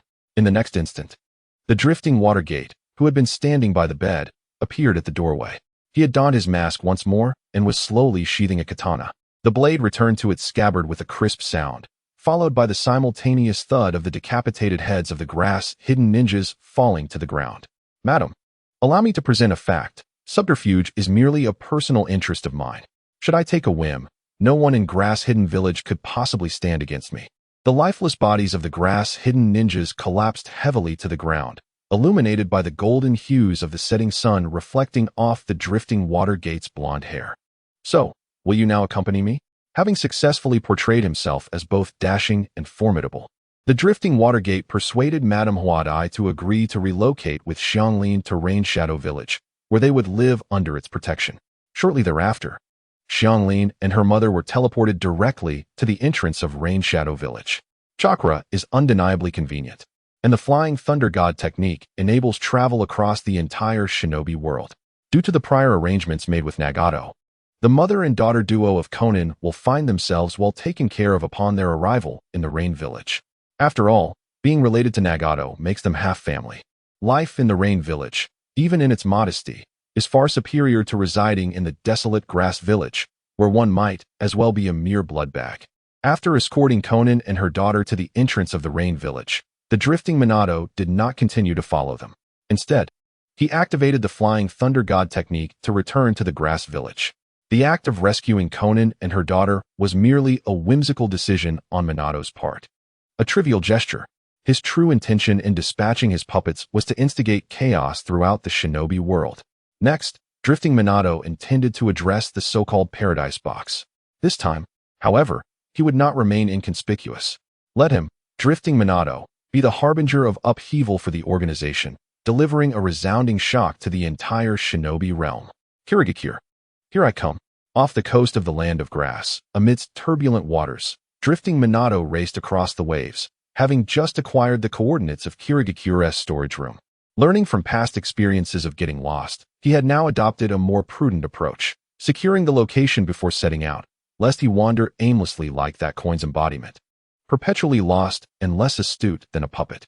As he pondered, the previously tranquil sea suddenly erupted into a chaotic maelstrom, causing drifting Minato to nearly lose his balance.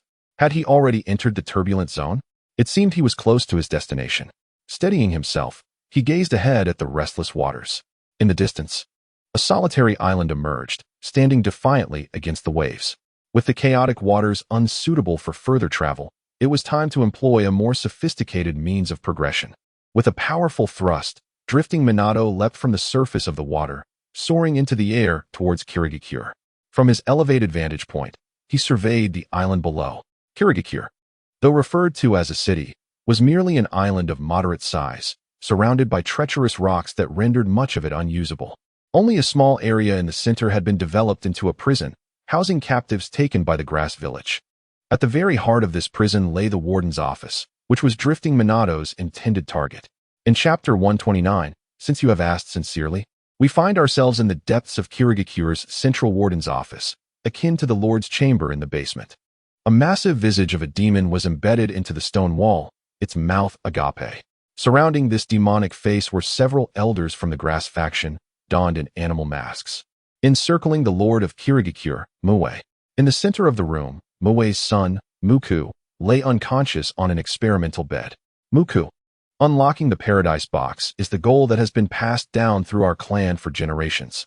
If your sacrifice could unlock the Elysium Box and aid our village of Chao in regaining its former glory, then even as my son, it would be worth it. Emotionless, Wu Wei's vacant gaze fixed upon Wugo, uncertain whether he was conversing with himself or addressing the unconscious Wugo. In truth, it was not his intention to place his own son into the Elysium Box. He was compelled to do so under the pressure of several elders from the Chao Zhishir faction surrounding him. What Wu Wei and these elders were oblivious to was that not far behind them, a small shadow was covertly observing the entire scene.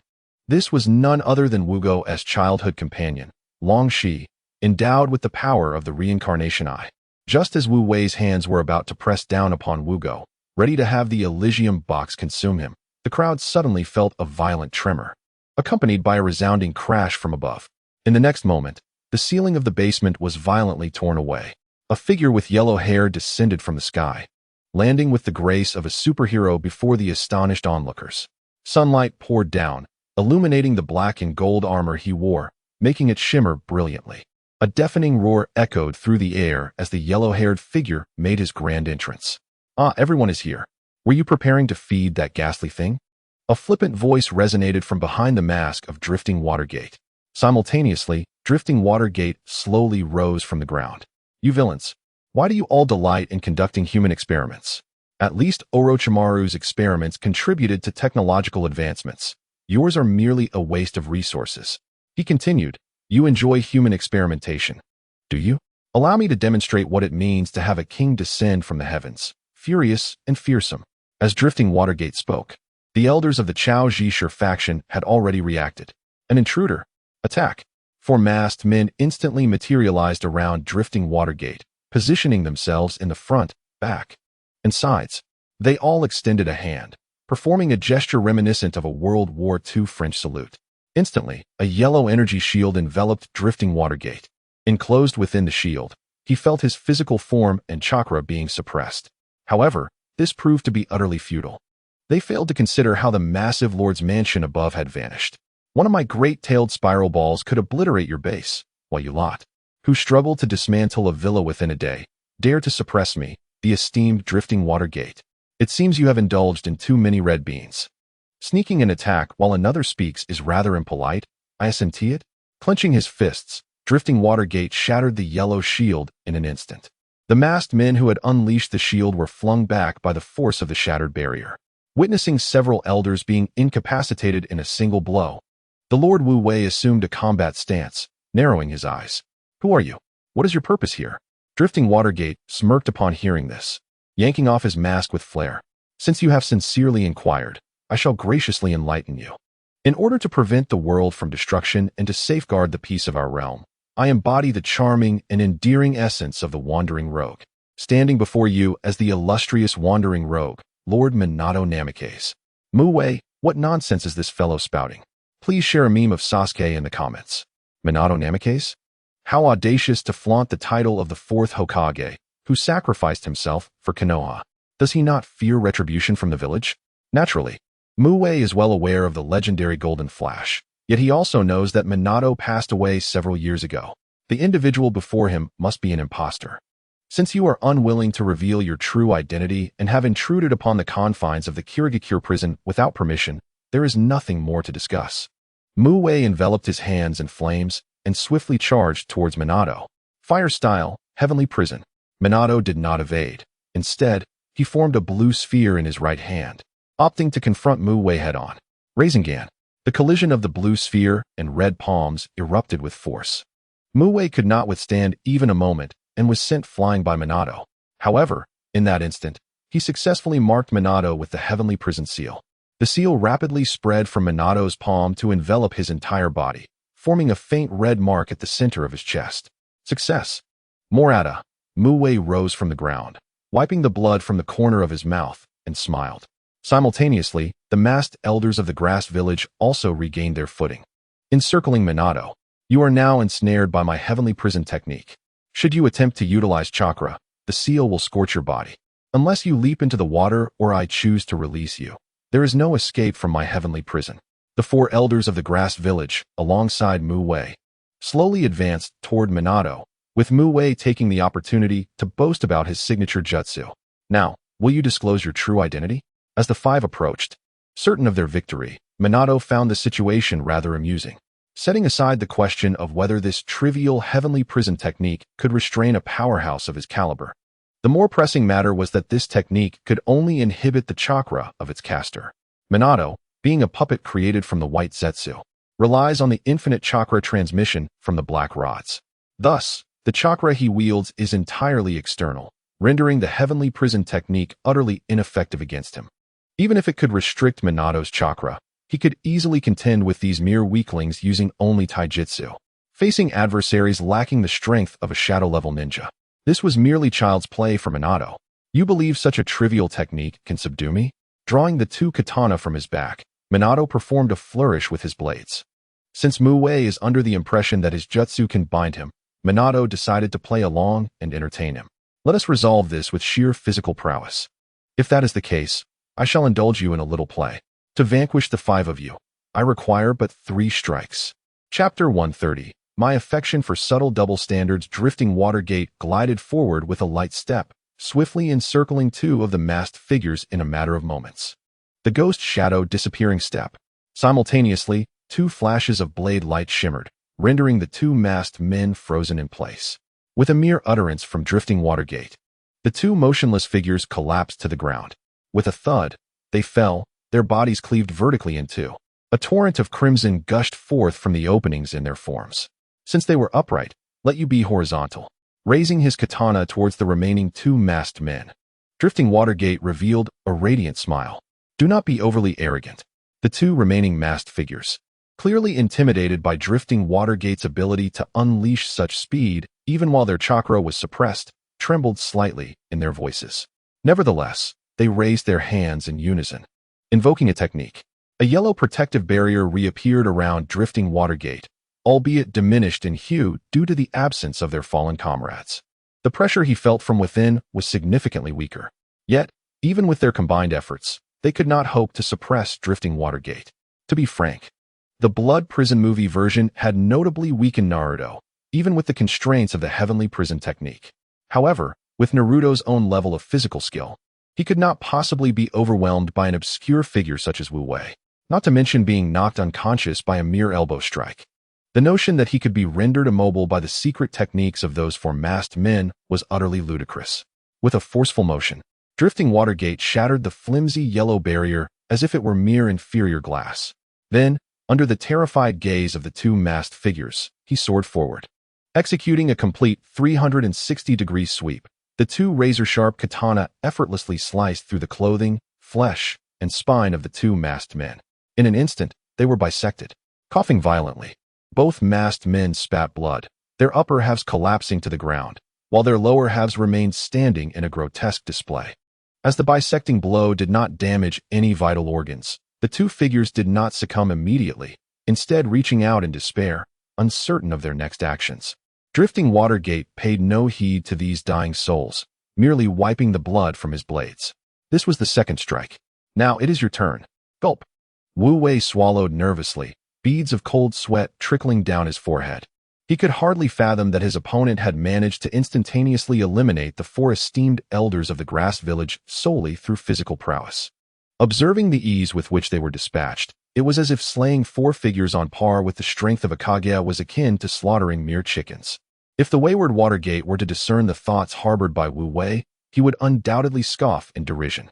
Although the shadowy level of his adversary was feeble, the audacity of those few wretched souls attempting to provoke a confrontation with a formidable entity was utterly laughable. The villagers, in their ignorance, had no comprehension of true power. While some trepidation lingered regarding the might of the wayward Watergate, Wu Wei was resolute in his desire to resist capture. He yearned to unleash one final surge of strength. Fire release, Great Fire Prison. A vivid crimson blaze erupted fiercely from Wu Wei's being, as he intended to employ his most potent technique against the wayward Watergate. Regrettably, despite possessing the fire release, he lacked the ability to phase through or the outer path, Ghetto Statue. He was not as proficient as the pale-faced one. Thus, his fate was already sealed. Before Wu Wei could fully charge this ultimate strike, the blade of the wayward Watergate gleamed ominously against his throat.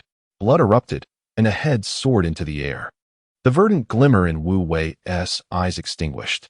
Strangely, the flames that enveloped his headless corpse did not extinguish with his demise. Instead, they consumed the remains as fuel, effectively achieving an automated cremation, thus saving considerable effort.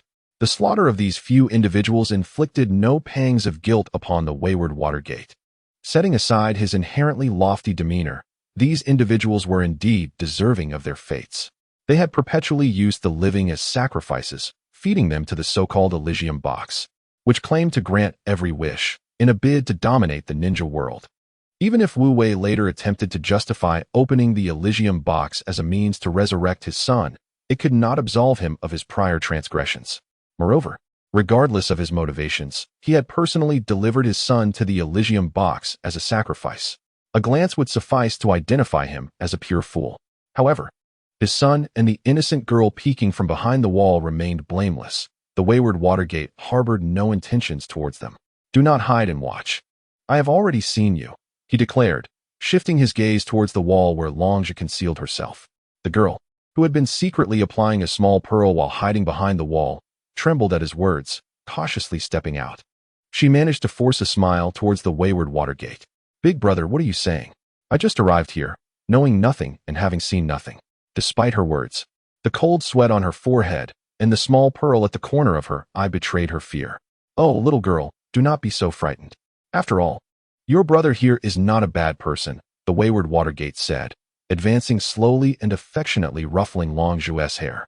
He recalled that this young girl possessed a bloodline limit akin to reincarnation, named Dragon Fate Rebirth, and had once momentarily impressed Hinata before her demise. A bloodline that could exchange one life for another merely indicated that the village of Kusa had shown an excessive degree of humanity in not rearing its potential powerhouses as mere resources. Ignoring the quaking legs of Longe, who appeared on the verge of fading, the wayward Watergate continued to stroke her head, gesturing towards the unblemished figure lying on the experimental table. "Big brother has come this time solely to eliminate villains. You are not a villain. Hence I shall not harm you. Let us take that innocent young man with us. Now, I must deal with the perilous Elysium box alone." Subsequently, he withdrew his hand from the head of the dragon tongue, gently patting her shoulder to signal her to leave swiftly. Upon hearing the words of the wandering Watergate, the previously trembling dragon tongue was suddenly filled with relief. She began to jog, hoisting the unconscious innocents onto her back, and turned to exit. After running a short distance, Dragon Tongue seemed to recall something and called back to Wandering Watergate. "Big brother, you have killed Uncle Wu, which means the criminals imprisoned on this island will no longer be restrained by his celestial prison techniques. They will seize the opportunity to escape." Having uttered this, Dragon Tongue fled without looking back, momentarily forgetting her concern. Wandering Watergate listened to the distant, indistinct clamor above and cast a glance at the gaping maw of the bliss box. An ingenious idea struck him regarding how to manage the escaping criminals. After all, those with lesser crimes would not be confined here. He might as well put them to use. He was also curious to witness the capabilities of that creature named Wu, who could contend evenly with the Eight Tails. As for the distinction between his actions and those of the individuals he had just slain, the difference lay in the fact that no one could hold him accountable later. He relished in a bit of double standards. What of it? Turning his gaze towards the bliss box, Wandering Watergate was just about to extract it when he caught sight of the grotesque face, its gaping mouth piquing his curiosity about the internal space of the bliss box. What could possibly be inside? Perhaps he should venture in for a closer look? Given his prowess, he could traverse the entire ninja world at will. Surely, a mere bliss box could not consume a puppet of his caliber? Determined, he resolved to first observe the future living conditions of the prisoners destined to inhabit it. Wandering Watergate's mindset reflected that of many top-tier powerhouses in various worlds. Believing oneself invincible, convinced that nothing in existence could pose a threat. Thus, they dared to plunge into perilous locales unprepared, often leading to their downfall, allowing the protagonists room to shine. However, Wandering Watergate did not fall into this category. His true form, the peach style, was indeed invincible in this realm, and even if he were to perish, he would merely be a replicable shadow clone. The loss to his true body would be negligible, akin to the trivial loss of chakra and mental energy when a shadow clone perishes, similar to the fate of Six Paths Naruto. Naturally, preparations were still necessary before entering. He pressed his palms together and struck the ground. Would release, Wall of Maria technique. With his hand upon the earth, the entirety of the Ghost Lantern City began to tremble violently.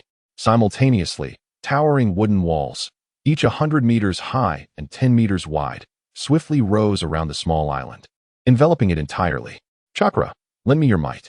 Since unlocking the wood release technique, this marks the first instance where it has been utilized alongside the peach style and all puppet clones. To be fair, this foundational aspect proves to be remarkably effective. With equivalent scale, its strength surpasses that of earth release while its consumption is significantly lower. Despite the walls being constructed of wood, their actual hardness is comparable to that of fine iron. Furthermore, the wood release's ability to absorb chakra ensures that preventing the prisoners from escaping is more than sufficient. Now, I can venture forth into exploration without any lingering concerns. Let me uncover the true nature of this paradise box. Without a moment's hesitation, the drifting water gate dove gracefully into the mouth of the paradise box, resembling a smooth plunge. Silence enveloped the space, an eerie stillness. Upon entering the interior of the paradise box, the first sensation experienced by the drifting water gate was profound quietude. Not a sound could be heard. As he opened his eyes, he beheld a space composed of indescribable colors. The only recognizable hues were purple, black, blue, and red, while the others defied description. This realm seemed devoid of material existence, an expanse of sheer void.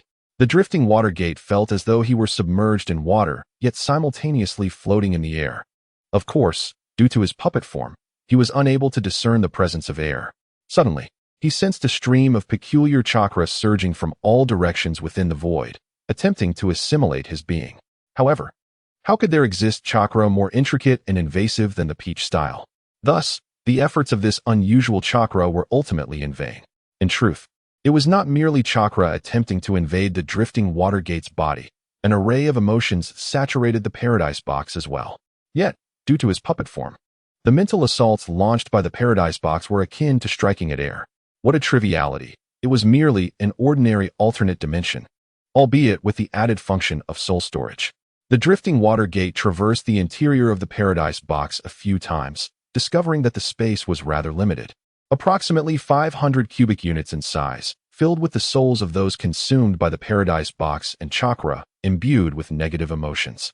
As for the creature known as Wu, it likely had not been birthed due to an insufficient quantity of souls and chakra. After all, that entity had devoured countless souls and an abundance of Nine-Tails chakra over nearly a decade to be successfully created.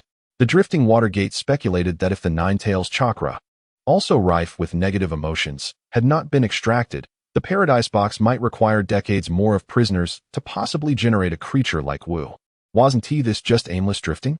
Who knows how many souls the grass village has fed into it over the years, and still, it relies on Nine-Tails chakra to create a single Wu. While it may be a mass-produced entity, the resource consumption is utterly excessive. With such resources at hand, offering them to Shinnon would yield far greater benefits. Dismal indeed. Thus, the drifting water gate departed from the paradise box, just as he had arrived. Without bringing anything or taking away a single cloud, the figure of the drifting water gate slowly emerged from the exposed, ghastly visage of the bliss box. Bliss box, are you kidding me? Do you think I am a cow that can ruminate again? It seemed I had overestimated this thing. I wonder if it can produce a soldier for me after devouring those prisoners. Enormous chakra arms extended from behind the drifting water gate, relentlessly pounding against the surrounding stone walls. After successfully smashing the bliss box free, the drifting water gate controlled the chakra arms to lift it. He then soared into the air, heading toward the boundary of the wood release version of the Wall of Maria. He believed that those who did not wish to escape would not idly gather around this clearly designated wooden barrier meant to prevent anyone from leaving the island. The crowd gathered nearby must consist of those intent on fleeing. Some might wonder, what if some individuals were not trying to escape, but were merely driven by curiosity and wanted to join in? The drifting water gate would not concern himself with such matters. They could converse with Wu inside the bliss box, as he would not comprehend their words anyway. Circling the entire island while holding the bliss box, he fed countless unruly prisoners intent on escaping to it. After flying around twice to ensure no one had evaded capture, the drifting water gate returned to the ruins of the Lord's mansion, placing the bliss box on the ground. He kicked the ghastly face atop it, demanding, "Produce a soldier for me." Seemingly understanding his words, or perhaps truly satiated, the bliss box began to tremble violently, shooting forth a beam of white light. The ghastly visage, representing anger, opened its mouth wide, from which emerged a figure identical to the drifting water gate. However, this duplicate was entirely bare, with pale skin, and all black hair and eyes, unmistakably a harbinger of malevolence. "Who are you? Why have you not been assimilated by the bliss box?" The voice of the duplicate water gate was as grating as an old tractor engine, filled with curiosity as it addressed the original. "How dare you impersonate my handsome visage? Watergate, are you craving my Raisingan? Clearly, you are a counterfeit as well. What is it to you? Isn't it reasonable that I possess a superior athletic physique? With that, the original Watergate thrust the Rasengan forcefully into the face of this impostor. Impostor, taste my Rasengan. The Rasengan struck the impostor squarely in the face. Yet it inflicted little damage. The impostor possessed remarkably thick skin, with the Rasengan only leaving faint marks upon his visage. To summon me, you even supplemented the chakra required with your own. That is why I transformed into your likeness. But after expending so much chakra, do you still have the strength to defeat me? The original Watergate wiped the blood from his face, as his entire body began to twist irregularly. The unsettling sound of cracking echoed from his joints. Black feathers erupted from beneath the skin, extending across the entirety of the body. Subsequently, the once peculiar-looking drifting Minato swiftly transformed into an abstract monster, adorned with black feathers, bearing twin wings, and devoid of a head. It is too abstract to describe. I have placed an image in the comments. Though the reason remains elusive, your chakra is remarkably suitable. It allows me to cultivate such lucid awareness all on my own. Truly, it is astounding, aha. Having transformed into the enlightened, drifting Minato, he gaped wide, his jaw filled with jagged teeth, laughing unabashedly at drifting Minato. What? Did your essence freeze within the chakra? Is that what brings you such delight? To put it bluntly, no matter how ecstatic you are, even if you could halt time for 10 seconds, you would still merely be a bystander. Because the essence possesses something far darker. I initially intended to indulge in some playful banter with you, but upon your actual appearance before me, I find it rather lackluster. Very well. I shall resolve this with utmost swiftness. As he spoke, drifting Minato closed his eyes. An orange-yellow hue manifested at the corners of his eyes. Sage Mode of Mayaboka Mountain. The Sage Mode from Sin, the episode most faithful to the original work. Although Minato could also enter Mayaboka Mountain Sage Mode, it is not included in the ninja skill repertoire. Still, borrowing the Sage Mode from my eldest proves to be far more effective.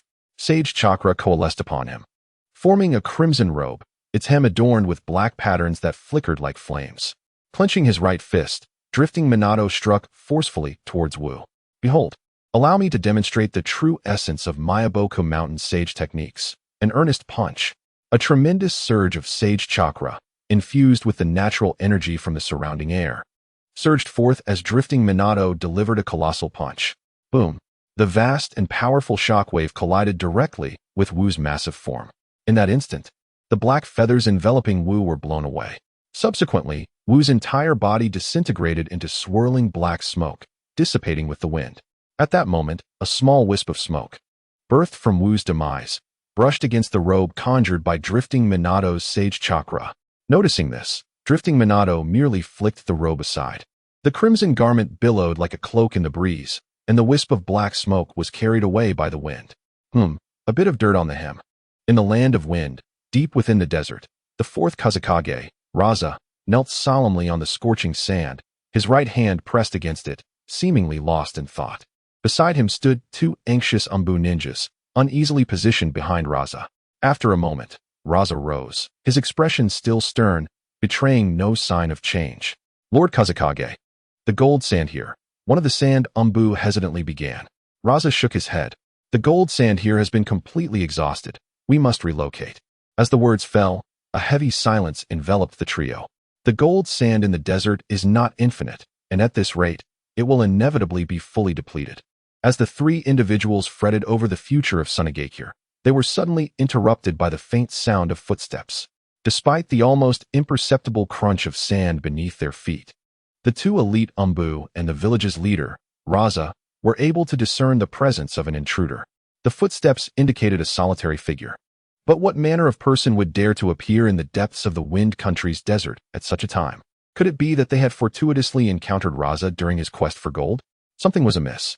As the footsteps drew nearer, Raza and his companions began to make out the form of the approaching individual. To their surprise, the number of figures did not align with the footsteps they had heard. They soon realized that there were two individuals before them. However, one was not walking, but rather floating gracefully through the air, leading to their initial misjudgment. The appearance of these unexpected guests struck Raza as peculiar. The one hovering above was swathed in bandages, many of which were adorned with golden and purple hues, giving them an air of opulence and mystery. The other, with golden locks and clad in leather garments, topped with a cowhide hat, seemed utterly out of place in the sweltering desert environment. With a playful whistle, the leather-clad figure, resembling a Marco Polo puppet, addressed Raza with an audacious remark. "Hey there, handsome. Are you short on cash? Mind if I join you in your gold-seeking endeavor?" Raza narrowed his eyes at the audacity of the newcomer. Clearly, their intentions were far from benign.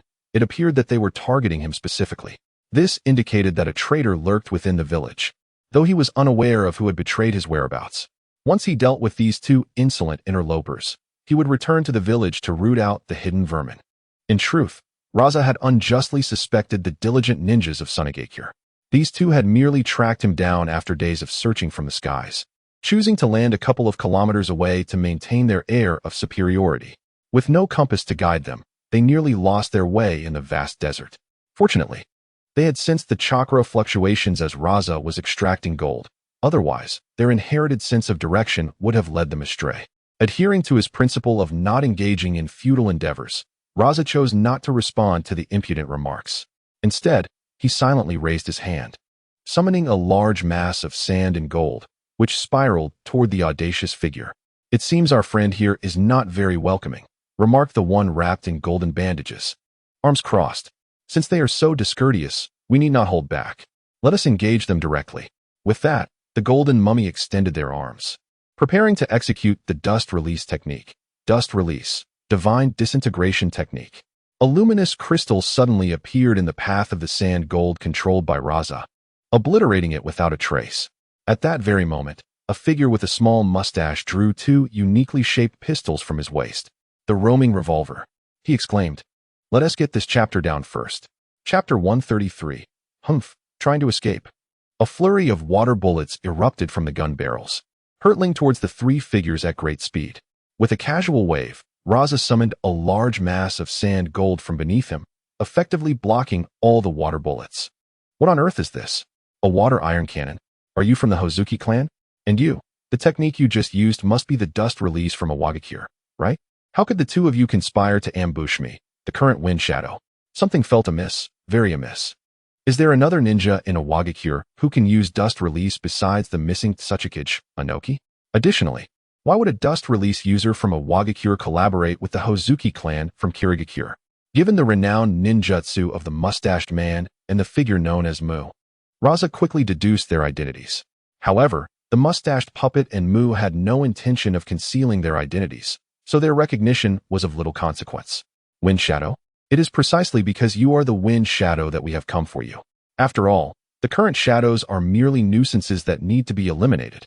Much like the Reikage and Tsuchikage, the corners of the mustached man's mouth curled into a devilish smile, an expression that no one could easily replicate. A true gift of appearance. As he uttered his final words, he tightened his grip on the dual pistols and aimed them once more at Raza. Two even more powerful water iron cannons shot forth from the barrels. Although these projectiles successfully pierced through Raza's sand gold defenses, he managed to evade them with a slight sidestep. While he had narrowly escaped the attack, Raza's mood was far from pleasant. He had recently sold a significant quantity of sand gold and was now critically low on the reserves he carried for battle. Moreover, he had completely exhausted the sand gold deposits in the area over the past few days. This meant that he had only a minimal amount of sand gold at his disposal. Almost a third of it had just been vaporized by Mu's dust release. That was a substantial loss. Raza's heart bled as he quickly devised an escape plan in his mind. With his current sand gold reserves depleted and having expended a considerable amount of chakra during his recent gold mining, his combat capability was severely limited. Based on the brief encounter, the two adversaries were at least of Jonin level, especially since they wielded formidable secret techniques. Furthermore, from the words of the Hozuki ninja, it appeared that the disappearances of the Tsuchikage and Reikage were linked to them. Thus, Raza made the most prudent judgment. He could not afford to confront them directly. It was time to flee. A massive surge of sand gold suddenly erupted from the ground beneath Raza's feet, enveloping him entirely and forming a protective sphere. Subsequently, the orb composed of golden sand ascended into the air, swiftly darting towards the direction of Sunagakure. Meanwhile, the two Ombu accompanying Rasha were left bewildered and abandoned in his wake. The rationale behind Rasha's decision stemmed from his distinctive value system. After all, what worth could two mere Ombu ninjas possess compared to his own esteemed position as a Kage? Bringing them along could only hinder his escape. resulting in the maximal loss of all 3 lives should they fail to flee. The 2 puppets, witnessing Rasha's abrupt departure, were momentarily perplexed. What happened to your pride as the leader of a village? Don't you care for your reputation? You haven't even engaged in battle. Yet you abandon your subordinates for self-preservation? The unsentient puppet swiftly incapacitated the unfortunate Umbu, leaning forward to pursue the golden sand orb. To maintain appearances, the small mustached puppet struggled below, desperately trying to catch up with its airborne companions. The unsentient puppet's speed far surpassed that of Rasha's golden orb, as its ascent was not due to the technique of weighty rock, but rather the shared flight capabilities of the Peach-style entity. Soon, it soared alongside the golden orb, summoning a colossal Earth-style giant. Earth-style, mighty Earth Guardian. Simultaneously, it approached the golden orb enveloping Rasha and snorted disdainfully at him from within. Humph, think you can escape? Let us see if my Earth-style agrees. The Earth Giant, flying beside the unsentient puppet, immediately grasped the golden orb in its hand and slammed it to the ground, forcing Rasha to halt. He swiftly dispersed the golden orb, breaking free from the grasp of the Earth Giant. Subsequently, he manipulated the sand to elevate himself into the sky. It was not that he desired to remain cocooned within the orb. Rather, he understood that while his sand-based defense was formidable, it could not withstand the precision of the enemy's dust techniques. To avoid being ensnared and subsequently obliterated by the dust technique, he had no choice but to dismantle his defenses and expose his true form. He soon recognized that his speed was utterly insufficient to escape from the bandaged figure before him. Thus, Rasha reluctantly abandoned his escape plan and began to reconsider his strategy. The bandaged man's companion from the Akatsuki lacked the ability to fly, and it was likely they had been left far behind. It was improbable that they could catch up in such a short span of time. Seizing the opportunity while the two were not yet united, defeating them one by one appeared to be his only chance for victory. Who are you? Why do you wield the dust techniques unique to a Wagakure? And why have you targeted me? Rasha's gaze remained fixed on the unsentient puppet as he inquired. Simultaneously, he stealthily manipulated a portion of the golden sand to gradually merge with the ground below, hoping to launch a surprise attack during the unsentient puppet's moment of distraction. However, before he could receive a response, a familiar voice echoed behind him, sending a chill down his spine and raising the hairs on his neck. Regarding my identity, the twin guns shall provide the answer. Without any hesitation or retreat, Luo Sha promptly manipulated the sand gold to envelop himself once more. In the next instant, countless water iron cannons shot towards his location from all directions. If Luo Sha possessed the ability to see the outside world through the sand gold, he would behold the little mustached puppet, clad in a Marco Polo outfit, spinning like a top, rotating around him while incessantly firing water iron projectiles. Ha! In the wind and rain, I await your grand move. Damn it, how did this person catch up so quickly? Luo Sha could scarcely fathom the speed at which the puppet's 2 legs must move to close the distance in such a brief time. The relentless barrage of water iron cannons battered against the sand gold, compelling Luo Sha to maintain his defensive stance. Yet, the looming threat of the puppet's dust evasion urged him to flee the spot, lest he fall victim to its precise strike. To hell with it, survival takes precedence. Feeling the scorching yellow sand beneath his feet emanating heat, Luo Sha resolved firmly. This sand gold shall be yours. I can always sift for more later. Witness me execute a masterful escape. As for the side story, Hockey Peach's marvelous adventure. Upon arriving in the parallel world, the first thing Peach did was take a deep breath. Ah, the air of another realm. It feels inferior to that of my own, even bearing a faint scent of exhaust.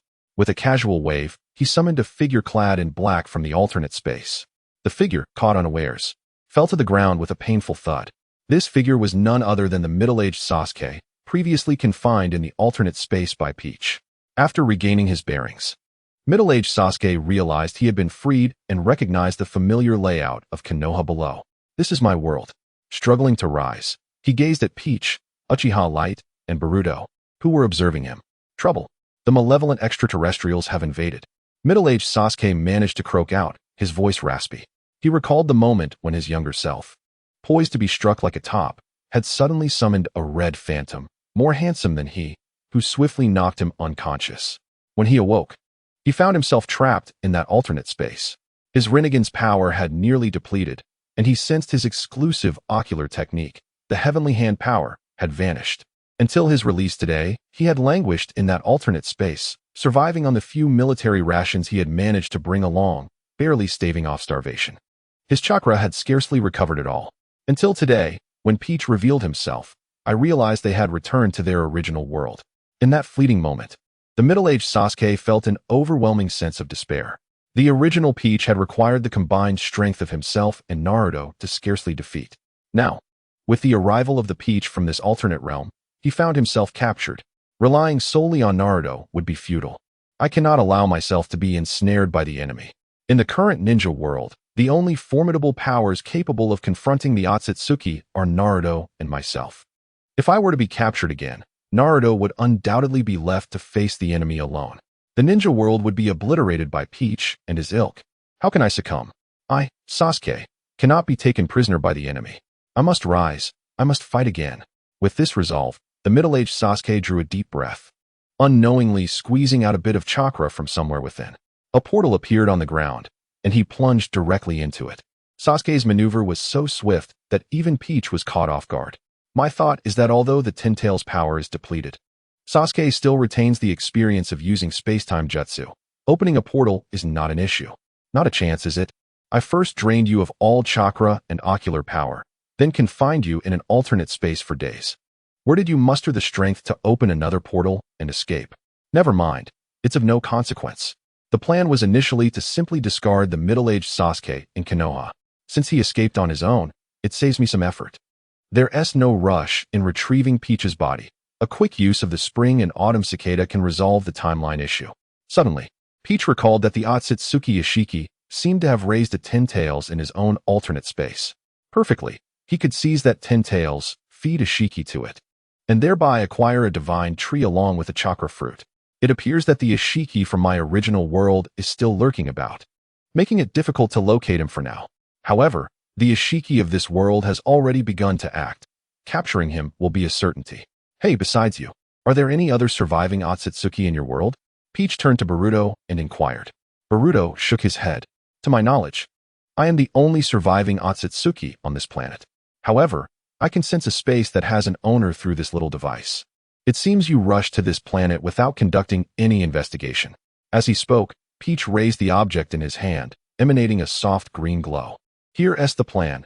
I will first pay a visit to the owner of that space, and upon my return, I'll address your body situation. In the meantime, you can take little Hikari to explore Konoha in this world. With that, Peach vanished in a burst of green light, leaving Boruto and Uchiha Hikari exchanging glances. Sister. Uchiha Hikari blinked her eyes, calling out to Boruto in a playful manner.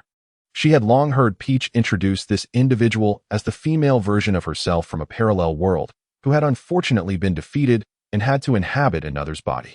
Thus, although this statement was directed at Boruto's yellow-haired visage, Uchiha Light felt no trace of embarrassment. Moreover, she genuinely yearned to explore the wonders of Konoha Village in this world. After 2 decades, one can only imagine the plethora of delightful attractions that have emerged. Hehe. Observing the adorably charming Uchiha Light, Boruto reflected on how Momoshiki had taken this young girl under his wing as a daughter. With a resigned sigh, Boruto placed a hand on his forehead. Fine. Come along with me. Truly, the parallel version of himself was rather irresponsible, expecting assistance in caring for a child. In Konoha Village, within the Hokage's office, Naruto and 2 of his shadow clones were drenched in sweat, grappling with an overwhelming influx of paperwork. The commotion from the recent Chunin exams had significantly escalated Naruto's workload. Lately, even with the aid of shadow clones, he had to work overtime just to manage a day's worth of responsibilities. Suddenly, a crimson and black spatial portal materialized in the ceiling. A wild Sasuke tumbled out, crashing onto Naruto's desk, scattering the meticulously organized documents into disarray. However, Naruto's concern for his papers was swiftly overshadowed by the sight of the frail Sasuke before him. Hastily, he embraced Sasuke, worry etched across his face. Sasuke, are you alright? What happened? Having exhausted his last reserves of strength, Sasuke, upon seeing Naruto, could only grasp his hand and utter, "Be careful of Momoshiki," before succumbing to unconsciousness. Sasuke. Alarmed by Sasuke's collapse, Naruto quickly cradled him and hurried to Konoha Hospital, dispatching Anbu to inform Sakura at the Uchiha residence. As he rushed towards the hospital, Naruto furrowed his brow in contemplation. Wasn't Sasuke supposed to be alongside Boruto to thwart Momoshiki and prevent him from returning to the past to harm their younger selves? The fact that he himself was unharmed suggested that their mission had succeeded. Yet, why had Sasuke returned in such a weakened state, cautioning him about Momoshiki? And where had Boruto disappeared to? Why had Sasuke returned alone? A multitude of questions plagued Naruto's mind, but for now, he could only await Sasuke's awakening for answers. In a realm of grayish-purple, a verdant portal appeared in the air, and Momoshiki stepped forth with measured grace, poised in midair. Below him lay a platform intricately carved with the design of the 6 Tomo Rinnegan. Beside the platform stood a massive stone, adorned with 3 pairs of motifs. Each pair consisted of 2 interconnected circles, with the engravings within each circle depicting the characteristics of their respective Otsutsuki clan members. Among them, the rightmost pair had sustained considerable damage, riddled with cracks that obscured its original form. TSK, yet another so-called foreshadowing. If a third pair of Otsutsuki existed in the ninja world, how could I possibly fail to sense their alternate dimension? Momoshiki scoffed disdainfully. Come forth, little Jinchuriki, and reveal your location to me. As Tao Shi gracefully descended from the platform, her gaze fell upon the gaping pit below, where the Ten Tails was imprisoned. Peering down into the abyss, she immediately spotted the Ten Tails, ensnared by the formidable Ishiki, resembling a mass-produced machine. Each of its tails was pinned to the ground with dark rods, rendering it immobile. At that moment, the Ten Tails became aware of Tao Shi's presence. Its 6 Tomo Rinnegan widening in alarm as it let out a furious roar. The force of its cry whipped Tao Shi's hair into disarray. You are rather noisy, she exclaimed, slightly irritated by her tousled locks. With a flick of her wrist, she hurled a massive black rod, silencing the Ten Tails by pinning its mouth shut. Now, tranquility was restored. Tao Shi clapped her hands and returned to the platform, noting that Ishiki had yet to return home, leaving her without a means to feed the Ten Tails. Perhaps she could entertain herself for a while. Her attention drifted to the ornate carvings on the stone wall, and with a leap, she soared toward the emblem representing Kinshiki. Given that the parallel world had transformed Tao Shi into a female, she pondered whether Kinshiki had undergone any changes as well. Contemplating this, Tao Shi placed her hand upon the Kinshiki insignia, infusing it with her chakra. Instantly, the emblem radiated a crimson glow, and a large, corporeal shadow materialized upon the platform. Tao Shi circled the platform, scrutinizing Kinshiki's apparition. Alas, there appeared to be no change. He remained the same agile mass of flesh. A twinge of disappointment surged within her. She had hoped that if the parallel world had given rise to an alluring Tao Shi, perhaps it might also feature a ferocious little Kinshiki. It seemed her imagination had run too wild. Suddenly, she felt as though she had lost a precious vision of a fierce little girl with white eyes. Let us admire our beautiful Tao Shi once more, she declared, raising her hand to press upon the emblem representing her. The crimson light flickered again, transforming the apparition on the platform from Kinshiki to Tao Shi. She resumed her observant circuit around the platform. You may wonder why she did not approach the platform for a closer look. The reason being, such a venture would provoke the entity to symbolically strike her and then vanish, rendering her unable to observe further. From a distance, she could relish in the details. The charming visage, the generous heart, the delicate waist, the long legs. Indeed, she bore an uncanny resemblance to my beloved wife. However, just as Tao Shi was thoroughly engrossed in her admiration, the apparition abruptly vanished. In its place, a dark red spatial portal materialized, from which emerged a figure clad in monk-like attire, gently descending onto the platform. It was none other than the previously subdued Chikage, now under the control of Ishiki. Little did I expect visitors during my absence. Upon entering the space, Ishiki was startled to discover Tao Shi standing at the edge of the platform. How did someone enter my domain? He mused, baffled. I haven't shared the password, coordinates, with anyone. Xiangu boy?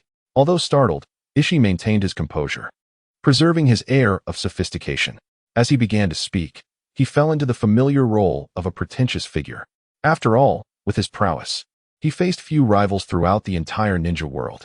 Even if an enemy were to discover his home, he would remain unperturbed. However, something about this person seemed vaguely familiar.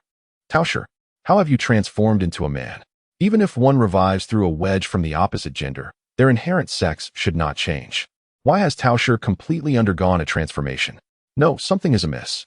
The unfreezing of the wedge cannot occur at such speed. No, you are not Tao Shi. Who exactly are you? Ishii observed the swift transitions of expression on Tao Shi's face, from indifference to shock, and then to fury. It was almost amusing. 666. What a rapid change of expression. The speed of this transformation reminded Ishii of what he had only witnessed in Five Dogs before. He was astonished that Ishii possessed such a unique skill as well. Well, does it matter who I am? You are about to be fed to the 10 tails. Without further ado, Tao Shi raised his hand and launched a sphere. In response to the incoming red sphere, Ishii activated the wedge mode with his compassion bow in an instant. Black, cursed markings spread across his body as he extended a hand towards the sphere shot by Tao Shi. The deep crimson spiral was entirely grasped in his hand, subsequently disassembled by the wedge into mere chakra and absorbed into his being. After absorbing Tao Shi's attack, Ishii's suspicion that this individual was not truly Tao Shi solidified. How could Tao Shi possibly utilize such a form of ninjutsu? Then, with both fists clenched, Ishii casually flicked his wrist towards Tao Shi and shot him a glare. Hehehe. The black rods, previously reduced in size by Ishii, were instantaneously magnified just as they were about to strike Tao Shi. Ishii's ocular technique, Hehehe, allowed him to enlarge objects shrunk by the use of a lesser deity, making it exceedingly difficult for ordinary individuals, even at the level of a super shadow, to counteract. Moreover, this counterfeit Tao Shi likely had never even encountered his abilities before. However, just as Ishii believed Tao Shi would be severely injured by his formidable move, he witnessed Tao Shi abruptly grasping with his hand. In the next moment, the black rods that Ishii had enlarged were effortlessly captured by Tao Shi. Humph, a trivial skill. And yet you dare to show off in front of me? Tao Shi scoffed, casually tossing the black rods aside. Having traversed for so long, he had yet to unleash a complete ultimate move. Today, he saw a perfect opportunity to summon the 3 demons. Tao Shi slapped the ground and bellowed, 3 demons. Instantly, several dog-headed, snake-bodied creatures erupted from the earth, lunging towards Ishii. Simultaneously, a massive rock ape and a fiery phoenix swiftly formed behind Tao Shi. Nanny. Upon witnessing Tao Shi employ this signature technique, Ishii was struck with astonishment. Brother, you truly are Tao Shi? Why didn't you reveal this when I questioned you? If you had, I would have fled instead of battling you. After narrowly evading the attack from the dog-headed serpents, Ishii quickly opened a spatial portal behind him. The frail body of Zixian was insufficient to endure combat with Tao Shi. It would be prudent to retreat for now. He could leave the 10 tails in Tao Shi's care for a time. Once the vessel was prepared and he was fully revived, he could return to the fray. Trying to flee already? I haven't even warmed up yet. Come back. Tao Shi was immediately displeased to see Ishii attempting to escape without a fight. I have just summoned my 3 ghost gods. Do you wish for me to waste this opportunity? The verdant Dingshin manifested in his hand, radiating a shimmering green light. The space around them solidified. There was no escaping now, my young friend. In an instant, the space surrounding Ishii was rendered immobile. He felt trapped in an unusually viscous realm, unable to move even an inch. What kind of technique is this? Ishii struggled with all his might but found himself utterly powerless. Above him, the colossal rock ape had already shattered the blazing Zhihao, igniting its massive fist in a fiery glow. Flame fist. As the flaming fist drew closer, Ishii, now immobilized, felt a surge of urgency. But how? I must break free. Quickly, faster. The fist was imminent. Gathering all his strength, Ishii exerted himself in a desperate attempt to escape the constraints of the solidified space. He even managed to manifest his second wedge form, sprouting a singular horn from his head. To his astonishment, Ishii began to move, albeit slowly, within the immobilized realm. Assuming the posture of Adam, he reached out toward the spatial portal. Old Eight's late-night snack. Yet, with his current sluggish pace, evading the rock ape's flame fist through the portal was entirely implausible. Thus, Ishii could only watch in terror as the crimson fist descended upon him with catastrophic force. Bam! The rock ape's enormous fist struck Ishii squarely in the face, sending him hurtling from the solidified space with a wretched scream. The impact with the ground created a deep crater, and Ishii's condition was dire, his horn shattered, his body riddled with wounds, and blood pouring from his mouth in great gasps. Cough, Tao Shi, you have forced my hand. After catching his breath and wiping the blood from his lips, Ishii resolved to take matters seriously. Despite Zixian's body being in a state of extreme weakness, reviving now would not grant him much time to live. However, if he could defeat Tao Shi before his life waned, he could offer him to the 10 tails and, in return, receive a chakra fruit to extend his existence. If he remained partially revived, he would simply be pummeled to death by Tao Shi. Yet, if he fully resurrected, there was a glimmer of hope. I will give it my all. Isha roared, unleashing a torrent of chakra. Simultaneously, his broken horn and injuries began to heal rapidly. At last, he donned a robe adorned with crimson seductive patterns, and the wedge curse mark upon his face vanished. The frail body of Zixian is indeed in dire straits. With a mere 2 days left to live, Isha, acutely aware of his current physical condition, could not help but feel a twinge of discomfort. 2 days? Who could possibly make use of such a fleeting span? Is the outcome between the Otsutsuki truly so easily determined? Yet, the situation has unfolded as it has, and there is no recourse but to fight. Great gate of heaven! Isha's dark eyes fixated intently on Tao Shi as he shouted. In the next instant, countless black cubes adorned with crimson patterns materialized above Tao Shi's head, crashing down upon him. However, Tao Shi chose not to evade. Instead, he charged directly at Isha. You've fallen into my trap. Just wait until you transform into your complete form, my dear brother. If you do not transform, how shall I offer you to the Ten Tails? A smirk crept across Tao Shi's lips, for to him, Isha was merely a slightly more formidable ant. Meanwhile, in Konoha village, Tao, controlling the body of the illustrious Pineapple Head, swaggered into the village alongside Uchiha Hikari. The renowned Pineapple Head was not to be challenged by the guards at the entrance of Konoha, nor were they inclined to question Uchiha Hikari, who walked alongside him. Anyone who could stroll beside Pineapple Head would surely be recognized as a notable figure from the second generation of that clan, rendering any inquiry unnecessary. Though today, for reasons unknown, the prince had donned an unusual hat, it could simply be a spontaneous whim. After all, even if he caused a ruckus, the Hokage would undoubtedly come to his aid. The two young Karemas could hardly be blamed for the peculiarities of the day. Thus, the malevolent extraterrestrials successfully infiltrated Konoha village with Uchiha's forebear in tow. Is this truly Konoha village 20 years hence? The transformation is astonishing. Strolling along the bustling streets, Uchiha Hikari gaped in wonder at the remarkably modernized thoroughfare. Enormous shopping complexes, animated billboards, and a plethora of extravagantly decorated boutiques surrounded him. Everything stood in stark contrast to the Konoha village he once knew. He had thought the former Konoha was already quite prosperous, yet it seemed his world had been rather insular. Boruto, on the other hand, found little excitement in the shopping excursion. To her, the technological advancements of the ninja world were rather mundane, especially considering the Otsutsuki clan's dominion over the cosmos, where their chakra technologies had already reached a level of extraordinary sophistication. Moreover, she harbored no particular interest in the creations of these lesser beings. As she ambled leisurely alongside Uchiha Hikari, she suddenly sensed someone approaching rapidly from behind. Turning around, she locked eyes with a pair of bespectacled, dark orbs. The newcomer was none other than Sarada Uchiha. At that moment, Sarada stood with her hands on her hips, leaning forward and pouting in exasperation as she glared at Boruto. Where have you been these past few days? And, are you accompanying this woman instead of coming to find me and Mitsuki? Just moments ago, Sarada had spotted Boruto strolling with an unfamiliar yet attractive girl, and an unsettling feeling washed over her. The reason for the recent disappearance was due to a newfound affection. Without a moment's hesitation, Sarada approached Boruto to settle the score. Prior to entering the Hidden Leaf Village, Boruto had taken some precautions, donning colored contact lenses to disguise his Byakugan as a normal blue eye.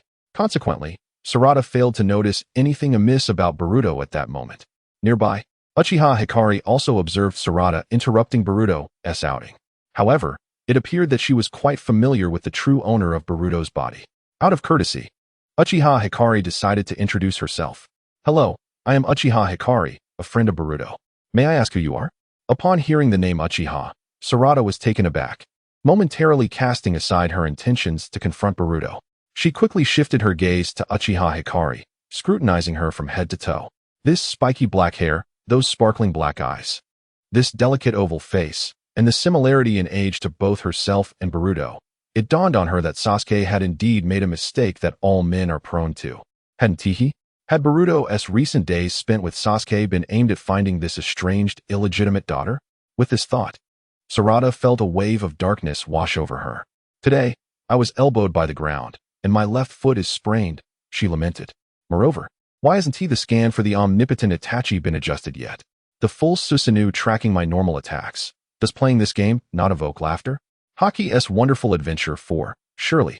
Father and Aunt Karen have a complicated relationship. Overwhelmed, Sarada's vision blurred, and her legs buckled, causing her to collapse onto the ground. Uchiha Hikari, witnessing this, was momentarily bewildered. What was going on? She merely introduced herself, yet the girl had fainted. Despite her confusion, the ever-helpful Hikari extended her kind hand to assist Sarada in rising. Are you all right? Is there something troubling you? Just as Sarada opened her mouth to respond, Boruto interjected. Hikari, don't worry about her. Your playtime has come to an end. Someone is looking for us. As Sarada stared in shock, Boruto's voice transformed into a melodious tone. Before she could fully comprehend the situation, Naruto, adorned with the eyeshadow symbolic of Sage Mode, appeared before Sarada. Mr. Naruto. Faced with the sudden appearance of Naruto, Sarada was utterly perplexed by the unfolding events. There is no time to explain. After I escort you away from here, you must immediately go to the Hidden Leaf Hospital to find your parents. They will clarify everything for you. As he spoke, Naruto casually summoned a ball of Nine-Tails chakra, enveloping Sarada and whisking her away from the scene.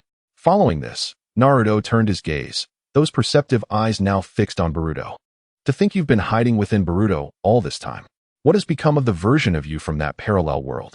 Assuming a battle-ready stance, Naruto remained vigilant of Boruto while subtly employing Sage Chakra to sense the surroundings.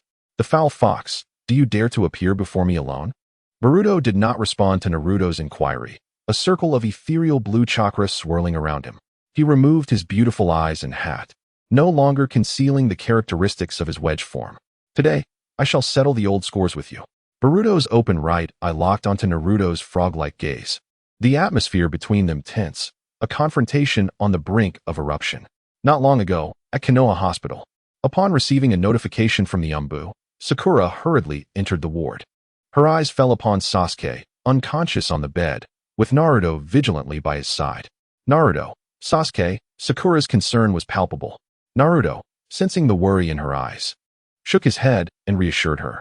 The doctor said Sasuke is not in serious danger. It's merely excessive chakra exhaustion coupled with slight malnutrition. The reason for the urgent notification was to have you, Konoha's finest medical ninja, use your healing techniques to help him awaken swiftly. He seemed to have something to convey to me before he lost consciousness, but he didn't get the chance to finish. At this point, Naruto's expression grew solemn. Hearing that Sasuke was not gravely harmed, Sakura let out a temporary sigh of relief. I see, that's a relief. Leave it to me. Placing her hands on Sasuke's abdomen, Sakura began to channel her chakra, initiating her medical ninjutsu. A green glow emanated from her palms, streams of chakra flowing into Sasuke's body, illuminated by the soft light. After a while, as beads of sweat began to form on Sakura's forehead, the previously unconscious Sasuke finally responded. He abruptly sat up, grasping Sakura's hand that rested upon his abdomen. Glancing around anxiously, he gradually calmed upon spotting Naruto. Breathing heavily, Sasuke slowly released Sakura's hand before turning to Naruto with urgency. Naruto, quickly alert the village and evacuate the civilians. A fierce battle is imminent. Naruto placed a reassuring hand on Sasuke's shoulder, offering him a cup of water he had prepared earlier, gesturing for him to remain calm. Sasuke, please, take a moment. What exactly transpired? What about Momoshiki and Boruto? After downing the water Naruto provided, Sasuke continued. Momoshiki did not truly perish. She has been residing within Boruto. When Boruto and I followed Kinshiki through time and space, an accident occurred. We did not arrive in your childhood timeline, but instead traversed to a parallel world. In that realm, Boruto and I encountered Momoshiki from that world. He aided the Momoshiki inhabiting Boruto and seizing control over his body. Kinshiki may have also been eliminated. At that moment, my counterpart from the parallel world was nearby, and for reasons unknown, upon seeing me, he launched an attack. Subsequently, I was drawn into an alternate space by that world's Momoshiki, only to be defeated by my own counterpart. Upon awakening, I found myself ensnared within the peculiar realm of Peach. My ocular prowess had significantly diminished, leaving me bereft of even my celestial abilities. At this juncture, Sasuke refrained from disclosing the age of the young Sasuke with whom he had clashed. After all, preserving his dignity was paramount. Ultimately, the age of the younger Sasuke held little relevance. Later, when I was liberated from this otherworldly confinement by the Peach of that realm, I discovered I had been returned to our world. Accompanying him were Boruto, under Peach's control, and an unfamiliar young girl. Seizing a moment of inattention, I summoned the last vestiges of my strength to open a spatial portal and escape. You are already aware of the ensuing events. Upon hearing Sasuke's account, Naruto and Sakura's expressions turned grave. It was evident that they had likely infiltrated Konoha. The thought of the devastation Peach might unleash upon the village was unbearable, prompting Naruto to rise abruptly and stride towards the door. Sasuke, you must rest for now. I will intercept them. With that, Naruto's figure vanished from the hospital room. Wait. Sasuke hastily stood, intent on pursuing him, but his wrist was suddenly grasped by Sakura. Sasuke, your current physical condition is inadequate for combat. Joining Naruto now would only hinder him. Trust in Naruto. After all, we are comrades, and trust is the foundation of our bond, is it not? Acknowledging her words, Sasuke reluctantly returned to the bed. Sakura was right. In his present state, he could offer no assistance. Yet, he could not simply remain idle while the enemy's strength loomed so formidable. Relying solely on Naruto was implausible. I wished to believe in Naruto's capabilities, but the adversary's power is overwhelming. He began, only to pause abruptly upon noticing the sudden emergence of the Byakugan markings on Sakura. In that case, allow me to assist, he declared. Remember, I am also a member of Team 7. With the activation of the Byakugan technique, Sakura's chakra surged immensely. Presently, the chakra she had amassed far surpassed that of the Ninja War era, where she had accumulated a mere 3 years' worth of chakra, yielding remarkable results. Now, with nearly a decade of chakra accumulated, it would surely be enough to vanquish an extraterrestrial foe with a single strike. Of course, that was but a jest. The Byakugan technique merely augmented her chakra reserves, and Sakura's physical constitution could not support such potent attacks. If the Byakugan were truly that formidable, then my teacher Gaia's 8 gates would become a mere farce. Upon entering the Byakugan mode, Sakura bit her fingertip, performed hand seals, and invoked the summoning technique. Summoning technique. With a billow of white smoke, a slug of considerable size appeared in the hospital room. Sakura, what brings me to you? Inquired the enormous slug, extending its tentacles and twitching its mouth in curiosity. Lord Slug, a formidable enemy now invades Konoha. However, Sasuke is currently drained of chakra, and Naruto cannot face the adversary alone. Please assist Sasuke in restoring his chakra. I must hurry to aid Naruto. Indeed, Sakura, you may rest assured. I shall take care of Sasuke. With those words, the slug wriggled its body and climbed onto the sickbed, enveloping Sasuke within its warm embrace. Encased by the slug, Sasuke felt a surge of warmth coursing through him, as his previously depleted chakra began to replenish at an astonishing rate. I entrust this to you, Lord Slug. Upon witnessing the slug's efforts to restore Sasuke's chakra, Sakura made no further delay. She promptly exited the infirmary, hastening towards the direction where Naruto had departed. Rasengan. Boruto soared high into the air, forming a colossal sphere above his head, which he hurled directly at Naruto. Although Boruto possessed a variety of ninjutsu, he found himself relying on this singular technique, for the Rasengan proved irresistibly effective. Seeing this, Naruto extended several golden chakra arms from behind him, intercepting the massive Rasengan. The tremendous force of the attack forced Naruto to take several steps back as he managed to dissipate its impact entirely. In truth, Naruto could have evaded this Rasengan, but considering they were situated in the heart of Konoha, where numerous innocent civilians remained who had yet to evacuate to safety, he had no choice but to absorb Boruto's strike. Why don't you attack me directly? Is it merely because this is your son's body? The emotions of lower creatures are truly absurd. As Boruto spoke, he laughed while launching another Rasengan at Naruto. Within mere minutes, Boruto unleashed over 100 Rasengan at Naruto, expending chakra recklessly. Boruto, regain your senses. Focus and reclaim your body. As Naruto defended against Boruto's onslaught with his chakra arms, he attempted to awaken Boruto's consciousness through verbal persuasion. In response, Boruto merely scoffed dismissively. After all this time, that kid's awareness shows no signs of resistance. She has likely suppressed him entirely. To think that mere words could awaken him and reclaim control over his own body is nothing short of fanciful. Of course, if nothing unexpected occurs, an unforeseen event is imminent. Just as Boruto was reveling in his power, he suddenly felt a blockage in his chakra flow. Subsequently, the dormant consciousness belonging to Boruto began to stir, striving to wrest control of the body from her. What nonsense is this? You think a single phrase could gently rouse a slumbering soul? What, then, was the purpose of all the suppression measures I enacted? As Boruto's own consciousness began to awaken, and given that Momoshiki had no intention of using Boruto's body as a vessel for revival, the degree of the seal's thawing was still quite limited. Therefore, Momoshiki had to divert attention to suppress Boruto's consciousness, inevitably leading to a momentary lapse in focus. Having long entered Sage Mode, Naruto, with his heightened perception, immediately sensed the looming threat. He swiftly lunged forward, reaching out to grasp Boruto's wrist. The ability of Momoshiki to possess Boruto was undoubtedly linked to the peculiar mark that had appeared on Boruto's palm following their previous battle. If he could apply a sealing technique, perhaps he could contain it. However, just as Naruto was about to make contact with Boruto, a searing black flame suddenly ignited on his hand. Amaterasu. Naruto's pupils constricted, his eyes narrowing into lifeless orbs. He quickly recoiled, simultaneously channeling a surge of red-tailed beast chakra to detach the black flames from his body. Amaterasu, who are you? Turning his gaze, Naruto locked eyes with Uchiha Kagami, who had activated her Manjiki Sharingan. In that fleeting moment of connection, Uchiha Kagami promptly unleashed another Manjiki technique, Tsukuyami. Yet, despite successfully initiating the Genjutsu, she found herself unable to ensnare Naruto in the illusionary realm. A perfect Jinchuriki is immune to Genjutsu, dear sister. This was, of course, the result of Kurama, the Nine Tails, who had been observing the battle within Naruto, intervening. At the instant Uchiha Kagami attempted the illusion, Kurama established a connection with Naruto, activating Sage Mode and rendering him immune to her Genjutsu assault. Are you of the Uchiha clan?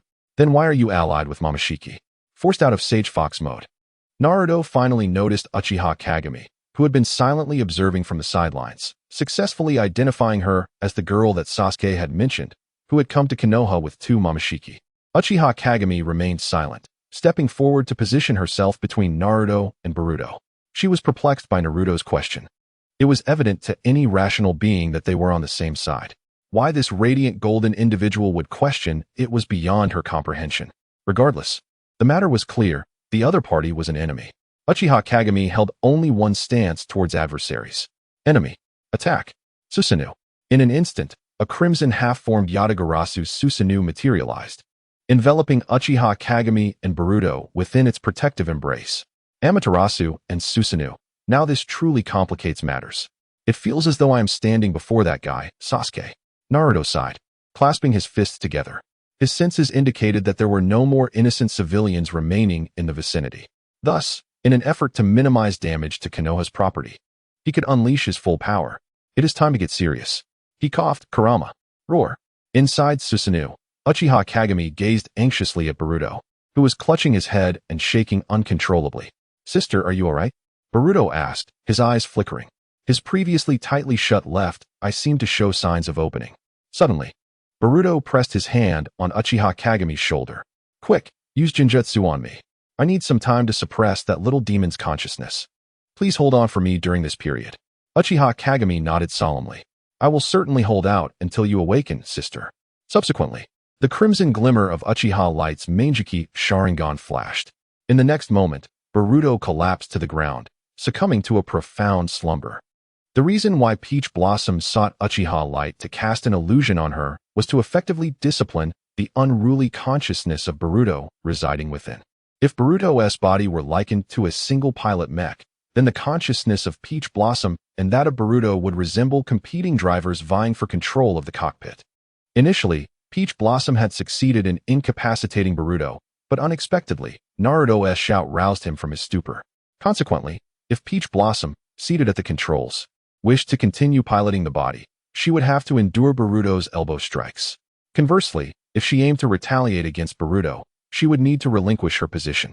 Were Peach Blossom a conventional pilot, she would be impervious to such tactics. After all, Boruto could not outmaneuver her. A mere 3 to 4 seconds of Boruto's piloting followed by a swift elbow strike would suffice. Alas, Peach Blossom was no ordinary pilot. She possessed a vulnerability that could influence her consciousness while in the mech, Boruto's body, the horn atop her head. Should Boruto seize control, he could exploit those precious seconds to remove the horn, leading to her catastrophic demise. Thus, She had no choice but to have Uchiha Light cast an illusion, rendering Boruto's body temporarily immobile, allowing her to safely confront his consciousness. However, once she subdued Boruto's consciousness, it would take a certain amount of time to dispel the illusion on his body. During this interval, Boruto's essence would be completely incapacitated, relying solely on Uchiha Light to face the adversary.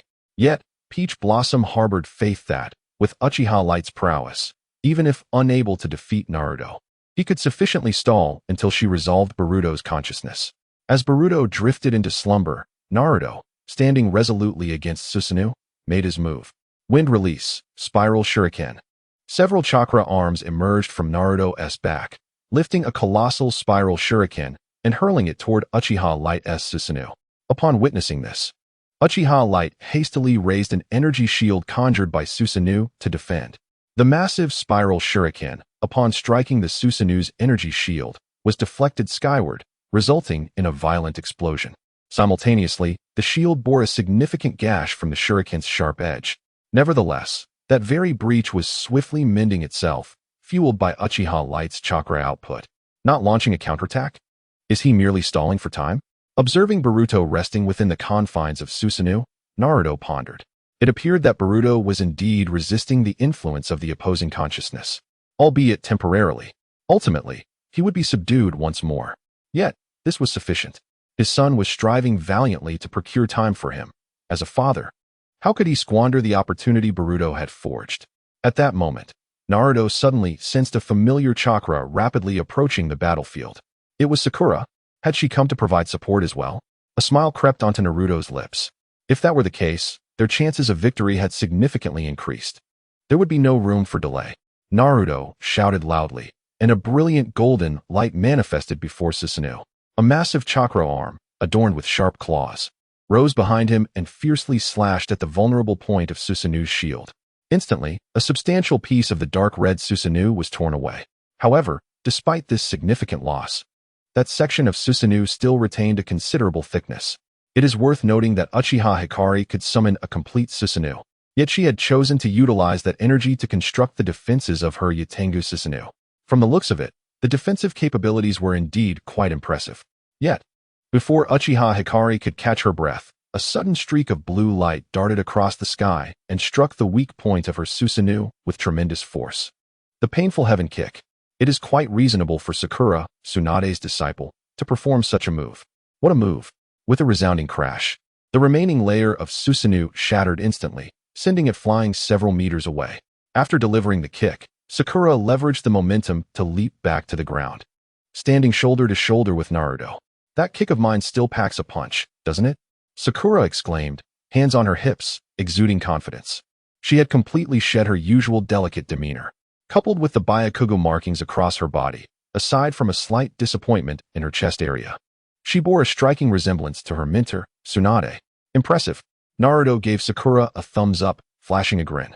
The Susanoo skidded across the ground, kicking up a cloud of dust. As the dust settled, the Yatengu Susanoo, with its abdomen completely pierced, appeared before Naruto and Sakura. Astonishingly, Uchiha Hikari remained unscathed, merely breathing heavily, seemingly having expended considerable energy. At the moment she was struck by Sakura's painful heaven kick, Uchiha Hikari had swiftly mobilized all her chakra to mend that section of Susanoo. Consequently, despite the significant chakra expenditure, she successfully withstood the blow. Did she actually block it? The defensive power of Susanoo remains astonishing. Sakura pondered. Where did this new Mangeki Uchiha come from? Aren't only Sasuke and Sarada left among the Uchiha in the entire ninja world? Observing Uchiha Hikari, who had absorbed her powerful kick without a scratch, Sakura couldn't help but marvel. Perhaps she is a member of the Uchiha clan from some parallel world. Regardless of her origins, she is our enemy now. We must deal with her swiftly, or else it will be too late. Before Naruto could finish his thought, the environment around them abruptly transformed from the streets of Konoha to a desolate expanse of dark red earth. Simultaneously, a rebellious male voice echoed from the sky. I seem to hear someone calling my name. Is it you, you cunning fox? Naruto, upon hearing this, looked up towards the source of the voice. A familiar pair of horns, familiar white hair, and familiar golden Rinnegan eyes met his gaze. The only notable difference was the unmistakable masculine features of the newcomer, who was none other than Momoshiki, having just returned victoriously from a previous battle, only to find Uchiha Hikari and the others clashing in Konoha, and hastening to join the fray once more. Having scarcely departed, these two individuals have already engaged in a conflict in Konoha, truly a source of concern. Little do they realize that it was their own hasty decision to let Sasuke escape that has precipitated this turmoil, mused Momoshiki. Just as Momoshiki made his presence known, the Nine Tails within Naruto issued a warning. Naruto, be cautious. The Momoshiki standing before you is far from ordinary. I sense the presence of a tailed beast emanating from him. A tailed beast? Could it be? Naruto exclaimed in astonishment. At that moment, Momoshiki, hovering in the sky, called out to him, "Hey, you smelly fox. I'm talking to you. Can't you hear me?" Only then did Naruto look up, locking eyes with Momoshiki once more. "Who are you calling a smelly fox? That's incredibly rude." "Rude? What courtesy do I owe you?" retorted Momoshiki. "That despicable fox dared to bully my superhuman Kawaki while I was away. Let me serve you a taste of my tailed beast ball." With a flick of his hand, he conjured a pitch-black tailed beast ball and hurled it towards Naruto. A tailed beast ball. So, he truly harbors a tailed beast within him, though I cannot ascertain how many tails it possesses. Naruto's expression grew grave as he fixated on the tailed beast ball hurtling towards him. His instincts warned him that the power of this attack was far greater than it appeared. A golden chakra aura ignited around him, and a colossal fox head materialized before Naruto, snapping its jaws around the approaching tailed beast ball. Boom. The tailed beast ball detonated violently the moment it was caught by the fox's head. Even though the fox head absorbed the brunt of the explosion, Naruto and Sakura were still thrown back by the immense force, leaving behind a massive crater several meters in diameter. Such power, and this is merely a casual strike. This is quite troublesome. Brushing off the dust clinging to him, Naruto formed hand seals. Multi-shadow clone jutsu. Countless identical figures of Naruto emerged from the smoke, surging towards Momoshiki in the air. "Sakura, you handle that Uchiha girl. This one is mine," Naruto instructed before charging alongside his clones towards Momoshiki. As Naruto and his clones approached, one of them materialized a swirling shuriken, and they all launched it at Momoshiki. "Catch this, shadow clone spiraling shuriken." A multitude of spiraling shurikens flew towards Momoshiki from all directions. In response, Momoshiki silently extended his right hand, his Rinnegan gleaming with power. High heavenly birth spirit. The myriad spiraling shurikens were instantly absorbed into the palm of Momoshiki's Rinnegan. "I must ask, have you forgotten who I am? How dare you employ ninjutsu against me?" A smirk of disdain curled at the corners of Momoshiki's mouth as he mocked Naruto. It seems this Naruto has truly lost his wits, daring to use long-range ninjutsu against an Otsutsuki. Is that so? I have not forgotten your technique. Yet have you not noticed something amiss with the chakra you inhaled? One of the two, whether it be the shadow clone or the original Naruto, returned a smile to T-Shirt and inquired, "What seems to be the issue? Did you perhaps mix something foul into the chakra? As a dignified extraterrestrial, am I incapable of absorbing chakra?" Upon a slight perception, T-Shirt discerned Naruto's intent. It was indeed sage chakra. He had initially wondered what it was. However, the sheer quantity was astonishing, indicating Naruto had exerted considerable effort to amass this sage chakra merely to transform him into a frog statue for a brief moment of control. Alas, Naruto's scheme was destined for failure. T-Shirt had long since unlocked the sage mode of the ninja, and for him, entering the sage of Mount My Bokuzen mode was merely a fleeting thought. Moreover, T-Shirt had also unlocked the sage modes of Redo and Hashirama. Sage chakra, you say? Have you resorted to such desperate measures to defeat me? With so much sage chakra bestowed upon me, how much do you have left? Regrettably, your calculations are still in vain. The combination of tailed beast cloak and sage mode is not exclusive to you. Today, I shall demonstrate my peak prowess. Golden form, activate. Sage of Mount My Bokuzen, Sage of Redo, Sage of Shikatsurin, activate. For Hashirama, I shall assume the Sage of Shikatsurin is included as a personal adjustment. Ten Tails Chakra Connection Mode, activate. Six Paths Chakra Mode, activate.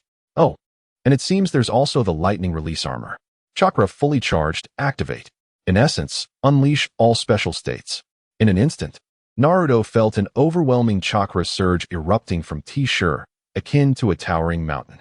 Red waves of energy burst forth from T-Shirt, radiating a blinding light, compelling Naruto to shield his eyes. A gust of energy rose around T-Shirt, causing his hair to stand on end. Super Saiyan Red, illusionary vision. Meanwhile, Uchiha Kakashi and Sakura, locked in a stalemate, were drawn towards T-Sure by the sudden surge of immense chakra, glancing in his direction. Such power! Could Naruto truly withstand such a formidable opponent? Observing T-Sure, who emanated a dazzling crimson light, akin to a deity or demon, Sakura couldn't help but ponder. This explosive state of T-Sure persisted for a full 10 seconds before gradually subsiding. The red light waned, revealing T-Sure's form clearly before the onlookers. At that moment, T-Sure's appearance had undergone a significant transformation. His skin had shifted from white to a dark red, reminiscent of the theatrical version of T-Sure in his golden form. And his muscles had bulged noticeably. However, his overall size had not increased drastically. He had merely transitioned from a slender figure to that of a well-defined man. The dual horns atop his head had grown thicker and longer, and 6 tomo had appeared in his rinnegan, located on his forehead and palms. He donned a robe adorned with tomo patterns, the hem of which bore flame-like ripples. Dark red luminescence flowed across the robe, reminiscent of flames dancing in the wind. Behind Tao Shi, dozens of Taoist talismans were meticulously arranged in a character formation. I am truly grateful to this world for allowing me to nurture a Ten Tails, which has enabled me to become the Ten Tails Jinchuriki with minimal effort. However, it is somewhat regrettable that this Ten Tails, raised by Ishur, is malnourished and has not granted me the ability to awaken the Rinnegan. Well, since it came to me without effort, I shall not demand too much. Now, let us enjoy some time together, little fox. As she spoke, 10 white tails suddenly burst forth from behind Tao Shi, lashing out towards Naruto and his shadow clones. Could it be that the beast within Tao Shi is indeed the Ten Tails? Who is Ishur, and why does he possess a Ten Tails? Naruto found himself inundated with questions. While mingling among the shadow clones to evade Tao Shi's onslaught, he sought an opportunity to approach her. The adversary before him was overwhelmingly powerful, and in terms of raw strength, he was undeniably at a disadvantage. Furthermore, during the previous battle, nearly all of Naruto's sage chakra had been fed to Tao Shi. Were it not for the 9 tails aiding in chakra accumulation, he might have struggled to maintain sage mode. The only viable strategy now was to replicate the approach he had taken against Kaguya, hoping to catch Tao Shi off guard and expose her vulnerabilities. After nearly 3/4 of his shadow clones had been eliminated, Naruto finally discerned a fleeting gap in Tao Shi's assault. He surged forward, shouting, "Tao Shi, prepare yourself. My ultimate technique. I have completed my examination today, and I will finish the side story in the next couple of days." Today, the Red Wolf successfully possessed 2 bodies, averaging 100 each. Please take note. Tao Shi raised an eyebrow, intrigued. Oh, more skilled adversaries? Was it possible that the 9 tails had decided to unleash heavy particles against her due to her overwhelming strength? In the next moment, a cloud of smoke enveloped the area. Countless naked figures, obscured by the mist, revealed themselves before Tao Shi. Could it be the 6 paths level jutsu, the harem technique? Unfortunately, this technique proved ineffective against Tao Shi. I apologize, Naruto, but you can blame your alternate self from another world. As a member of the developers of the seduction technique, Tao Shi had long desensitized herself to Naruto's appearance. TCH, such a dull tactic. With a casual wave, the Taoist talismans transformed into black rods, piercing through all the Naruto clones before her, causing smoke to billow. However, Naruto's true form was not among the fallen clones. Instead, utilizing the cover of smoke from their demise, he stealthily approached Tao Shi from behind. What an opportune moment. Summoning a Rasengan in his hand, he prepared to strike Tao Shi. Just as he was about to attack, his wrist was suddenly seized from behind by Tao Shi. Now, take a look behind you, little brother. What? Naruto's eyes widened in disbelief, his face etched with astonishment. What kind of speed is this? Why was his displacement completely silent, yet so rapid? As a renowned ninja known for his swiftness, Naruto had long stood at the pinnacle of speed within the ninja world. Moreover, he possessed the privilege of aerial cancellation, yet he could not fathom how Tao Shi had appeared behind him. Spatial displacement, young lad. I've got you now, little fox. Tao Shi leaned in close to Naruto's ear and whispered delicately. Subsequently, 2 black rods formed from the chakra of the sage art pierced through Naruto's midsection. Crack. Naruto let out a painful cough, blood seeping from the corner of his mouth. Immediately after, he was kicked to the ground by Tao Shi. Thud. Thus, Naruto fell heavily to the earth. The 2 black rods were deeply embedded in the ground, pinning Naruto down. Simultaneously, The connection between him and the Nine Tails was severed by the sage art, causing the golden chakra cloak enveloping him to dissipate into the air. Observing Naruto's pitiful state, pinned to the ground, Tao Shi's lips curled into a malicious smile. This sight was certainly more pleasing to the eye. Indeed, mortals are far more suited to the ground. However, to witness me in such a state, you should consider yourself fortunate. This is what you cast upon me earlier. Now, I return it all to you. High Sovereign Lingzuan. In an instant, an enormous crimson spiral shuriken materialized in Tao Shi's hand. You shall not. Just as Tao Shi was about to hurl the crimson spiral shuriken at Naruto, Sakura, entangled with Uchiha Hikari, bravely withstood a blade infused with black flames from him, charging directly at Tao Shi. A massive wound was carved across Sakura's abdomen, the edges seared by Amaterasu's flames. Yet, having activated her 100 healings form, Sakura's recovery was remarkably strong. Even such a grievous injury could not impede her movement in the short term. Thus, with a powerful leap, she propelled herself into the air, launching a formidable punch towards Tao Shi. Ultimate Cherry Blossom Fall. However, Tao Shi effortlessly caught Sakura's nearly all-out punch with his free hand. This is futile. Such a feeble attack could never harm me. Just like the insignificant fish you are, vanish quickly. With that, Tao Shi casually pushed Sakura's hand aside. In the next moment, she was sent flying at an astonishing speed, creating a sonic boom as she soared through the air. She only came to a halt after crashing into the trunk of the divine tree at the center of the alternate dimension, stirring up a cloud of dust. Sakura. Witnessing this scene, Naruto's eyes filled with rage, blood vessels bulging, and he desperately called out towards the direction in which Sakura had been sent flying. At that moment, it was reminiscent of a time long past. Back when Naruto faced pain, and Hinata was killed in her attempt to protect him, he too was pinned to the ground, utterly powerless. Yet this time, there would be no Nine Tails rampage to save him. Even if it could, what threat could the mere Nine Tails pose to Tao Shi? The troublesome foe has finally been dealt with. Now, you shall be next, foul fox. Holding aloft a crimson spiral shuriken with a radius approaching 10 meters, Peach Style hurled it towards Naruto. Let us calculate the timing. The moment I threw it should be just right. Being acutely sensitive to the fabric of space and time, Peach Style had long sensed an intrusion into his domain. And who else but Sasuke possessed the ability to breach the fabric of space? As anticipated, just as the crimson spiral shuriken was halfway through its flight, a spatial portal materialized before Naruto. Sasuke, having hurriedly arrived after refreshing his chakra, stepped through the portal. However, upon his emergence, he was met with the oncoming shuriken. Isn't this a friendly encounter? Isn't it customary to engage in a friendly spar? Fortunately, Sasuke's reflexes were swift, and his complete Susanoo took shape in an instant. With its arms and wings deployed, the Susanoo valiantly defended against the crimson spiral shuriken. Ultimately, through Sasuke's relentless efforts, he successfully deflected the trajectory of the shuriken, narrowly averting the attack. The cost, however, was the depletion of his recently regained chakra. Beads of sweat adorned Sasuke's brow as he released the complete Susanoo, landing before Naruto, panting heavily. Noticing this, Peach Style immediately flew a short distance forward, feigning concern. Why are you back? Didn't you flee? You seem to be in quite a poor state. Would you like me to lend you a hand? Of course. I could offer both hands if necessary. After all, given your level, you are only worthy of bowing before me. At this, Peach Style could not contain a chuckle. Finding the situation amusing, Sasuke glanced at the disheveled Naruto beside him, then turned to Peach Style, his voice laced with anger. Peach Style, what is your objective? Why do you interfere in our world? Peach Style stroked his chin, appearing contemplative. You claim this is your world? Who decreed that? This is clearly my world. As he spoke, Peach Style produced a peculiar-looking cicada from seemingly nowhere and placed it in the palm of his hand. As for my purpose, you shall soon find out. With Sasuke's arrival, the pieces are nearly in place. It is time for Peach to reclaim his body. Raising his hand high, Peach Style commanded, "Cunning cicada, let us depart." With a crisp cicada call echoing, everyone present in the alternate space lost consciousness simultaneously. Let us hasten the pace and skip the subplot. It's time to advance the main storyline. In the midst of the cicada's cry, only Peach Style remained awake.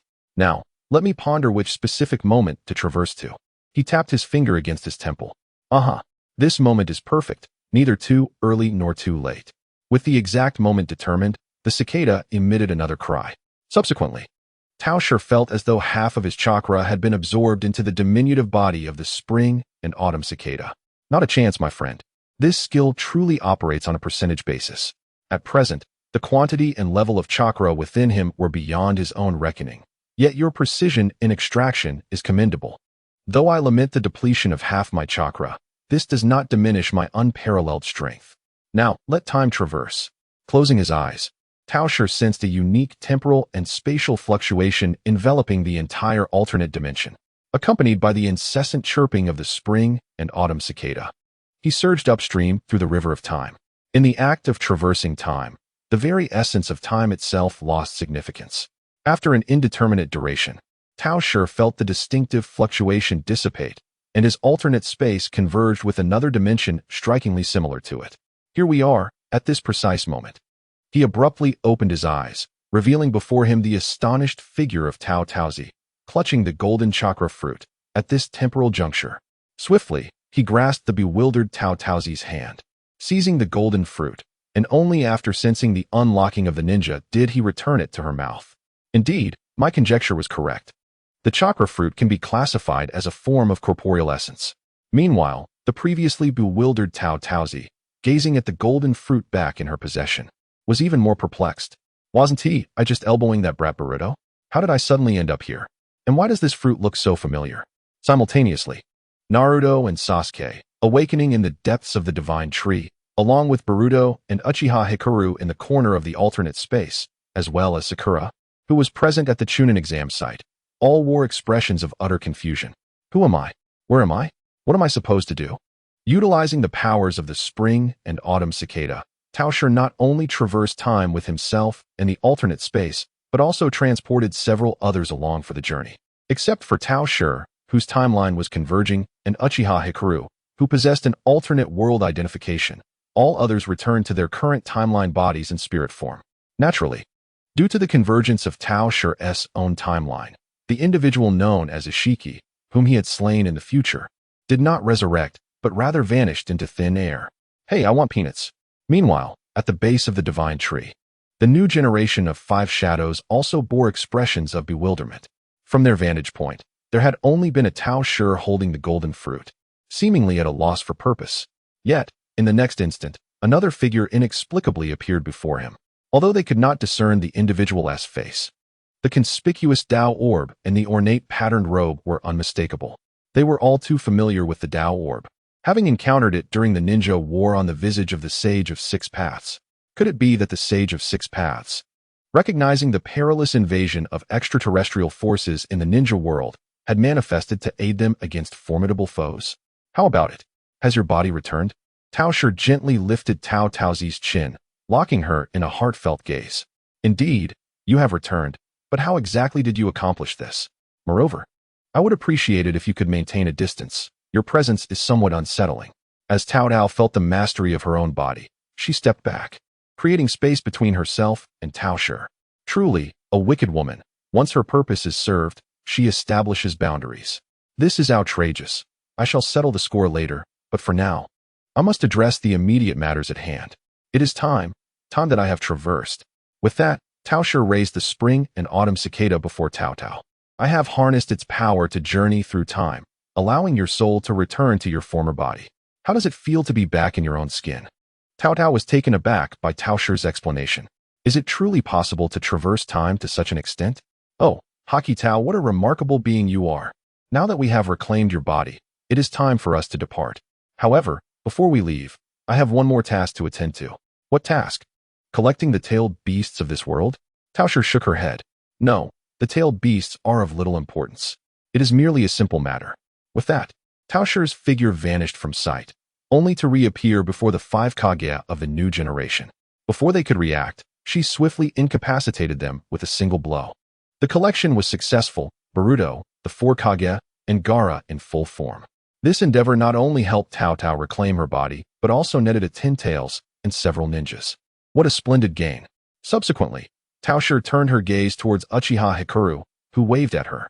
At that moment, Uchiha Hikaru had already dispelled her Susanoo, and Boruto, who had been sheltered within its embrace, was kicked aside, rendered unconscious on the ground. Noticing Tao Shi's attention, Uchiha Hikaru hurriedly approached her. Young master, is there something you need? Uchiha Hikaru blinked her beautiful eyes, adorably gazing at Tao Shi. We have completed our tasks here.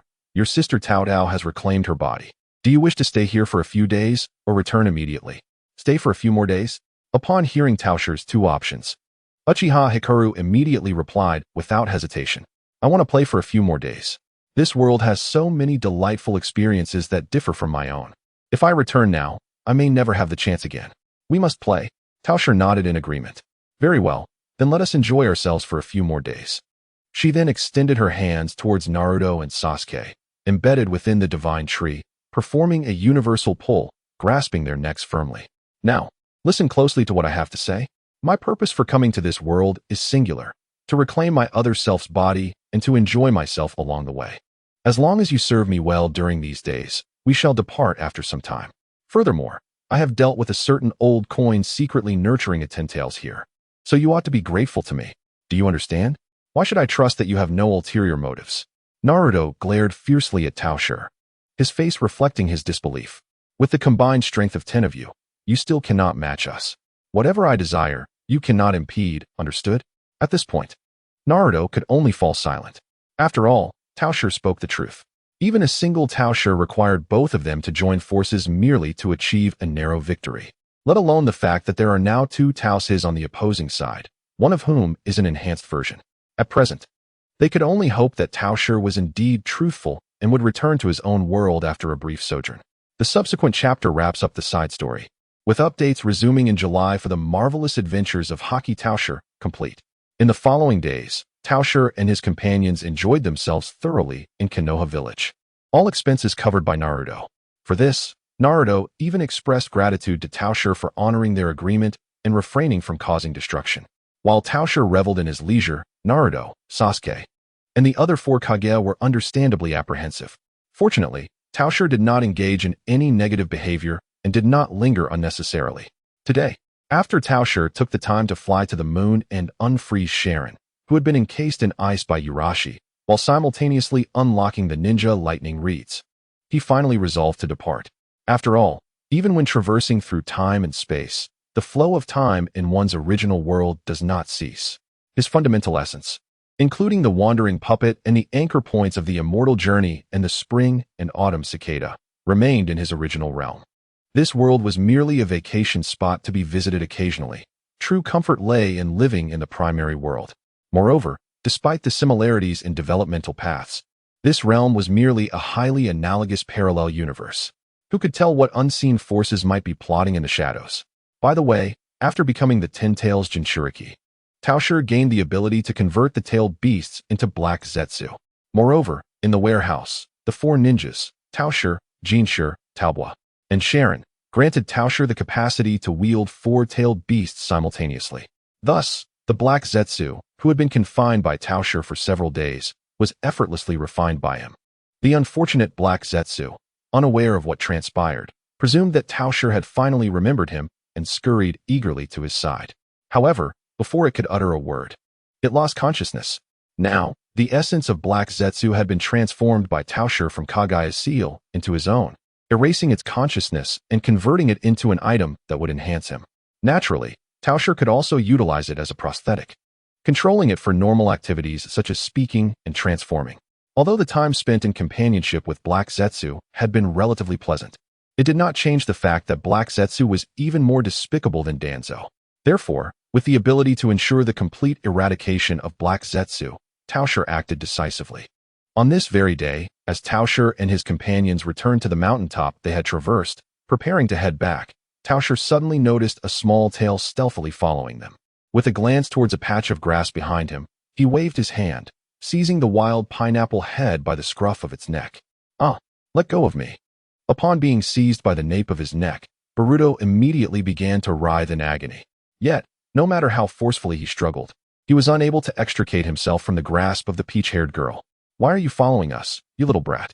she inquired, tugging at one of his ears as she scrutinized him. "I came to ensure that you were truly gone. Who knows if you, that wicked woman, have some ulterior motive?" Despite the pain from the grip on his neck and ear, Boruto maintained a defiant demeanor. "Oh, you dare label me a wicked woman? Then allow me to demonstrate the methods of a wicked woman.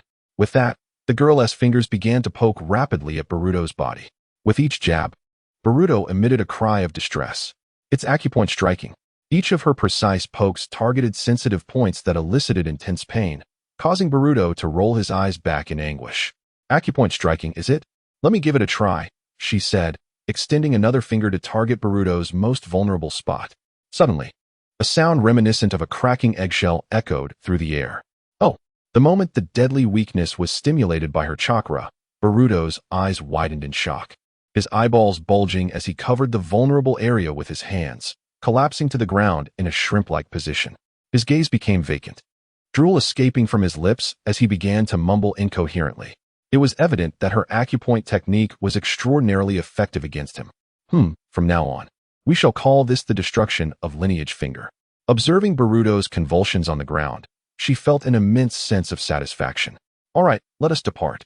Holding the enchanted tool in her hand, she infused it with chakra, causing it to emit a soft green glow that gradually enveloped the three of them. Suddenly, an idea struck her. She extended a finger and injected a unique chakra into Boruto's body. Farewell, little yellow hair. Consider this a parting gift. With those words, the figures of the three vanished in a flash of green light. As that special chakra entered Boruto's body, the previously vanished diamond-shaped mark reappeared in the palm of his hand, which was still covering his vulnerable area. Additional side story, the Uchiha Touch arc due to the lack of officially retired members within the Akatsuki organization. Uchiha Touch had been laboring as a substitute member for the past 6 months, toiling away for the organization without enjoying any of the employee benefits. Essentially doing the work of two. This was a stark contrast to his previous life trajectory, where he had leisurely observed the honest man, Kisame, at work. During this time, Uchiha Touch developed a new ocular technique, Amaterasu, along with the Susanoo, which automatically unlocked upon acquiring 2 ocular techniques. However, he soon realized he was afflicted with a severe bloodline disease, causing his health to deteriorate day by day. Fortunately, he was still young, and the duration of his illness had not been long. He believed he could endure until Sasuke matured. Throughout these 6 months, he had also been diligently investigating information regarding the Akatsuki organization. As a substitute member, he had little opportunity to interact with the organization's core members. Thus, he was only aware that the formal members were primarily composed of defectors from various villages, operating in pairs under the leadership of their respective captains, totaling 5 groups. Regarding specific intelligence about the members, he knew only that the leader, Pain, possessed the Rinnegan, and his partner, Konan, wielded a unique paper-based jutsu. Beyond that, he remained in the dark. He also harbored intentions to gather information from the mysterious masked man who identified himself as Uchiha Obito. However, for the past 6 months, this enigmatic figure had been elusive, leaving him to ponder where he might be engaged in nefarious deeds. After enduring a beating on the night of the massacre and returning to the Mist Village injured, he had completely lost his sources of intelligence. Once he recovered, he could only roam the ninja world in search of Black Zetsu to obtain information. Amidst his endeavors, Obito found himself overwhelmed with the pressing necessity of ensuring the proper execution of their intelligence-gathering plan. What time did he have to deal with Uchiha issues?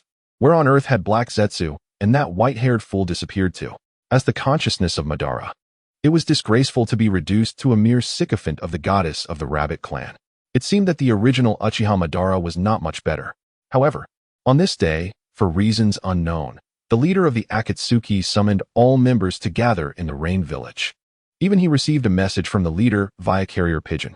Clearly, the organization was preparing for significant action, presenting a prime opportunity for intelligence collection. Upon receiving the message, Uchiha Obito thought to himself as he adjusted his collar, immediately making haste towards the Rain Village. End of the side story. The epic battle between the Akatsuki and the Wandering organization is about to commence. Chapter 134. New cellmate Rasha. Previously, the unfortunate Rasha found himself cornered by the Golden Mummy and the Madman, contemplating an escape. After unleashing a barrage of projectiles, the little bearded puppet realized that Rasha's sand gold sphere was exceptionally resilient. It was as sturdy as a turtle shell. Simple water projectiles could not penetrate it. Hey, if you don't come out soon, I won't be polite. Seeing that Rasha remained hidden in his shell, the little bearded puppet slammed his hand on the ground. Summoning technique, Mirage. Here comes a giant clam for you. A massive clam emerged from the ground, accompanied by a plume of steam, launching Rasha and his sand gold sphere into the air. This left Rasha, who was preparing to dig his way to freedom, utterly astonished. What on earth does it mean for seafood to emerge from this vast desert? But that was not the end of it. In addition to the clam, a steam clone identical to the little bearded puppet swiftly approached Rasha. Steam detonation. With each step the steam clone took, it grew larger, and by the time it reached Rasha, it had transformed into a colossal figure resembling the gluttonous members of the Mizukage clan. Subsequently, the steam clone collided with Rasha's sand gold sphere, resulting in a tremendous explosion. The immense shockwave, accompanied by scalding heat, shattered the sand gold sphere, revealing Rasha within. Simultaneously, some of the high-temperature steam that had not been obstructed by the sphere splashed onto Rasha's skin, causing severe burns. "I'm starving." Lo Sha was unceremoniously hurled through the air, landing painfully on the scorching sands, his body marred by severe burns. All done. The puppet with the little mustache clapped his hands, preparing to seize him and conclude their work.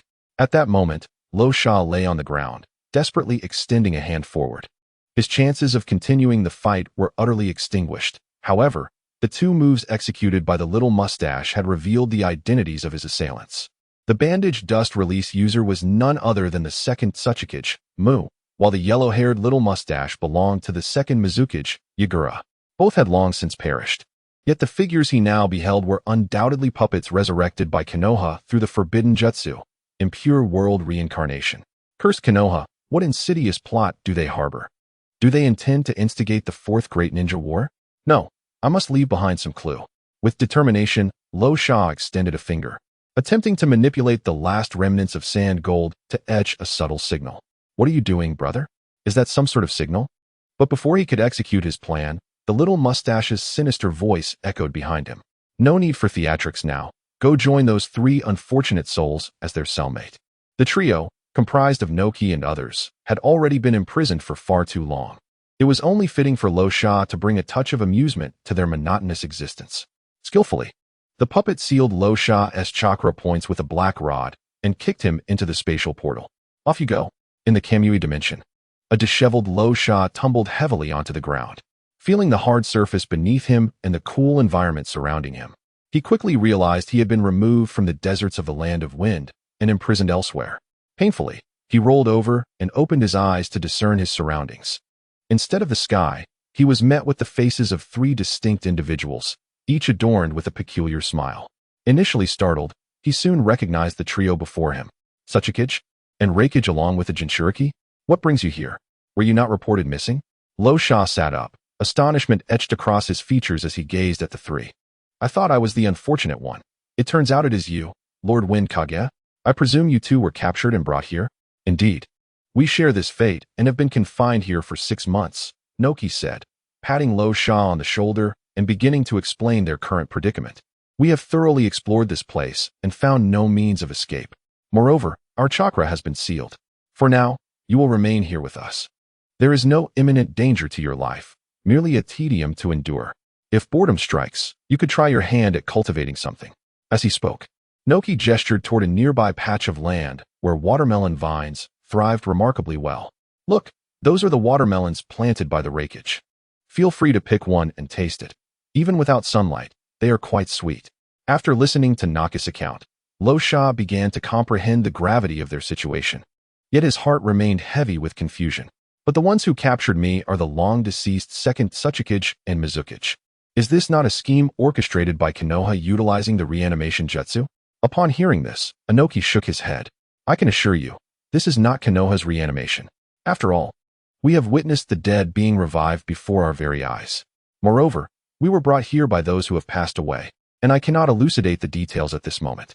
Nevertheless, those resurrected individuals refer to this place as the interstice between life and death. I remain oblivious to the underlying secrets." "I see," Raza nodded thoughtfully. "So, the rumors circulating in the outside world about your mysterious disappearance are indeed true. In reality, you have been ensnared here by other resurrected souls." "Precisely, yet we were ambushed. Unlike that old Kuda Noki, who was vanquished in a direct confrontation." A voice rumbled from AI. "You. Never mind.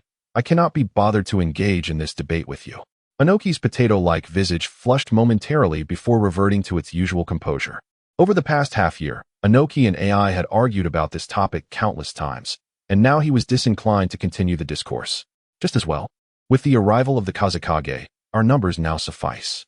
How about a round of mahjong? Before Inoki could finish his sentence, AI and Killer Bee had astonishingly set up the mahjong table and chairs with remarkable speed. What are we waiting for? Let us get started.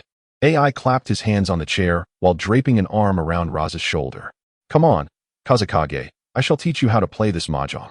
It's quite thrilling. You'll surely enjoy it. Thus, a bewildered Raza found himself seated at the mahjong table, perplexed yet engaging in the game with them. Raza thought, why does this feel so off? Shouldn't I be seeking a way to escape?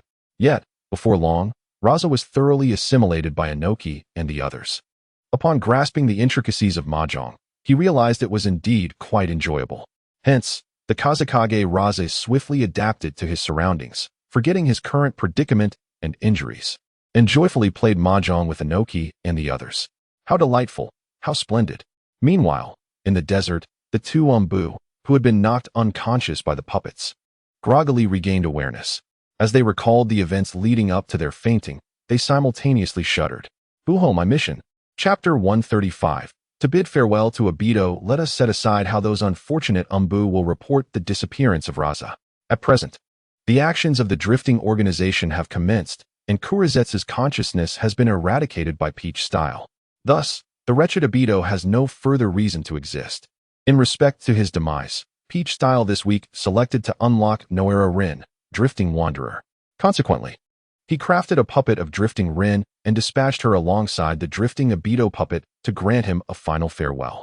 Allowing him to perish by the hands of both himself and Rin is the most dignified death Peach Style could bestow upon Uchiha Obito amidst the multitude of fatal outcomes. Consider this a means of repaying the favor bestowed by the pale mask that aided him in his ascent. Based on the fluctuations of space-time and the essence of chakra, he should be nearby, at the base of a cliff in a forest located at the border between the land of fire and the land of rain. The Wandering Obito, accompanied by Lin, halted before a completely sealed stone wall. The fluctuations of space-time indicated that the individual he sought, the one with the disfigured face, had performed a Kamui displacement right here. His ability to locate this place relied entirely on tracing the space-time fluctuations and the chakra signature that resonated within him, identical to that of Obito himself. Obito extended a hand and pressed it against the stone wall, unleashing his chakra perception. As expected, within the stone wall, there existed a considerable space. Had he used Kamui to create a hidden chamber by boring through the wall? How was this space ventilated? Glancing around, Obito discerned not a single vent. Since he could not fathom it, he decided to disregard it. After all, his purpose in seeking the true form of the disfigured face was not to inquire about construction methods. Drawing the pitch-black katana from his waist, Obito steadied his breath and focused, aligning his strike with the stone wall before delivering a powerful slash. Ever since the fusion of the Ten Tails with the Peach Style in a parallel world, granting the ability to infinitely create the chakra fruit, the Peach Style had upgraded all the weapons used by the Wandering series puppets to be composed of this material. This proved exceedingly useful. In essence, striking the stone was as effortless as a casual swing. The obsidian blade sliced through the air, leaving a straight gash upon the stone wall. Subsequently, Obito swiftly delivered 3 more strikes, carving out a square opening in the stone. He then aimed a kick at the square stone block that had been severed, sending it flying with a resounding crash into the space beyond the wall, colliding violently with the internal stone surface, producing a thunderous noise. The tremendous impact reverberated through the entire internal space. Meanwhile, Obito, having just spent the night gathering intelligence from White Zetsu, was leisurely enjoying breakfast in bed.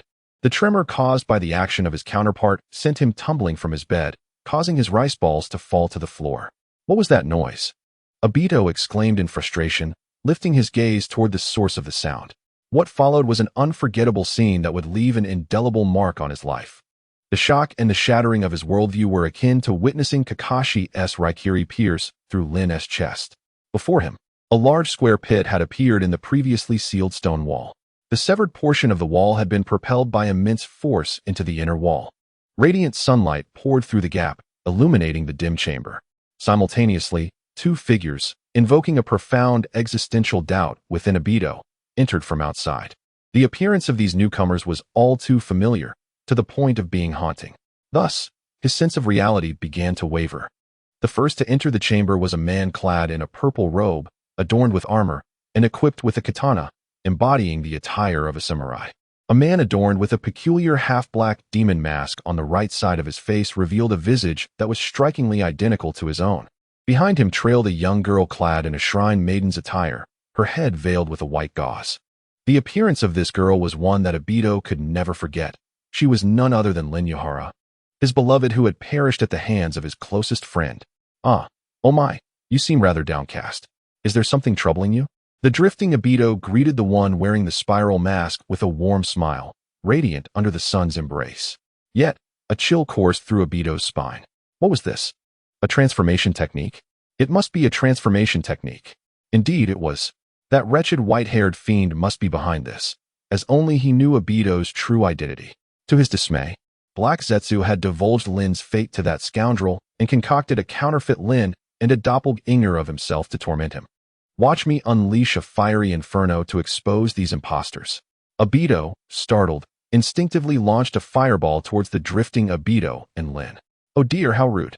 I was merely extending a warm greeting," the drifting Obito remarked, unperturbed, as he effortlessly pushed Lin out of the fireball's trajectory.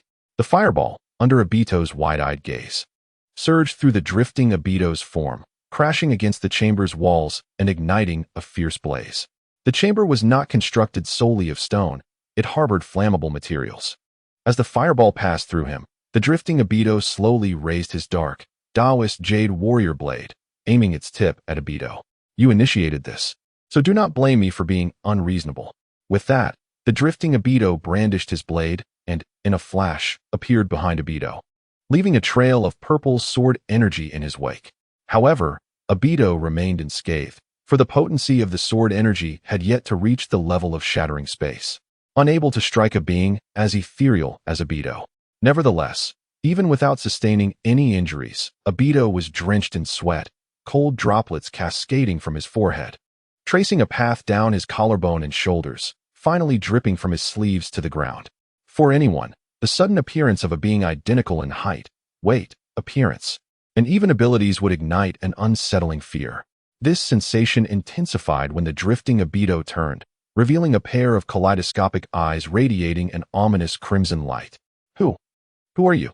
Obito's voice trembled, the timbre of Uchiha Madara slipping away as his true voice emerged. "Me?" The drifting Obito chuckled lightly. "I am you." Chapter 136 The Final Dance. "I am Uchiha Obito," Drift Obito declared, wielding a blade in one hand, the tip directed menacingly towards the aperture of his own mask. "And you, merely a cowardly schemer, lurking in the shadows to concoct your nefarious plots. Today, I have come to escort you, this wretched soul, to your demise. Alongside Rin, rest assured, after your death, I shall live on in the guise of Uchiha Obito. So, embrace your fate and perish." As his words resonated, Drift Obito lunged once more, striking at his counterpart, yet once again, his efforts were in vain. "What nonsense are you spouting?" Upon hearing that the other sought to eliminate him and assume his identity, the dread within him instantaneously morphed into rage. A mere imposter, spouting lofty claims. While vociferously denouncing Drift Obito, he pointed an accusatory finger at Drift Rin. "And you, Rin, are also an imposter. How dare you desecrate the memory of the deceased Rin before my very eyes? I shall not, under any circumstances, allow you to escape retribution." Beneath the gaze of the Vortex Mask's right eye, a Sharingan spun with fervent intensity. Kamui. The single-eyed Sharingan glimmered with an eerie crimson light. This time, Obito resolved to take the initiative. He refused to believe that another version of himself could exist in this world. The two individuals before him were undoubtedly imposters. Obito surged forward, extending a hand in an attempt to grasp Drift Obito's form.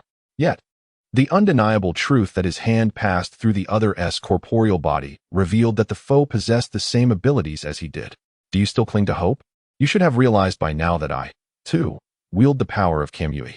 It is merely your pitiful pride that prevents you from accepting this reality. Silence. Obito erupted. His fury ignited, interrupting Drift Obito's words with a thunderous shout. "Even if you possess space-time ninjutsu, what of it? Can you truly protect that imposter from my grasp?" With that, he pivoted sharply, charging towards Drift Rin. In response, Drift Obito simply planted his sword into the ground, leaning upon it as he prepared to observe the unfolding drama. It is worth noting that while Drift Rin bore an appearance indistinguishable from the true Rin Noera, she was, in essence, a puppet of the Peach style. Her strength was at least on par with that of a Kaga-level ninja. Even with her original skills, she was more than capable of handling Obito. As Obito lunged at her, Drift Rin merely waved her artifact. 9 characters of advice. Obito's figure drew near, his hand poised to seize Drift Rin. Yet, with a nimble twist, she evaded his grasp, simultaneously wielding her artifact once more. Strike. Seizing the moment while Obito was recovering from his missed attack, she unleashed a lightning talisman upon him. Naturally, this did not inflict any harm upon Obito, as he could phase out at any moment. However, the lightning talisman successfully disrupted his offensive rhythm and solidified his suspicions. You are indeed an imposter. Rin could never wield lightning techniques. No, you are mistaken. Beside the unfolding drama, the Wandering Tobi directly countered his claims, explaining, "Have you forgotten? Kakashi personally infused her with lightning release chakra from his own chest." This statement reverberated in Tobi's mind like a thunderclap. Had his emotions been fervent enough to catalyze the evolution of his Sharingan, he would undoubtedly have unlocked the next stage of his ocular power at that moment. Meanwhile, Rin continued her incantation during Tobi's moment of distraction. Warriors, all, form, ranks. The 9-character admonition is complete. Instantly, a formidable burst of white chakra emanated from Rin. Her lightning strike talisman had now reached its zenith of power. With a swift motion, she directed her artifact, unleashing a flurry of pink lightning bolts that surged toward Tobi at an astonishing velocity. As the pink lightning traveled forward, it expanded, growing to the size of 2 men by the time it approached Tobi. Though the scope of this lightning technique was vast, the advantage of intangibility combined with its speed allowed Tobi to evade the attack with relative ease. However, witnessing Rin's formidable technique heightened Tobi's sense of pressure. Here was a version of himself, possessing intangibility along with a complete Manjiki Sharingan, seemingly capable of utilizing Susanoo. And then there was Rin, his childhood luminary, whose authenticity remained uncertain. Yet, simply gazing upon her face rendered Tobi unable to unleash his full strength. Moreover, she was a formidable ninja with immense jutsu power. Even if he managed to close the distance, it would be difficult to pose a significant threat. This was troublesome. Perhaps a tactical retreat was in order, especially considering he had just endured a sleepless night, hadn't he eaten breakfast, and felt both exhausted and famished. Strategically withdrawing in the face of overwhelming odds seemed a reasonable choice. Just as the thought of escape crossed his mind, he noticed that the Wandering Tobi had repositioned himself, leaning against a blade while toying with a spinning dagger. The location he occupied was the sole exit he had opened. Rest assured, I won't allow your escape. The Wandering Tobi twirled his dagger, his Manjiki fixated intently on Tobi's every movement. Simultaneously, a cerulean skeletal Susanoo materialized around him, completely sealing off the passage. Damn it, he can truly wield Susanoo? If only I possessed a pair of Manjiki. Tobi extended a hand to partially shield his right eye, gazing at the Wandering Tobi with a shadowed expression. Fortunately, he still had a spare Sharingan left. In dire circumstances, he had a few revival tokens at his disposal. It appeared he had no choice but to go all out for one final dance. At this moment, Tobi clung to a sliver of hope, believing that as fellow intangibility users, even if he could not best his counterpart, perhaps the same could be said for Rin. Yet, Tobi's optimism was swiftly shattered by the Wandering Tobi's actions. Although the Wandering Tobi refrained from direct confrontation, he continually disrupted Tobi's release of intangibility with his Manjiki ocular techniques. The devastating power of the lightning symbol wielded by the ethereal Rin is truly fearsome. Consequently, every time Obito is interrupted during his intangibility, he suffers from the lightning strike, nearly losing half of his life. In a desperate measure, he is compelled to employ his Anaji to restore a semblance of his condition. Thus, a prolonged battle ensues between the drifting Obito, the ephemeral Rin, and the 2 versions of Obito, resembling a hunter toying with its prey. This confrontation persists from the morning until the full moon ascends to its zenith, transforming the bright sunlight streaming into the cave into the soft, silvery glow of the moonlight. Ultimately, Obito collapses to the ground, utterly exhausted and devoid of resources. He has completely exhausted the reserve Sharingan needed to utilize his Anaji. and his chakra is on the verge of depletion, despite the enhancement provided by the white Zetsu cells. Obito's chakra is insufficient to sustain such an intense battle for an extended duration, especially considering the numerous times he has relied on the chakra-intensive Izanagi. Drifting Obito gazes at the resplendent full moon above, then at the incapacitated Obito on the ground. He dispels the Susanoo that had blocked the cave's entrance. "It seems you can no longer move," he remarks. "It is time. Let us send you on your way." "Do it, Rin." Exhausted and sprawled on the ground, Obito struggles to lift his head, directing his gaze towards the positions occupied by the drifting Obito and Rin. He observes Rin, suspended gracefully in the air, bathed in the pristine moonlight. From Obito's vantage point, the luminous full moon hangs clearly above, illuminating Rin's figure, rendering her as pure and beautiful as a celestial maiden. As she raises her artifact high against the moonlight, Rin gazes at the disheveled form of Obito on the ground and begins to recite, "Tonight, the color of pearls, blossoming with the full moon." As Rin's words resonate, Obito feels an unprecedented sense of ease wash over him, as if a long-held tension within him has shattered. Simultaneously, he senses his life rapidly ebbing away alongside this newfound tranquility. Is this the taste of death? Am I, Uchiha Obito, finally to meet my end here? Thoughts flicker through his mind. Exhaustion overwhelms him. He is utterly fatigued. Throughout his journey, he has borne the immense weight of lofty ideals, intertwined with unspeakable sins. The moment he witnessed Uchiha Madara perish before him and don the mask for the first time, he pondered whether dying in the battle at the bridge of heaven and earth would have been a fitting conclusion.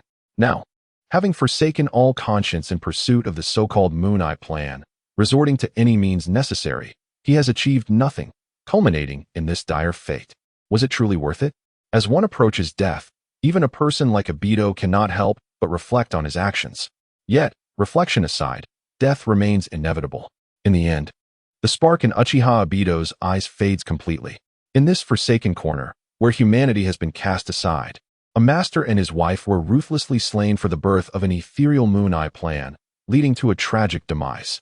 The mask upon Obito's face was lifted, and his right eye, the kaleidoscope Sharingan, was extracted and stored alongside Shusui's Kotoeme Tsukumi. The wandering figure tenderly filled the void in Obito's eye socket with the 3-tomo Sharingan, which had rendered him blind due to the use of his Izanagi, and gently closed his eyes.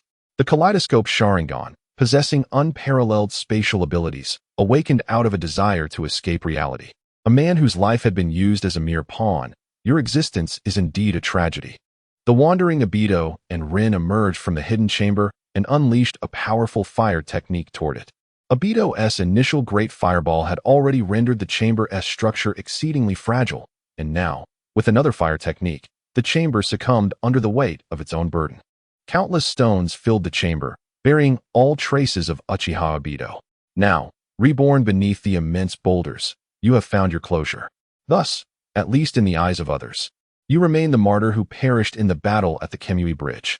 Obito cast one last glance at the collapsed entrance of the chamber before departing without a backward glance. To have met your end at the hands of the pale moonlight would indeed be a fitting end. After completing the task of eliminating Obito, Rin's puppet was collected by Toby and stored within the Kemui space, placed alongside the puppet of Konan as part of his collection. Meanwhile, Obito hastened towards Konohagakure to commence the next phase of his plans. With the 4 Kage now gathered in the Kemui space, including the isolated Mizukichi, it was imperative to imprison Hiruzen Sarutobi, the old man, to achieve the milestone of uniting the 5 Kage. Moreover, with other village leaders already captured, failing to apprehend Konohagakure would create an imbalance. It is time to arrange the operation to capture Hiruzen Sarutobi, as equity in such matters is crucial. Unbeknownst to him, Sarutobi sat alone in the Hokage office, contemplating the full moon above while puffing on his pipe, oblivious to the impending misfortune. The thought of returning to reprimand that mischievous grandson of his weighed heavily on his heart, leaving him weary. Another day of contemplating retirement dawned, and he pondered how Naruto and Tobi were faring in their training with Jiraiya, as well as the identity of the unknown powerful figure aiding and guiding Sasuke from the shadows. Rubbing his temples, Sarutobi wearily rose, gathering his belongings in preparation to return home. Little did he know, his wish for retirement would soon be realized, and 4 companions awaited him in the retirement home. Outside Konohagakure, two figures skillfully navigated the village's barrier using space-time ninjutsu, infiltrating the inner sanctum of the village. They entered from different directions and converged above Hokage Rock. The two figures infiltrating Konoha village were none other than the wandering Obito and Tobirama. However, while Obito still donned his original attire, Tobirama appeared to have acquired some peculiar additions. On his shoulders, two unusual plants thrived, one resembling a pea pod on the left, with merely two pods, each possessing a hole from which peas could seemingly be shot. On the right shoulder grew a clover, though its leaves were conspicuously oversized. These botanical specimens were the fruits of Tobirama's ennui, cultivated in conjunction with the Hashirama puppet using wood release techniques. In essence, these were not mere whimsical creations, but genuine products of wood release. The pod-shooting plant could indeed expel pea-like projectiles, while the clover, when fully activated, could employ formidable wind release ninjutsu. This development finally fulfilled the second Hokage's aspirations for aerial and rear support, leaving no desires unfulfilled. Upon witnessing Tobirama's new appearance, Obito couldn't help but jest. Well, you've equipped yourself for both aerial and rear coverage. Who will remedy my airborne allergy? Tobirama merely scoffed in response. If you possess the capability, seek your original self for assistance. Last time in the Mist Village, you carelessly tossed a bottle of water into the Kamui space. After consuming it, your original self spent an entire day in turmoil and hasn't yet come to settle the score with you. Obito's eyes widened at the recollection. He had indeed acted on a whim, tossing a bottle of Mist Village water into the Kamui space, not anticipating that his original self would actually drink it, even suffering from an upset stomach. Seriously, does the water quality in Mist Village have issues? How do the villagers grow up drinking such water if it even unsettles an alien constitution? He then reflected on the bizarrely mutated individuals from Mist Village. Coming to a realization, it seemed that Sarutobi's speculation held merit. The peculiarities of Mist Village's populace were indeed attributable to the water quality. He resolved to address this concern with Terumi May someday. Otherwise, Mist Village might end up with only those half-baked youths remaining. Speaking of which, Terumi May's remarkable beauty, despite the water's effects, was indeed a testament to her exceptional talent. He pondered whether it would be possible for Orochimaru to study her. Chapter 138. Sarutobi Hiruzen. Containment successful. Clearing his throat, Obito awkwardly shifted the topic. Let us set aside the water issue for now. When shall we commence our action? Perhaps tomorrow during the day. For tonight, we should prepare in advance, Tobirama replied. As dawn broke, with the first light barely illuminating the world, Sarutobi Hiruzen rose early, completed his morning routine, and donned his ceremonial robes before arriving at the Hokage office building. After nodding in acknowledgement to the guard on duty, he entered the building. Standing before his office door, he took a deep breath. Opening this door signified the commencement of another arduous day of work. Sarutobi Hiruzen, having endured a restless night thanks to Konohamaru's antics, felt somewhat reluctant to confront the reality ahead. However, he eventually pushed open the door to his office and stepped inside slowly. At the moment Sarutobi Hiruzen entered the office, a melodious tune suddenly enveloped the space from all directions. Simultaneously, the door behind Sarutobi slammed shut with a resounding bang, as if propelled by an unseen force. The enchanting melody from Plants vs. Zombies echoed in the office, yet Sarutobi found himself devoid of any inclination to appreciate the music. The realization that someone had set up a trap in his office without his knowledge was unsettling. He attempted to pull the door, only to discover that the doorknob was immovable, as if welded in place. While he could easily force the door open with brute strength, Sarutobi doubted that an individual capable of stealthily laying a trap in his office would overlook this possibility. The atmosphere in the office was tense, and Sarutobi adopted a combat stance, vigilantly surveying his familiar surroundings, wary of any hidden assailants or concealed traps. Whoever you are, if your target is me, reveal yourself, he called out. As his words echoed, the previously serene background music shifted dramatically, becoming more vigorous.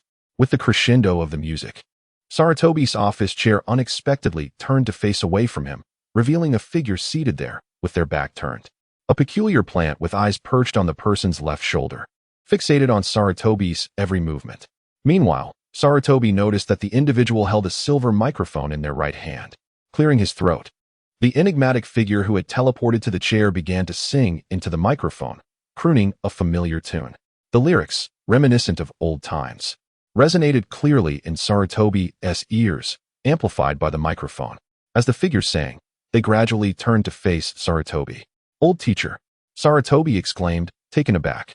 After singing a couple of lines, the figure paused, realizing that the tune from Dr. Zambos clashed with the dialogue from the familiar story. Noticing Sarutobi's astonished expression, the figure chose to remain still, discarding the microphone and striking a classic pose, resting their hands on the desk while gazing intently at Sarutobi. This posture, combined with the essence of Dr. Zambos, along with their appearance, added an air of intrigue to the moment. In summary, Sarutobi Hiruzen felt an unprecedented sense of oppression. "Master, is it truly you who has returned?"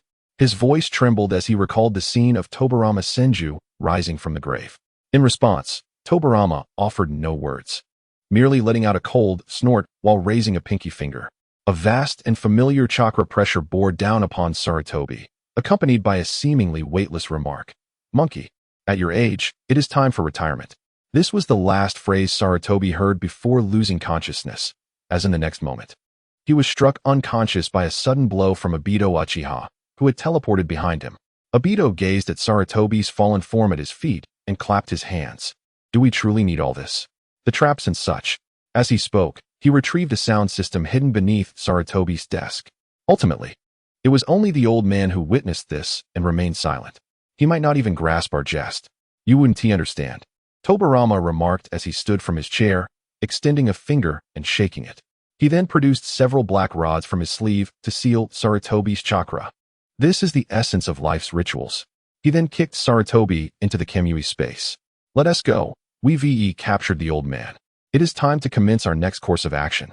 At that very moment, within the Kamui space, Inoki, Rashi, Killer Bee, and they were engaged in a game of mahjong at the table.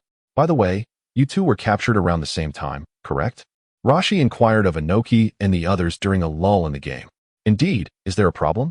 Inoki replied. "I was pondering. Given that the enemy possesses the ability to capture shadows alive, why not seize us all simultaneously instead of waiting 6 months? Moreover, why not target the Hokage and Mizukage first rather than us? It is understandable that the Hidden Mist Village, being isolated for years, would not be regarded as a threat by those individuals, but isn't it somewhat unreasonable for the Hokage to be overlooked?" After much contemplation, Rashi expressed his thoughts regarding the involvement of Konoha in these events. Inoki stroked his chin thoughtfully. "You make a valid point, but even if you could deduce the truth, what could you possibly do about it? Let us not dwell on idle speculation. Focus on the game." As he spoke, Inoki neatly arranged the mahjong tiles in front of him. "Ah, you're right." Rashi nodded in agreement, also beginning to organize his tiles. Suddenly, a spatial portal materialized in midair. Dressed in the Hokage's ceremonial attire, adorned with a conical hat and numerous black rods, the unconscious Sarutobi Hiruzen fell from the air, crashing directly onto the mahjong table of the four. The poor table, unable to withstand the impact, splintered into fragments, and the previously organized mahjong tiles scattered across the floor. Chapter 139. The welcome party for Sarutobi Hizashi. The group, momentarily interrupted from their game of mahjong, stared in bewilderment at Sarutobi Hizashi, who lay unconscious on the table. "Effine, it seems you were mistaken. Look, the Hokage has indeed arrived," Noki remarked, gesturing toward the fallen figure of Hizashi. At that moment, due to his position, the Hokage's hat, which had been perched atop Hizashi's head, tumbled to the ground, revealing his gleaming bald head.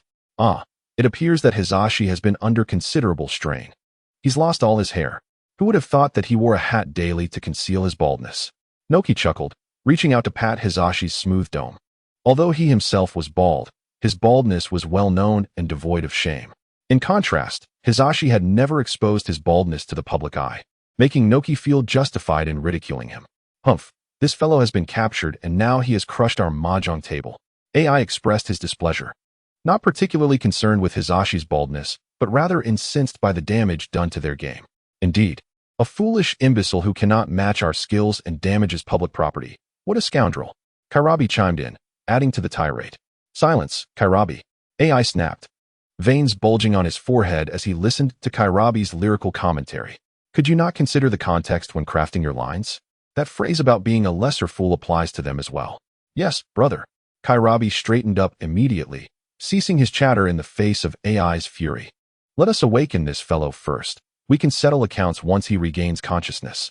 After all, this mahjong table was acquired through the labor of planting 2 squares of cotton in the divine might space, spurred on by the late Minato. To have it destroyed in an instant is infuriating, AI thought, his anger boiling.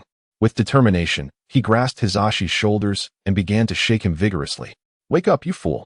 Under AI's relentless shaking, Hizashi finally stirred awake just before his brain could be jostled into disarray. As he regained consciousness, the first sight that greeted him was a face rapidly enlarging in his vision.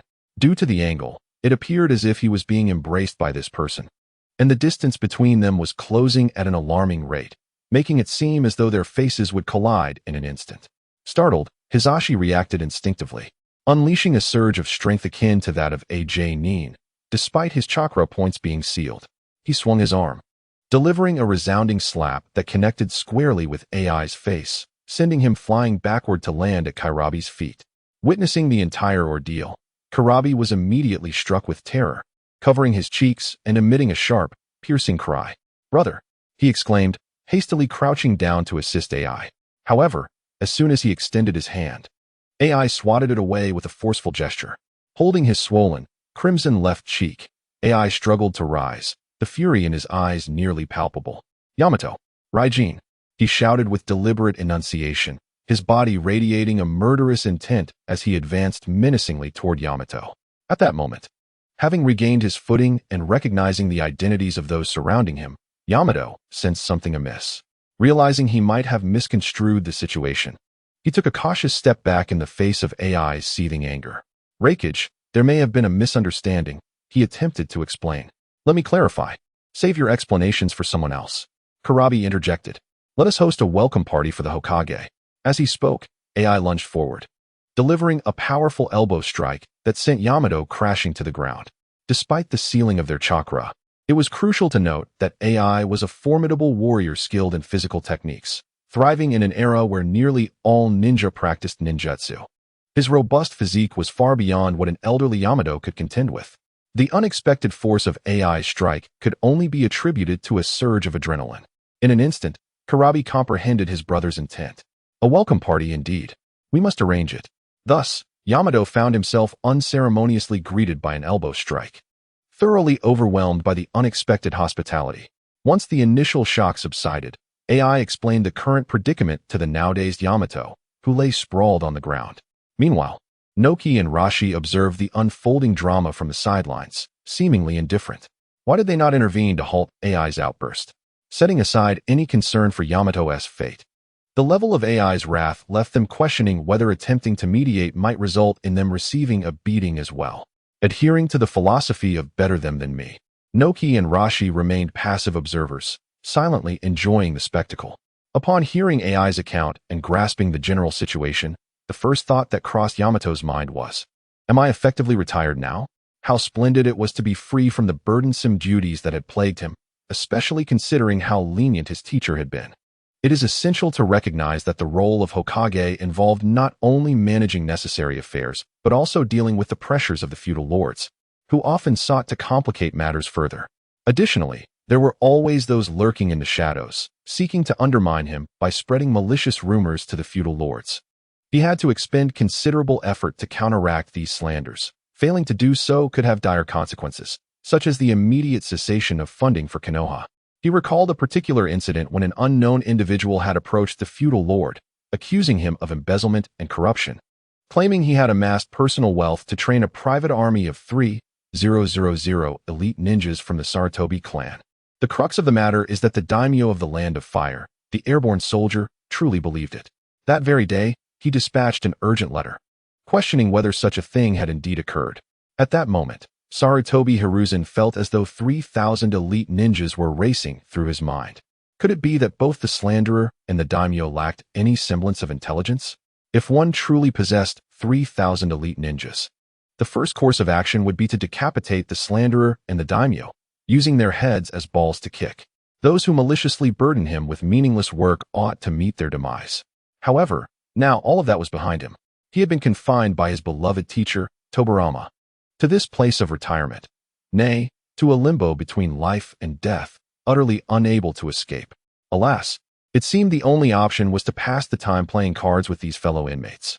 After reconciling and clearing up the misunderstanding with AI, Sarutobi Hiruzen swiftly integrated into the group and learned a card game called Three Kingdoms Kill, embarking on an exhilarating 5-player military contest with his 4 companions. Chapter 140. The 5 Kage Summit approaches at noon. An innocent Umbu ninja, as was his daily routine, pushed open the door to the Hokage's office, bearing a stack of documents requiring Sarutobi Hiruzen's attention. However, upon entering, he was rendered speechless by the sight before him. An empty desk, documents scattered haphazardly across the table and floor, and clear signs of a struggle surrounding him. Coupled with the fact that Sarutobi Hiruzen had not appeared before anyone for half a day, the truth became glaringly apparent. The Hokage was in peril.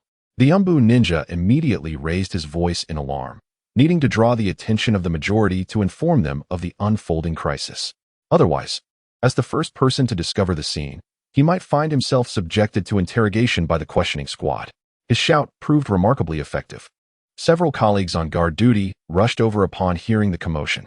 What happened to the Hokage? As the Umbu ninja hurried over, he craned his neck to peer into Sarutobi Hiruzen's office. Upon witnessing the chaotic scene within, they could not help but feel a chill in their hearts. The Hokage is missing. Quickly, summon Danzo. You fool. Danzo has long since perished. Call for Koharu Yutane and Mito Gate's advisor. Oh, right, of course. By evening, within the Konoha conference room, Koharu Yutane and Mito Gate's advisor occupied the central positions, surrounded by various clan leaders and elite ninjas. Just moments ago, intelligence from a sand village infiltrator indicated that the Kazekage, like the Hokage, had vanished after engaging in combat with a mysterious individual. 6 months prior, the Raikage and Tsuchikage likely met the same fate, and to this day, no one knew their whereabouts. They might have already perished. Thus, our foremost objective is not to locate the Hokage, but rather to select an individual to act as the acting Hokage and temporarily oversee the situation. Does anyone dissent? Koharu Yutane and Mito Gate's advisor spoke in unison, articulating the decision reached during their urgent deliberations. The assembly shook their heads in unison, signaling their agreement. However, the elder of the Akimichi clan, Akimichi Torafu, who hails from the same lineage as the 2 advisors, posed a question to them. Indeed, with the current absence of the Hokage, Konoha is in dire need of a temporary leader. Yet, have you contemplated the emergence of such a formidable faction capable of stealthily abducting the leaders of various villages? What strategies should we implement in response? This inquiry resonated with others present in the assembly. We have indeed considered this matter. However, TKSH Rin retrieved several letters from her pocket and placed them upon the conference table. Mito Minen then interjected. Upon receiving the news of the disappearance of the Wind Shadow, we promptly received correspondence from other villages within the Land of Wind. The letters extended an invitation for the 3rd Hokage to attend the 5 Kage Summit to collectively deliberate on how to address this enigmatic force. Regrettably, prior to receiving this correspondence, the 3rd Hokage encountered unforeseen misfortune. Letters identical in content were simultaneously dispatched to the other 3 major shinobi villages. After all, anyone who learns of a power capable of vanquishing a Kage in secrecy would undoubtedly be unsettled. Hence, we prioritize the search for a temporary representative. If there are no further inquiries, let us commence our discussion regarding the candidates. If you were to bring up the 5 Kage Summit, what else can we say? Selecting an acting Hokage is our immediate task. Following a fervent debate, the assembly identified 2 individuals most suited for the role of acting Hokage, Jiraiya and Tsunade. The rationale is straightforward. Both possess substantial renown, having earned the title of the legendary 3 ninjas during the Second Shinobi World War. As for why only 2 out of the 3 exist as candidates, that is inconsequential. Furthermore, both are disciples of the 3rd Hokage, Hiruzen Sarutobi, with Jiraiya additionally being the mentor of the 4th Hokage. Thus, even if Hiruzen were alive but captured by that mysterious organization upon his rescue, he would find his disciple as the acting Hokage without any ill sentiments. Ultimately, the most compelling reason is that these 2 remain Konoha's only available elite-level shinobi. Konoha is currently in a precarious phase, further exacerbated by the Uchiha clan's annihilation, leaving its military strength significantly depleted. There is an urgent need for a prominent and powerful individual to uphold the village's stature, and at present, only Jiraiya and Tsunade meet these criteria. Consequently, The assembly unanimously selected Jiraiya as the optimal candidate. The reasoning was simply a matter of proximity. Everyone is aware that Jiraiya recently returned to the village with the Nine-Tails Jinchuriki. Given that only a few days have passed, he is likely still nearby, making him an easily accessible choice. In contrast, Tsunade has not returned to the village in over a decade. Who knows where she may currently be? Perhaps indulging in games of chance or revelry at some tavern. Taking all factors into account, Jiraiya emerged as the most fitting candidate. Thus, the decision was solidified, guided by the principle of expediency.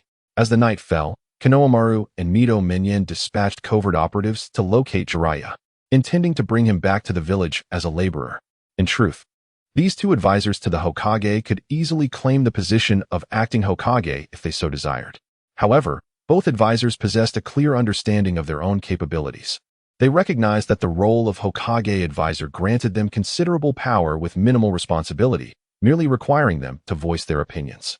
In contrast, the position of acting Hokage came with little elevation in authority, demanding tangible results. The gradual thinning of Sarutobi Hiruzen's hair was not lost on these two advisors, who wished to extend their years rather than be consumed by ambition like Danzo, who was obsessed with his own garments. Thus, such aspirations did not cross their minds. All of this was keenly observed by the lurking Obito, who watched from the shadows. A meeting of the five Kage? He had initially anticipated a tiresome endeavor of visiting each village, yet they were to convene in one place. A sly smile crept across Obito's lips. Their aim as wandering puppets was to declare war on the 5 great ninja villages, inciting chaos throughout the ninja world. The imminent 5 Kage summit provided a splendid opportunity for their organization to make a dramatic entrance. Truly, this was an effortless windfall. In the next moment, a cross-shaped purple spatial portal materialized behind Obito, who, remaining cloaked, stepped inside, silently departing the scene. The 5 Kage summit represented a significant opportunity for mischief, and he had long desired to stir trouble during this gathering. Meanwhile, one could not help but wonder if Shinobi had already begun nurturing the Zero Tails. The timeline was utterly perplexing. Furthermore, the progress of the bloodline fusion regarding Byakuren remained unclear. In fact, the most bewildering aspect was still the 7 ninja swordsmen. Chapter 141. Impossible, absolutely impossible. When Jiraiya was approached by the Umbu early that morning, he was utterly bewildered. What? You want me to be the acting Hokage? He exclaimed, shaking his head in disbelief. No way, no way. The old man isn't dead yet. Why would I take on such a role? When I left a few days ago, he was in good health. Don't tell me that as soon as I departed the village, he suddenly passed away. I refuse to believe such nonsense. Seeing Jiraiya's reaction, the Umbu ninja behind the animal mask revealed a troubled expression. Lord Jiraiya, the situation is quite serious, he began, relaying the details of the current predicament. Impossible. Absolutely impossible. Jiraiya responded vehemently. How could such a formidable force remain hidden in the shinobi world, capable of whisking away a village leader without a trace? As a seasoned intelligence operative, Jiraiya had spent years traversing the ninja world in search of the prophesied child, gathering a wealth of information. He knew Sarutobi Hiruzen's strength all too well, having been his pupil. Even now, despite his advanced age and decline in ability, Hiruzen remained an undeniable powerhouse at the level of a Kage. Though the rank of a shadow level does not signify invincibility, it is implausible for a powerful shadow to remain utterly undisturbed when besieged by multiple adversaries of equal caliber. The disappearance of the AB duo and the Tsuchikage Noki has indeed caught his attention. At the time of the AB duo's vanishing, they were practicing in the Yunlei Gorge, devoid of any onlookers, and the rumbling of thunder provided a perfect cover, making it entirely reasonable that no one noticed their absence at first. Conversely, Naka's disappearance stirred quite a commotion. However, he was swiftly dealt with, preventing anyone from glimpsing the true face of the orchestrator behind the scenes. If one were to suggest that Sarutobi Hiruzen was ambushed and subsequently taken away, Jiraiya might lend some credence to that notion. Yet to assert that he was captured without a sound would leave Jiraiya in a state of skepticism. After all, Jiraiya is not merely a conceptual informant. While his intelligence network is formidable, in this era where no shadow dares to reveal themselves, he finds it difficult to fathom the existence of someone capable of stealthily abducting a shadow-level powerhouse. Even more unfathomable is the revelation that Sarutobi was not bested in direct combat, but rather ensnared by the overwhelming aura of the wandering shinobi. only to collapse under the might of the mighty blow delivered by Obito. As Jiraiya engaged in a spirited debate with the Anbu ninja, the awakened Naruto rubbed his sleepy eyes and emerged from his quarters alongside Tika. "Hey, pervy sage, what are you up to so early in the morning?" Upon seeing Naruto and Tika, the Anbu ninja, previously obstructed by Jiraiya, suddenly hatched a clever plan. He slid past Jiraiya's blockade and swiftly knelt before Naruto and Tika, clutching Naruto's leg. "Naruto, something has happened to the third Hokage. You must persuade Jiraiya-sama to return to the village at once. No matter what I say, he refuses to go back." "What? Something's happened to Grandpa Third?" It is worth noting that before encountering Tika and Jiraiya, Naruto shared the closest bond with the third Hokage. Thus, valuing their relationship, Naruto could not afford to remain indifferent. He glared at Jiraiya with an expression resembling that of a dead fish. "Pervy sage, hurry and take us back to the village. If you come up with excuses not to take us, I'll have Irika-sensei give you a beating." "Jiraiya, so this is the attitude you have towards me, huh? Am I not human enough for you?" Nevertheless, observing Naruto's insistence, especially with the mention of the formidable Irika, Jiraiya found himself compelled to acquiesce to Naruto's request. "All right, fine, we shall return to the village to ascertain the situation. However, let me make myself clear, if the old man is unharmed, I will not remain in Konoha as a temporary Hokage." Upon returning to Konoha, Jiraiya was utterly stunned to learn that the Anbu ninja had not been deceiving him. As soon as he arrived at the Hokage's office, several Anbu members restrained him beside the desk, draping the ceremonial robes of the fourth Hokage, his late apprentice Minato Namikaze. Over him, along with the Hokage hat. Simultaneously, an invitation for the Hokage to attend the 5 Kage Summit was handed to him. This unexpected turn of events left both Naruto and Tika astonished. They had not anticipated such a hasty transfer of Hokage duties. Having heard of the donning of the yellow robes before his journey to this world, it was a revelation to witness the donning of the Hokage robes firsthand. However, this time Jiraiya truly found himself in dire straits. With a pained expression etched upon his face, he spoke in a tone of negotiation to the two individuals seated before him, Tsunade and Mito. "Do you think I could still summon Tsunade to act as the temporary Hokage?" The two advisors, with a cruel shake of their heads, uttered words that chilled Jiraiya's heart. With the recent disappearances of the Wind Shadow and Sarutobi, alongside the prior vanishings of the Lightning and Earth Shadows, a total of 4 leaders had now met with misfortune. Even if it could not be definitively determined whether the same perpetrators were responsible, the situation had escalated to a grave level. The date for the upcoming 5 Kage Summit had been confirmed, set to occur in 3 days. At that juncture, he would need to bring along several formidable bodyguards to showcase Konoha's strength to the other villages. He must select his companions with utmost care, lest he bring shame upon Konoha. Having said this, the two advisors departed the Hokage office without a backward glance. After all, if anything were to go awry, the blame could not be laid at their feet. They behaved much like those insufferable clients, placing unreasonable demands upon Jiraiya, who was left alone, reclining in his office chair, questioning his very existence. Not long after the advisors left, Naruto and Sakura stealthily entered the Hokage office. Upon entering, Naruto poked Jiraiya, whose eyes were vacant and whose expression suggested he had been thoroughly exhausted, and asked, "Hey, pervy sage, how did you manage to become Hokage so easily? You seem so unwilling about it. Why not let me take the position? I would be thrilled to be Hokage, and you wouldn't have to bear the burden either. It's a win-win situation." In response, both Jiraiya and Sakura cast disdainful glances at Naruto. "You don't even bother to pretend, do you? Taking all the good fortune for yourself. How selfish can one be?" Ugh. However, Jiraiya, lost in his existential musings, had no inclination to argue with Naruto and merely buried his face in his hands. Typically, during the 5 Kage Summit, each leader would bring their trusted aides to bolster their presence and showcase their village's might. Yet here he was, a makeshift Hokage thrust into this role at the last minute, uncertain of where to find support. Suddenly, a mischievous glint sparked in Jiraiya's eyes as he looked at Naruto and Sakura. A solution had dawned upon him. Right before him were resources ripe for the taking. Almost forgotten was the fact that Sakura was the daughter of a prominent family in Konoha. With just a few words, she could likely summon Hinata to make a cameo appearance. Furthermore, Naruto's mentor, though a ghost, had once possessed formidable strength and the capacity for physical attack. Coupled with his Uzumaki lineage, he could certainly impress others. Indeed, Jiraiya, am a genius. He cackled with laughter, reveling in what he believed to be a clever resolution to his predicament. Chapter 142. The return of the artistic duo. The 5 Kage Summit was scheduled to take place in 3 days, coinciding perfectly with the gathering of the Akatsuki members. A truly delightful coincidence. Upon receiving the message from Hinata's puppet, Peach lay comfortably on the bed, while Uchiha, Hikaru, and Momoko occupied the chair beside her. At that moment, one of them cradled a small, abstract pet summoned by Nagato. Uchiha Hikaru held one, while Momoko embraced a little horse. The reason these two small creatures, once nurtured by Conan, had been entrusted to Peach and her companions remained unaddressed.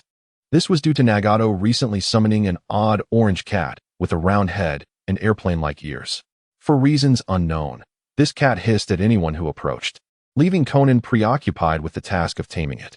If you were to inquire about the sea slug, it had, of course, been dismissed from the summoning and returned to its original world. Such a nonsensical summoned beast, incapable of even serving as a pet, was hardly worth retaining. Meanwhile, Peach, who was enjoying a life of luxury, could scarcely fathom the grand endeavors the Akatsuki members had concocted in the brief span of 6 months. It is a well-known fact that the shortest distance between 2 points is a straight line. Therefore, the artistic duo capable of swift linear flight arrived first at the Rain Shadow Village. Ah, how swiftly they have come. Indeed, the efficiency of the Air Force is unparalleled. The moment Deidara and his companions entered the Rain Shadow Village, Peach sensed their presence. It must be said that the Rain Tiger technique proved exceptionally useful. Peach had long since communicated with it through the portion of chakra belonging to Nagato within her. Nagato could never have anticipated that the Rain Tiger technique, activated by his chakra, could be partially appropriated by another.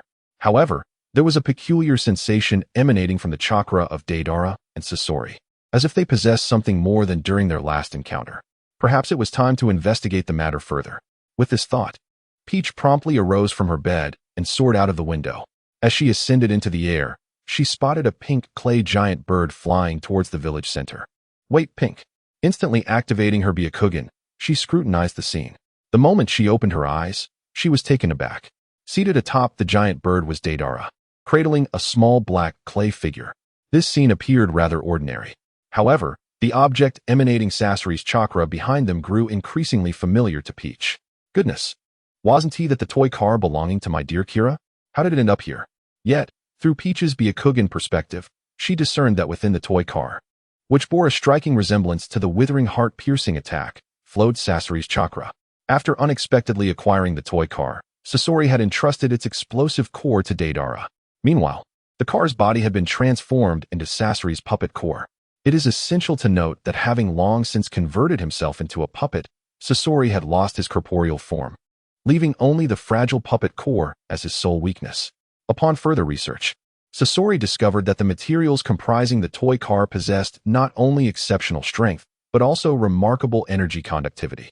Simultaneously, this small vehicle seemed to possess an inexhaustible source of energy, allowing it to remain in constant motion, while Scorpion found himself utterly incapable of disassembling it. In response, Scorpion decided to take decisive action and transformed it into his very core. Consequently, he not only eliminated the vulnerability of having a fragile core, but also enhanced his power significantly. To commemorate this vehicle that aided him in upgrading his configuration, Scorpion transformed his commonly used Crimson Flow puppet into the form of the withered penetrating attack. Ah, it's you, Taobo, my brother. Why is it you who came to greet me again this time? Deidara exclaimed as he perched upon a clay giant bird, spotting Tao Shi hovering in the air to welcome him. I happened to have some free time and saw you returning on your bird, so I thought I would fly over to pick you up, Tao Shi replied politely, disregarding the antics of Kuratsuchi, who was making faces atop the bird's head. Just a little female cricket. I'll just train her a bit and let her taste some mischief later, he mused. By the way, who is this behind you? Tao Shi inquired, pointing at the Crimson Flow puppet, now transformed into the withered penetrating attack, with a look of puzzlement. This is Master Scorpion. As you know, he is a puppet master, so it's quite normal for him to alter the appearance of his puppets. I see, Tao Shi said, stroking his chin, feeling that something was amiss. These two wouldn't have stumbled upon some extraordinary artifact from another world like I did, would they? It seems they might have found that little vehicle of the withered penetrating attack. The peculiar chakra I sense from both of them likely emanates from that toy car. However, since Scorpion is a puppet user, it doesn't surprise me that he could modify the vehicle. The question is why Deidara possesses this strange aura as well. By the way, I recall that the bird you made last time was white. Why has it transformed into pink this time? Upon hearing Tao Shi's remark, Deidara's eagerness to share surged forth. His explanation regarding Scorpion's transformation was entirely different from this inquiry. He recounted the entire saga of how they discovered the toy car and how he ultimately consumed its explosive core. After listening, Tao Shi felt as though his worldview had been shattered. Wait, you actually swallowed that toy car whole. Aren't you afraid of the explosion? You truly are the artist of explosions, I must say. However, it seemed that he would not have the opportunity to use his golden finger to claim the car as his own, given that Deidara had already devoured it. Well, congratulations. Your artistry has reached new heights, he exclaimed, feigning reverence. Of course, my art is indeed the finest. Even fate assists me in achieving success, Deidara declared triumphantly. Scorpion, upon hearing this, let out a cold snort. You rejoice far too soon. Do not forget, this object is not solely beneficial to you. It also greatly aids my artistry. All right, gentlemen, let us temporarily set aside our discussion on art, Tao Shi interrupted, clapping his hands, effectively halting the impending quarrel between Scorpion and Deidara. You two are the first group to return for assembly. The others have yet to arrive. You will have to wait here for a few days. Now, you may first seek the chief for the key to your quarters, allowing you to stay for a day or two until the other members return. By the way, could you entrust this little one to me for the time being? There aren't any accommodations prepared for children here, but she can squeeze in with my sister for now. With that, Tao Shi pointed towards Hehehe while avoiding Deidara's gaze, revealing a mischievous smile directed at Hehehe instantly. Hehehe shivered, cold sweat cascading down her brow, casting a pitiful glance towards Deidara. Brother Deidara, could you please not leave me with this person? He doesn't seem trustworthy. However, the very lifeline Hehehe hoped for, Deidara, completely disregarded her plea.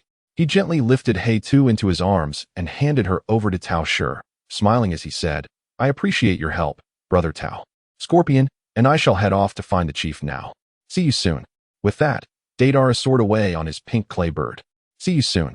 Tao Shi waved at Deidara's retreating figure, then, with one hand clutching Hehehe, flew back to his room. Chapter 143. The 5 Kage Summit begins, you little rascal. Don't you enjoy making faces? Now that you're in my grasp, why not continue? Tao Shi teased as he held Hehehe by the collar, locking eyes with her, his expression brimming with mischief. At such a tender age, she already exhibited the potential to be a troublesome spirit. If she grew up, it would only worsen. It was imperative to rectify her behavior while there was still time. Thus, Tao Shi led little Hehehe before Tao Taozi. This little sister has just shown me a noble Otsutsuki, a lack of respect. Might you assist in teaching her a proper lesson? Having spent some time with Tao Shi, Tao Taozi had gradually been influenced by his playful antics. Upon seeing the wicked grin on Tao Shi's face, she instantly understood his intentions. Such a connection of minds. With a sly smile gracing her lips, she addressed the trembling Hehehe in Tao Shi's grasp, saying, No problem, leave it to me. Setting the small horse down, Tao Taozi stood up and took Hehehe from Tao Shi. From Tao Taozi, Hehehe felt an even more formidable pressure than from Tao Shi. This woman, resembling that man, was undeniably a formidable presence. If she fell into her hands, the consequences would be dire. Release me, wicked woman. Where's Brother Deidara? Please, come to my rescue. Hehehe protested desperately, trying to escape from Tao Taozi's clutches like a fish leaping out of water, yet utterly unable to thwart the strong grip of Tao Taozi as she was pulled further away. Tao Shi's grin only grew more triumphant. Meanwhile, the small horse, abandoned by Tao Taozi, hopped over to Tao Shi and tugged at his pant leg. Mambo Mambo, oh my, you say you wish for a hug. Of course. That is no trouble at all. Although unable to comprehend the words of the little pony, this did not hinder Tao Shi from interpreting its meaning. With a swift motion, he gathered the creature into his arms and fervently ruffled its mane. 3 days later, all remaining members of various organizations, including the Uchiha clan, arrived punctually at the Hidden Rain Village. Simultaneously, the 5 Kage Summit, initiated by the Hidden Sand Village, commenced as scheduled in the Land of Iron.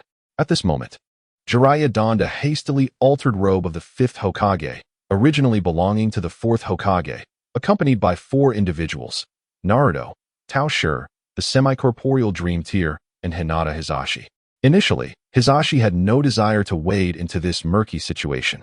However, Jiraiya wielded the absolute authority of the truth, Tao Shi, compelling Hisashi to accompany them to the summit. Thus, Hisashi found himself reluctantly following along, wearing a sullen expression throughout the journey, devoid of any semblance of cheerfulness. Simultaneously, his curiosity about the identity of the enigmatic figure accompanying them, armed and mysterious, grew. He had never encountered such a person in the Hidden Leaf Village, and the fact that Jiraiya had summoned this individual to bolster their presence suggested that this person's prowess was at least on par with his own. Coupled with the close rapport he observed between this individual and Naruto, as well as the striking red hair, Hisashi could not help but delve into thoughts of speculation. Yet, due to their unfamiliarity, he hesitated to inquire about personal matters directly. As they pondered, the group arrived at the entrance of the conference room. The venue for the 5 Kage Summit was situated atop an extraordinarily tall tower, and merely ascending the stairs consumed a considerable amount of time. Standing at the threshold of the conference room, Jiraiya took a deep breath, his expression gravely serious. After ensuring that his appearance was presentable, he gently pushed open the door. The interior of the conference room was expansive, divided by wooden partitions into inner and outer sections. In the center of the inner area rested a small table, encircled by a semicircular long table. At the small table, the ruler of the Land of Iron, Mifune, sat with an air of authority. To Mifune's right were seated the acting Raikage, Darui, and the acting Tsuchikage, KT. To his left sat the Mizukage, Terumi Mei, and the temporary Kazekage, Chio, who had convened the 5 Kage Summit. The only vacant seat, directly opposite Mifune, was designated for the Hokage. Realizing he was the last to arrive, Jiraiya felt a wave of embarrassment and scratched his cheek awkwardly. "My apologies for the tardiness," he said, bowing to the others before taking his seat. "No matter, Hokage. Your duties must keep you exceedingly busy, so a slight delay is understandable," Mifune replied, nodding at Jiraiya before clearing his throat and addressing his aides. Clearing his throat, Sambune announced, "Now that everyone is present, let us commence." As his words echoed in the room, the lights above the conference room flickered to life, illuminating the previously dim space. "Please place your conical hats before you," he instructed. In response, the 5 individuals seated promptly removed their hats and set them on the tables before them. Answering the call from Sunagakure, the 5 Kage had gathered once more. "I am the moderator, Sambune. Now, let the Kage Summit begin." As Sambune declared the commencement of the summit, Chio, occupying the seat of the Wind Shadow, spoke first. "It seems we have an assembly of unfamiliar faces here. I never anticipated that the Water Shadow would also have a new representative." With that, Chio's gaze shifted to Terumi Mei, the only one she did not recognize. "The change in the Water Shadow is a matter internal to the Mist Village, is it not?"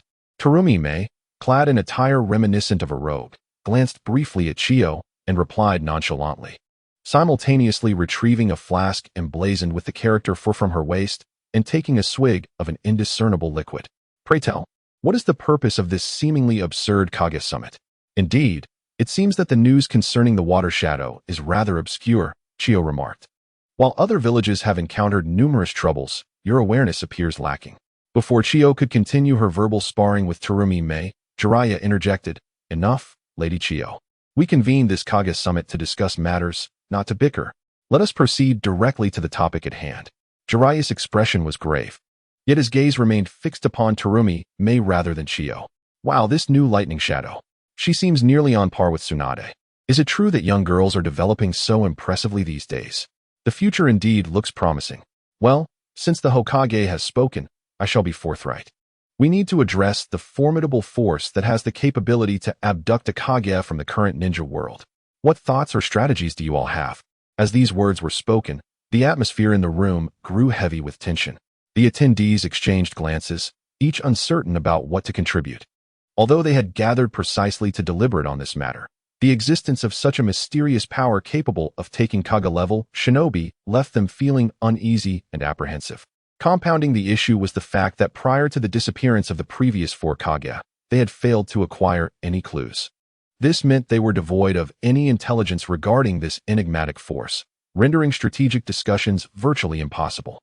"Since we are to deliberate on strategies, perhaps we should be candid and share any intelligence we possess," Jiraiya suggested. "Allow me to begin with the situation in our Leaf Village. According to the Umbu on duty that day, the third Hokage entered his office in the presence of 2 Umbu operatives that morning. Throughout the entire morning, no sounds of battle emerged from within. Only a brief moment was filled with a peculiar melody. At that time, our shadowy ninjas presumed the sound originated from elsewhere, and it ceased swiftly, so they paid it little heed. It was not until noon, when new documents arrived, that they discovered the third Hokage had vanished. Based on our conjecture, it seems that he was abducted within the brief span of less than 2 minutes during the music's play. As for how they managed to overpower the third Hokage and discreetly escort him away in such a fleeting moment, we are left in the dark. I have conveyed my thoughts. Now it is your turn. In response, Terumi may merely stifled a yawn and cast a disapproving glance at Xiao. So, this was the crux of the matter. I must inquire, why did your letter to me solely mention the request for my participation in the 5 Kage Summit? While neglecting to address this issue, Xiao, upon hearing this, paused momentarily before hastily offering an explanation. It was indeed a lapse in my consideration. At the time, the 4th Kazekage had just gone missing. In my haste, I inadvertently overlooked this matter in the correspondence sent to the Mizukage. There was no ulterior motive. I hope the Mizukage can understand. Terumi may merely huffed in response, opting for silence. In truth, prior to attending the 5 Kage Summit, Terumi may had received notification from the organization known as Akatsuki. According to the plan, as the primary instigator behind the abduction of the 5 Kage, including Yagura, the hidden organization would rise during the proceedings of the summit to create chaos, openly defying the ruling powers and initiating a scheme to overthrow their dominion. Terumi May was to act as an undercover agent, blending in with the other 4 Kage. Everything she undertook was, in essence, aimed at elevating her status, ultimately transforming her into a formidable force within the ranks, akin to a wolf in sheep's clothing. This way, she could maintain a high-level identity within the prospective ninja alliance, allowing her to acquire intelligence without needing to dispatch a puppet for surveillance. She could simply inquire of Terumi May. Subsequently, the acting Tsuchikage, Karatsuchi, spoke up. Since the Hokage had disclosed the clues at his disposal, we too should not withhold our information. Allow me to recount the circumstances surrounding the third's disappearance. In truth, the clues we possess are scant. The only certainty is that the intruder was a solitary individual, and furthermore, that this person was a master of water release. Beyond that, we have little else to offer. After Karatsuchi finished speaking, all eyes turned to Darui. After all, the details of the 4th Kazekage's disappearance were documented in the correspondence sent to them. Although the Mizukage's letter lacked this section, it was inconsequential. Essentially, the clues were nearly non-existent. Understanding the situation or not made little difference. Darui felt somewhat awkward under their scrutiny. The disappearance of the AB combo occurred in the land of lightning, where the incessant thunder of the region had eroded nearly all traces of their struggle, rendering him incapable of providing a coherent account.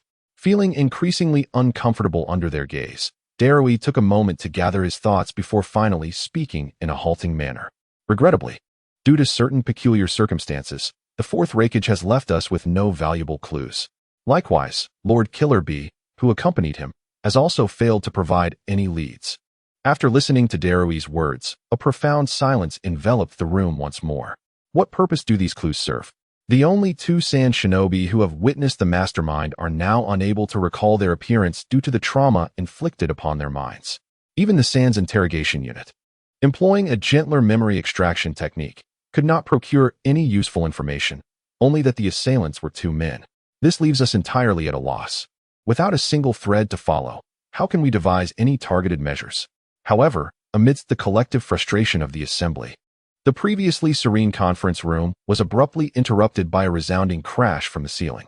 Startled, the attendees looked up to find several fissures appearing in the once intact ceiling, with dust and small debris cascading down. Before anyone could comprehend the situation, another thunderous noise echoed from above. The burdened ceiling could no longer withstand the pressure, and the cracks widened into a gaping hole. A figure descended, accompanied by falling debris, landing gracefully in the center of the conference room. The figure of Rina floated down smoothly, arms outstretched, turning to face the assembly as if heralding her arrival. Good evening, everyone. I am Rina, sent by the organization to greet you. Though the specifics of the situation remained unclear, the ninjas present, possessing exceptional composure, quickly regained their senses. Who are you? Xiao. seasoned and astute, was the first to respond, not swayed by Rinne's charming appearance, immediately preparing for battle while inquiring sternly. I am simply here to say hello, you know?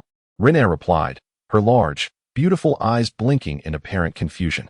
Did I not mention this from the start? You truly are quite slow on the uptake. It's no wonder you've been oblivious to who abducted your village's leader for so long. Allow me to elaborate further.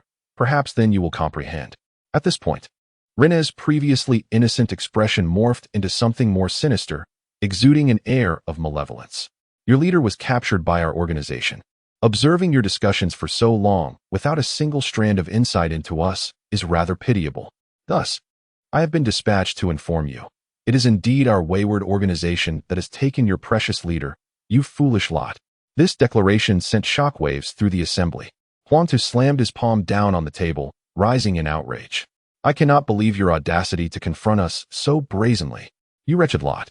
Where have you taken my esteemed elder and my daughter Kuratsuchi? Just now, Huangtu revealed that not only Noki went missing that day, but also his young daughter, Kuratsuchi. The figure now before you is no longer the acting Tsuchikage Huangtu, but an enraged father bereaved of his daughter. Our organization merely captured the Tsuchikage. As for your daughter, I am at a loss. Although the physical disparity between them resembles that of a middle-aged man and a petite girl from a comic, the audacious Piao Bo Lin showed no signs of intimidation. Instead, she smirked at Huangtu with a rather infuriating tone. In truth, Piao Bo Lin was not mistaken. They indeed did not capture Kuratsuchi. Currently, she is safely in the Hidden Rain village, receiving private tutelage from Tao Shi, entirely unconnected to the chaotic games of Three Kingdoms with Noki. Upon hearing this, Huangtu's expression darkened further. He advanced menacingly towards Piao Bo Lin, a layer of hardened earthen chakra enveloping his hand. Dear uncle, with that demeanor, are you contemplating striking me? Should that be your intention, allow me to forewarn you. Before your fist reaches me, my trusty KG will leap forth and savagely rend you apart. Ignoring Piao Bo Lin's warning, Huangtu raised his obsidian fist, brimming with murderous intent. I shall inquire once more, where is Kuratsuchi? Witnessing Huangtu prepare for an assault, Piao Bo Lin swiftly stepped back, clapping her hands. Oh dear. It seems you truly intend to ignore my counsel. Then, unleash, my good KG.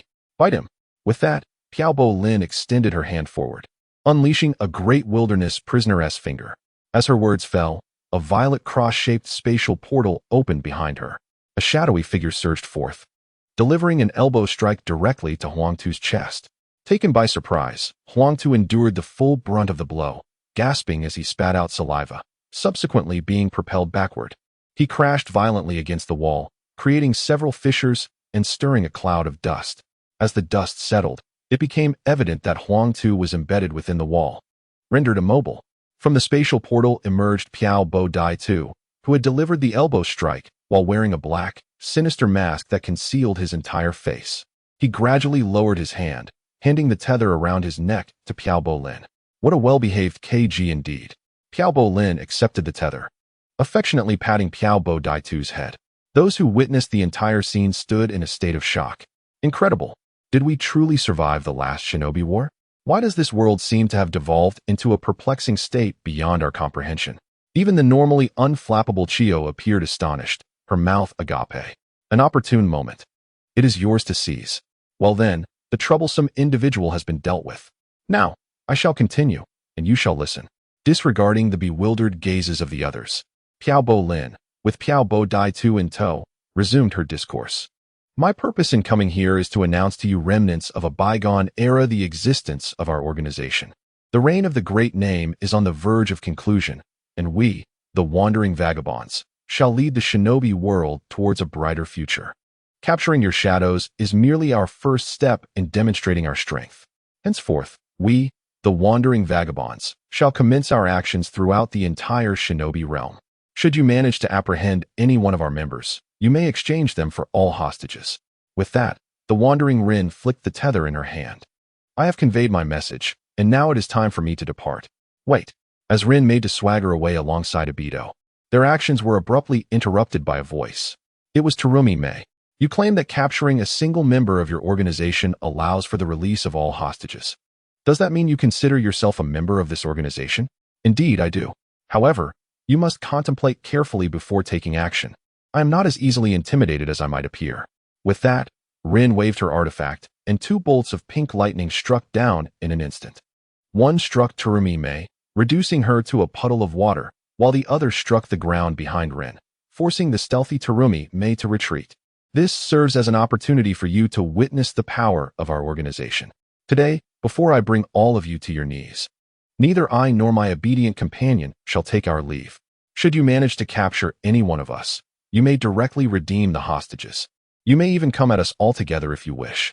Suddenly, Jiraiya, who had been silently observing Rin since her appearance, spoke up. "Young lady, I recognize you.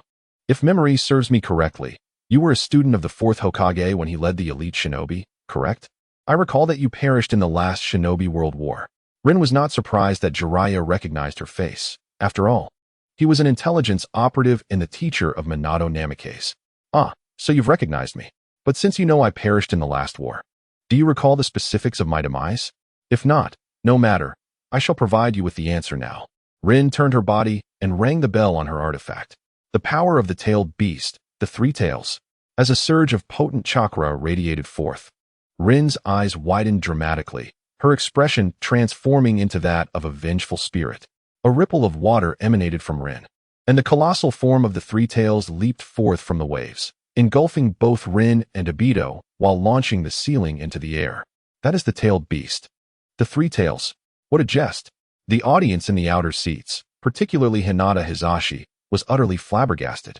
Upon witnessing the emergence of the tailed beast, he felt an overwhelming pressure, with cold sweat uncontrollably pouring down his brow. He could not fathom why.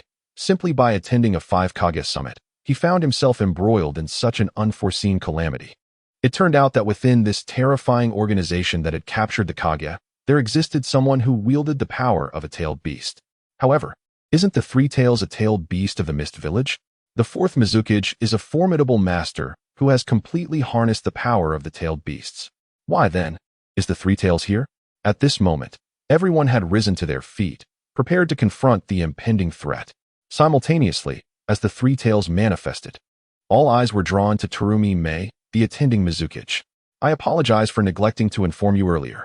The reason I ascended to the position of 5th Mizukage is due to the mysterious disappearance of the 4th Mizukage, the host of the 3 tails.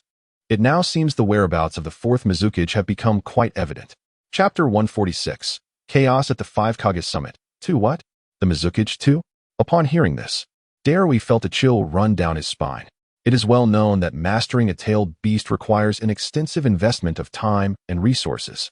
Moreover, a Jinchuriki will perish swiftly upon losing their tailed beast.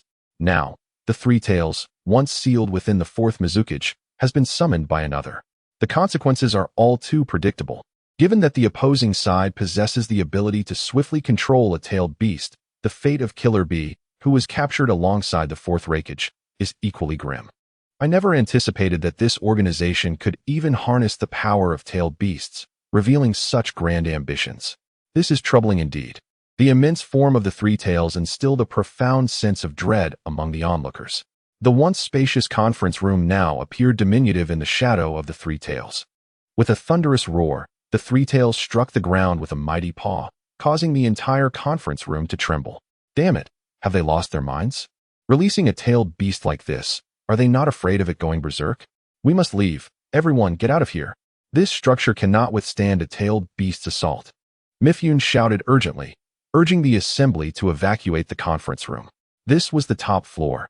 If the 3 tails were to collapse it, none within would escape unscathed. The assembled individuals were not foolish. Seeing the tailed beast wreaking havoc, they understood the necessity of a hasty retreat. Would they wait for the building to collapse and risk being trapped beneath the rubble? Thus, as soon as Mifune spoke, everyone surged toward the exit. For seasoned shinobi, such a threat as a building collapsing might not seem insurmountable. However, with younger, less experienced members present, even a coalition of Kage would need to exercise caution and restrain themselves from confronting the 3 tails until the non-combatants had evacuated. Once everyone had fled the building at the swiftest pace possible, the upper portion had nearly been dismantled by the 3 tails. With its continued exertion, cracks began to mar the walls of the lower section. Fortunately, the building's construction was robust, allowing it to endure for a while longer, just enough time for the less capable younger generation to escape. The few who remained, including the Kage, were elite enough to confront the tailed beast. As Naruto and Tao Shi stealthily slipped away from the retreating main force, Tao Shi, the lecherous elder, questioned, "Didn't we agree to follow them? Why are we heading back now? It's perilous." Naruto tugged at Tao Shi's sleeve. Feeling an innate fear towards the colossal beast known as the Three Tails, a creature he had never encountered before. "Why are you afraid? Don't you wish to test your newly learned techniques on this giant?" Tao Shi urged. "Besides, you have Master Dream and the famed sword with you. What could possibly go wrong?" After considering Tao Shi's words, Naruto found them quite sensible. "Indeed, I have the renowned sword. What do I have to fear? Even if the sword were to shatter, Master Ming could retrieve the remains. At worst, I could escape using the Flying Thunder God technique. I am practically invincible." Emboldened by this realization, he declared, "If that's the case, why be afraid at all? Charge." With that, Naruto dashed from behind Tao Shi to the forefront, brandishing his makeshift spear as he re-entered the battlefield. Tao Shi observed Naruto's fearless retreat into the fray and shook his head, following suit. This organization had evidently discovered a swift method to control tailed beasts and dare to expose themselves publicly, indicating their confidence, even boasting about toppling the rule of the daimyo. This was no ordinary terrorist group. I propose that the 5 great shinobi villages unite to confront this organization known as the Wandering Vagabonds. As Chiyo summoned puppets from her scroll, she suggested to the other 4 Kage. Jiraiya and the others nodded in agreement. Such an ambitious and powerful terror organization indeed warranted a collective response from the 5 great shinobi villages. Moreover, they had audaciously proclaimed their intent to overthrow the daimyo's rule before them. If they reported today as events to the daimyo, funding would undoubtedly be substantial. They could likely form a considerable alliance of shinobi while also enriching the coffers of several higher-ups in the villages. At that moment, the Three Tails had finally demolished the entire building. The dust and debris that erupted from the collapse obscured the creature entirely. As the haze cleared, the Three Tails emerged. And at its forefront, a tailed beast bomb had been fully charged. Incoming missile. The tailed beast bomb was intriguing indeed. Just as the others contemplated their strategies, Meng Lei stepped forward, brandishing his spear. "With my spear, I shall cut through the autumn winds." With a swift motion, he thrust the spear towards the ominous tailed beast bomb. With a deft flick of the spear's tip, he sent the bomb soaring away, causing it to deviate from its intended course and explode harmlessly in midair, resulting in no destruction whatsoever. Following this, Meng Lei utilized the explosive force of the tailed beast bomb's detonation to land swiftly and gracefully on the ground. Whose retainer is this? Such valor. The onlookers turned their gazes towards Meng Lei, realizing he was, in fact, one of Konoha's own. To my surprise, there exists within Konoha a master of taijutsu of such caliber. Why had there been no prior intelligence regarding this individual? Although the 5 Kage have temporarily unified their front, underlying tensions persist among them. The shinobi from the Wind, Lightning, and Earth villages, upon discovering that Konoha harbored a previously unseen expert, could not help but feel a sense of trepidation. Particularly, upon glimpsing the crimson hair of Dream Tear, their apprehension intensified. For the red hair of Konoha inevitably evoked memories of a long-extinct bloodline clan. Nevertheless, with the formidable Three Tails still to contend with, all parties remain united for the time being. There is no need for excessive contemplation. It suffices to gather information on this individual in due course and exercise a modicum of caution. It appears that Konoha's strength remains undiminished, even as its veterans grow older. Yet, their prowess has not waned. Following Dream Tear's deft maneuver to deflect the tailed beast ball, Chiyo was equally determined to showcase her capabilities. Commanding 10 distinct puppets, she summoned the renowned Jinmatsu 10 Guardians, a legacy of the original puppet master, Monzaemon. This technique is a hallmark of Chiyo's illustrious reputation in the shinobi world. The secret art, Jinmatsu 10 Guardians. With a flourish of her fingers, Chiyo orchestrated the 10 puppets to launch an assault on the Three Tails from 10 disparate angles. Concurrently, Jiraiya, Darui, and Noki completed their hand seals, unleashing their fully prepared, formidable techniques. Would you care to witness the formidable Three Tails in action, alongside the spirited combination of Drifting Lin and his steadfast disciple, Drifting Obito? Chapter 147. Konoha truly shines. Lightning release, Black Lightning. Earth release, Rock Fist. Great Ball Rasengan. Two black lightning-infused leopards materialized behind Darui, hurtling toward the massive form of the Three Tails. Simultaneously, Noki and Jiraiya leaped forward from either side, delivering their powerful strikes upon the Three Tails. The immense force of the rock fist and the great ball Rasengan struck true, flipping the Three Tails over with tremendous impact. In the midst of this chaos, Terumi may also spat a symbolic mouthful of acidic saliva toward the Three Tails. Dissolution release, dissolving monster technique. A long-forgotten phlegm was expelled upon the fallen Three Tails, releasing wisps of white smoke. A pained howl escaped the Three Tails, unable to withstand the assault from 5 Kaga-level warriors. Even though Darui and Noki's strengths might possess some discrepancies, their combined might certainly reach the caliber of Kaga-level power. With the Three Tails enduring the onslaught from all 5 leaders, it had sustained considerable injuries, its once impenetrable carapace now riddled with cracks and numerous abrasions. Historically, the rampages of tailed beasts have inflicted significant damage upon the various shinobi villages due to their widespread destruction, often resulting in casualties among civilians and weaker ninja. In truth, a single shinobi of normal Kaga-level strength is typically sufficient to manage a tailed beast. In the case of the Three Tails, it was akin to being single-handedly subdued by Deidara. Now it finds itself besieged by 5 formidable adversaries, rendering it unable to withstand the onslaught. Just as Jiraiya and Noki return to their original position, preparing to unleash their abilities upon the Three Tails, 2 unexpected figures materialized beside the beast. "Everyone, behold Naruto's mighty spear!" exclaimed Naruto, "longing for you endlessly. My thoughts of you are infinite." With that, he thrust his spear forcefully against the Three Tails' hardened shell, yet it inflicted no damage whatsoever. "What? This can't be right." Naruto stood atop the creature, undeterred, and once more plunged the spear downward. Clang! To his astonishment, the spearhead snapped off, falling onto the Three Tails' shell with a resounding chime. Subsequently, the enraged Three Tails swatted him away with its tail. Fortunately, knowing Naruto's foolish antics would lead to his predicament, the ever-prepared Tao Shi waited to catch him. Tao Shi swiftly grasped Naruto by the collar, spinning around to dissipate the force before gently setting him down. "Are you foolish? Using that thing against such a colossal beast? Frankly, even if you manage to pierce it, you won't breach its skin. Just watch closely as I demonstrate how it's done. Pay attention and learn." With that, Tao Shi drew a kunai from his pocket, preparing to confront the Three Tails. Jiraiya, witnessing this scene, felt as though the sky was collapsing. These 2 reckless youths, already unreliable, dared to return and court disaster in such a precarious situation.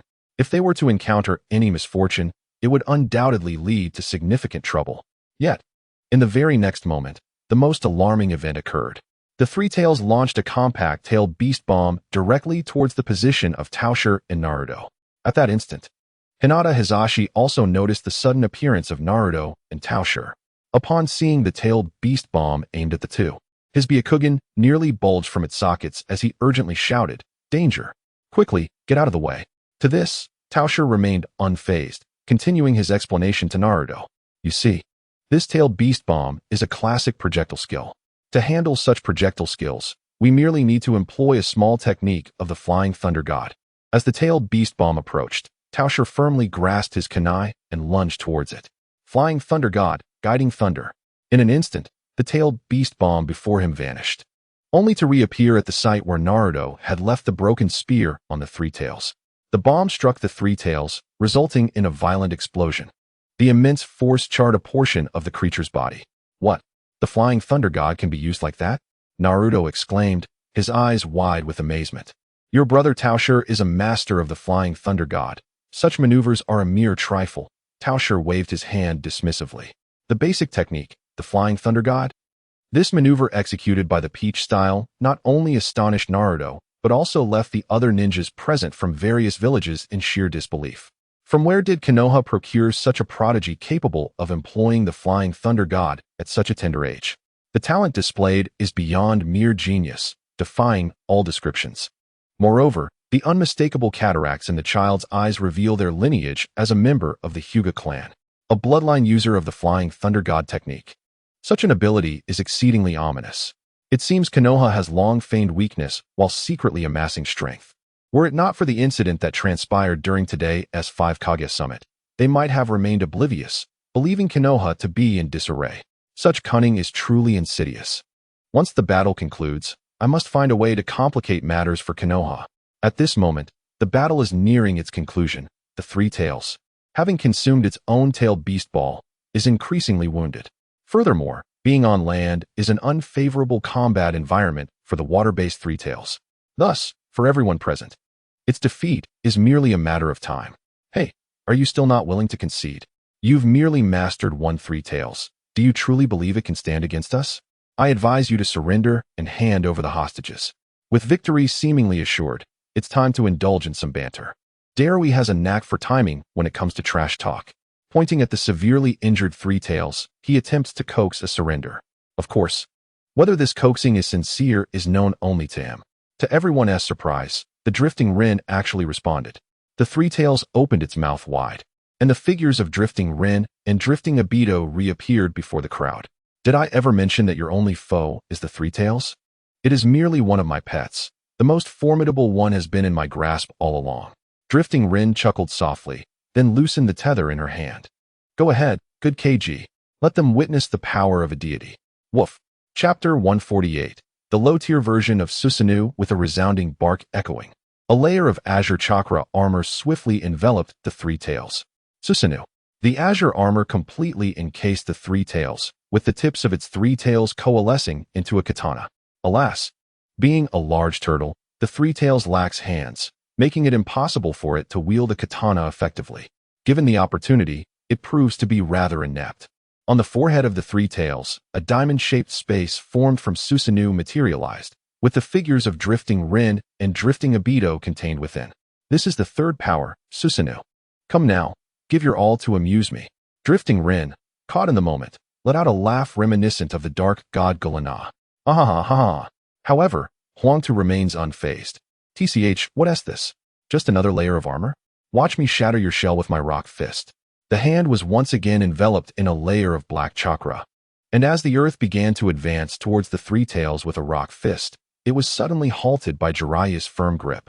Calm down, Tsuchikage. What is affixed to the Three Tails is far more complex than it appears. Jiraiya's expression grew grave as he fixed his gaze upon the Three Tails. Now adorned with azure-hued Susanoo armor, a bead of cold sweat trickling down his brow. He had encountered descriptions of this very armor in the records of Konoha.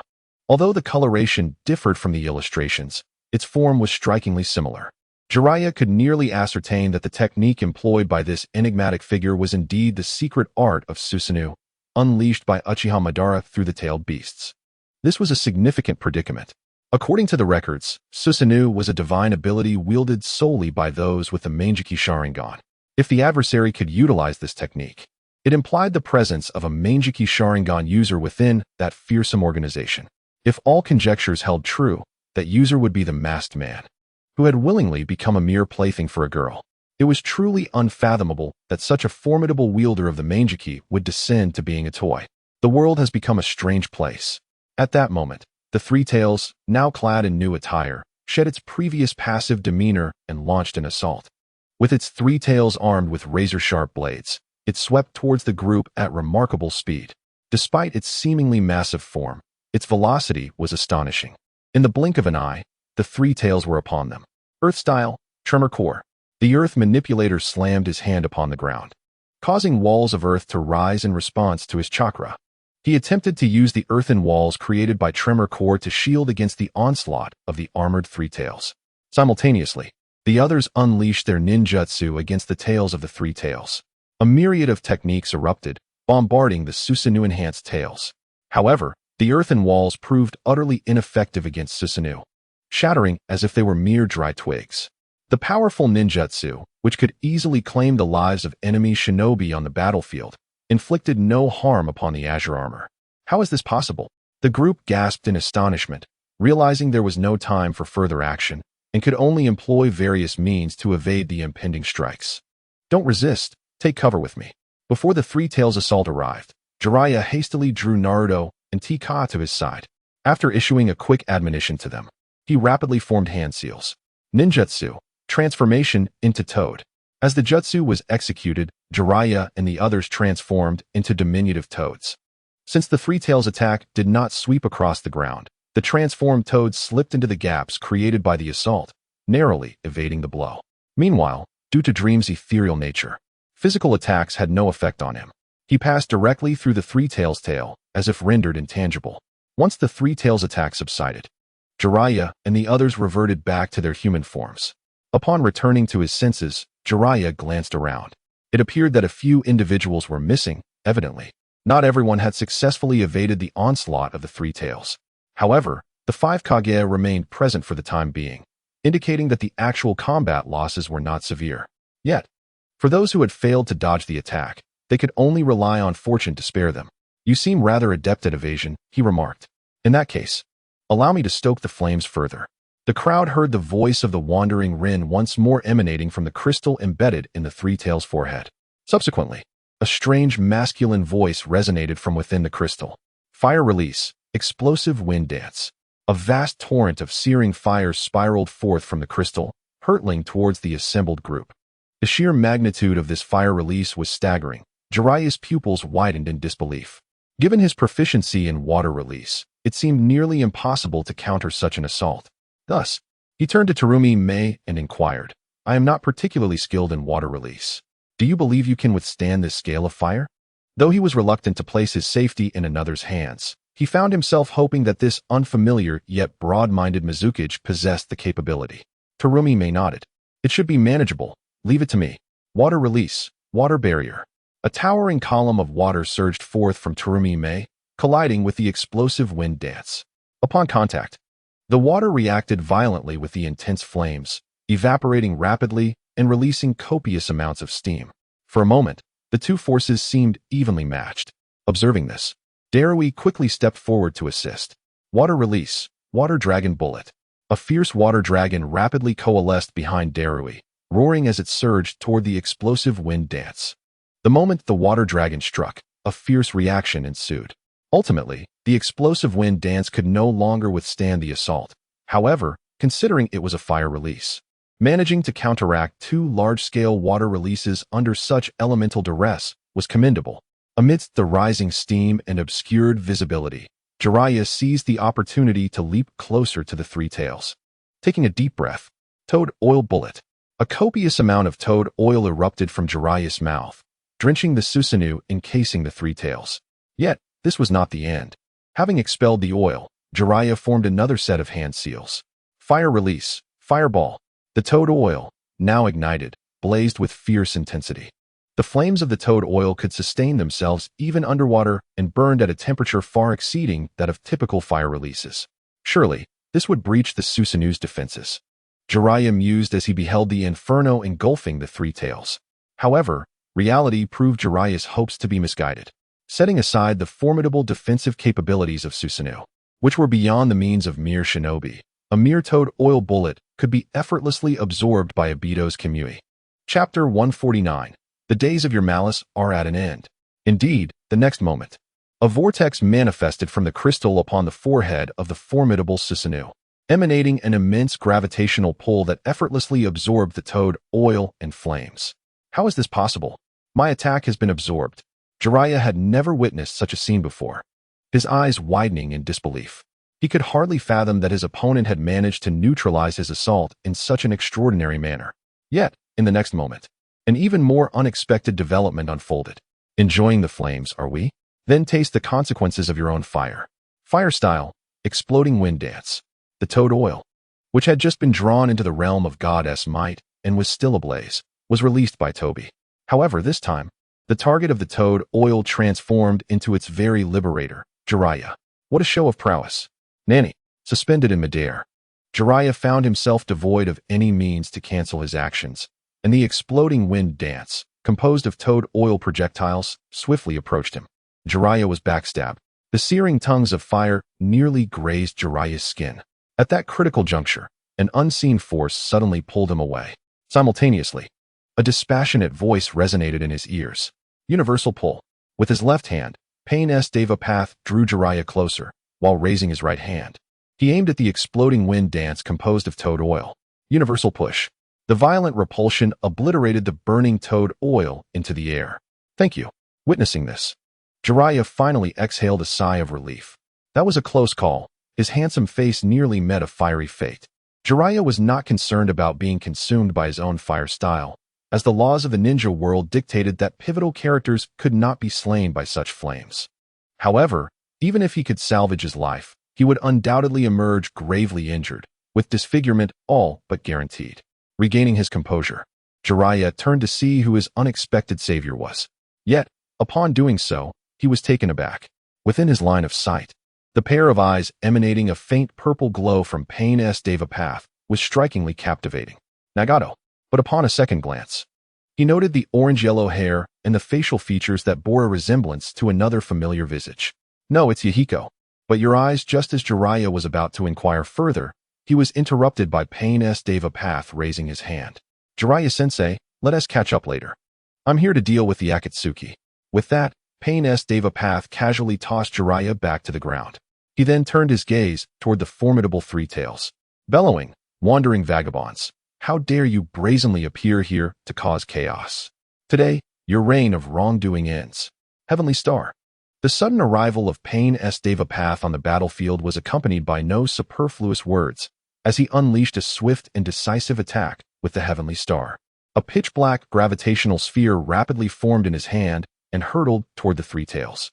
The black gravitational sphere unleashed a formidable pull as it surged towards the Deva Path of Pain, simultaneously drawing the scattered stones from the ground into its embrace. In the air, these elements coalesced into a colossal stone sphere, encasing the Deva Path within. Conan. Upon witnessing the Deva Path being ensnared by the almighty push, Pain called out into the sky. Conan, who had been concealed in the heavens, immediately comprehended the situation and revealed herself. Fluttering her paper wings, she soared to the side of the almighty push. Dance of the Shikigami, Angel's Judgment. In an instant, a flurry of white paper sheets erupted from Conan's form, encircling the almighty push in a swirling ring. Subsequently, numerous sheets converged, forming a multitude of paper spears that pierced into the fissures of the almighty push. These cracks had been deliberately left for Conan. Otherwise, such significant gaps would have been implausible. The paper spears penetrated the interior of the almighty push, producing a sharp metallic clink. Yahiko and Conan, what on earth is happening? Jiraiya, having landed, observed the theatrics of Pain and Conan with bewilderment. He was at a loss as to why his long-lost disciple had suddenly appeared in the Land of Iron. And it seemed they had been at odds with that so-called wandering organization for quite some time. Suddenly, he felt a familiar hand patting his shoulder from behind. Turning around, he was greeted by a recognizable face, pale skin, a delicate appearance, and a dark aura. Orochimaru. Jiraiya was startled, nearly jumping in shock. Had he been haunted today?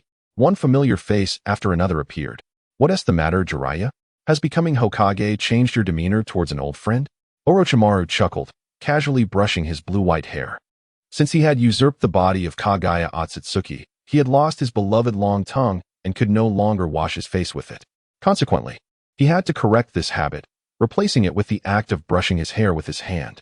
Strangely, this gesture of his, reminiscent of a devoted wife, surprisingly suited Orochimaru's current appearance. What brings you here? What are your intentions? Startled by Orochimaru, Jiraiya quickly shifted into a combat-ready stance, eyeing him warily. Did you truly think me so malevolent, Jiraiya? You wound my old friend's heart. Orochimaru replied with a smirk. However, I have long since turned over a new leaf. My presence here is to protect world peace. As he spoke, he gestured to the black and red cloud-patterned robe he wore and pointed at Pain and Conan above. You see, this attire signifies my affiliation with the Akatsuki. Our ultimate goal is to maintain world peace. Jiraiya found it impossible to believe even a single word of Orochimaru's proclamation. After years of knowing him, Jiraiya had long discerned the true nature of Orochimaru. Would he truly defend world peace? That was a notion even the toads of Mount Myaboku would not accept. However, Orochimaru was indeed clad in the same uniform as Pain's Deva Path and Conan. As such, Jiraiya could only harbor doubts and temporarily lowered his guard against Orochimaru. Meanwhile, a new development had arisen regarding the Three Tails, which had been sealed within the planetary devastation. Suddenly, a sharp cracking sound resonated from within the shell of the planetary devastation. Subsequently, the seemingly indestructible shell was violently ruptured from within by the Three Tails. In an instant, debris flew in all directions. Chapter 150. The dazzling appearance of the Akatsuki how persistent the Akatsuki is. A furious roar emanated from the crystal upon the three-tails' forehead, as three-tailed beast balls rapidly coalesced at the tail of the now uncontrolled beast. I shall send you flying. The three-tails' mouth gaped wide, simultaneously forming a fourth-tailed beast ball. Observing this, Orochimaru patted Jiraiya's shoulder once more. All right, I shan't keep you any longer. I must assist in dealing with this behemoth. With that, Orochimaru's arms transformed into avian wings, soaring into the sky towards the three tails. Seeing this scene, Jiraiya squinted his eyes. Had Orochimaru undergone yet another transformation? As he flew toward the three tails, Orochimaru divided himself into 4 shadow clones, each positioning themselves around the beast from 5 distinct angles. Ever since the old man developed this technique, I had longed to try it. Alas, the chakra consumption was simply too daunting, and I never found the opportunity to employ it. However, now, this technique burdens me far less. Perfect for a little practice. A sinister smile crept across Orochimaru's lips as his main body and the 4 shadow clones simultaneously formed hand seals. 5 nature transformation, great searing balls technique. 5 different elemental ninjutsu were unleashed simultaneously from the mouths of the 5 Orochimarus, converging and striking the three tails. Since his body had been replaced, the serpent-style ninjutsu was not as fluid as before. Yet, this minor flaw paled in comparison to the exponentially increased chakra and mastery over the 5 elemental chakras. Techniques like the 5 nature transformation, great searing balls could be unleashed in succession by Orochimaru. The 5 elemental attacks collided with the three tails, resulting in a tremendous explosion due to their mutual reactions. Boom! As the smoke cleared, the battered three tails and its tattered Susanoo armor were revealed. The effect was remarkable. Jiraiya's eyes widened in astonishment. You're not secretly training behind my back, are you? Growing up together, I know your capabilities well. How have you suddenly become so formidable after just a few years? How am I supposed to keep up? However, before anyone could breathe a sigh of relief, the already nearly shattered three tails astonishingly began to recover at an incredible speed. Do you think you can defeat me so easily? As long as my master is by my side, my power is limitless. With a thunderous roar, the wandering Obito transformed from a mere sycophant into a fierce warrior. In mere moments, the formidable Susanoo adorning the three-tailed beast regained its former glory, even surpassing its previous might. Amidst the echoes of Obito's fury, a pair of Susanoo wings sprouted from the back of the three-tailed beast, enabling it to ascend into the air. How could such a phenomenon be conceivable? Was his chakra truly inexhaustible? The astonishing transformation of the three-tailed beast left the onlookers in sheer disbelief. Chio, startled, inadvertently strained her back, necessitating her to manipulate her puppets for support. At that moment, a figure enveloped in a radiant green light soared from the horizon. A commanding voice bellowed, "Silver wheel, explode." A vibrant green circle materialized in the newcomer's hand, subsequently unleashing a ferocious cyclone from its center. The explosive gust enveloped the three-tailed beast, exerting immense pressure that forced it back to the ground, creating a profound indentation beneath it. How despicable you are, engaging in a wheel battle. I shall spare you today, but next time, fortune will not favor you. A colossal vortex abruptly manifested around the three-tailed beast, swiftly consuming it whole. In an instant, the once mighty creature vanished, leaving only destruction in its wake. Had it truly escaped? The entire sequence unfolded with such startling rapidity that the spectators barely comprehended the events at hand before the conflict abruptly ceased with the retreat of Obito and Rin. In truth, this so-called battle had been a meticulously orchestrated performance, a theatrical display conceived by Pain and Toby, aimed at establishing a stage for the nefarious Akatsuki organization and its righteous adversaries. 2 days prior, during the 5 Kage Summit, an opportunity indeed presented itself. But where did you acquire this information? Is it reliable? Pain, Conan, and Toby sat together, deliberating the future trajectory of their organization. Rest assured, my connections have never led me astray. Just follow my lead. When the time comes, I will unleash the three-tailed beast when they are overwhelmed. You can emerge to save the day. This way, your persona is firmly established. If the outcome is unsatisfactory, you can hold me accountable, Toby asserted confidently, thumping his chest. By the way, I have another piece of news. The current acting Hokage seems to have ties with you. His name is Jiraiya. You could leverage your relationship with him to further solidify your standing. Imagine, with the Hokage vouching for you, What need is there to fear a lack of credibility? Jiraiya-sensei? Pain mused, lowering his head in contemplation before nodding in agreement. If Jiraiya were indeed the Hokage, he could certainly provide a robust endorsement for their identities. Provided no unforeseen circumstances arose, the Akatsuki would undoubtedly transition from the shadows into the limelight.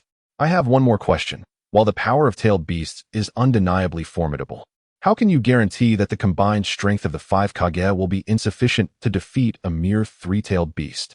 Nagato had long conducted exhaustive research on the power of the tailed beasts. With the strength of the 3 tails, one might claim the possibility of defeating 1 or 2 Kage, albeit under unexpected circumstances. However, facing the current pinnacle of power in the ninja world, the 5 Kage would indeed be akin to grasping at straws. In a simple gesture, Peach made a snapping sound. The next moment, a violet cross-shaped portal materialized beside him. From within emerged a purple figure donning a black, demonic mask. "This is my new puppet," Peach remarked, gesturing towards the wandering Obito who stepped through the portal, introducing him to the 2 others. Simultaneously, he possessed another identity. As he spoke, Peach controlled Obito to activate the Manjiki Sharingan's divine power in his right eye, with a sound effect signaling the awakening. A flicker of red light illuminated Obito's eyes, revealing a Manjiki Sharingan adorned with familiar patterns right before the astonished gaze of the 2. He was indeed the enigmatic masked man who claimed to be Uchiha Madara. However, I have since dispatched him, transforming him into a puppet. Suddenly, a loud bang echoed as Konan, in her excitement, slammed the table and stood up. Nagato's expression mirrored that of sheer astonishment. Peach suspected that if not for Nagato's crippled leg, he might have reacted similarly to Konan. However, the 2 quickly regained their composure. Nagato, with one hand on his forehead, spoke in a tone of apparent resignation. "Peach, you're halfway through." He struggled to maintain his serious demeanor, the corners of his mouth betraying a smile. "What a delightful surprise you have given me." In Chapter 151, titled Intelligence on the Drifting Organization, after an intense discussion among the 3, they finalized the specifics of their plan. "By the way, I have one last question."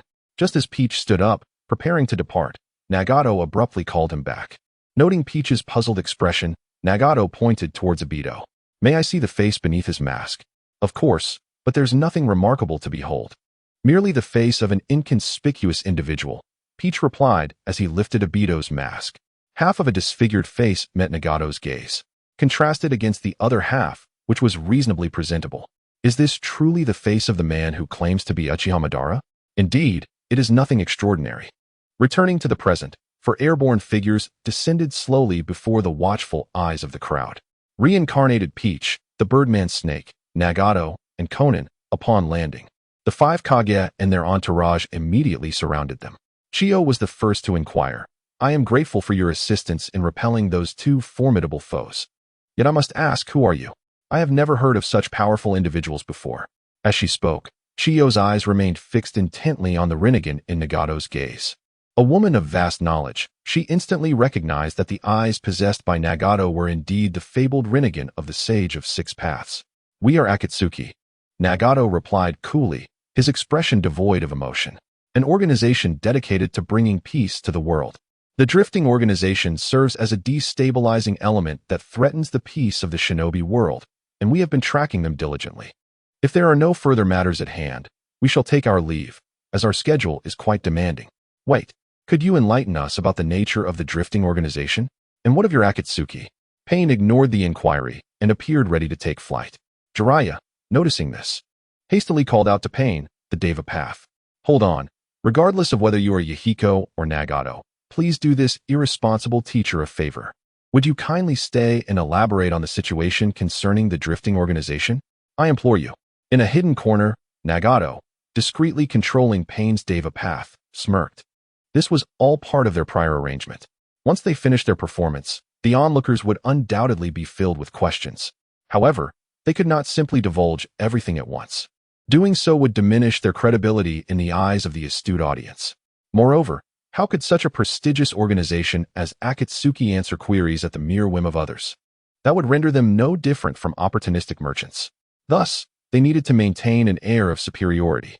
Only after the audience displayed a demeanor akin to that of a revered guest beseeching a scholar would they be inclined to share even a fragment of information. Now that Jiraiya himself had humbled himself to request their cooperation, the impact would be even greater. Xiaonan furrowed her brow and tugged at Pain's sleeve. The look in Pain's eyes conveyed a silent message. Just tell him. Sighing, Pain acquiesced. Since this is a request from you, Teacher Jiraiya, very well. Please, everyone, listen attentively.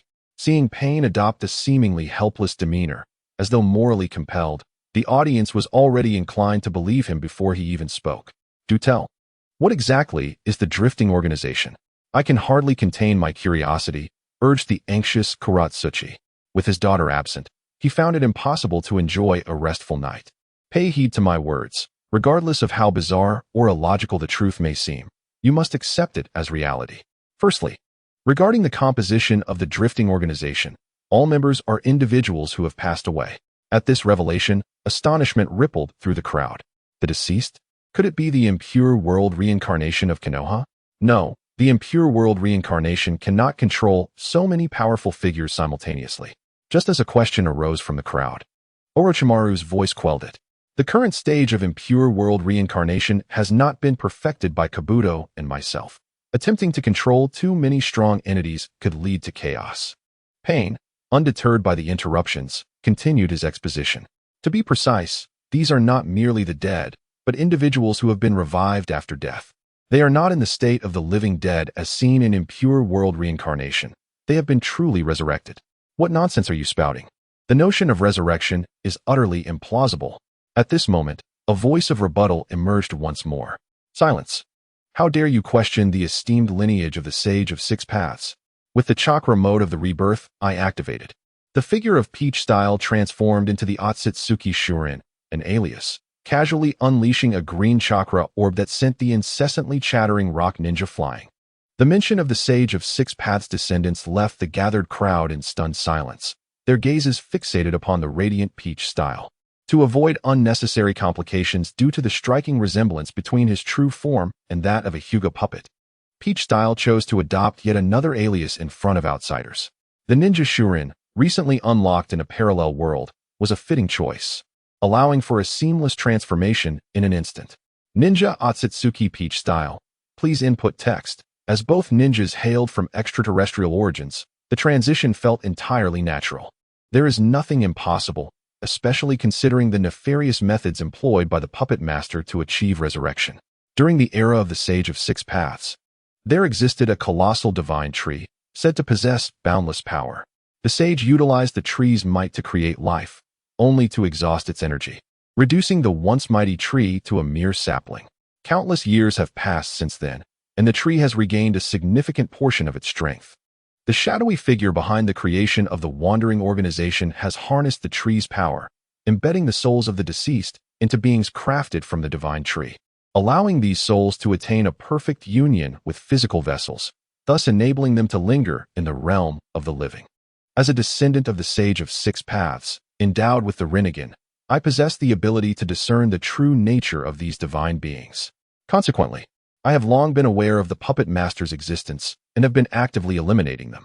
Is such a thing truly possible? Although the crowd remained somewhat skeptical, the explosive revelations ignited their curiosity, prompting animated discussions.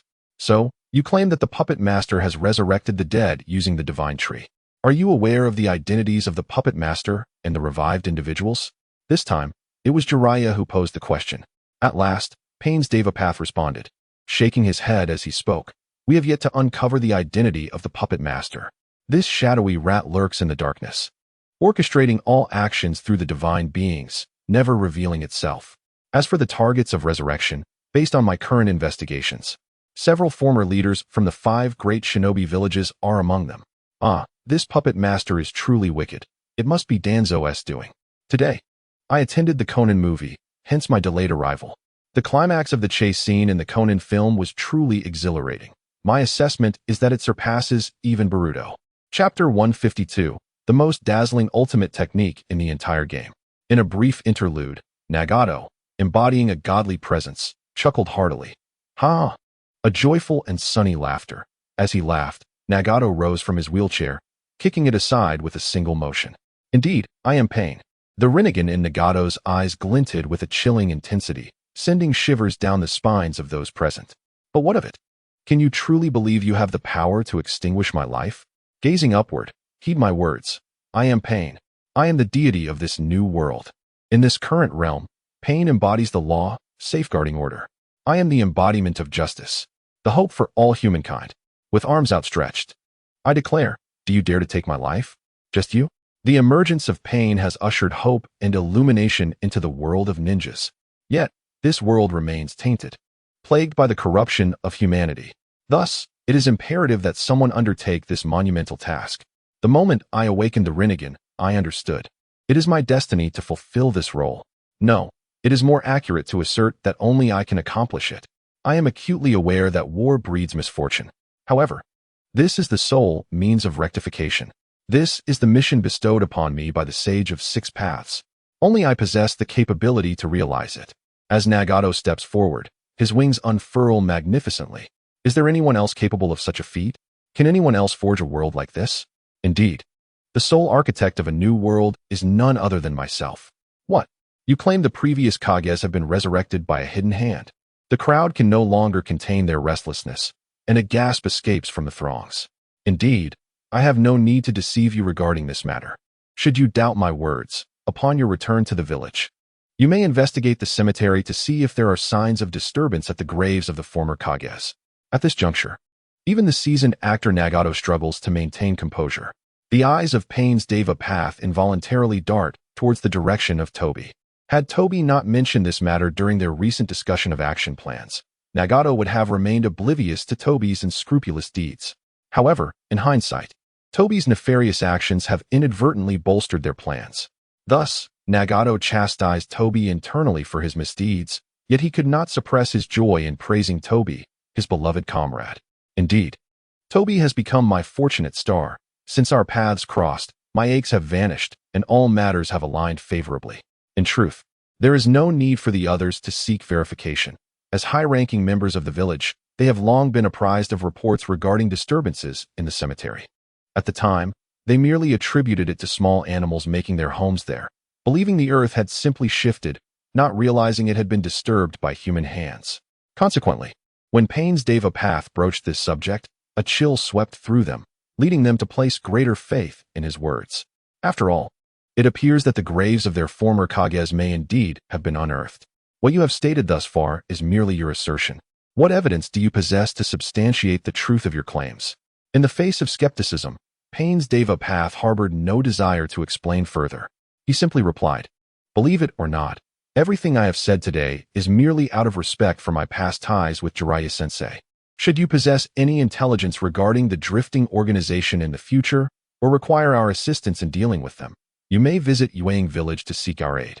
Each member of our Akatsuki organization wields considerable power. However, it is essential to note that engaging our services comes at a cost. Today's assistance in repelling those two intruders was merely a matter of convenience. Our fees for intervention are quite substantial. Now, my time is precious, and I have no desire to squander it on your tedious company." With that, Pain turned to Conan and the others, gesturing for them to depart. Yet, just as he ascended into the air, he abruptly halted.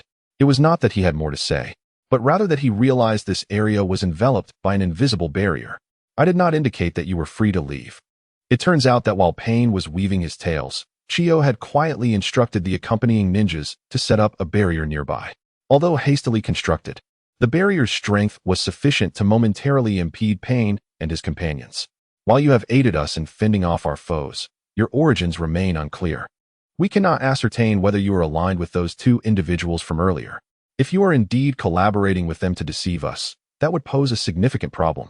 Therefore, we must request that you remain here temporarily, allowing our interrogation team to verify the truth of your claims. Rest assured, once your authenticity has been established, I shall ensure your release, with all present as witnesses." "Ah, it seems you have indeed guessed correctly, you clever rascal. However, for you to emerge at this moment, I suspect you have indulged in too much red bean paste. Do you even believe the words you utter? Let the assembled witnesses bear testimony. Anyone who enters your so-called interrogation team would not escape without extracting Pain's Rinnegan, or I shall take you as my wife without even glancing at Xiao Gang or Tao Dao." Of course, even if she speaks the truth, Pain's assertions are undeniably false. Although, prior to my crossing over, I often referred to Chio as wife in jest. In reality, I harbor no such fondness or illusions. Oh, you require our proof? Tao Shi, the persona of the attendant, smirked lightly, stepping forward. Jiraiya, observing the smile on Tao Shi's lips, suddenly felt a chill.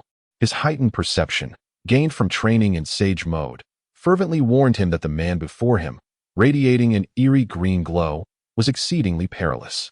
Thus, he quickly positioned himself between Tao Shi and Chio, attempting to mediate the situation. Kazekage, I suggest we forego the need for proof. After all, they have aided us against formidable enemies. If you choose not to believe their words, that is your prerogative, but there is no need to hinder their departure. Nagato, or rather Yahiko, is a student of mine, and I can vouch for him with the honor of the Hokage. He stands firmly for justice. However, Jiraiya was abruptly pushed aside by Tao Shi. No, if proof is what you seek, then I shall provide it, old man. Yet, I refuse to partake in your so-called interrogation team for any lie detection. I inherit the power from the brother of the Sage of Six Paths, sufficient to prove everything. As he spoke, the Rinnegan in Tao Shi's eyes erupted with a dazzling green light.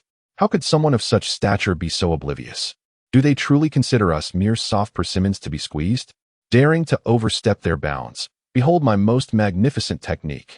Golden light flickered in his hand. Observe closely, for this power is capable of annihilating the world. Golden Wheel Rebirth Explosion. As the elder of the Narutos, I, Hinata Tao Shi, must not be left behind. Now making his entrance is the descendant of the Sage of Six Paths from the Rain Village, Otsutsuki Momoshiki. Fear not, dear children, for I have already penned the conclusion, referring to the outline. Chapter 153. The lance moves. The white dragon sings. A beam of golden light shot forth from Tao Shi's hand, darting directly towards Chio's location.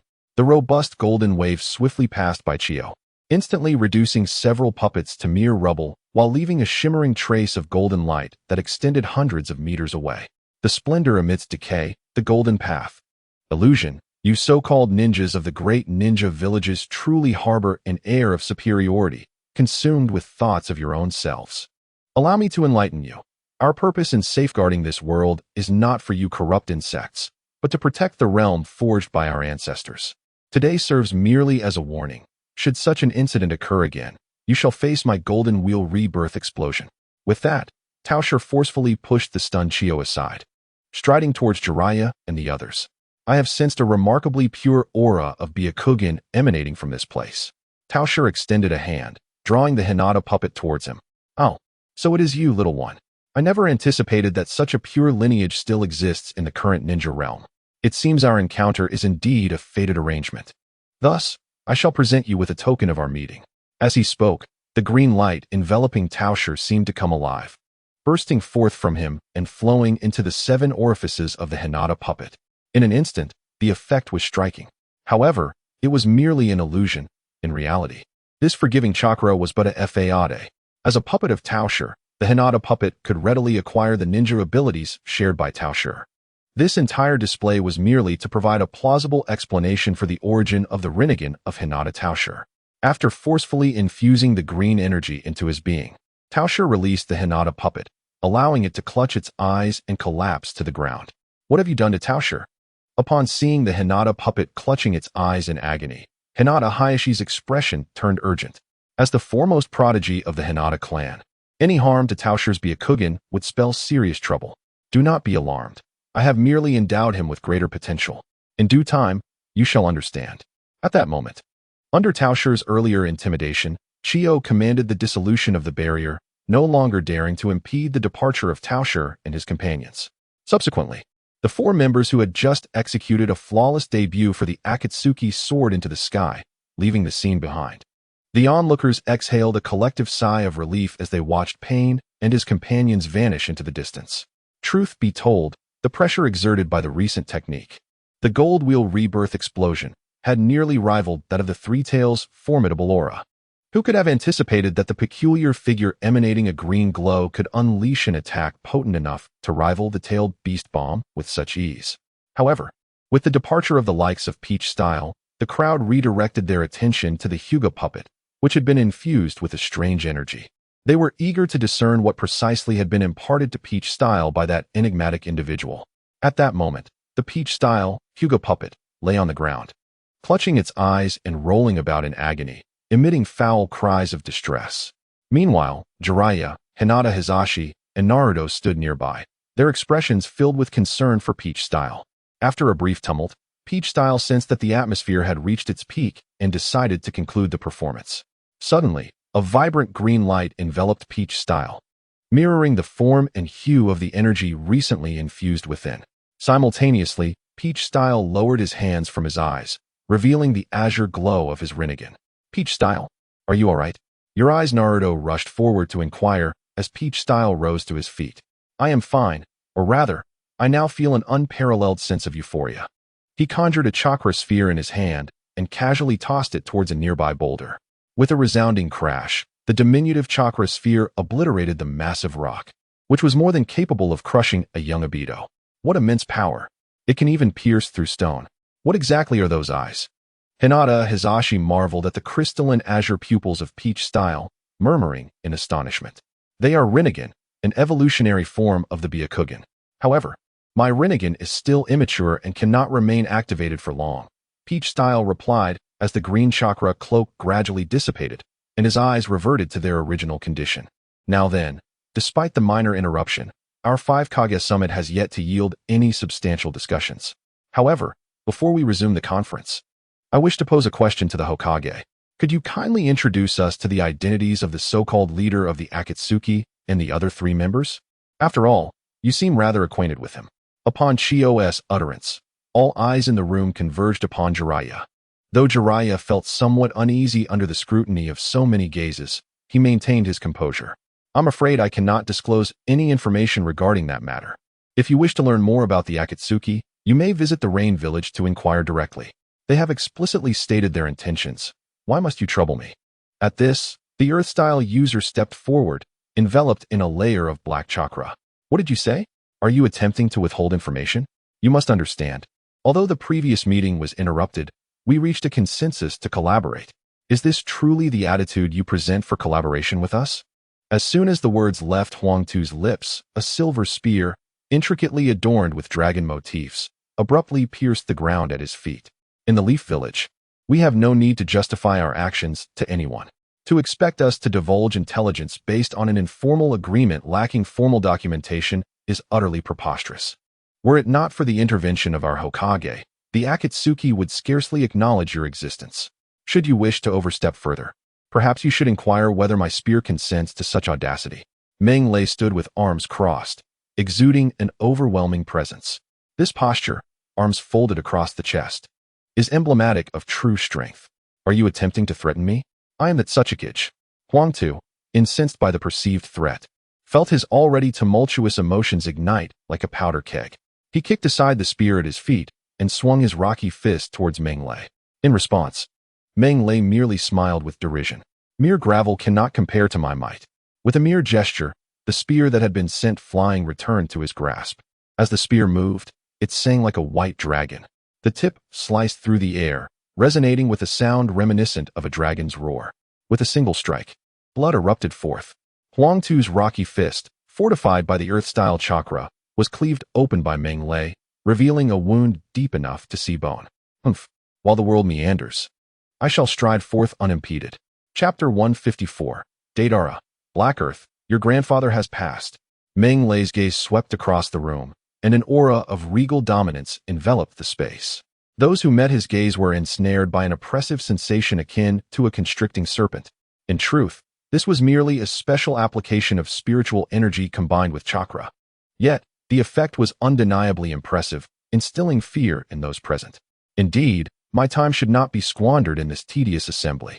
With that, Meng Lei transformed into a streak of light and swiftly entered the renowned blade, shimming, concealed at Naruto's waist.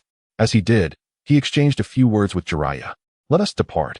Even if Naruto implores me again, I shall not return to such gatherings. Observing that the 5 Kage summit could not proceed normally, compounded by the incidents involving Tao Shi and Meng Lei, Jiraiya promptly decided to leave the scene with several others. Jiraiya, brothers, we must take our leave. Since the Hokage has departed, there is no reason for the 5 Kage summit to continue. We shall also take our leave. Upon witnessing this, Terumi may beckon her accompanying personnel, likewise exiting the venue. With the organization's performance concluded, remaining here held little significance. To be candid, prior to becoming the Mizukichi, Terumi may had held a somewhat idealized view of the title of Kage. However, upon assuming the role, she realized that being a Kage was not as exalted as she had imagined. Essentially, it was merely a transition from arduous field missions to burdensome administrative duties, requiring even more mental exertion. Consequently, she approached this 5 Kage summit with a mere sense of duty. Now that the task was complete, she felt no inclination to linger and engage in further discussions with others.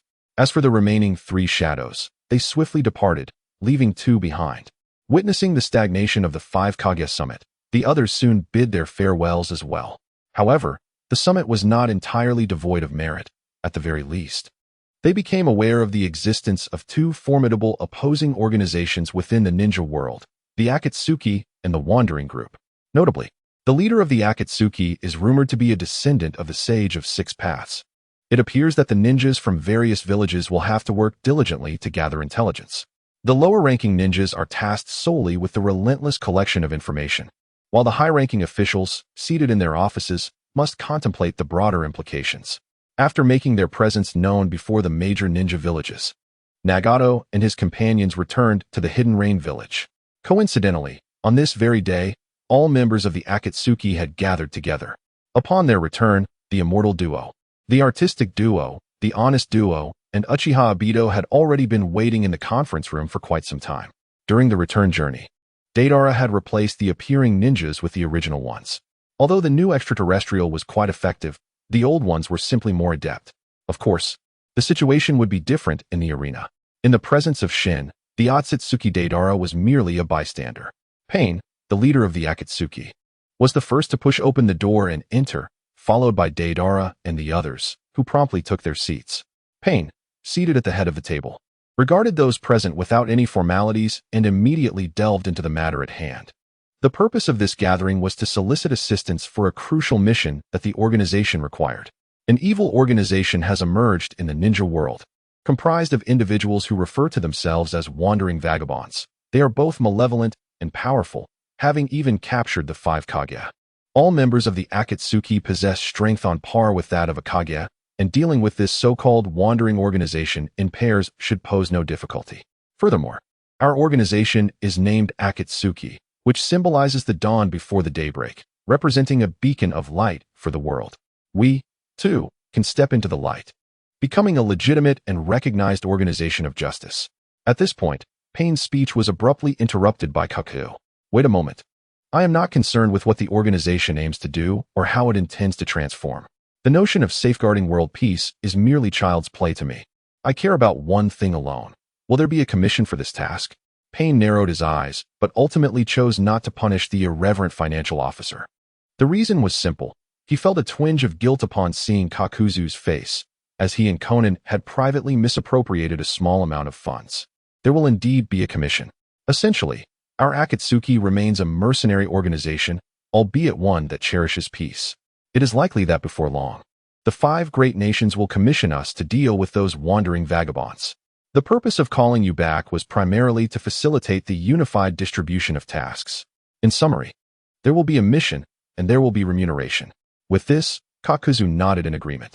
Now that sounds reasonable. They should stop with the pretense of protecting world peace. As I am no longer a mere youth, such remarks can only deceive those in their adolescent phase. Do others have inquiries? Upon noticing the nods, Pain directed his gaze to the others, inquiring, Leader, I have a question. Deidara raised his hand, perhaps due to the recent heat wave, as the peculiar mouth on his palm extended its tongue, seemingly to cool off. The tongue wobbled with each of his movements, appearing quite elastic. Adorable, one might say. Leader, you mentioned that the 5 Kage have been captured by that organization. Does this include the old man Noki as well? Pain nodded in affirmation. Indeed. Hearing Pain as confirmation, Deidara instantly leaped up in excitement. At last, that old coot has been brought to justice. Haha. Leader, I must excuse myself. I need to swiftly share this delightful news with my junior sister Kuratsuchi to bring her some joy. Deidara hastily conveyed this to Pain before bolting out of the room, heading towards the Akatsuki's dormitory. The others in the conference room could faintly hear Deidara shouting as he ran. Kuratsuchi, your grandfather is gone, keek keek. Witnessing this scene, Scorpion couldn't help but cover his face with his hand as he manipulated the toy-like puppet, Hiriko. What on earth is this guy up to? His antics leave those of us remaining in the conference room feeling quite embarrassed. Scorpion felt a peculiar itch at the core of his puppet. Pain, too, was momentarily taken aback by Deidara's bizarre behavior, lingering in silence before tapping the table to regain everyone's attention. Although Pain's expression remained serious, Nagato, who controlled him, was laughing heartily behind the scenes. Perhaps out of concern for appearances, the attendees maintained their composure, except for Kukazu and Haiden, who laughed unabashedly. Chapter 155. My poor Udado, haha. Your sister's grandfather is gone, and instead of offering comfort, you congratulate her? Who is this guy's partner, anyway? Our Akatsuki requires such talent. Just as Haiden began to act out, Kakuzu abruptly pulled his tongue, exclaiming, "Enough noise, quiet down." Haiden immediately displayed a look of enjoyment, covering his mouth and collapsing to the floor. At that moment, Kakuzu had finally laughed enough and gradually returned to his serious demeanor. Indeed, each member of the Akatsuki is not only talented but eloquent. I absolutely adore being here. Does anyone else have questions? Pain shook his head once more. If not, the meeting is adjourned. The information regarding the members of the Wandering Organization has been placed in your dormitories. Review it thoroughly and prepare for battle. During the meeting, Nagato had already maneuvered the other Pains to the dormitory, placing the so-called documents on each of their nightstands. After the meeting concluded, Itachi Uchiha walked alone on his way back to the dormitory. I cannot comprehend the true intentions of the Akatsuki organization. As a mercenary group, they audaciously claim to uphold peace within the ninja world. Regarding the so-called evil organization and the alleged abduction of the 5 Kage, Itachi Uchiha remained skeptical. After all, how could such esteemed leaders be captured by an obscure organization? It is highly probable that these are merely fabrications or rumors concocted by the leader of the Akatsuki. Upon hearing Pain's revelation, he promptly dispatched a raven to gather intelligence, and he anticipated receiving news from his summoned beast shortly. In the meantime, he decided to return to his dormitory and peruse the information regarding this so-called wandering organization. The recent meeting, albeit somewhat fruitful, revealed the confirmation of the Akatsuki's identities. With just a glance, Itachi was able to recognize the individuals present, as they had not concealed their identities. Their village headbands were prominently displayed upon their foreheads, allowing Itachi to effortlessly discern their original affiliations. The blonde youth named Deidara was familiar to him. He had encountered related documents in the past. According to the records, he was a disciple of the third Tsuchikage, Anoki, adept in the art of explosive clay. Moreover, the two rogue shinobi from the Mist Village, brandishing their oversized swords without any attempt at concealment, were members of the 7 ninja swordsmen. As a former member of Konoha Zumbu, Itachi immediately recognized the one carrying the decapitating blade, Kisame Hashigaki. Although Kisame was unfamiliar to him, Itachi could deduce that he too was a defector from the 7 ninja swordsmen. The only member he found enigmatic was the one resembling a turtle. Itachi could not ascertain his background. Perhaps, had he appeared in his previous form, Itachi might have speculated more accurately, yet his current toy-like appearance seemed purely artistic in nature. As for the individual named Toby, despite the indelible impression he left on Itachi, there were no distinguishing features to infer his identity. It appeared that the only course of action was to seek opportunities for interaction in hopes of extracting information. As Itachi walked back to his dormitory, deep in contemplation with his hand resting on his chin, a pitch-black raven suddenly descended from the sky, landing on his shoulder. Ah, has the intelligence been gathered so swiftly? Let me see, he thought. With a relaxed expression, Itachi opened the report, only to grimace as he incinerated it with a fire technique. This was dire. The information from Pain was indeed authentic. The third Hokage had truly been abducted by this malevolent organization. How could this evil organization be so nefarious?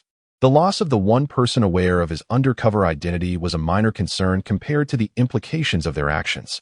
Most critically, this suggested that the agreement he had reached with Hiruzen Sarutobi remained unknown and fulfilled. Without Sarutobi's protection, Sasuke's situation was precariously fragile. Oh, my poor little Sasuke.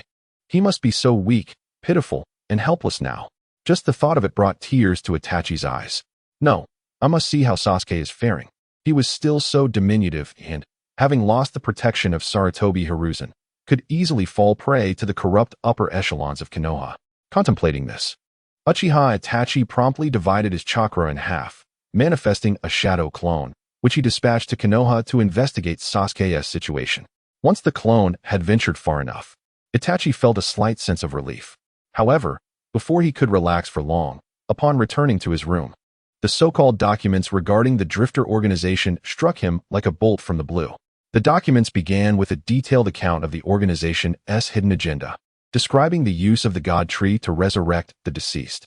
Furthermore, it included a list of known resurrected individuals, along with meticulous records of their skills and actual combat levels. Among that string of names, Itachi's gaze was immediately drawn to a familiar one, Uchiha Shursui. Anger surged within him as he clenched his fists, instinctively activating his Sharingan. The audacity of the shadowy figure behind the Drifter organization to so brazenly desecrate the dead was unforgivable.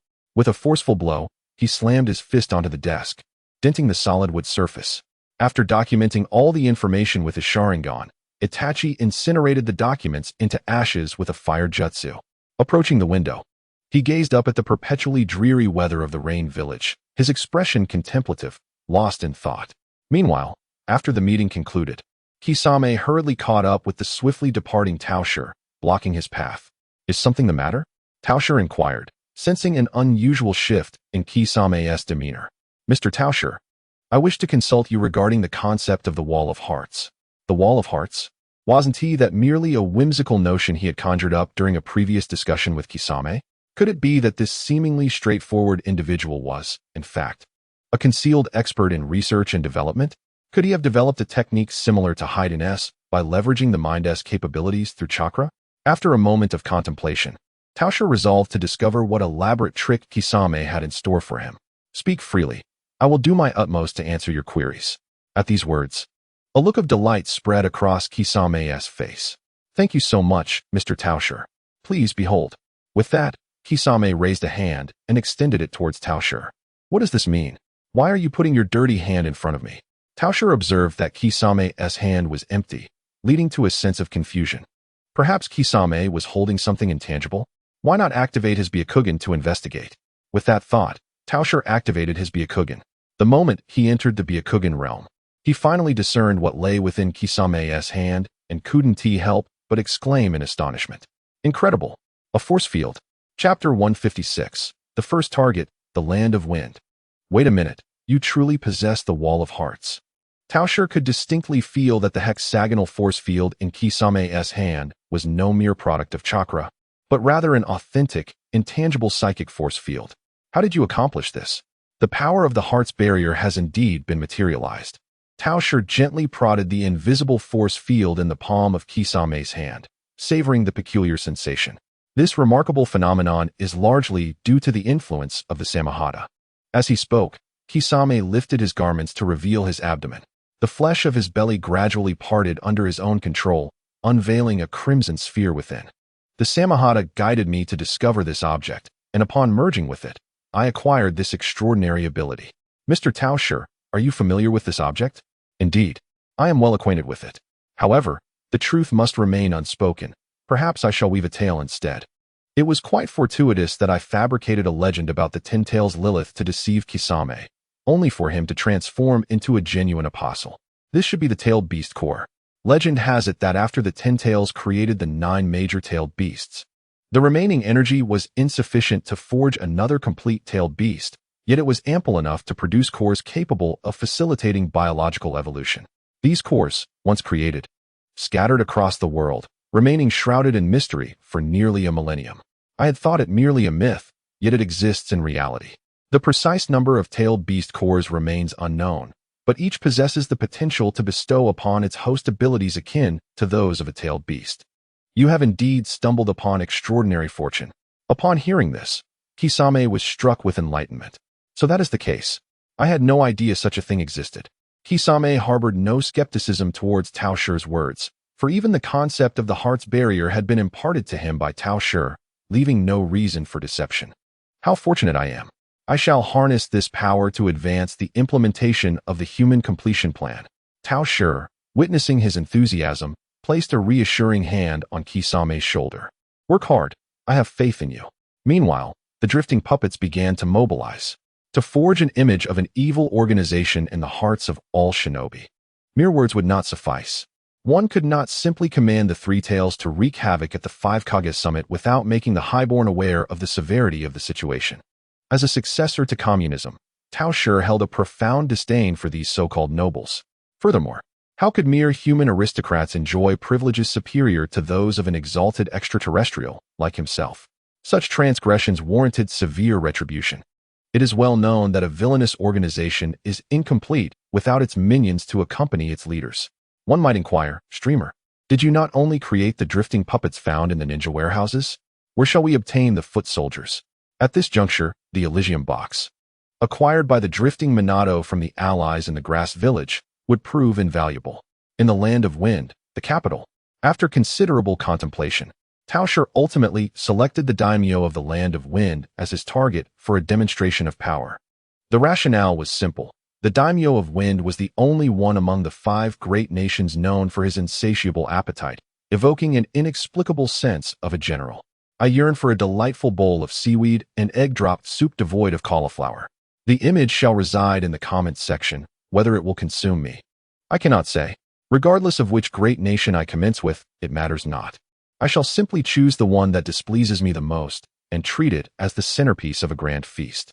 At this moment, the third-generation Thunder Puppet hoists the box of ultimate bliss upon its shoulder, gazing down at the capital of the Wind Country, with a single hand forming seals. For shadow clones descended into the city below, each taking a different path. This magnificent city was about to be reduced to mere ashes. The 4 purple flame formation arise. For violet beams of light surged into the heavens, gradually forming a square barrier of purple light, dividing the capital into 2 distinct areas. According to prior reconnaissance, the common folk resided in the outer region, while the inner area, isolated by the 4 purple flame formation, was home to nobles and affluent merchants. Of course, a few overlooked nobles might linger in the outer realm, but the third-generation Thunder Puppet's objective was not to eradicate all these so-called nobles. Allowing a few to escape and relay messages to other great nations would be far more advantageous. The spectacle is about to unfold. The third-generation Thunder Puppet grinned, casting the box of ultimate bliss to the ground, where it crashed with a thunderous sound. Simultaneously, 3 enormous, dark-feathered creatures crawled forth from the demonic visage on the box. These were the 3 wuss, birthed in advance by Tao using chakra. The commotion caused by the activation of the 4 purple flame formation and the box of ultimate bliss immediately captured the attention of the nobles. Disturbed from their repose, they cursed and opened their doors, eager to discern which audacious individual dared to disrupt their peace. However, upon opening the door, they were met with the sight of the newly emerged Wu, faced with the gaping maw of the pitch-black creature. The noble could not help but muster an awkward yet polite smile. Can we come to an understanding? I was merely grumbling to myself. Please do not misunderstand.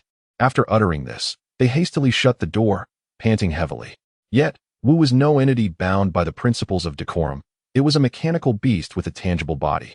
The fragile door offered no resistance against Wu's immense strength, and the trembling noble hiding behind it was seized and unceremoniously fed to the box of ultimate bliss. Well, consider it a case of resourcefulness.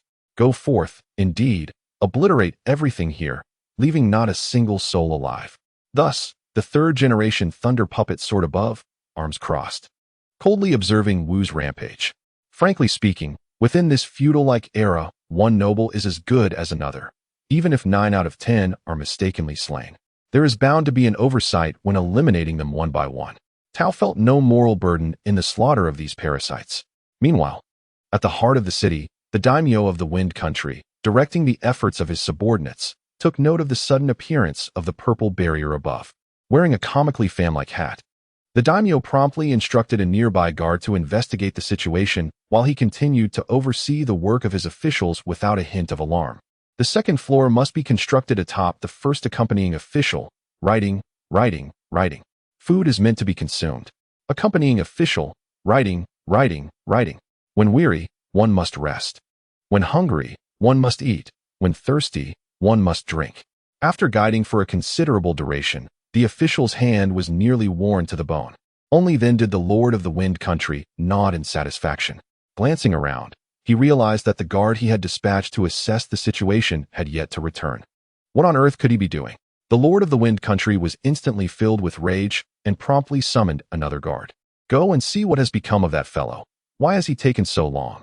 If he cannot provide me with a satisfactory explanation, he shall not witness the Moro's son. Ah, you come from Dandong. Return me a city of pure snow, yearning for Guangdong cuisine. Chapter 157. The Awakening of Wu. Ryoko. However, in truth, the guard did not require the Lord's intervention, for he would not see the light of day again. After all, the moment he stepped outside the Lord's residence, he was met with the fate of being fed to the bliss box by Wu.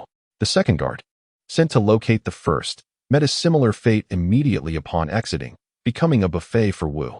Yet this time, the Lord of the Wind Country did not have to wait long. After resolving the matter with the first guard, Wu breached the Lord's estate directly. What noise is that? The Lord of the Wind Country, hearing the commotion, hurriedly opened the door to investigate. What greeted his eyes was a massive black hand adorned with feathers. In merely 1 hour, 3 Wus had utterly ravaged the area enveloped by the 4 purple flame array. During this time, there were indeed ninjas attempting to infiltrate from the outside, but without exception, all were thwarted by the 4 purple flame array. Much like the 12 guardian ninjas of the Fire Country, the Lord of the Wind Country had several elite ninjas tasked with his protection. However, these elite ninjas would only accompany the Lord during formal occasions. Typically, samurai were responsible for his safety. Moreover, with their limited strength, even when exerting their utmost effort, they could not breach the 4 purple flame array, conjured by the third Raikage's 4 shadow clones. Thus, they could only watch helplessly through the barrier as Wu wreaked havoc within, left powerless to intervene. Just look at what you have been protecting. Eventually, the third Raikage confirmed that no foes had escaped and ignited the entire Lord's estate in flames, leaving behind a samurai sword, transformed from the Seeking Dao Jade. Inscribed with the words drifting, he retracted the 3 Wus back into the bliss box and took flight from the scene. If you wonder why the bliss box is so obedient, while it is indeed an evil artifact and Wu an evil creature, it possesses a degree of intelligence. The moment they encountered the peach essence, they were so frightened that they bowed down, becoming loyal subordinates to the peach essence.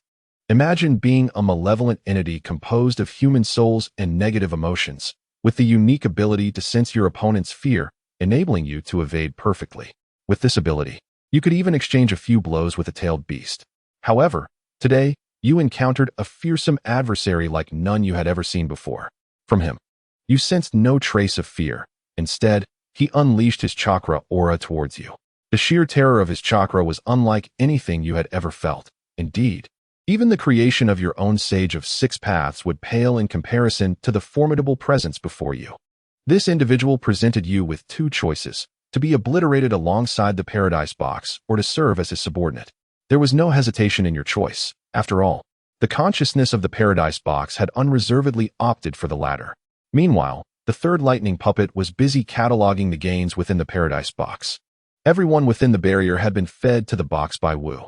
Perhaps due to the superior provisions in the Wind Valley, these nobles and merchants were remarkably plump. Nearly all of them resembled David Day.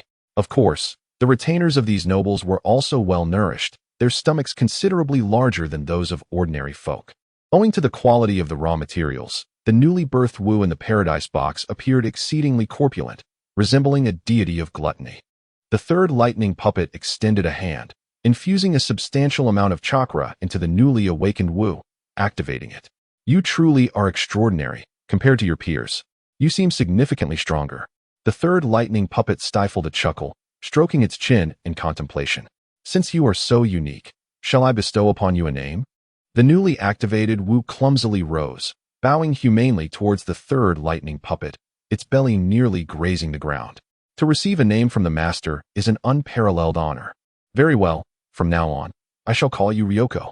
Thank you for the name, esteemed master. Outside, as the barrier was completely incinerated, the 4 clones completed their tasks and dissolved their existences. The 4 purple flame formations that had enveloped this region, preventing outsiders from entering, also vanished. Those ninjas and guards stationed outside to ensure the safety of the nobles, along with other onlookers, rushed into what was once a magnificent area, now reduced to a charred wasteland, in search of any survivors. Alas, the devastation was thorough. They searched high and low, finding nothing but ash and a few metals with high melting points. Oh, the Lord! The Lord! You must not be harmed. It is crucial to remember that an entire family resides within the Lord's estate. Now, with the entire estate reduced to ashes, the fate of the Lord's family remains uncertain. In a great nation like the Land of Wind, the absence of a ruler would plunge the realm into chaos within days. Not to mention that many officials also resided in this area. Look, what is this? Suddenly, a warrior seemed to have unearthed something, exclaiming as he held it aloft. Show me. One of the elite shinobi tasked with safeguarding the safety of the Wind Country's daimyo seized the item from the samurai's grasp and examined it closely. It was a sword of deep ebony, the material of which remained a mystery. Under the sun, it reflected no light, suggesting an exceptionally hard substance. At the junction of the sheath and hilt, the characters for drifting were inscribed. Drifting? Was this not the name of the terrifying organization that had threatened to overthrow the daimyo during the Five Kage summit? Suddenly, the shinobi's expression shifted dramatically as a thought crossed his mind. Buheo, swiftly relay today's events to the Kazekage. No, not just the Kazekage, but also to the leaders of the other 4 great nations and their daimyo. Hurry! As turmoil erupted in the Wind Country, drifting Minato, following an obscure map, ventured into a forest. This must surely be the ruins of the Land of Air, he mused. Unlike other drifting puppets, Minato had not been assigned by Peach to engage in acts of destruction. Instead, he was tasked with locating various special items and techniques related to the theatrical adaptations, such as Zero Tails and the techniques of Kyubi. This, it seemed, was a manifestation of Peach's wicked sense of humor, forcing the dull-haired Minato to relive the narrative of the theatrical version. It was amusing to contemplate, indeed. Regrettably, those characters from the theatrical adaptations had yet to mature, otherwise, they would align perfectly with his persona. Curse it, how reliable is this map? Minato fumed. The wretched theatrical adaptation didn't even provide specific coordinates, leaving him at a loss. Since the original work provided no locational information, he had been scouring for those so-called ancient maps. Over recent days, he had been duped by innumerable swindlers selling counterfeit maps. Damn it, the more I think about it, the angrier I become. Once I complete this task, I shall deal with all those charlatans selling false maps. Chapter 158. Shino, what the hell? As Minato harbored doubts about the authenticity of the map, he pressed deeper into the forest. Suddenly, he noticed several peculiar shadows flitting through the air, heading further into the woods. Upon closer inspection, he discerned that these strange figures were individuals adorned with unusual devices, soaring through the sky. Goodness, it's the Air Force. He had unwittingly stumbled upon the vicinity of the Sky Ninja's gathering place. Minato silently removed the name of the map seller from his list of vengeance. Then, he soared into the air, tailing the Sky Ninjas. What luck for drifting Minato. Just when I was struggling to pinpoint the location of the Sky Ninjas, it seems fortune has favored me, he mused. Shall I follow you without detonating anything? The other Sky Ninjas exclaimed. Are you the ones who led the enemies to our location? Minato trailed the Sky Ninjas until they arrived at a conical structure, amidst the dense forest. This 3-story building appeared remarkably conspicuous. Upon reaching this place, the Sky Ninjas descended to the ground and entered the building. Narrowing his eyes, Minato recalled that this structure was likely the entrance to an underground base constructed by the remnants of the Land of Air. Having discovered their lair, he ventured inside without a moment's hesitation. The enigmatic figure, known as Drifting Watergate, boldly followed suit, entering this underground base with an air of unshakable confidence derived from his formidable prowess. Had the pursuer belonged to the protagonist ensemble of an animated series, such audacity would surely have led to their demise. Yet, Drifting Watergate was no ordinary character. He was the antagonist. His intent was not to gather intelligence, but to commit theft. The early-stage entity, Zero Tail, was an exceedingly potent creation, despite its incomplete design. In the mode of Dark Chakra, one could effortlessly unlock the 8 gates, and, combined with the technique of accelerated regeneration, it became an overwhelming force. Should Might Guy master such abilities, the ramifications would be unfathomable. Aside from the potential to fracture a limb and require time for recovery, he would essentially embody an endless night of power. If not for his cunning, one might as well feast upon the legendary Chiyo's great thunder. It can only be said that Shinobi was rather lackluster. Even with the 8 gates unlocked, he merely matched the prowess of Wind's Naruto. Such remarkable capabilities, in the hands of Shinobi, were akin to squandering a precious resource. Although of little use to Tao Shi, this did not deter him from collecting. As drifting water gate meandered through the clandestine base of the Sky Ninjas, he observed the surroundings with considerable intrigue. It was difficult to fathom what advanced technology allowed this massive stone structure to soar into the heavens. One might question the absurdity of it all. However, this was merely a classic demonstration of ninja technology. After all, he was no scientist and could not decipher the underlying principles. Placing his hand upon the wall, he released his chakra to scan the entire underground facility. Having grasped the overall layout, drifting water gate diverged from the Sky Ninjas at a fork in the path. Choosing to navigate a different corridor, his senses guided him, suggesting this passage led directly to the heart of the stronghold, the very location where Shinobi and Naruto had once clashed in a theatrical battle. Upon reaching the corridor's end, he entered an expansive chamber. The walls were constructed of metal, adorned with numerous stones inscribed with cryptic writings.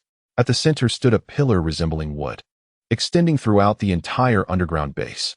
Before this pillar lay a metallic chair, and in this vast room, drifting water gate found himself utterly alone.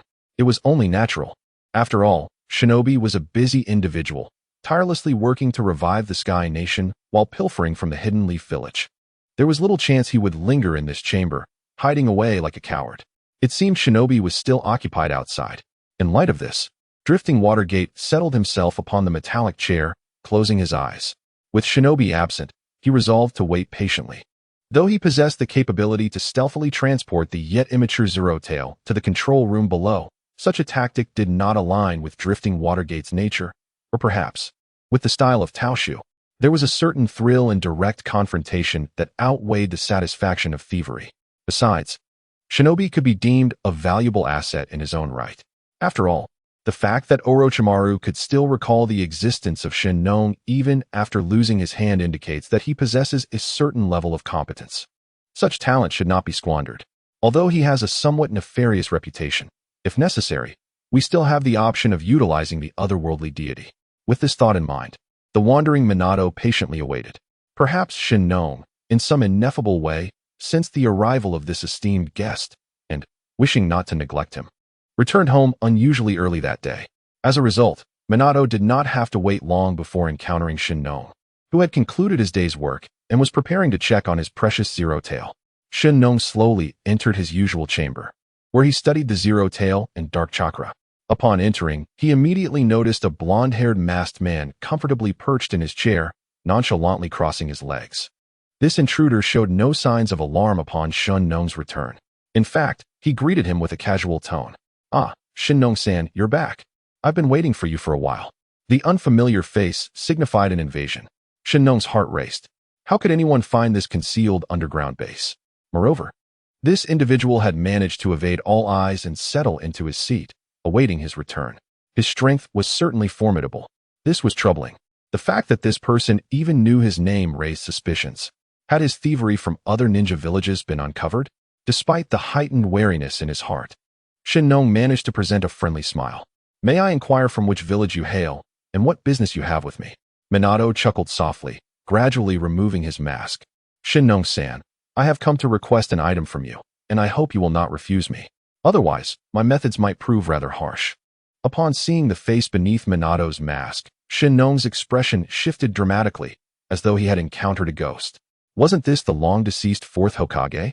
It was precisely due to the death of Namikaze Minato that he had been able to pilfer the scrolls from Konoha, as the village had redirected most of its manpower to investigate the mastermind behind the Nine-Tails rampage, resulting in a temporary relaxation of security. Now, the fourth Hokage, whom he believed to be dead, stood before him, causing Shin Nong to question the very nature of reality. Could it be that he had yet to awaken from a dream? Chapter 159. The task in the Land of the Sky completed at lightning speed. Noticing Shin Nong's dazed and somewhat dim-witted demeanor, Minato tilted his head in confusion. Had he misjudged? Perhaps this Shin Nong was merely an eccentric old man with a slight talent for medical ninjutsu. Regardless, there was no need to overthink it. He simply needed to follow the procedure, subdue the opponent, and seize the Zero Tail to fulfill his mission. Naturally, it would be even better to abscond with this apparently airborne base as well. Pray tell, a flying base? Merely hearing about it evokes a sense of awe. Since Shin Nong chose not to engage in conversation, I shall refrain from further chatter and simply deliver a good beating. Driftwater pulled a small speaker from his pocket and placed it upon the armrest of the chair, pressing the switch. A tranquil melody began to play. Dun dun dun dun dun dun dun. The theme of Kira Yashikich.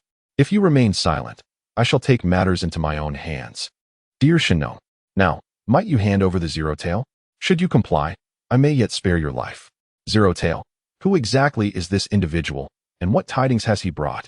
This person cannot possibly be the fourth Hokage of Konoha. He is likely a mere impostor, using a resemblance to deceive. Presumably, he has acquired some information regarding himself and the Zero Tail, coming here to make empty threats. In truth, even if this individual were the fabled Golden Flash, Shinon would never acquiesce to his demands. Reviving the Zero Tail and restoring the Land of Sky to reign over the entire shinobi world is a lifelong ambition. The Zero Tail is an indispensable element of his grand plan, and he would never yield it based solely on the empty words of the person before him. Regardless of your sources of information, this is my territory.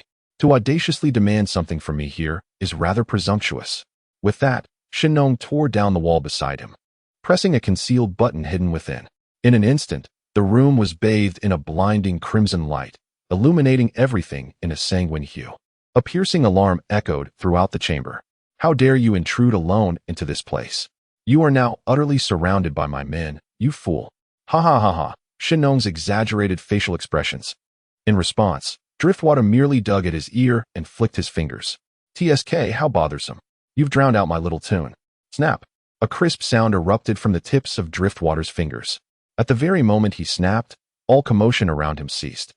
The glaring red light and the incessant alarm vanished as if they had never existed, restoring the room to its original state. Simultaneously, the nearby Sky ninjas who had hurried in response to the alarm collapsed to the ground, their fates uncertain. This is the third bomb. Losers eat dust. Cough. That was incorrect. Let us do it again. Your next line is, what is happening? What have you done? Seeing that his signal was interrupted, Shinon exclaimed in shock. What is happening? What have you done? As he processed what Driftwater had just proclaimed, his expression grew increasingly fearful. Oh, Driftwater slowly rose to his feet, advancing step by step toward Shinon. Ah, it is merely a trivial manipulation of chakra. After all, the circuitry in your base is rather rudimentary. In my eyes, these routes are akin to the esteemed symbols of the $900 fully G, easily manipulated at will. As for your subordinates, their abilities are lamentably feeble. The disparity between them and the great Lord Watergate is as vast as that between the sun and an ant. With but a mere snap of my fingers, I could extinguish them all. Surrender the Zero Tail and this base to serve my interests, and I might consider sparing you. As the relentless advance of the Wandering Watergate pressed in, Shinon found himself retreating step by step until he was ultimately cornered against the wall, with no further escape. At this juncture, devoid of the dark chakra and the power of the Zero Tail, Shinon was merely a medical ninja lacking any real combat prowess. Aside from possessing a technique for accelerated regeneration, making him only somewhat more resilient than the average medical ninja, judging by his strength, which was roughly equivalent to that of a fully opened 8 gates and the regular Naruto. Shinon's combat capability could at best be classified as that of a chunin. As Watergate approached, he seized Shinon by the crown of his head. Simultaneously, the previously serene melody from the small speaker abruptly shifted. Thud, thud, thud, thud, thud, thud, thud. Obey me, surrender it. Under the dual pressure of intimidation and authority, Shinon could no longer withstand the immense psychological strain and fell to his knees. I yield. From this moment forth, all that I possess shall belong to you, my lord. I implore you to grant me a reprieve. Observing the prostrate Shinon, Watergate was suddenly engulfed by a sense of triumph and exhilaration reminiscent of a senior student successfully bullying a junior in elementary school. In that moment, he could not contain his emotions and erupted into boisterous laughter. Ha ha ha ha ha ha. The mission in the Land of the Sky is a resounding success. Swiftly accounted for. The spoils of this venture include 1 Zero Tail embryo, 1 aerial mothership, which is none other than a functional underground base, 1 Shinon, and 1 scroll of accelerated regeneration technique. While dining, the daimyo of the Land of Fire abruptly received intelligence regarding the Land of Wind's daimyo falling victim to the treacherous hands of the Wandering Organization. In a fit of fury, he slammed his bowl onto the table. How dare this mere ninja organization possess such audacity? They dare to strike at the daimyo. Summon the 12 guardians at once. From this day forth, they shall provide round-the-clock protection for my person. Furthermore, dispatch someone to call for the Hokage. I shall offer them the highest level of financial support from Konoha. Let them swiftly eliminate this terrifying organization. Upon grasping the intricate details, the daimyo of the Land of Fire unleashed a sharp, resounding outcry. He promptly elevated his security measures to the utmost level. After all, individuals of his stature, born into the lap of luxury and privilege, value their lives more than anyone else.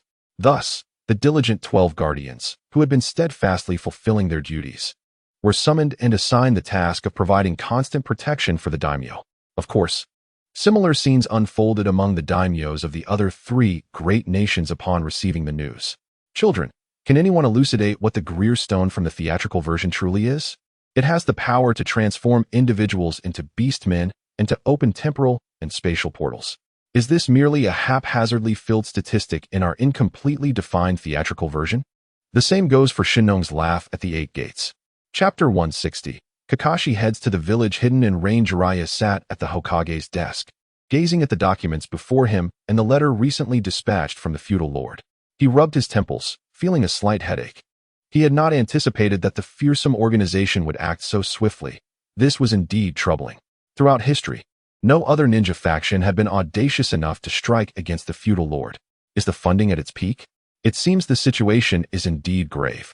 I hope the feudal lord of the Land of Wind is not in mortal danger. Ryoko, current status is stable. There is no threat to life. At that moment, a series of knocks echoed from the door. Come in. As the words left his lips, Kakashi entered. 5th Hokage, is there something you require? Dressed in umbu attire, Kakashi bowed respectfully to Jiraiya. Kakashi, there is no need for such formality. I have summoned you for a task. With that, Jiraiya retrieved a letter from his drawer and handed it to Kakashi. I need you to travel to the village hidden in rain, meet with the leader of the Akatsuki, and engage in a transaction regarding the specifics of the Drifter organization. Additionally, please deliver this letter to the Akatsuki leader. Remember, regardless of the conditions he proposes, simply agree. After all, the feudal lord will cover the costs, and there is no need to spare that affluent man any expense. Understood, Hokage-sama. Kakashi acknowledged, taking the envelope and departing from the Hokage's office. The Drifter organization, Kakashi mused, recalling the night he and Sarutobi Hiruzen bore witness to the resurrection of Senju Tobirama and that self-proclaimed drifter. His thoughts swirled. Apart from himself and Sarutobi, the other higher-ups in Konoha were only aware of the resurrection of the second Hokage. They remained oblivious to the intricate details that transpired. Considering the information Jiraiya and the others brought back upon their return to the village regarding Rin's appearance at the 5 Kage summit, Kakashi could ascertain that the figure she was holding was likely Obito. The so-called Drifter organization was probably a collective formed by those who had returned from death. Yet, Kakashi kept this conjecture to himself, revealing it to no one, not even Jiraiya. He was uncertain of his motives for doing so. Perhaps it stemmed from the bonds of camaraderie with his former companions or some other sentiment. In any case, until he unraveled the true circumstances surrounding Rin and Obito, he was reluctant to share this speculation with anyone. However, he had not anticipated that Jiraiya would task him with negotiating intelligence pertaining to the Drifter organization. This would undoubtedly position him as the primary source of information. Perhaps the questions that plagued his heart would find answers there. Kakashi gazed at the rooftops of Konoha, where figures leapt incessantly towards the village's outskirts, his expression inscrutable, lost in thought. The reason Jiraiya had entrusted this task to Kakashi was solely due to a lack of available personnel. It is worth noting that he had been thrust into the role of temporary Hokage with little preparation, not to mention the absence of any intelligence briefings. Consequently, he found himself entirely in the dark regarding the village's personnel situation, forced to rely on a handful of familiar faces. After Kakashi departed, Jiraiya glanced out at the setting sun and then at the clock on the wall.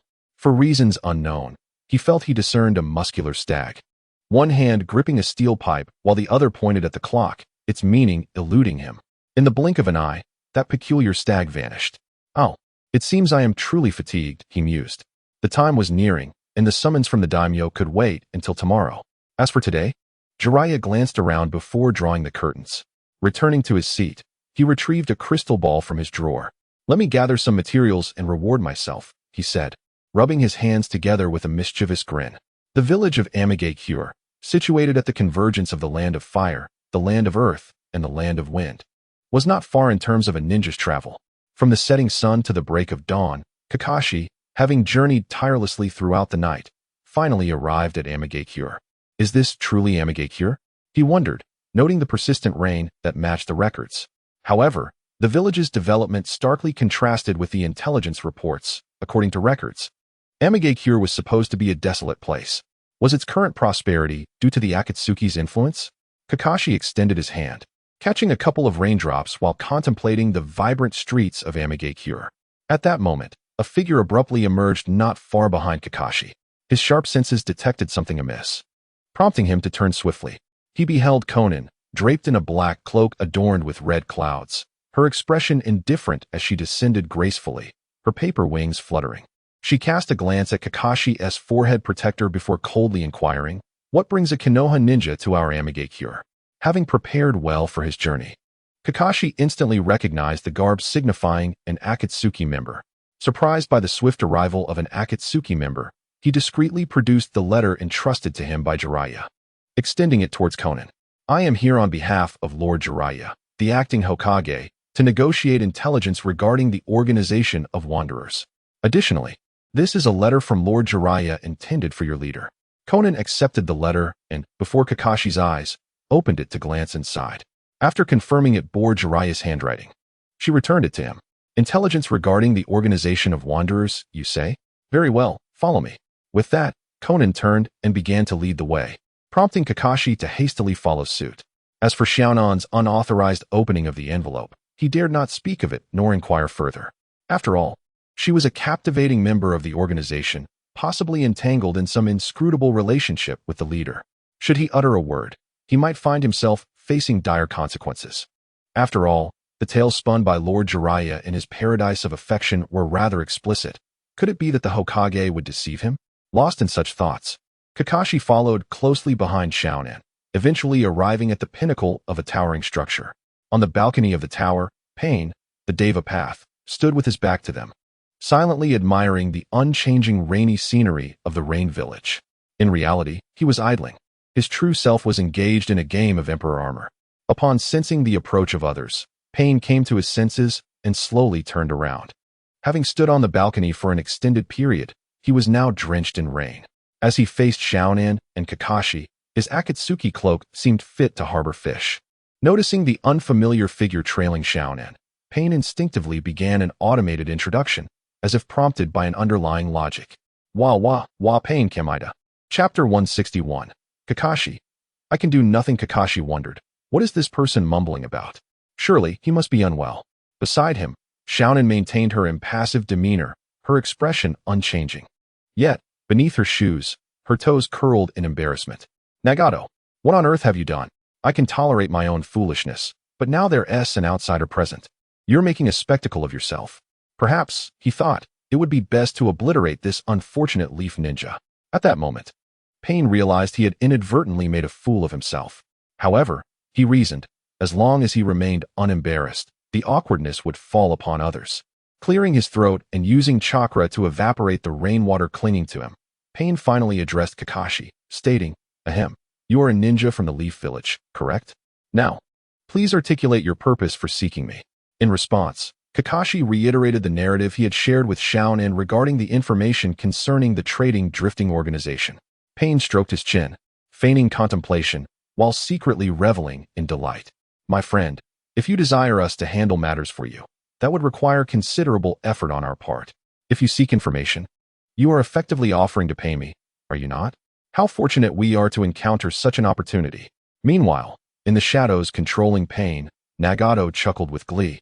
Though Pain merely replied coolly, information can be obtained, but it will depend on the sincerity of the Leaf. Very well, please propose your terms. Whatever we in the Leaf can provide, we shall certainly deliver. Prior to this meeting, Jiraiya had advised Kakashi that all expenses would be covered by the daimyo. And even if the Akatsuki made exorbitant demands, they should not negotiate, but simply acquiesce. To Kakashi's surprise, the other party had taken the initiative to invite him to state a price. How could one possibly ascertain the anticipated price held within another's heart? What if I were to propose an amount that displeases them, leading to my own dismissal? Thus, Kakashi judiciously relinquished the initiative to Pain's Devapath, allowing him to state the price. It appears that Konoha's sincerity is indeed substantial. Under such circumstances, I shall not demand more. With that, Pain's Devapath extended a palm, declaring a fixed price, 5 million ryo, a sufficient sum to procure intelligence of considerable secrecy from the underground exchange. All that is required of me is to replicate the so-called information previously prepared by Tao Shi for other members. Such is the nature of the affluent. This money is indeed easy to earn. 50 million, you say? I, on behalf of Konoha, accept. Kakashi was taken aback by the generosity of his counterpart, who sought merely financial compensation. As long as it concerns money, it is no issue. After all, there exists the feudal lord, a veritable source of gold. Had Pain's Devapath requested a forbidden technique or the like, Kakashi would have found himself in a quandary, yet the outcome aligns perfectly with his expectations. 50 million ryo is but a trifling sum, hardly the equivalent of 2 asumas, and for the feudal lord of the Land of Fire, it is merely a drop in the bucket. To exchange such a modest amount for such critical intelligence is a testament to the integrity of the Akatsuki's leader. Truly, he is a man of his word. Pain's Devapath pondered, am I to receive less? Knowing Konoha possesses wealth, I was unprepared for the extent of their affluence. 50 million is a staggering figure, yet my eyes scarcely flinch, devoid of negotiation. Had I known, I would have gestured for an even greater sum. In light of this, let us proceed with our collaboration. However, I must state that the intelligence you seek will only be dispatched to Konoha upon receipt of payment. What say you? Certainly. That poses no problem. Thus, let us embark on this partnership. My gratitude is sincere. Kakashi extended his hand towards Pain's Devapath, who reciprocated the gesture. A fruitful collaboration. Indeed, for the peace of the ninja world, this is a duty I must fulfill. As Kakashi clasped hands with Pain's Devapath, he felt an unsettling chill emanating from his counterpart's hand, reminiscent of the touch of death. Yet, Kakashi dismissed the thought, attributing it to an excess of rain. However, he had one personal request. Might you grant me this favor? Kakashi released Pain's Devapath's hand, abruptly shifting the conversation. What is your request? Might you share the intelligence regarding the wandering organization that you disclosed to the 5 Kage during the summit? The revelation of the dark forces manipulating the resurrection of former Kage through the God Tree was so astonishing that all ninjas present at the summit instinctively concealed the information, disclosing it to no outsider. Even Kakashi remained oblivious to the specifics. Only due to his previous connection with Rin did Jiraiya convey some information to him, seeking to glean useful intelligence. Indeed, Jiraiya successfully acquired valuable insights from Kakashi. At that moment, Rin had already been transformed into a Jinchuriki of the 3 tails before her demise, choosing to sacrifice herself to prevent her own rampage from harming her comrades in the village, ultimately perishing beneath Kakashi's Raikiri. Upon hearing Kakashi's words, Pain's Devapath was momentarily taken aback. Did your leader not inform you? It matters not. I had intended to disclose this information regardless. Subsequently, Pain reiterated the concept he had previously mentioned about the God Tree's ability to resurrect the deceased. After absorbing Pain's narration, Kakashi felt as if struck by lightning. Bidding farewell to Konan and Pain, he hastily departed from the tower. Kakashi wandered along the path away from the rain village, feeling the droplets of rain upon his skin. The good news was that his friend had indeed been resurrected. The bad news was that they had been manipulated by malevolent forces and, after undergoing an unknown form of brainwashing, began serving the shadowy puppeteer with the intent of overthrowing the daimyo's rule. Overwhelmed by this contradictory information, Kakashi's mind fell into chaos. He was now a mere vessel, his body acting on instinct alone. Why? Why had this transpired? The deaths of his 2 comrades had previously trapped Kakashi in a quagmire of guilt. Now, with their revival, he found himself standing opposed to them, forced to combat those he once cherished. How could this be? Kakashi was baffled, feeling as if the entire world was emanating hostility towards him. He longed to rescue his friends from the clutches of evil, yet based on what he had learned, he was no longer even a match for Rin. Ultimately, was he destined to be powerless? He had failed to save Obito at the Valley of the End, had not fulfilled Obito's dying wish to protect Rin with his Sharingan, even allowing her to perish at his own hands. Now, he found himself utterly incapable of effecting any change. It seemed that his so-called genius was indeed of little substance. Suddenly, in his dazed state, Kakashi felt as though he had collided with someone. Chapter 162. What is the meaning of life? I apologize. Are you all right? Instinctively uttering an apology, Kakashi looked up to see the individual he had bumped into. Before him stood Orochimaru, with his distinctly androgynous features. You appear to be troubled. Care to share? He inquired. His interest piqued, for they were at least familiar acquaintances. Orochimaru, having just completed a night of research, had intended to take a leisurely stroll when he unexpectedly encountered the seemingly dazed Kakashi. This ignited Orochimaru's curiosity. As he remembered Kakashi well, the celebrated young prodigy, and one of the ninjas involved in his pursuit when he defected from Konoha. Orochimaru, what brings you here? Kakashi exclaimed, startled by Orochimaru's sudden appearance. He instinctively stepped back, drawing a kunai and assuming a defensive stance. There is no need for alarm. My current identity is not that of a rogue ninja from Konoha, but rather a member of the Akatsuki. As he spoke, Orochimaru gestured towards his attire and showcased the ring adorning his finger. As a member of a righteous organization dedicated to upholding world peace, I harbor no ill intentions towards you. I merely sense that you seem troubled and, out of goodwill, wish to inquire about your concerns. As an old acquaintance, would you care to share your troubles with me? Perhaps I could offer you some valuable advice. The malevolent scientist Orochimaru has perished. Now, what stands before you is the compassionate elder brother, the foremost philosopher of the realm, known for rescuing children from the clutches of darkness.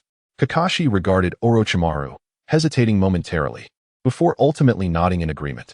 Upon Orochimaru's prompt, Kakashi was reminded of the 4 members of the Akatsuki that had recently appeared, one of whom was indeed Orochimaru. Presently, Kakashi felt a profound sense of confusion and yearned for someone to confide in. The sudden appearance of Orochimaru, albeit unexpected, seemed like a suitable confidant. After all, as a member of the Akatsuki, he was likely well-versed in the organization's circumstances. Thus, Kakashi hesitantly began to speak. I learned from your leader that the Akatsuki is composed of the resurrected dead, and 2 of the members that appeared last time were once my comrades. With that, Kakashi fell silent.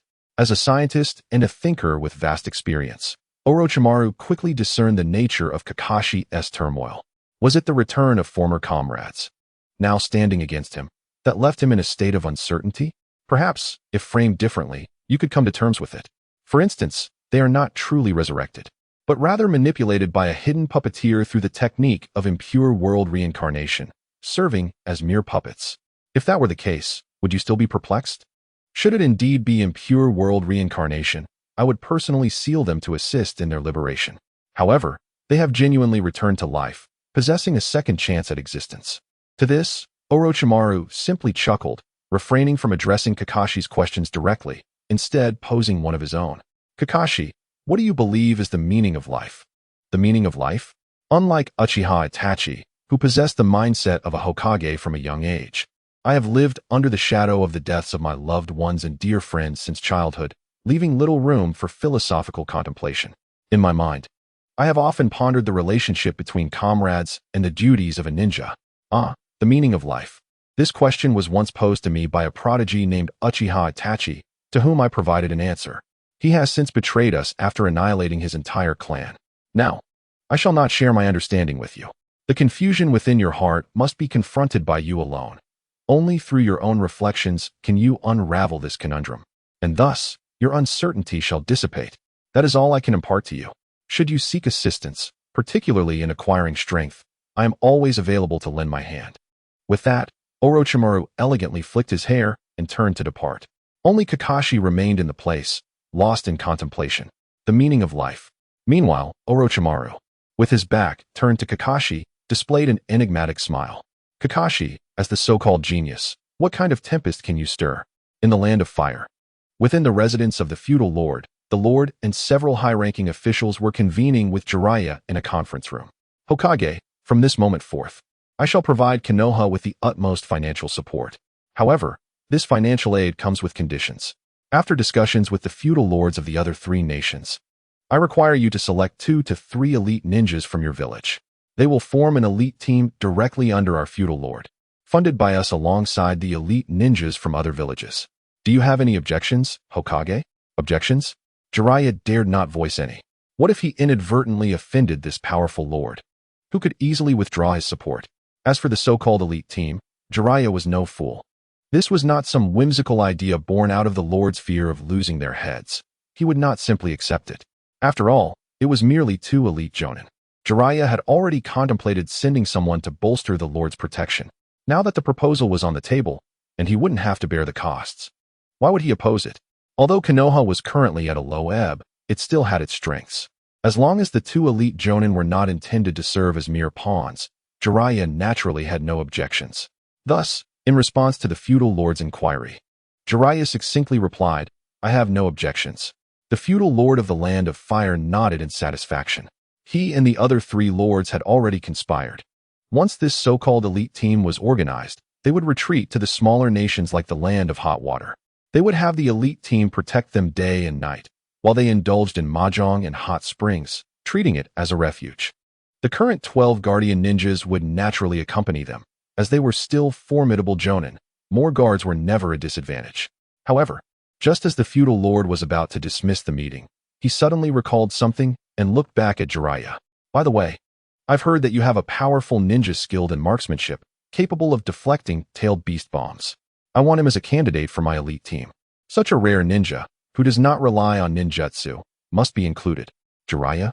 Chapter 163. Orochimaru. Oh no, I've become a hidden treasure. Wait, are you considering me to fish for corpses? This simply will not do. Setting aside whether I can even enlist this formidable individual, it's important to note that this person is a mere specter without a physical form. Their extraordinary combat prowess is solely due to their terrifying strength in life, coupled with their bond to a legendary weapon, which allows them to retain such magnificence. As a ghost, they cannot stray far from the legendary weapon, which only Naruto is capable of wielding. Moreover, even the formidable spirit known as Dream Tear possessed an unimaginable strength in life. Such powerful beings inevitably harbor a sense of pride. How could one expect them to acquiesce to serving a mere mortal as a guardian? Jiraiya felt beads of cold sweat forming on his forehead. Scratching his head, he forced a smile towards the feudal lord of the Land of Fire. "Ah, Lord Daimyo. It seems unfortunate, but the skilled marksman you mentioned is not actually a ninja from Konoha. He is a friend I made during my travels abroad, and I do not possess the authority to command him." Before Jiraiya could finish his sentence, he was abruptly interrupted by the daimyo. "What does it matter if he is not a ninja from Konoha? He should currently be residing in Konoha, right? Whether he is a wandering ninja or belongs to another village, as long as he is in my Land of Fire, I have jurisdiction." Upon hearing Jiraiya's words, the daimyo's regal demeanor, cultivated through years of entitlement, surged forth. Though a ninja like Dream Tear, who excels in weaponry and eschews ninjutsu, is particularly favored by the daimyo, he was not solely fixated on Dream Tear. His remarks were merely intended to put Jiraiya, the newly appointed Hokage, in a difficult position and assert his authority. "Let me make myself clear. If the elite ninja you send does not include that individual, after we deal with that terrifying organization, I cannot guarantee your position as a temporary Hokage will be made permanent. Do you understand? Such a remarkable opportunity." Jiraiya's awkward smile transformed into a genuine, joyous grin, albeit with a slight drain on his chakra. "I understand. I will make arrangements for you immediately, Lord Daimyo." "Very well, I have no further matters to discuss. This meeting is adjourned." As soon as the daimyo's words fell, Jiraiya transformed into a blur of white light, hastily fleeing the conference room, fearing the daimyo might change his mind. "Steady now. All is well." With the daimyo's assurance, Jiraiya knew he only had to endure until the crisis posed by the wandering organization was resolved to rid himself of the burdensome position of Hokage. Truly a reason for celebration. Regarding the Hokage position, the free-spirited Jiraiya had no desire to remain in that role. How peculiar. Why does it seem this individual appears rather pleased upon hearing my threat? The daimyo mumbled to himself as he observed Jiraiya's swift retreat. In the village of Rain, within the experimental base of Orochimaru funded by Nagato, Orochimaru was wholly absorbed in delicately mixing 2 vials containing a mysterious liquid, carefully adjusting their proportions. At that moment, a spatial portal opened behind him, and from it emerged a bound figure, dragged forth by the enigmatic T-Shur. "Hey, Orochimaru, are you busy?" T-Shur approached and patted Orochimaru on the shoulder, causing a tremor in his hand that nearly spilled the contents of the vial. Fortunately, Orochimaru's reflexes were swift enough to stabilize his wrist and prevent any spillage. Returning the test tube to its rack, Orochimaru turned back with a sense of resignation. Tao, I kindly request that you refrain from interrupting my experiments when you come to seek me. However, Tao paid no heed to Orochimaru's words and simply placed the maggot that had been behind him in front of Orochimaru. Oh, look at this. Come and see the evil scientist I've just captured. Well, he should be considered a scientist, I suppose. In any case, take a look and see if you recognize him. As he spoke, Tao extended his sharp nails and deftly sliced through the rope binding the maggot, causing it to fall away and reveal the almost suffocated figure of Shinnong. Having been tightly bound and subjected to an almost half-day challenge of extreme breath-holding, Shinnong inhaled deeply the moment he freed himself, savoring the sensation of rebirth before gradually opening his eyes. Upon seeing Shinnong, Orochimaru paused for a moment to ponder the identity of the man before him. Is that you, old Shinnong? Shinnong, upon opening his eyes and gazing at the figure of Orochimaru looming before him, initially failed to recognize him due to the change in hair color after the possession. Only after scrutinizing Orochimaru's signature snake-like eyes did Shinnong ascertain his identity. The instant he recognized Orochimaru, clarity washed over his mind. The revival of Minato Namikaze, the leak of information regarding Zero Tail, and the ability to easily pinpoint his location all pointed towards one mastermind, Orochimaru. It dawned on him that during a previous encounter, he had unwittingly assisted Orochimaru with incomplete hyperregeneration. It was highly probable that Orochimaru had taken advantage of his momentary lapse in vigilance to place some covert mark upon him, stealthily investigating his affairs. This led to the discovery of the secrets surrounding the Void Ninja and Zero Tail. As for Minato, the explanation was even simpler. Orochimaru must have summoned him through the technique of Edo Tensei. No wonder Minato seemed so at odds with his rumored benevolent character. There was indeed a hidden hand at play. Orochimaru, I never imagined it would be you. You dark fiend, what is your true purpose in abducting me? Shinnong glared furiously at Orochimaru, demanding answers. Orochimaru responded with a perplexed expression. What are you muttering about? I cannot comprehend a word. Tao interjected with a chuckle. You're the one who brought him here, so how can you blame me? Orochimaru attempted to articulate a clear logic, asserting that there was no objective connection between himself and Shinnong. Besides you, who else could possibly investigate the matters of Zero Tail and the Void Ninja? Are you still pretending innocence at this point? Shinnong, however, refused to listen, dismissing Orochimaru's words. This must all be your doing. Alas, I'm in deep trouble now, Orochimaru exclaimed. At this spectacle, Tao could barely contain his amusement and burst into laughter. Consequently, both Shinnong and Orochimaru turned their gazes toward Tao. I apologize. I couldn't help myself for a moment.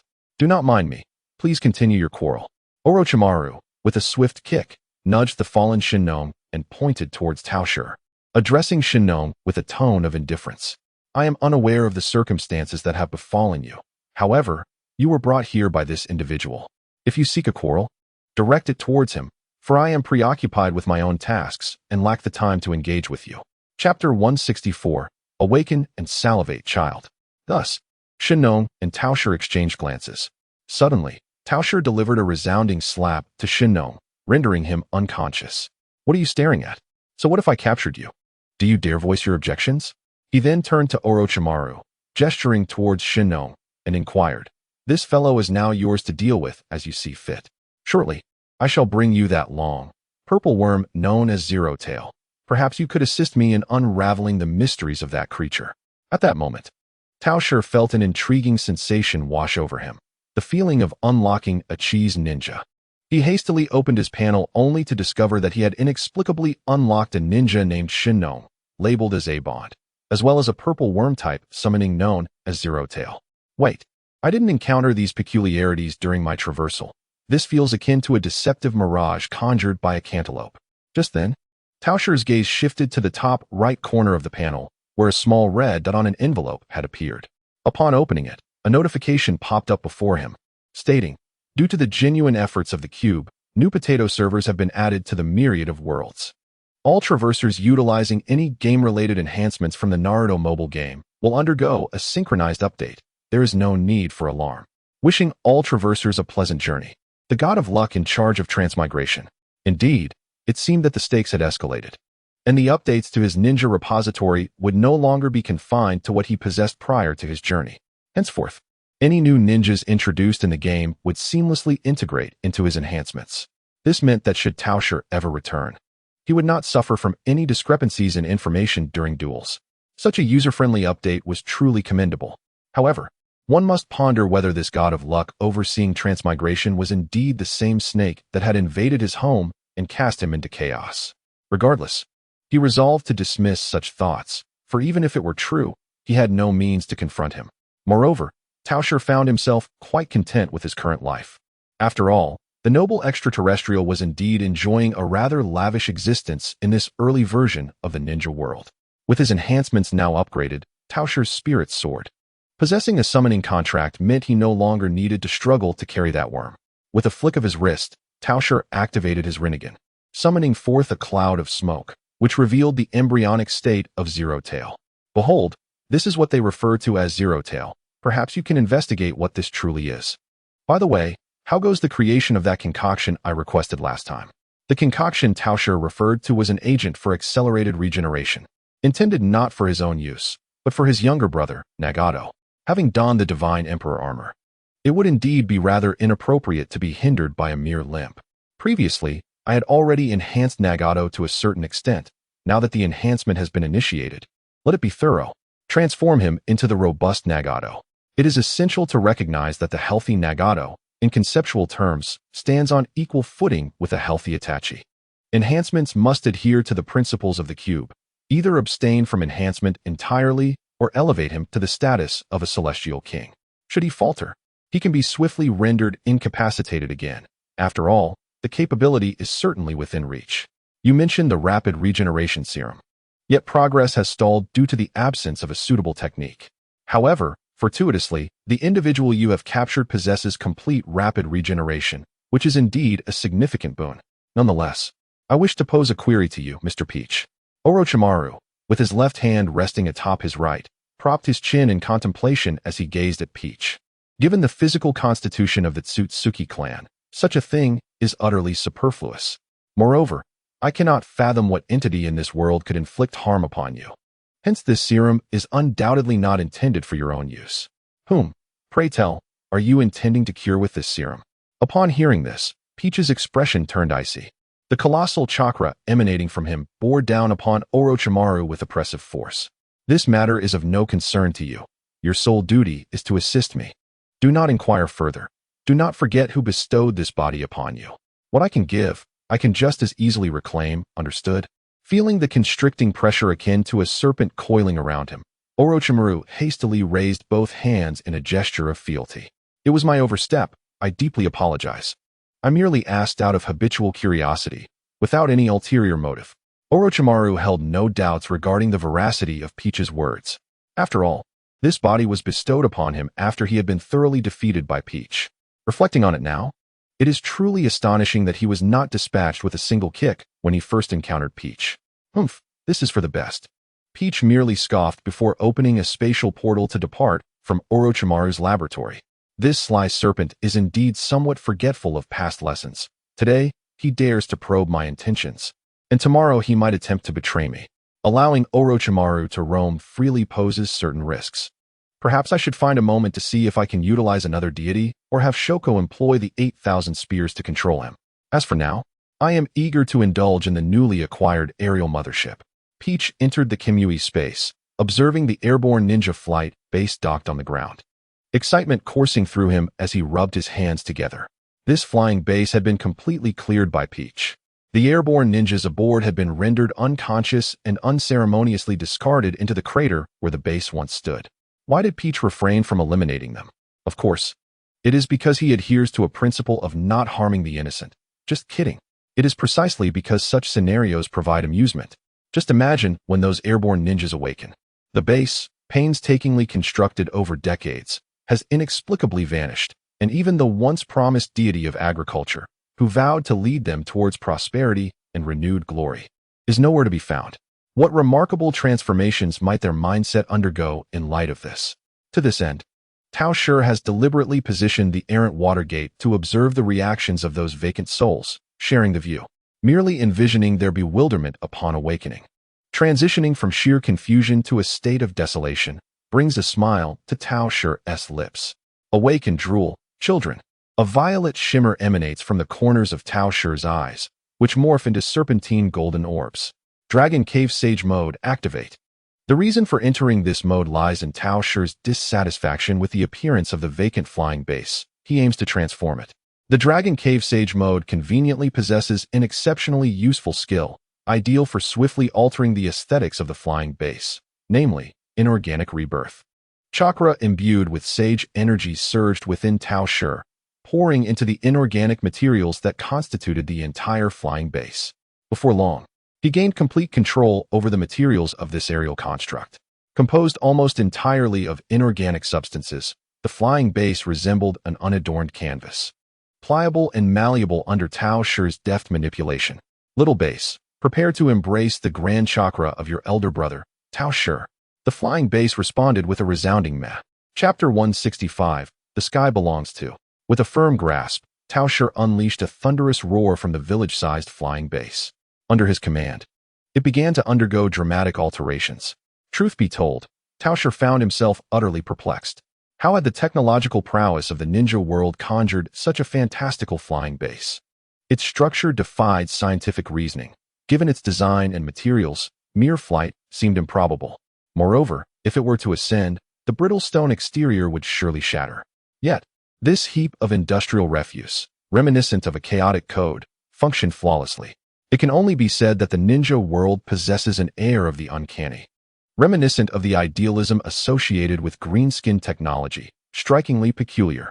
Nevertheless, Tao Shi harbored some discontent regarding its appearance. Those heads resembling grotesque statues were simply too unsightly, and the architectural form left much to be desired. Thus, he resolved to transform this contraption into his own flying palace. After all, Kaguya boasts a palace in the ninja realm. Should we not aspire to a comparable quality of life? With sustained effort, after expending nearly 300 units of Kakashi's chakra, Tao Shi finally completed the transformation of the once vacant flying base. Throughout the process, he fundamentally altered its original structure. Now, even if the unfortunate vacant souls were to behold Tao Shi's flying palace, they would find no resemblance to its former appearance. Though Tao Shi may not be a professional in civil engineering, he is nevertheless a seasoned player in the realm of Minecraft for over a decade. Complemented by his prowess in architecture and energy generation, his understanding of unconventional architectural design is impeccable. The flying palace, meticulously crafted by Tao Shi himself, is composed of 4 concentric rings, each larger than the last, with a hollowed center. Surrounding this structure are 6 small towers, shaped like magatama, arranged neatly beside the rings. Viewed from below, the rings and towers ingeniously form a shape reminiscent of the 6 paths Sharingan, while it signifies the identity of its master. The 6 towers serve a purpose beyond mere decoration. Their interiors are designed to house energy storage and energy emission devices, controllable via the central main tower. Although the power of these devices pales in comparison to Tao Shi's casual use of the Golden Wheel Rebirth explosion, the absence of a weapon system would render the flying palace lacking. Beneath the rings lies a conical hollow base, which contains the main control room and energy storage chamber of the entire palace. A pipe constructed from a Taoist jade connects this base to the living quarters above. Considering the limited number of inhabitants expected to reside here, Tao Shi opted to construct only a single tower in a Western fantasy style. With his hands on his hips, he gazed at his masterpiece suspended in midair, nodding in satisfaction. It seems that despite a prolonged hiatus from practice, his architectural skills remain intact. Due to the previous removal of the energy supply and control unit, which Tao Shi had entrusted to Orochimaru for research, the airborne palace is currently in a dormant state. Its ability to hover relies solely on Tao Shi's use of the Rinnegan to elevate it. It is evident that to inhabit this aerial palace, a suitable fuel source must be procured, for the energy required to sustain such a structure is considerable.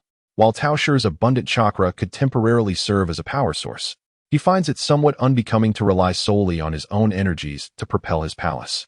Fortunately, during recent modifications, Tao Shi devised a plan to secure an appropriate energy source for his palace, the extraordinary Greer Stone, a potent clean energy source featured in the early theatrical releases of Naruto. This remarkable stone possesses the ability to transform individuals into beastmen, unleash waves of light and electricity, and even manipulate time and space. With just a single stone, an ordinary child could be enhanced to possess the strength of a typical chunin, while those of royal descent devoid of chakra, could attain power equivalent to that of a special jonin. Essentially, it functions as a high-purity natural energy crystal capable of autonomously gathering natural energy. With a vast supply rumored to be capable of devastating half the shinobi world, it stands as the most suitable energy source for Tao Shi's airborne palace. As for the stipulation that only individuals resembling the royal descendants of a civilization akin to the Maya can wield it, Tao Shi dismisses such constraints, encapsulating his sentiment in a single phrase. Ah, what a whimsical predicament. It is merely an inanimate object, and yet one could be perplexed by the premise of an early theatrical rendition. Without hesitation, the eager peach style is keen to experience the comforts of the flying palace. Thus, it is decided, Drifting Watergate, I implore you to swiftly locate the whereabouts of the Grial Stone. Having just concluded the empty ninja incident, Drifting Watergate grumbled. Why must it always fall upon me? Do puppets possess no rights? Am I to be subject to such relentless exploitation? Despite the torrent of grievances bubbling within, Drifting Watergate begrudgingly set forth on the quest for the Grial Stone, compelled by the commands of the original entity. Cursed be the original. Such capitalists who exploit their employees deserve to be hung from lampposts. With a disgruntled expression, Drifting Watergate rested his head upon his hand, lazily soaring over the coastal forests of the Land of Wind. As the plot of the theatrical version failed to disclose the precise location of the Grial Stone's vein, Drifting Watergate had no choice but to deduce its approximate whereabouts, leading him to this secluded forest by the coast. In terms of strategy, the only avenue left was to search remote areas. After all, the antagonist of that film dwelled within the ninja realm, yet remained oblivious to the existence of ninjas. Such absurdity invites skepticism regarding his origin from another world. Drifting Watergate pondered how remote a location must be for one to be unaware of ninjas. Moreover, to craft a mobile fortress under such circumstances is a testament to the whims of idealistic technology. After a prolonged search from the zenith of day to the descent of the sun, Drifting Watergate finally stumbled upon a desolate village deep within the mountains. To his surprise, this forsaken place was inhabited. Perhaps he should inquire within the village. It might just be the very village where that armored yellow-haired figure resided in the theatrical version. With this thought in mind, Drifting Watergate gently descended and followed the mountain path towards the village. Chapter 166. The Search for the Grial Stone Vein. Upon entering the village, Drifting Watergate was met with the alarming sight of flames engulfing several homes at the entrance. Concurrently, the faint sounds of clashing metal and anguished cries echoed from within the village. What a stroke of fate to encounter a band of robbers attacking the village. It is unlikely that wandering ninjas are responsible for such mayhem. After all, in a place so desolate, they would hardly tread. It must be mere common bandits. Of course, one cannot dismiss the possibility of rogue samurai among them. Yet in the presence of ninjas, such wanderers are no different from ordinary folk. Had Drifting Watergate not encountered this situation, it would have been a different matter, but now that fate has presented this opportunity, he shall not shy away from the chance to perform a good deed. Besides, seeking directions from regular villagers would surely be more fruitful than from bandits. Thus, with this in mind, Drifting Watergate slowly drew his katana from its sheath. Prepare to face judgment for your transgressions. Flying Thunder God Slash. A golden streak of light swiftly traversed the village, eventually coming to a gentle halt behind a bandit. In the next moment, along the path that the golden light had traversed, every individual, whether engaged in acts of destruction, battling villagers, or committing murder, found a slender crimson line etched across their necks. Subsequently, their heads fell, blood gushing forth from the severed necks like a fountain, splattering the nearby villagers. The villagers, momentarily stunned and unable to comprehend the unfolding horror, stood frozen in place, looking back at the freshly severed head of the bandit. The traveler, known as Drifting Watergate, noted its familiar visage. It resembled the final antagonist from the theatrical version concerning the Stone of Grell. It appeared that fortune had favored him, as he had swiftly located his target. Not long after, amidst the throng of villagers, Drifting Watergate leisurely sipped the tea they had offered him.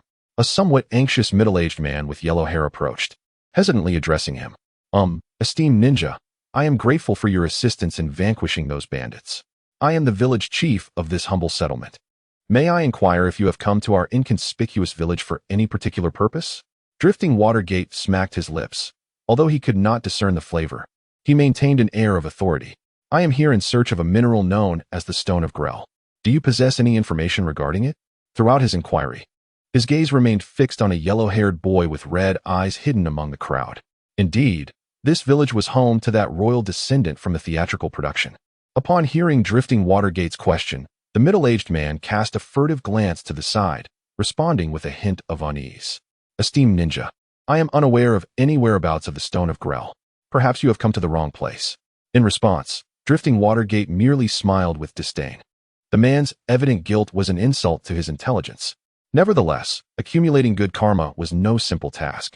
Slaughtering these commoners would yield little benefit. Since the man was reluctant to divulge information, he resolved to extract it himself. With a flash of crimson light in his eyes, Drifting Watergate ensnared the so-called village chief within an illusionary realm, delving directly into his psyche to peruse the memories contained therein. As an ordinary individual devoid of chakra, he required no elaborate maneuvers. A simple illusion sufficed to seize complete control of the man's consciousness. Before long, Drifting Watergate unearthed the information he sought within the man's memories. It turned out that all the villagers hailed from the remnants of a fallen ancient nation. They resided in this remote village, self-sufficient and largely isolated from the outside world. Records pertaining to the Stone of Grell were meticulously documented in a tome titled The Art of Grell, which had been safeguarded by the village chief through generations. This book contained insights into the stone's properties, powers, and the location of its vein. However, Drifting Watergate does not need to seize this book. After all, the village chief has memorized all the contents within, and naturally, Watergate absorbed the information while perusing his memories. Although it took him some time to sift through his recollections, only a fleeting moment passed in the outside world. The village chief, oblivious to the illusion he had fallen under, merely felt a momentary daze. The ninja who had come to inquire about the Greel stone vanished into thin air. Where did he go? Could it be that he was misled? It appears that the well-intentioned ninja was indeed pressed for time. Regrettably, the power of the Greel stone was too threatening. He simply could not risk handing it over. At present, they had yet to properly thank him, and he departed as suddenly as he had arrived, without any forewarning. The village chief gestured to the gathered villagers, urging them to disperse. Let us part ways. The noble ninja who saved us has already left. We shall find a way to repay him when we meet again. At the edge of a cliff, Watergate gazed down at the pyramid-shaped ruins, retracting his chakra perception. Just sensing the aura of the ore through the seal sent a shiver down his spine. Indeed, he felt the presence of this exceptionally pure energy. Oh my ice. To be candid, the energy contained within the Greel stone bore a striking resemblance to natural energy, yet had its distinctions. The figures depicted in the murals had utilized the Greel stone to create boundless water, endless crops, and even conducted research on immortality. One could only commend this aspect, as it mirrored the concept of the Philosopher's Stone. However, it remained unclear whether this entity could truly be considered an infinite energy source. Upon confirming the location, Watergate leaped off the cliff, landing atop the pyramid. He grasped the pinnacle, exerting force to hurl it aside, thereby gaining entry into the ruins. The interior of the ruins lacked any superfluous embellishments, consisting solely of stone walls and columns. Standing atop a stone pillar, Watergate overlooked a profoundly deep basement below. He removed a mechanism resembling a manhole cover from the pillar, causing it to descend rapidly. As he neared the bottom, the speed of the descent gradually diminished, finally aligning with the ground. Ahead, there were no other passages, only a pitch-black corridor. Without hesitation, Watergate stepped forward. After a brief walk, he entered a chamber reminiscent of a palace. At the apex of the palace, a luminescent mineral emanated a yellow glow, barely illuminating the space. The surrounding walls were adorned with murals, now faded and indistinct due to the passage of time. Based on his recollections of the theatrical version, the entrance to the Greel stone mine lay within this very place. Chapter 167. A small shock for the Akatsuki organization soon. Watergate discovered the keyhole that would unlock the seal of the Greel stone mine at the corner of a wall. As the wandering Minato eagerly approached the sealed mine, a sudden realization struck him. Wait, I possess neither royal blood nor the Greel stone. How am I to unlock this seal? However, such a trivial dilemma would not deter our ingenious Minato. Lacking a key to open the door, why not simply kick it down? Truly, I am a genius. With that thought, Minato summoned a colossal Rasengan in his hand. The Great Rasengan. He forcefully pressed the Great Rasengan against the wall behind the keyhole, and the immense impact shattered the wall, revealing the mine tunnel beyond. Venturing into the tunnel, Minato beheld a vast expanse of Greer stones radiating a cerulean glow. I found it. With a wave of his hand, he summoned two shadowy figures from the space portal. The bewildered Abbey brothers, still reeling from the sudden turn of events, were promptly handed a pickaxe that Minato had conjured from who knows where. Do you see these exposed blue ores? Dig. If you don't finish today, you shall go hungry. Mining was hardly a task for himself. After all, there were two meticulously chosen farming tools in the Kemui space. Given their nature, it wouldn't be difficult for them to play the part of miners. Thus, Minato extracted a small stool, settled down, and with a red whip in hand, began to supervise the Abbey brothers' mining endeavors. Indeed, tasks were the bane of his existence. There was nothing quite like imposing on the tranquility of life with such tactics. Minato mused against the wall. Of course, he was no devil. It was unreasonable to expect the mortal Abbey duo, unable to wield chakra, to excavate an entire vein of ore. Hence, Minato only required them to extract the minerals from this branch before granting them their freedom. After tossing the tools back into the Kemui space, Minato turned his gaze to the small cart brimming with Greer stones. He selected one and scrutinized it in his hand. Heart of Africa inspection. Is this the Greer stone? It certainly looks quite exquisite. I wonder how effective it truly is. Well, I shall leave this matter for my main body to ponder. Minato promptly sent a message to his main body while tossing the small cart of Greer stones before it. Oh, have you found it so swiftly? Observing the cart of Greer stones that appeared before him, the main body was somewhat taken aback. I didn't expect this little puppet to be so efficient. It's surprisingly useful. This young man has great potential. It's settled. I shall assign him to tasks in the future. While other puppets could accomplish the same, he would undoubtedly yield the highest efficiency. This is what one might call the highest honor from the main body. As my humble puppet, you must feel immensely honored. Tao Shi, sifting through the small cart, selected 5 of the relatively smallest Greer stones, intending to present them to Orochimaru for further study. After all, it is prudent to entrust specialized tasks to those who are adept at them. Tao Shi's noble intellect was crafted for indulgence, not for the arduous endeavor of scientific inquiry. In essence, he preferred to delegate the cerebral labor to others while he reaped the rewards.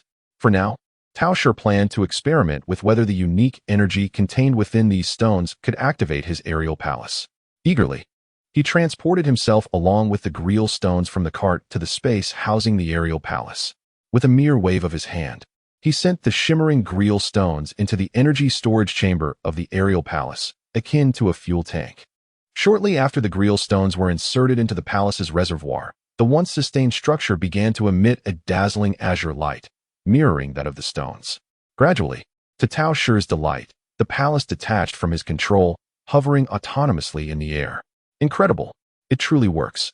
Although he had anticipated this outcome, the moment the aerial palace successfully activated filled Tao Shi with exhilaration. After all, an aerial palace. What man could resist the allure of such an impressively audacious creation?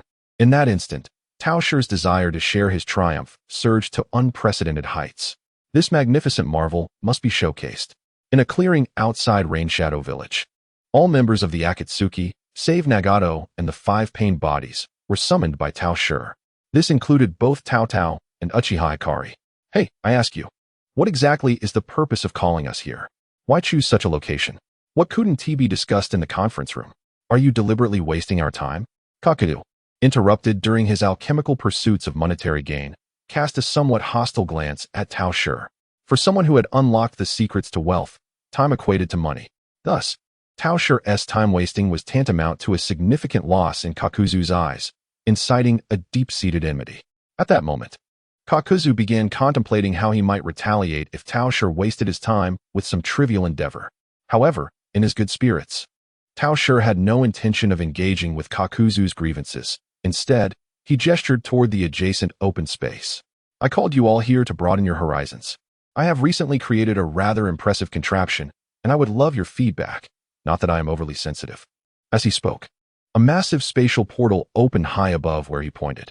The aerial palace, radiating a brilliant azure glow, gradually descended before the onlookers. The instant the palace materialized, everyone, including Tao Tao, was rendered speechless in astonishment. After a moment, it was Tao Tao, seasoned in the ways of the world, who first regained her composure. Kukuku?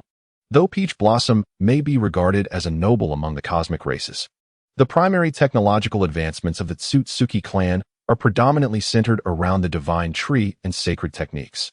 Given that most clan members possess innate space-time ninjutsu, the clan's development of machinery has been somewhat lacking. Thus, it is Peach Blossom's first encounter with such an astonishing edifice. This flying base is a recent acquisition from a remnant of the Air Ninja Village, which had perished during the Great War. However, it has now been transformed into my palace.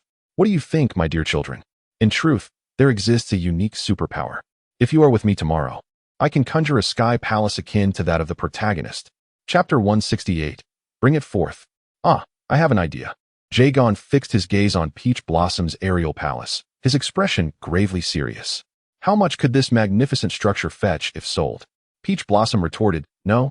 I asked for your evaluation to broaden your horizons. You truly are fixated on thinking of purchasing it, aren't you? You have clearly never encountered the likes of Haishui. Allow me to demonstrate what true prowess entails. Peach Blossom's countenance darkened as he raised his hand to unleash a Shinra Tensei upon Jagon. Yet, to his astonishment, the technique did not strike Jagon. Instead, it was abruptly intercepted by a sudden appearance of a red, square object. The repelling force from the rebound tousled Peach Blossom's hairstyle. What is this contraption? Peach Blossom stared in bewilderment at the object that had blocked his Shinra Tensei. Although merely a technique intended for displacement rather than harm, its ability to withstand such an attack attests to its remarkable nature. Upon closer inspection, Peach Blossom discerned a peculiar resemblance to a Rubik's Cube. Uncertain, he decided to examine it further. Peach Blossom raised his hand to cast a universal pull upon the red cube. Bring it forth. This time, it could not withstand the gravitational force he unleashed and was grasped firmly in his hand. The moment he held the red cube, Peach Blossom felt a reaction from his golden finger. It is a new item. He hastily opened the ninja tool interface to investigate. As anticipated, the interface displayed the successful acquisition of a new ninja tool. Scanning cube, Philosopher's Stone, restrictions, none attribute bonus, none special ability, omnipotent alchemy effect, exchange money or other valuable items for power. It can also transform ordinary metals into precious ones, though the converted precious metals cannot be used to exchange for power. Description: a strangely shaped, self-aware Philosopher's Stone, seemingly endowed with a unique attribute by its former owner, referring to Jagon. So it is you, Cube, my friend. Did you recognize my traversal and choose to accompany me in this manner? A smile involuntarily crept upon Peach Blossom's lips as he contemplated, his grip upon the scanning cube gradually intensifying. At the moment when Tao Shi exerted his force, the previously silent scanning cube unexpectedly emitted a strange sound. What was that noise? This sudden shrill cry startled Tao Shi, causing him to shudder, yet he did not relent in his grip. Stop exerting force. If this continues, the veins on Tao Shi's forehead bulged ominously. Silence. With the absolute control granted by the template, Tao Shi commanded, and astonishingly, the scanning cube was compelled to close its mouth. However, it continued to emit muffled sounds, attempting to speak once more. Hey, give that back to me. That belongs to me. Seeing his prized possession inexplicably in Tao Shi's hands, Xiao Du became anxious, quickly reaching out to reclaim it. Just because you say it's yours, does that make it so? Weren't you just contemplating selling my palace for money? I apologize, I was wrong. Please return that to me. It is truly important to me. Xiao Du quickly conceded, bowing apologetically to Tao Shi. It is worth noting that although the scanning cube was somewhat loquacious and seemingly infected by some peculiar traits from Fei Duan, its ability to convert coins was of paramount importance to Xiao Du, more vital than life itself. Let this item remain with me for a few days. A talking stone is quite intriguing. After I tire of it, I might return it to you. Just kidding. No matter how much time passes, it will never be returned. The ownership of this item now firmly rests with Tao Shi, and in those few days, he would have ample opportunity to mold it to his liking. When Xiao Du returns to ask for it later, he would only hear, "I'm sorry, Xiao Du, while my heart still belongs to you, I can no longer part with it." Such behavior is no different from that of a minotaur. With that, Tao Shi casually tossed the scanning cube into the time-space and beckoned to the others. Stop dawdling. Next, I shall show you its internal structure. He then soared to the circular ring hovering above the flying palace.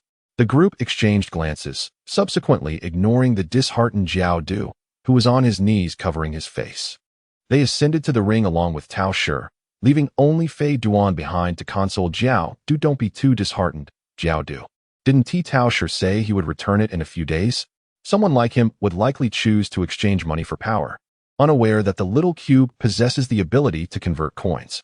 By the time he returns it to you, perhaps you might even acquire more coins. After hearing Fei Duan's words, Jiao Du's mood lifted slightly. Fei Duan's reasoning was not without merit. If all else fails, he could seize the opportunity to reclaim it when Tao Shi was alone. With so many people around now, he couldn't act. However, once Tao Shi was isolated, with his strength comparable to that of the original Hokage, he would undoubtedly be able to retrieve the scanning cube. Following this, Tao Shi introduced the weapon systems of the Flying Palace to everyone. After sending off the members of the Akatsuki organization, he then gave a detailed introduction to the living quarters to Tao Shi and Uchiha Hikari. The layout and design here are indeed commendable. I must admit that you possess considerable taste. However, have you perhaps constructed a few extra rooms? Tao Shi surveyed the internal structure attentively and inquired of Tao Shi. As for this, it is primarily due to an abundance of space, so I simply decided to create a few more rooms. It doesn't affect anything, after all. Tao Shi scratched his cheek, his gaze drifting to one side. In any case, once those ores are mined, we will be able to reside here. Yet, it is rather peculiar. How is it possible that such high-energy ores formed on an otherwise ordinary life planet? As Tao Shi spoke, he handed 2 pieces of greylite to Tao Shi and Uchiha Hikaru respectively. This ore is quite beautiful, but if it can provide functionality to an entire palace, can humans utilize it as well? Uchiha Hikaru scrutinized the shimmering greylite in his hand and asked Tao Shi. It can indeed be used, though it seems that only individuals with special constitutions can harness its power. I am uncertain whether you can, but I believe I can. Tao Shi distinctly remembered that the power of the greylite could transform the 2 girls into a werewolf and a batwoman respectively.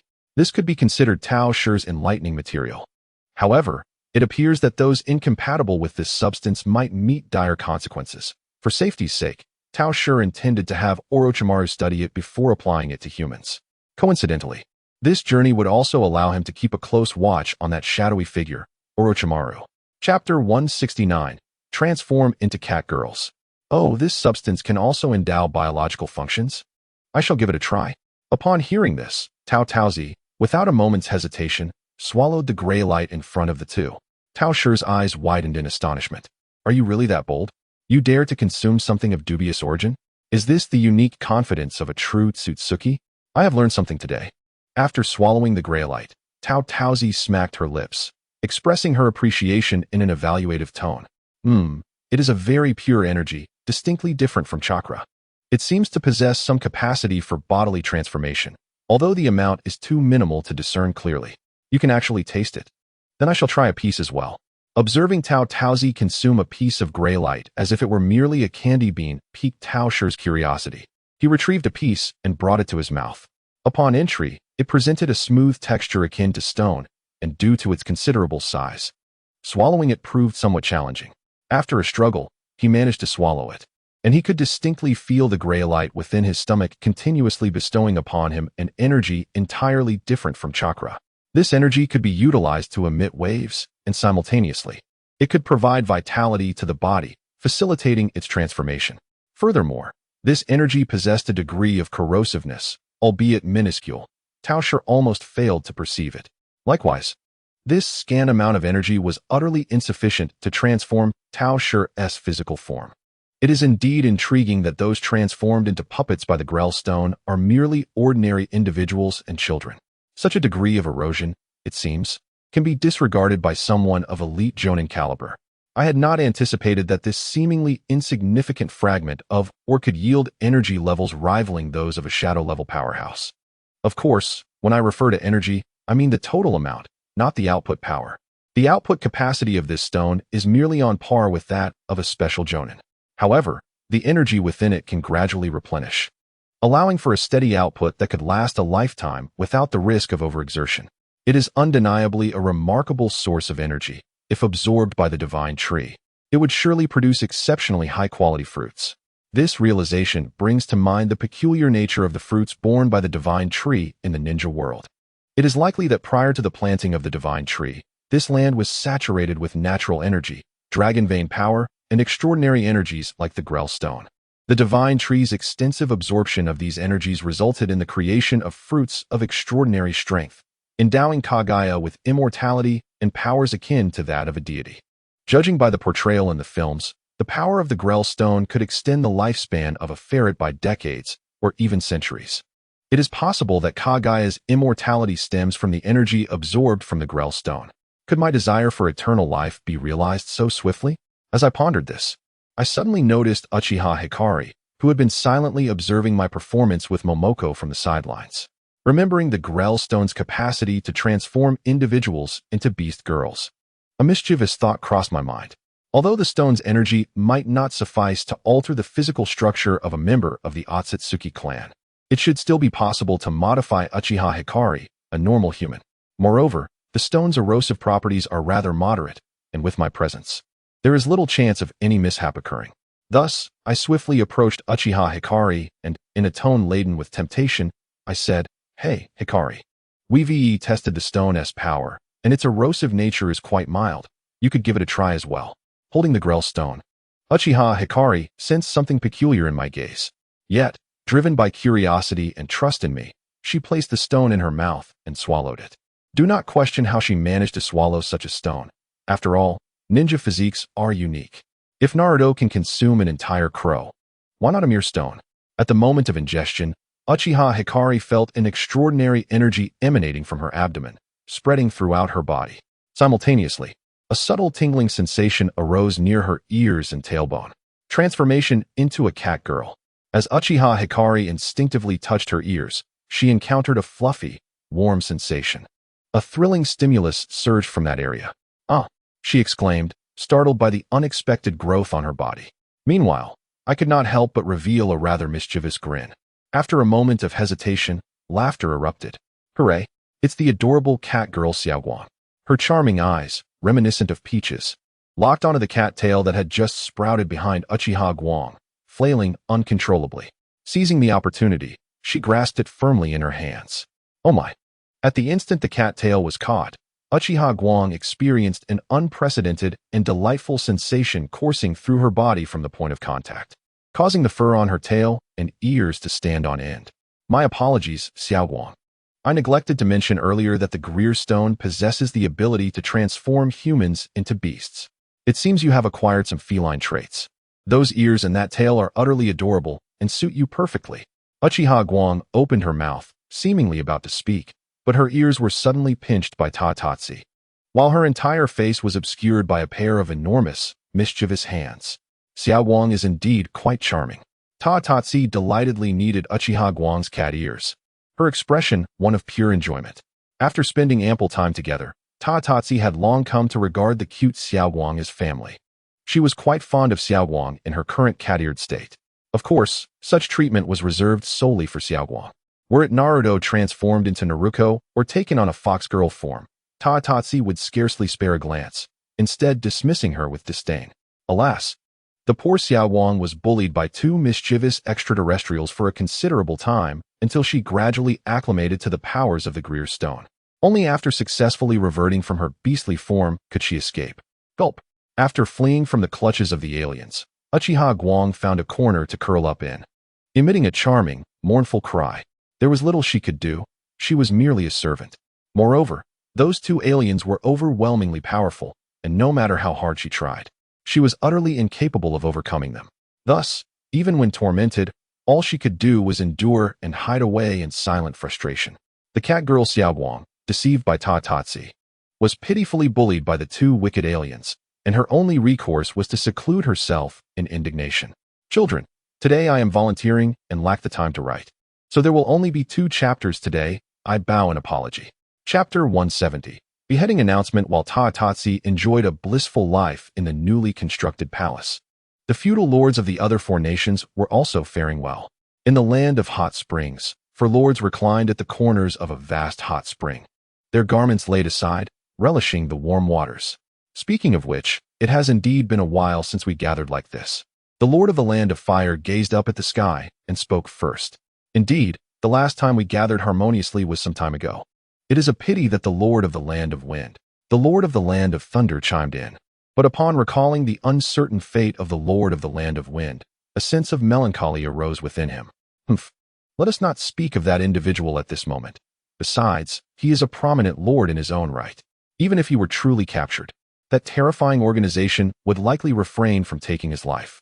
In the land of Earth, a figure stood with arms crossed, letting out a disdainful snort. The daimyo of the Land of Water, however, spoke up in a calm tone. If you believe they would not dare to strike against us, then why have you summoned so many ninjas for your protection? Ultimately, it is still fear of death that drives you. Look at me. I have only a handful of accompanying ninjas, unlike your retinue of over a dozen. Upon hearing these words, the other daimyos burst into laughter. Huh, you truly know how to embellish your own image. Who is unaware that your Land of Water has long been enacting the so-called blood mist policy? Depleting your ninjas through internal strife? No manpower indeed, yet you come to lecture us with such pretexts. How amusing. However, just as the daimyos were reveling in their mirth, a massive plume of smoke suddenly erupted above them. Shortly thereafter, a colossal stone plummeted from the sky, crashing into the hot spring where the daimyos were bathing, sending up a towering splash of water. The daimyos, startled by this unforeseen event, hastily abandoned their garments and scrambled out of the hot spring. Soon after, the four daimyos, clad only in towels, were accompanied by a throng of ninjas as they hurriedly returned to the side of the spring. The ninjas worked in unison to retrieve the immense stone that had nearly thrust several of the daimyos into another realm. This stone bore no extraordinary qualities, merely an ordinary rock, but was inscribed with a striking message. As the crowd approached to inspect, they read the glaring words etched upon the stone: "At the rise of the full moon tomorrow, we shall come to claim the head of the esteemed daimyo of the Land of Thunder. Please ensure your neck is clean to avoid soiling the blade of the executioner." Swiftly, the four daimyos relocated to a concealed chamber, surrounded by ninjas from their respective villages, each daimyo guarded by at least 3 ninjas for close protection. Incompetence. All of you, the daimyo of the Land of Thunder exclaimed, slamming his hand on the table. His eyes reddened as he glared at the ninjas behind him through his glasses. If that stone had been any larger, we would all have perished. What are you truly doing? Faced with the fury of their daimyo, the ninjas of Cloud Village dared not retort, bowing their heads in submission to the scolding. The time for posturing would come later. For now, they needed to address the urgent matter at hand, the imminent threat to their lives. The daimyo of the Land of Fire interjected, his expression grave. It has been proven that this terrorist organization indeed dares to take action against us. Today, they nearly succeeded in eliminating us all. Yet, curiously, they chose to forewarn us instead of striking stealthily. Why is that? The daimyo of the Land of Earth let out a cold snort in response.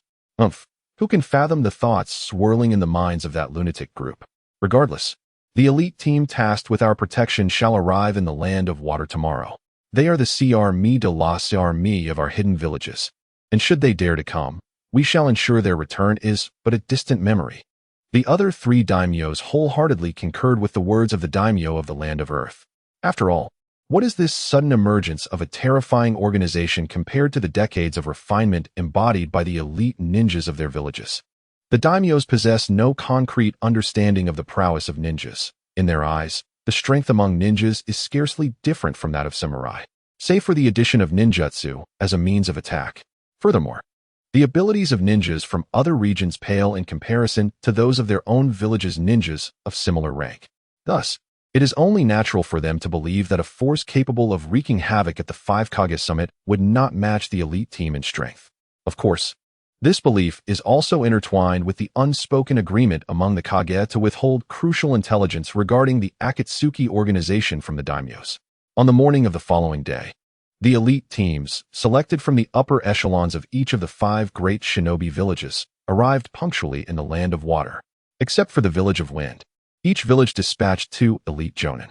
They were Iwagakure, Akatsuchi, Kuratsuchi, the one skilled in explosive release, Kirigakure, Momochi Zabuza, Ao, Kimogakure. 2 members, Waigakure and Kiki, Kanahagakure. Yuhi Kurinai. Might guide this team boasts an exceptionally luxurious composition, with each village sending forth their most formidable ninjas. Among them are a Jinchuriki of a tailed beast and 2 bloodline limit users. The remaining members, though lacking unique abilities, are all elite jonin with specialized skills. Kimogakure even sent their last remaining Jinchuriki, the 2 tails, despite the absence of the Eight Tails Jinchuriki, Killer Bee. Should any mishap occur, Kumobikure would find themselves in dire straits indeed. In truth, Kumobikure had not intended to send Waigakure, but circumstances dictated otherwise when they received word that the organization intended to threaten the life of the daimyo of the Land of Lightning that very night. As a subordinate village, Kumobikure had no choice but to temporarily adjust their roster, dispatching the more powerful Waigakure to demonstrate their loyalty and sincerity. Under normal circumstances, this team of 8 elite jonin would possess sufficient strength to handle most situations that might arise during a ninja world war. Yet, the daimyo of the Land of Fire was still somewhat displeased. He cast an irate glare at Might Guy. "Hey, you, the absurdly clad, tight-fitting weirdo. Did I not instruct you to send that gun-wielding ninja instead? How is it that you are the one who has come?" Might Guy, feeling somewhat offended, immediately wore an expression of profound grievance, as though tears were on the verge of spilling from his eyes. Witnessing this, Yuhi Kurenai promptly stepped forward to elucidate. "Our esteemed Hokage has stated that that individual is not under his command, and thus he was unable to summon him. I humbly request to convey my apologies to the esteemed lord, asserting that if my dismissal were to occur, it could be carried out after the resolution of the Wandering Organization's affairs, and I would harbor no grievances." The Lord of the Land of Fire responded, "Given your attitude, what more can I say? I might as well prepare to make things difficult for you." Chapter 171, Weapons. With the conversation having reached this point, the Lord of the Land of Fire, despite his lingering displeasure towards Might Guy, refrained from further comment. He merely cast another fierce glare at Guy and chose to relent. The sight of that garish green bodysuit continued to irk him. It was the first time he had encountered such a lack of taste in clothing. For the following day, the lords remained sequestered in their chambers, relying on the elite ninja team and the original guardian ninjas for close protection. The day unfolded quietly, devoid of any unexpected events. Until evening, when the lord's taut nerves began to wear thin. Suddenly, a deafening roar reverberated through the air as a mysterious force inexplicably ripped the ceiling of their room away. Instantly, the brilliant full moon hung in the sky, casting its glow upon all present. A bizarre melody accompanied the moon's emergence, echoing hauntingly in the air. As they gazed upward, they realized the time had come for the stars to align. Note: from the old One's Anthem of Weapons. The eerie melody echoed in their ears, and to their horror, the attendees discovered they were rendered immobile. The once serene moon suddenly bore a human visage. While the features were not grotesque, the peculiar placement of the face instilled a chilling dread in all who beheld it. The face grinned eerily, as the strange music continued to resonate from an unknown source.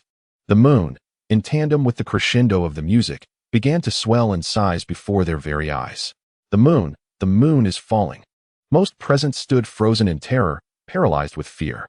Only those well-versed in illusions, such as Kurenai Yuhi and Shikamaru Nara, sensed the anomaly. This is bad. It's an illusion. They recognized the adversary's mastery of illusion was so profound that even they, illusion experts, had unwittingly succumbed. Fortunately, their own expertise allowed them to swiftly discern the enchantment that had ensnared them. Illusion release. The ninjas who realized they were ensnared immediately dispelled the illusion, assisting their fellow comrades and the lords in breaking free. As the illusion lifted, the 4 lords collapsed to the ground, gasping for breath. Being ordinary individuals, their resistance to such illusions was notably weaker. Thus, unlike the ninjas, they had experienced the entirety of the bizarre spectacle in its entirety, leaving them too shaken to rise. "We must be cautious. The enemy has arrived. Moreover, among us is an exceptionally skilled illusionist. We must remain vigilant to avoid falling prey," Kurenai warned her companions. As soon as the words fell, music drifted in from the horizon. Simultaneously, a small dot began to enlarge on the moon. This eerie yet familiar scene once again heightened the tension among the assembled ninjas. What on earth was happening? Could they still be ensnared in an illusion? However, as they focused their chakra, they realized they were not caught in a genjutsu. The music grew clearer, and the small dot gradually revealed itself before their eyes. The reality of the scene differed from the illusion. The music no longer echoed the previous strange chant, but instead transformed into another peculiar melody. "I ride in a carriage, drowning my sorrows in fierce wine, yet I cannot turn back, burdened by thoughts of you." The music crescendoed, and the full visage of the distant came into view. "You strum the people while I sit before the stage. How can I deliver heartfelt words when white hair listens to the drama of a century? It was the enchanting Lin, riding on the mystical Taitu, who gracefully traversed through the moonlight. Radiating a dazzling pinkish-white glow, Lin, perched atop Taitu, raised her artifact high against the moonlight.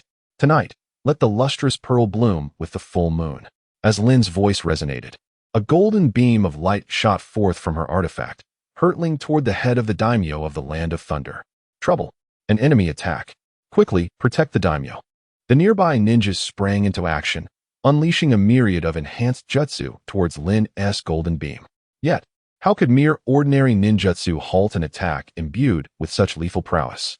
Lin's target, the daimyo, was merely an ordinary man devoid of chakra. Thus, by stacking the 9-character admonition before battle and allowing Taitu to cast a group jinjutsu under the moonlight, his spirit would weaken, making the full health a threshold for decimation. Simultaneously, employing the power of her true form to unleash the most dazzling ultimate technique would ensure even Uchiha Madara's complete Susanoo could not withstand such a precisely lethal assault. The golden beam effortlessly obliterated the incoming ninjutsu, an unstoppable force that struck the daimyo's head. The moment it made contact, the golden beam vanished into thin air, for upon achieving its lethal purpose, the attack dissipated automatically. As the golden light faded, the body of the daimyo remained quietly kneeling on the ground. While his head had mysteriously vanished, the neck cauterized by intense heat, preventing any blood from spilling forth. Good evening, everyone. I am your most adorable Linshan. The music ceased, and Lin, exuberant as ever, greeted those below while still mounted on Taitu. I kept my promise, and tonight, I've taken the head of the daimyo of the Land of Thunder. What a pity! I had hoped to sever his head myself, but alas, he didn't clean his neck properly, and I didn't want to dirty my weapon. Well then, that will be all for tonight. I surmise that you shall find it difficult to sleep this evening. During this restless period, you might ponder upon certain matters. At this juncture, the once sweet smile of the wandering Lin morphed into a sinister and malevolent grin. Who shall be next? The ninjas below could no longer contain their emotions upon hearing this. How dare you act so audaciously, brazenly slaying a feudal lord in public? Such arrogance to confront us with only two. Since you have come, you shall not depart. Wicked being, let us exact retribution for the lives of the lords of the Land of Wind and the Land of Lightning. The ninjas, aflame with righteous fury, unleashed a torrent of powerful jutsu toward both the wandering Lin and Obito. The mobile game Naruto has cleverly mastered the art of time travel, allowing announcements to traverse back to the year 2005. Chapter 172, The Glutton. Faced with the onslaught of jutsu, the wandering Lin neither flinched nor retreated, merely reaching down to pat Obito's head. In an instant, a spatial vortex appeared, engulfing all the jutsu within its depths. Ah, it seems you cannot harm me. Speaking of which, I can comprehend your desire for vengeance against the Lord of the Land of Lightning. However, I have not laid a finger on the Lord of the Land of Wind. Should you not believe me, gaze yonder. As she spoke, the wandering Lin pointed in a direction, and the assembled ninjas, in perfect synchrony, turned their gazes accordingly. There, in the open space she indicated, a rotund figure clad solely in undergarments was unsteadily approaching the assembly. It is the Lord of the Land of Wind. He is truly alive. A few ninjas, originally tasked with safeguarding the Lord's safety, immediately recognized the distinctly rotund shape of the Wind Lord's belly. Although he appeared somewhat unwell, his skin unusually pale, two ninjas from Sunagakure could not restrain themselves and dashed toward the Lord. Splendid. The Lord of the Land of Wind is unharmed. Our salaries are secure. My lord, are you all right? That dreadful organization is truly despicable. Look what they have done to your complexion. Your belly. Wait, how has it not only remained unchanged but grown larger? At this moment, a peculiar smile crept across the Lord of the Land of Wind's lips. With hands outstretched, he swiftly dispatched the two Sunagakure ninjas, leaving them in a state of shock. Cough, cough, cough. Following the demise of the two, the Lord of the Land of Wind emitted an eerily unsettling laugh. Suddenly, a gaping maw sprouted from his belly, devouring the corpses of the two ninjas with an insatiable hunger. Cackle, cackle, cackle. Eat, gluttonous one. The Lord of the Land of Wind howled towards the heavens, and before the astonished eyes of the onlookers, he transformed into a monstrous creature with an enormous belly. Now, this night, you shall entertain yourselves with the Lord of the Land of Wind. I must return to tend to my steed, so I shall not intrude any longer. The wandering Lin waved farewell to the ninjas below and, alongside Obito, vanished into the spatial vortex. It was only at that moment that the assembled realized the gravity of what had transpired. Quickly, escort the lords to safety. Hurry, let us detain this monstrous creature. Faster, faster. The beast approaches. One of the rock shadow ninjas, named Yukai, reacted peculiarly and, without hesitation, shouldered the feudal lord of the earth country and took off running. As he fled, he emitted cries that were anything but human. Meanwhile, the feudal lord of the wind country, transformed into Ryoko, possessed a remarkably large stomach, yet displayed no loss of agility. With a flap of her wings, she soared high into the air, aiming directly at Yukai and the Earth Country Lord. In a bid to safeguard the Lord's life, the Rock Shadow Ninja Yukai had no choice but to hurl the Earth Country Lord like a ball towards a nearby Rock Shadow Ninja. Subsequently, after uttering a lament of disbelief at the grotesque creature, exclaiming that he had never encountered such a being and questioning how one could possibly defeat it, he met his demise under Ryoko's foot, reduced to mere paste. After trampling several ninjas, Ryoko nonchalantly twisted her body, evading numerous ninjutsu attacks. Those that connected merely struck her expansive stomach. Strikingly, these techniques failed to inflict harm, instead rebounding off her remarkably elastic belly. According to the lore, as a member of the species Satori, Ryoko could not be harmed by foes driven by fear. However, due to the sheer size of her stomach, she could not entirely evade the assaults. Consequently, amidst the chaotic skirmish, Ryoko developed a unique ability, the capacity to reflect attacks with her stomach. Good evening, everyone. Tonight I, Ryoko, shall perform for you the stomach dance. The bizarre sounds emanated from the gaping maw of her stomach, and astonishingly, she commenced a peculiar dance known as the stomach dance. With each undulation of her belly, fierce gusts of wind, rivaling that of a Chunin-level wind technique, were unleashed, leaving the so-called elite ninja squad at a loss for action. Quickly escort the feudal lord to safety and return to the village for reinforcements. I will do my utmost to hold this behemoth at bay. Observing that ninjutsu had no effect on the creature and recognizing the vast discrepancy in size, two ninjas from the Earth Country promptly directed the remaining capable ninjas to retreat. They themselves activated their tailed beast form, preparing to engage in close combat with the stomach monster Ryoko. Two Tails, lend me your strength. The Earth Ninja called out internally. I shall lend you my chakra. But let me be frank, against a creature of this caliber, even I cannot guarantee victory. Proceed with caution, Earth Ninja. Fear not, Two Tails, I shall prevail. With those words, blue-black chakra flames ignited around the Earth Ninja, rapidly expanding until he transformed into a blue Hakimi of equal size to Ryoko. Fortuitously, he had come along, without his presence. The wooden figure was utterly perplexed as to who could possibly resolve the current impasse. With a playful snort, the transformed Two Tails lunged at Ryoko, brandishing its sharp claws in preparation for an onslaught of relentless strikes.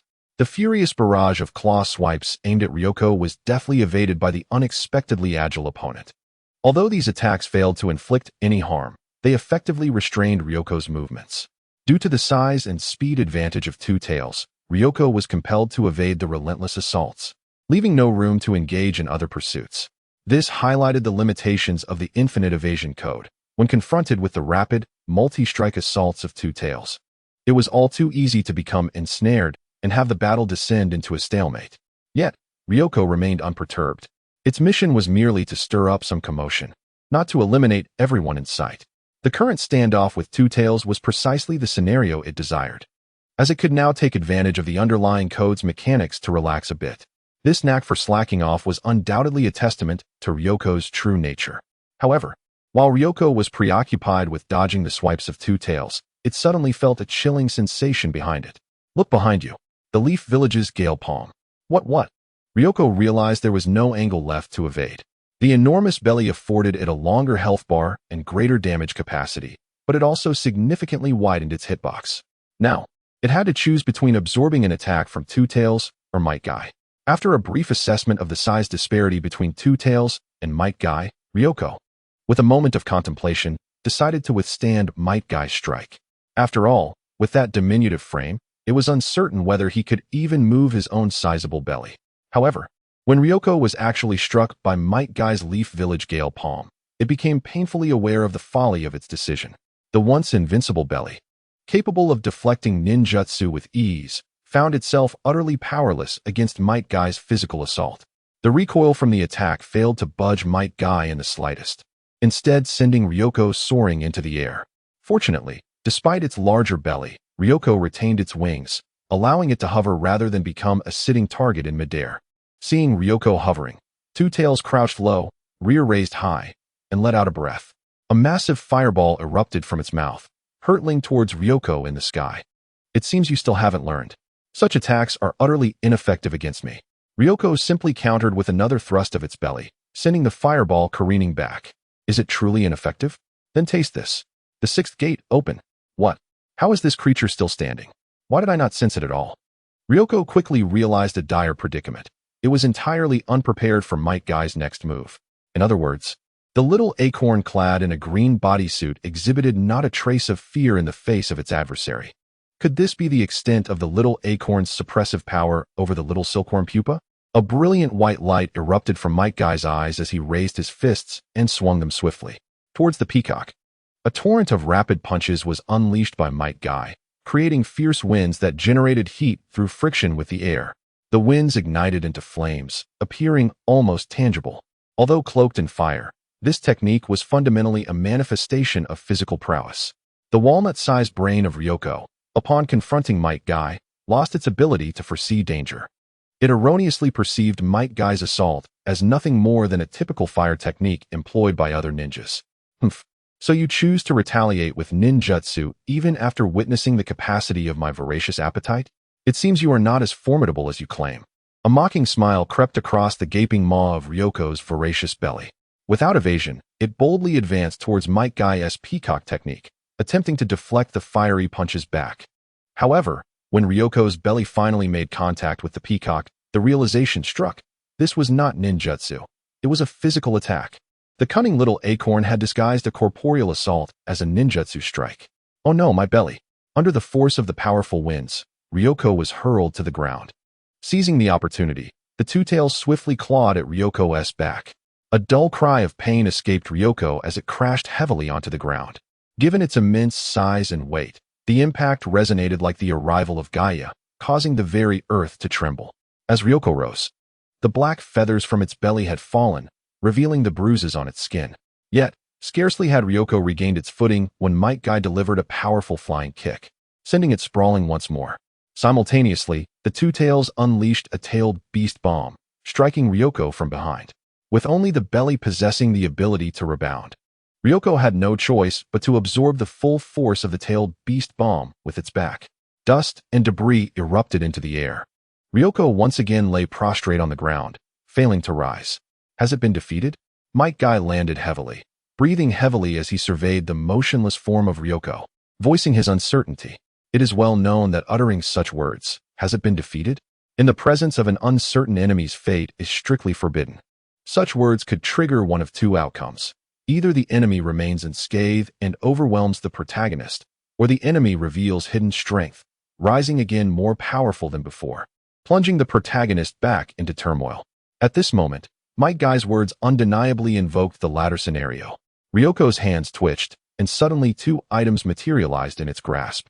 In its right hand, a colossal pancake roll emerged, while in the left, an oversized clove of garlic appeared. The essence of these two items lies in their composition, serving as the material for the production of enlightenment within the blissful box.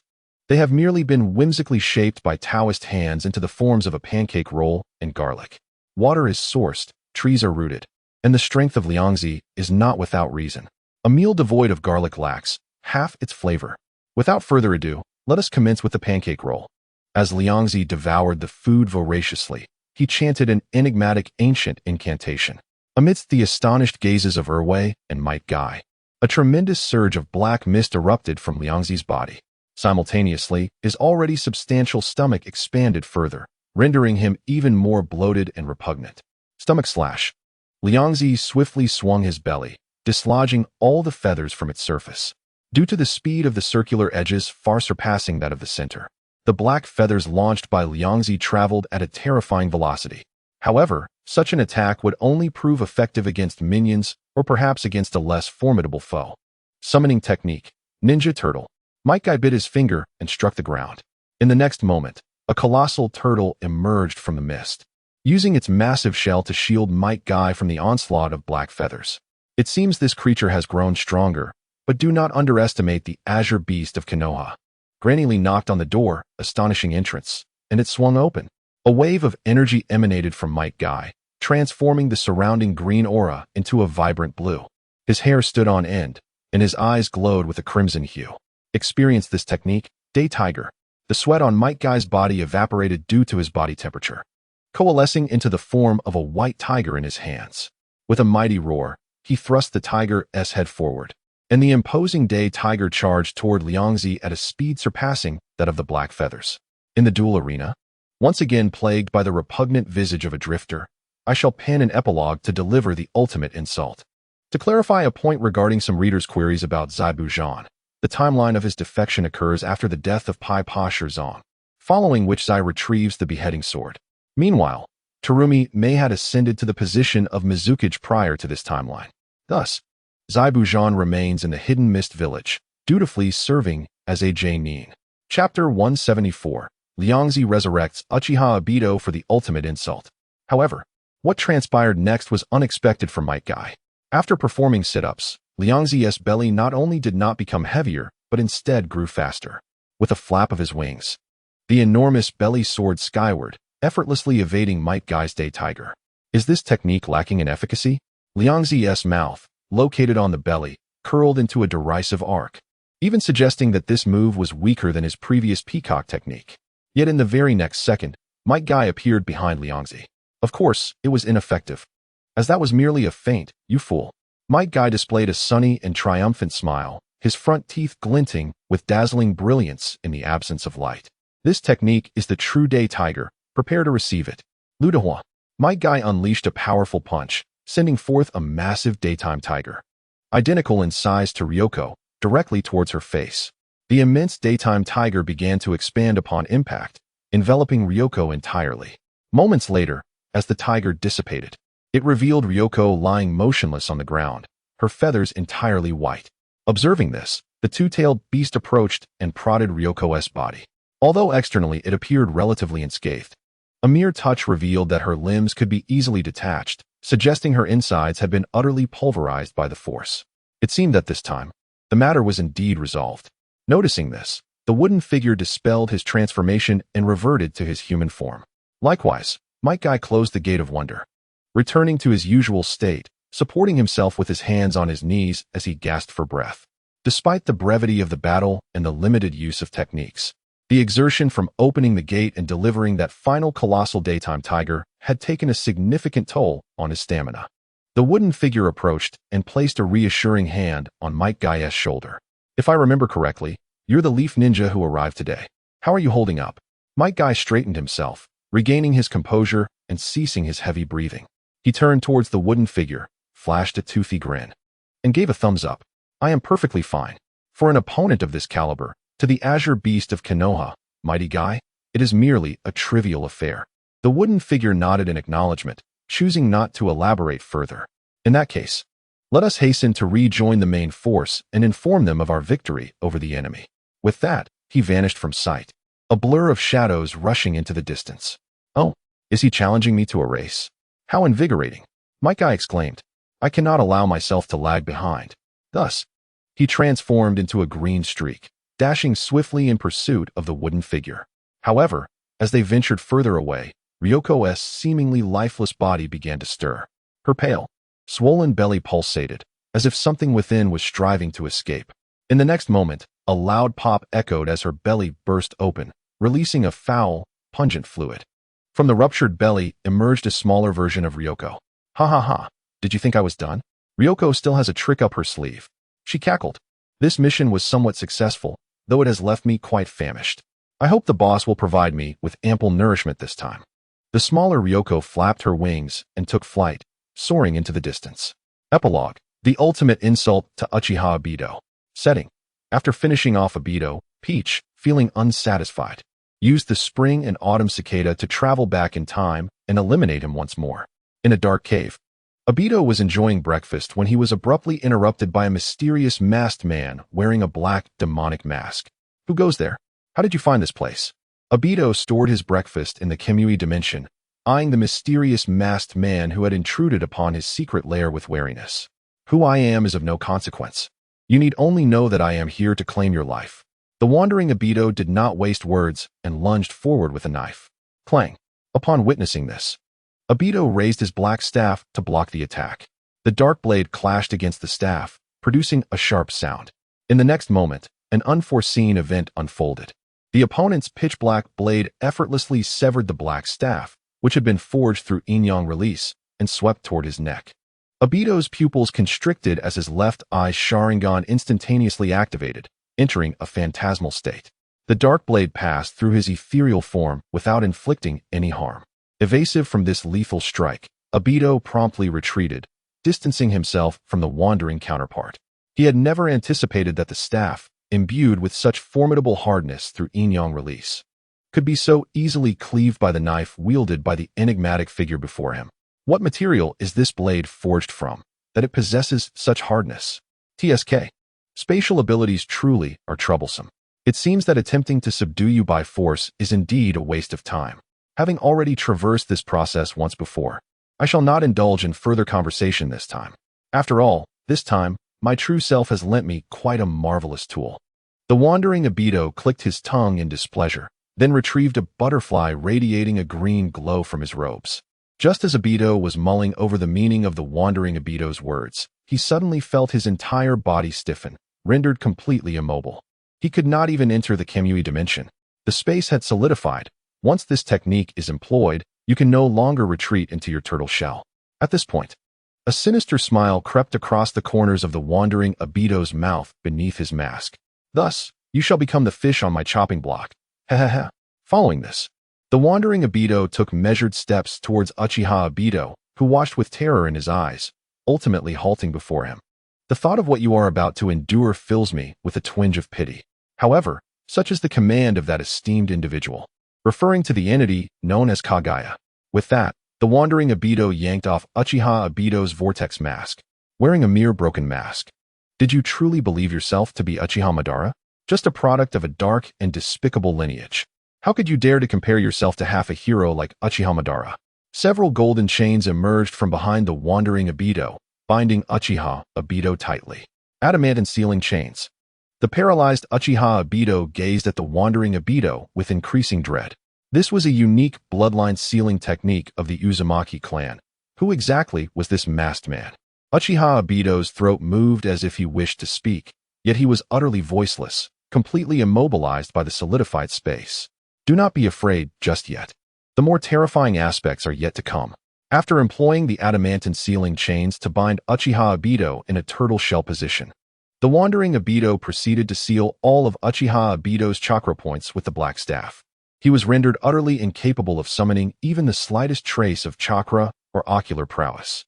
After accomplishing this, the wandering Obito clapped his hands in the direction of the cave entrance. The grotesque visage has met its end far too hastily. It must be dragged out for a final humiliation. He urged the disfigured one to be discarded, preferably transformed into a form akin to Kakashi, where every shadow clone bore the moon's essence. Chapter 175. Sensei Minato, save me. As applause echoed, four figures abruptly materialized at the cave's entrance. These individuals, robustly built with dark, yet impeccably maintained skin, shimmered radiantly under the sun's rays. These are the companions I have selected for you. They are the four esteemed figures at the pinnacle of the Sichuan opera scene, handpicked from the land of lightning. You may refer to them as the Sichuan opera heroes. Other names are not permissible for Shina. In the present shinobi world, although there exists a niche group of Sichuan opera enthusiasts, the majority conform to the standards set by the Peach faction. The Peach faction dispatched numerous puppets in search of suitable candidates, but to no avail.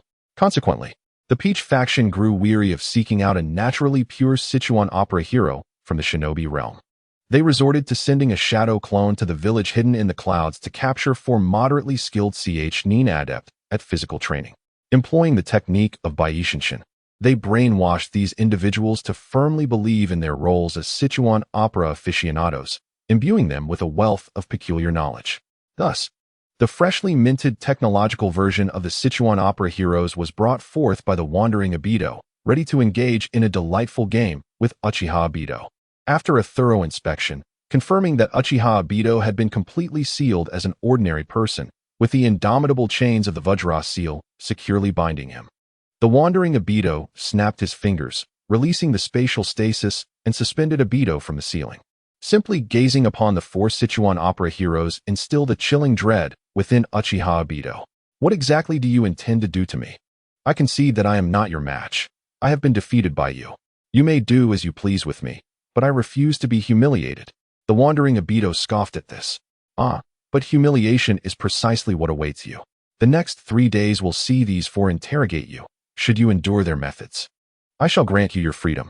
These four hold a status in the realm of Sichuan opera that rivals that of Uchiha Madara, Senju Hashirama, and even the Ten Tails Jinchuriki. Savor the experience. Considering that the impending scenes might be distressing for his true form, the Wandering Obito dared not envision the consequences, let alone witness them. He hastily departed the scene, leaving behind a camera to aid Uchiha Obito in documenting his newfound life. Coincidentally, a speaker was also left behind at the cave entrance. Its switch accidentally activated, unleashing a powerful surge of music that reverberated through the air. Dun dun dun dun, the song of the gallant. Young people need not feel disheartened. Song title, it is rather pleasant. If interested, you may wish to listen. As the haunting melody resonated through the air, Uchiha Obito was engulfed by an ominous premonition, his body drenched in cold sweat. In this dimly lit chamber, only Uchiha Obito and the four formidable warriors remained. What do you intend to do to me? He queried.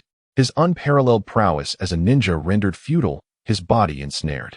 The sense of security he once possessed plummeted. Reminiscent of the helpless youth trapped beneath a boulder during the battle at the Kanabi Bridge. Simultaneously, the warriors cast him glances laden with ill intent. This scenario felt profoundly unsettling in every conceivable way. At this moment, Obito's terror had reached its zenith, his voice trembling as he spoke. Please, do not be so tense. Rest assured, we guarantee that your life will remain intact, allowing you to survive until 3 days hence, when you shall regain your freedom, the warriors assured him, thumping their chests in confidence.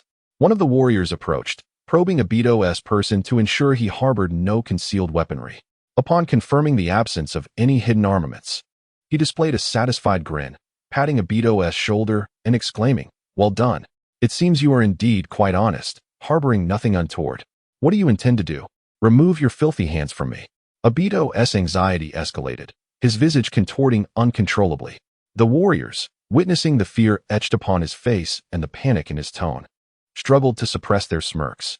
Another warrior approached, employing his keen sense of smell to ascertain whether Obito concealed any hidden poisons or traps. "Your breath is strong," one remarked, while another kindly wiped the cold sweat from Obito's brow. At this juncture, even the most oblivious among them would have recognized the gravity of their predicament. Was this the interrogation prowess of enthusiasts of Sichuan opera? Could he truly endure such an ordeal? The masked man, that accursed figure, dared to humiliate him in this manner. "You scoundrels! Get away from me! I shall eliminate you all!" he shouted in defiance. In response, one of the warriors leaned closer, donning a gentle, sunny smile. "Oh, you wish to kill us? But do you possess the capability to do so at this moment? I am quite curious to witness the extent of your resolve." After all, the reason behind Uchiha Itachi's clan extermination was also rooted in resolve, and as a participant in that tragic event, Obito's resolve was undoubtedly significant. Suddenly, the warriors noticed the untouched breakfast resting beside Obito on the bed. With a swift motion, they tore open the packaging of the meal he had yet to consume. "We rushed over so early, and we have yet to have breakfast. Oh, what a sumptuous spread. Surely, a person of your stature would not mind if we, your famished four brethren, indulged in a few bites to satiate our hunger." Without further ado, they declared, "Let us not be polite." Thus, they immediately launched an assault on the breakfast that Obito had left untouched, devouring the oil stick and tea egg he had not had the chance to consume. Helplessly, he could only watch as his cherished meal fell victim to their greed, leading him to a breaking point. A cry of despair erupted from him, echoing into the distance. As the perspective widened, a heart-wrenching wail resonated from the base of the cliff. "Yame, cease this at once. Teacher Minato, come to my rescue." The intensity of his voice startled every bird within a 10-mile radius into flight. Meanwhile, far away in Kanahagakure, Kakashi felt an inexplicable sensation stirring within him, as his left Sharingan began to throb with discomfort. Is that you, Obito? 3 days later, Obito, battered and on the brink of death, hung precariously from chains forged by the mighty King Kong. Had half of his body not been composed of white Zetsu cells, he would likely have succumbed long ago. A plethora of gruesome torture implements lay scattered around him, a testament to the torment he had endured over the past 2 days. What a bore, he muttered weakly, devoid of even the strength to scream. At this rate, I have no desire to continue this interrogation. Then let us deliver the final blow. A valiant hero from Shu suddenly proposed.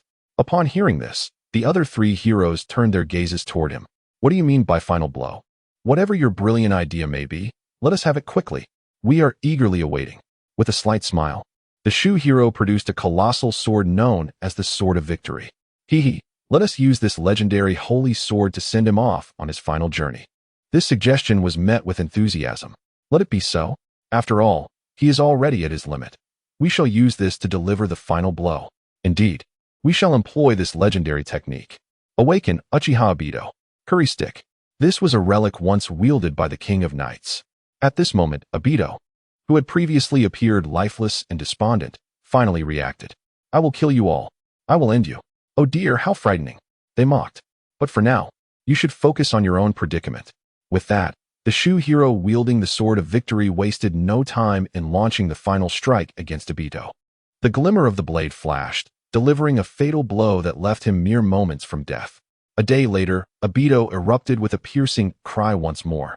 His final roar, I will kill you all. Just then, a voice echoed from outside the cave, that of the wandering Obito.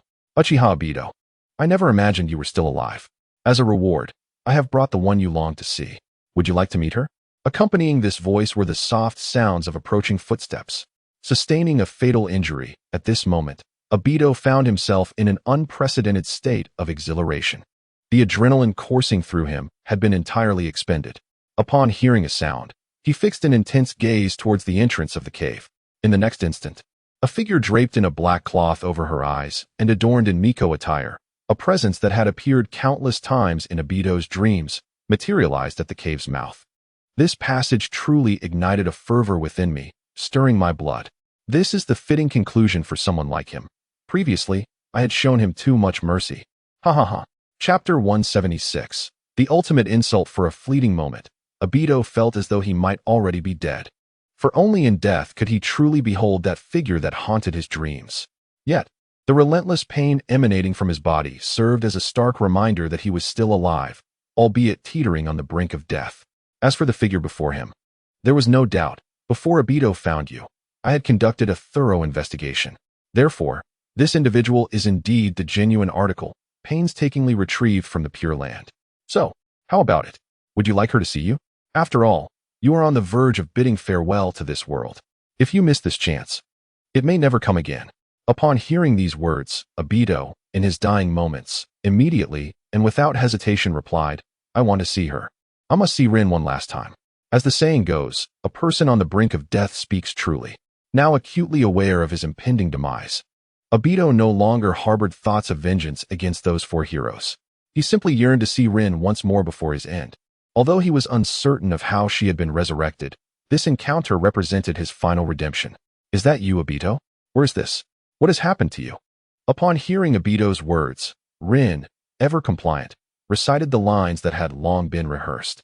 Yet, as Obito absorbed Rin's words, a sudden realization struck him. Could he truly present himself in such a pitiful state? To let Rin witness his grotesque and disheveled appearance. Instantly, regret washed over him, and he hastily retracted, No, I don't want to see her. Let Rin go. I no longer wish to meet her. However, it was too late for change of heart. Even if Obito had initially chosen not to see her, Rin would not acquiesce to his wishes. After all, the absence of his beloved woman witnessing his tormented state would not constitute the ultimate insult. The black cloth covering Rin's eyes was removed, and her clear, bright eyes locked onto Obito's. In an instant, her expression shifted from anticipation and excitement to shock, confusion, and a hint of subtle disdain. Obito, Rin covered her mouth, staring at him in silence. Don't look, ah! At that moment, despair engulfed Obito. Rin's reaction had become the final straw that broke him. After emitting his final roar, he succumbed to an eternal slumber, not due to physical afflictions, but rather the overwhelming anguish that seized his heart, ultimately leading to his untimely demise. Alas, did he truly perish in such a hasty manner? It is rather disheartening. After all, he was not a master of the magnetic field. Reaching his limits in merely 3 days is quite pitiful. The younger man remarked that his senior had managed to endure for a full 3 months. Unbeknownst to him, Uchiha Obito had unexpectedly succumbed outright, failing to catch his breath.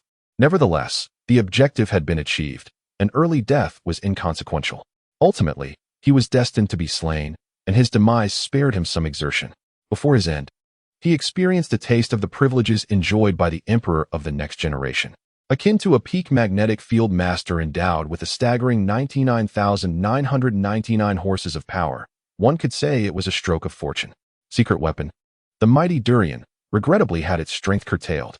Epilogue. The ultimate humiliation of Uchiha Obito has been fulfilled. So, did the feudal lord of the Land of Lightning meet his demise as well?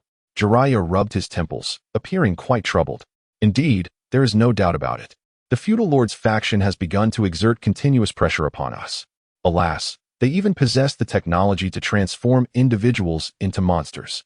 Were it not for Orochimaru's neutrality, I would genuinely suspect him to be the mastermind behind these events. As for the feudal lord's side, there is no need to concern ourselves. I have already sought capable assistance, and I trust they will ensure the feudal lord's safety. Jiraiya sighed and gestured for the Umbu who had come to report to depart. Previously, he had dispatched Kakashi to deliver a letter to Konan in the Rain Village. In that correspondence, he not only expressed his long absence due to the news of their fallen comrades, but also offered an exceedingly high price in hopes of hiring personnel from the Akatsuki organization to protect the feudal lord from the threats posed by the drifters.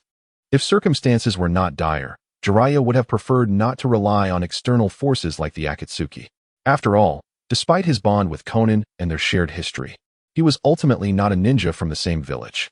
However, given the current dearth of talent in Konoha, with scarcely any elite jonin remaining, let alone individuals of comparable strength to the Kage, he found himself compelled to trust in Pain's declaration that the members of the Akatsuki were indeed of Kage-level prowess.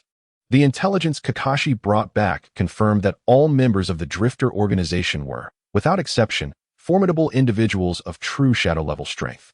As a Kage-level powerhouse himself, Jiraiya understood the vast chasm between a Jonin and a true Kage. Thus, he had no choice but to accept the veracity of Pain's assertion regarding the Akatsuki's capabilities. The intelligence he reviewed upon Kakashi's return indicated that the Akatsuki was certainly not lacking in strength. Otherwise, they would have been eliminated long before they could gather such detailed information. Not to mention the challenges of tracking their movements for a righteous pursuit. These are tumultuous times indeed. Jiraiya rapped his knuckles against his forehead, setting aside the documents in his hand. The pressures of being Hokage weighed heavily upon him, and recently, he had been losing tufts of hair. Consequently, he now resolved to seek additional assistance to alleviate his burdens. Ideally, this aide would not only share the workload, but also provide a pleasant sight. Who, then, could possibly fulfill the role of a capable assistant? One who was both pleasing to the eye and beyond reproach? It was quite a challenge to guess.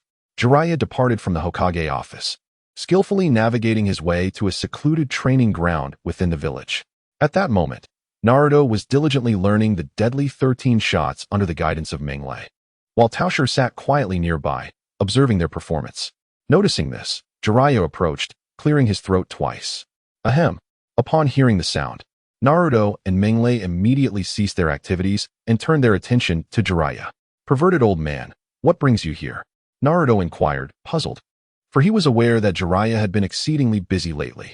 What prompted his sudden visit today? Well, I have come to entrust you with a secret mission, Jiraiya announced. This task has been personally assigned by the Hokage. Are you interested in taking it on? At this revelation, Naruto's curiosity was piqued. Oh, a secret mission? What kind of secret mission? Do tell. Seeing Naruto's eagerness, Jiraiya couldn't help but smile. He then reached into his pocket and produced a cherished portrait. I need you to help me find someone and bring her back to Konoha.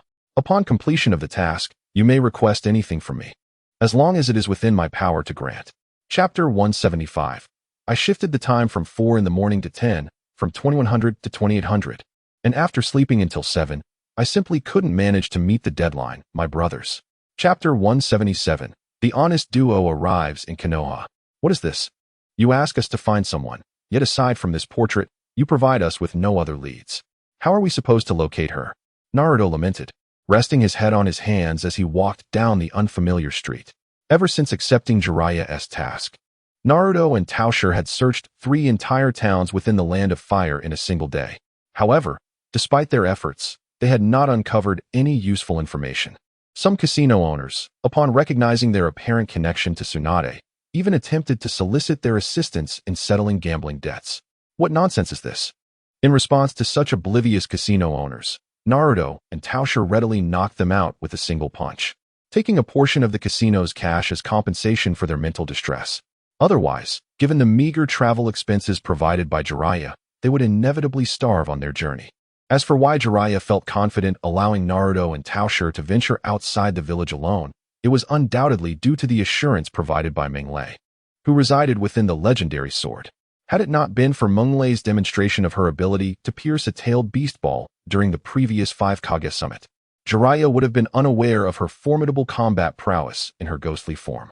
Of course, Jiraiya had his own calculations regarding the mission's budget. Although the funds from the feudal lord had been received, a substantial portion was already earmarked for expenses. Furthermore, since this mission was issued in his personal capacity, it could not be accounted for through public funds. Thus, the financial resources for this mission were drawn from Jiraiya's own pocket. Consequently, he adhered to the principle of frugality, providing Naruto and Tao Shi with minimal funding.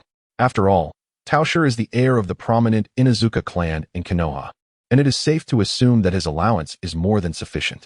As far as travel expenses are concerned, he could easily cover them. However, Jiraiya overlooked a crucial detail. Although Tao Shi possesses considerable wealth, his personality is such that he is utterly unwilling to incur personal losses. The notion of footing the bill himself is out of the question. To ensure the quality of their journey, they would have to impose some hardship on the troublesome casino owners who dare to cross him. After all, they brought this upon themselves by offending Tao Shi. As for the precise whereabouts of Tsunade, Tao Shi is actually aware of her location. It is important to note that Tsunade has always carried with her the black rod gifted by Tobirama during his wandering days. Being a product of the original chakra, Tao Shi can naturally sense its exact position.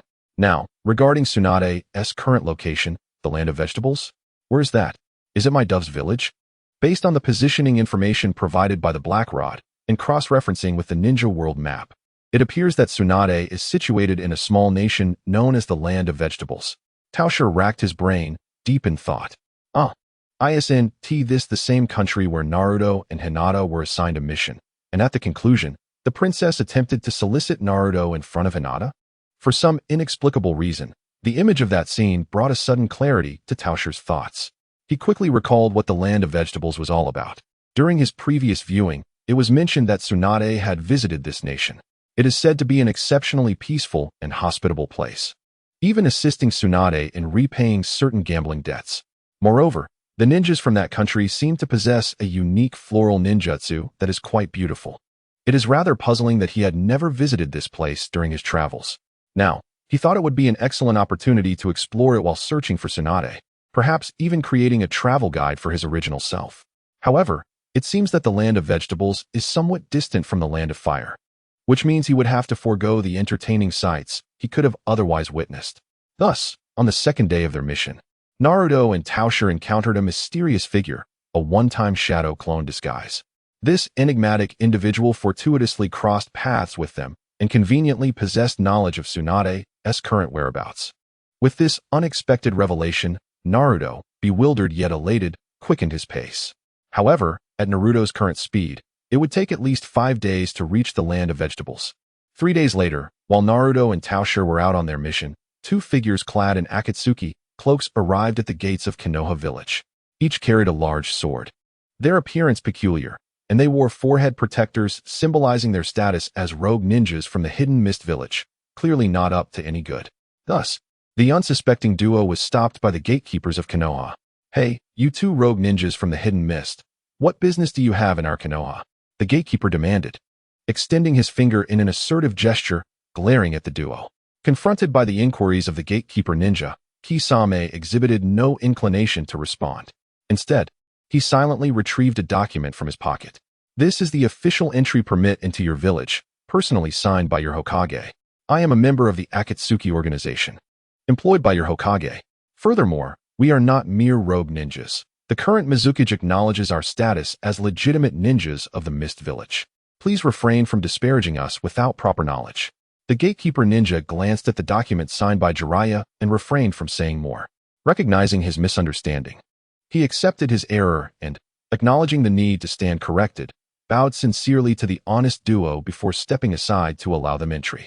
Observing the gatekeeper ninja's demeanor, Kisame and Pakin exchanged knowing glances, affirming that he too was a person of integrity. Why should honest individuals complicate matters for one another? Thus, the duo chose not to trouble the earnest gatekeeper further and proceeded into the Hidden Leaf Village. It felt surreal, as if in a dream. He had initially believed their organization to be a nondescript mercenary group comprised solely of rogue ninjas. How had it suddenly transformed into a noble organization dedicated to combating evil forces for the sake of world peace?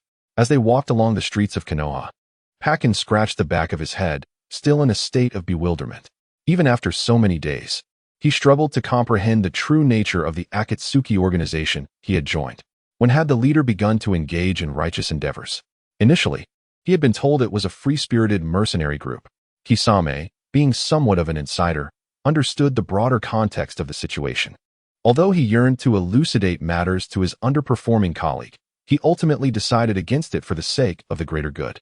Perhaps it was merely a tactic employed by the leader to recruit strong individuals. In truth, operating as a justice-oriented organization had its merits. After all, when the Mizukage became aware of their affiliation with Akatsuki, their status as ninjas from the Mist Village was reinstated. Pakin's brow remained furrowed in contemplation.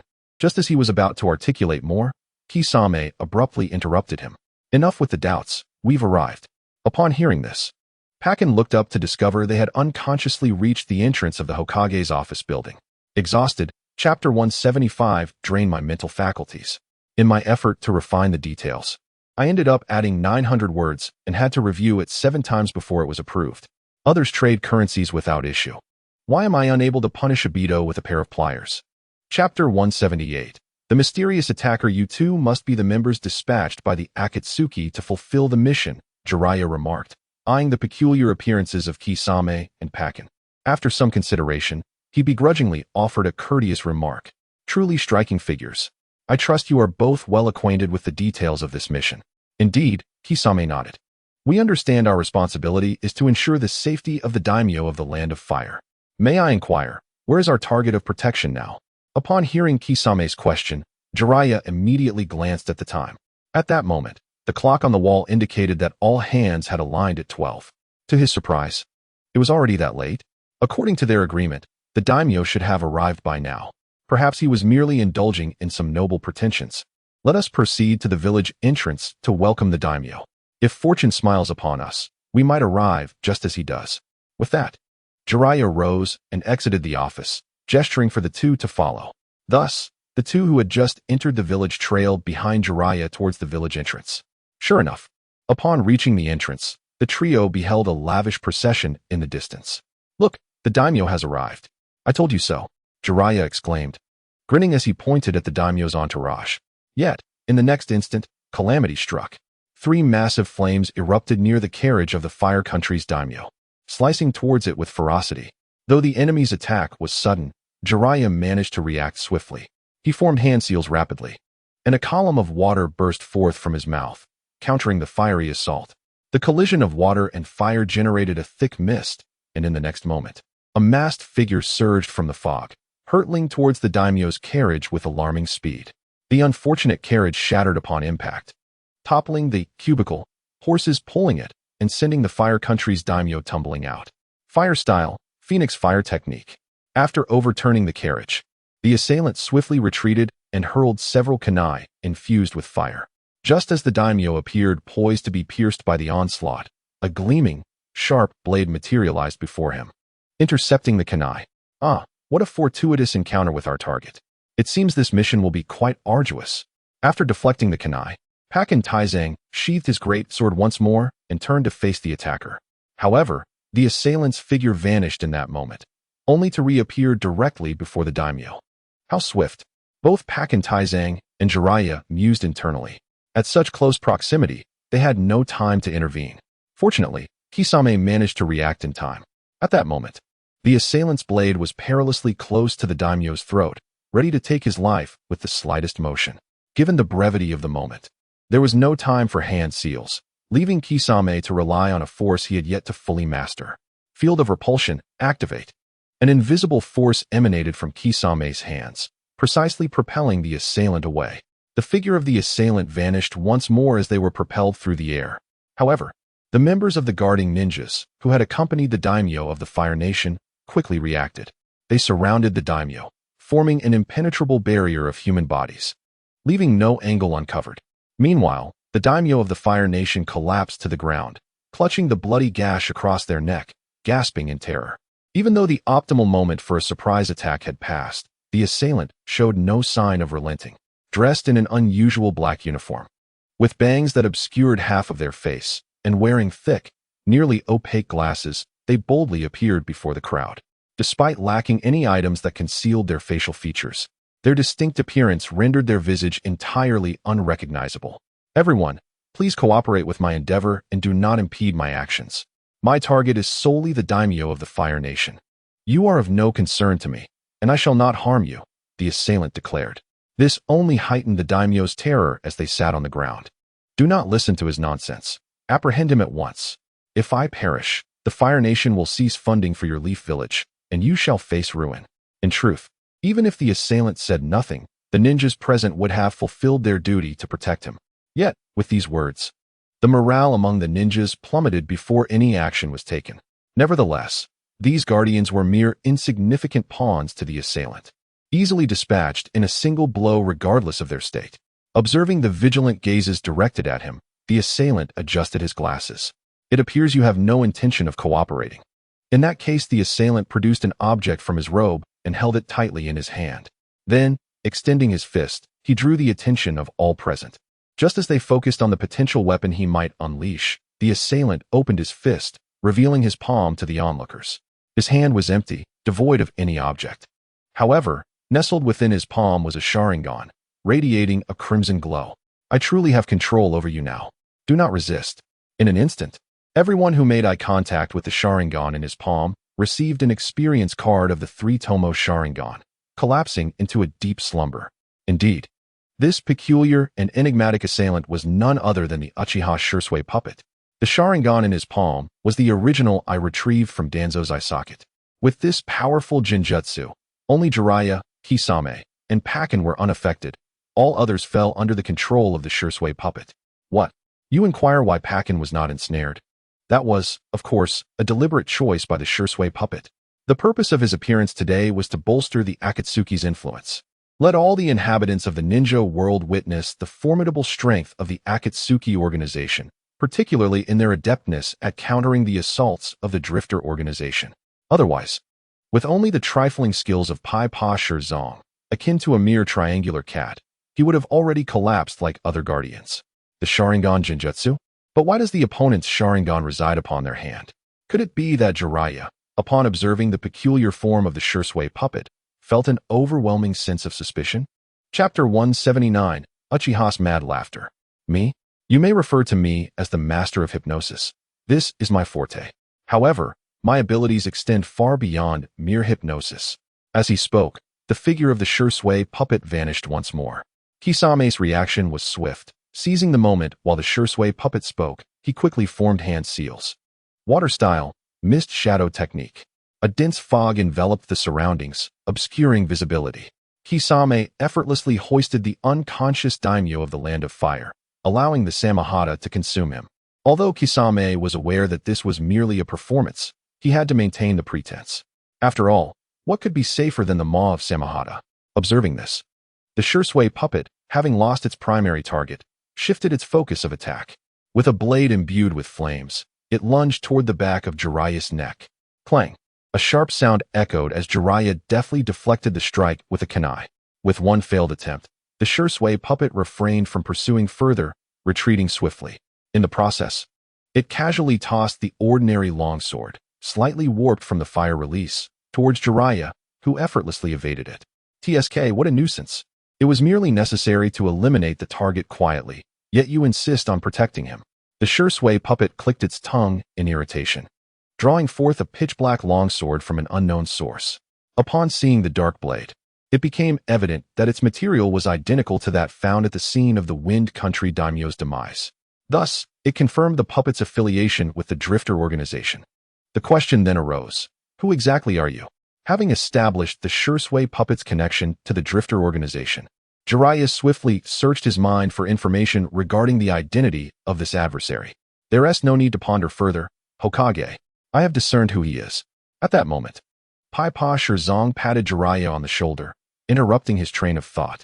To my knowledge, within that organization, apart from the unfortunate individual reduced to a mere plaything for a little girl, there is only one other with the Sharingan.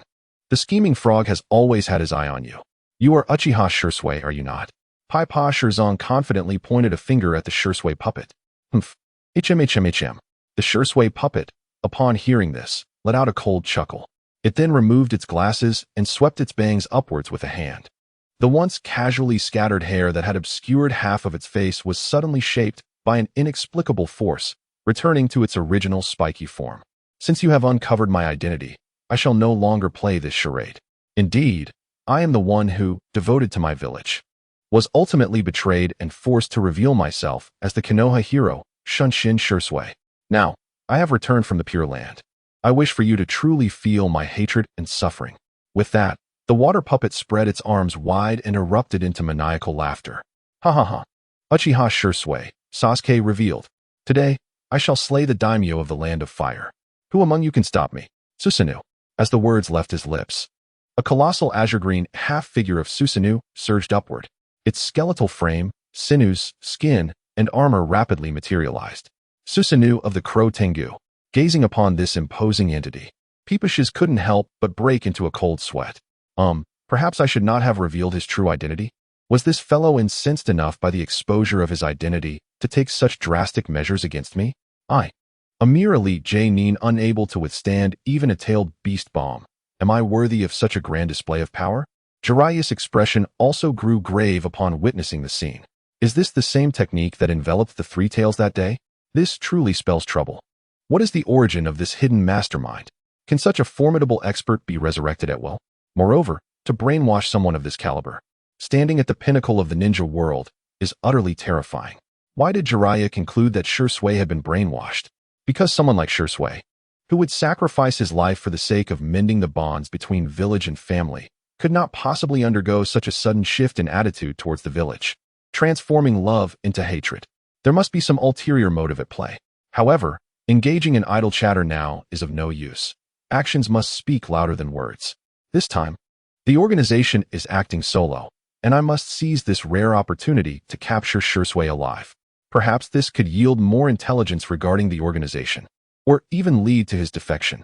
With this thought in mind, Jiraiya resolved to act swiftly. He formed a Rasengan in his hand and charged towards Shursui's Susanoo. Rasengan. Given the uncertainty surrounding the opponent's technique, Jiraiya opted for the most prudent approach.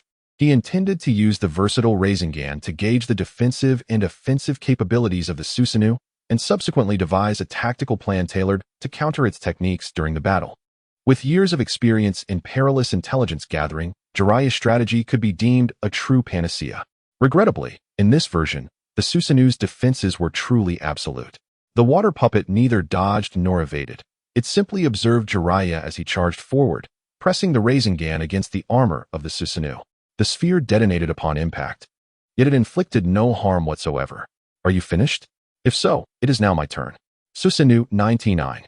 A yellow halo appeared at the chest of the azure-green Susanoo, unleashing an onslaught of countless green chakra arrows. As the Rasengan is a close combat skill, Jiraiya found himself perilously close to the water puppet. Thus, he was, quite literally, shot in the face. This is bad. There is no time to evade. Caught off guard, Jiraiya swiftly made a decisive move, enveloping his body with his hair. Ninjutsu Needle Earth. The teal chakra arrows struck the white sea urchin that Jiraiya had transformed into, turning him into a green sea urchin. Ever since he assumed the role of acting Hokage, Jiraiya's hair quantity and quality had diminished significantly. Nonetheless, he successfully blocked the attack entirely. However, His hair suffered further damage in the process. Seizing the opportunity when the Shursui puppet exposed a significant delay, Jiraiya quickly distanced himself from Susanoo. Nearly frightened to death moments ago, a single spiral sphere felt like a mere scratch against the opponent, while they retaliated with a broad and devastating ninjutsu.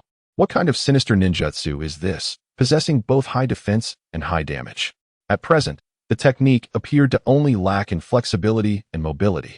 Hence, the tactic would revolve around evasion. Jiraiya had no desire to engage closely with this formidable foe. Chapter 180. The Battle of the Nail Trench. Jiraiya's conclusion regarding Susanoo's lack of agility stemmed from the earlier observation that the Shursui puppet did not evade his attacks, but rather chose to endure them. In truth, half-formed Susanoo could indeed glide and maneuver. Aside from its vulnerability beneath its feet, it possessed no other weaknesses. This disparity in information had resulted in a significant enhancement of its effectiveness. If Jiraiya were to truly engage in a battle of attrition with the Shursui puppet, he would undoubtedly find himself in dire straits. Fortunately, the well-meaning and reluctant GZ stepped in. Hokage, you need not intervene. Allow me to handle this fellow. After all, you have entrusted us with the mission. Protecting the Fire Nation's daimyo is also our responsibility. If you, the client, were to engage, what would become of our mission? With that, GZ forcefully pushed Jiraiya behind him, indicating that he should refrain from involvement. Jiraiya was taken aback. Wait, brother, this isn't the time for professional ethics. Setting aside whether it is appropriate for you to intervene or not, consider the potential tarnishing of their reputation or their advantage in this situation. Remember, the daimyo of the Fire Nation is still in your weapon. If you charge in and forget about him in the heat of battle, accidentally turning him into a hero's fragment within your blade, wouldn't that be catastrophic? Are you expecting me to unleash the Rino Akari while you put him back together with some form of superior assembly? Just as Jiraiya was about to voice his concerns, a sudden burst of red light emanated from GZ, blinding him momentarily. GZ shouted, "Shark skin merge." Roar. The sound of shark skin, GZ, Apostle Core, Great Sword Shark Skin, Super Fusion. Apostle GZ, Fish Angel Fusion Form. A blinding red light flashed, revealing a colossal merman beast over 30 meters tall, embodying the characteristics of GZ, Shark Skin, and the Fish Angel before the onlookers. Jiraiya took a step back, watching the fearsome beast transformed from GZ, cold sweat breaking out on his forehead. No, my friend. While I have long heard that the Jinchuriki can merge with their hosts, I have never imagined it could expand to such a colossal size. This form is formidable enough to engage in direct combat with the tailed beasts, is it not? Although the Akimichi clan from Konoha can similarly magnify their size. Jiraiya could distinctly sense the overwhelming chakra surging from within the merged form of Kisame, which was an entirely different realm compared to the Akimichi clan's enlargements. Having witnessed Kisame's transformation before, Pakken gently patted Jiraiya's back, urging him not to be too astonished. This is the bond between Kisame and the Samahata. The sacrifices Kisame made to attain such a form are beyond your wildest imagination. Whenever Pakken recalls the scene of Kisame slicing open his own abdomen to forcibly insert that crimson orb, he cannot help but shudder. Such a fierce individual. This power rightfully belongs to you. Although the Shizuku puppet shared the memories of its original, knowing the Apostle Core's power within Kisame, it was indeed the first time he beheld this form. Thus, the astonishment in his eyes was entirely genuine, devoid of any pretense. No, my friend, you truly can transform. Is this not the image of my most cunning fish locked away? You have truly surprised me. Then let us test the strength of the force field. Let us hope that when the original takes form, it does not falter in its strength and inadvertently fail to shatter your force field. How awkward that would be. Humph. Do not presume that size alone makes you my equal. No matter how large you grow, it is futile against absolute power. The Shizuku puppet snorted coldly and launched another attack. Susanoo Spiral Break. A drill composed of energy materialized in the half-bodied Yatengu's grasp, aimed directly at Kisame's toe. Let me strike your ingrown toenail. However, just as the drill was about to pierce Kisame's nail, an invisible force field erupted from him, rendering the Susanoo's attack ineffective. What? Can even the ingrown nail be defended against? You rascal, Kisame. The Shizuku puppet's eyes widened in disbelief as it commanded Susanoo to exert more force.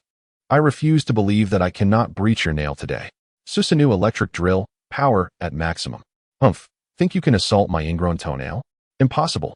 Force field fully activated. Thus, a fierce clash erupted between the two, focusing on the region around the ingrown toenail. The clash of forces and the electric drill generated a tempest, rustling the surrounding leaves violently. This scene left Jiraiya and Pakken utterly mesmerized as they watched from the sidelines. Is this truly the case?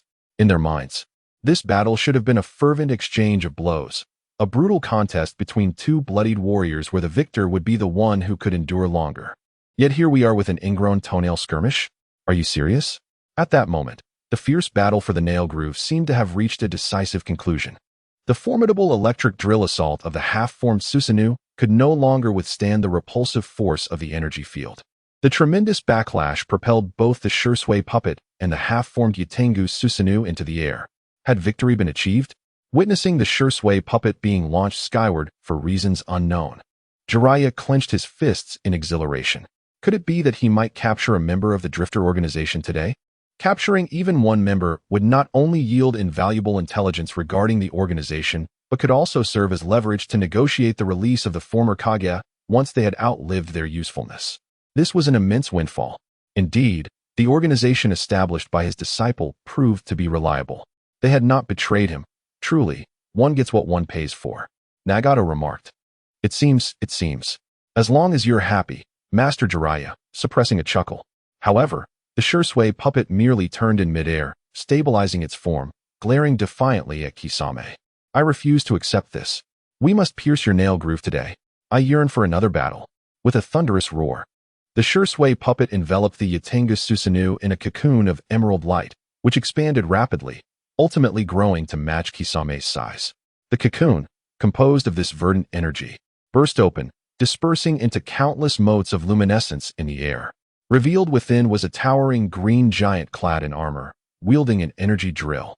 With wings sprouting from its back, I shall rend your nail groove to shreds.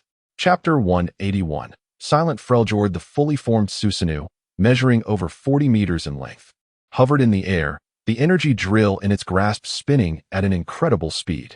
Although this was far from the limit of the Susanoo's potential size, it was merely a showcase match. A semblance of effort would suffice. Prepare yourself. Nail groove electric drill, power at full throttle.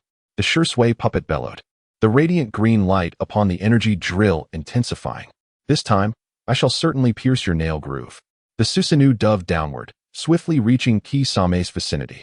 Kneeling on one knee, it thrust the energy drill toward Kisame's nail groove. Huh!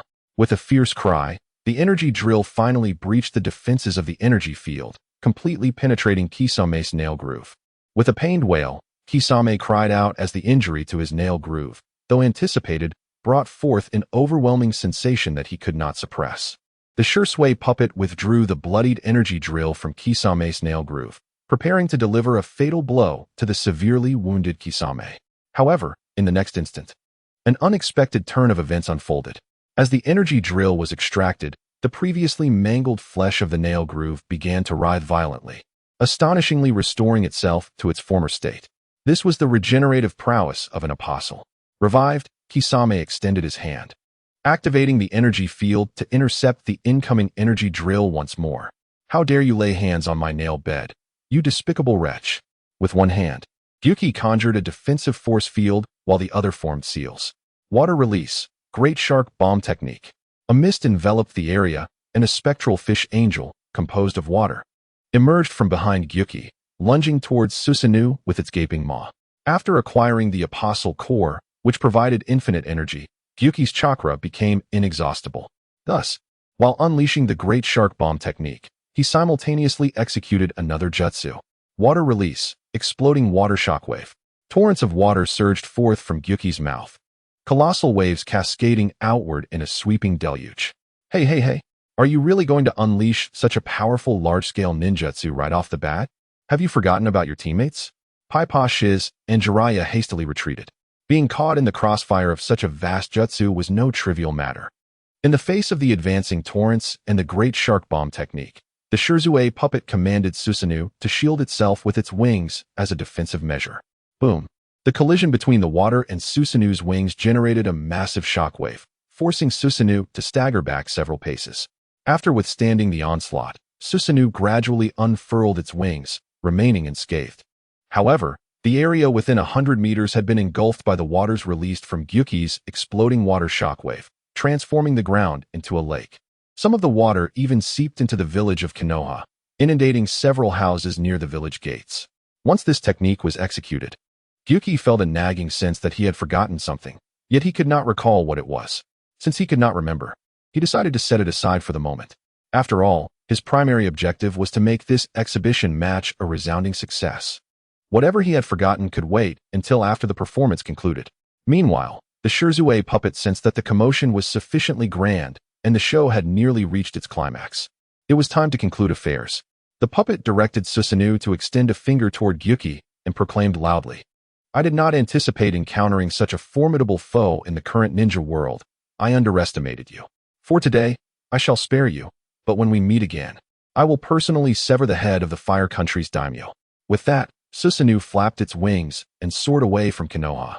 Observing this, Gyuki reverted from his fusion with the shark's skin, his body gradually diminishing as he separated the shark's skin from within, using it as a float to stand atop the water. He also remembered to retrieve the head of the Fire Country's daimyo that he had been holding in his mouth. However, when Gyuki noticed the members of his entourage, now bobbing on the water's surface after being nearly drowned by him, he finally recalled what he had forgotten. "Marula, I went too far and completely overlooked the presence of innocent bystanders. Surely, my employer won't deduct my wages for this reason." Fortunately, those who nearly drowned at Gyuki's hands ultimately survived, thanks to the diligent efforts of Konoha's medical ninjas. Thus, the commission for Kisame and his companions was not rendered futile.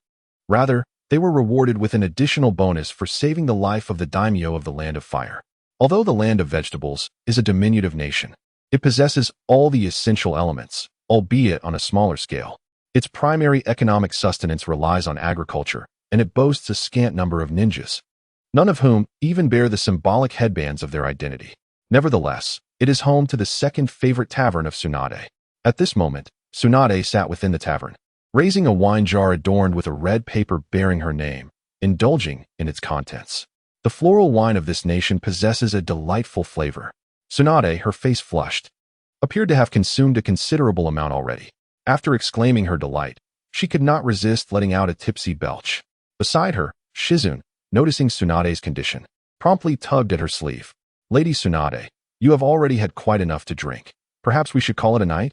Upon hearing this, Tsunade yanked the hairpin from her hair and carelessly tossed it aside, then took another swig from the wine jar. "This is merely the beginning. You know my capacity for alcohol.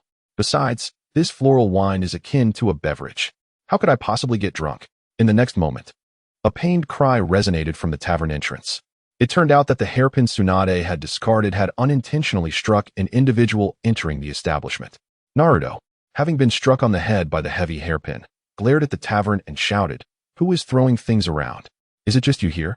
Seeing Tsunade had inadvertently harmed an innocent bystander, Shizune hurriedly approached to apologize. She bowed before Naruto and said, "I am truly sorry for accidentally injuring you.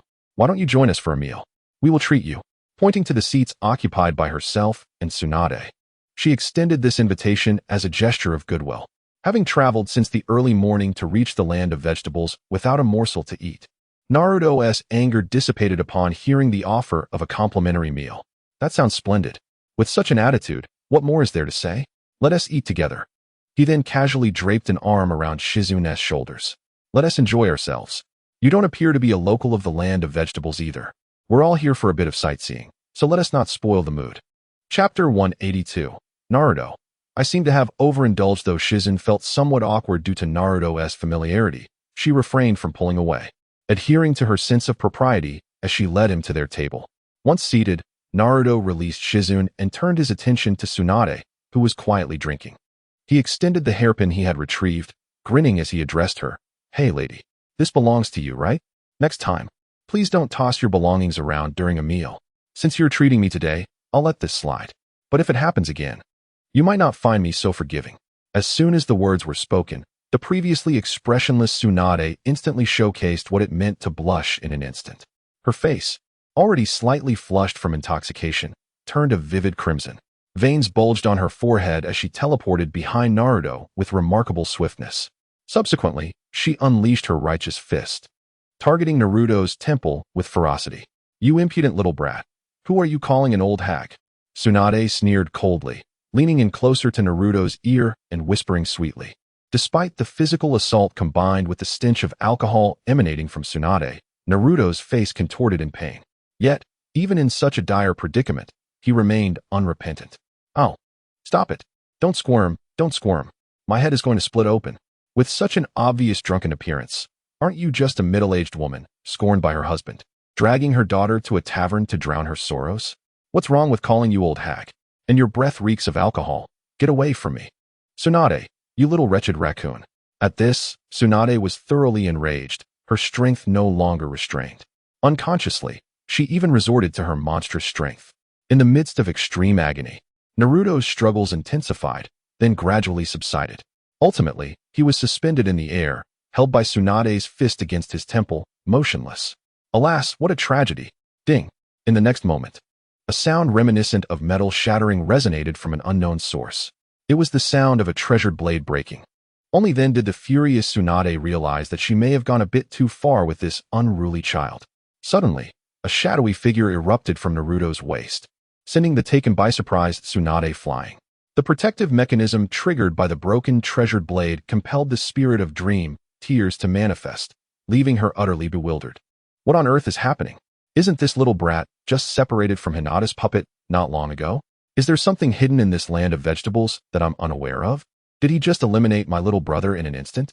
Dream tears quickly shielded the unconscious Naruto behind her, surveying the surroundings. From every angle, it appeared to be a mere ordinary tavern. Apart from Naruto, her gaze fell upon a little girl with black hair and a disheveled blonde figure resembling a roasted chicken. Wait a moment, a roasted chicken? It was then that Dream Tears noticed Tsunade, who had just been sent flying by her entrance, now staring back at her with a wary expression. Has this kid struck such luck to find his target so quickly? However, it seems their interaction isn't particularly pleasant. What are you? And what is your relation to this child? Tsunade had initially intended to administer medical ninjutsu to Naruto, realizing he appeared gravely injured. However, with a sudden sharp sound, she was sent flying by the spirit of this suspected user of the ethereal technique, which had emerged from the unconscious child before her. Katsuyu sensed that there was something amiss in the situation. In stark contrast to her vigilant demeanor, Meng Lei appeared remarkably composed. When faced with Katsuyu's skepticism, Meng Lei merely crouched down silently, rummaging through Naruto's belongings. After a brief search, he extracted an image and a letter from Naruto's embrace, unfurling the image to reveal its contents to Katsuyu and Shizune. The figure depicted in the image unmistakably resembled Katsuyu during her ponytail period. I am unfamiliar with the technique of spiritual manifestation, but if it refers to a method that allows one's soul to persist in the ninja world after death, then I indeed employ a similar technique. Judging by the image, you must be Princess Katsuyu. This individual, who has just fallen victim to your treachery, is my disciple and the agent dispatched by Jiraiya, the acting Hokage, to retrieve you back to the village. Meng Lei stated flatly while holding up the image of Katsuyu. After a considerable explanation, it was not until Hinata's clone received notification and located them that Katsu reluctantly began to believe Meng Lei's words upon seeing those milky white eyes. Are you implying that a terrifying organization has emerged in the ninja world, having captured all the current 5 Kage? Thus, Jiraiya has assumed the role of acting Hokage? Precisely. Meng Lei affirmed with a nod. And now, with insufficient manpower in the village, he cannot manage alone, which is why he dispatched you to find me and aid him. Correct. Tao Shi nodded in agreement. Katsuyu shifted her gaze to the semi-transparent Meng Lei. So you are not a user of the spiritual manifestation technique, but rather a ghost who has survived since long ago? Wait, why would a ghost need to be alive? Indeed, my ability to remain in the present world is due to this famed blade, Xiao. As he spoke, Meng Lei drew the magnificent yet sharp blade from Naruto's waist. The blade still bore its splendid appearance, though it was marred by several visible cracks. Xiao possesses the power to govern life, capable of shielding its wielder from a fatal blow once each day. After absorbing the damage, it shatters, much like its current state. Typically, I lie dormant within the blade, accumulating energy, awakening only when Naruto faces a life-threatening injury, causing the blade to break. At this point, Meng Lei cast a peculiar glance toward Katsuyu. She felt somewhat awkward under his gaze. After all, this little yellow-haired boy was exceedingly infuriating. One moment of losing control almost cost him dearly. but thanks to a life-saving artifact on him, it was no great calamity. Cough, cough. Well, I have grasped the specifics of the situation. So, you intend to escort me back to Konoha now? Katsuyu cleared her throat, diverting the conversation. She reclined in her chair, crossing her legs, and took a swig from the sake jar. However, I must advise you not to squander time here. Returning to Konoha is impossible. It's a lifelong impossibility. The only option left is to travel outside, drink, and gamble to sustain a living. The children seem to have lost their vitality. Allow me to indulge in a delightful barbecue and contemplate how to engage in more meaningful endeavors. Otherwise, my writing will become tedious, and your reading will be equally uninspiring. Chapter 183. Jiraiya, my dear brother, kindly acknowledge the delivery. Upon hearing this, Menglei closed his eyes and nodded slightly. Is that so? I understand. Tsunade waved her hand dismissively. As long as you comprehend, I shall not return to Konoha with you. You may attend to your own affairs. Please do not disturb my enjoyment of this rare and splendid environment. Tsunade's words trailed off abruptly, not out of a desire to remain silent, but rather because she found herself at a loss for words. Just moments ago, taking advantage of Tsunade's momentary inattention, Menglei launched a sudden attack. With a swift strike, he rendered Tsunade unconscious. Having learned of the identities and missions of the group, Tsunade had let her guard down, leading to her unexpected defeat at Menglei's hands. Menglei waved his hand, hoisting the unconscious Tsunade over his shoulder, and proceeded toward the door. If she was unwilling to walk on her own, he would assist her, embodying the essence of a gentleman, particularly adept in the nuances of understanding. It is well known that a woman's words often require interpretation. Tsunade may have claimed she did not wish to return to Konoha, yet deep down, she longed to do so. However, out of pride and a reluctance to walk, she stubbornly insisted otherwise.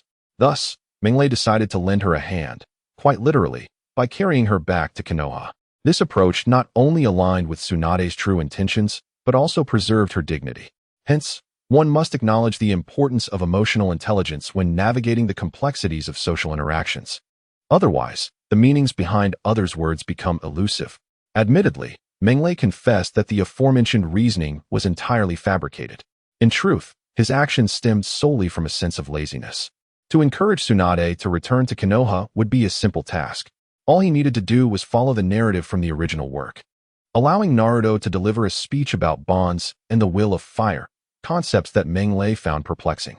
Tsunade would then willingly offer a token of commitment and obediently accompany Naruto back to the village. It is widely recognized that the protagonists in the early Naruto series typically follow this pattern. However, at this moment, Naruto lay incapacitated by Tsunade's earlier strike, and it would take some time for him to regain consciousness. After all, while the famed blade can withstand a fatal blow, it does not possess the same restorative properties as resurrection techniques. The health he had previously lost would not recover. Thus, Naruto remained in a severely weakened state, and Menglei anticipated that he would need to remain unconscious for a while longer, relying on the Uzumaki clan's vitality to recuperate. Menglei had little desire to engage in further dialogue with Tsunade. Should she express any objections, he would simply silence her, adopting a stance of willful ignorance. Ultimately, carrying her back to Konoha would conclude the matter. If she were displeased, she could sulk in silence while leaving Jiraiya to ponder the situation. Meanwhile, Shizen was taken aback by Menglei's abrupt actions. What was happening? Hadn't she just heard that they were allied ninjas sent from Konoha to find Lady Tsunade? Why had he suddenly turned against her? At that moment, Menglei noticed Shizen's bewildered expression. Fear not, there is no need for concern. I merely wish to escort her back to Konoha. After all, whether she desires to return is her own affair. My decision to take her back is mine alone. What? Do you need me to carry you as well? Upon hearing this, Tsunade fervently shook her head. No, that won't be necessary. I can walk on my own. Very well. Then, time is of the essence. We must depart. Menglei nodded, shouldering Tsunade as they made their way towards the tavern's entrance, not forgetting to bring along the unconscious Naruto, who was slung over the other shoulder. They strode directly out of the tavern. Seeing this, Tsunade quickly followed behind Menglei and Tao Shi, exiting the establishment. After a while, the tavern owner, having finished preparing the dishes in the kitchen, stepped outside only to be met with a shocking sight. Where have my guests gone? I had 2 sizable patrons. How did they suddenly vanish? The owner of the tavern was in utter dismay. Thus, Menglei set forth on the journey back to Konoha, carrying both individuals.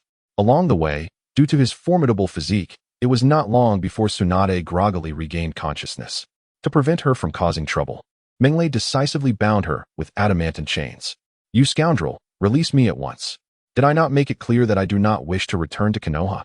With her chakra sealed, Tsunade could only thrash wildly against her bonds, squirming like a worm in a desperate struggle. "I advise you to comply. My mission is to escort you back to Konoha, and anything beyond that is not my concern. You may express your objections to Jiraiya once we return. We still have approximately 3 days of travel ahead of us. Should you continue to be unruly during this time, I assure you that I will not unbind you." Tsunade, upon hearing this, was instantly incensed. Though her face flushed with rage, she currently possessed no means to resist. With her body nearly immobilized save for her head, she could only utter a frustrated threat. "You better not set me down once we reach Konoha. Otherwise, you shall rue the day." Menglei merely cast a disdainful glance at Tsunade, followed by a light chuckle.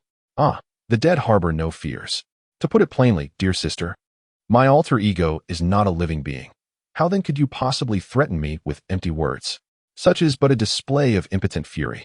3 days later, when Menglei appeared at the gates of Konoha carrying Tsunade, the gatekeepers were left utterly speechless. Yet, they dared not voice their thoughts or questions. Allowing Menglei and his entourage to pass without obstruction, he strode confidently, shouldering Tsunade, until he arrived at the Hokage's office. Tsunade, paraded through the streets, felt as though she could tear her shoes apart with her toes in humiliation. "Ah!"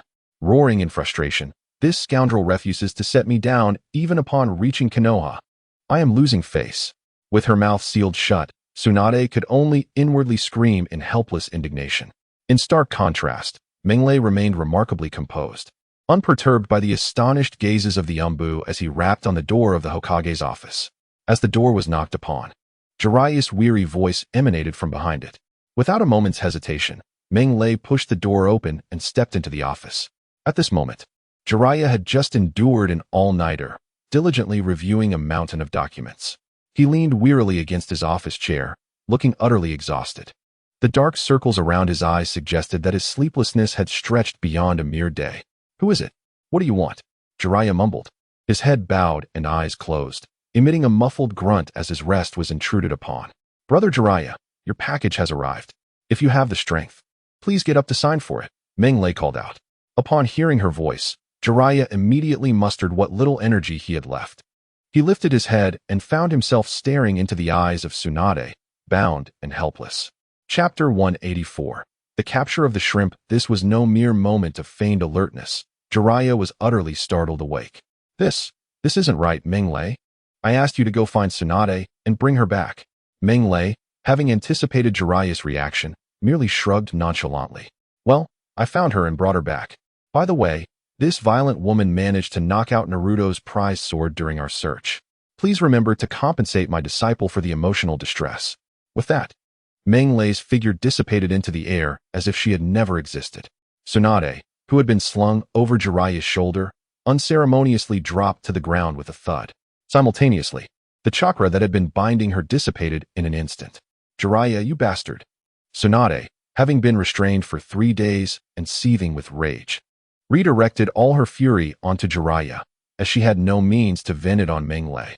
The moment she regained her freedom and her chakra flowed back to normal, blue chakra swirled around her right hand. She quickly advanced, taking only 3 steps to close the distance. With a single punch, powered to the fullest, her golden grand punch struck Jiraiya squarely in the face. Ugh! Jiraiya let out a pained howl as he was sent flying, crashing through the ceiling of the Hokage's building, transforming into a brilliant star in the sky.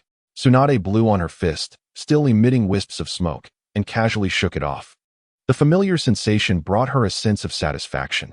She finally felt a release of pent-up frustration. Above the clouds, Tao Shi gleefully piloted his flying palace, soaring through the air at breakneck speed. Higher. Fly even higher. This is far from our limit. Under Tao Shi's control, the palace ascended rapidly, and due to the incredible speed, the air surrounding it ignited in flames. "Don't you know how to fly yourself? Why is the whole contraption so excited?" Tao Tao asked, arms crossed, gazing at the ecstatic Tao Shi with confusion. She could not fathom why he, who was capable of flight, became so animated when utilizing external means to soar. "Shut up. Can't you see I'm piloting the ship?" This is the essence of a man's romance. How could you possibly comprehend it? As Tao Shi skillfully maneuvered the flying palace. Soaring at breakneck speed, he chastised Tao Dao. You wretched woman, do you not understand that when a man is diligently engrossed in his pursuits, he must not be disturbed? Xiao Gang, bring me the glasses I made. Upon hearing this, Uchiha Guang, who had been quietly learning to operate the flying palace, promptly scurried to fetch what Tao Shi required. Oh, Xiao Gang is indeed quite considerate. A wicked woman remains a wicked woman. No matter how obedient she may appear in front of me, her insidious nature remains unchanged. Tao Shi donned sunglasses and retrieved a vial of potent venom he had pilfered from Orochimaru, igniting it. He took a puff, the smoke swirling in his lungs before he exhaled. Ah, this is the robust kick I crave. Tao Shi raised his hand and activated the sound system, which immediately erupted with vibrant tunes. As he swayed to the rhythm, he maxed out the power settings on the control panel. Advance 4 Initiate. With the power of the flying palace fully engaged, Tao Shi opened his palm to reveal his Rinnegan and raised his hands above his head. Shinra Tensei. He unleashed a colossal repulsion centered on the flying palace's full power, counteracting the overwhelming gravitational force of their ascent. In an instant, the flying palace completely departed from the planet of the shinobi world, entering the vastness of space. As they transitioned into the cosmos, a blue barrier enveloped the entire flying palace. This was another application of the Grail Stone that Tao Shi had developed. Given the Grail Stone's core, which contained an exceptionally pure natural energy, it possessed a unique effect, the ability to conjure matter from thin air or, more accurately, to infinitely replicate elements of nature, such as plants and water. Air was included in this list as well, coupled with a barrier that could insulate against heat. The Grail Stone's power enabled the entire flying palace to maintain a habitable environment in space. It was truly remarkable. For the first time, racing through space. Though perhaps racing a spaceship is not quite accurate, regardless, the thrill of the chase was all that mattered. As the lively melody continued to play, Tao Shi navigated the flying palace along the orbit of the shinobi planet. Not long after, having circled halfway around the planet, a small white celestial body came into view. Oh, the moon. I recall there being a rather unsavory group residing there. Tao Shi stroked his chin and turned to Tao Tao. So, shall we exterminate that unsavory lot? Unsavory lot. Tao Tao's expression turned puzzled. Are you referring to the shinobi? I remember their bloodline being quite pure. Tao Shi shook his finger dismissively. No, the shinobi's bloodline has also been refined through the Rinnegan. This is a personal interpretation. What dwells on the moon are merely those of inferior bloodlines. In truth, Tao Shi's desire to eradicate the moon's inhabitants was not solely due to their inferior Otsutsuki lineage. The true reason, in fact, lies in Tao Shi's perception that this group of Moondate Mookie bears no substantial difference in mentality from that deranged clan of Uchiha, excluding the likes of Hikaru. Once again, they find themselves embroiled in a classic tale of internal strife and upheaval, bent on world annihilation, while simultaneously elevating themselves to a position of superiority. What do you truly amount to? All shall be subjected to your demise. Moreover, one might even seize a colossal Rinnegan, though that is not the primary objective, whispers. As fate would have it, on the moon, a cadre of severely injured Moondate Mookie, stripped of their ocular organs, encircled a monumental golden Rinnegan, supporting one another with laughter. Surrounding them lay countless, indistinguishable corpses of their kin. Ha ha ha ha ha ha ha. It appears that our faction has triumphed. The so-called main house, in the face of the Rinnegan of our ancestral clan from the Rain Village, is but a swarm of insignificant insects. Shin, one of the Moondate Mookie, called out to the only surviving clan member on the moon, the esteemed Otsutsuki Shin. Here, Shin replied respectfully from the side. We can no longer endure for much longer. From this day forth, you shall be the sole heir of the Moon Clan.